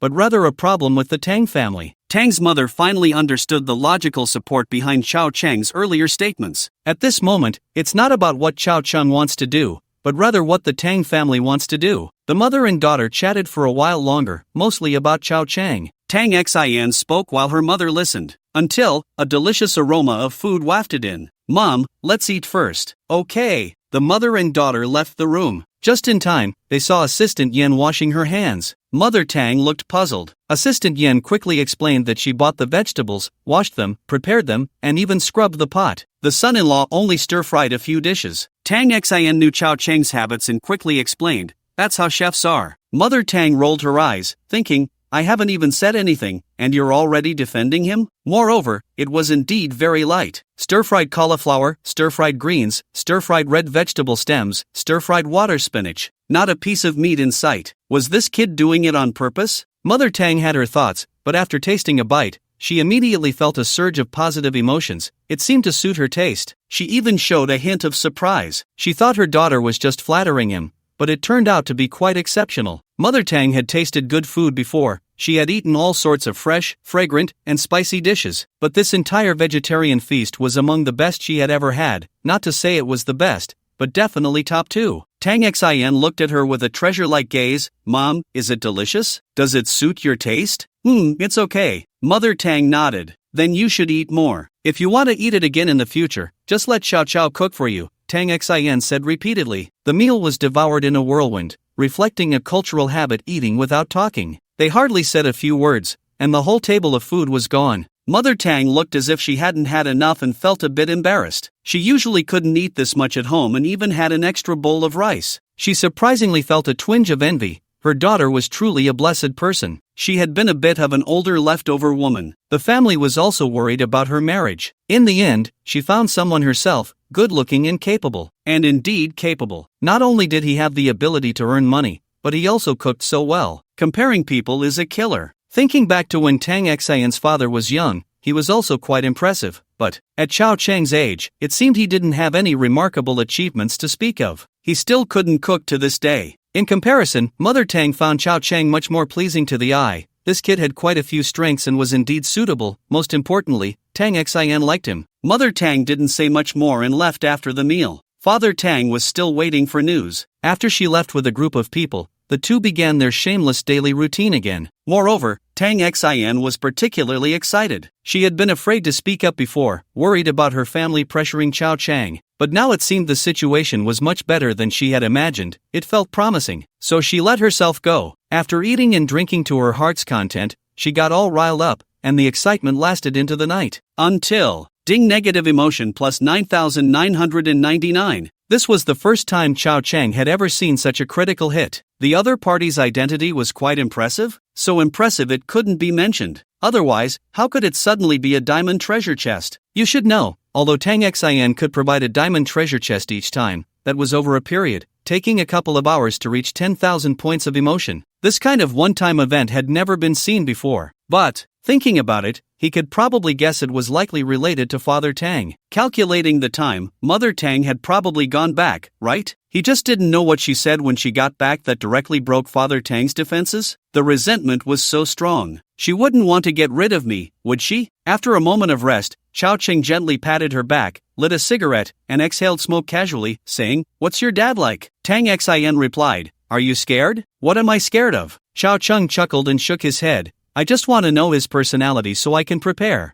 So I can buy some gifts. You know, knowing yourself and your enemy means you can win every battle." With such a large emotional pool, not brushing it seemed unfair to the old master. On the other side, the Tang family. Father Tang had indeed been broken. After Tang's mother returned, her attitude changed. However, Tang's father initially did not realize the seriousness of the situation. Until Tang's mother said, "I think this son-in-law is not bad, I accept him." Damn, the term son-in-law has even appeared? The little cabbage I raised with such difficulty is just being taken by a pig like this? No, what I asked you to do was to keep watch, not to stir up trouble. Tang's father's expression changed repeatedly, and after a long while, he managed to squeeze out a sentence. "What kind of love potion did he give you?" Tang's mother replied, putting aside family background, "Just speaking personally, I can't find anyone among my peers who has better earning potential than him." This statement was quite rigorous. Subsequently, Tang's mother expressed her views and agreement. According to her, children educated in elite institutions, except for those who are naturally unable to inherit family businesses and status,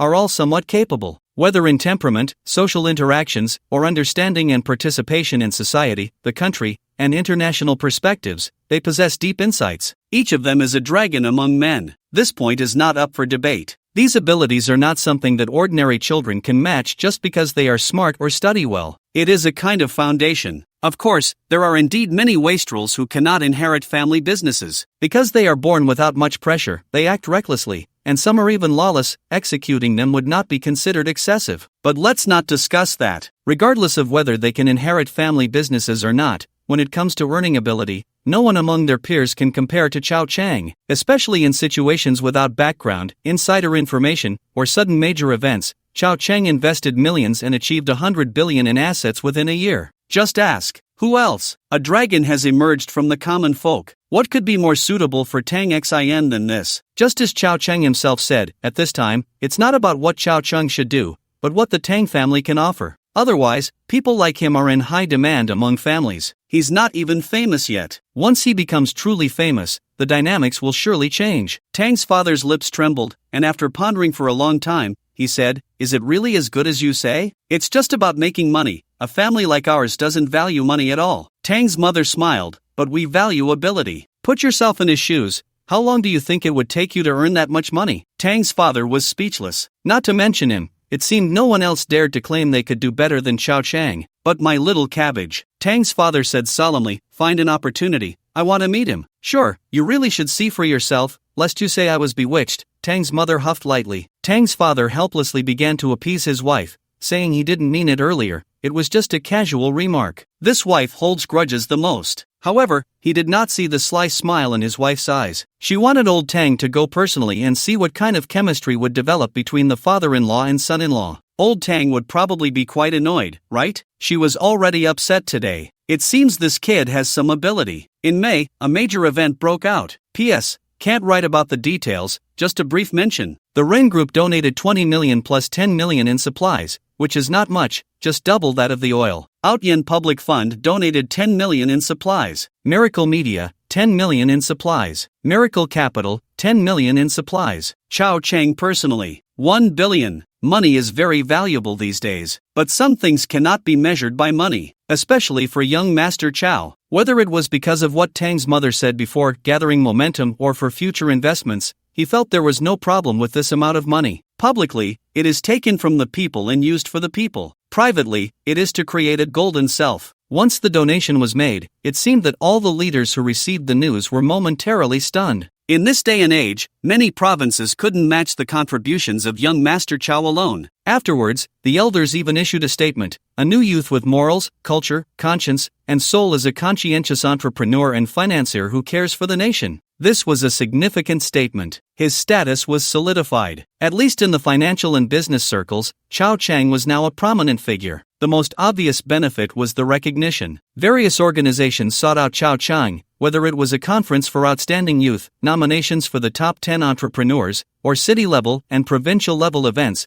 and even national nominations. Additionally, the Outyen Fund signed a large number of contracts with various organizations. Everything became smooth, as if someone had turned on a green light. This matter rolled into June, approaching July. The joys and sorrows of humanity are not the same. Major entertainment companies were cursing, because last month they received internal news that all talent shows and similar programs this year must be halted. In other words, the 4 months of preparation prior had all gone to waste. Some things are daunting when compared. Losing money is one thing. If the competitors also lost money, and even more, then it's a cause for celebration. The result: all the production companies, TV station variety departments, looked back at Miracle Media. Damn, why are you still creating a new folder? It's been almost half a year since you boasted about being the #1 variety show in the country. Where are your auditions? Where are your programs? What about your bets with the TV stations? Just talking big, huh? Not doing anything, right? Damn, the most infuriating part is that in previous years, everyone wouldn't have started preparing and auditioning so early.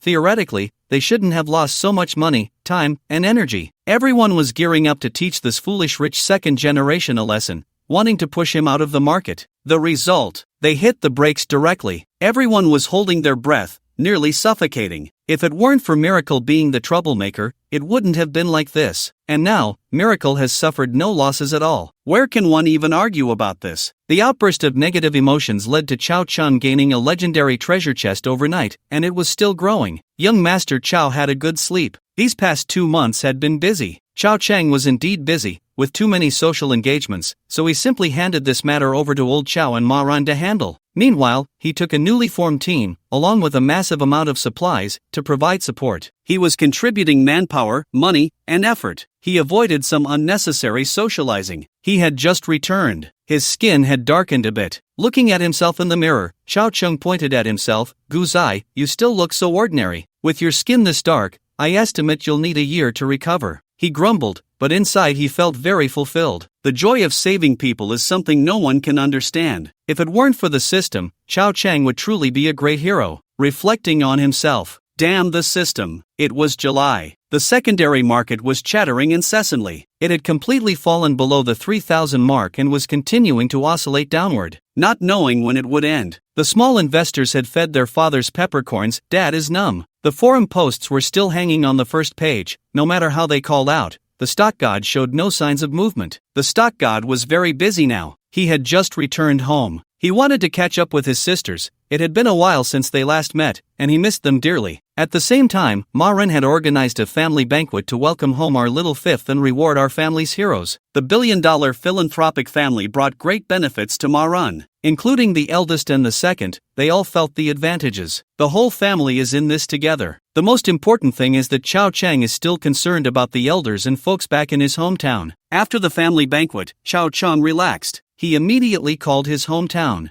And Wang, are you having a good summer vacation? My brother is on break, right? Has he gone out to play? Ding, negative emotion plus 800. Good. This definitely means he didn't do well on his exams. Otherwise, he wouldn't be feeling this way. He must be trying to put on a brave face. By the way, Aunt Wang, how did Xiao Wang do this year? I've been busy lately and haven't been paying attention, but I'm quite worried about my brother. Aunt Wang, why aren't you saying anything, Aunt Wang? Aunt Wang gritted her teeth and finally responded, it's none of your business. Why are you worried? Wow, still that fiery temper. Chao Chang wasn't angry. After all, she's from his hometown. Young Master Chao has a big heart. Chao Chang said, what you said is a bit much. Even though I've temporarily left Sanjiang in our neighborhood, I'm still a child of the cotton mill. Is it wrong for me to care about my brother? Ding, negative emotion. How about this? I'll go back recently and personally check on my brother. No need. Aunt Wang was anxious. Aunt Wang, you're being too distant. Who's being distant with you? I just don't want to see you. Aunt Wang raised her voice, almost breaking it. Chao Chang almost laughed out loud. In the end, Aunt Wang still grumbled and shared the grades. Just barely passed, but definitely won't get into a good school. Aunt Wang, you have to take the blame for this. What? Blame me? Aunt Wang, I know you're anxious,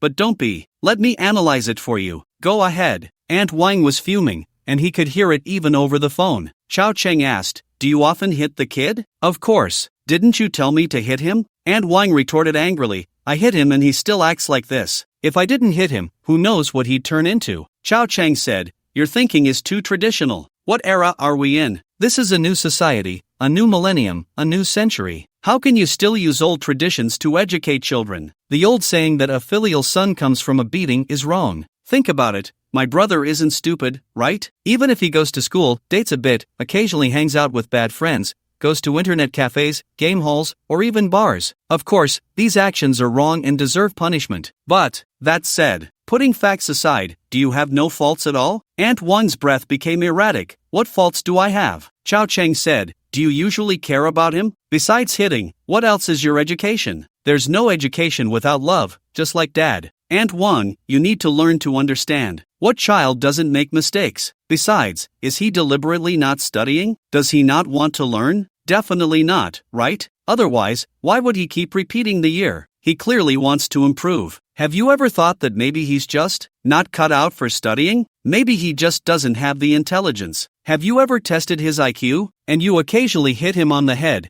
You might have knocked some sense out of him. Have you ever reflected on yourself? Do you really have no faults at all? Whether Xiao Wang is foolish or not, Aunt Wang is definitely not foolish. She realized, this kid just came to criticize her face to face. Our family matters are none of your business, you little bastard. And Wang, this is a bit ungrateful. None of your business.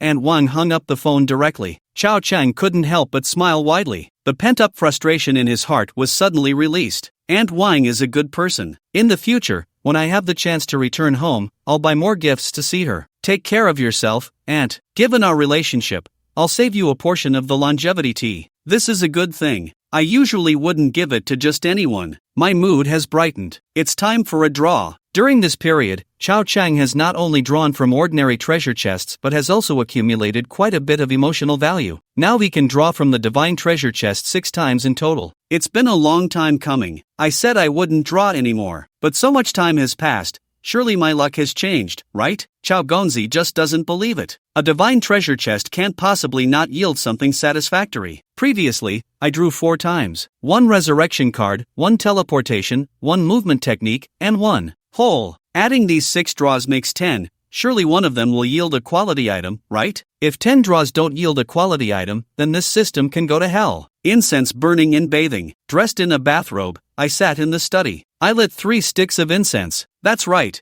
It's no longer smoke. It's high-quality dragon's breath incense. This is something that came from a golden treasure chest, likely meant for the gods, and it must contain the essence of incense and fortune. Chao Chang is fully sincere this time. I lit it. It smells good. I almost reached enlightenment. Toss this is a good thing. But soon, a mystical aura appeared before me. The divine treasure chest in the void shone brightly. Finally, amidst Chao Gongzi's complaints, the 5th divine treasure chest opened. Ding! Congratulations, host, for witnessing a miracle and drawing a divine treasure chest, gaining the skill, divine insight. Looking at the description. Good. Another life-saving skill. It's simple yet powerful. It can see through all disguises, masks, traps, poisons, including hidden enemies around. All descriptions are about saving one's life. But there's good news. This skill is half life-saving and half offensive. Under divine insight, the enemy's weaknesses are laid bare, seen at a glance, even with firearms. As soon as the opponent raises their hand, I can see the trajectory. If they throw a grenade, I can see the parabolic arc. It's like playing a game with cheats. Truly, it is divine insight. It really has changed my luck. Even if this skill is strictly speaking still life-saving, at least, it's better than the blessed lands and caves, right? Damn it, that thing seems to only be useful for hiding and cultivating. Even the gods can't find you. The resurrection card is the same. If you don't die, it's useless. As for teleportation and movement techniques, while they have some offensive capabilities, they pale in comparison to divine insight. Continued. Chao Chang felt a bit excited. Ding! Congratulations, host, for witnessing a miracle and drawing a divine treasure chest, gaining the title, Lucky Aura. Chao Chang looked at the description. I'm numb. Can't praise it, right? This thing feels very ethereal. Especially the description, stating that when facing a deadly crisis, the Lucky Aura can prevent fatal injuries. Good, good, good. Now that's what it means to be a child of fortune. Even if shot by over 80,000 bullets, it would only be superficial wounds. A night's rest and I could continue to frolic. What a good aura. Another life-saving one. The 7th. Ding! Congratulations, host, for witnessing a miracle and drawing a divine treasure chest, gaining the guardian field. As the name suggests, when receiving a fatal injury, an energy egg that others cannot see will appear around me, protecting Chao Gongzi. For 1 minute, I can ignore any attack. Cooldown time, 1 day. Had Chao Chang shook his head and laughed, feeling completely numb. Good, good, good. Now, not to mention others, Chao Gongzi feels that even if he tried to commit suicide, it would be very hard to die. I'm really hard to kill now. Damn it! Chao Chang helped the villains think from their perspective. If he were the villain and wanted to kill himself, it seemed impossible to do so. How could one kill like this? It was too difficult. The 8th one. The tedious, ethereal, fantastical scenes passed. Chao Chang's eyes gradually lost their previous brilliance. He was truly numb. He wanted immortality. It was something he had always desired. But there was a difference between immortality and being unkillable. In any case, these were not things that young Master Chao urgently needed at the moment. Having one would be enough, at most 2 or 3. Any more than that would just desensitize him. He would have immunity. Ding! Congratulations, host, for witnessing a miracle and drawing a divine-level treasure chest, gaining divine-level counterattack. Literally, he was too lazy to read the introduction. In any case, it meant that the villains would hit young Master Chao, and the same amount of damage would be returned. Forget it. I won't open it. It's boring. Chao Chang had 2 left and didn't want to open any more chests. Today's luck seemed off. He decided to wait a bit. Chao Chang stood up, preparing to leave. But after just 2 steps, he sat back down with a dark expression and shouted, "I don't believe it, give me the 9th one." Since he was already here, the incense was lit. What was the point of leaving too? It was better to just open them all at once. Open ding. Congratulations, host, for witnessing a miracle and drawing a divine-level treasure chest, gaining bullet time. Unkillable. Completely unkillable. Xiao Cheng started to laugh. Very good, very good. Let's open it. I want to see how many life-saving items you have in your divine-level treasure chest. I don't believe they're all life-saving things. There shouldn't be any duplicates, right? Knock knock knock. A series of knocks on the door. Then the door opened. Not polite at all. Did I say please come in? Oh, long legs. Second sister is back. She had something to do at work tonight and didn't return for the family dinner. Today, second sister was wearing a mid-length dress and stockings, different from the usual jeans and leather jackets. Most of the time at work, she wore casual clothes, but he had never seen her in a dress. Xiao Cheng took a glance. Those legs, those stockings, that length, that sweetness. Did you go on a blind date today? Dressed so beautifully? Trying to charm someone? Xiao Cheng was surprised. Seeing Xiao Cheng's expression, second sister felt a bit pleased. At least her outfit was noticed. This was a compliment, even if it felt a bit unfamiliar. Today's task, disguise reconnaissance, second sister casually said. Xiao Cheng understood. It was actually undercover work. But real undercover work was completely different from what was portrayed in films. Most disguises were like second sisters, wearing casual clothes, lurking around the target area, waiting for the operation to begin. Only a small portion was like those film undercover agents. Sweeping for prostitution? No, it's to assist in drug busts. Is it dangerous? We're just assisting. There's not much danger. They chatted casually. It was also because second sister hadn't returned for the family dinner and hadn't been seen for a while. Otherwise, even if she returned late, she wouldn't come to Xiao Cheng's room to chat. What's this fragrance? It smells quite nice. I'll give you a couple later. You're so generous, thank you. TCH, Xiao Cheng scoffed. It's not a gift. I give you something, and you mock me? Do you know what this is? What is it? Second sister shook her head. She really didn't know. Top-grade ambergris, not something just any sperm whale can produce. It requires the king of whales, and the sperm whale must be at least 100 years old to have a chance. Listen carefully, it's a chance to produce even a little. Xiao Cheng said, I managed to get a dozen. You can't buy it even if you have money. Young Master Chow was being quite modest in his statement. It can't be said to be something produced by the immortal cultivation world. Even if we gathered all the sperm whales on Blue Star, it might not come out. This thing can comprehend the Tao. Anything that can comprehend the Tao naturally has a certain prestige. Moreover, there aren't many of these things. Just a few pounds. Although one stick doesn't even weigh a gram, well, a little goes a long way. If you want it, you still have to draw from the golden treasure chest. Ahem, anyway, it's quite rare. The second sister didn't refute. She took a deep breath, and a hint of cheerfulness flashed across her pretty face. It really is a good thing. The fatigue of her day seemed to vanish with just a couple of puffs, leaving her with an indescribable sense of relaxation. It felt like she wasn't tired anymore. She could continue to stay up late and tackle a few major cases. How about 4 sticks? The second sister shamelessly asked. She had gotten quite familiar. She actually opened her mouth to ask for something. Her character was ruined by her second sister. Xiao Cheng's eyes turned. That's not impossible. Speak. The second sister nodded and snorted lightly, looking as if she knew he had conditions. Massage. Get in position. The second sister was also decisive. This fragrance indeed had benefits for her, especially when she was tired. Just one whiff of that feeling. Besides, massages weren't a first for them. Xiao Cheng grinned and lay down on the sofa. The second sister immediately came over with a set of holds. Xiao Cheng screamed. This isn't a massage. What the hell is this? The second sister's lips curled into a mischievous smile. Xiao Cheng shouted, massage, not catching a thief. Can you be a bit gentler? With your attitude, will you even get married in the future? I'm really worried, second sister. It's not that I'm saying.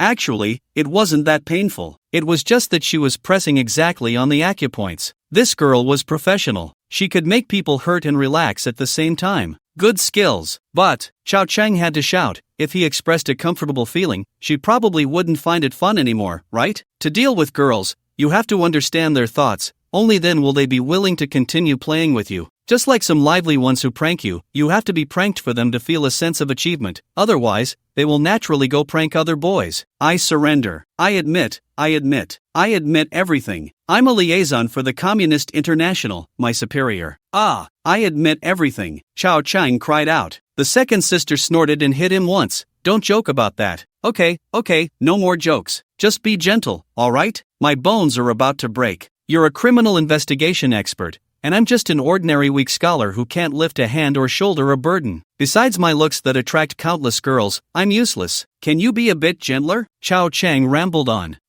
Countless girls. The second sister chuckled. Stop pretending with me. Your skills aren't bad. When are we going to fight? Alas, you still haven't figured it out. It's said that strengthening the body is about cultivating the mind, practicing the Tao naturally. Don't always think about fighting. Right, the spot feels great. Oh.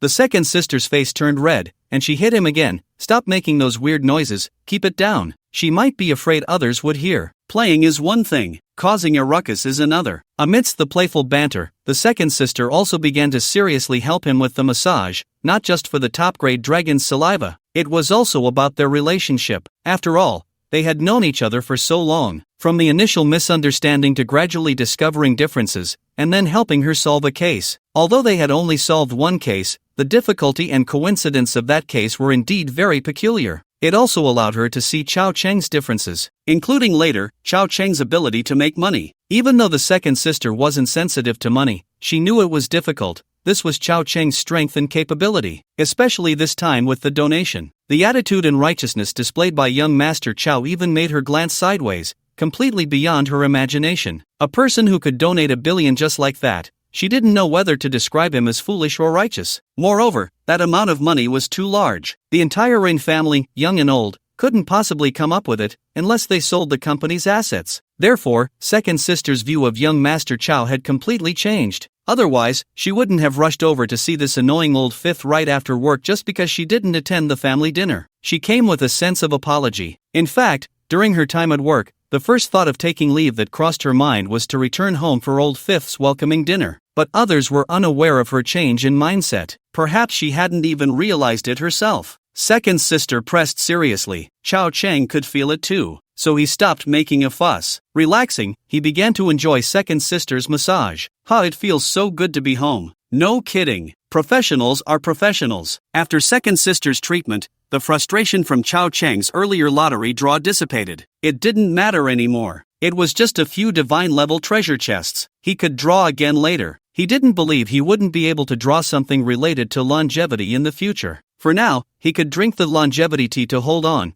As long as he lived long enough and had enough emotional value, divine-level treasure chests would be easy to draw, right? Oh right, there was still one left. Drawl. The ethereal and mystical aura dispersed, stars twinkling around, dazzling as if he were in the cosmic galaxy. Perhaps it was because of second sister that Chao Chang felt the scene before the draw wasn't so pretentious and boring anymore. After all, second sister, with her long legs at 1.7 meters, was sitting behind him, helping him massage his shoulders. Quite nice, just missing a bit of fruit feeding. What about fourth sister? She didn't even come over to feed him fruit. This sister was a waste. Ding, congratulations, host, for witnessing a miracle and drawing a divine-level treasure chest, receiving a special piece of information. Chao Chang almost sat up. Finally, it wasn't something for survival. Looking at the introduction, it really wasn't. The special information was a kind of intelligence. The content was about the fluctuations in foreign exchange and bulk commodities on one day 2 months later. It was an exaggerated piece of information. In his dreams, Chao Chang didn't have much of this kind of news, at most just news about major events. But this special information filled that gap. Even just one day's intelligence was enough for many to get rich. The foreign exchange market, bulk commodities, and stocks were not the same. Especially the foreign exchange market, where leverage could go up to 400 times. As long as the funds were sufficient, making over $100 million in profit in a day was not a problem, and the foreign exchange market was large enough to accommodate plenty of funds. It couldn't be compared to the stock market. Of course, young Master Chao wasn't interested in money. The reason for his excitement was that the divine-level treasure chest had finally changed. It was no longer something for survival. Wait, young Master Chao suddenly thought of a possibility. He discovered a clue. Was it because of second sister? She was his lucky charm. With her around, she could change his fortune. Second sister, you really are a treasure girl. Second sister was taken aback. What nonsense was he talking about? What did treasure girl mean? Ding, after drawing 10 divine level treasure chests, the system is upgrading. Please wait. Countdown, 90 days. This upgrade would take a quarter. Chao Cheng wasn't in a hurry. Drinking tea. The massage continued, and Chao Cheng hummed. No wonder, second sister was indeed reliable. Unlike eldest sister, who seemed reliable but was actually quite scheming, the bet of 10 massages couldn't compare to the time and effort second sister put in this one. Eldest sister was nothing. After a moment, second sister got off the sofa. Is it done?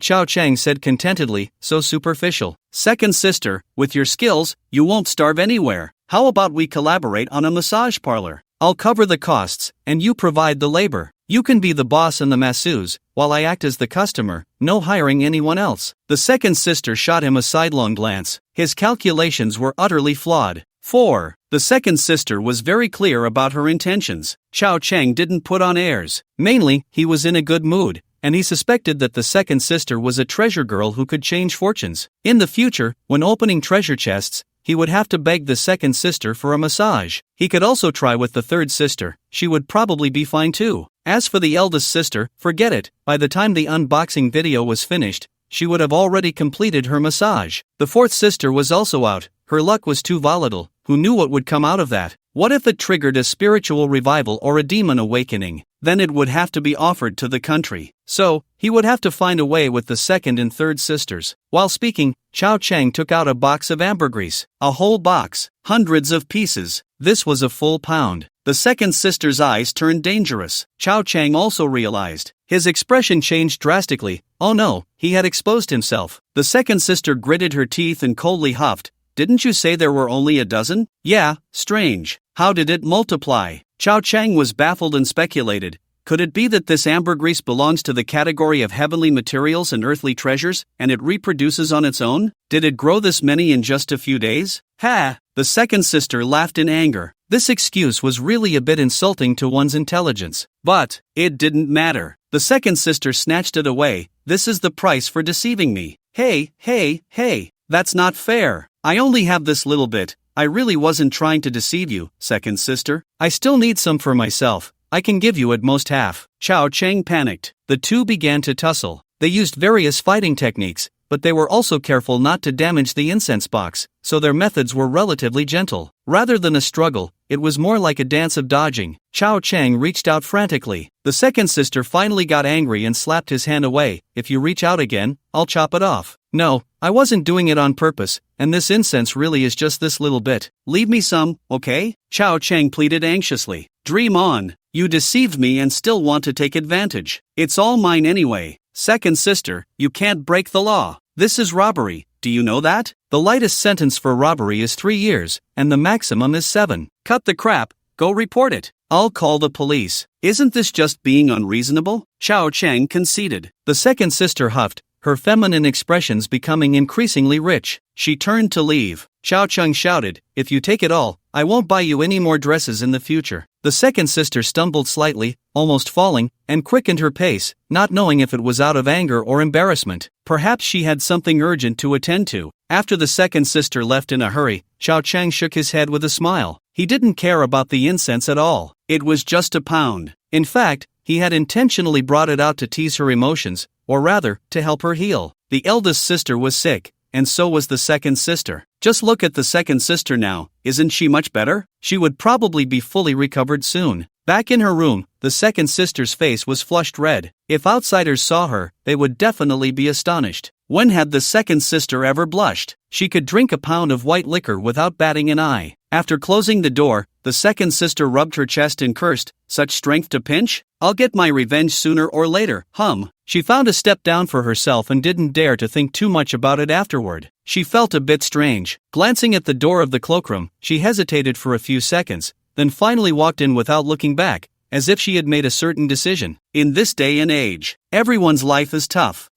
It's not fair to say everyone, it's more accurate to say that most financial professionals are having a hard time. Especially now, among financial professionals, 9.5 out of 10 are shepherd dogs, so they endlessly chatter about their rich dads, and they follow suit, acting foolishly. Moreover, these people prefer to short their own country's market, but when they go to America, they behave obediently, helping to prop things up and going long, they don't dare to short casually, fearing to upset their dads. Of course, Xiao Cheng doesn't blame these people. After all, they are dogs raised by others, and dogs are loyal. So, young Master Chow can only short the U.S. stock market with bitterness, inhaling those cash funds in large amounts. The whole world has been affected, but the real collapse hasn't even begun yet. In August, the domestic secondary market fell by 13%. In September, it dipped to a low of 1,800 points, completely breaking people down. By October, it plummeted by 25%, hitting a low of 1666. It hit rock bottom. Of course, it's not just domestically. The situation abroad isn't much better, especially with the Lehman Brothers collapse in September. It officially announced the full-blown global crisis. There was no saving it. Chao Cheng directly feasted. On the day Lehman went bankrupt, international groups plummeted by over 60%, ultimately dropping more than 99.5%. General Motors had a maximum drop of 80%, Fannie Mae dropped 99.6%, and Morgan Stanley 92%. Moreover, young Master Chow used top-notch intelligence, raking in $900 million that day. This is the legendary treasure chest. After that, he began to gradually liquidate his positions. Although he knew from memory that he would have to wait until early next year to stabilize and that it would continue to drop for a few more months, young Master Chow didn't want to earn that last penny. He hurried to leave amidst the chaos. Otherwise, it wouldn't be easy to get out. There was a bit of trouble on the way back, but it was manageable. These days, it really is freedom. Additionally, the regulatory authorities in the village also found Tang Xian and Xiao Chang. They hoped that those with ambition would step up and help stabilize things. This isn't a situation unique to our country. It's the same in America, where the stock god Warren Buffett is also shouting, urging everyone to go long on America, almost saying to be patriotic. In the end, it was utterly useless. Wall Street not only didn't go long but also mocked Buffett. Xiao Cheng didn't think much and jumped right in. He later calculated the profits from over a year. Personally, Xiao Cheng had already entered the domestic 30 billion club. Although this amount isn't much on the international rich list, one must consider his age. He's in his early 20s, the youngest billionaire. Moreover, the cash has surged in less than 2 years. Finance is really making a killing. At this point, trying to keep a low profile was impossible. America already had a file on young Master Chow, not to mention domestically. After all, such a large personal currency exchange, coupled with public funds, the amount young Master Chow could now mobilize had long exceeded 100 billion. Even if he did nothing every year, just lying flat, he could easily earn over 100 million in management fees, unaffected by market fluctuations. One day, the stock god finally made a move. He posted the only post in half a year on the stock forum. Post ID, Stock God Aotion. Title, Copy, Content, Recently, many people have been calling me, but sorry, I'm battling internationally, making a small profit, only to find out my home is a bit messy. No need to say anything else, making money abroad and spending it at home, one word, copy. We're already in this low-lying area, what else is there to say? What technical analysis, what K-line curves, what waves crashing against waves. Anyway, I think it's a golden bottom, very stable. I've done it, you all do as you please. Finally, I'll post some data on my overseas earnings, just to show off a bit. At the end of the post, Xiao Cheng even managed to pull up screenshots from abroad, showing account balances of over $4 billion. The images looked fake, but no one would say they were fake, because these images were tantamount to exposing his identity. Many people outside the circle were unaware of young Master Chow's true identity, only a small portion knew. But now, with so much capital in hand, his identity could no longer be hidden. Moreover, there had been news reports about Eastern players raking in 40 billion from America, leaving the American public with nothing. They even labeled the Eastern stock god as a thief and condemned him. His identity was public, the youngest among the top 3 richest. In fact, young Master Chow did not want to go public. He wished to interact with everyone as an ordinary person, but there was no way around it. What he received in return was estrangement and insults. Additionally, the village needed to establish a benchmark. The elders had already stated that young Master Chow was a financier, a new type of youth with 4 qualities, so this benchmark was set. Therefore, the village discussed with young Master Chow, borrowing his title of stock god Aotion, who had won countless battles, to boost confidence and guide public sentiment. The effect was unparalleled. Moreover, the national conditions were different. Our country was still primarily composed of small investors, easily swayed by emotions. As long as a leader gained everyone's trust, then whatever was said would be accepted. While America continued to decline, the domestic market had already begun to rise. Many financial shepherds quietly shorted the domestic market, mainly feeling that if America was falling, How could the domestic market rise? At most, the stock god had spoken, stirring up some emotions. But this sentiment surely wouldn't last. It would continue to fall, still not at the bottom. At just over 1700, this was just the beginning. It would definitely return to below 1,900, 800, 700 points. So, there were quite a few financial professionals shorting. Tang Xin received orders to buy as much as possible. Value investing, long-term holding. Every year, just lying down. The yield starts at 20%. The stock god has finally come back /woo. The stock god has arrived. I regret not listening to you. If I had known to listen to you, I wouldn't be in this situation. At least I wouldn't have lost my wife to divorce. Damn it, what good is it for you to come out now? The market is already out of control, and you still want to trick us into bottom fishing? Are you even human? I have no money to bottom fish. I'm all stationed at high positions. Just let it be. Even the stock god can't save me. There were those who were happy. Naturally, there were also those whose negative emotions erupted. It was normal. Everyone was losing and getting anxious. If there weren't some negative emotions, that would be abnormal. However, when everyone learned of young Master Chow's identity, there were fewer people cursing. Not to mention that he was indeed a stock god, having made so much money, just considering this identity. The National Report had already published it, and even the 30-minute news segment had over 20 seconds dedicated to this financier who donated $1 billion. Everyone was completely taken aback. They had all been trading stocks together, cursing. After a few months apart, he had accomplished such a significant feat. They had agreed to be in this together, yet he was secretly dating foreign girls? That was not fitting in. Chow Chang was also collecting countless emotions, occasionally replying, I know you're anxious, but don't rush, just follow my lead. Don't you trust me? I know you're scared, but don't be, just follow my lead. What benefit do I get from tricking you? How much do you have? How much do I have? I know you're foolish, but be a bit smarter. I wrote the answers for you last night. Can't you just copy the correct answers? Just copy them. I know you're stupid, but I'm here, right? I know. In short, the stock god's words were truly unpleasant. It felt like a dream returning to a year ago. How wonderful it was then. Everyone making money every day, singing songs, eating hot pot, and cursing. Now everyone was losing, and only the stock god was cursing. However, the effect was indeed real. As the stock god continued to respond, many people reignited their confidence, buying. Those with money bought. Those without money borrowed to buy. Those who couldn't borrow could only watch, just look. Those who had borrowed at high interest, leveraged, went bankrupt, or jumped off buildings. Well, they had to accept their losses. Anyway, confidence was rising, finally led by a figurehead. Plus, what kind of status does the stock god have? Hundreds of billions. Having such a big shot cursing alongside them was an honor. Many people didn't realize that their mindset had already changed. They saw not only the arrogance of the stock god but also the halo of divinity in his words and actions. Stabilization. Rising, the negative emotions of short sellers began to soar. The benefits this brought to young Master Chow were unparalleled. He was shaping a golden body. Not just domestically, but even abroad. He started to gain some fans because he was making enough money and was ruthless enough. Even if the big shots on Wall Street called young Master Chow a thief. But he was free, right? Many smart people became followers of the Eastern stock god. Besides, if they didn't believe in him, who would they believe? Even the globally recognized stock god, Old Buffett, suffered significant losses during this turmoil. Yet the Eastern stock god went against the trend. With millions in capital, he seized billions. This was the ultimate personal heroism. Various financial newspapers began to feature introductions about young Master Chow. He had established a personal brand. Regardless of whether the reputation was good or bad,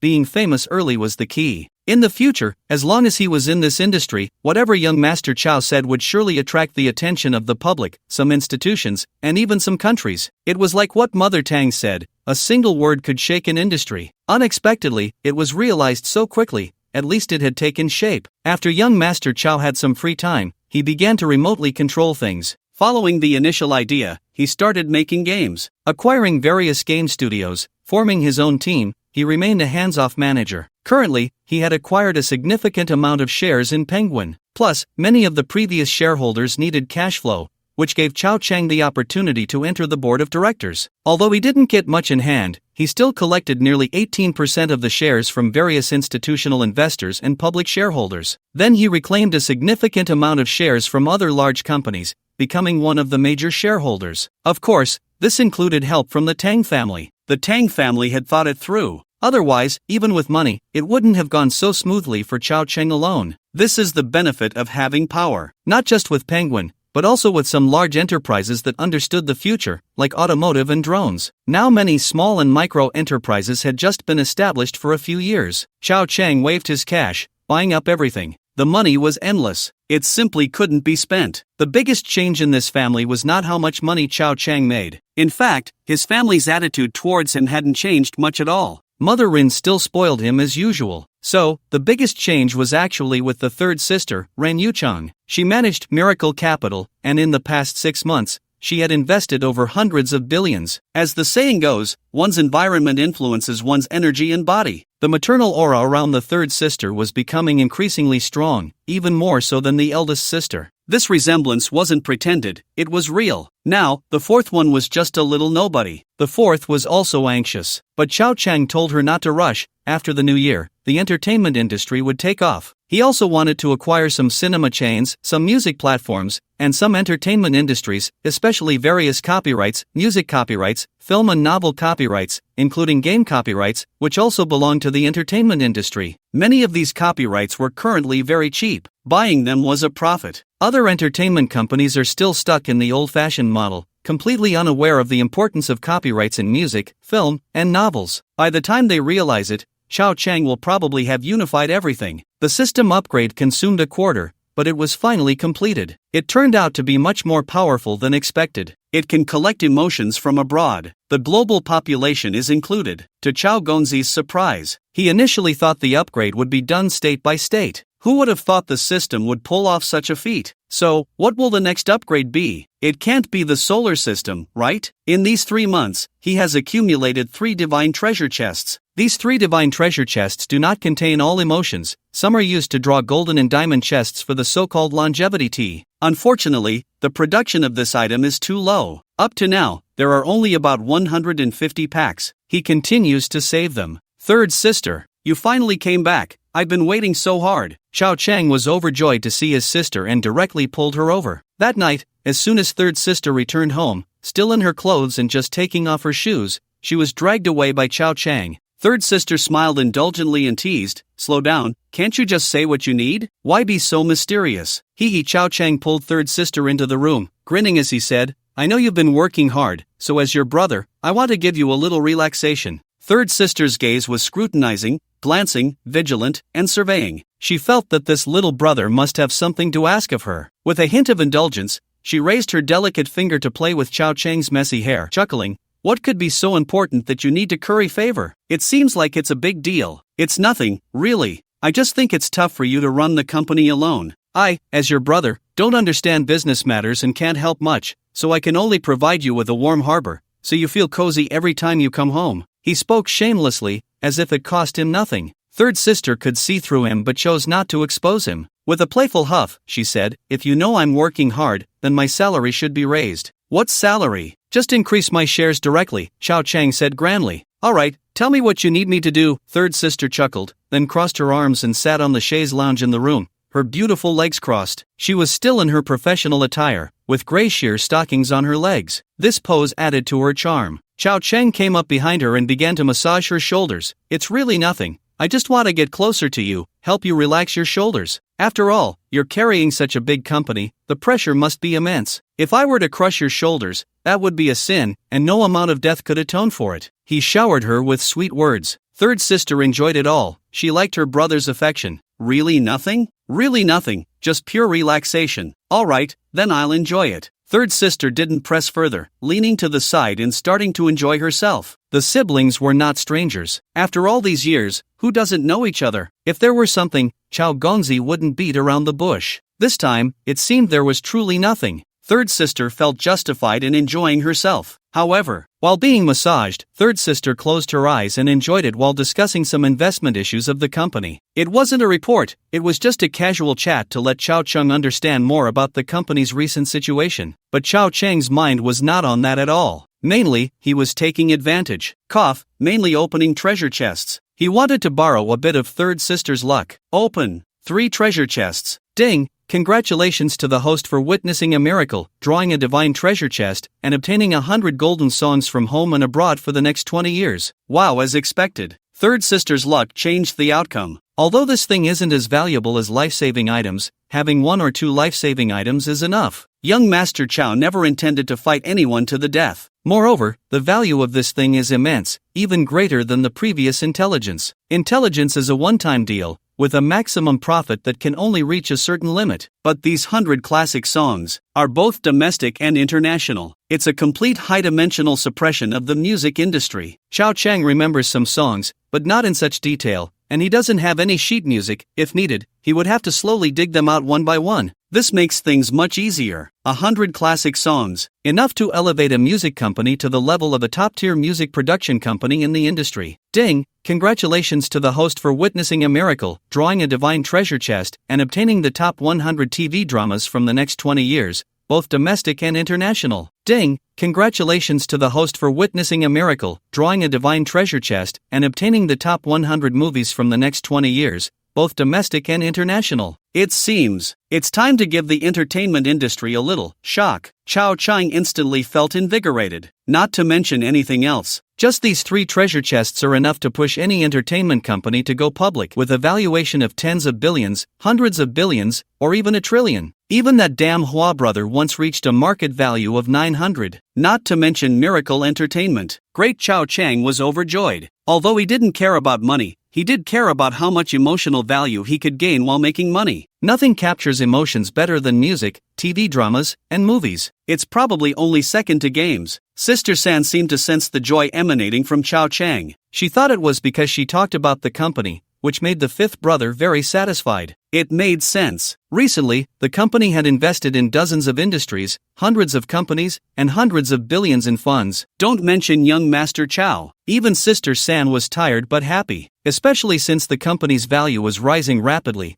surpassing the capital that the Rin family should have in just a year or two. Sister San witnessed young Master Chow rise from nothing, little by little. She was involved the whole way. She was proud of it. Click! At that moment, the door opened. Damn, is there no courtesy? Sure enough, it's you. 4th brother. 4th brother is back. I heard from Auntie that young Master was dragging 3rd sister upstairs. 4th brother changed his shoes and came straight over. At a glance, Sister San was leaning back like a person, enjoying the 5th brother's massage. 4th brother was instantly envious. I wanted to.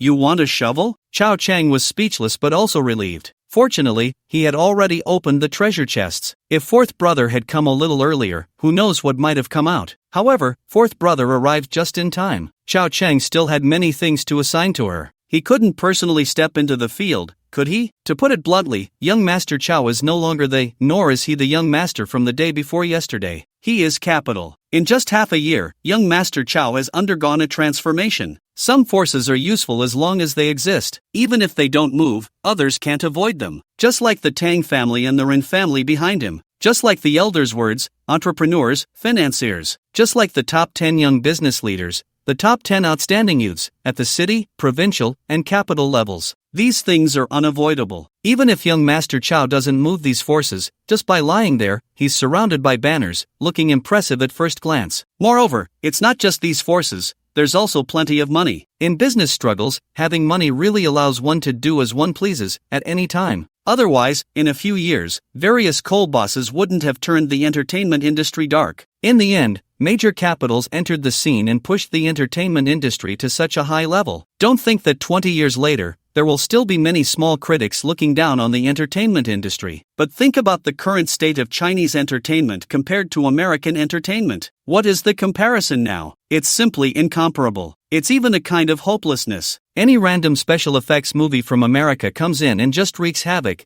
without mercy, without logic. Many passionate filmmakers feel a wave of desolation, sensing that they can never catch up in this lifetime. But what about 10 years from now? That's the biggest difference. Young Master Chow feels like a professional masseur at this moment. These twins, one gray, one white, all are silk. While Chow Chang is pressing down, he talks about investment and entertainment. In fact, these two industries rely on each other. Entertainment is not just about movies and TV dramas, it also has the power of promotion. If done well, a film or drama can even push a bill forward. Moreover, the era of the internet wilderness is coming to an end. When major platforms emerge in the future, it won't just be a domestic public opinion issue, but an international one. America also needs to open its eyes to the world, quickly crawl over the internet cable, and settle accounts domestically. So, money, Chow Chang wants to earn. fame, Chao Chang wants to earn even more. With these, there will be a continuous flow of emotional value. The next day, Miracle Media made some noise. Miracle Media doesn't have its own works yet,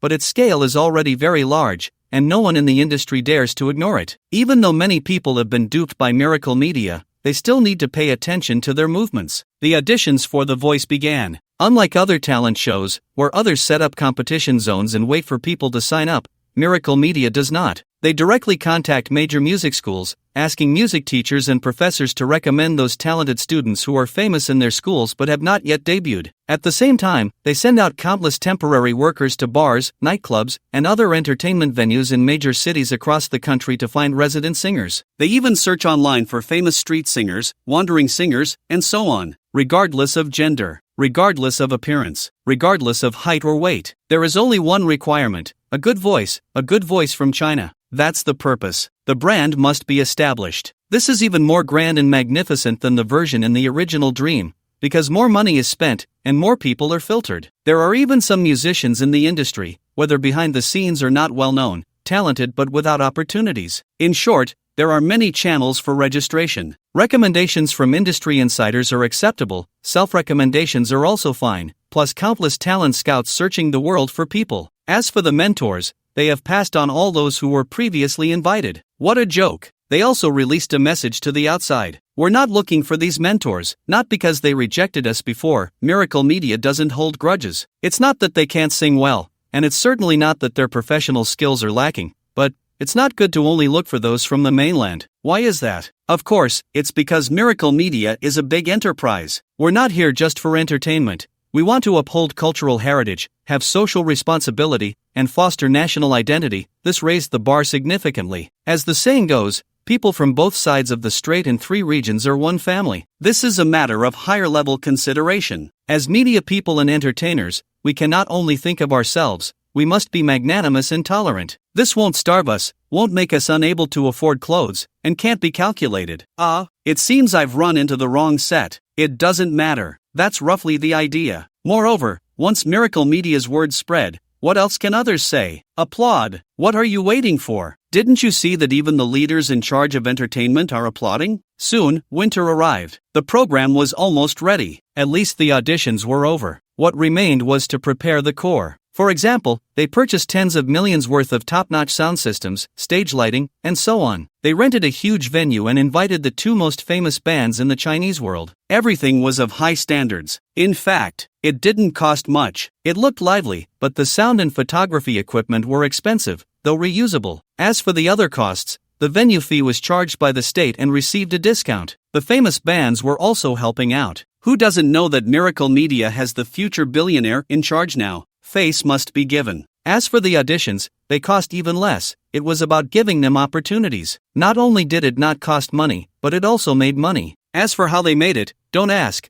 Asking too much would only bring negative emotions to young Master Chow. Everything was proceeding in an orderly manner. Year-end. Central Mama Entertainment Media arranged an interview with Chao Chang. A personal interview. Now everyone was curious about this young man, labeled a financial thief by the West, but hailed as the Eastern stock god by his followers. The person interviewing young Master Chow was Baining. He had already made a name for himself at Central Mama at a young age. He was not lacking in various interviews. Moreover, he was this year's torchbearer and, barring any surprises, would also be the host of the Spring Festival Gala. He was a rising star. Hello, fellow townsmen. Hello, fellow townsmen. Upon meeting, they shook hands and even embraced. Both were from Sanjiang. The authentic Sanjiang Mandarin easily brought them closer. Plus, they had met before when he was a torchbearer at the Olympics. It's not easy to invite you now. Our leader said today we must strip you bare. Baining raised an eyebrow, cheekily. Chao Chang clutched his heart. Strip me bare? Then I demand a female host instead. Ha ha ha. Before the interview, they chatted for a while and went over the questions. Although Central Mama didn't engage in shady practices, they still had to respect the guests, right? Only a few hosts, relying on their status, would occasionally ask questions outside the prepared script. Asking off-script questions wasn't a big deal. Improvisation was normal, but some hosts really went too far, daring to ask anything. They assumed the other party wouldn't dare to cause trouble for them. Clearly, Baining was not that kind of person. Especially since they were fellow townsmen, there was a bit of face and local sentiment involved. Soon, the machines were adjusted, the lights confirmed, and the makeup artist touched up. The camera started rolling. Welcome to the news. After a brief introduction, they asked some warm-up questions. Then they got to the main topic, which was what everyone was concerned about. Some people now say you are the Eastern stock god. What do you think of this title? Well deserved. Chao Chang nodded. Binang almost laughed out loud and then asked, aren't you being a bit immodest? It has nothing to do with modesty because the title of Eastern stock god came from Huajia Street. According to their character, I should be a bit high profile to avoid our ancestors' modesty being seen as my weakness, Chao Chang said with a smile. Moreover, Chao Chang truly didn't care. He could bear this title. Don't be fooled by the fact that he only had a few $1 billion. Compared to real financial tycoons, that wasn't much. However, in terms of the stock market, saying he was a stock god was not a problem. You have to know that a few years ago, that guy with the surname Su was messing around in Southeast Asia, ultimately sweeping up assets from countless countries, and he only made that much money. He was still acting alongside the major giants in the currency market. So, even though that was a few years ago and money isn't worth as much now, it still shows that young Master Chow had offended people quite a bit this time. There was also a face issue involved. He slapped Huajia Street in the face. Otherwise, could they call him a financial thief? Damn it. That guy with the surname Su was called a big crocodile. Young Master Chow was called a big thief? This is where the double standards begin. On another note, the more impressive, the more emotional value there is. Those who like him will still like him. Those who don't, even if he is a bit humble, will say he is just putting on an act, being hypocritical. I asked many questions. Chao Cheng's answers were all quite lofty, including the matter of donations. Chao Cheng spoke very officially and generously. Eventually, the topic turned to the entertainment industry. Beining asked, I know Mr. Chow, you have invested in quite a few industries, across various fields, but it seems you are recently working on a project in the entertainment industry? The expenditure is not small. Why did you suddenly shift from finance to entertainment? Is it because you see potential in the entertainment industry? Or is there some other reason? Xiao Cheng smiled. This isn't really a career change, since it's all part of the tertiary sector, and I have a grandmother who was a musician in this circle, including my sister and my younger sister, who are also in this industry. Perhaps influenced by them, I have developed an inexplicable sense of closeness to this circle. Plus, I have a bit of spare money now, so I think I will invest more in the entertainment industry. But, Xiao Cheng started off very seriously, then shifted his tone. Bei Ning's heart skipped a beat. After half an hour of interviewing, he knew this fellow countryman too well. He liked twists. Sometimes he wouldn't stop until he shocked people. Although the content of the interview was fascinating, how much of it would actually be broadcast was uncertain. It still had to go through review, but that's not the main reason. The main reason is that I think many people in this circle are just trash. Bei Ning felt an impulse to facepalm. Dude, do you have to be so direct? Chao Cheng didn't initially understand the entertainment industry, but that didn't stop him from learning and drawing lots. A set of modern music history and entertainment history could elevate his theoretical knowledge to a professor level, and he could easily pull it off. From the rise of Waleiwa's development, to the rise of the film and television industry in Hong Kong. Finally, the development of domestic entertainment, including the music circles across the strait and the history of foreign music. Xiao Cheng shared some of his understanding. This was a prelude. It was also to let everyone understand a bit, then he shifted his tone. Originally, we have a population of 1.3 billion. Since the reform and opening up, everyone has been striving for a moderately prosperous life, and the demand for money has further increased. But beyond money, there is also a need for spiritual fulfillment. Especially in recent years, after joining the WTO, there are more wealthy people, and even more wealthy common folks. Everyone, in their busy lives, needs a better spiritual core and entertainment environment as support. Everyone needs better music, better TV dramas, better movies, including more cinemas and higher quality viewing environments. I believe this is an inevitable trend. This can enhance the happiness of the people. But, look at what our domestic entertainment bosses are doing. Shoddily made TV dramas, plotlines devoid of substance, various shows that deceive young boys and girls, ghostly makeup, tattered costumes, and aesthetically void stages. How many of the talent show stars can actually perform on stage? Just a few with decent skills, the rest are just fillers. Yet, even so, any random show makes billions. I really don't know if it's easy to make money or if there's some other reason. And then there are movies. Foreign films are indeed good in terms of special effects, I won't deny that, and I must admit it, because only by admitting can we see clearly, catch up, and ultimately surpass. But, what is the core of foreign films? Are there many good plots? Is this what our millennia-old civilization has passed down for the common people to watch? Oh my god, a pressure band? What will our children look like in the future? So, the main reason I entered this industry, aside from my family's influence, is that I couldn't stand it anymore. I acquired some cinemas and rebuilt some better theaters. I also aimed to create the best music talent show in the country as a stepping stone into the entertainment industry. Then I would move into film and television. It's not for anything else. Whether it makes money or not doesn't matter to me. Even if the entertainment industry makes a lot, it's not as good as casually trading stocks. I'm not interested in money. I haven't really taken any money. I just want everyone to see what a conscientious program looks like. It may not necessarily be liked by everyone, but what I want to achieve is that even those who dislike me won't say a word about it being poorly made after watching my show. I don't care how much money it takes to create the program. What I want is a dedicated team, a serious producer, and hard-working behind-the-scenes staff to create the most beautiful stage, allowing everyone to feel happy both physically and mentally, and to select some true Chinese good voices, not just a bunch of people screaming into a microphone, sporting non-mainstream hairstyles, with a group of mediocre judges, needing a million sound engineers to save a music program. Chao Chung fired back directly. Bei Ning didn't dare to speak. After all, anyone with ears could tell who young Master Chao was criticizing. But there was nothing to be done. They were the ones who made the first move. Young Master Chao was just retaliating. Some people had previously blocked young Master Chao's mentors and hindered his collaboration with the local station. Behind it all was the shadow of the toilet station's Tianyu. Afterward, the toilet station didn't even offer an apology. Could Chao Cheng tolerate them? Non-mainstream would inevitably be cast into the dust. The era of pan-entertainment would also be criticized. Chao Cheng stepped on it first. There was no problem at all. The emotional value shouldn't be too high. He never thought of taking down the opponent. For the next 20 years,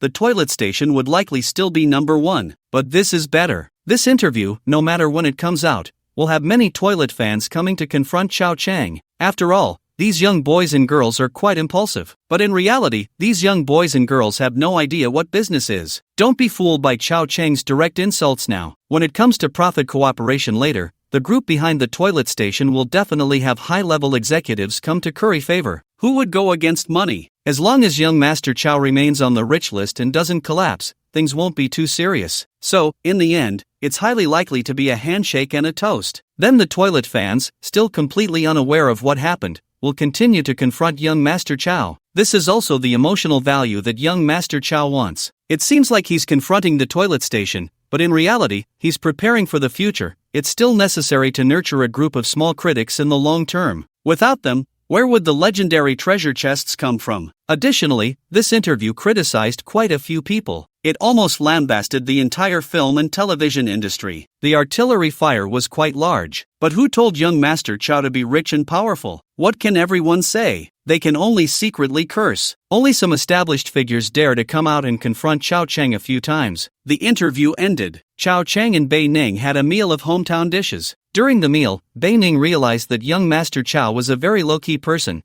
completely different from during the previous interview. He couldn't understand it. He could only summarize it as, wealthy people seem to be like this. They appear a bit arrogant when they need to be flamboyant. When they need to be low-key, they are particularly humble. They exchanged contact information, and everyone became brothers. It's just that young Master Chao's connections are greater. With the end of the interview, the news spread quickly. There are no secrets in the entertainment industry. Even if the interview hasn't been released, hasn't even been reviewed, and the broadcast time is still undecided, the industry can still get first-hand information. In no time, young Master Chao gained another nickname in the entertainment circle, the King of Scolding. He fired shots across the entire map. Damn, who can stand this? Not only did he scold some people in the music industry, but he also went after those in the film and television circles. He even criticized the departments that produce variety shows at the TV stations. However, there were some good words, like how our previous films in Hong Kong were decent, and many music pieces in recent years were good. But these compliments were drowned out by the harsh sounds of his attacks,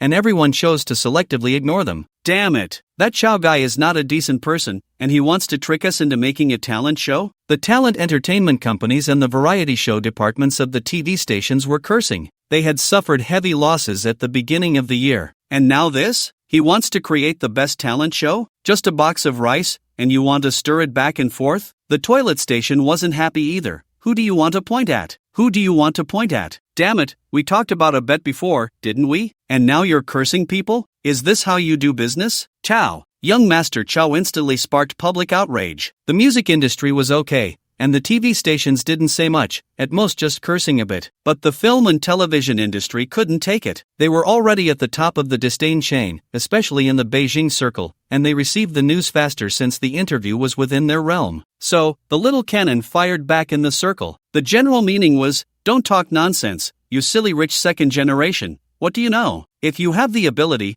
go make a movie. Is making money that impressive?" This was the classic case of a bird that sticks its head out. Didn't you see that young Master Chow is capital? Does he have a cinema line? Which director or agency would dare to offend him easily? Even if they didn't like him privately, they wouldn't be so blatant in the film and television reports. In response to the little cannon's words, Chow Cheng quickly replied, "First, fix your teeth. Your mouth is full of shit like you just ate dung, you motherfucker." The circle was shocked. No one curses like that. Wait, you're a billionaire? Is this appropriate? Is this what you call culture? Didn't you say you wanted some cultural depth? Well, you motherfucker is indeed classical Chinese. How cultured. The little cannon exploded, and they started to exchange insults. This matter quickly broke out of the circle. Even though at this time, Lang Lang Weibo hadn't even launched yet, many fans, including passers-by, already knew the name Chow Chang. Speaking of which, the little cannon indeed had some fame, especially since the New Year's drama established his status in the circle. Too many common people knew him, and now they also knew Chow Chang. What Chow Chang wanted was this effect. Without spending a dime, just by cursing, he made himself a household name. If a few more years pass, the little cannon would probably be very familiar with this tactic. In the future, he would excel at attacking other directors after finishing a movie, merely as a means of promotion. People in this circle are all shameless. Chow Chang was just walking his own path, earning his own fame. In fact, it wasn't just because of the little cannon. Many small media outlets also began to write some ambiguous reports to help some big shots in the circle attack Chow Chang. They didn't dare to curse directly, but they could criticize the shows, saying that the voice isn't good. What domestic first talent show, what best team, what top sound effects. These are all things only outsiders would do. A good show can't just be bought with money. Don't think that just because you've made a lot of money outside, you're impressive. In the entertainment circle, you're just a newcomer. The show was already gaining attention before it even aired. In this era,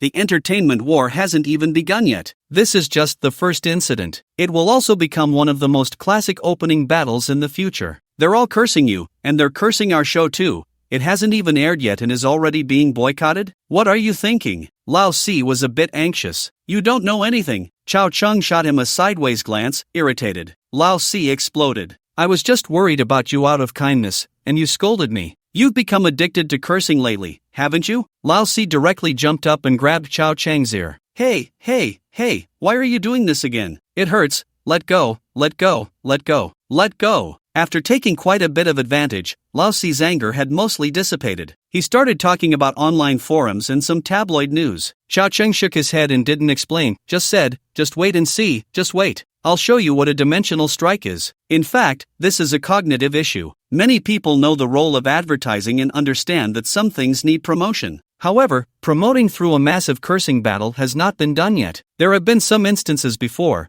but they were just incidents and did not achieve the best promotional effect. So, many people currently feel that cursing battles are a black mark and generally won't be easily initiated. So, even now, they haven't realized that the voice is almost universally known. It's not exactly universal. It can only be said that those who pay attention to the entertainment industry and most internet users, as well as newspaper readers, all know about this matter in this program. That's enough. When it starts, whether it's haters or fans, just coming to take a look will generate huge traffic. This is just the beginning. In the coming months, Chow Cheng will not let the topic of the voice die down. He wants to step on everyone to rise to power. A fortune teller once said that he would achieve great success at the cost of many bones. Right now, he's just cursing in the film and television circle. Next, it will be the music and variety show circles. In the coming months, there will surely be a blaze of conflict. Until the voice goes online, by the time everyone realizes, it will probably be a wave of huge negative emotions. They are all good people. Young Master Chow decided to shake hands and make peace with them later. No more trouble, no more trouble. Until the next project goes online, then there will be trouble. 2009. Hello, young Master Chow's life as a rich second generation on the 694th day. Comfortable. He opened his eyes, continuing to reflect on himself. It's all the system's fault. Finished. He stretched lazily, he had a very comfortable sleep, because he had been cursing online with Xiao Pao until midnight last night. Xiao Pao is quite old, not sleeping so late, and with a decent wife, isn't he afraid of sudden death? However, Xiao Chang felt mentally and physically at ease. In this day and age, not to mention making money and having investment insight, even in terms of cursing skills, Xiao Chang was several levels above. Just throwing out a few golden phrases could directly cause widespread damage and make it known to everyone. Sometimes it could even become a meme. For example, yesterday, Xiao Gangpao was also quite stubborn. Relying on some big directors from the Beijing circle, he attempted to go against Capital. The two of them started a recent hot cursing battle thread in the Entertainment Circle forum. This forum was also very popular, especially last year. In 2008, the Entertainment Circle forum became famous due to Teacher Chen's incident, which brought this forum to life. It almost became a gathering place for fans to gossip. Now, with big directors and wealthy people directly starting threads to curse each other, fans were enjoying it immensely, occasionally chiming in. Xiao Chang had recently become famous. He had previously borrowed some of Xiao Gangpao's fame, but now he didn't need to. A month ago, the rich list of mainland tycoons was updated, and Xiao Chang topped the list with $4.3 billion.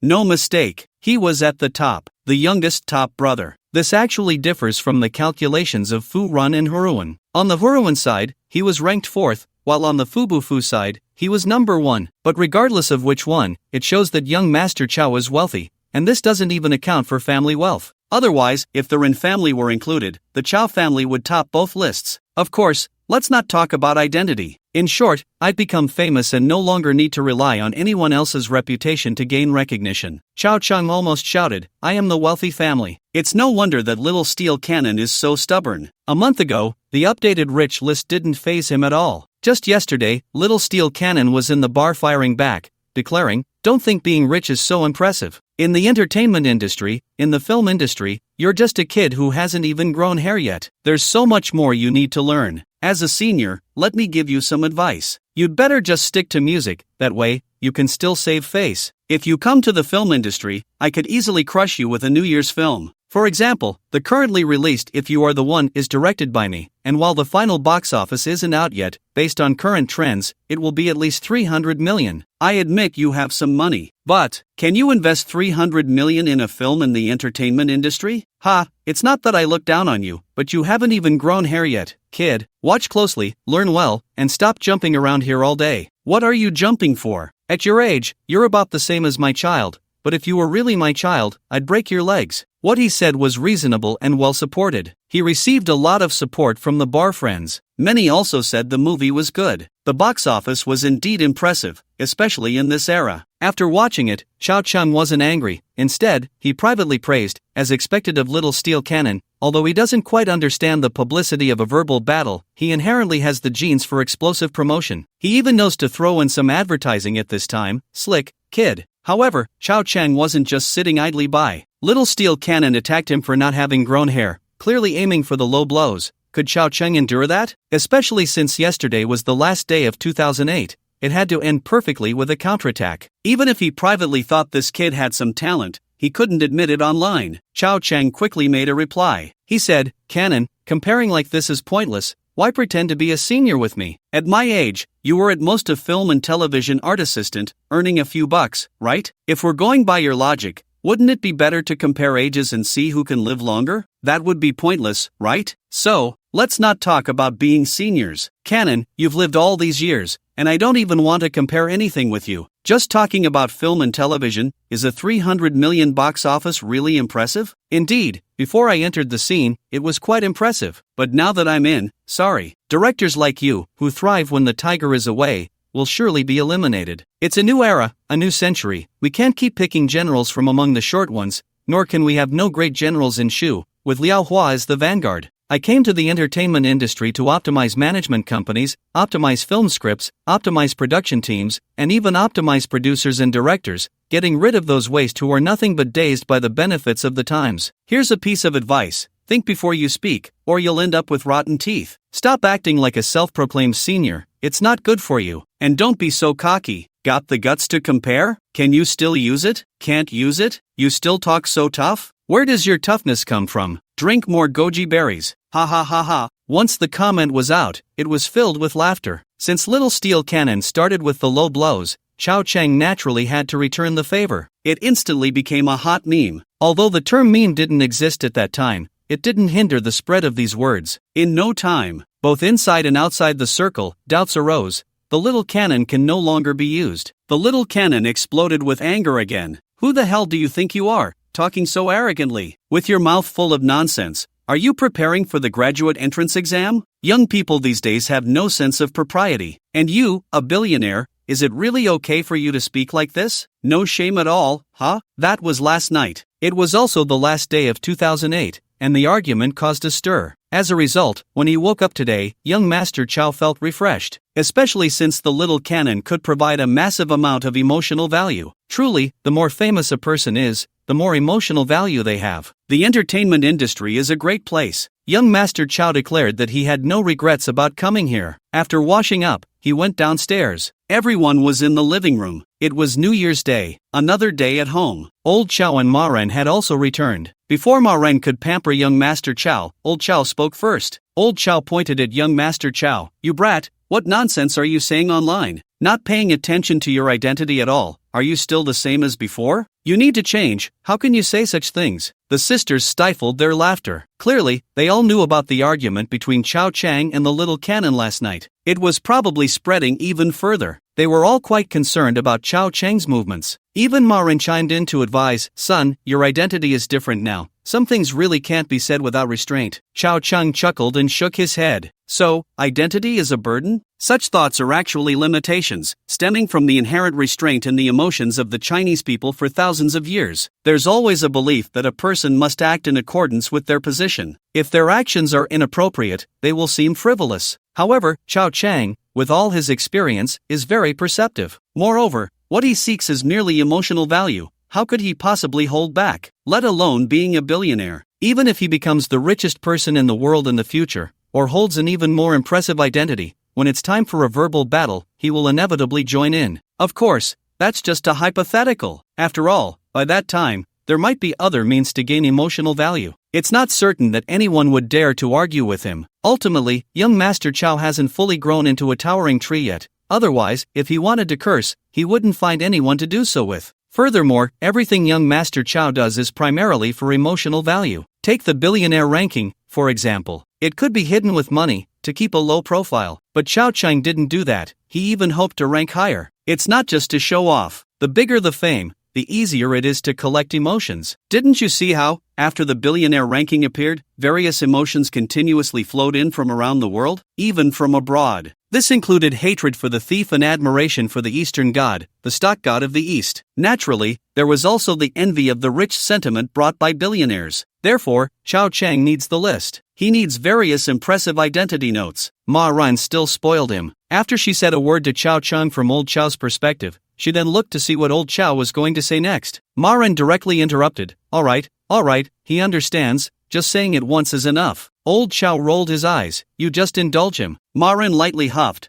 So what if I indulge him? Didn't it raise a billionaire? How great. Old Chow was left speechless. Then came the gift-giving segment. It was still the same stuff. This family lacked nothing else. Either it was very expensive or it was something made with heartfelt effort. After receiving valuable watches, cars, and other items, Ma Ren took Chao Chang's hand and walked aside. Feeling the warmth in her hand, it was love. Chao Chang had no other thoughts. He was very respectful. If you don't believe it, then forget it. Son, although I don't know what you're doing, arguing online with a well-known director like this will affect some decision-makers' impressions of you. That's not good. You should be more careful, Ren Ma said gently. Old Chow may not speak nicely, but he cares about you, as do I and your several sisters. We all care about you. Ren Ma felt she understood young Master Chow very well. However, her impression of him was different from what others thought. Young Master Chow rarely acted recklessly in front of her. Therefore, Ren Ma always thought he was well-behaved, honest, and smart, easily bullied. This is the good stepmother filter. Mom, don't worry, I know what I'm doing. Chao Chang smiled, pulling his stepmother to sit beside him and casually massaging his shoulders. Chao Chang definitely did not intend to create a family habit. It was not to make everyone subconsciously think that massaging each other at home was normal. This was not psychology. Absolutely not. Nor was it to pave the way for everyone to massage him. He simply respected Ren Ma. He thought she looked tired and really needed to relax her shoulders. Chao Chang adjusted. Kneading as he spoke, the entertainment industry is different from the outside world. A verbal battle may seem dirty, but it is indeed a very effective and cost-efficient publicity method. As for whether the decision-makers will have a bad impression, you are overthinking it, Mom. Which is easier to control, a young and impetuous tycoon or a low-key, steady, and cunning tycoon? Run-ma raised her eyes. Young Master Chow was not a cunning person, otherwise, he wouldn't have been so mediocre and unremarkable for 100 years in his dreams. But because he had enough experience, enough skills, and his brain seemed to have been developed, he had the ability to remember everything at a glance. He could remember after casually flipping through a few books, gradually integrating and comprehending them. His foundational data had also been enhanced in various aspects. This led to him now having a bit of strong intelligence. Reading history brings wisdom. Therefore, whenever Chow Chang did anything, he would naturally consider 1 layer, 2 layers, or even more layers of things. Take this verbal battle, for example. The first reason was definitely for emotional value. This is the eternal core that Chow Chang needs to consider in everything he does. It has already become part of his subconscious. The second reason is naturally to promote his arrival, to promote the new company and new program. In fact, the core is still for fame, still for emotional value. The third reason, saying it's self-deprecating, might be a bit excessive, but Chow Chang did consider some thoughts of the decision-makers. Being a bit fierce is ultimately better. It will be very convenient in many matters, and others won't be so wary of you. The fourth reason can also be seen as a small tactic. If you don't care about anything, ordinary people will think twice before provoking you. Why do people like to bully honest people? Isn't it because honest people endure silently? And young Master Chow is clearly not that kind of person. Not bullying others is already a good deed. If anyone dares to bully him, he will make it known nationwide in no time. Therefore, families with real intentions need to weigh the consequences of provoking this fierce one. This is about establishing a persona. More importantly, it's still about emotional value. Everything else is just an accessory. Ranma confirmed that Chow Chang had his own thoughts, so she stopped saying more. She simply enjoyed the massage. Old Chow looked jealous. Old Chow came over, stood beside them, nudged with his hip, then took Chow Chang's original position, reaching out to massage Ranma. But he was too forceful this time. He sent Chow Chang flying. Chow Chang let out a strange cry, flying out over 10 meters, landing directly on the ground, covering his face in pain. Old Chow's hands froze in midair. Ranma turned around, raising an eyebrow. What did you do? Old Chow was speechless. If I say I did nothing, you wouldn't believe me, would you? Nonsense. Aunt Rin stood up and went to support Chow Chang. What's going on? Did your dad bully you again? Chow Chang pouted in grievance. Of course, he probably doesn't want me to give you a massage, so he just kicked me over here. Old Chow's face darkened. It was one thing to put on an act, but to slander him? A blatant slander. Did I kick you? When did I kick you? Damn. Mom, look, he's cursing at me. Old Chow. I didn't. He did. Shut up. Mom, look. Old Chow. A commotion ensued, and Old Chow was utterly defeated. Until Aunt Rin went to cook, preparing the meal herself. Old Chow and Xiao Chow sat outside in the yard smoking. 1 puff for you. 1 puff for me. Amidst the swirling smoke, everything seemed light and carefree. I've discovered something, you little bastard. You're getting more and more mischievous, Old Chow said, speechless. Chow Chang pouted. Old Chow, I'm not saying this to offend you, but you've been talking about wanting a child since early last year. How long has it been? It's been a full year, right? Where's the child? Could it be that you can't have one? Tell me the truth. Are you sterile? Did you pick me up? If so, give me the address of my real parents. I want to go back and recognize them. Old Chow laughed in anger. I'll beat you to death, you little turtle. While speaking, he glanced back at Aunt Ren's position to confirm she wasn't coming over, then turned back and kicked. Hey! Chow Chang dodged. Old Chow didn't chase after him, gave him a glance, and said, You don't understand anything. We're not young anymore, having the first child. He turned back again, lowering his voice. Her first pregnancy is risky. We're taking care of our health, exercising, keeping in the best shape. That's how it should be. You don't understand a damn thing. Chow Chang sat back down and said, If that's the case, you should have said so earlier. I know a bit about traditional Chinese medicine. I can help you with a prescription to regulate things. Watering the rice field shouldn't be a problem. Old Chow shook his head. The prescription you give, I wouldn't dare take it. If I die, what good is that? This is a real father. He really wouldn't dare eat recklessly. Even if Chow Chang showed a strong understanding of traditional Chinese medicine, he would still be skeptical. Who knows each other better than a father and son? Anyone can talk big. So, judging by himself, he thought Chow Gongzi was just bragging. The credibility of knowing traditional Chinese medicine was too inflated. Old Chow was an expert in this field, at least at a master level, just slightly below Chow Gongzi. Then do as you please, Chow Chang shrugged and said no more. After all, He wasn't the genuine child of fate, so he wouldn't bring a curse that would lead to everyone around him suffering so badly. So, old Chow and Aunt Rin wanting a child was probably a smooth affair. It's just that they were too old, especially Aunt Rin, considering it was her first time. The risks were extremely high. Even if, hypothetically, something went wrong, a life-saving pill from Chao Cheng could protect both mother and child. No big deal. But, Chao Cheng asked, the eldest, the second, the third, and the fourth, although they haven't opposed it, you need to think this through. Let Aunt Rin prepare and communicate in advance. After all, once a boy is born, the harmony in this family will be gone. Even if they seem not to care about money, not caring doesn't mean they're willing, you understand? Old Chao nodded. I know, this matter your mom will handle, I just need to listen. After all, Aunt Rin was the helmsman of the Rin family, the pillar. The child born may not have the Rin surname, but still has inheritance rights. If some matters aren't handled well, there will always be trouble. To be honest, Chao Cheng wasn't actually worried about his 4 sisters. Instead, he was uncertain about the character of the newborn. Once the newborn wants to compete, this family will be completely cold. It will be difficult to return to the current relationship. Therefore, speaking from the human nature of seeking benefits and avoiding harm, subconsciously, Chao Cheng does not really wish for a younger brother or sister. This is just a small thought in his subconscious. But Aunt Wang has never had a biological child in her life, and she dotes on young Master Chow so much that he naturally wouldn't really oppose anything and would even support it. The only thing is that he feels a little worried. That's all. Besides, even if this matter really causes a stir, it will be 20 years later, and by that time, young Master Chow might have grown to an unimaginable extent. There's no need to think too much about it now. After New Year's Day comes the Laba festival. After Laba, it's the New Year. Young Master Chow called his dry grandmother and said he would visit after the New Year. And Ling Ling, she has grown up. Really grown up. In his words, besides missing her, there were also some things about life and preparations. Of course, one should not forget the well digger when drinking water. Success should be remembered with gratitude. Young Master Chow understands gratitude. He knows where his first bucket of gold came from, and it must be from his hometown. The elders of his hometown cannot be forgotten. Aunt Wang, remembering kindness naturally leads to remembering grudges. Chao Cheng still remembers that year's New Year text message. Aunt Wang was very arrogant. No matter who sent it, as long as it came from Aunt Wang's phone, it was hers. Aunt Wang, Happy New Year. Hearing your voice doesn't make me very happy. Aunt Wang replied. Oh, really? Open-minded now? Can't argue back. It seems she has secretly practiced. Aunt Wang has grown. He admires women like Aunt Wang, a great mother who learns throughout her life and applies it to every little detail of life. Even the skills of gossiping and arguing are improving.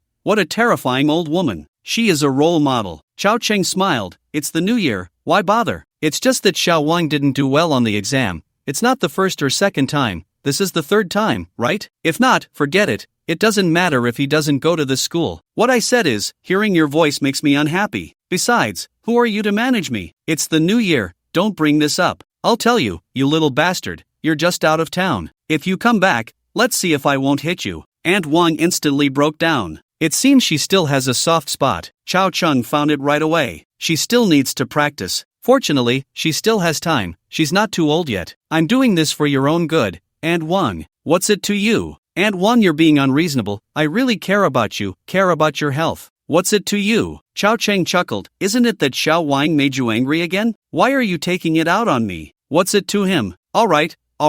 Aunt Wang, you've become religious, right? You've mastered the 3 barriers. Aunt Wang, there's something I don't know if I should say. Don't say it. Is there something or nothing? If there's nothing, I'll hang up. In fact, Aunt Wang is still very polite. Don't be fooled by her sharp tongue. From the beginning, she has been nagging at the Chow family father and son, but she still has an old-fashioned charm. She rarely hangs up on others' calls unless she's really anxious. Chao Cheng said, life is only 70 years, 10 years of ignorance, 10 years of old age. Aunt Wang, you should let Xiao Wang be independent. It can't always be like this. Fan Jin, before he passed the exam, made his family poor and even made the neighbors poor, and finally made the whole village poor before he passed the exam. Are you being sarcastic? Not only are you saying I'm old, but you're also saying my family is poor, right? Are you trying to scare me? Aunt Wang was furious. But at that moment, a voice from the phone said, Mom, he's now a tycoon on the rich list. Aunt Wang pondered for a moment. Xiao, let me help your brother find a job. Just enough to make ends meet. Chao Cheng almost dodged. No. Aunt Wang, where's your backbone? Of course, saying it is one thing, laughing is another. helping fellow villagers is still no problem. Especially Aunt Wang. Dear friends and family, Xiao Cheng said, sure, no problem, we're all from the same courtyard,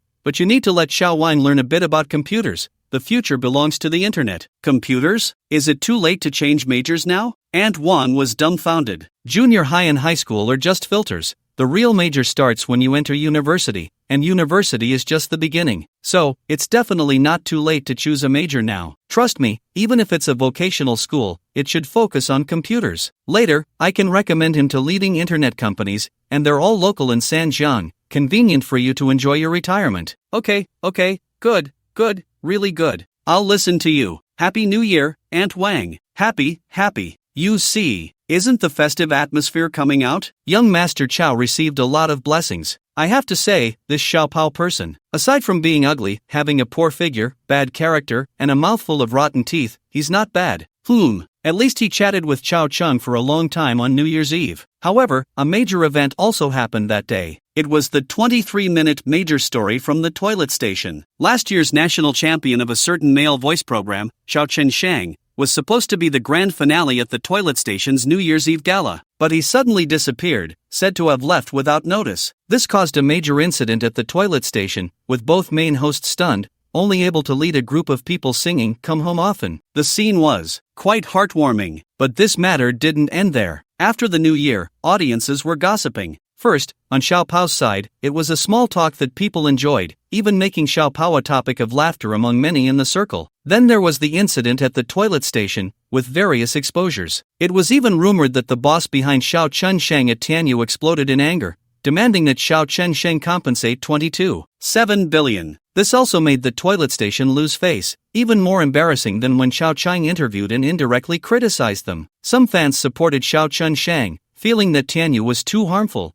leaving him with no freedom at all. On the other hand, more people were cursing Xiao Chen Sheng. But no matter what, this gossip was fully consumed. Soon after, Xiao Chen Sheng applied to the court for arbitration, unilaterally proposing to terminate the contract with Tianyu Media. Tianyu was even more domineering, teaming up with the toilet station to say they would blacklist him for life. The result was that Xiao Chen Sheng indeed had no other music work to do. The circle wouldn't offend two major groups for a small Xiao Chen Sheng. And, at that moment, a divine intervention occurred. A post appeared on Entertainment Bar. Young Master Chow posted, Tianyu is still so overbearing. Do they really think of themselves as giants in the entertainment industry? Do you even know how much 22.7 billion is? Asking someone to compensate you 22.7 billion? Why don't you go rob a bank? Are you crazy poor? And that certain station, isn't it just a New Year's Eve gala? What does this have to do with Xiao Chen Sheng? They notified Tianyu in advance. It was Tianyu that was too lazy to coordinate the broadcast time with you,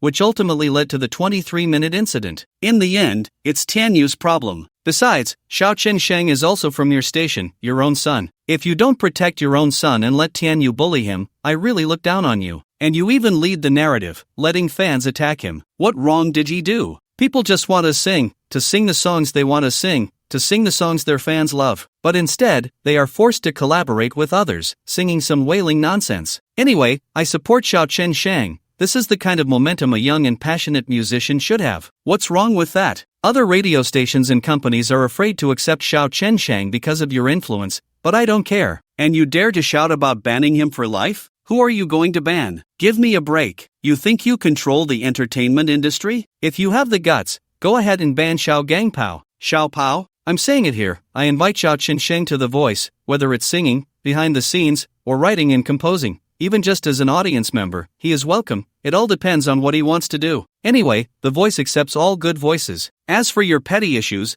The Voice doesn't care at all. We at The Voice. Regarding Tianyu's compensation demands, Xiao Chen Sheng, don't worry, they are legally blind. If you have any problems later, come to Miracle Media and find me. I'll help you find a good lawyer. It's a matter that can be resolved with a few million at most. If you don't have the money, I'll lend it to you first. As musicians, we must have the spirit of musicians. This announcement stirred up conflict everywhere, but the words The Voice were mentioned at least 10 times, leaving a deep impression on everyone, especially that line about The Voice accepting all good voices. Xiao Chen Sheng's fans were overjoyed, finally finding a big brother willing to stand up for them, and the comments were all praises for young Master Chow. Chao Cheng's vanity suddenly surged. He could never become a star, but he should have his own fans, especially this group of young, female fans. However, he also offended people. Just because he shouted about a few million, did he think he could poach the national champion? That was a taboo. They created a show and raised such a talented son. Tianyu quickly responded. Tianyu, you don't know the inside story, don't speak out of turn. Young Master Chow replied, I know more than you think. I can easily spend some money to get plenty of information from your company. Tianyu angrily said, you've hired a corporate spy, that's illegal. Are you legally blind? I'm just buying information. What kind of spy? I know plenty of terms, but the problem now is that Xiao Qinsheng has already taken you to arbitration. Think about how to hire a lawyer to turn black into white quickly. I still want to invite Xiao Qinsheng to The Voice. If you don't want this good seedling, I do. Tianyu, you've gone too far, Chow. We don't interfere with each other. You've crossed a line. Cross your grandpa. Back in the day when I wanted to find a mentor, weren't you all whispering behind my back? This matter isn't over. I'm telling you. Chao Chang then issued another statement. Regarding Tianyu's issues, any musician within Tianyu who feels unfair can come to me privately. I will definitely keep it confidential, and after we reach a cooperation, I will help you pay the penalty and legal fees. Tianyu is a garbage company, but I believe there must be some gold that keeps itself clean among the trash. If it's gold, it must shine. What Tianyu can't give you, I can. What Tianyu suppresses, I won't. Tianyu drains your blood. I don't lack this little money. We at Miracle just want to do things, do good things, do just things. We at The Voice accept all good voices. Come on. The doors of Miracle are always open for those musicians from Tianyu who aspire to the light. Of course, if other companies encounter unfairness, they can come to me as well. We're not the entertainment industry's disciplinary committee, but we want to be a lighthouse within the circle, illuminating your future. The circle is truly lively. The heat surrounding Xiao Pao hasn't completely dissipated, and this incident has brought Xiao Pao into the spotlight. Who told young Master Chow to say, if you have the ability, go ahead and blacklist Xiao Pao? It made Xiao Pao feel incredibly uncomfortable. You damn, can you not mention me in everything? In the blink of an eye. March. The financial crisis abroad has stabilized, but the impact is still significant. However, Chao Chang hasn't cared about financial matters, nor has he paid attention to how much money Tang Xian has made. His mind is entirely focused on the entertainment industry. It's so much fun here. Every day can spark a conflict. Don't mention wasting public resources. There aren't any public resources right now, okay? Everyone just wants to watch the drama. And right now, young Master Chow is the resource. Without young Master Chow, how lonely this circle would be. Silent as the grave, devoid of any liveliness. In fact, everyone should be grateful to young Master Chow. From the end of last year to the beginning of this year, because of young Master Chow's affairs, many big entrepreneurs who originally didn't pay attention to the entertainment industry have turned their gaze here. There's no helping it. Who told young Master Chow to be the richest man now? Anyone who can become the richest man is not simple. You can say rich people are bad, but you can't say rich people are weak. They are all very smart. At least in their own industries, they are definitely not the underdogs. Perhaps they don't understand the entertainment industry, but they understand the richest man. There's nothing simple about being the richest. Since young Master Chow has personally entered the fray, jumping around in the entertainment industry, it shows that there are worthwhile investments in this circle. Otherwise, would young Master Chow go into the entertainment industry? Those wealthy people don't believe it. They think deeper than some small-time celebrities in the entertainment industry, and their thoughts are sharper. So their eyes have begun to focus on the entertainment industry. This has also brought a lot of funds and endorsements to this circle. It's no wonder that people in the circle should be grateful to young Master Chow for this reason. March. Tianyu and young Master Chow have been at odds for over 2 months. Finally, at the end of the month, Tianyu demanded 26 million from Xiao Chen as a condition for contract termination. Xiao Cheng immediately spoke up, shouting, 26 million? Do you know how much 26 million is? You really dare to ask for it? I'll give you 26 million. Do you dare to accept it? Tianyu was stunned. What does it have to do with you? Is this never ending? The local station also contacted Chao Chung through local connections, hoping to negotiate a resolution rather than a confrontation. They sent a vice president. Chao Cheng sent Sister Ali, not even bothering to show up himself. What level is this? Do they even deserve to have a meal with me? Sending Sister Ali to socialize is already giving face. Get lost. This wasn't just said in his heart but shouted directly at the company level. By the afternoon, the local station knew about it, and the vice president was so embarrassed that he turned red, possibly also angry, and directly returned 3 golden treasure chests. This can't really be blamed on young Master Chow being arrogant. Didn't they fire the first shot? The incident with the mentor. provoking the local station's relationship. Behind it are these two things Chow Chang has always remembered. Moreover, the program hasn't even launched yet. It must have some heat. Achieving nationwide recognition without spending a dime is the most cost-effective business there is. Plus, there are countless negative emotions. Young Master Chow fed Qin Shi Huang peppercorns. What a win! On this day, Miracle Media Office. Chow Chang requisitioned Old Four's office. He met two young people, one male and one female. The male is naturally Xiao Chen. The female is the third-place winner of the 2004 Supergirl, Xiao Hanyun. The moment Chow Chang saw the two of them, he felt like a savior. Don't be shy, sit. Chow Chang smiled. Young Master Chow has always been a heavy hitter externally, while being gentle and warm internally. Moreover, he also embodies a transformation of identity and status. Apart from his enhanced skills, young Master Chow carries an aura that comes from this change in status, which most people cannot withstand. It is rare to encounter familiar faces in this circle. At least these two in front of me look familiar. In the dream world, there are many stars that do not exist on the blue star side, and vice versa. There will always be subtle differences and changes. Anyway, the most popular one, Big Honey, has never even been heard of here. As for the two in front of me, not only do they exist, but some of their experiences are the same as what I know from the dream world. For example, the current Xiao Chun Sheng is entangled in lawsuits and is estimated to reach a settlement only 3 years later, officially ending the contract termination lawsuit. As for Xiao Hanyun, this cute girl looks round and is currently at a loss, with no school to attend, caught in a period of confusion. Coincidentally, she is also facing a poorly managed agency and almost withdrew from the industry. Of course, this girl has many haters, and due to some inappropriate photos, she has a nickname, Bus. What a malicious intent. When the two saw young Master Chow, they were very nervous. Chow Cheng's identity and wealth are something they might never reach, something they wouldn't even dare to imagine. After meeting, they were further pressed by that aura, their muscles stiffening. Even though Chow Chang appeared very warm, they still couldn't let go. It wasn't until they started chatting about family matters and Chow Chang asked many questions that they gradually relaxed. Chow Chang looked at Xiao Chen Shang, re-debut on the stage of The Voice. This is my suggestion for you. Putting aside everything from before, you need to focus on music from now on, create good music, and make the music you love. If you are that kind of person, I will support you. But if this is just a label you present to the outside world, I will still support you. It all depends on what you want. Chow Cheng pointed around. Our Miracle Media is not short on money and will not exploit artists. Everyone can happily make money, and it's just a matter of how much. I have high hopes for your future growth. In our Miracle Company's music department, you can be a pillar. It all depends on whether you have the heart for it. If you don't strive,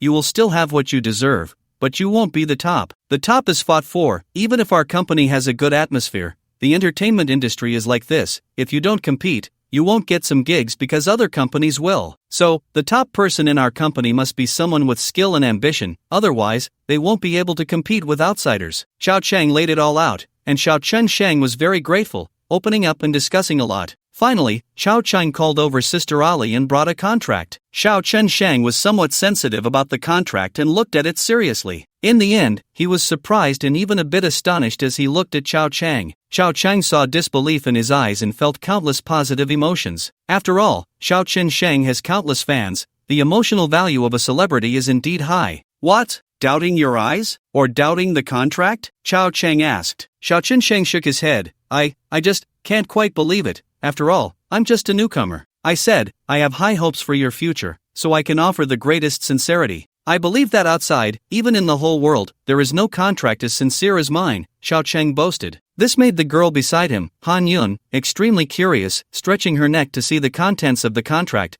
but unfortunately, she couldn't see clearly. However, the girl already felt a sense of anticipation in her heart. This was her first time meeting young Master Chow, but she felt that he was not as irritable as he seemed outside. Instead, he resembled an extremely handsome neighbor brother. This feels good. Xiao Chenqing directly took the pen and signed his name. Xiao Cheng said, this is just a preliminary contract, not a formal one, because you haven't terminated your previous agreement yet. Xiao Chenqing nodded. I understand. I will handle this matter quickly. Xiao Cheng shook his head. If you can't handle it well, Tianyu and the toilet company won't let you off easily. So leave this matter to the company's legal department. Let them negotiate. If it goes well, great. If not, I'll directly apply for a forced termination. At worst, I'll pay the termination fee, but this money will come from you, because I'm using your money to handle your affairs. Your family shouldn't be short on money either. Of course, if you don't have money right now, I can help you out personally, and you can pay me back later. I understand. Thank you, Mr. Chow. Xiao Chenxing nodded. Call me brother. Brother Chow. Technically, Chow Gongzi was younger than him,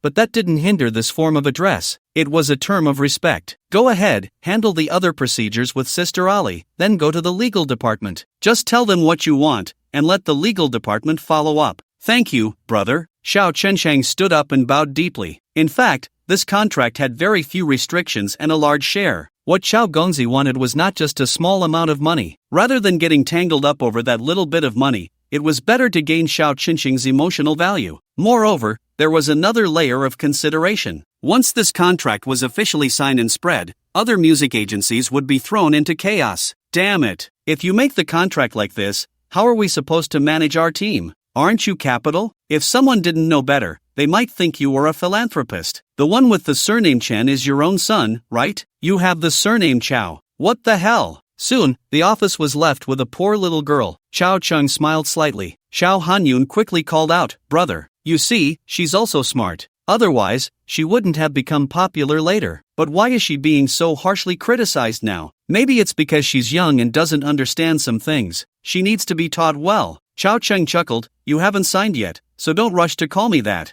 Your situation is different from Xiao Chen's. You should know his strength. He doesn't need much training from me, but you're different. The little girl lowered her head. She felt a bit inferior. She had no education, no singing skills, and no figure. She wasn't like how she would be in the future, still charming. Right now, she was just a chubby, plump girl next door, only 20 years old. Chao Chung frowned and said, this personality of yours won't do. You know what our company is like. You should have seen our attitude online. Lift your head. Straighten your back and lift your head. Not much. Chao Chung looked at the little girl with red eyes, chuckling and shaking his head. So prone to tears? Is your character really that of a crybaby? I'm sorry. The little girl lowered her head again. Tears began to fall. At this moment, the child of destiny should step forward and hand her a tissue, preferably with a wall slam to solve everything. Unfortunately, Chao Chung didn't move at all. He didn't have the awareness of a child of destiny. After the little girl had cried for a while, Chao Chung continued. So your arrangement is different from Xiao Chen's. Of course, it's mainly your own choice. Our company is still a big family, and as the boss, I can be considered a parent. And you all are, in fact, children. I can scold you and bully you, but outsiders can't. What I mean is, everything I say is for your own good. Cough cough. As for how you choose, it's up to you. Whether to pursue further studies or continue down the path of a small idol in the entertainment industry, you decide. But I can give you advice. After more than half an hour of PUA. Done. The little girl also saw the contract. I understand why Xiao Chun was so incredulous just now. In the entertainment industry, this is what a philanthropist looks like. Running a charity. The young girl was a bit scared too. Her previous management company was actually quite good and treated her well, especially her manager. But just because there was a hint of running a charity,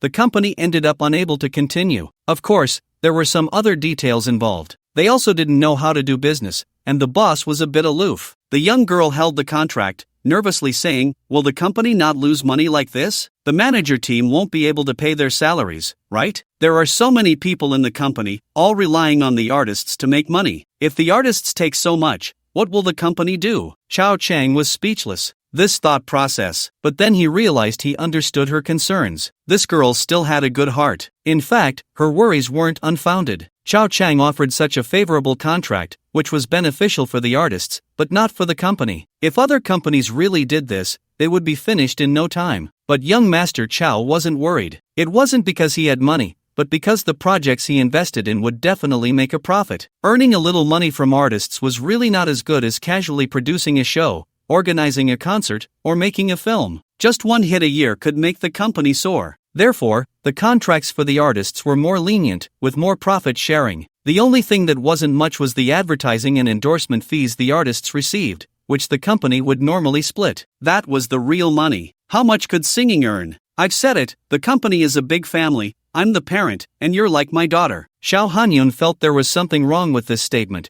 but she couldn't find a rebuttal. It was indeed the case. Xiao Chung continued, so, what's wrong with my own daughter earning a bit more money? As for whether the family can make money, that's not something you kids should worry about. Besides, I'm not short on money. Now it's your choice. Continue to debut in The Voice, or pursue further studies? Further studies. I want to go to school, Xiao Hanyun replied. Good. Xiao Cheng smiled, taking out his phone. Hello, Grandma. Yes, I have a young girl here. I want to send her to the Beijing Film Academy or the Central Academy of Drama. Either is fine. Anyway, this girl has talent. She can succeed anywhere. Xiao Cheng boasted a bit. The young girl felt a bit embarrassed by the praise, lowering her head, her heart racing. Am I really that good? If this was said by a fan, she might feel a bit happy. But this was said by a parent, especially since young Master Chow was so young, wealthy, and incredibly handsome. Hearing this from him made the girl overthink, but it also made her feel more inferior. She thought she was ordinary and didn't deserve someone like him. Xiao Cheng continued, she's a well-known artist, the third-place winner of Supergirl in 2004. She can go through special admission channels. The girl is a good girl, but she currently lacks experience. She needs to study. In the future, she can also act in films and dramas. We can't go down the path of an uneducated idol, right? We need to strengthen ourselves. I have high hopes for her. The young girl felt she was being valued. Alright, thank you, Grandma. For the special admission channels,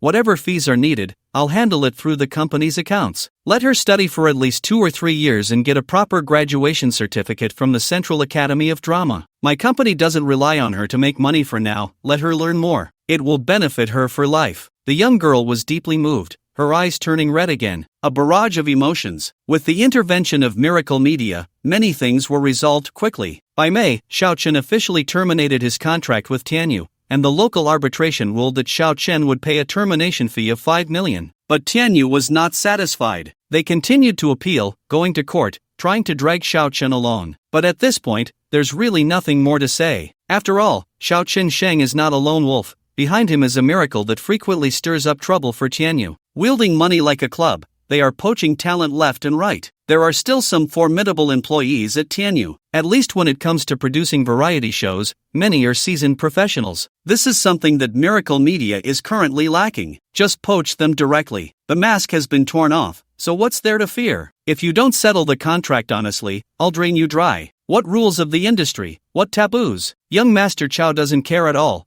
What's there to worry about for a river-crossing dragon? Tianyu angrily shouted, you're not playing fair. Everyone be careful of black-hearted companies like Miracle that disrupt the normal order of our entertainment industry. This was meant to rally everyone against Miracle, to be wary of them. But the shout lacked conviction. It felt a bit like impotent rage. Miracle responded, this is normal business practice. People move to higher places. What Tianyu can't provide, Miracle can. This is a normal choice for normal people. If you're not satisfied, you can raise salaries. If their treatment improves, wouldn't they stop jumping ship? To be honest, it's your Tianyu that's being stingy. So many loyal subordinates, so many contributions and hard work, yet they end up eating the bare minimum in your company. Even an outsider like me can't stand it. Moreover, the public's eyes are sharp. Rather than sinking with your broken ship, why not jump onto our giant vessel that's about to set sail, waiting to ride the winds and waves, and hoist the sails? Put. These little phrases were delivered one after another, infuriating Tianyu. In May, everything was ready for the show. In June, the official promotional period began, and it was about to air. Mid-June, after taking a month off,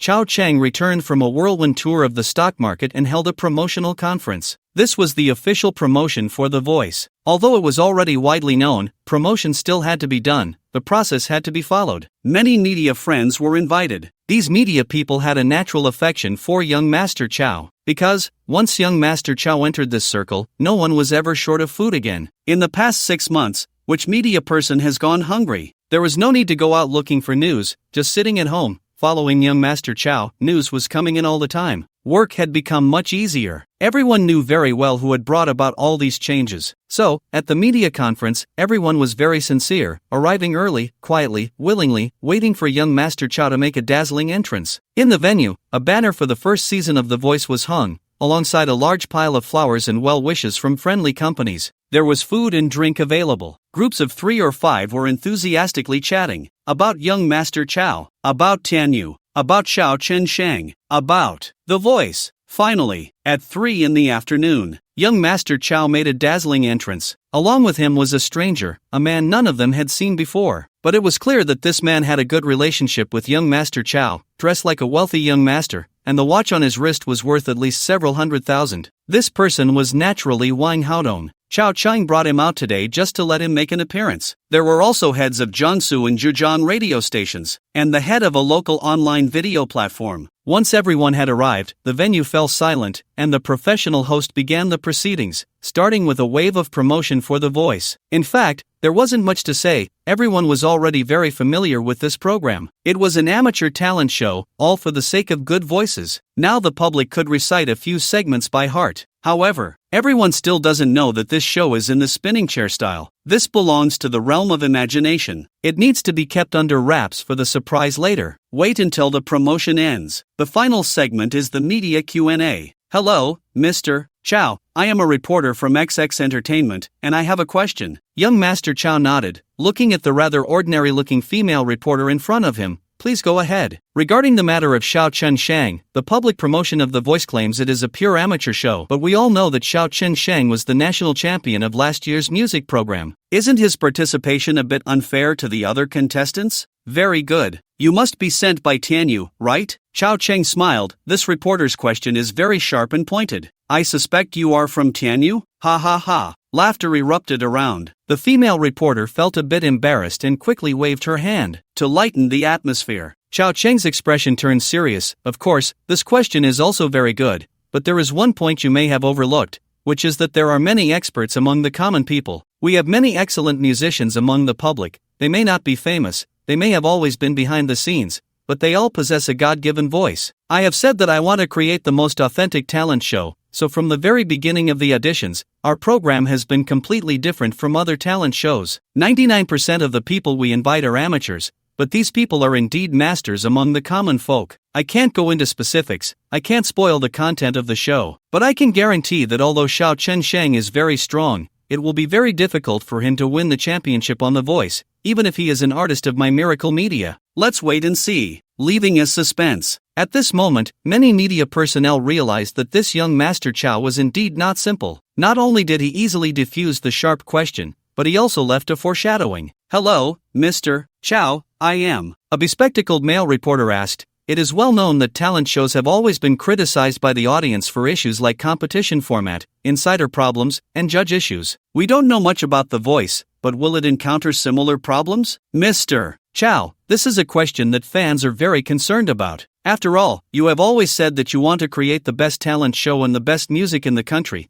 but you have not worked in this industry before. Where does your confidence come from? Even sharper. Xiao Cheng pointed at him, looking at everyone. This guy is definitely from Tianyu. Ha ha ha. Just these 2 times, Tianyu became a running joke. Everyone actually hadn't reacted yet. They never expected that in the future, in the entertainment industry, as long as someone was criticized or confronted, they could retort that the other party was from Tianyu. Xiao Cheng smiled. Of course, this guy's question is also very good. In fact, you hit the nail on the head. Where does my confidence come from? To be honest, I had no confidence before because I am an outsider. I belong to a different industry, and I must approach a field with a sense of awe and a learning attitude. But, when I stepped into this circle, into the talent show, I suddenly realized that it wasn't that I had confidence, but that others were just too terrible. Wow! The scene erupted in an uproar. He fired the first shot. He fired the first shot. All the media personnel were excited. Wasn't this the moment they had been waiting for tonight? What is the duty and mission of a reporter? To record the winds and clouds of the era? To promote social progress? To uphold fairness and justice? This refers to serious journalists, not including entertainment reporters. The mission of entertainment reporters is similar to Aunt Wang's. Gossip and spreading rumors are their duties. Cameras clicked rapidly. Video recorders were recording. A few days ago, the interview from the central bank was released, with very little content cut. It can almost be considered Xiao Cheng's original words. That segment of the interview is still being criticized, too arrogant. But today, it seems they are ready to continue this topic. The atmosphere settled for a moment. Wang Haodong was extremely envious from the side. He also wanted to become such a person in the spotlight. If that were the case, he might be able to catch up with Ren Yushang's pace. Ren Yushang is too impressive now. Wang Haodong found it difficult to even meet her once. Therefore, he wanted to become Principal Wang,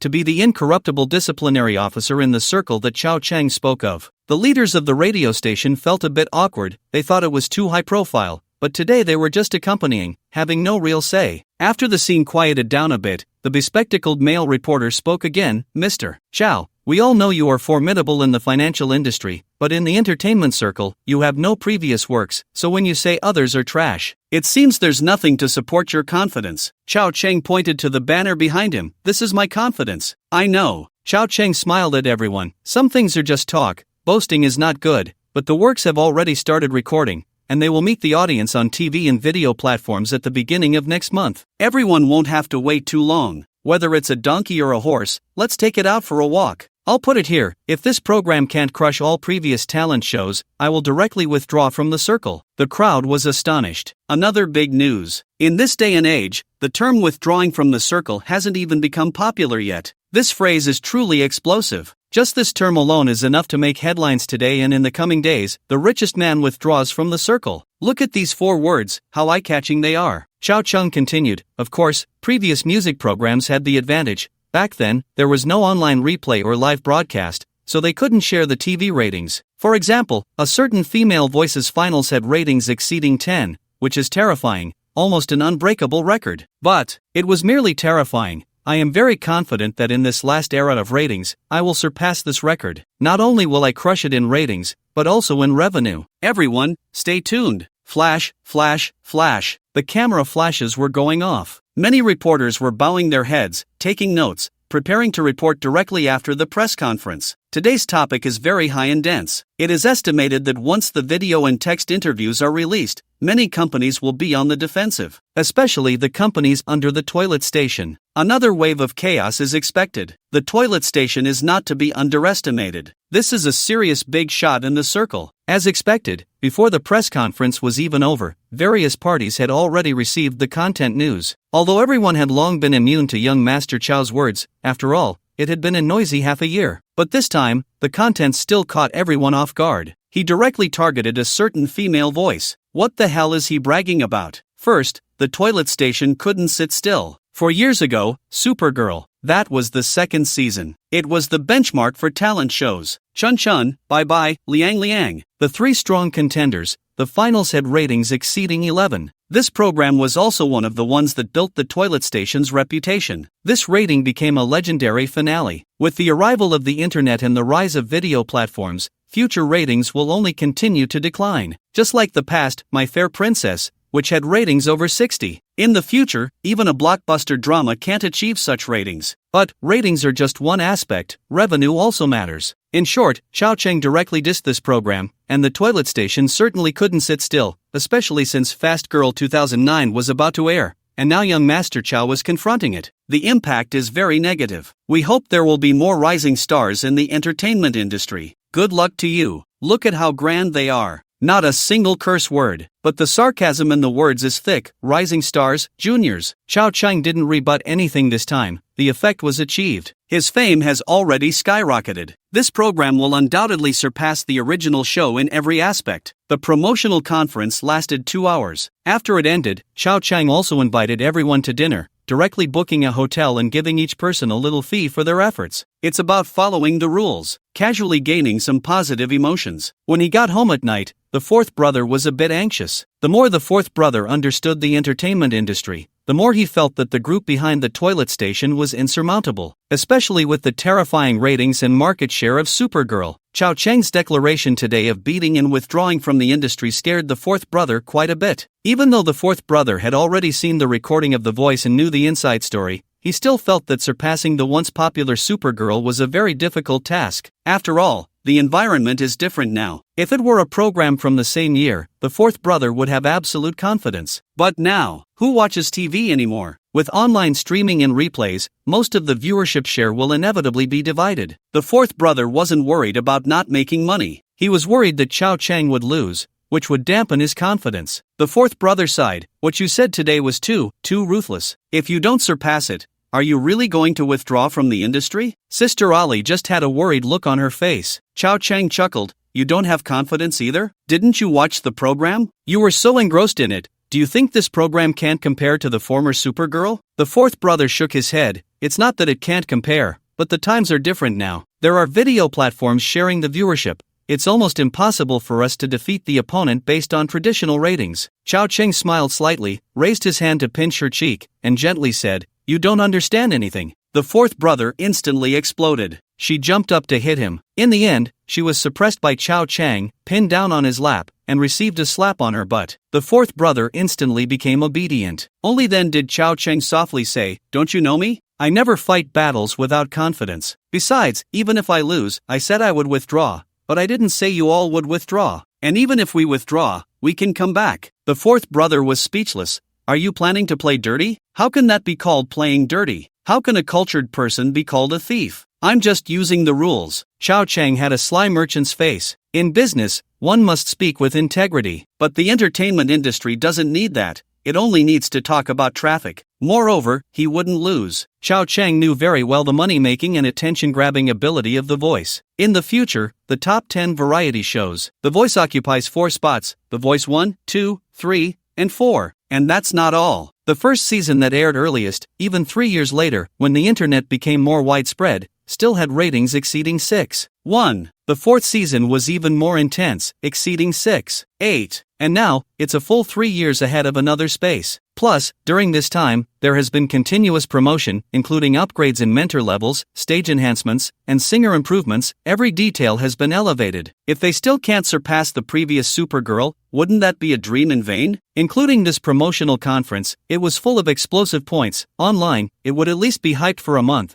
directly leading up to the show's premiere. By then, a large number of haters would appear, as well as a large number of fans for the mentors and singers, like Xiao Chen's fans, who are very numerous. This foundation is not something that the other version of The Voice can compare to. The program officially airs in July. It can be said to be a crowd filling the streets, not to mention fans, even other big shots in the industry, heads of management companies, well-known agents, famous artists, and even the film and television industry are paying attention to this program. Who made Chao Chang so jumpy? Everyone wants to see if this show is really as amazing as you claim. What domestic first music variety show? What the most impressive mentors and stage in the country? What the best voices in the country? Time flies. On the night of the premiere, all the senior executives of Miracle Media, not many, just over 20, gathered in a large hotel private room, with Chao Chang picking up the tab, everyone eating and drinking together. In the company's internal group chat, everyone was freely expressing their thoughts. Some were nervous, some were excited, some were scared, some were praying. All were waiting for the official start of the show. At 9 o'clock, the ads began. Sponsored by Wahaha.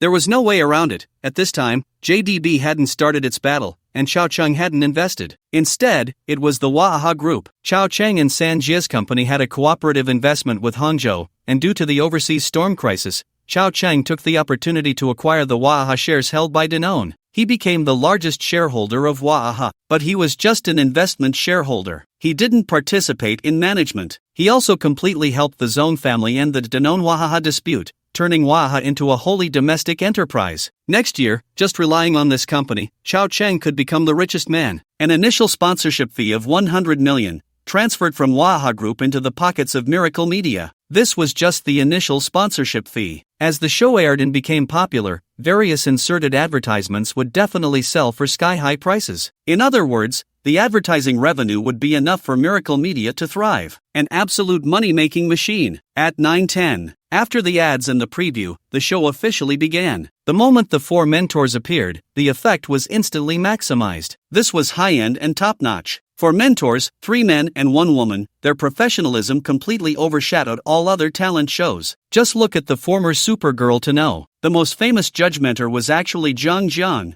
What were the others? A bunch of nobodies. Alright, no more criticism, they were still somewhat professional, a bit professional. Let's not talk about the level of the mentors for now. As the show started, everyone quickly realized that this show was truly different. Blind selection, turning chairs, only listening to voices. Especially the expressions of the 4 mentors the moment the contestants opened their mouths. That surprise, that liking, those captivated expressions made the audience shout in excitement. What the hell is this divine show? So impressive. No wonder they dare to say it's the #1 talent show in the country, dare to say The Voice is only for good voices. Here we don't look at faces, age, or gender. As long as you have a good voice, you can make the mentors turn their chairs. This show is invincible, so good. Wow, all 4 mentors lit up their lights at the same time, for against one, the choice actually returned to the amateurs. How hard is it to choose all such professional mentors, so famous? Won't it offend anyone? This is what a music show should be. The musical literacy of these mentors completely crushes similar music programs. Joining Zhang Guxin's team, how lucky. Zhang Guxin will personally guide, even if eliminated in the future, it's worth it for a lifetime. Halin is too funny. Lu Naicha is so annoyed by Halin, that little eye roll is too charming.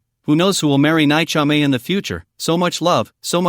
As soon as the show started. With just 2 amateurs appearing, the show had already exploded. Various forums and online communities were filled with a lot of trending discussions, starting to control the reviews. Chao Chang wasn't a professional in this area, but that didn't stop him from understanding it. Mainly, he was afraid of haters, so he needed to control the reviews for a week first. It didn't matter how much it cost. Moreover, the competition system of this show really crushed all similar programs as soon as it appeared. The mentors were the biggest highlight. Even if it was just turned away, that attentive expression made the audience's hearts race, until the mentor pressed the button and turned around. In that moment of exhilaration, many viewers went wild. Not to mention the audience, even some well-known artists in the industry were left dumbfounded. Was it really that exhilarating? Especially the music mentors who had previously turned him down. Yang, that certain someone, son. At that moment, they wished they could jump off a building. Damn it! Such immense wealth and glory, just like that, missed? The higher-ups at the toilet station, along with the hosts and the executives at Tianyu, stared blankly at the program on TV. They were professionals, so they could immediately see the immense potential of the voice. Many of them knew that this show had a spinning chair, crafted for hundreds of thousands. At the time, they had no intuitive impression and didn't know what it represented. They thought, isn't it just a chair? Flashy and extravagant. After all, this type of show was appearing for the first time on Blue Star. They could never have imagined that a spinning chair could create such excitement, elevating people's emotions to the peak. The ratings hadn't come out yet,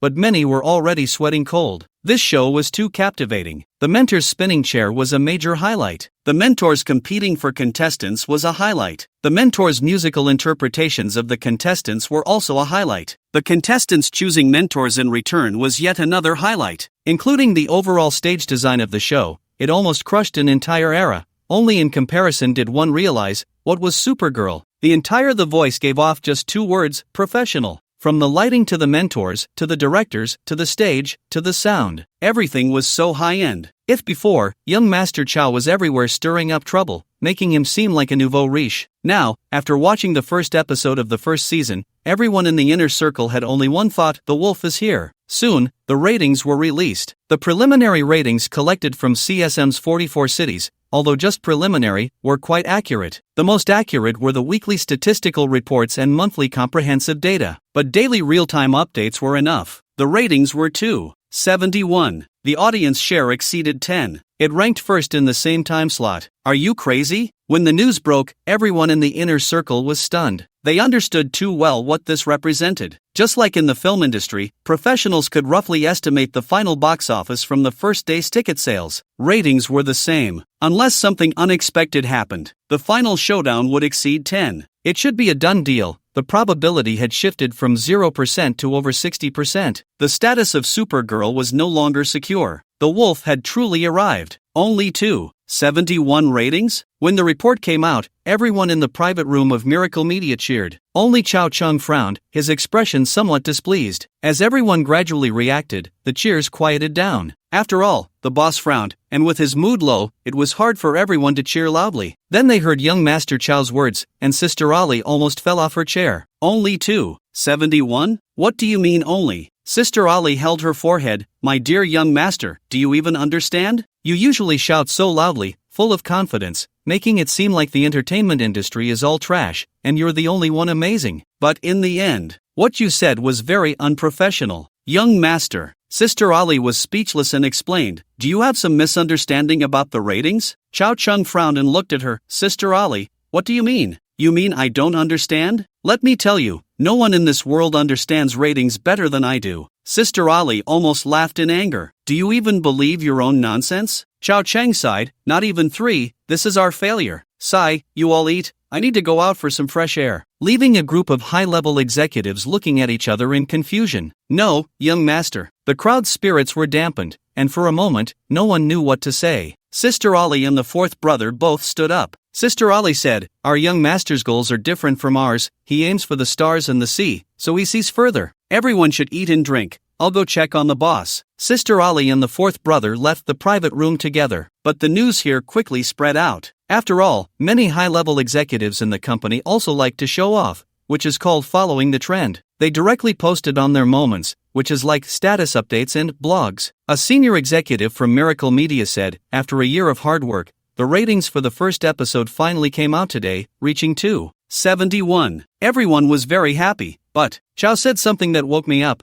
He said, "What's there to be happy about with a starting score below 3? At that moment, I thought Chow's expectations were a bit too high until Sister Ollie told us that Chow's goal is the stars and the sea, not to compare with other companies in the entertainment industry. Chow doesn't even see others as competitors. What Chow wants may be that lofty goal in his heart. Chow has always told us that entertainment is a country's soft power. We are all in the entertainment industry, but we can't entertain just for the sake of entertainment. We need to have a goal in our hearts, a starry sea. Perhaps I still don't fully understand it, but I was greatly shocked. I am also honored to learn beside Chow. I hope one day I can reach the same ideological realm as him. This may be my pursuit for the next half of my life. They are all people in the industry." With one sentence from this guy, many people saw it. A mouthful of old blood spewed out. Damn it! Is your company toxic? Does everyone from top to bottom love to show off like this? Moreover, do you need to let the whole industry see your flattery? No shame, huh? What kind of atmosphere does your company have? Besides, it's just a variety show audition. Do you really need to elevate it to the level of national soft power? As expected, the upper beam is not straight, and the lower beam is crooked. Sister Ollie and the fourth brother caught up with Chow Chang. Chow Chang was alone, smoking, looking at the moonlight. He felt that it was really hard to break through 10. After all, it was only around 2.7 now. Don't really slap me in the face. Damn! Chow Chang had a toothache. Sister Ollie said, "Young master, this rating is not low." Not low? My goal is for the second season of Supergirl, which is 11. Sister Ollie smiled bitterly. "Young master, you are competing with yourself. This is just a promotional slogan, right? Are you taking it seriously? Besides, this rating might not be unable to surpass. You know, the first episode of the second season of Supergirl didn't necessarily have this rating." Really? Chow Chang was dumbfounded. Of course, Sister Ollie understood that this young master really didn't understand ratings, so she helplessly explained to the young master and provided various data examples, especially the recently launched Fast Girl. Moreover, young master, our goal is not actually the second season of Supergirl. That's just a slogan, a form of promotion. Our goal is this year's Fast Girl and other types of audition shows. Those are our direct competitors. Last month, Fast Girl held nationwide auditions and live broadcasts on online platforms. On the 26th of last month, during the first round of the national breakout competition, Fast Girl's rating was only 1.9. Sister Ollie was very professional. She not only discussed various data but also explained the ratio of ratings to audience share. Fast Girl still had the highest ratings nationwide. In the end, Sister Ollie means that whether the voice can break 10 depends on the quality of the subsequent content. As long as it doesn't collapse, it's highly likely there won't be any issues. Chow Chang was feeling smug. "I know, I understand all this. I just came out for a smoke. By the way, tonight's expenses will be covered by young Master Chow." The next day, the show completely exploded. It was already a hot topic, especially since Chow Chang had brought in some people to steer the reviews. Suddenly, the whole world was raving about the freshness and shock brought by the voice. It was definitely not something that Supergirl or Fast Girl could compare to. Just look at this season's Fast Girl. It's still a mix of male and female. The stage design was also hard to describe. "If I had never seen the light, I could have endured the darkness." This line was brought in by Chow Chang to set the tone. Gradually, the momentum built up. With the contrast of Fast Girl, every detail of the voice was scrutinized, and only through comparison could one understand what professionalism and money could achieve. From this perspective, Fast Girl's fans had nothing to say because it really couldn't compete. Aside from a few brainless fans, most knew that Fast Girl couldn't match the voice. They weren't even in the same league. Some rational fans recognized they couldn't compete, so they brought up past shows. Fans said, "To be honest, this season is not good. If it were the second season, with Chun Good, Bye Bye, and Liang Liang, maybe they could have a chance against The Voice. Come on, What level of mentors and stage design does The Voice have? They say the sound equipment costs tens of millions, one of the best in the world. One sound system is already on par with the production cost of Supergirl. Exactly, and their mentors are all top musicians, professionals. I can't even understand their comments. It's said that each turn costs hundreds of thousands. The mentor fees are high too. Being rich is great. Can't our Funan TV spend a bit more money? Hire some professional teams and contestants? Right. I feel like any contestant from The Voice would be at least in the top 10 of the national finals for Fast Girl. The gap is just too big. I'm sorry, I've defected. +1. Among them are true fans and those just following the trend. The event was still fermenting, and The Voice was gaining traction. Even people who didn't follow the entertainment industry knew about this show. For instance, at street stalls, wherever there was a TV, it would be on repeat. Online, the replay views were extremely high. A phenomenon-level variety show was starting to show its potential. This was just the first episode. At this point, people in the industry had already realized the seriousness of the issue, but they still underestimated it. Moreover, Miracle Media was still promoting it. By the third episode, the ratings reached 4.3, soaring ahead and even eating into some of Fast Girl's viewership, making Fast Girl's already low ratings even worse. At the same time, news broke that the advertising revenue from the TV station had sold for 30 million. Online replay ads broke 1 million. Ads and text messages from mobile telecom were also surging. All of this was part of the promotion. There was no need to hide it. The sixth episode broke 5.8. At the same time, news came out that the 4 mentors did not receive appearance fees but instead took a share based on the abilities and popularity of their students, including revenue from telecom mobile text message ringtones. That's why the mentors were competing for students. If their students became champions or gained a lot of traffic, the mentors could profit. As for how much income the mentors ultimately received, it was unclear. But theoretically, note that it's theoretically possible to earn over 100 million in mentor fees. This was another wave of promotion. The entertainment industry was in an uproar. In reality, there was some exaggeration. They definitely couldn't earn that much, but it didn't stop the fans from getting excited. Go, Shang go, win a championship. I was wondering why the mentors on The Voice were working so hard. It turns out they're not just employees, but senior partners. This model is really good. What does separation of production and broadcasting mean? Miracle Media is quite impressive. Miracle Media only has 2 artists. One is Brother Shang, and the other is The Bus. The Bus is too much. They've already denied it. Can we show a little love for the young girl? Isn't the young girl from the first season of Supergirl? She's turned to the light. Shut up. Does my toilet station have no dignity? By this point, no one was comparing this year's Fast Girls with The Voice anymore. They're not on the same level. Comparing them would only make things awkward. The entertainment industry had also quieted down a lot. There wasn't much they could do, aside from using fans to stir up the atmosphere. Banning was impossible. The local station in Shanghai wore a worried expression. The higher-ups were in a meeting. The matter of the local station brushing past The Voice was now being settled in the autumn. Director Gong was the first to be affected. An opponent directly pointed the finger at Director Gong. Director Gong, you were the one responsible for negotiating with Miracle Media, several times back and forth. But in the end, I don't know what made you give up on cooperating with them. Afterwards, I remember you went to find Miracle Media again and said they had already partnered with Central Mama. When did Jiangsu and Zhujiang TV change its name to Central Mama? It seems everyone hasn't heard this news, right? Director Gong wiped his cold sweat, cursing inwardly, but didn't dare to show it, trembling as he explained to the head of the station, "Station head, this matter is indeed my fault. I was misled by Tianyu, and later I tried to ease the situation. But clearly, Miracle Media has already made deals with others. That's not right, Director Gong. Miracle Media only established a betting agreement with Jiangsu and Zhujiang TV this year, not last year as you said." The opponent continued to attack. Director Gong cursed under his breath, "You spicy neighbor," and quickly explained, "The betting agreement will definitely be won by Miracle Media, so Jiangsu and Zhujiang TV probably won't gain any advantage." This meant that losing the cooperation with Miracle Media wasn't a big deal. This was the only point Director Gong could bring up. But everyone wasn't a fool. The opponent sneered, "Director Gong, calling you lazy in governance is too mild. I didn't expect you to be so foolish. What do you mean Jiangsu and Zhujiang TV didn't gain any advantage? Do you really not understand, or are you pretending not to understand? Under the betting agreement, Jiangsu and Zhujiang TV indeed has to give up quite a bit of profit, but they gained unprecedented fame. And even if they give up a lot of profit, there's still meat to eat. If this program were on our station, this year our Eastern Tomato station could have made a push for the top satellite channel. Especially since this program has a second season, third season, fourth season, even more, it's a goldmine. And you just dismissed it with a few words? I never realized before how eloquent you are. Distorting facts and turning black into white, Director Gong.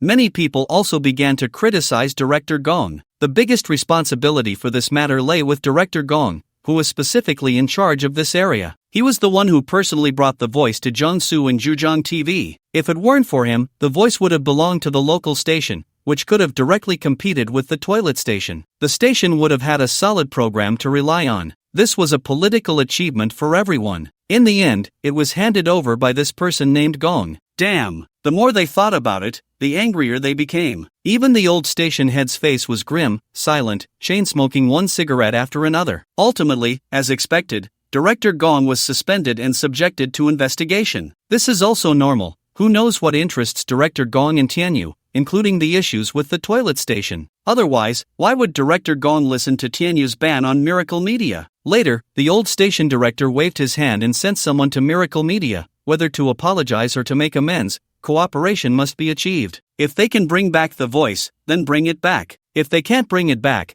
they can't offend anyone. There will be opportunities for cooperation in the next program. Miracle Media's move cannot be just a flash in the pan. As time passed, the program's ratings soared, and viewership began to explode. At first, the numbers were low because the brand effect had not yet been established, and fan loyalty was limited. But as the program progressed, many fans began to realize that such big star mentors were actually very humorous and interesting. Everyone developed a connection with the contestants. Each one could be named, their experiences recounted, and even their histories dug up. The voice had transformed into the good story. Everyone's background was quite tragic. If it weren't for this program, many people who should be singing in bars would be singing in bars, those who should be busking on the overpass would be busking there, and those who should be working would be working. In short, all the contestants were part of the masses, a term called empathy. After half of the program had aired, the theme song was released, Scorching Me. The four mentors sang together with all the current contestants, and the feeling was summed up in one word, absolute. Another wave of heat. Just this theme song, thrown to the super girls and super boys,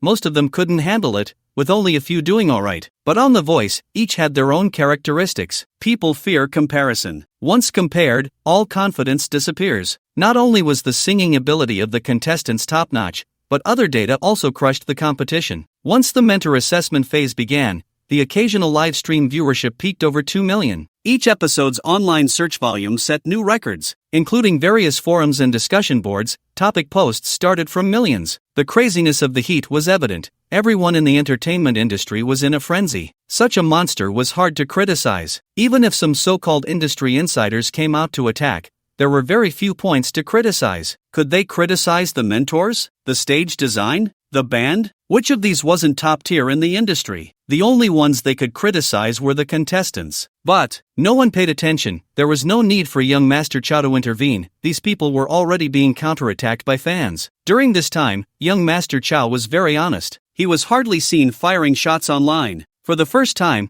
he felt the power of the masses. Previously, he had created a Jiangbei masses in Sanjiang, but the scope was too small for the early Chao Cheng to be satisfied. However, now young Master Chow's appetite had grown, and the Jiangbei masses could no longer meet his needs. Fortunately, this time The Voice did not disappoint him. The huge fan base and countless positive emotions piled up layer by layer every day. If it weren't for the 2 upgrades in storage space, many things would have already been too much to fit. The storage space initially was 1,000 cubic meters, which is 10 meters in length, width, and height. Later, he drew 2 upgrade cards from the diamond treasure chest. It doubled. The length, width, and height are now each 40 meters, totaling 64,000 cubic meters. Just barely enough to fit things in. Some trash was simply thrown away, like the cheap green gum, without even a glance. It was precisely because of the crazy emotions brought by the fan base that Chao Cheng paid extra attention to the program, almost checking in every day. But he was also lazy, so he didn't bother to get involved. He just sat at home drinking tea, enjoying the rise in emotions. Enjoying life was still the most important thing. However, this time's earnings made Chao Cheng more confident about future ventures. The program only happens once a year,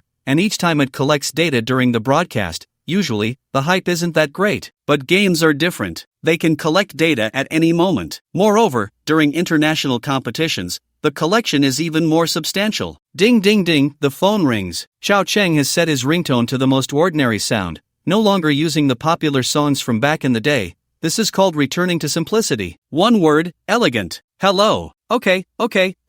Sister Ollie, share this news with all our good friends in the circle. Chow Chang straightened up. 2 days later, a shocking news exploded in the domestic entertainment circle. Miracle Media announced, our company has signed a model sales agreement with America's L Company, Hunan's T Company, and Canada's M Company, authorizing the 3 countries' entertainment companies to produce the international version of The Voice. The Voice Global. In short, just one sentence. The copyright for The Voice has been sold, and it was sold to 3 countries at once. This is a manifestation of soft power. It is also the first time in domestic entertainment that a program has been exported in reverse. Especially in this era, it directly stunned the domestic entertainment industry. Even state media stepped in, highly praising The Voice, recognizing Miracle Media, affirming young Master Chow personally, paying close attention to domestic entertainment, and having high expectations for other entertainment agencies. Other companies were also stunned. Big Brother, don't expect us, we can't sell anything. We still want to buy back a bit, otherwise, we can't compete with Miracle Media. If you say that, can we still buy? This beep ultimately let young Master Chow take advantage of it. Just as young Master Chow said, enhancing national confidence, changing the country's image, promoting the motherland. This is the mission of entertainers. It can't just be entertainment. The vision must be long-term, aiming for the stars and the sea. This matter was spread by those who like to stir the pot,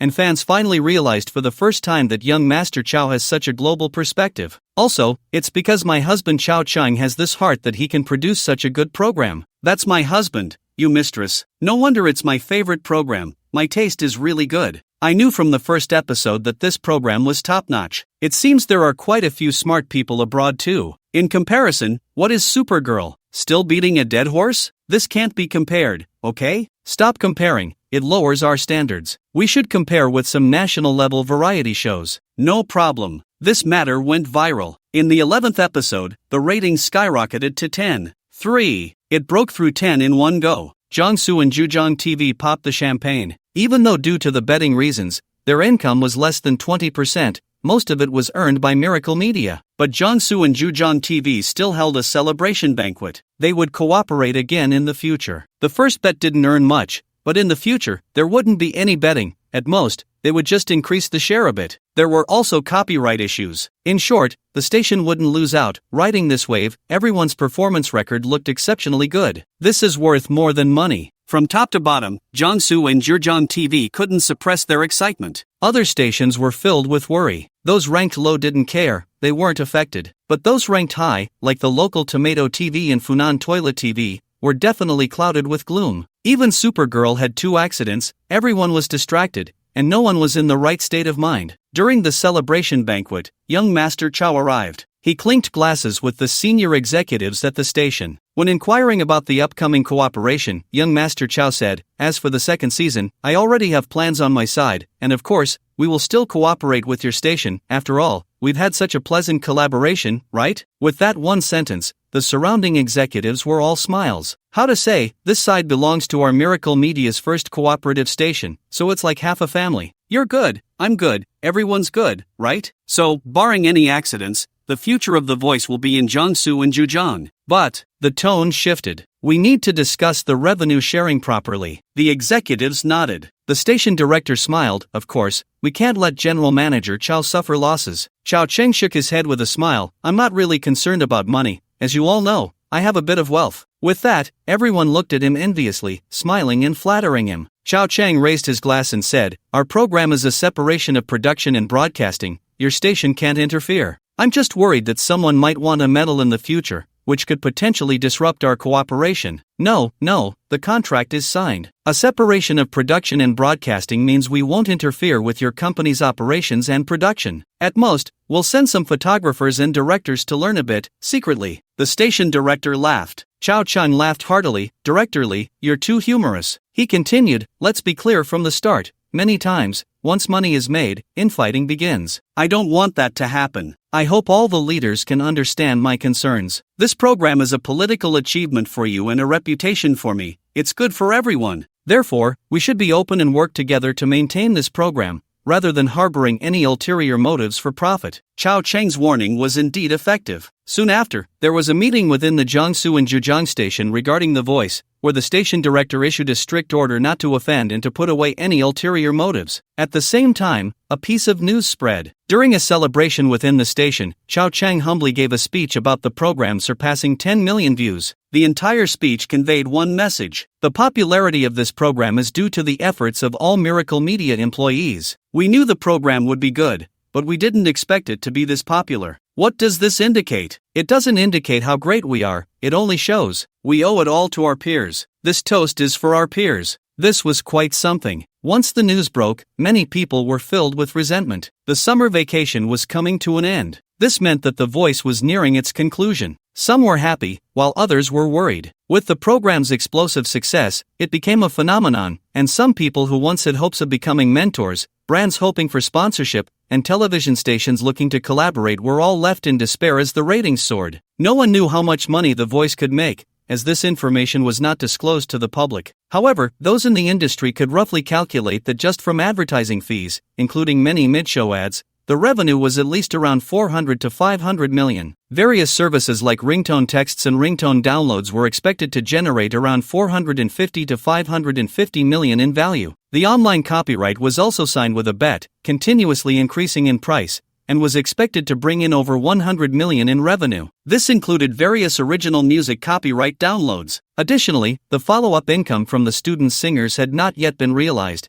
but it was definitely not a small amount. Each of these students could command appearance fees starting at several $100,000 after the show. In this day and age, they could rival those mentors who had previously turned them down, like Sun, that one, Yang. This was the most infuriating part. Once the news broke, it could be estimated that Miracle Media would earn at least around 800 million from this wave. Moreover, they also sold the rights abroad, though the fees were unclear. The next time Jiangsu and Zhejiang stations signed for the second season, the copyright fees would be astronomical. The envy in the eyes of peers turned red. Since the first season of Supergirl 5 years ago, including the Fast Boys, we've only made this much, and it's even less than that. The negative emotions from the industry hit hard every night. I guess many people regret it deeply by the time night falls. At the end of September, the peak battle of the finals has not yet begun. Chao Chang asked Sister Ali to invite various music agencies to discuss business. The invited companies included Tianyu, which has always had a contentious relationship with us,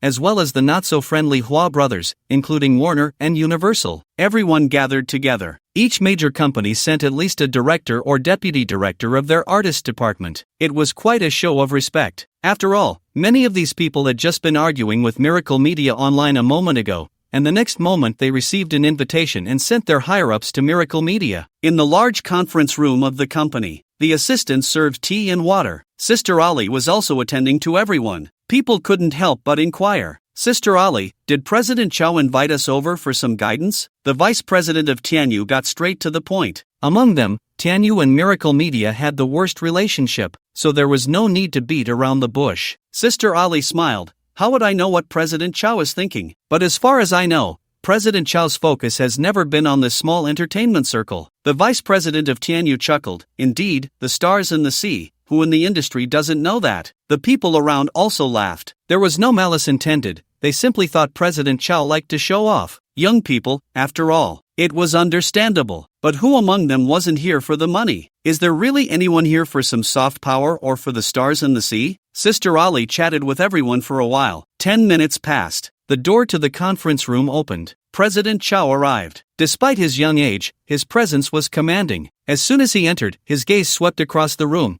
and many felt a chill down their spines. Smiles instantly faded, turning serious. At that moment, those who saw Chao Chang for the first time suddenly realized that this guy was completely different from what they had seen online, and he didn't resemble an entertainer at all. What kind of entertainer has such dominance? Which boss in the industry isn't sleazy, crass, or lewd? They usually just talk about lowly things or engage in gossip. But young Master Chao was different. His aura was very special. It was rarely seen before. Then, Chao Chang smiled slightly and clasped his hands together. "Thank you all for taking the time to come to Miracle Media." The people in the conference room instantly felt a warm breeze. Many stood up and also clasped their hands. "Hello, President Chao." Sit, everyone sit. I asked Sister Ali to invite all the seniors from the industry here because there is actually a collaboration I wonder if everyone is interested in." The vice president of Tianyu spoke up. "President Chao, it seems our two companies don't have any collaboration opportunities, right? Too small, Chao Cheng said with a half smile. The vice president of Tianyu was taken aback. Too small? What do you mean by that? Chao Cheng gestured lightly at him. Your perspective is too small. The vice president of Tianyu was speechless. The people around were also stunned. All right.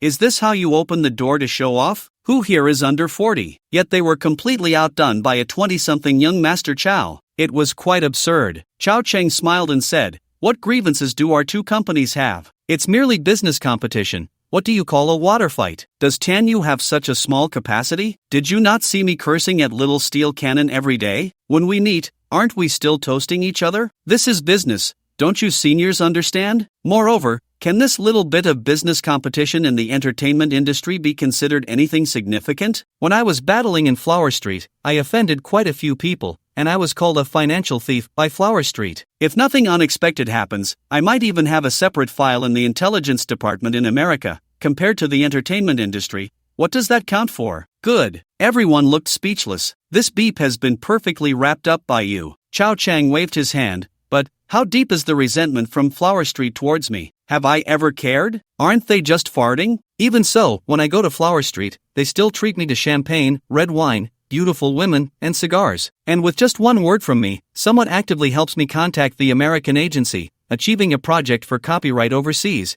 and I didn't even lift a finger. What does this indicate? It indicates the pattern, everyone. In the financial market, what grievances are there? Only interests. Is everyone in the entertainment industry here to hold grudges? Obviously not. Although our purposes differ, like Tianyu and Huaxiong. You are here for money, and I am here to enhance soft power. However, there are still places for cooperation. Broaden your perspective a bit. Among those present, I am the youngest, but in terms of perspective, you are all younger brothers. One sentence, pulling and tugging, lifting and stepping on. What do you mean we are here for money? You are here for soft power? You think you are so high and mighty? And we are your younger brothers? Damn, if it weren't for the fact that this is Miracle Media, we would have flipped the table. Although everyone was complaining in their hearts, no one spoke up in rebuttal. Everyone was a mature businessman, some temperaments were normal, but when it came to cooperation, what grudges couldn't be set aside? Chao Cheng had been pretending for a long time, then waved his hand. Sister Ali understood. She directly had her assistant bring a pile of documents. Everyone take a look first, and then we can talk. Chao Cheng smiled and lit a cigarette. The crowd began to pick up the documents in front of them, each starting to read. In fact, there weren't many documents. It was just the list of contestants from The Voice from start to finish, over 50. Not to mention those who were eliminated.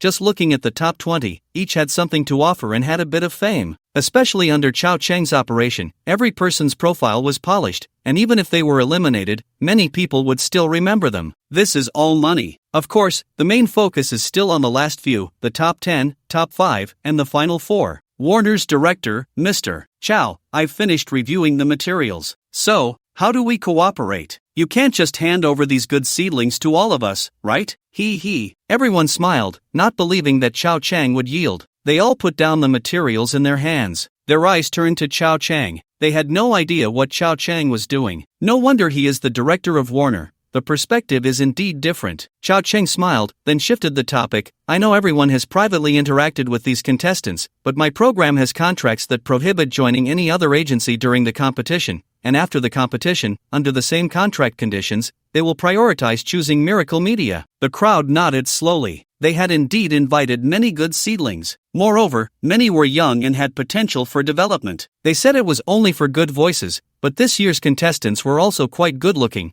at least with their own characteristics. Not only did they have vocal uniqueness, but their appearances were also distinctive. In short, they were not faces that blended into the crowd. However, as the Warner director said, I do indeed want to hand these contestants over to everyone. But everyone, please don't rush. Chao Cheng pressed his hand down. As you all know, our Miracle Media was established too recently, and many departments are not yet fully developed, especially in the area of agents and music distribution. We can't compare to everyone in the industry. It would affect their growth. I can't bear it. Chao Cheng shook his head with a look of compassion. The crowd remained silent but felt a bit nauseated. Brother, do you have any serious business? Always pretending like this. It gets tiresome after a while. Especially my goal is not to make money, but to allow the entertainment industry to flourish and to enhance the soft power of cultural entertainment. This is a well-known fact. Chao Cheng suddenly became serious. So, the reason I invited you all here today is to jointly develop the value of the trainees. In simple terms, it means getting all the trainees to sign contracts with your companies. Miracle Media only needs a small portion of their future income as training fees. Ambitious wolves. It was at this moment that everyone realized, is this called cooperation? This is more like human trafficking, okay? Do these trainees have any connection to you? Training fees? What are you training? Damn. Although they came from The Voice, after it ends, can't they choose whichever agency they want? Why should we give you a share of the trainees' income? What right does Miracle Media have? No one spoke, they exchanged glances and understood each other's thoughts. So, it was as if no one was talking. All fell silent. It seemed they were contemplating something. Chao Cheng smiled. Among these trainees, except for Xiao Chun, you can choose anyone else. I know what you are thinking. But everyone, have you considered, with so many good trainees, if you try to pull them privately and compete against each other, not to mention whether you can get the one you desire. Even if you do get them in the end, it wastes a lot of time and squanders their peak commercial value. Moreover, Miracle Media's profit sharing is beneficial for everyone. They can always use the name of The Voice, bind themselves more closely to it, and in the next season, they can come back as star seniors, continuing to shine, saving you all on publicity costs. No matter how many seasons The Voice produces,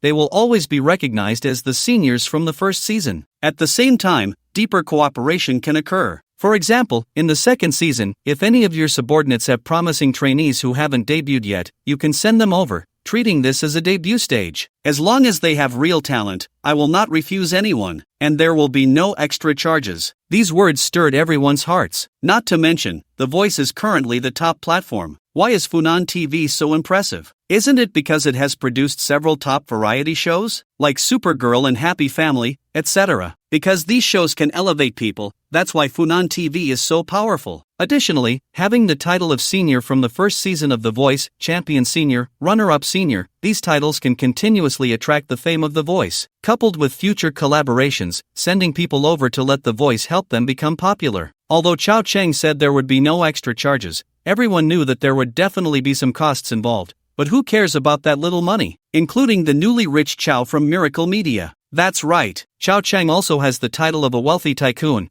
and building a good relationship with such a capital tycoon is worth it, even if it means taking a little loss. In the future, Miracle Media's variety shows and various film and television investments can collaborate. Not to mention these trainees are all quite good. Signing them is definitely not a loss. Even if, hypothetically, these trainees are useless, it is still worth signing them. As long as you build a good relationship with Miracle Media and the tycoon Chao, it won't be a loss. I want this one. The Warner director, a practical person, spoke directly, pulling out a trainee's profile. Once there was the first, there would naturally be a second. Even Tianyu no longer held back. Enemies should be resolved, not deepened. After much debate, several people called their companies to report the situation. In the end, each company secured 1 or 2 trainees. Next came the discussion about the revenue sharing. Chao Cheng presented 2 models. One was a buyout, where they would pay a lump sum to sign the trainees away. The other was a revenue share, where Miracle Media would take a small percentage of the income but for a longer duration,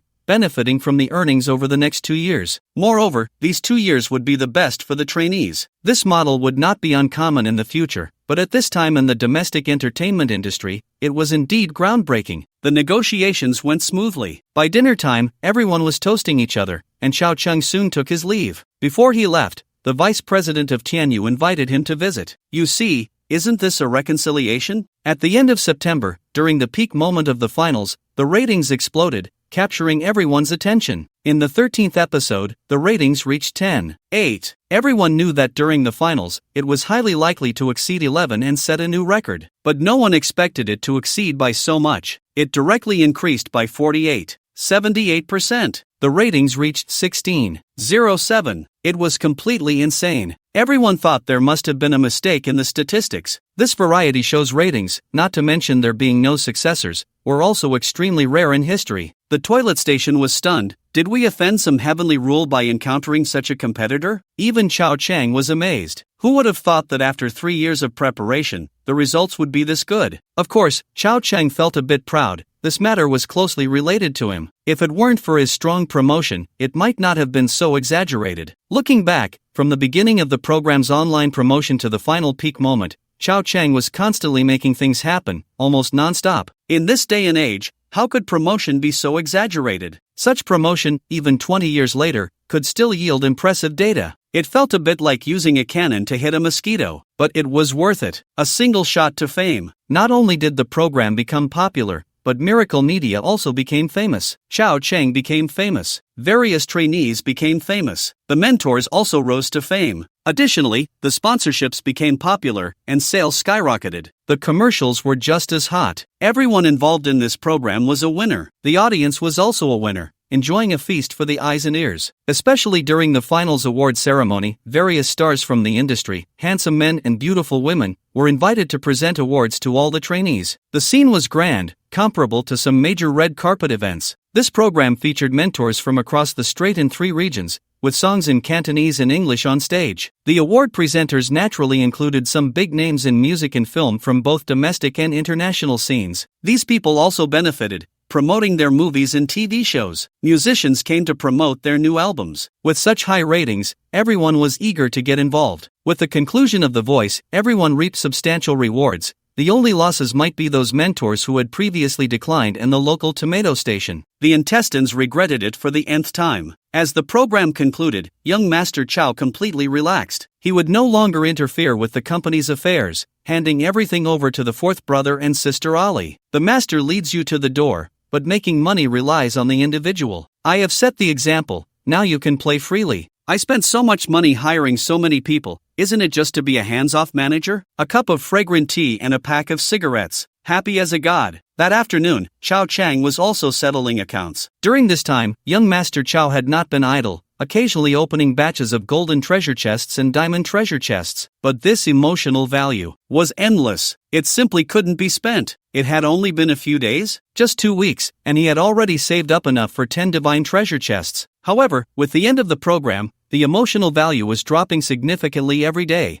which meant he could only take a break for a while before needing to stir things up again. Let's draw some prizes first. It's been a long time since I opened a divine level treasure chest, and this time I'm going for a 10 consecutive draws. Wait a minute, there's no one at home right now. 4th brother is at the company, and he's really busy. 3rd brother is also at the company, always quite busy. 2nd brother, I don't know what case he's working on, he hasn't come home for 2 days. Eldest sister, last night, I tricked her into giving me a massage, but she saw through my scheme and gave me a cold, disdainful look. It's better to find 2nd sister. 2nd sister is cold on the outside but warm on the inside. When she says she'll give you a massage, she really means it. Eldest sister is different. She's a smiling tiger, looking gentle every day, but in the end, she's nothing. In the past, I could trick eldest sister into betting. After winning twice, she learned her lesson and would turn around and leave as soon as she heard the word bet. Damn it! Being the child of destiny is really hard. Why is it that other children of destiny, when it comes to betting, there's always a fool who remembers the taste but forgets the pain, but when it comes to me, they're all so shrewd. With this divine level treasure chest, can I draw a wisdom reducing halo? If I have this halo, wouldn't I really take off? But, I, young Master Chow, have always faced challenges head on. This time, for the 10 consecutive draws, I'm counting on eldest sister. In the blink of an eye, night fell. 4th brother came back,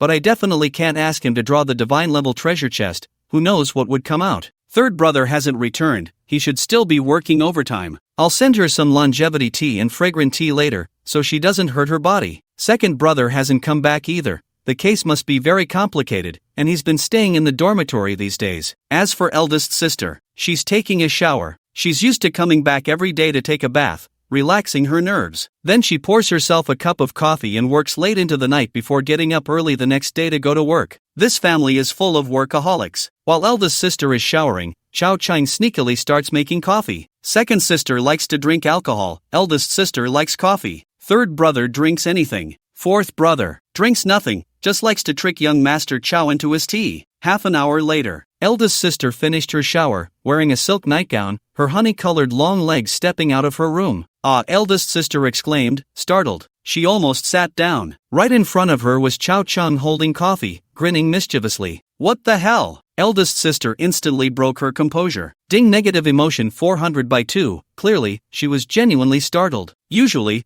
her breaking point is around 200. Are you trying to scare me to death? Eldest sister's expression was not as gentle and warm as usual, light and breezy. She was a bit angry now, her tone a bit loud. Hee. Chao Cheng handed her the coffee. Eldest sister, have some tea. Isn't this coffee? Yes, drink coffee. Eldest sister rolled her eyes in annoyance, took the coffee, and a fresh scent of her bath wafted into his nose. At this moment, eldest sister's state wasn't the most beautiful. Usually, her long hair cascades down, a bit fluffy, making her look exceptionally beautiful. But now, her hair was all wrapped up, like an Indian. Indeed, a beauty is still a beauty, even dressed like an Indian, she's still so beautiful. Especially those legs. I bet even if she were bald, she wouldn't look too bad, right? No good deed goes unpunished, just say it. What do you want to do? I want to, how should I put it? I have a headache. Just take some painkillers. Good night. Eldest sister resembled an old expert in a hospital, seeing through Chao Cheng's symptoms at a glance, not needing to ask too much, directly prescribing medicine. After saying that, she turned around with the coffee and went back to her room. She had originally come out to make coffee. Now that she had the coffee, she was going back to work. Hey, eldest sister, don't be in such a hurry. Chao Cheng quickly followed her in. This was Chao Cheng's first time taking the opportunity to enter eldest sister's boudoir. Eldest sister turned back and glared. Girls' rooms are off limits to boys. Big sister, you're being distant. Of course, you can think of me as the fifth sister, young Master Chao said with a shy smile.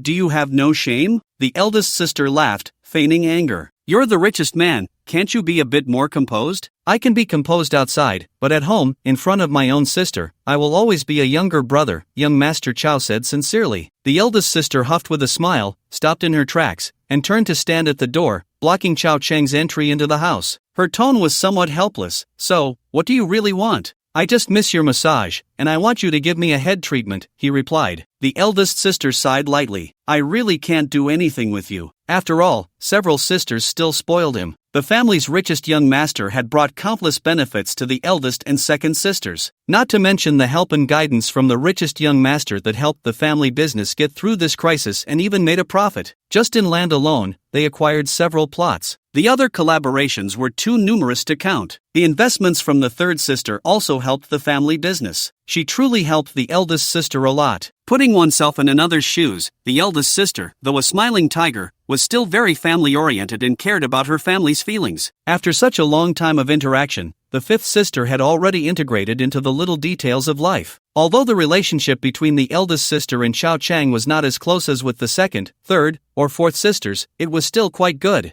Let's go, to your room, the eldest sister said irritably. There's no need to be so troublesome, just in your room will do. After the massage, I'll leave directly, so I won't disturb your rest, he replied. Where did all this nonsense come from? Just go to your room, the eldest sister glared. All right, my room, Chao Cheng smiled. In truth, he was pondering something. He had never been in the eldest sister's room. Moreover, the privacy in the house was very well protected. Each person's room had its own password lock. Unless requested by the sisters themselves, even the cleaning lady couldn't enter alone. This indicated that everyone had their own little secrets. Sigh. When it came down to it, among the entire family, young Master Chao was the most open and aboveboard, with a clear conscience. A gentleman is straightforward. The Wei Jin style was just like this. But speaking of which, there was something off here. Chao Cheng had been to the second, third, and fourth sisters' rooms. Although they didn't let him rummage around so exaggeratedly, they weren't this secretive either. But when it came to the eldest sister, he had just stepped one foot into the door and was firmly blocked outside by her. This piqued young Master Chao's curiosity and desire to explore. He would investigate privately later. Of course, this wasn't about peeping. It was more about worrying for her mental health. Who knows,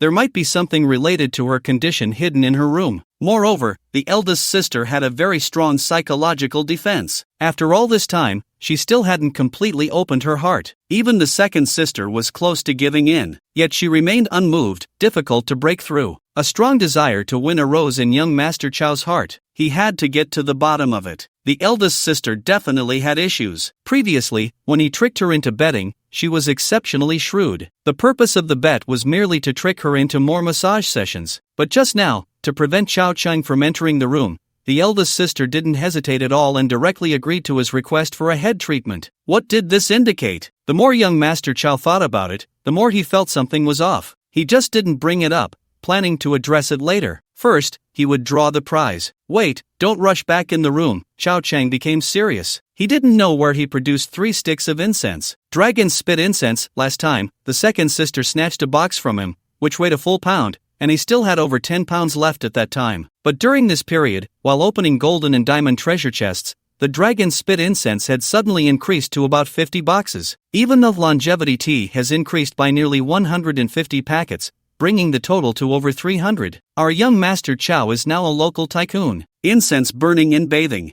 There's no time for a bath. We can't keep the elder sister waiting. Besides, she just bathed, so I can consider it as if I have bathed too. Blessings, blessings. Chow Chun lit 3 sticks of incense. With his hands clasped together, he closed his eyes and raised the incense over his head, exuding immense sincerity and a sense of ritual. He mumbled incomprehensible Sanskrit under his breath. The elder sister stood at a distance, unable to hear clearly. If she got a little closer, she would be able to hear. Young Master Chow mumbled, longevity elixir, ageless medicine, intelligence diminishing aura avoidance set. Hurry, as per the law. Lucky aura, grant me. Elder sister's fortune, come to me. After a round of prayers, young Master Chow felt his luck enhancing. It was time to start the massage. The elder sister was puzzled. How could someone so young be so superstitious? Although she didn't understand, she respected it. Young Master Chow lay back on the sofa and began. Comfortable. The elder sister's strength was far inferior to the second sister's, so he couldn't ask her for a massage on his shoulders, back, or legs. It would be pointless. Only sensitive and delicate areas like the scalp were suitable for the elder sister's skills. As soon as she started, the pressure was just right. Too much would hurt the scalp. Too little would be ineffective. Elder sister, your skills are amazing. The elder sister let out a soft hum. After young Master Chow offered a compliment, providing her with a bit of emotional value, he didn't want to waste any more time. System. Open treasure chest. 10 consecutive openings of the divine level treasure chest. As usual, a flashy universe of treasure opening appeared in the void. After a silent wait, a prompt sound echoed in his mind. Ding! Congratulations to the host for witnessing a miracle, drawing a divine level treasure chest, and obtaining the formula for creamy white jade frost. Is this body lotion? Ding! Congratulations to the host for witnessing a miracle, drawing a divine level treasure chest, and obtaining the formula for Dan Shaw beauty cream. Goodness? Beauty cream? Ding! Congratulations to the host for witnessing a miracle, drawing a divine level treasure chest, and obtaining the formula for Dan Shaw charming lip gel. Oh, this is not bad. Lip balm? I want to try. Ding! Congratulations to the host for witnessing a miracle, drawing a divine level treasure chest, and obtaining the formula for Jade Frost moisturizing hand cream. Hand cream. Ding! Congratulations to the host for witnessing a miracle, drawing a divine level treasure chest, and obtaining the formula for Ganoderma thin concealer cream. Ding! Congratulations to the host for witnessing a miracle, drawing a divine level treasure chest, and obtaining the formula for colorful flowing eyeshadow powder. You've got to be kidding me. Eyeshadow has come out? Ding! Congratulations to the host for witnessing a miracle, drawing a divine level treasure chest, and obtaining the formula for Lingji Smooth Brow Gel. Wow, brow gel. Ding! Congratulations to the host for witnessing a miracle, drawing a divine level treasure chest, and obtaining the formula for Lingji Purifying Makeup Remover Oil. No words. Ding! Congratulations to the host for witnessing a miracle, drawing a divine level treasure chest, and obtaining the formula for Dragon Saliva Fragrance Beads. Perfume? Fragrance pouch? Ding! Congratulations to the host for witnessing a miracle, drawing a divine level treasure chest, and obtaining the formula for Moonlight Dew Sunscreen Spray. Is this it? 10 consecutive prompt sounds left young Master Chow stunned. What is this? Immortal Cultivation Cosmetics? Indeed, women in any world love beauty. The fairies in the immortal cultivation world are no exception. Chow Chang glanced at the descriptions and usage instructions of these items, and they were indeed commonly used cosmetics by the fairies of various sects. But they couldn't simply be called cosmetics. These items have no harm or side effects. They are more like top-tier health products. Take the jade-like white jade frost, which corresponds to body lotion. With long-term use, the skin becomes as smooth as jade, and the white jade glows like clouds. Even if one stops using it afterward, the skin will maintain its peak condition for a certain period. Many wounds on the body will also be healed. After all, this is something from the realm of immortality. Beauty is one aspect, and it also has healing properties. In a world where everyone fights and kills, it's inevitable to get hurt. Therefore, the effects of these products are not entirely the same as those on Blue Star. After reading all the introductions, Chow Chun understood. Simply put, if there is a woman with an average appearance and skin quality, once she has the opportunity to use these 10 divine health products, within half a year, she will look like a fairy. Of course, this is not plastic surgery. It just means that once a woman's skin is as fair as jade, her overall score will continuously rise. As the saying goes, a fair complexion covers a multitude of flaws. As for those who are extremely unattractive, they can still slightly enhance their competitiveness. These are definitely good things. Chao Gonzi was not disappointed. On the contrary, he felt a bit excited. At least it wasn't something for life preservation. Even if it wasn't an elixir of immortality, it could still help collect emotions on a large scale. Chao Gonzi didn't believe that once women used these products, they wouldn't provide him with emotional value. Conversely, if they couldn't afford them and saw their friends becoming more beautiful, wouldn't negative emotions arise? It was a win-win situation. Perfect. Elder sister.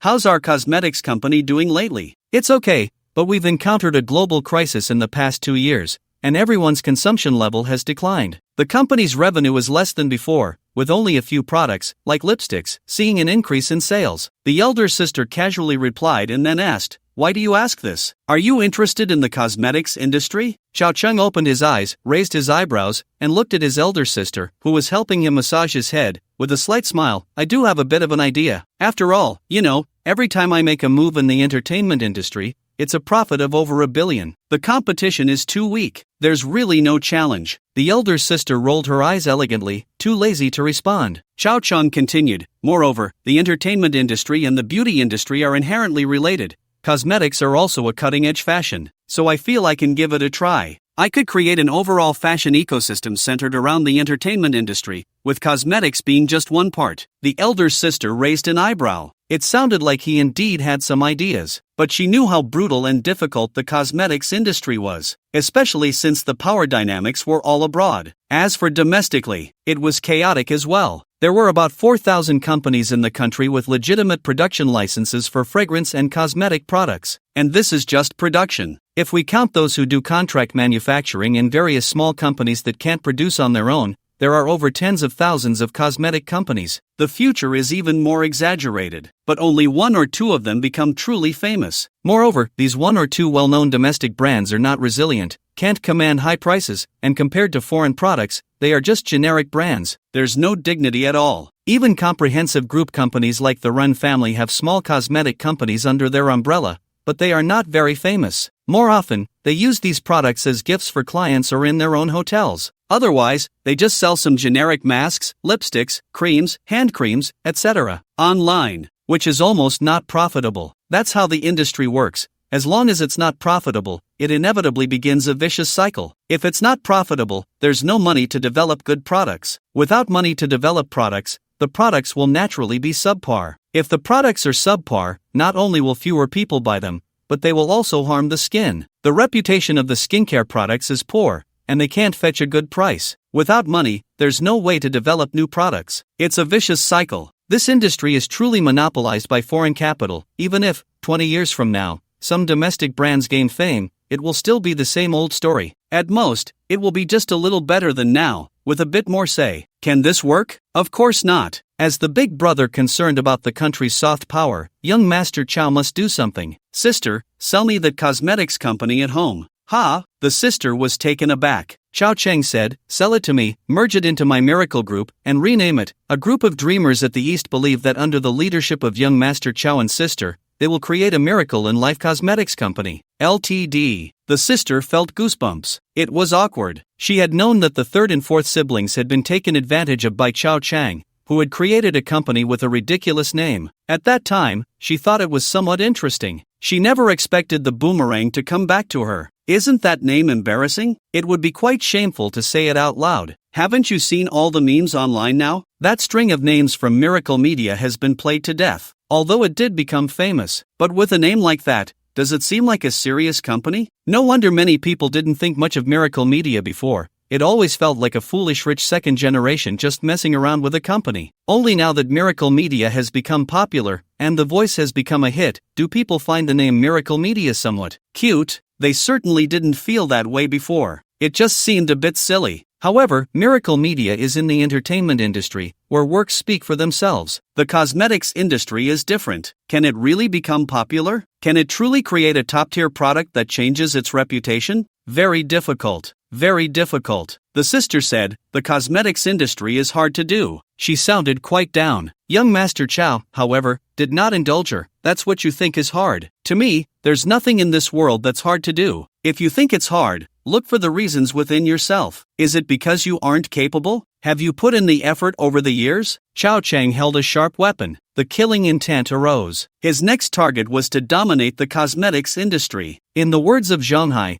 to cut down the arrogance of these foreign capitalists. Although there are quite a few big colonizers these days, including many ordinary people, anyone with a bit of money wouldn't buy domestic cosmetics because of distrust, also pursuing so-called quality. But what does it matter? If it can't sell domestically, then sell it abroad. First, make a name for itself overseas, and naturally, the domestic market will obediently pay up. What do you call this? This is called exporting to sell domestically. Literally speaking, it's doable. Besides, this product is incredibly good. The fairies possess a realm of cultivation, which is inherently clean from the inside out. One can imagine how powerful the cosmetics they need to use are. Chao Cheng didn't even dare to take it out directly. He would have to dilute it a bit. Otherwise, if the effect is too good, it could easily attract trouble. Young Master Chao sat up. He stopped pressing. The sister was absent-minded, uninterested. Chao Cheng stared at her. Are you selling or not? The sister chuckled. If you want to take over, I naturally won't oppose it. After all, this cosmetics company is in a lost state and doesn't help the Ren Group much. It's just an old business from Grandpa's generation, a bit of nostalgia. I've wanted to sell it for a long time, I just never knew how to tell Mom. If you really want to buy it, go talk to Mom. As long as she doesn't refuse, I naturally won't have any objections. Xiao Chang nodded. Okay,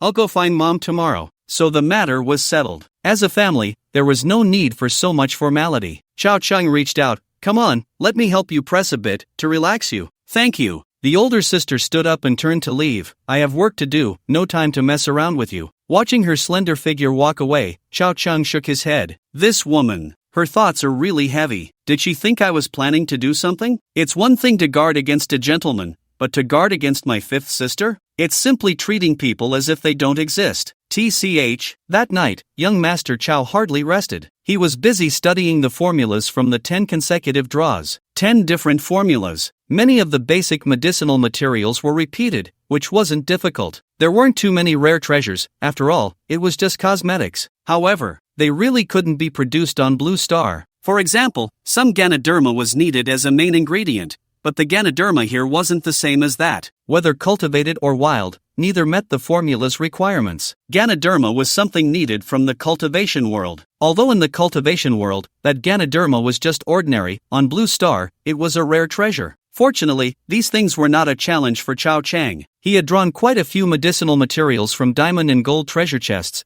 which he previously thought could be used for treating illnesses in traditional Chinese medicine. But young Master Chow was quite lazy. He had never properly treated anyone, so many medicinal materials remained untouched. Additionally, young Master Chow had a blessed land. That place was rich in spiritual energy. It was a bit small, but very exquisite. He could also grow some basic main medicinal materials, turning them into essence, and then the formulas would be complete. Not difficult. Moreover, the formulas also needed to be diluted. They didn't require so many precious medicinal materials, just a small amount would probably be enough. Young Master Chow estimated that as long as the fairy tale cosmetics he produced had 1% of the efficacy from the cultivation world, that would be impressive. Dilute it again, sell it abroad at 1,000th. To the black market. With their skin tone, could they really achieve any results? Maybe. 100% efficacy might actually be possible. This was another business, invincible. After the cognitive war, who knows how many people wanted to become fairer. The smile on Chao Cheng's face gradually became less human-like. The next day, young Master Chow woke up late. The house was empty. No one was around. Chao Cheng wasn't in a hurry. Instead, he opened his computer to check the news. Search for some information, including some papers, cosmetic chemistry papers, just to understand a bit. Speaking of which, young Master Chow really didn't know much about this industry. Even with 2 lifetimes of experience, it seemed he only knew about some miraculous water and fine particle hyaluronic acid. He had learned these only from various news headlines. In that century-long dream, young Master Chow had never used cosmetics. Although he had bought some for girls, it was only when he bought expensive ones during festivals. Later, after marrying and having children, his wife didn't use much either, just some Pekoin. So, in this regard, young Master Chow's knowledge reserve was extremely lacking. This thing, You don't know until you check. Once he did, young Master Chow's eyes turned red. This is too damn profitable, right? L'Oreal. Last year, their global revenue reached 17.5 billion euros. At the current exchange rate, that's 170 billion soft sister coins. And the net profit reached 2 billion euros. Then there's Procter & Gamble, even more exaggerated, with total revenue over $80 billion. Net profit exceeded $12 billion.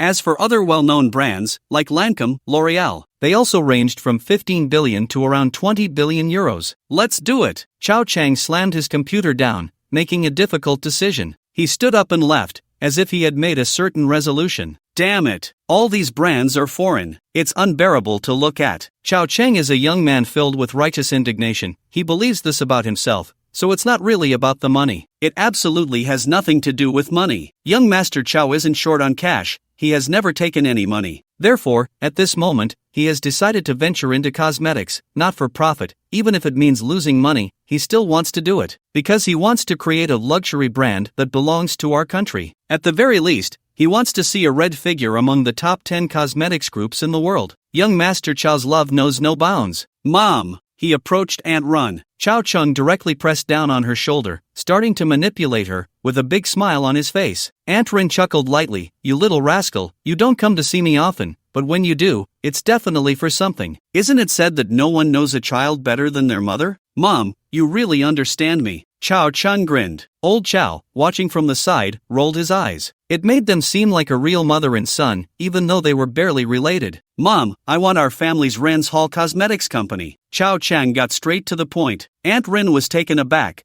What made you think of doing cosmetics? Isn't the entertainment industry doing well? Investing in stocks is also good. At least it's easy for you. If you go into cosmetics, it'll be too tiring. This industry isn't easy to navigate right now. Chow Chang replied, Mom, you know I know a bit of traditional Chinese medicine and some makeup techniques, though I only have a basic understanding. I'm not very familiar with this industry, but I know a lot about the products. Aunt Run was skeptical. Chow Chung continued, the main thing is, I've been looking at some data recently, and I found that the cosmetics industry is really profitable. That's not the issue, there are many profitable industries, and I'm not envious. But, foreign companies are too domineering. They've been calculating against our domestic companies, causing some to close down, some to go bankrupt, and some to be acquired, leaving us with no competitiveness in the global cosmetics industry. This is something I can't stand. Coincidentally, I know a bit of traditional Chinese medicine and some makeup techniques. I have my own set of products for beauty and skin care, and I'm ready to do something for our domestic products. We can't let those foreign devils be so arrogant. Chow Chung waved his fist, looking excited. He almost shouted, those who dare to offend the might of our Han dynasty shall be punished, no matter how far they are. Although he didn't shout it out, the emotion was there. Very intense. Aunt Rin felt it too. Only Old Chow, as the antagonist, had his unfriendly genes activated instantly. Old Chow sneered, you, cosmetics? Are you going to treat the foreigners? What does traditional Chinese medicine have to do with cosmetics? Don't say I'm discouraging you, you should just drink some tea and play in the entertainment industry. Chow Chung shouted, Mom, look at him. Old Chow's face darkened, this kid, relying on others. Aunt Rin indeed shot Old Chow a look that silenced him. Old Chow chuckled awkwardly and turned to say, I'll go make you guys a cup of tea. Before leaving, he shot a fierce glare at young Master Chow. Chow Chung exclaimed, Mom, look at his eyes. Old Chow hurriedly left with his head down. After some laughter and banter, Aunt Ren asked with a smile, have you really made up your mind? Chow Chang nodded, yes, and I asked my sister. Our family's cosmetics have been losing money year after year. It's not sustainable. So I originally planned to gather a team myself or directly acquire some big companies. But then I thought, why let the good stuff flow to outsiders? I'll spend money to directly buy the cosmetics company, merge it into the Miracle Group. My sister will have one less burden and more funds, and I won't have to buy some junk from outside. The Ren's Hall Cosmetics Company, although not very famous, has all the necessary procedures and documents. Once bought, they can directly research, then produce, and then go public. All right. Since you have made a decision, Mom will support you unconditionally. Ran Ma had great confidence in Chow Chang's abilities. After all, young Master Chow had never suffered a loss. Moreover, young Master Chow had hardly relied on the Rin family's help.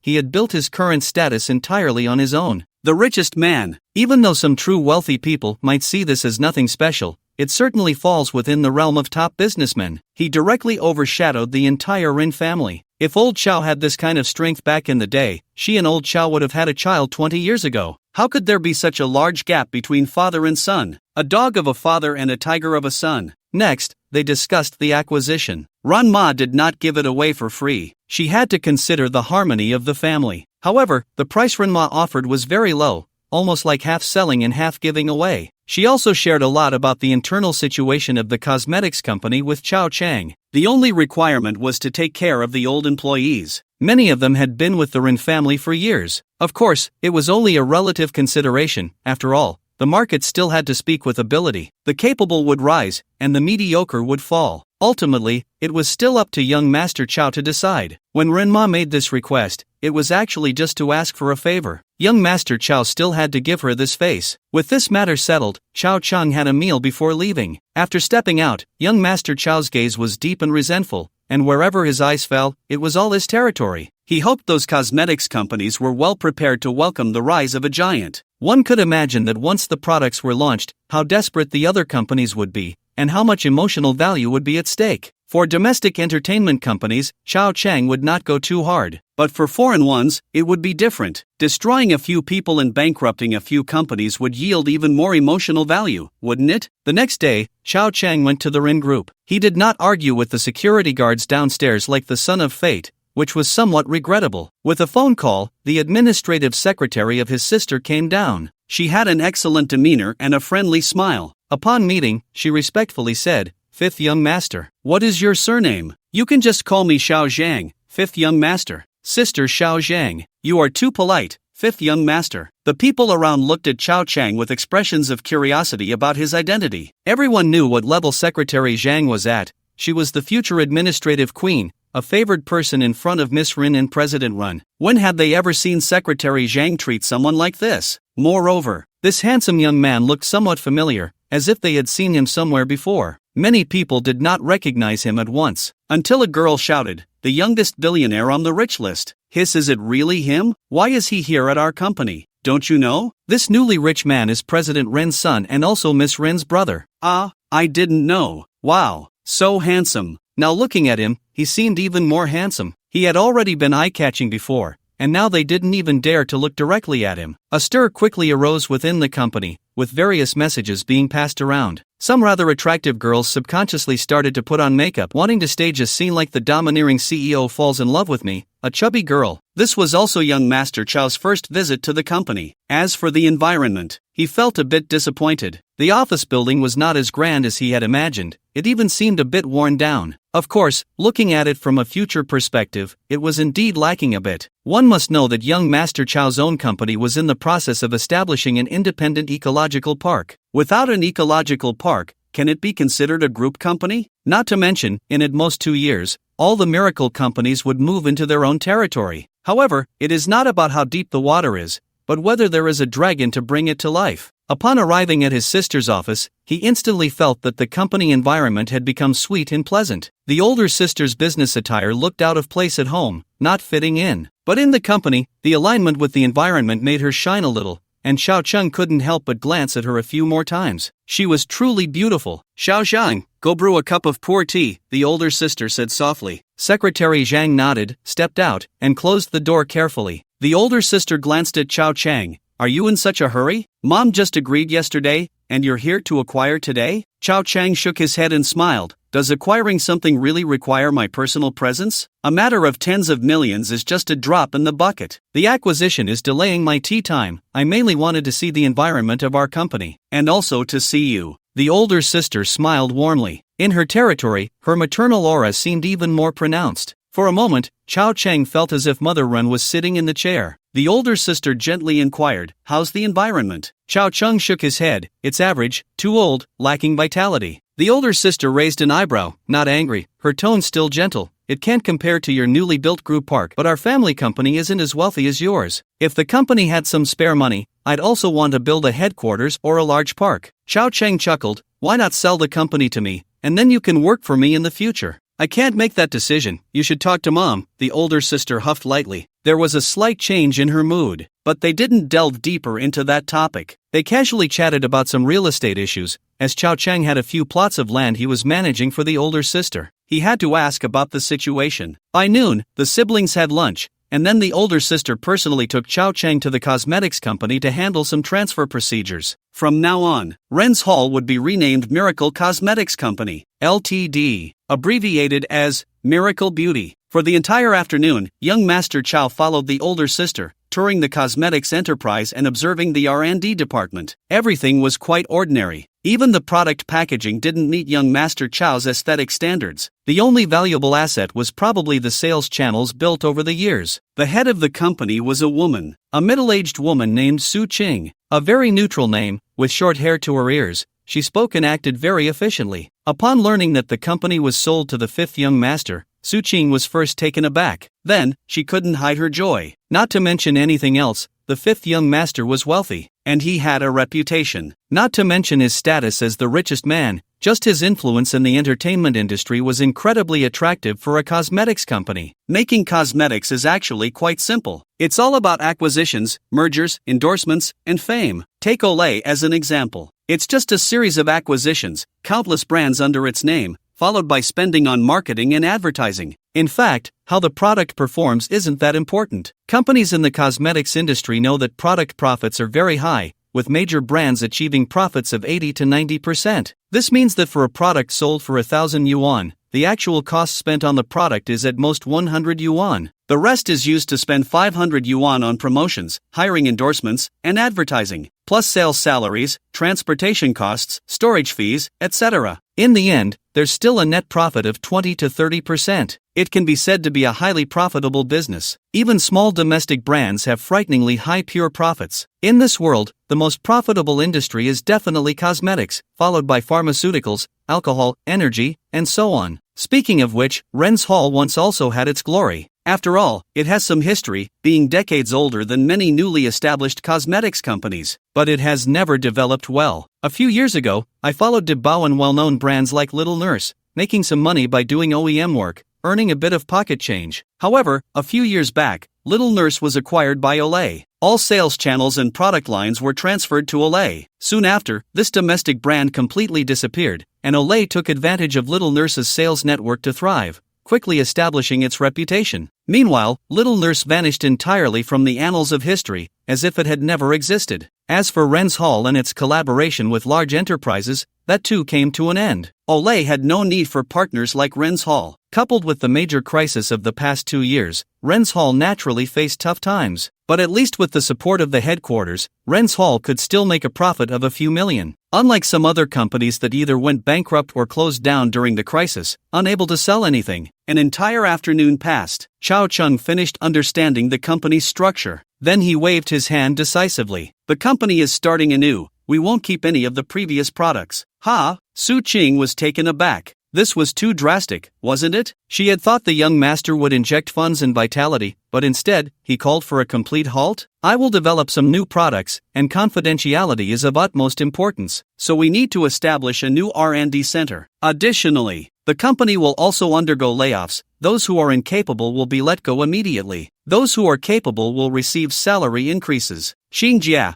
you are a veteran of the company. I promise you, I have a batch of excellent formulas in hand. Once they are out, they will surely create a stir in the market. Even if I have to throw money at it, I can make the brand known worldwide. But first, we need to clean up the house. Isn't that how we can invite guests? You need to help me keep an eye on this. Let me be clear, if you don't do well, I won't care how much credit or hard work you have. But, if you do well, I will treat you as the queen of the cosmetics industry. Chao Cheng painted a grand vision. Su Qing devoured it eagerly. There was no other choice. The previous headquarters didn't pay much attention to this area of investment, but now that there was a new boss who was good at painting visions, Su Qing naturally had to show respect, consuming as much as was offered. In middle age, Su Qing knew all too well how hard it was to find work these days. She couldn't afford to upset the young master. One wrong word could get her fired. What about her car? What about her house? What about her child? Before dinner, Chao Cheng left the cosmetics company. The tasks he assigned were actually just two: personnel issues,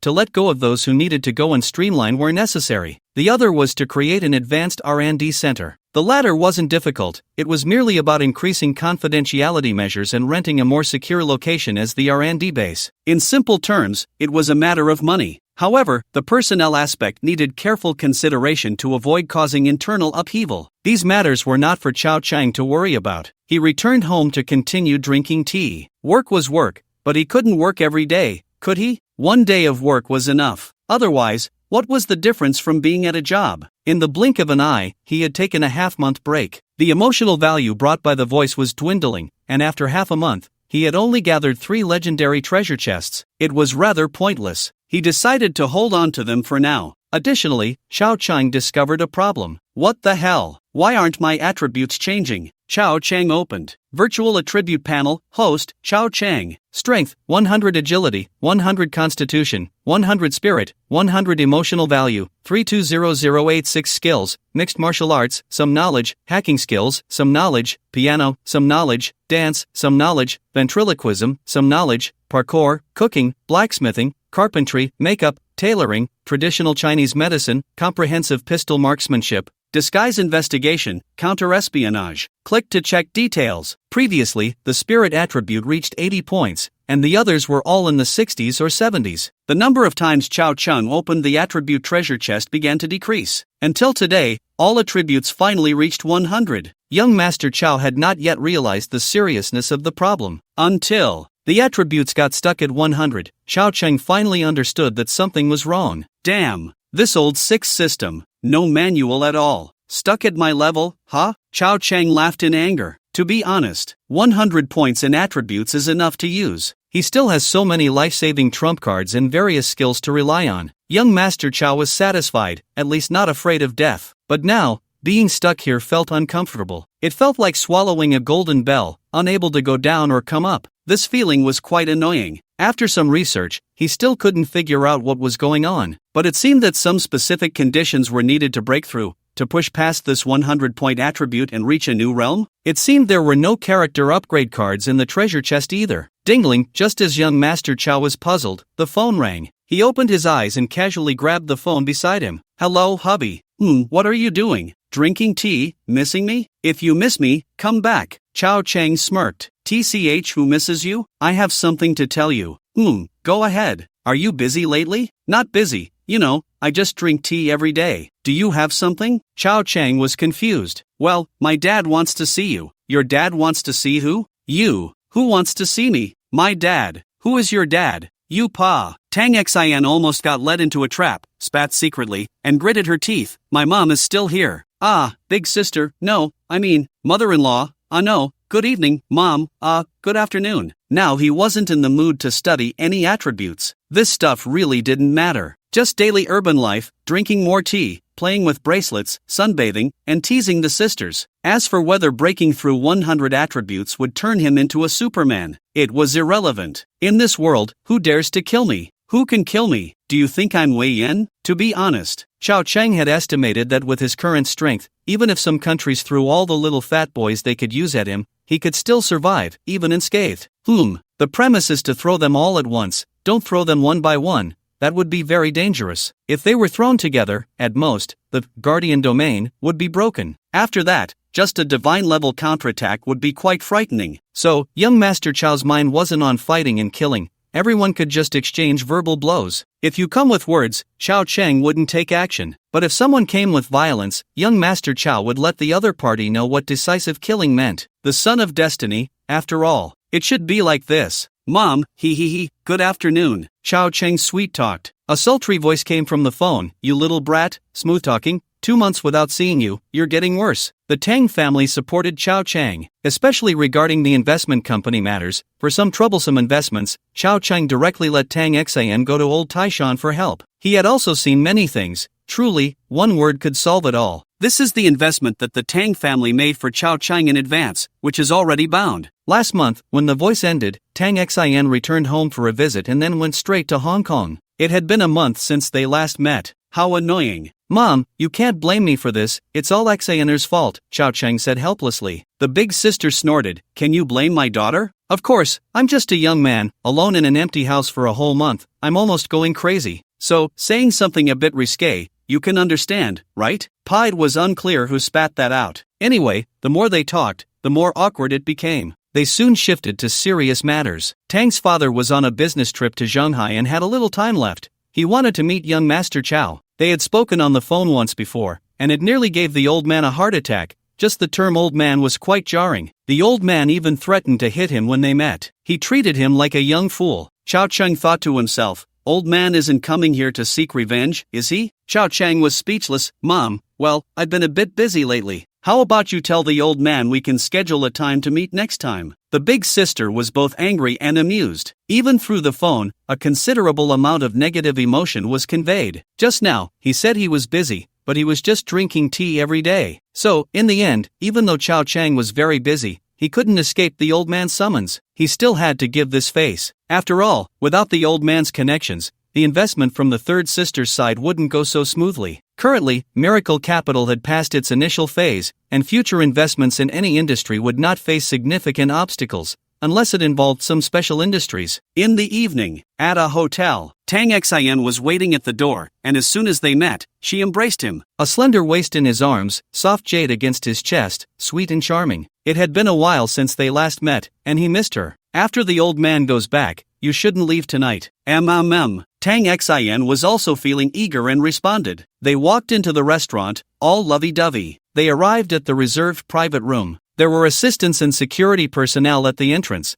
The setup was not small. Chao Cheng could sense that there were also hidden guards. But considering the old man's identity, it didn't seem like too strange of an arrangement. Just before entering, Chao Cheng felt a bit nervous. After all, it was his first time meeting the old man. He hoped he wouldn't provoke him into a bad mood. He needed to hold back a little. Click. At the entrance of the private room, the old man sat facing them, exuding an overwhelming aura of authority. Goodness, was he trying to intimidate him? Chao Cheng knew exactly what this type of person was thinking. They wanted to dominate with their gaze and presence before starting to chatter. He felt the intimidation but also returned the favor. Just as Chao Cheng's hand rested on Tang Xian's waist, the old man nearly lost his composure. My little cabbage. The old man's sharp gaze fixed on Chao Cheng. Acknowledgement was one thing, but this kid was too audacious. He thought of the younger generation in his family and other families. When they saw him, they would lower their heads, not even daring to meet his gaze. This kid, holding his little cabbage and grinning like that? I've met Lord Taishan. Chao Cheng withdrew his hand and smiled as he bowed. Don't call me that nonsense. The old man finally lost his patience, his tone low. This is something that has nothing to do with you, Mr. Chow. This title carried a hint of anger. The big sister's eyes flashed with amusement. She knew this kid was fearless. He dared to call the old man by his title upon meeting. Only he would do that. The big sister always thought this kid was slick-tongued,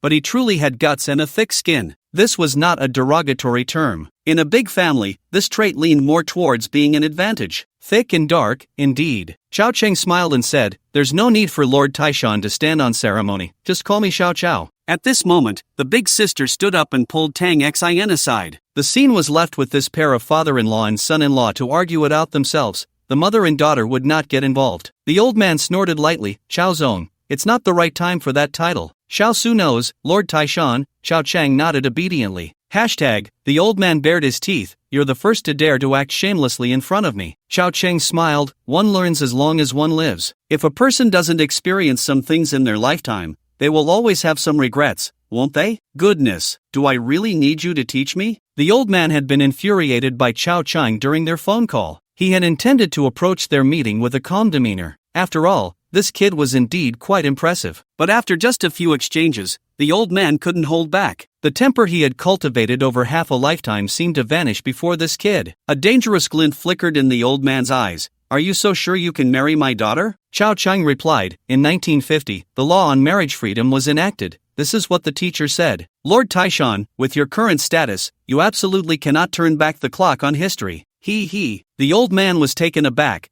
then burst into laughter. He. Good.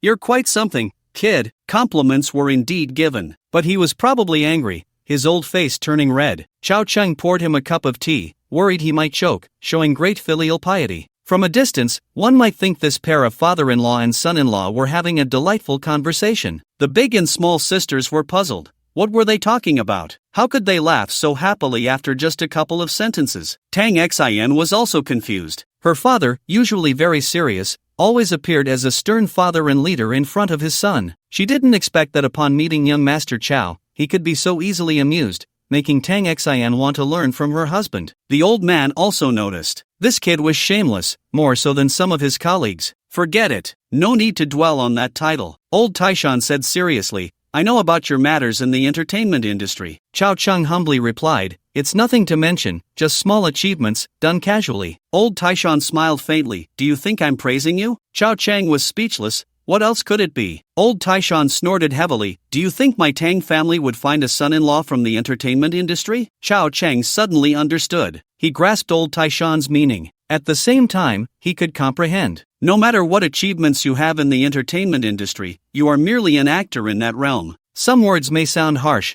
but there is indeed a bias based on social standing, especially now. The differences in social status, issues of values, and various news events, like gossip and entertainment, are all things that can be quite embarrassing. Not to mention the entertainment industry. Even most entrepreneurs can only act as white gloves. This is still capital. And can the entertainment industry, which is even lower than capital, be taken seriously? Don't even think about it. But who is young Master Chao? Can he indulge in such faults? Absolutely not. Chao Cheng smiled. Old Taishan, that's not right. What's wrong with the entertainment industry? It's a way to make money and earn a living, which is perfectly reasonable. There's no high or low, no nobility or baseness, only different divisions of labor. Old Taishan, you're turning back the clock on history again. Old Taishan was so angry his beard was twitching. Chao Cheng smiled. Moreover, times will change, especially in the entertainment industry. It's a window to the outside world. I don't understand the broader strategic aspects, but I know that cognitive warfare cannot be separated from the entertainment industry. Old Taishan felt a bit surprised. He glanced at Chao Cheng thoughtfully. In this day and age, there are many in the upper echelons who can speak the words cognitive warfare, but very few below. Old Taishan nodded. Tell me your thoughts. Then we have to start with America, of course.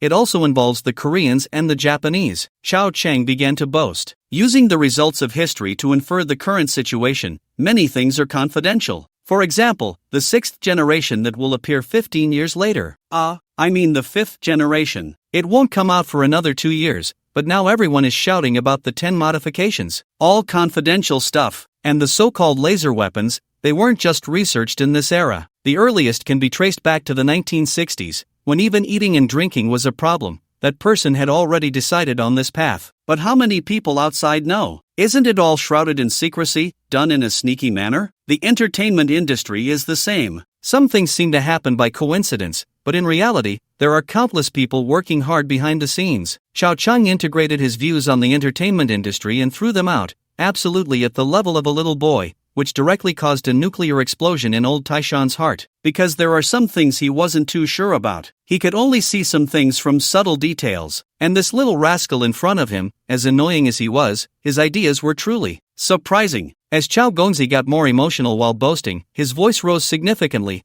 and he even picked up old Taishan's teacup to take a few sips to moisten his throat. Old Taishan curled his lips but still raised his hand to pour him another cup of tea. The mother and daughter duo in the distance were astonished. This kid is impressive. It would be a shame if he didn't engage in multi-level marketing. If viewed purely from the overall pattern, long-term vision, and struggles at the identity level, old Taishan is definitely among the top tier. But, waving the tiger skin to pull up the flag, using future knowledge points to boast. If Chao Gongzi claims second, who dares to claim first? Standing on the shoulders of giants, he was intimidating old Taishan, leaving him dumbfounded. The big and small ladies in the distance were also stunned. When had they ever seen such a scene? Usually, the most they saw was Tang's father speaking eloquently on stage, with him doing all the talking while others took notes. And now, it was actually Chao Gongzi speaking, with Tang's father taking notes, even proactively pouring tea. This scene was too revolutionary. The more Chao Gongzi spoke, the more excited he became. Mainly, it was the first time he witnessed what an explosion of emotional value looked like. Old Taishan's status was indeed very high. He was, so far, the highest-ranking person Chao Gongzi had personally interacted with in his 2 lives, without exception. This emotional value was almost too hot to handle. Of course, Chao Cheng had also seen plenty of explosions of negative emotions, but an explosion of positive emotions was a first for him. Today was truly an eye-opener. It seems he should meet with old Taishan more often in the future to boast a little. At least from the current positive emotional feedback,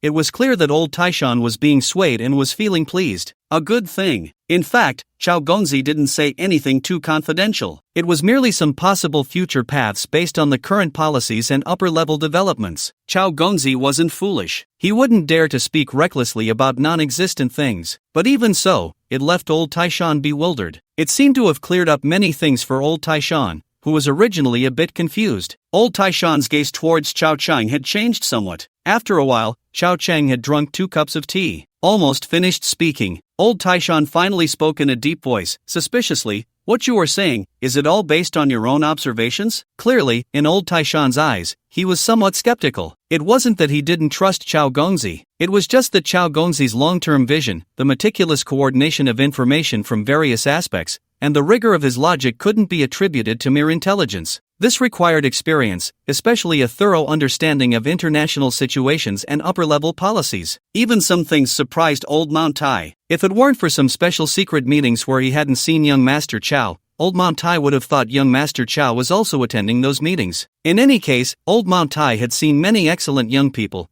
but none seemed to compare to this little brat in front of him. It seemed that this little cabbage had indeed gained an advantage. Part of it is real, and part of it is a dream, something I dreamed about. Young Master Chao rarely spoke the truth, but old Auntie shot him a dissatisfied glance. This kid was just so unrefined. Old Auntie said in a deep voice, "Kid, are you interested in gaining some experience within the system?" "Experience what? Drinking tea, reading newspapers, waiting for off work?" Chao Chang asked curiously. Old Auntie's mouth twitched, and he snorted heavily. "Do you think that's possible?" Chao Chang shook his head. "Sorry, that's not my ambition." Old Auntie had heard a bit about this kid's character. He was unrefined, disorganized, and extremely lazy. If one didn't know better, they might think he was some retired old man from a unit. Old Auntie felt a bit regretful. If this kid had some ambition, he wouldn't mind opening a small backdoor for him, even personally guiding him. Old Auntie shook his head, picked up his teacup, and just as he was about to bring it to his lips, he seemed to think of something and disdainfully put it down. He switched to a new teacup and poured himself a cup of tea. "TCH, still disdainful of me? I haven't even complained about the old man smell on you." Then the two of them, father-in-law and son-in-law, began to drink tea amicably. Old Auntie was also sly, chatting about some mundane matters,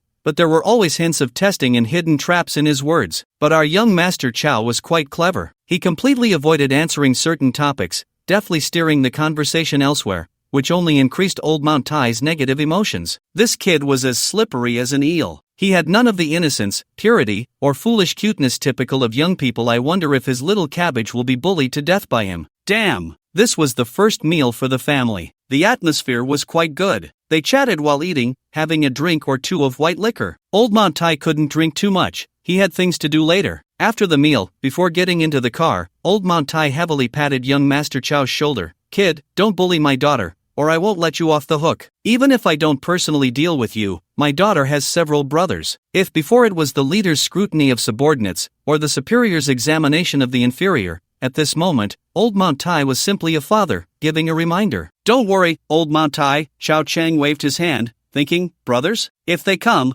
I'll bully them all together." He watched as the convoy drove away. The surrounding covert vehicles slowly followed. The role of the covert vehicles might be to avoid drawing attention. Otherwise, after that meal, the local leaders would definitely have lined up outside, waiting for instructions. However, what young Master Chao didn't know was that even if they were low-key, their identities couldn't be hidden, especially since they were on official business. So the news of the meal had already reached some people's ears, including young Master Chao's identity, at this moment, seemed to be completely exposed. The youngest newly rich young Master Chao was actually that person's son-in-law? Damn! This is truly divine right before my eyes. Lick! Everyone get out of the way, I want to lick him to death. Tang Xin went to rinse her mouth. Turning back, she slapped Chao Chun lightly, then curled up together, enjoying the warmth. "The company. Don't mention the company." Chao Cheng interrupted her, gently saying, "You know, I unconditionally trust you and your abilities." The more emotional the words, the more false the feelings. Tang Xin was no longer a little girl. With a light huff,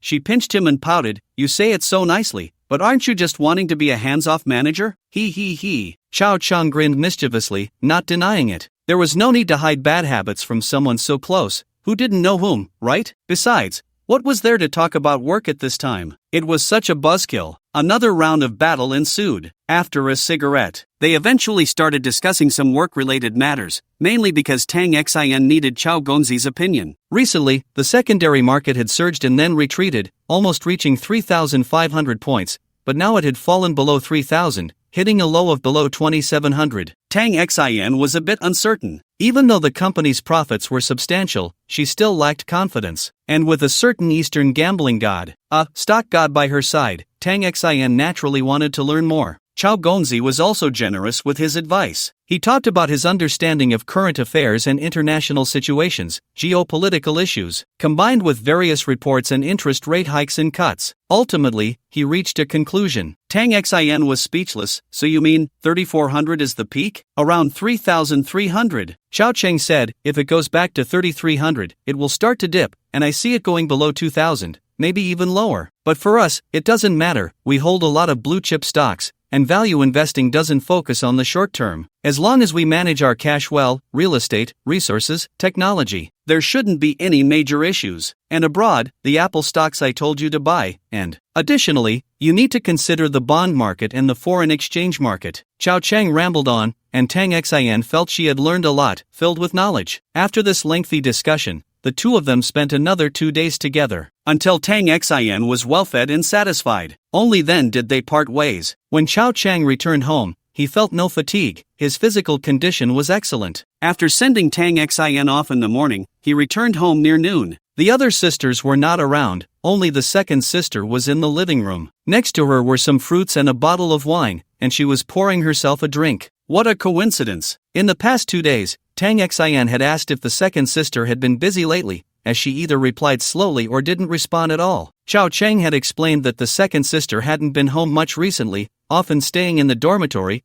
probably tied up with a case. Now it seemed that the case she had been working on had just wrapped up. Otherwise, how could she be drinking at home in broad daylight? The second sister never drank alone. She only drank when she was relaxed and in a good mood. If she were feeling down, she would usually be in the underground training room, boxing for an hour. That was her way of relieving stress. Come, have a drink with me, the second sister invited. Chao Cheng didn't hesitate and sat down beside her. Did you finish your case? Chao Cheng casually asked. The second sister nodded. It's done. The person has been caught. Congratulations on another achievement. You should be getting a promotion this year, right? Who knows? The second sister didn't care much, poured a glass of wine, and pushed it to Chao Cheng. Then her delicate hand paused. The second sister glanced at Chao Cheng. You didn't come back last night, were you with Tang Xin?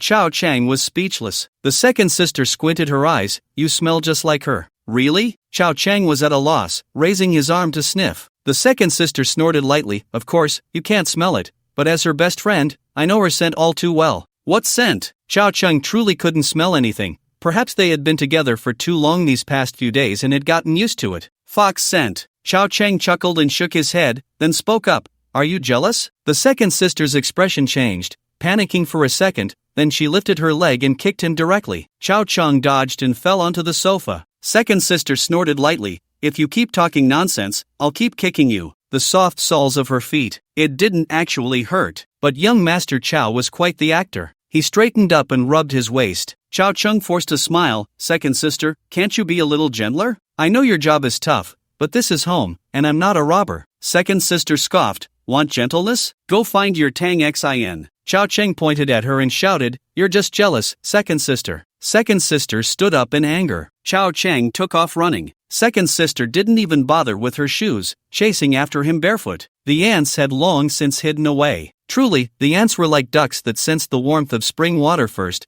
having honed their skills in avoiding danger. Young Master Chao was no match for second sister. He was suppressed in no time. Second sister was like Wusong, riding up, raising her fist, and delivering a flurry of punches, while shouting, This is what you get for talking nonsense. This is what you get for talking nonsense. There was indeed a hint of embarrassment mixed with anger. After having her fun, second sister felt refreshed and stood up. With a hint of disdain, she said, Hurry up and wash up, you smell. I can't stay in this house anymore. I'm going to run away from home. Chao Cheng shouted from the floor. Humph, if you don't want to stay, go find your Tang Xin. Second sister was angry again. Her emotional state was clearly off. Chao Cheng didn't provoke her further. After going upstairs to wash up and change clothes, he came down to find that second sister had already finished half a bottle of wine, but second sister remained unfazed. What a good drinker! He sat back down beside her. Second sister instinctively nodded and sniffed. She didn't smell anything else now, and was finally satisfied. But the two of them didn't speak. Only the sound of chattering came from the television, the drama Undercover. This drama had just been introduced by the local station not long ago. Although it was a rerun, its ratings were still through the roof. Second sister mumbled, "You guys are something, making it like an underground D, playing undercover with me, huh?" Chow Chang chuckled, not bothering to explain. Second sister was dissatisfied. "You not telling me is one thing, but she doesn't say anything either." "What do you mean?" Speaking of which, second sister didn't have many friends, even fewer close ones. It was rare to have a good sister, and now she felt backstabbed. Whether it was jealousy, she didn't even know herself, but her mood was indeed a bit off. "Speak up, what should I say?" "We're just ordinary friends," young Master Chow shamelessly replied. "Pa, have some shame, will you? You smell pickled, and you're out all night. Do you think I'm an easy girl to fool?" Chow Chang was puzzled. "Second sister, can I ask you something?" "Go ahead. Is the case you're working on very complicated? Why haven't you come home for so long?" Chow Chang asked with concern. Second sister laughed in anger, pinching him. "Your skill in changing the subject has declined. Don't you think it's awkward?" Chow Chang sincerely said, "What do you mean changing the subject? I'm just genuinely concerned about you." "Cut it out." Second sister huffed, "And you forgot what I told you before. My close friend is nice, but her family is troublesome. They might not allow you two to be together, even if you have money." Second sister continued, "Wasn't it during your last trip to Hong Kong that you established your relationship? Truly a detective. Sharp-minded." Chow Chang shook his head, answering a different question. "I met Tang Xian's dad the day before yesterday." Second sister's eyes flashed, and she asked urgently, "What does he think about you and Tang Xian?" Chow Chang explained, "He thinks I'm okay, believes I'm someone with potential, the most impressive young person he's seen in his life. He hasn't seen much of the world." Later, he even asked if I wanted to go into the system, saying my future achievements would definitely surpass his by many times. But I refused. "You know, I'm not interested in that." The second sister liked to be hands-on, giving him a nudge, biting her silver teeth. "I'm asking you something serious." "It is serious. If you don't believe me, you can ask Tang Xian later. Her dad really did invite me to join the system." The second sister was surprised. "So, her dad has accepted you as his daughter's boyfriend?" "Yeah." Chow Chang nodded with a smile. The second sister glanced at him with a complex expression. After that, the two stopped talking. They continued watching TV. However, the atmosphere around them had clearly become a bit strange. There was a sense of distraction, along with some other emotions. In any case, young Master Chow picked up on quite a bit of negativity. The second sister remained silent. Only Chow Chang was left beside her, the sound of him slurping fruit, sometimes crunching on an apple. The smacking sound had a slight rhythm to it. After eating and drinking enough, Chow Chang wiped his hands with a wet wipe. "Second, I want to ask you a question." "What?" The second sister shot him a sideways glance. "Have you ever been to the eldest sister's room?" "What do you mean?" The second sister frowned. "I mean the literal meaning. Have you ever been to the eldest sister's room?" "Nonsense." The second sister looked at Chow Chang as if he were an idiot. They were family, for sisters. How could they not have been to each other's rooms? There was something off about this question. Chow Chang waved his hand. "I'm not talking about when we were kids. I'm talking about since the eldest sister took over for mom and entered the company, which is in recent years. Have you been to the eldest sister's room?" This question left the second sister momentarily confused. Thinking it over, the eldest sister started helping their mom when she was a freshman in college. At that time, the second sister was still in high school. Then she went to police academy. After that, everyone became adults, and they began to respect each other's privacy, including whenever there was something big. The candlelight dinners were held alternating between the third and fourth sisters. It seemed, after being asked by young Master Chow, upon careful consideration, it had indeed been quite some time since she had been to the eldest sister's room. The eldest sister hadn't been to her room either. Everyone had their own little secrets, which was normal. In any case, the second sister felt that her secrets should not be made public, so she kept them very hidden. The second sister frowned in confusion and asked back,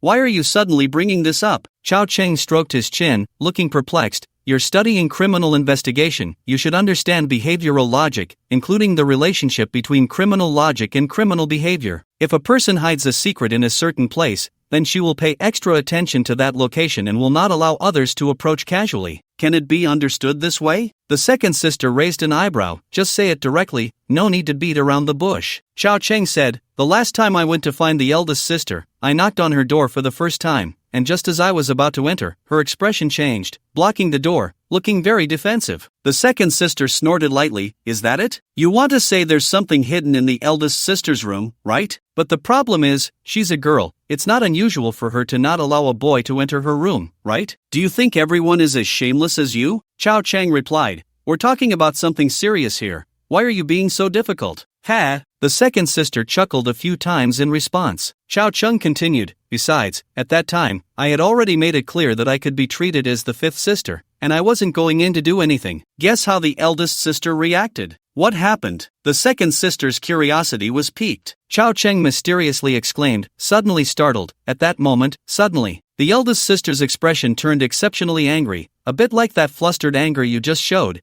as if her inner thoughts had been exposed, feeling guilty and showing anger. Sister 2's expression gradually became dangerous. You damn. Just say Sister 1. Why bring me into this? Xiao Cheng pointed at Sister 2's face. Yes, it's exactly that expression you're making now. Naturally, this led to a good beating. Sister 2 charged forward and gave him a good thrashing. After the beating, they continued their conversation. Sister 2, with a fierce look, said, keep talking, but I warn you, think carefully before you speak. Otherwise, you'll have to bear the consequences. Xiao Cheng rubbed the injured part of his body. Well, it's only natural for you to be angry. After all, you like being angry. Wait a moment, let me finish. But think about it, is Sister 1 someone who likes to get angry? Clearly, Sister 1 is not, right? Sister 1 is a smiling tiger, no matter how angry she gets. Hey, why are you hitting me again? Sister 2 huffed. Don't say Sister 1 is a smiling tiger. Isn't that a straightforward description? I mainly want you to realize that there's a big problem here. Xiao Cheng was annoyed. She hits people at the drop of a hat. If it weren't for the fact that you're a woman, I would have retaliated with a whip or a kick. Xiao Cheng said. Sister 1's emotions changed very quickly at that time. Even her facial expression control couldn't keep up,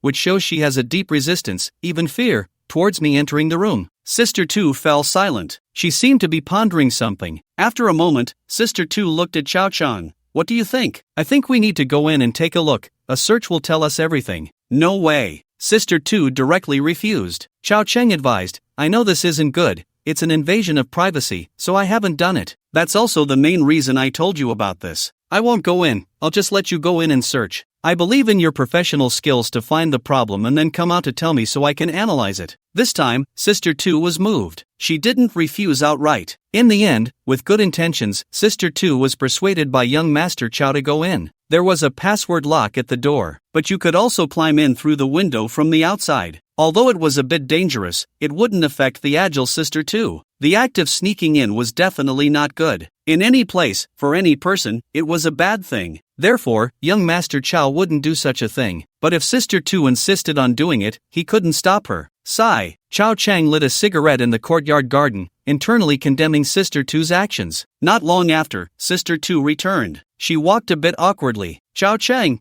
curious, asked, so, what did you find? Sister 2 shook her head. Nothing's wrong. Xiao Cheng frowned. That shouldn't be the case. At that moment, Sister 2 took a pill out of her pocket and handed it to him. But I found a bottle of medicine, no label, no name, just a pure white bottle. I took one out. You see what kind of medicine this is? Xiao Cheng took it and his expression changed dramatically. Ah, this. Sister 2's heart tightened as she urgently asked, what is it? Xiao Cheng shook his head. I don't know either. Sister 2's pretty face darkened. Are you kidding me? Xiao Cheng's tone also became serious. But think about it, I'm so skilled in traditional Chinese medicine, and even I don't know what this is. It can only mean this medicine is a banned substance, at least something you can't buy in a regular place. Otherwise, how could it have no label at all? Two possibilities. Either it was a 3-no product without a label when bought, made privately, or after buying it, Sister 1 was afraid of being seen, so she tore off the label. After hearing his words, Sister 2 nodded. That makes sense. What do we do now? Now let's check your leg. You're limping. Did you get hurt earlier? No, I just twisted it a bit. Sister 2 waved her hand dismissively. It might also be that I had a bit to drink and wasn't paying attention earlier.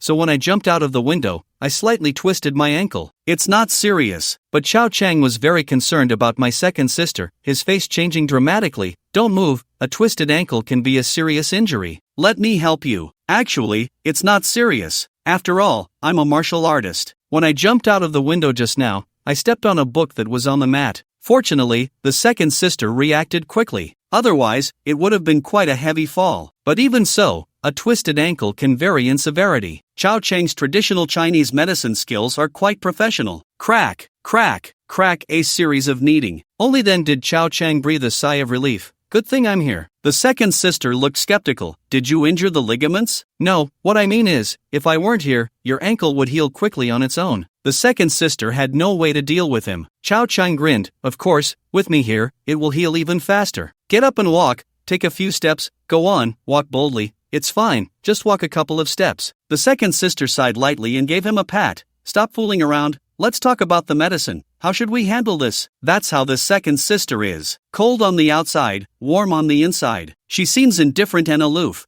as if she doesn't care about anything. But when something happens to the family, she is always the most anxious one, or rather, the one who gets the most emotional and can't control her feelings. Naturally warm-hearted, a messenger of justice. Otherwise, she wouldn't be in this line of work. It's just her conscience that punishes evil and promotes good. On the contrary, the eldest sister, who seems the most enthusiastic, is actually indifferent by nature. Back when old Xiao and Ma Ren were together, it was the second sister who was the most anxious, especially afraid that their mother would be deceived and lose money. Don't worry. Chao Chang released her barefoot. I've got the medicine, leave this to me. I'll find someone to see what this is. The second sister said, how about I take it to the inspection department at the bureau to check the ingredients? Chao Chang pondered, that works. When can we get the results? If I take it over now, we should have results before dark. Then what are we waiting for? Let's go. Chao Chang originally wanted to go to the pharmaceutical company. He had acquired 2 small pharmaceutical enterprises that were on the verge of bankruptcy,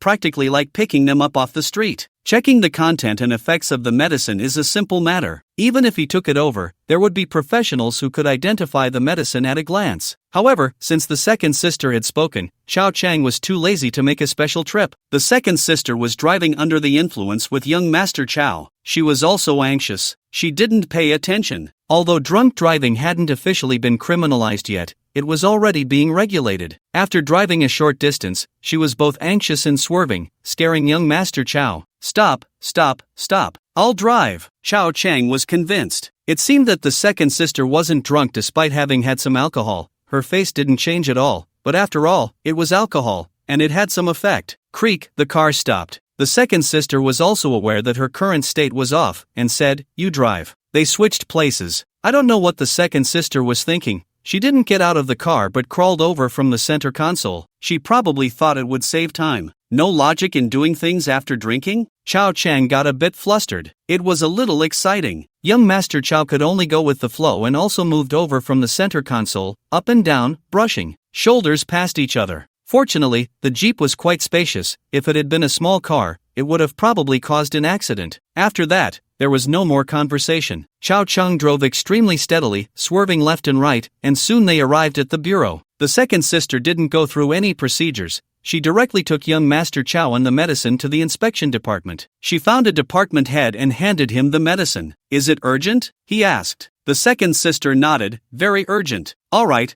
I'll handle it personally. Please wait a moment. Thanks. Second sister didn't return to the criminal investigation department but waited outside the inspection department. At the same time, she inquired about young Master Chao. Aren't you knowledgeable in traditional Chinese medicine? Chao Chang nodded. I have a little understanding. Second sister said, so you noticed something was wrong with eldest sister before? I noticed a bit. What do you think the problem is? Depression. Depression? 10 years later, many people would probably know what depression is. It's a social issue. Even if they don't understand it well, they've heard of it and know that this illness can be fatal, with numerous suicides. But right now, this illness is still somewhat unpopular. Fortunately, second sister has encountered this type of issue before. So when she heard young Master Chao say this, her expression changed. Are you sure? How can I be sure? Chao Chang shook his head. I'm just guessing. I haven't checked eldest sister's pulse, but I can roughly confirm from some of her outward behaviors that her mental illness is not light. Second sister pondered for a moment, mumbling, "Our family does a physical examination every year, starting from when we were young, almost every year without interruption. At first, we all went together. Now everyone has their own things to do, so we do it separately. But the examination reports aren't confidential, they are all submitted to my mom. If eldest sister really has a problem, the examination report should show it, right?" Chao Cheng certainly knew this. He had also done it. His health was remarkably good. The look from the female doctor at that time was still fresh in young Master Chao's memory. Chao Cheng shook his head. "It's just a general physical examination. I haven't been to the psychiatry or psychology departments, so eldest sister's condition naturally wouldn't be discovered. Moreover, eldest sister is a smiling tiger, she can pretend so well." Second sister had no retort. This time, she didn't argue against the slightly derogatory term smiling tiger. There wasn't much delay in the inspection department. Soon, the results came in. "Timran, this should be an SSRI medication." "What is it?" Second sister frowned. The director of the inspection department hadn't spoken yet. Chao Cheng seized every opportunity to show off, saying, "It's a reuptake inhibitor, basically used to control depression, anxiety, obsessive-compulsive disorder, and other mental health medications." "That's right." The director of the inspection department nodded, glanced at Chao Cheng, and then curiously asked second sister, "Based on this medication, the suspect this time should be someone with a mental illness, someone who has been taking this medication with significant side effects for a long time. It would be normal for them to do something." Finally, they thanked him and left. Second sister's brows were tightly furrowed. This was more anxiety-inducing than encountering a serious case. She wanted to punch something. She wanted to vent. Chao Cheng, on the other hand, appeared calm. In fact,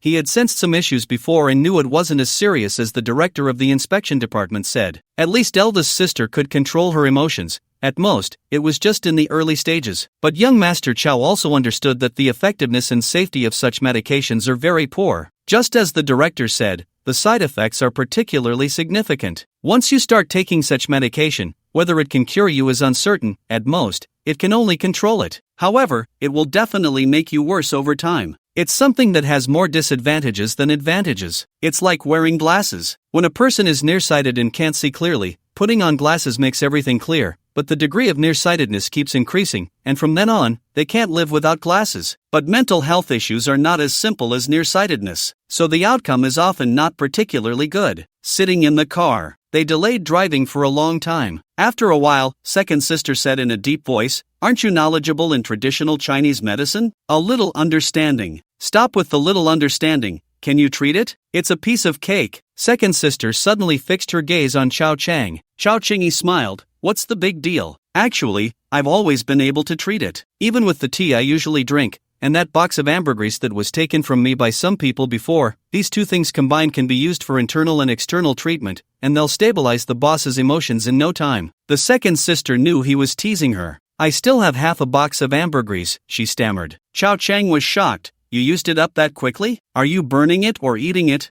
"I had a pound, hundreds of sticks. Even if you used one a day, it would last you over a year. And now you only have half a box left?" The second sister rarely showed a hint of embarrassment and said shyly, "The case was quite complicated recently, and I've been working overtime. Without this ambergris, I couldn't cope." Chao Cheng was speechless. "But you don't have to use it like that. Just use one stick occasionally. Why are you so worried? You're still young. If you can't handle it, you can just go to the hospital. But once the ambergris is gone, it's really gone." "You?" The second sister was astonished. "Is this even a human thing to say? What do you mean just hold on? What do you mean just go to the hospital?" Of course, the second sister understood Chao Gongzi and knew he was just being sarcastic to tease her, but it still sounded infuriating. She wasn't in the mood to argue and pressed on, "Is ambergris really effective?" "Of course it is, but I don't recommend you use ambergris." "Why not?" "Because ambergris combined with tea stabilizes emotions, but for heart problems, you need heart medicine. You have to treat the root cause." "How do you treat the root?" "Don't worry, I have something better that will fix the eldest sister in no time." "What is it?" "It's a secret." "All right,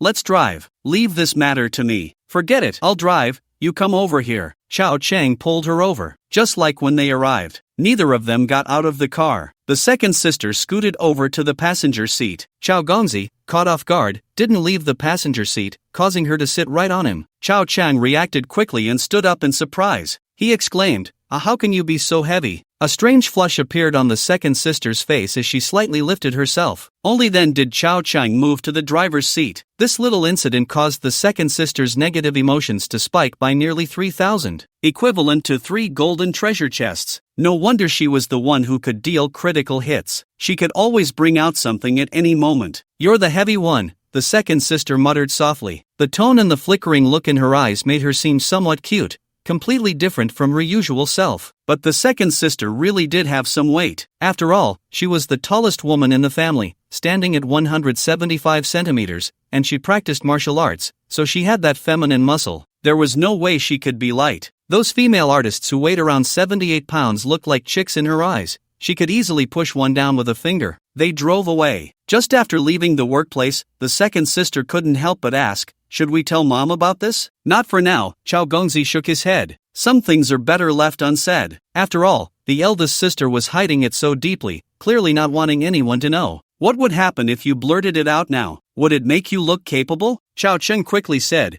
"It's not a big deal. We don't want to worry Run Ma. We'll tell Mom after it's treated." "Is there still a need to say it after it's treated?" The second sister was speechless. Chao Cheng glanced at her. "You don't understand anything. Saying it now is called concern. Waiting until it's treated to say it is called reporting. It's good to have negative emotions, and it won't lead to serious consequences. It's just collecting emotions, and the family remains harmonious. At most, Mom will scold the eldest sister." Chao Cheng didn't want to disrupt the harmony, yet he wanted to gather emotions, so it had to be this way. In the evening, the eldest sister returned. She looked left, right, up, and down, a beauty with no dead angles at all. Of course, aside from her beauty, there was the everyday warmth and gentleness. If you don't say anything, who would know she was unwell? When the eldest sister saw the second sister, she was slightly surprised and smiled. "On break?" The second sister, already having drunk a bottle of wine on the living room sofa, nodded. She seemed to be in low spirits. Chao Chang also greeted her. "Good evening, eldest sister. Have you eaten?" "I had a meal out for business," the eldest sister nodded. It was a very ordinary conversation, nothing wrong with it. But how astute the eldest sister was. You see, she wasn't even betting with young Master Chow anymore, so she quickly sensed that the atmosphere in the room was off, especially the second sister's emotions. Too gloomy. As the eldest sister, she understood her younger sisters too well. When the second sister was in a bad mood and feeling down, she usually wouldn't drink but would go practice boxing. Only when she was in a good mood or feeling average would she drink by herself. And now, it was clearly not normal. Moreover, the way the second sister looked at the eldest sister was also strange. It was hard to describe, a bit complicated. The eldest sister changed into her slippers and looked down at her business attire, as if to herself or asking, "Did I wear something wrong?" Before the second sister could speak, Xiao Chun gave a thumbs up. "A fantastic outfit and style, absolutely amazing." The eldest sister scoffed, "Flattery. Are you trying to do something again? Let me tell you, I'm very busy tonight. I have to go out to pick up some documents later. No time to bet with you." "See? How astute." Xiao Chun quickly shook his head. No, not betting, just feeling that I haven't seen you all day, and you've become even more beautiful, radiating an indescribable sense of ease and comfort. Absolutely amazing." The eldest sister chuckled lightly. "Then I should thank you, helping the company slim down and providing some nice liquidity, making my work much easier." Xiao Cheng said, "Then how about selling the company directly to me, and you can be completely at ease. Talk to Mom about it." The eldest sister neither refused nor agreed. Then she stepped upstairs. "You all continue watching TV, I'll go change." "Goodbye, eldest sister." Xiao Cheng waved. Once she completely disappeared around the corner of the stairs, Xiao Cheng turned back to the second sister with annoyance. "Can you rein in your emotions?" "Ha? Can you rein them in? I don't know how you do criminal investigation, even in disguise. You look like a man in a dress." The second sister, however, was well behaved and didn't retort, sulkily taking a couple of sips of wine. Xiao Cheng suddenly said, "An opportunity has come." "What opportunity?" The second sister was taken aback. The eldest sister is clearly back to change clothes and then go out to get something. If what she said is true and she's going to get documents, that's a work matter. Why come back to change clothes? Why not just pick it up on the way? Why make an extra trip? Xiao Conan Chang's eyes sparkled with wisdom. "And you also said that the medicine in the eldest sister's bottle has less than 10 pills left. According to the normal dosage standard of 2 antidepressant pills a day, that wouldn't last a week. So, unless something unexpected happens, the eldest sister should be going to get medicine or to see a doctor." The second sister's eyes flickered. It made sense. Some things go unnoticed until they happen. Only in retrospect do people realize that many details were overlooked. The eldest sister generally had no friends aside from work-related socializing. Unlike the second sister, who, despite being busy, would still go shopping with her best friend Tang Xin during her breaks. The eldest sister had none of those life details. She spent her time either working overtime at the company handling documents or going home to deal with paperwork, occasionally socializing but never too late. It felt a bit obsessive-compulsive, repeatedly checking documents that had already been reviewed countless times. It was a form of mental illness. Moreover, upon reflection, it became apparent that every month, the eldest sister seemed to have one or two instances where she would come home, change clothes, and go out after work. The time spent was brief, at most an hour before she returned. Each time, the excuse was different, either getting her hair done, buying something, or forgetting some materials and needing to go back to the office to retrieve them. Once a month, and it wasn't even certain anyone would notice. After all, everyone had their own things to attend to, so such a normal habit seemed fine in the past, but now it appeared quite problematic. The second sister and the fifth brother exchanged glances, both understanding each other's thoughts. Follow her. However, young Master Chow knew that following someone was wrong, so he shook his head. That's not good, everyone deserves some privacy. The second sister stared. Are you going to follow or not? You don't need to threaten me. I'm a gentleman, I don't do such things. Chow Chung firmly shook his head. Come back and give you 3 massages. 5 times. Deal. Did I ask for too little? Oh my. If I had known, I would have asked for 10 right away. Chow Chung hesitated. How about 10? 5 is too few. The second sister shot him a disdainful look. What do you think you are, a pig? How vulgar. Extremely vulgar. Sigh. Young Master Chow was in inner turmoil. With a system in place that inclined him to collect negative emotions and stir up trouble, and with someone like the second sister around,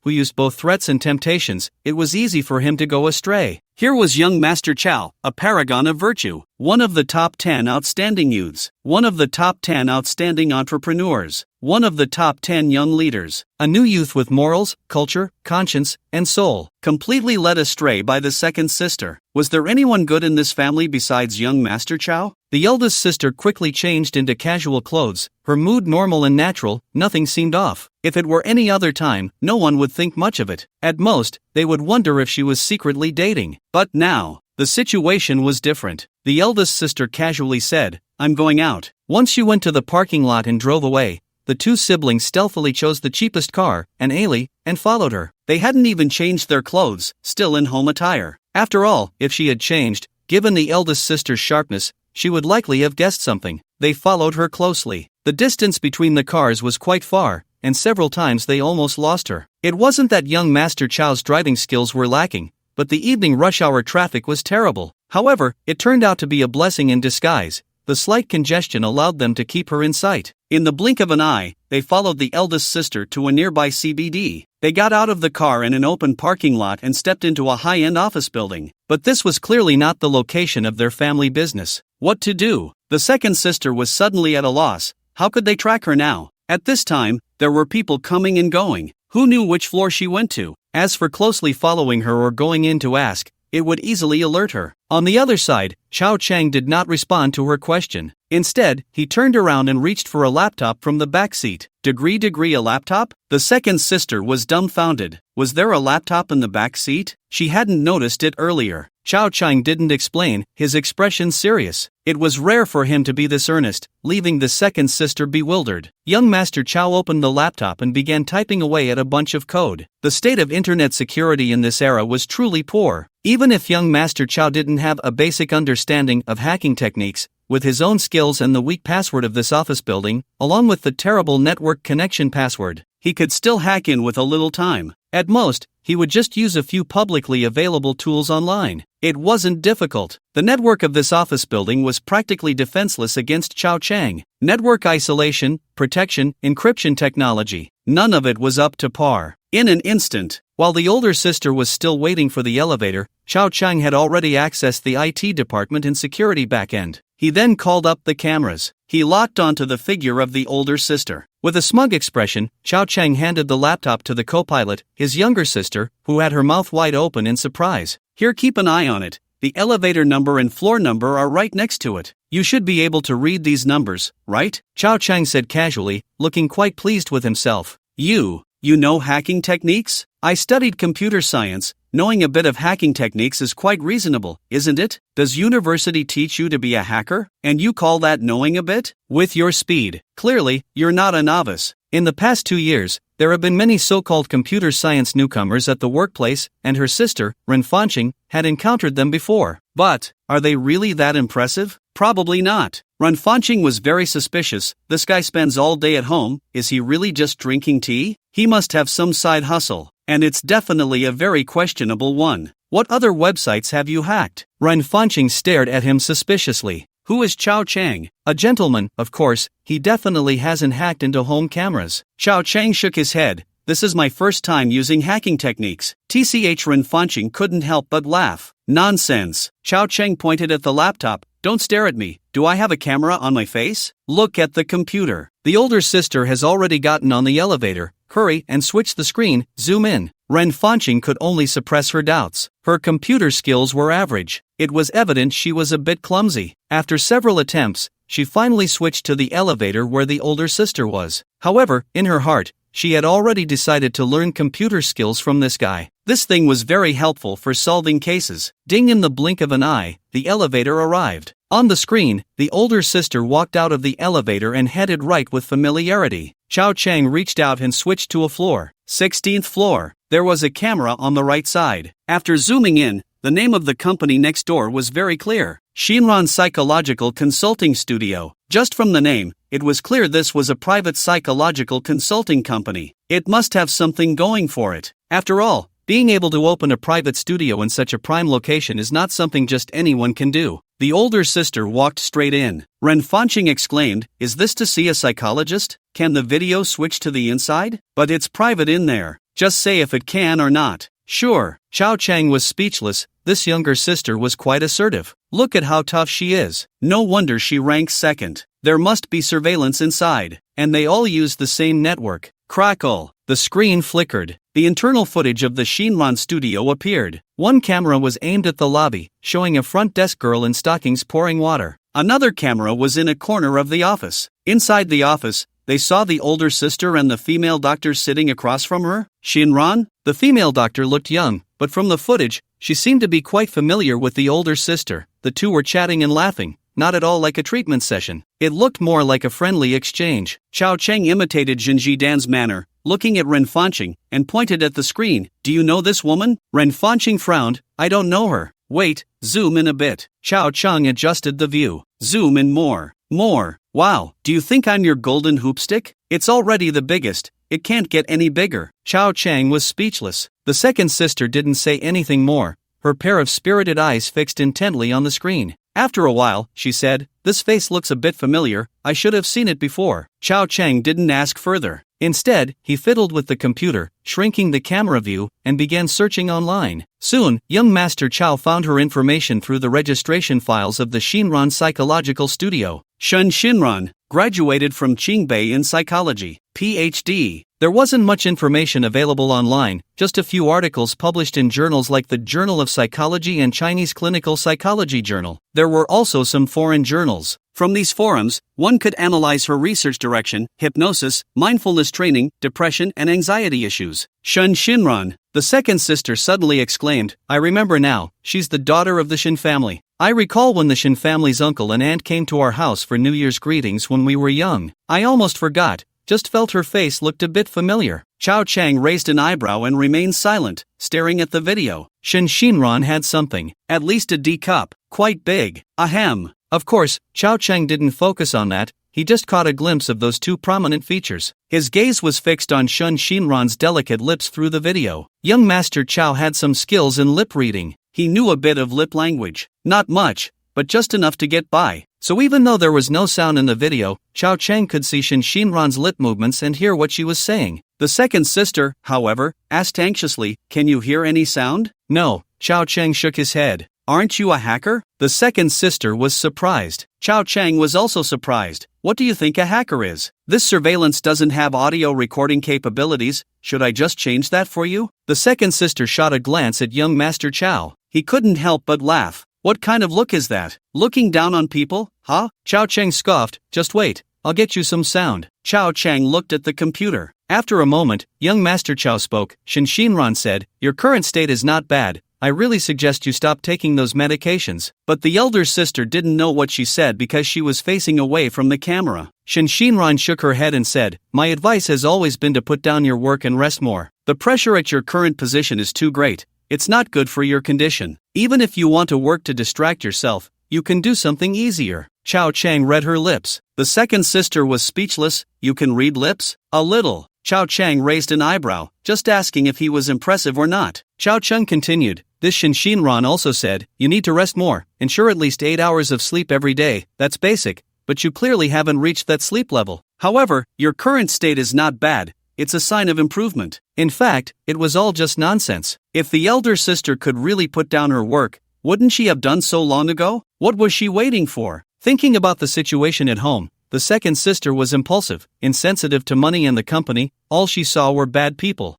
Otherwise, how could she like young Master Chow so much? The third sister was also busy, couldn't spare a moment. As for the fourth, also impulsive. And the fifth was the busiest. So, in this family, no one could help the elder sister share the work pressure. Mom and old Chow were completely absorbed in their own world, not even tired of it. They probably wanted to make up for what they missed in the first half of their lives. Now they occasionally went out traveling for a while, sometimes not seen for months. Thinking about it this way, the elder sister was actually quite pitiful. With so many people in the family, not a single one could help her. The entire family and the business rested on the shoulders of the eldest sister. She bore the weight of the family while also shouldering the company, moving forward alone. Chao Chang felt a pang of sympathy for her. The second sister nudged Chao Chang. "Keep talking, why did you go silent?" Chao Chang pouted. This Shinran said, "I heard your family has a brother, the kind that's very handsome. Can you introduce him to me?" The second sister's expression darkened. Chao Chang continued. Shinran also said, "I heard your brother is handsome, fit, tall, rich and good-looking. Of course, he not only has a handsome face and a perfect figure, but he also possesses great intelligence and unparalleled charisma.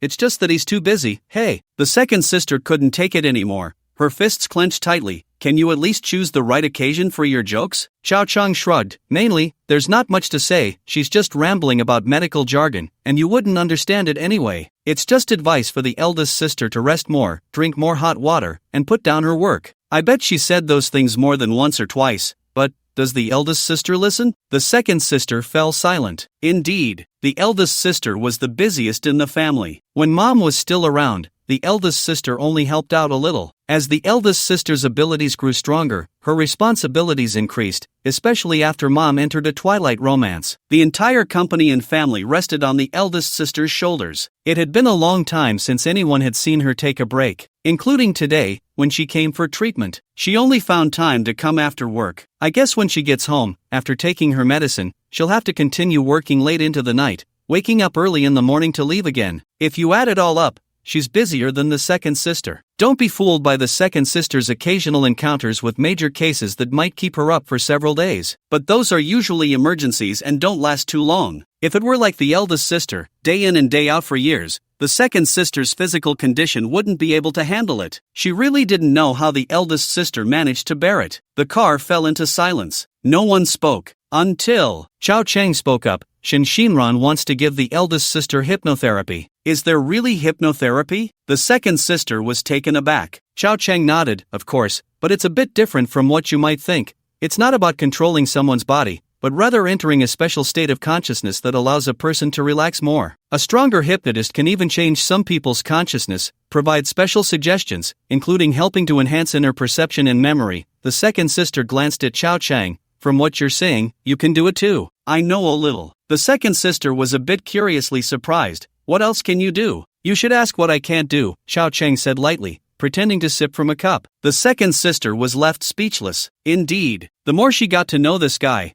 the more it seemed he understood a little about everything. Don't be fooled by his constant claims of a little understanding and a little understanding. But looking back, he was actually proficient, even professional. At first, she thought he was useless, but it turned out he casually traded stocks and made a fortune that had been in the Ren family for decades, and then some. You could say he was into finance, but he didn't even play with it much, and he also dabbled in carpentry. His carpentry skills were impressive. That little wooden carving was still on the second sister's desk, lifelike. He also knew traditional Chinese medicine. Now it seemed he understood hypnotherapy too. He could even hack. and he had some knowledge of criminal investigation, including artistic skills. The second sister suddenly realized that this annoying little brother definitely suffered in silence while appearing grand in public. He seemed lazy and idle, but when no one was around, he must have worked hard and learned a lot. The second sister felt enlightened. Her gaze towards Chao Chang also changed a bit. In this world, no one can succeed casually. When you think they are leisurely sipping tea, they are actually studying. It must be like that. In the monitoring room, the elder sister lies on a comfortable treatment chair, while Shin Shinran is guiding her thoughts,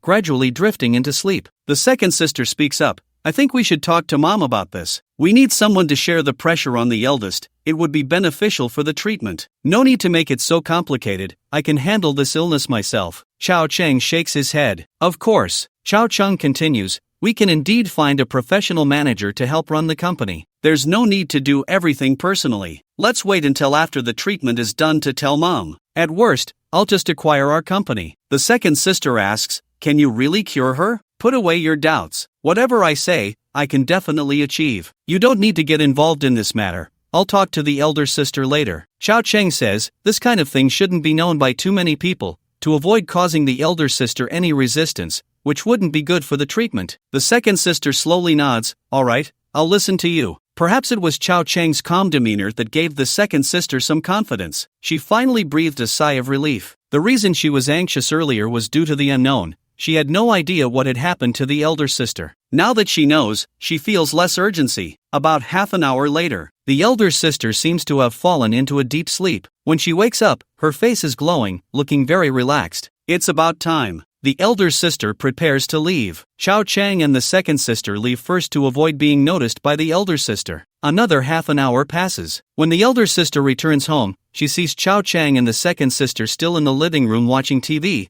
seemingly unchanged. The elder sister casually smiles. I'll ask the aunt to get some fruit. Do you want coffee? The second sister raises the wine bottle in her hand, making it clear that wine is better than coffee. Chao Chang also speaks up without hesitation. Mango, thank you. Okay. The elder sister goes to find the aunt. After the elder sister leaves, the second sister whispers, the state is really different, much more relaxed. Is the hypnosis effect really that good? The effect depends on the level of the hypnotist, which shows that Shin Shinran has some skills. Do you want to give it a try? I can hypnotize you, my level is only getting better. You, better not. The second sister hesitates and shakes her head. What kind of attitude is that? Don't you trust me? Ha, I don't trust you. The second sister snorts with a smile. You really are. The world is going downhill, and people's hearts are not what they used to be. Chao Chung pounds his chest in frustration. In our harmonious family, when did we lose the most basic trust? Alas, this family is doomed. The third and fourth siblings return home in the evening as well. Chao Chung transforms back into a massage therapist. What can he do? After all, they all work for him. After a tiring day,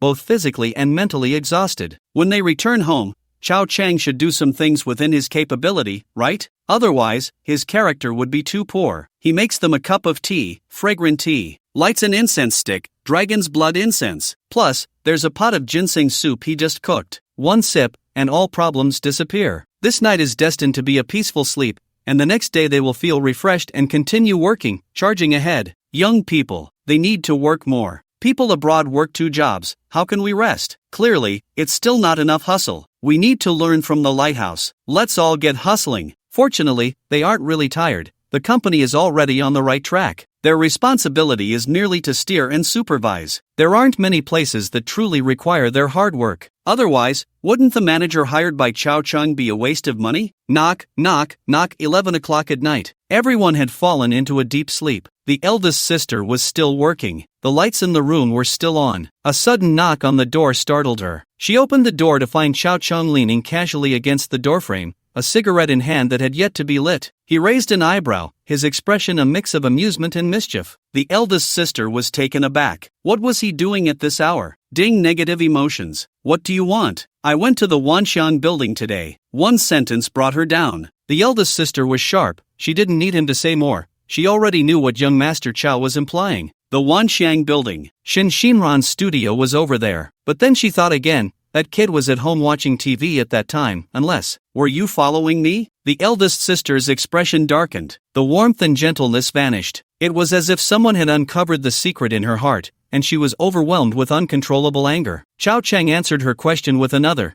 Shin Shinran's skills are probably decent, but her hypnosis can only help stabilize your emotions. If you want a complete cure, you need something more professional. Otherwise, it will only lead to deeper depression over time. The eldest sister's eyes flickered. She looked around, then grabbed Xiao Chang and pulled him into the bedroom. Bang, the door closed, but the sound wasn't loud. She didn't like loud noises, so the whole room had a muted quality. Even the door had a transparent soft rubber pad to effectively prevent any loud slamming sounds. Who else knows about this? The eldest sister's face was expressionless, but her heart was anything but calm. Xiao Chang shook his head. I haven't told Mom yet. The eldest sister sighed in relief, then furrowed her brow at young Master Chow. What do you want? Do you think I'm here to threaten you? What else could it be? Am I that kind of person? I used to think you weren't, but now, it's hard to say. The eldest sister showed him no mercy. Her tone was cold, even a bit harsh. It was understandable. After hiding her situation for so many years, having it exposed in one fell swoop, and even being manipulated, it was no wonder her mood was so foul. Her condition was not something that had appeared overnight. It likely started when she was very young, perhaps during school, when various pressures began to take their toll. As the eldest sister in the family,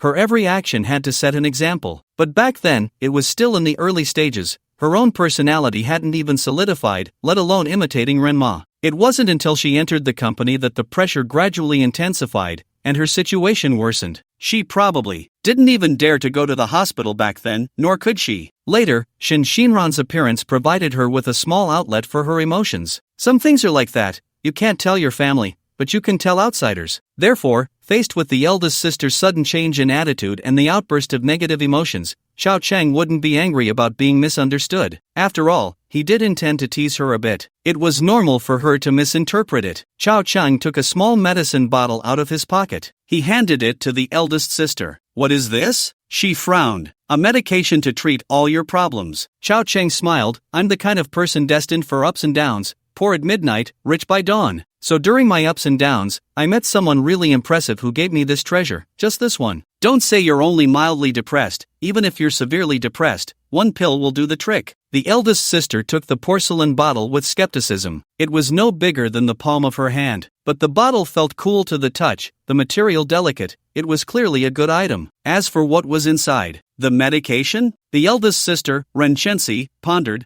What kind of medicine is this? Don't ask. If you trust me, just take it. If you don't, then you can just bear it slowly on your own. Xiao Chang smiled. The smile was somewhat lacking. The eldest sister's brows formed, her beautiful eyes fell, then lifted, fell again, lifted. Looking at the porcelain bottle, then at Xiao Chang, then at the porcelain bottle, then at Xiao Chang. An intense chemical reaction was brewing within her. All right, wish you good night. It wasn't that young Master Chow didn't explain clearly. Mainly, it was that he couldn't explain clearly. What kind of miraculous medicine could cure this kind of illness? On the market, there were either SSRIs, or SNRIs, or NS. He couldn't possibly tell her that this was a street stall item from the cultivation world, could he? In the world of, it would be a first-tier soul-nourishing pill, mainly used to nourish the spirit and repair damaged souls. This thing could even heal the soul, which indirectly meant it could repair the emotions within the soul. So, emotional issues would naturally be resolved with a single pill. For mortals, it was invincible. But its name wasn't Soul Nourishing Pill, it was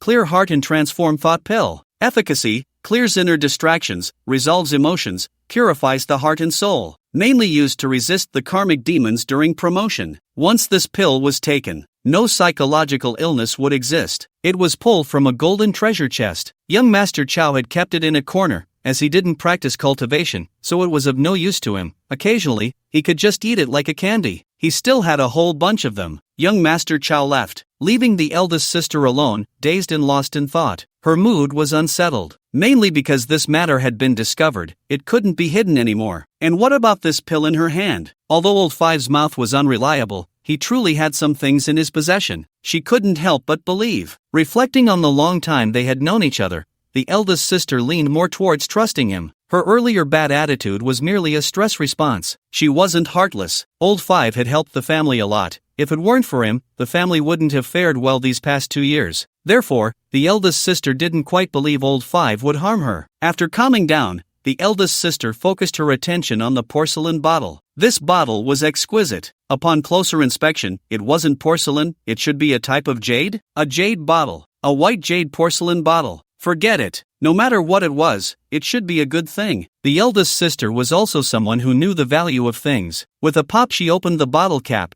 and an intense medicinal fragrance instantly wafted out. The eldest sister's gaze sharpened. She took 2 deep breaths. She felt her mind clear up significantly. Just a moment ago, she had been drowsy while reading documents, but now she had instantly returned to her peak state. It felt even more relaxed than after hypnosis. Effective. The eldest sister immediately realized that this medicine truly worked for her. She poured it out. A slightly reddish pill, with some incomprehensible runes inscribed on it, looked extraordinary no matter how one viewed it. The medicinal fragrance became even more intense and profound. What a unique scent. The eldest sister felt that for the first time in her life, she had encountered such a fragrance. It wasn't that it was the most pleasant, but it was the most unique. Her soul, in an instant, received a kind of baptism. Her body felt 3 pounds lighter. Finally, the eldest sister decided to give it a try. 1 pill entered her abdomen, sweet and fragrant, with a hint of bitterness, yet a strangely unique medicinal taste. Immediately after, the eldest sister's vision went black. She collapsed directly onto the bed. Xiao Chang was also puzzled, but then he realized this was meant for cultivators,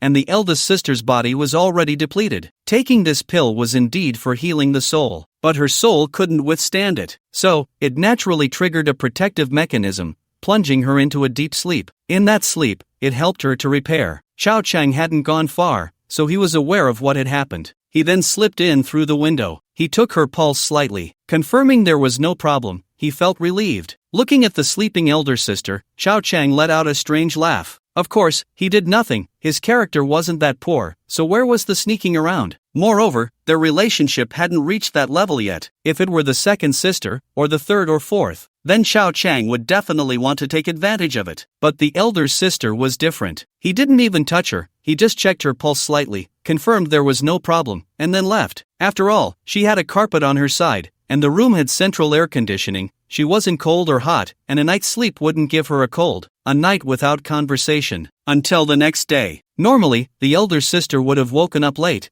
Her alarm hadn't been set, and her biological clock wasn't functioning. When she opened her eyes, it was already past 8, close to 9. She was dazed. Sitting up, she realized she had spent the night lying on the carpet. Her thoughts were intermittent, as if she had lost many memories. But it wasn't amnesia. She could remember most things. Naturally, she thought of last night. The 5th brother had given her a bottle of medicine. The jade bottle was still on the floor beside her, empty. She had taken the pills. The 5th brother was harmful. Her first reaction was this. But soon, elder sister Rincensi suddenly felt something was off. Her emotions were not right. Is this what it means to be better? Am I better? Emotions were something only she could feel. In the past, she felt as if there was a heavy cloud hanging over her life. There were other feelings too. But at this moment, she felt different. The world before her was still this world. The room was still this room. But she felt that everything had improved. Even the alarm clock looked much cuter. The piles of messy, unorganized documents on the table no longer felt like a burden. Those documents had been checked over and over again,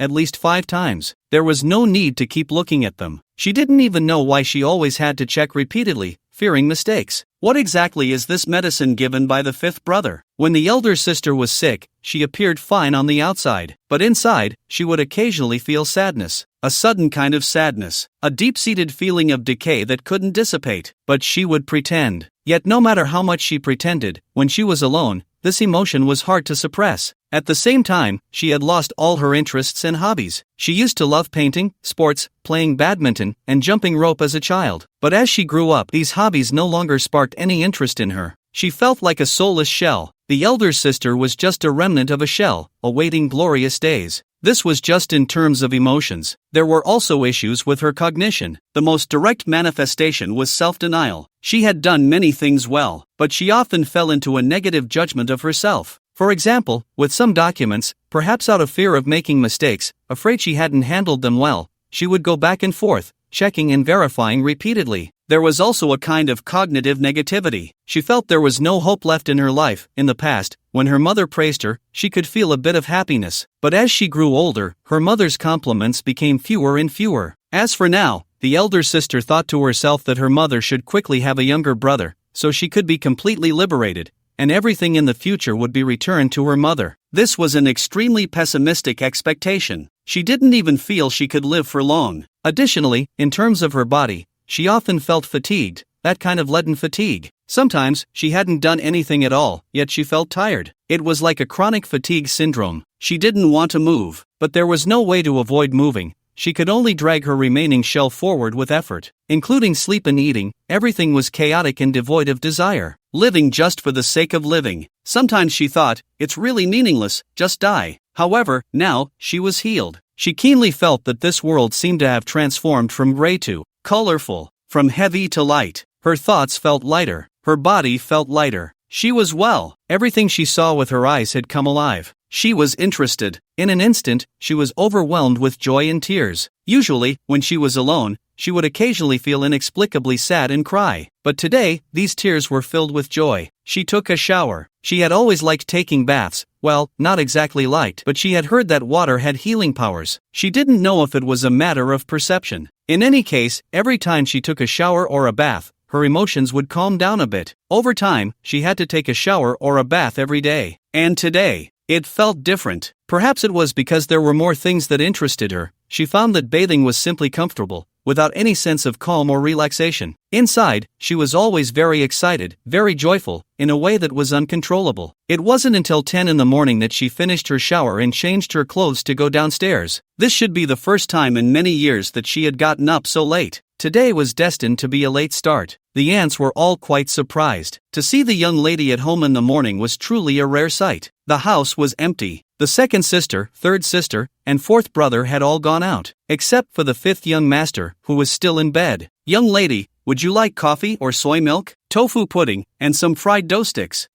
Okay. The aunt was momentarily taken aback. Usually, the young lady ate breakfast very quickly, just a bit of coffee, an egg, some bread and bacon, and then she would leave. Sometimes she would even take it to go. Today, not only had she gotten up late, but she also had the mood to slowly enjoy tofu pudding and fried dough sticks. Besides, the young lady didn't like such greasy food, did she? How strange. Moreover, the aunt had been around for half her life and had a sharp eye. Usually, the young lady smiled gently, giving off a friendly vibe, but there was always an air of aloofness, a quality that kept people at a distance. However, today, the elder sister was still smiling, but she seemed more approachable, gentler, or perhaps more genuine. Delicious, this tofu is very tender. The aunt smiled awkwardly. The young lady actually praised her? The young lady usually didn't compliment people, but to compliment breakfast? After eating coffee and bread for so many years, when had she ever heard the young lady say that the coffee was good? Creak, a bite of fried dough stick. The young lady raised an eyebrow. This fried dough stick is also very good, crispy. As long as you like it, young lady. The aunt replied repeatedly. The young lady asked, when did the second sister and the others leave? The second young lady left about an hour ago,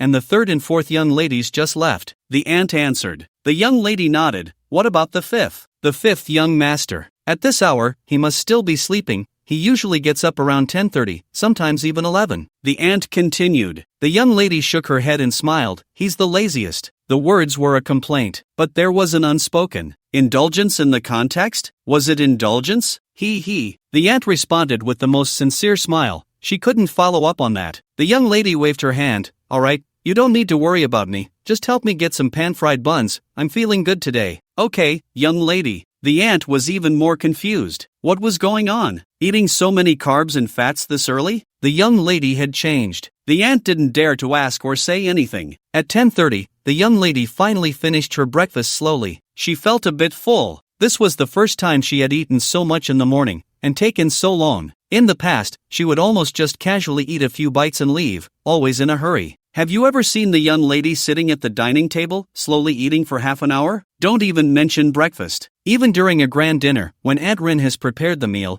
the young lady would never sit and eat for half an hour. It's usually just a few bites, then she gets up and leaves. She has no interest in gourmet food. After finishing her meal, the young lady didn't wait for the fifth young master to get up, but she couldn't really give herself a day off. She wasn't in the habit of that. Changing her shoes, grabbing her bag, she drove off to the company. Along the way, the corners of her mouth lifted, wearing a smile that was almost imperceptible yet incredibly real. Looking out the car window, the whole world was colored. The traffic outside, the crowds, were all vibrant. Even waiting a moment at a red light didn't irritate her. she was genuinely interested in the street scenes and the people outside the window. Was the world really this beautiful? There was something new in her eyes, light, and this light was getting brighter. Arriving at the company, Secretary Zhang held a document. Young lady, the document can wait, make me a cup of coffee first. I had something a bit greasy today, my stomach doesn't feel well, the young lady instructed.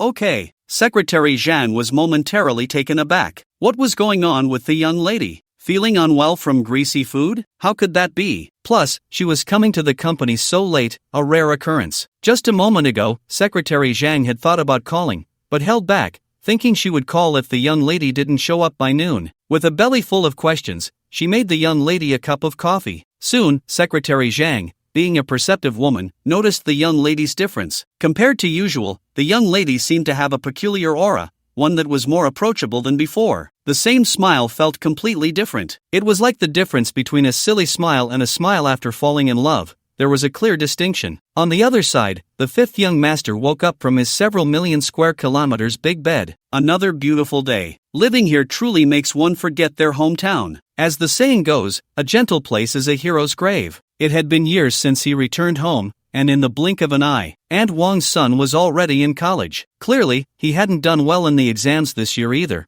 but he had already given up. Fan Jin could no longer be a scholar. He could only be an ordinary Peking University dropout studying computer science. Aunt Wang was a pancake seller. Young Master Chow casually drew one, and she devoured it all, even taking some home, deciding her son Xiao Wang, Xiao Zhou's future. So, don't be fooled by Aunt Wang's frequent bickering with young Master Chow. Perhaps she trusted him the most in this world. A single word from young Master Chow determined her family's future. What a level of trust! If he had time, young Master Chow would want to return home to see those lovely folks from his hometown and the elders of Jiangdong. Downstairs, young Master Chow was having breakfast. He also learned from the aunt that the young lady had just gone to work and had woken up late today. She had eaten tofu pudding and fried dough sticks, including 8 pan-fried buns. What an appetite! It seemed she was better. Chao Cheng smiled and didn't explain. After finishing his meal, young Master Chow also headed out. He had things to attend to today. After resting for more than half a month, it was time to get busy again. It wasn't anything major, just going to the Miracle Cosmetics company. The research center had already been set up. For the next period, cosmetics would be key. He aimed to make a name for himself this year, achieve fame in one battle. Additionally, he had arranged a phone conference with Peng Changma last night, scheduled for today. After all, Chao Cheng was one of the major shareholders. Of course, this meeting wouldn't involve much internal content about the company.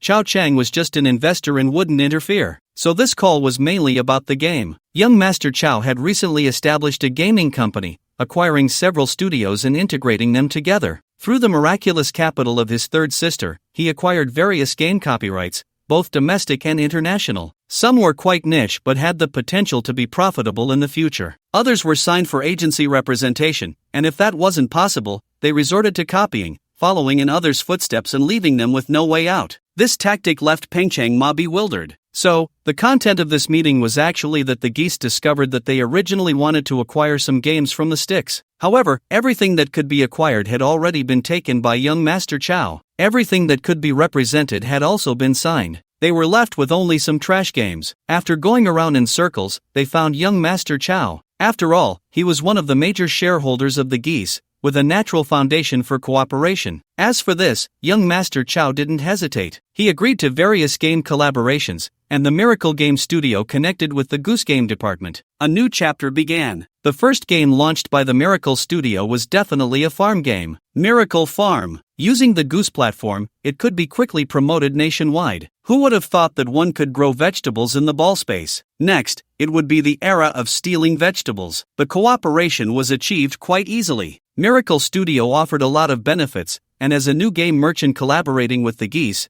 they couldn't be too greedy, right? Young Master Chow understood the rules. Moreover, there was no need to be overly aggressive at the beginning. He didn't want to raise anyone's defenses. After all, the farm was just a small game. While the profits were decent, they wouldn't be particularly exaggerated. So, it was fine to offer benefits. First, establish the character and relationships. Young Master Chow was aiming to earn emotional value. Once the Battle Royale, Wang Jia's mobile game, and others appeared later, that would be the time to earn both emotions and money. As night fell, Xiao Cheng finally drove home, feeling sore and tired from the day's work. He went back to find his second brother, who still owed him 5 full-body massages. On the way home, it started to drizzle outside, the rain misting continuously, adding a different kind of beauty to the world. Upon returning home, something felt off. The eldest, second, third, and fourth siblings were all in the living room. On the central sofa, the eldest sister and second sister sat in the middle, while the third and fourth sat on either side. It was clear to see the hierarchy in the family. Young Master Chow rarely saw all 4 sisters gathered together.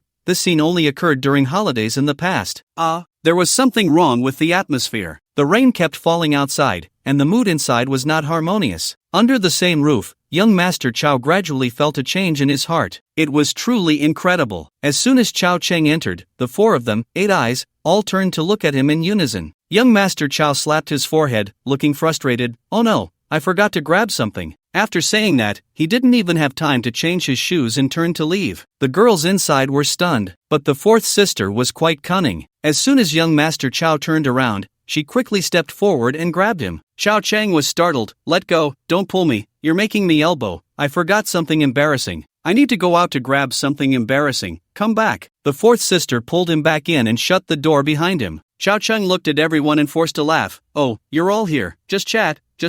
It suddenly thundered outside, and I got scared, which made me. I need to go take a shower and change my pants." The fourth sister chuckled and directly pushed him onto the sofa. She shouted, "Even if you mess on the floor now, you can't leave. Why bother? You sisters are bickering, chatting, and here I am, a big man, getting involved. This isn't right, I should just leave." Chow Chang stood up, but the fourth sister pressed him down again. The expressions of the 4 were varied, but mostly not friendly, with only the third sister casting a sympathetic glance at young Master Chow. It wasn't surprising that old Chow was timid. 3 women were equivalent to 5,000 ducks, chattering incessantly. Moreover, there were 4 here, and the situation was clearly off. The tension in the air was thick, suggesting a recent argument. Even if there hadn't been a fight, there had been some sharp exchanges. Chow Chang wasn't foolish. How could he possibly get involved in such a matter? Unfortunately, fate was not on his side, as the fourth sister held him tightly. The situation in the room had also changed. In the middle of the sofa sat the eldest and the second sister. On one side was the third sister, and on the other was young Master Chow. The armrest of the sofa on Chow Chang's side had become the seat for the fourth sister. This meant that the fourth sister was sitting on the armrest next to young Master Chow, leaning against him, seemingly to prevent him from escaping, but in reality, it was an act of intimacy. There was a hint of taking advantage. However, young Master Chow did not expose her. After all, their relationship was so close that letting her take a little advantage wasn't a big deal. Young Master Chow had always been generous. "What's going on? Why are you all at home? Is there a meeting? Can I listen in? If I can't, then I'll leave. I really have something to do. I need to change my pants." Chow Chang was still struggling. "You can listen," the eldest sister declared, which seemed to set the tone. Then she looked at Chow Chang, her eyes half smiling. "I heard it was you who sneaked into my room and stole my medicine? That's slander, defamation." Chow Chang was anxious, standing up and pointing at the eldest sister. She's defaming me. Quack, it was all fun and games. But at that moment, Chow Chang understood what was happening. The eldest sister was settling scores after the fact. Now that she was well, was she planning to stir up trouble? What was the difference between this and cursing the chef after a meal or scolding the monk after reciting scriptures? The eldest sister was not treating him like a person. "Alright, stop fooling around," the eldest sister chuckled lightly. "Tell me, when did you discover my problem?" "What problem? You tell me." "I don't know." "What a slippery fish." The eldest sister laughed in anger. The second sister already confessed, saying it was you who sneaked in, and that you used hacking techniques to track me to the Xin Yuan studio, including the third sister. You had already told the third sister that I was sick. Chow Chang looked at the third sister in surprise. Who would have thought? You, with your thick eyebrows and big eyes. No, you, with your willowly shaped eyebrows, actually betrayed me. The third sister smiled awkwardly. In fact, this showed that the eldest sister was quite capable. She must have reviewed the whole matter today, wondering how the fifth sister knew about her illness and that she had gone to the Wanshang building. At that time, the fifth and second sisters were clearly at home watching TV. They were watching when she left and still watching when she returned. how could they have tracked her? Last night, due to stress, the eldest sister hadn't considered this point. But today, with her body relaxed, her mind clear, and her spirit seemingly renewed, she had finished her work and spent the remaining half of the year pondering these questions. In the end, she confirmed. There was a shadow of the second sister in this. Perhaps the third and fourth sisters were also involved. The whole family was keeping secrets from her, targeting her. Were they planning a rebellion? So, after returning home that night, the eldest sister first came to demand an explanation. It wasn't that she wanted to do anything, she just wanted to express her dissatisfaction. Whether or not she was treating her illness, sneaking into her own room and tracking her was simply wrong. Seeing young Master Chow looking like a slippery fish, the eldest sister didn't hold back and directly explained the situation. After returning home from work tonight, the second sister had started arguing with her. The point of contention for the second sister was that such a big matter, and the eldest sister actually kept it from her sisters, wanting to bear it alone? The third sister was quite clever. She didn't get involved in this matter, only mentioning that young Master Chow had previously said that the eldest sister was ill. All the blame pointed to Chow Chang. Just then, Chow Chang returned. There was no way to run. The eldest sister looked at Chow Chang and said, "Young master, stop pretending. Just tell me, when did you find out I was sick?" "When I found out doesn't matter." Chow Chang sighed and then angrily said, "What matters is,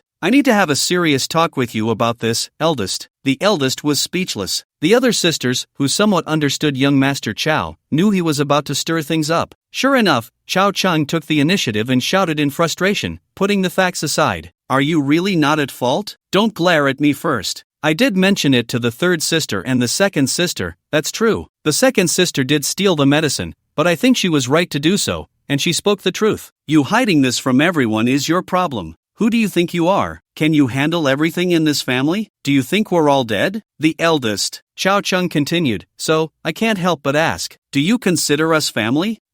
Speak up. Do you consider us family?" Chow Cheng snorted, "I feel like you don't at all. I'm not saying this to criticize you, eldest, but what's scarier than being on different pages is being under the same roof while being guarded against each other." Chow Cheng pointed at himself, "I don't care, after all, I'm an outsider, and we don't share the same surname. But you all are different. You are biological sisters, and you are wary of each other? Don't give me that nonsense about being afraid of worrying your sisters. To put it bluntly, aren't you just being self-righteous, thinking this is better for everyone? But have you thought about the outcome? What if one day you can't take it anymore, break down, and then jump off a building to commit suicide? If you have a kind heart, you might leave a note to let everyone know what happened. If you're a bit selfish, you might not even leave a note, and your sisters would live their whole lives in speculation. What do you want your blood-related sisters here to do for the rest of their lives? Live with guilt forever? Live with sadness forever? Or some other emotion? So, eldest, even though you're the oldest, compared to me, you're just an immature little brat. I believe my words have touched your soul. I won't say more, you should reflect on it yourself. As for the medicine I gave you for treatment,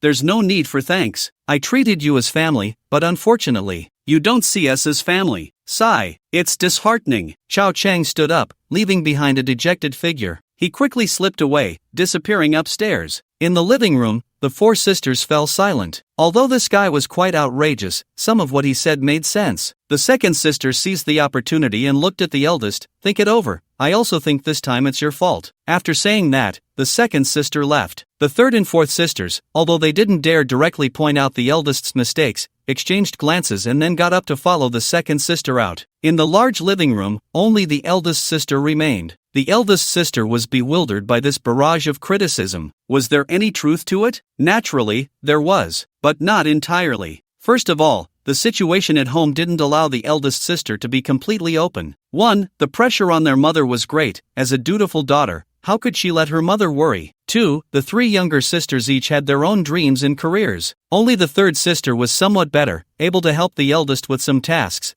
The other sisters were either into music or the police. They didn't understand the family business or enterprise. Therefore, there were no conditions for the eldest sister to be completely open. Moreover, tonight, the eldest sister is not here to seek justice. She has come to express her gratitude. However, before thanking them, she must make it clear that sneaking into someone else's room and stalking others is wrong. Especially the second sister, who knows the law yet breaks it. As a result, once the fifth sister returned, the whole matter was skewed. It even escalated in value. They directly brought the family into it. What's the difference from making a big deal out of it? But the eldest sister also knows that the fifth sister is just stirring trouble. Ha! The eldest sister shook her head and smiled. You can run from the monk, but you can't run from the temple. After sitting quietly for a while, she got up and went to Chao Chang's room, knocking on the door. Knock knock knock, the door opened. Chao Chang looked at the eldest sister in front of him. So, why are you here to seek justice? Chao Chang was dumbfounded. No matter how you look at it,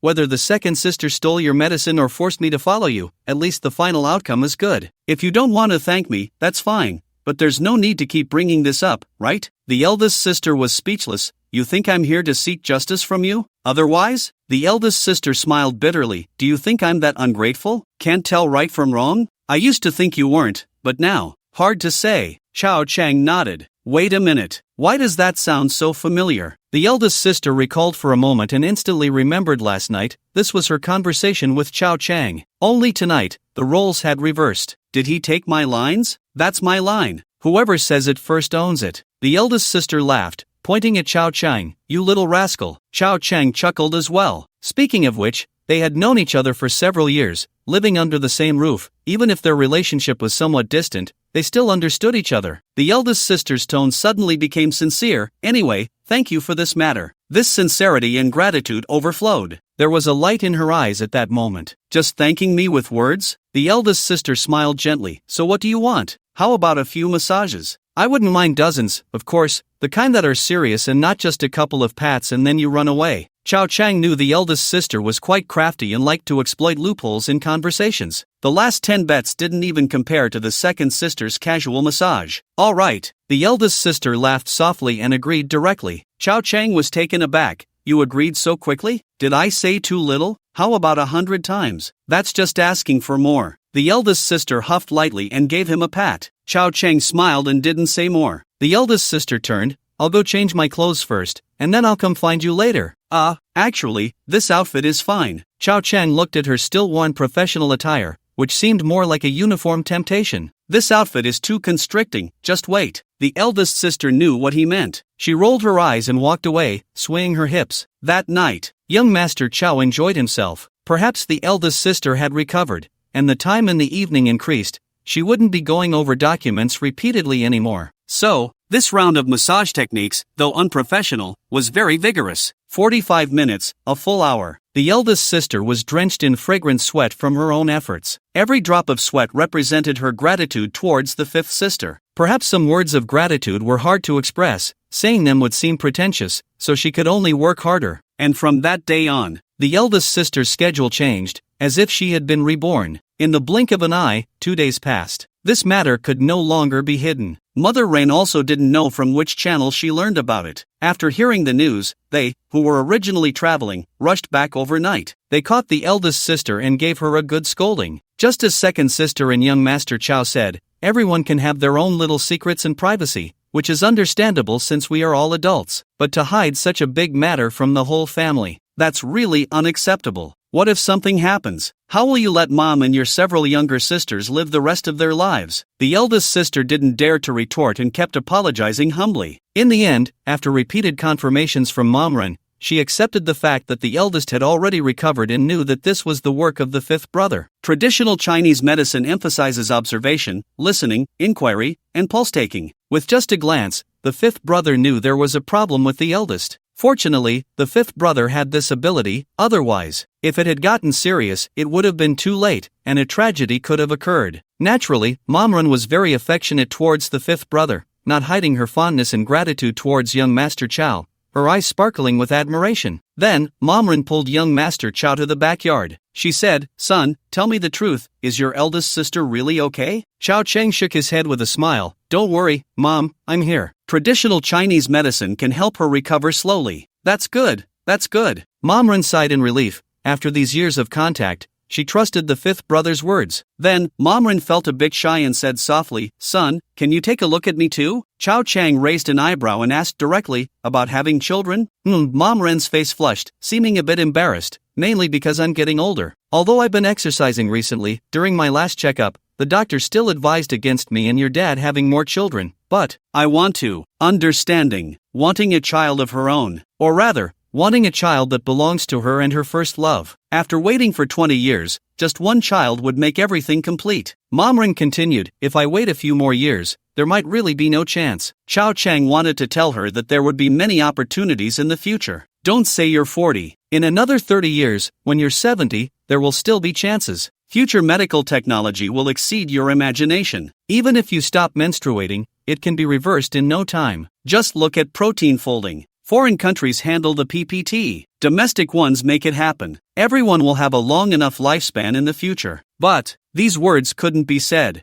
All right, Chao Cheng smiled and nodded. They sat facing each other in the courtyard. Chao Cheng took Mom Ren's pulse, and for a moment, the two were silent. Old Chao didn't know when he had also come to the courtyard. Although he always thought his son boasting about being skilled in traditional Chinese medicine was just bragging, time and again, his performance made Old Chao waver. He didn't interrupt young Master Chao's diagnosis. After a moment, Chao Cheng said, Mom, your health is fine. If you want to conceive, the risk isn't too high, especially since now we can do cesarean sections. No matter the fetal position, there won't be any complications. However, if you want the child to be healthier, you'll need to nourish yourself more. I'll prescribe a tonic. That's one thing. Later, I'll find a nourishing elixir. I guarantee that next year, there will be a healthy little one in the family. Momrun was overjoyed upon hearing this. Old Chao then interjected with a skeptical remark, Are you really capable, kid? Don't just prescribe random medicine. If you mess up my health, I won't let you off the hook. Chao Cheng shot him a sideways glance. I need to take your pulse too. The gender of the child mainly depends on the male side. Sit. Chao Cheng pointed to the side. Old Chao resisted. I don't need it. Momrun glared. You do need it. Sit down. Old Chao reluctantly sat down. Chao Cheng took his pulse and said, You should be content. There are many people who want me to treat them,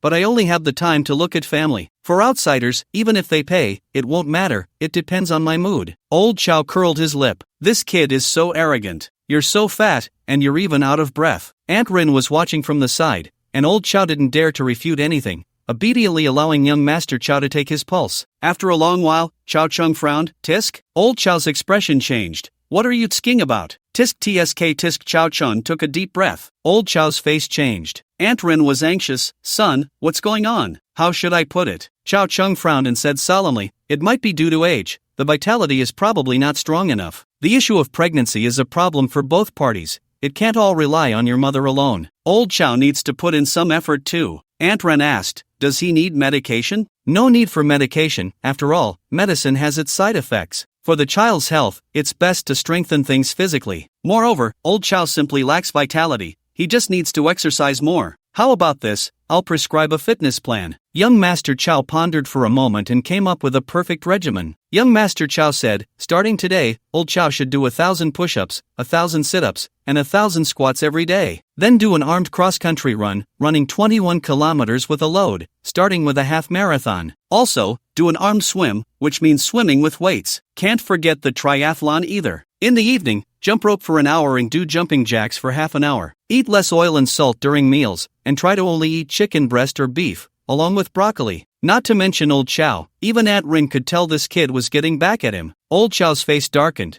You might as well just kill me. Kill you directly? Isn't that a bit too much? Can't you at least pretend? Chao Cheng showed a humble expression. Get lost. All right.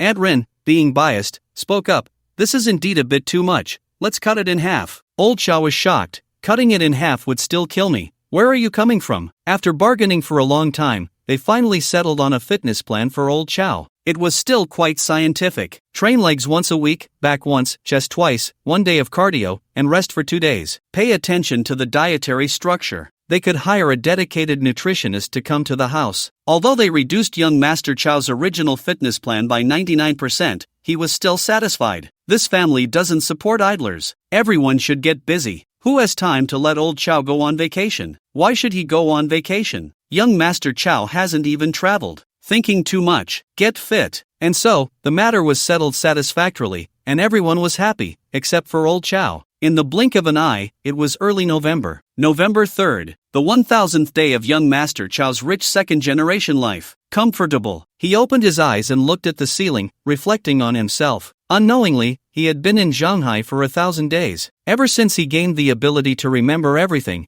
Xiao Cheng's memory had improved significantly. He was very sensitive to such numbers. Also, because he had lived a lifetime in his dreams, he could be considered someone who had died once, so Xiao Cheng cherished his current life even more. He counted the days one by one. He didn't want to waste any time. After getting up, he found the house empty. While eating, Xiao Cheng opened his computer and launched the chat software of the goose Xiao. He entered the space, updated the farm. Xiao Miracle Farm, officially launched today. Speaking of the farm, there was a little episode. Earlier, Xiao Cheng had already registered the copyright, but last year, a certain game company in Shanghai almost released it ahead of time. After all, copyright awareness is very poor these days. Fortunately, Xiao Cheng directly invested in and acquired the other party's company, integrating it into the Miracle Game Studio. Then he optimized the farm as a whole. Until this year, after the layout of the Goose stock equity was completed, young Master Chow finally brought out this once popular game, preparing to make a name for Miracle Game. Xiao Cheng directly opened a Yellow Diamond Noble account, doubling the fertilizer he received daily. No one is playing it yet, but young Master Chow believes that soon, very soon, this game will sweep the nation. The promotion from the game company also started in the morning, with soft advertisements and various promotional ads being thrown across the internet as if they were free. It was like tossing a series of firecrackers onto a calm lake, and they all had hundreds of thousands of bangs. After the crackling, the originally tranquil lake surface began to ripple layer upon layer. The platform decided on the lower limit. Some things are far more important than the upper limit. Just like the barrel theory, the shortest plank determines how much water your barrel can hold. Xiao Miracle Farm is just like that. In the dream, this game initially existed only on the campus network. What kind of scale is that? The number of registered users was only a few tens of millions. But now, on Blue Star, it was directly released in the Xiao space, with the number of registered users exceeding 1 billion. Just last month, the number of concurrent users broke through 90 million. So, it's not even on the same level. This lower limit was enough for Miracle Farm to create a sensation in just 1 week. Just 1 week. The daily active users of Miracle Farm surpassed 700,000, and it was still growing crazily every day. The most terrifying data wasn't the daily active users, but the retention. All websites in later generations care about the so-called retention. In other words, nearly 50% of those who played Miracle Farm would log into the space the next day, harvest crops, plant vegetables, and even steal crops. This retention is extremely high and still growing. The two game companies have already popped the champagne. Although popping champagne halfway through isn't a good habit, this time there were no surprises. A month's time. By December, Miracle Farm had surpassed all domestic and foreign games, being the top of all. Every day saw at least millions of users added. The retention was frighteningly high, and the number of game users had reached nearly 100 million. What does that mean? It means that originally, out of Xiao's 1 billion users, at least 1/10 started playing this game, with a retention rate exceeding 70%. And these numbers are still growing. After all, the game has only been out for a month. The future is promising. A month has passed, and all data shows no signs of decline. According to this trend, barring any accidents, next year is set to be the most explosive year for the farm. All games will have to avoid its brilliance. Are you even human? Ha! Are you still human? I'm your sister, and you treat me like this? You stole my crops? That morning, the fourth brother came knocking, waking the sleeping young Master Chow. The fourth brother shouted, I got up at 6 this morning, and yet you still stole from me. Are you even human? Is it easy for me to grow vegetables? Give me back my crops. The fourth brother grabbed young Master Chow by the neck. Young Master Chow instantly transformed into a little ancient figure, sticking out his tongue. The third sister was at a loss, pulling the fourth brother away. The third sister urged the fourth brother, it's just a game. It's not that serious. Why are you so worked up? Am I being serious? The fourth brother was anxious, pointing at young Master Chow. He's the one being serious, who steals my crops in the middle of the night by setting an alarm? Is that me being serious? The third sister couldn't help but laugh. All right, let the fifth brother sleep. We can talk tonight. Sleep my foot. You're not allowed to sleep today. Give me back my crops. The fourth brother was relentless. At this time, the second brother hadn't gone to work yet. Hearing the commotion, he came over and learned what had happened. The second brother spoke up. It's not that the fifth brother is being serious. Did you see the news yesterday? A lady set her alarm in the middle of the night to steal vegetables, and it made the headlines. The fourth brother was surprised. Is there really such a person? The second brother nodded. Yes, our leader got up in the middle of the night, probably while going to the bathroom, and casually stole some vegetables. My vegetables were stolen by her, and I was planning to confront her today.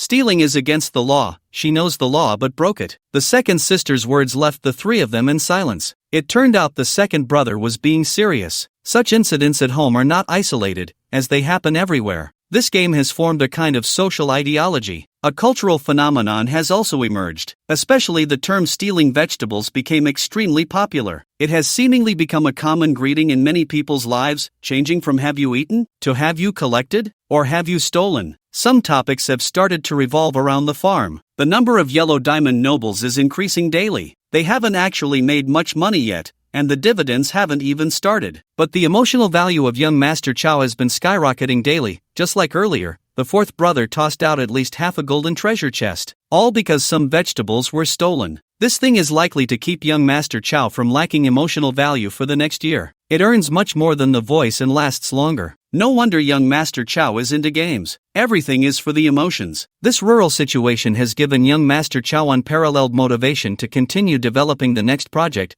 directly launching Honor of Kings and PUBG. And he is also going to handle domestic copyright for League of Legends. December. As the year comes to an end, with the farm booming, Chao Cheng took a month off and then got busy again. This time, young Master Chow brought along Su Qing, the CEO of a cosmetics company, and several heads of the newly established branding team. They flew to the capital together. In the past, young Master Chow was afraid of heights. He didn't like flying and worried about plane crashes. But now young Master Chow is fearless. Even if he encountered 10 or 8 plane crashes, he probably wouldn't die, and he wouldn't even need to waste too many life-saving items. He just needs to hide in a safe place and not come out. Even if he comes out, he can withstand a wave of impact using his protective domain, with a cooldown of just 1 day. This is the body of immortality. Brother. As soon as he exited the airport, a beautiful girl rushed towards him. It was Ling Ling, no doubt. She had already started performing, but she hadn't graduated yet and was preparing for further studies for her master's and doctorate. December in the capital is very cold, but this girl wore a down jacket on top and silk leggings below. How did she know young Master Chow's preferences? Strange. Young Master Chow was momentarily distracted, and then he caught the girl who had pounced on him. Su Qing and the branding team members quickly averted their eyes. They dared not look too closely at the little boss's affairs. They heard that the little boss already had a girlfriend. So who is this? Forget it. I don't know. Didn't see anything. Don't understand anything. We are all a bunch of emotionless NPCs. After putting the girl down, Chao Cheng softened his tone and ruffled her hair. You've grown up. Of course, Ling Ling replied sweetly. Ling Ling began to chatter and interrogate. Brother, why did you suddenly come to the capital? Oh, it's a long story. Then make it short. Wow, sharp-tongued. Our Ling Ling has learned badly, just like the fourth brother? Not at all, Ling Ling chuckled lightly. Chao Cheng smiled as well, taking her hand and walking outside. A special car was waiting to pick them up. Young Master Chow has a branch office in the capital, Miracle Media has a branch office, Miracle Capital has one too, and so does Tang Xian's Outyan Capital. So a convoy arrived. After pulling Ling Ling into the back seat of the car, the others got into their respective vehicles. Then they sped away from the airport. The scene was also captured by someone, and soon a piece of news that didn't attract much attention made it to the newspaper. The youngest billionaire comes to the capital dating his young girlfriend. No doubt about it, just looking at the headline, one could tell it was definitely a gossip tabloid. Inside the car, Chao Cheng was still holding her hand, not letting go. His fingers, accustomed to playing the piano, were soft and long. 3 things. Actually, it's one thing, just going to the main station. Chao Cheng explained a little. Ling Ling understood. The first thing was that Xiao Chen Shang was going to perform at the main station Spring Festival Gala this year. After all, he had 2 championships under his belt and was highly recognized in the country. The main station wasn't afraid of being blocked by Funan Satellite TV. They simply didn't care and invited him anyway. Of course, another reason was the second thing, inviting young Master Chow to the main station's Spring Festival Gala as an audience member, sitting in the front row. As for the third thing, it was about Miracle Cosmetics participating in the bidding for the Spring Festival Gala advertisements. So, for both public and private reasons, the main station would invite Xiao Chen Sheng over. This was also what young Master Chow meant by 3 things,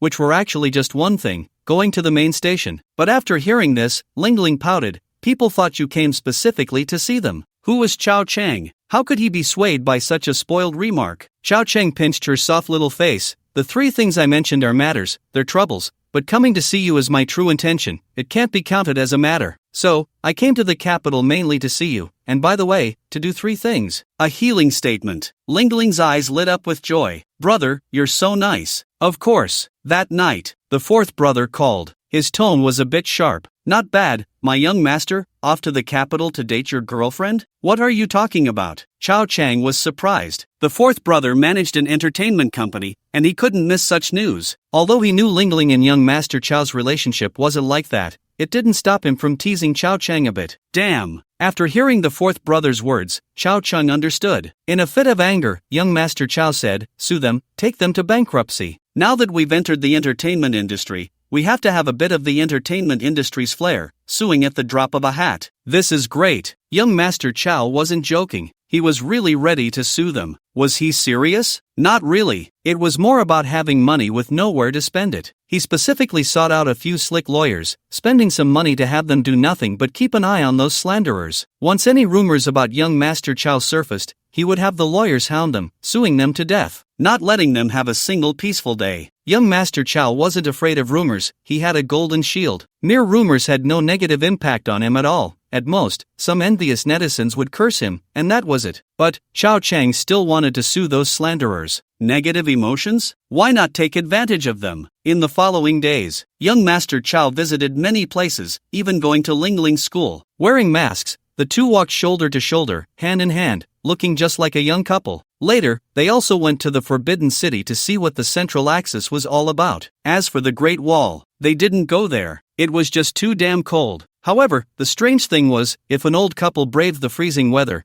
they would definitely be freezing to death, only wanting to go home and enjoy the heating. Yet, for young people who had just fallen into love, no matter how cold it was outside, as long as they were together, they were happy wherever they went, and it was all acceptable. Even felt that the cold wind was no longer biting, more like a matchmaker for the two, allowing them to huddle together for warmth. Of course, the two were just in a simple relationship, not romantic, on official business, but the official matters were completely ignored. Until a week later, when Su Qing called, Chao Chang suddenly realized, I came here to work. Sigh. This gentle place is truly a speed bump for men. I've been here for a week and haven't even been to the main office. Is this a bit unprofessional? Forget it. Let it be. Brother, are you going to start getting busy today? Ling Ling, who was having breakfast with Chao Chang, asked a bit reluctantly after he hung up the phone. She was understanding. She was well behaved. She was also the kindest. It was impossible for her to disturb her brother's serious work just because she wanted his company. Not busy, but I have to attend a small meeting about the bidding for the Spring Festival Gala advertisements. It's already at the final stage, and I might need to show my face to give the company some confidence. How about you come with me? Can I? Ling Ling's eyes lit up. Of course. Chao Cheng smiled, hurry up and eat, and after we finish, we'll go together. At 10 in the morning, young Master Chao brought Ling Ling to the venue of the 2010 Golden Resource Advertising Bidding Conference. Many entrepreneurs had already arrived. The publicity departments of major companies were present, and even some CEOs of large firms came in person. It's important to know that the various advertisements for the Spring Festival Gala are significant targets for competition among many large enterprises, especially in the real economy. These days, it's still the world of real industries. For example, home appliances, liquor, beverages, and pharmaceuticals. These categories are all major advertisers. Unlike later, when various internet companies entered the scene,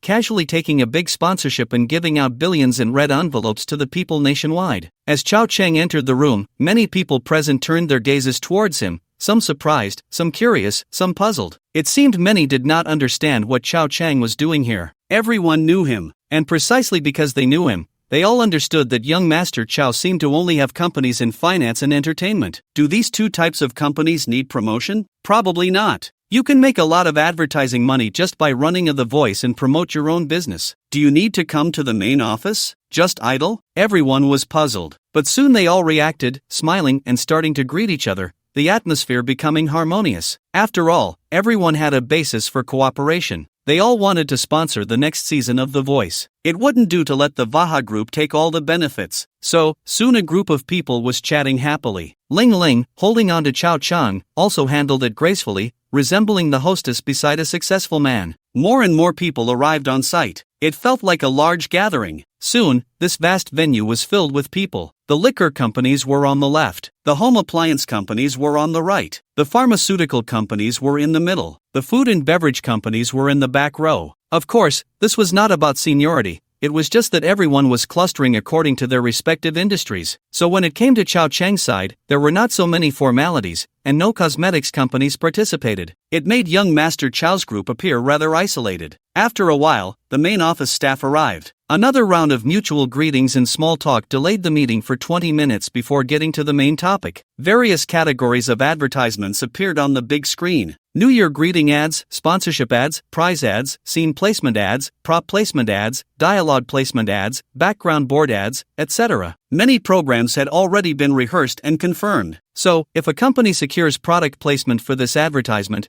they will start following up on the Spring Festival Galas program, such as Lu Qian's Magic Show, which requires magic props. This is the point of the advertisement. There are also lines in Zhao Shanshan's skit, where a bit of advertising can be integrated into the dialogue. All of this is money. If you don't participate in this bidding, you can't even imagine how much the main station can earn. Young Master Chao has also opened his eyes to this. But young Master Chao did not participate in any bidding. He is waiting. Soon, one advertisement after another was secured by everyone. They are all big brands. The naming rights for the Spring Festival Gala commentary were taken by Langzhou. Zhao Shanshan's skit was secured by Guojiao, Solu, and Sogu. Lu Qian's magic props were taken by Huiyuan Juice. The products on the audience's tables were secured by Waha Group, which also counts as young Master Chao spending money. After all, he is one of the major shareholders. Moreover, after The Voice of China, Waha upgraded to become the largest beverage and mineral water company in the country, and they have money to burn. Mengyo Milk and others were also placed on the audience's tables. Everyone was spending money like crazy, going through multiple rounds of bidding. In the end, the bidding for the Midnight Countdown. In previous years, this Midnight Countdown was secured by white goods companies, with Medea winning it. This year, barring any surprises, it would still be them. But, today, no one knows. Chao Chengji is determined to win. There are various modes for the program's bidding. There is a sealed bid, an auction, and an online subscription. There is no fixed method. It will only combine various forms based on the situation. For instance, some of the advertisements just mentioned belong to on-site bidding, as well as the auction for skit placements. When it comes to the Midnight Countdown segment, a sealed bid is used. Young Master, how much should we bid? Su Qing did some homework and whispered to Chao Cheng. In previous years, Medea secured this. Whether there were any under-the-table deals we don't know, but the main station definitely leans towards Medea. Additionally, last year, the other party secured it for 47.01 million. The year before that, it was 42.81 million. There are both odd and even numbers. I suspect they knew the competitors' bid in advance. Su Qing approached the task with a scrutinizing and suspicious mindset. This is correct. In the business world, don't think about how upright your competitors are. The more cautious and careful you are, the more shameless they are, the better. Su Qing continued. Based on this growth rate, this year's Midnight Countdown is estimated to exceed 50 million. 50 million to buy 10 seconds of countdown. That calculates to starting at 5 million per second. No wonder the audience jokes that this advertisement is charged by the second. Chao Cheng nodded. He looked at Lingling beside him and asked with a smile, "How much do you think we should spend this year?" Lingling was taken aback. She didn't understand these things. Chao Cheng encouraged her, "Feel free to say whatever comes to mind. You heard what Sister Su Qing said just now. How much do you think Medea will secretly bid today?" Lingling's little face showed a bit of hesitation as she stammered, 5,000. 51 million? Chao Cheng laughed and asked, "Then how much do we need to invest to win?" Lingling replied, 51.01 million, no, 51.02 million. Chao Cheng laughed heartily. Lingling is smart. From Su Qing's words earlier, she knew that Medea likes to add that extra 10,000 at the end. Whether it was the previous year's 42.81 million or last year's 47.01 million, they always hit the mark. So, if this year's estimate is 51 million, then we must add 20,000 to outbid them. Chao Cheng gently stroked Lingling's hair and turned back to Su Qing. "Sister Qing, what do you think?" Su Qing said, "To be safe, 52.02, or 53.02. But, Su Qing felt a bit conflicted, but this price is indeed a bit high. The cost-performance ratio isn't great. With this much money, we might as well save it and wait for next year's The Voice to start. Sponsoring a small title would be more worthwhile than this." Su Qing was right. The idea wasn't wrong either. After all, The Voice is a show run by the young master of their own company, and even advertisements require spending money. But it would definitely receive more attention. Some things are like this: spending the same amount of money can yield different results. All it takes is for the host or a contestant to casually throw out a line, and perhaps a product could take off. This is the convenience of having your own show. But Su Qing's vision was limited after all. At least not as far-sighted as young Master Chow. To put it bluntly, the cosmetics company had just finished developing the product and wasn't fully prepared yet. Young Master Chow was so eager to participate in the bidding. He was eyeing this year's Spring Festival gala ratings. Is 50 million for the midnight countdown expensive? Indeed, it's a sky-high price. You have to know that 5 years ago, this ad spot only cost 5 million for 10 seconds. In just 5 short years, it has nearly multiplied tenfold. It's a money grab. However, one must understand the current status of the Spring Festival Gala. This year might be its most glorious edition. If young Master Chow remembers correctly, this year's Spring Festival Gala ratings were the highest in history, without exception. Nearly 40%. What does that mean? At least half the country was watching. Especially during the midnight countdown, although it only lasts for 10 seconds, the spotlight effect is extremely high. Everyone's eyes and attention are focused on the 10-second countdown to the new year. It subtly implants this brand in everyone's mind. This is the key. It creates a subconscious initial impression of the brand, so that when people see it in the future, their first thought will be, this brand is big, this brand is awesome, this brand is impressive. Buy it. Buying it is definitely better than other obscure brands, right? This is not an effect that a small variety show can achieve. Even if Waha makes a fortune from The Voice this time, it still wouldn't reach this level of impact, especially for new companies. Chao Chang also had some follow-up promotional plans. Chao Chang took the bid document for the dark mark and waved his hand, writing down a price, 6666.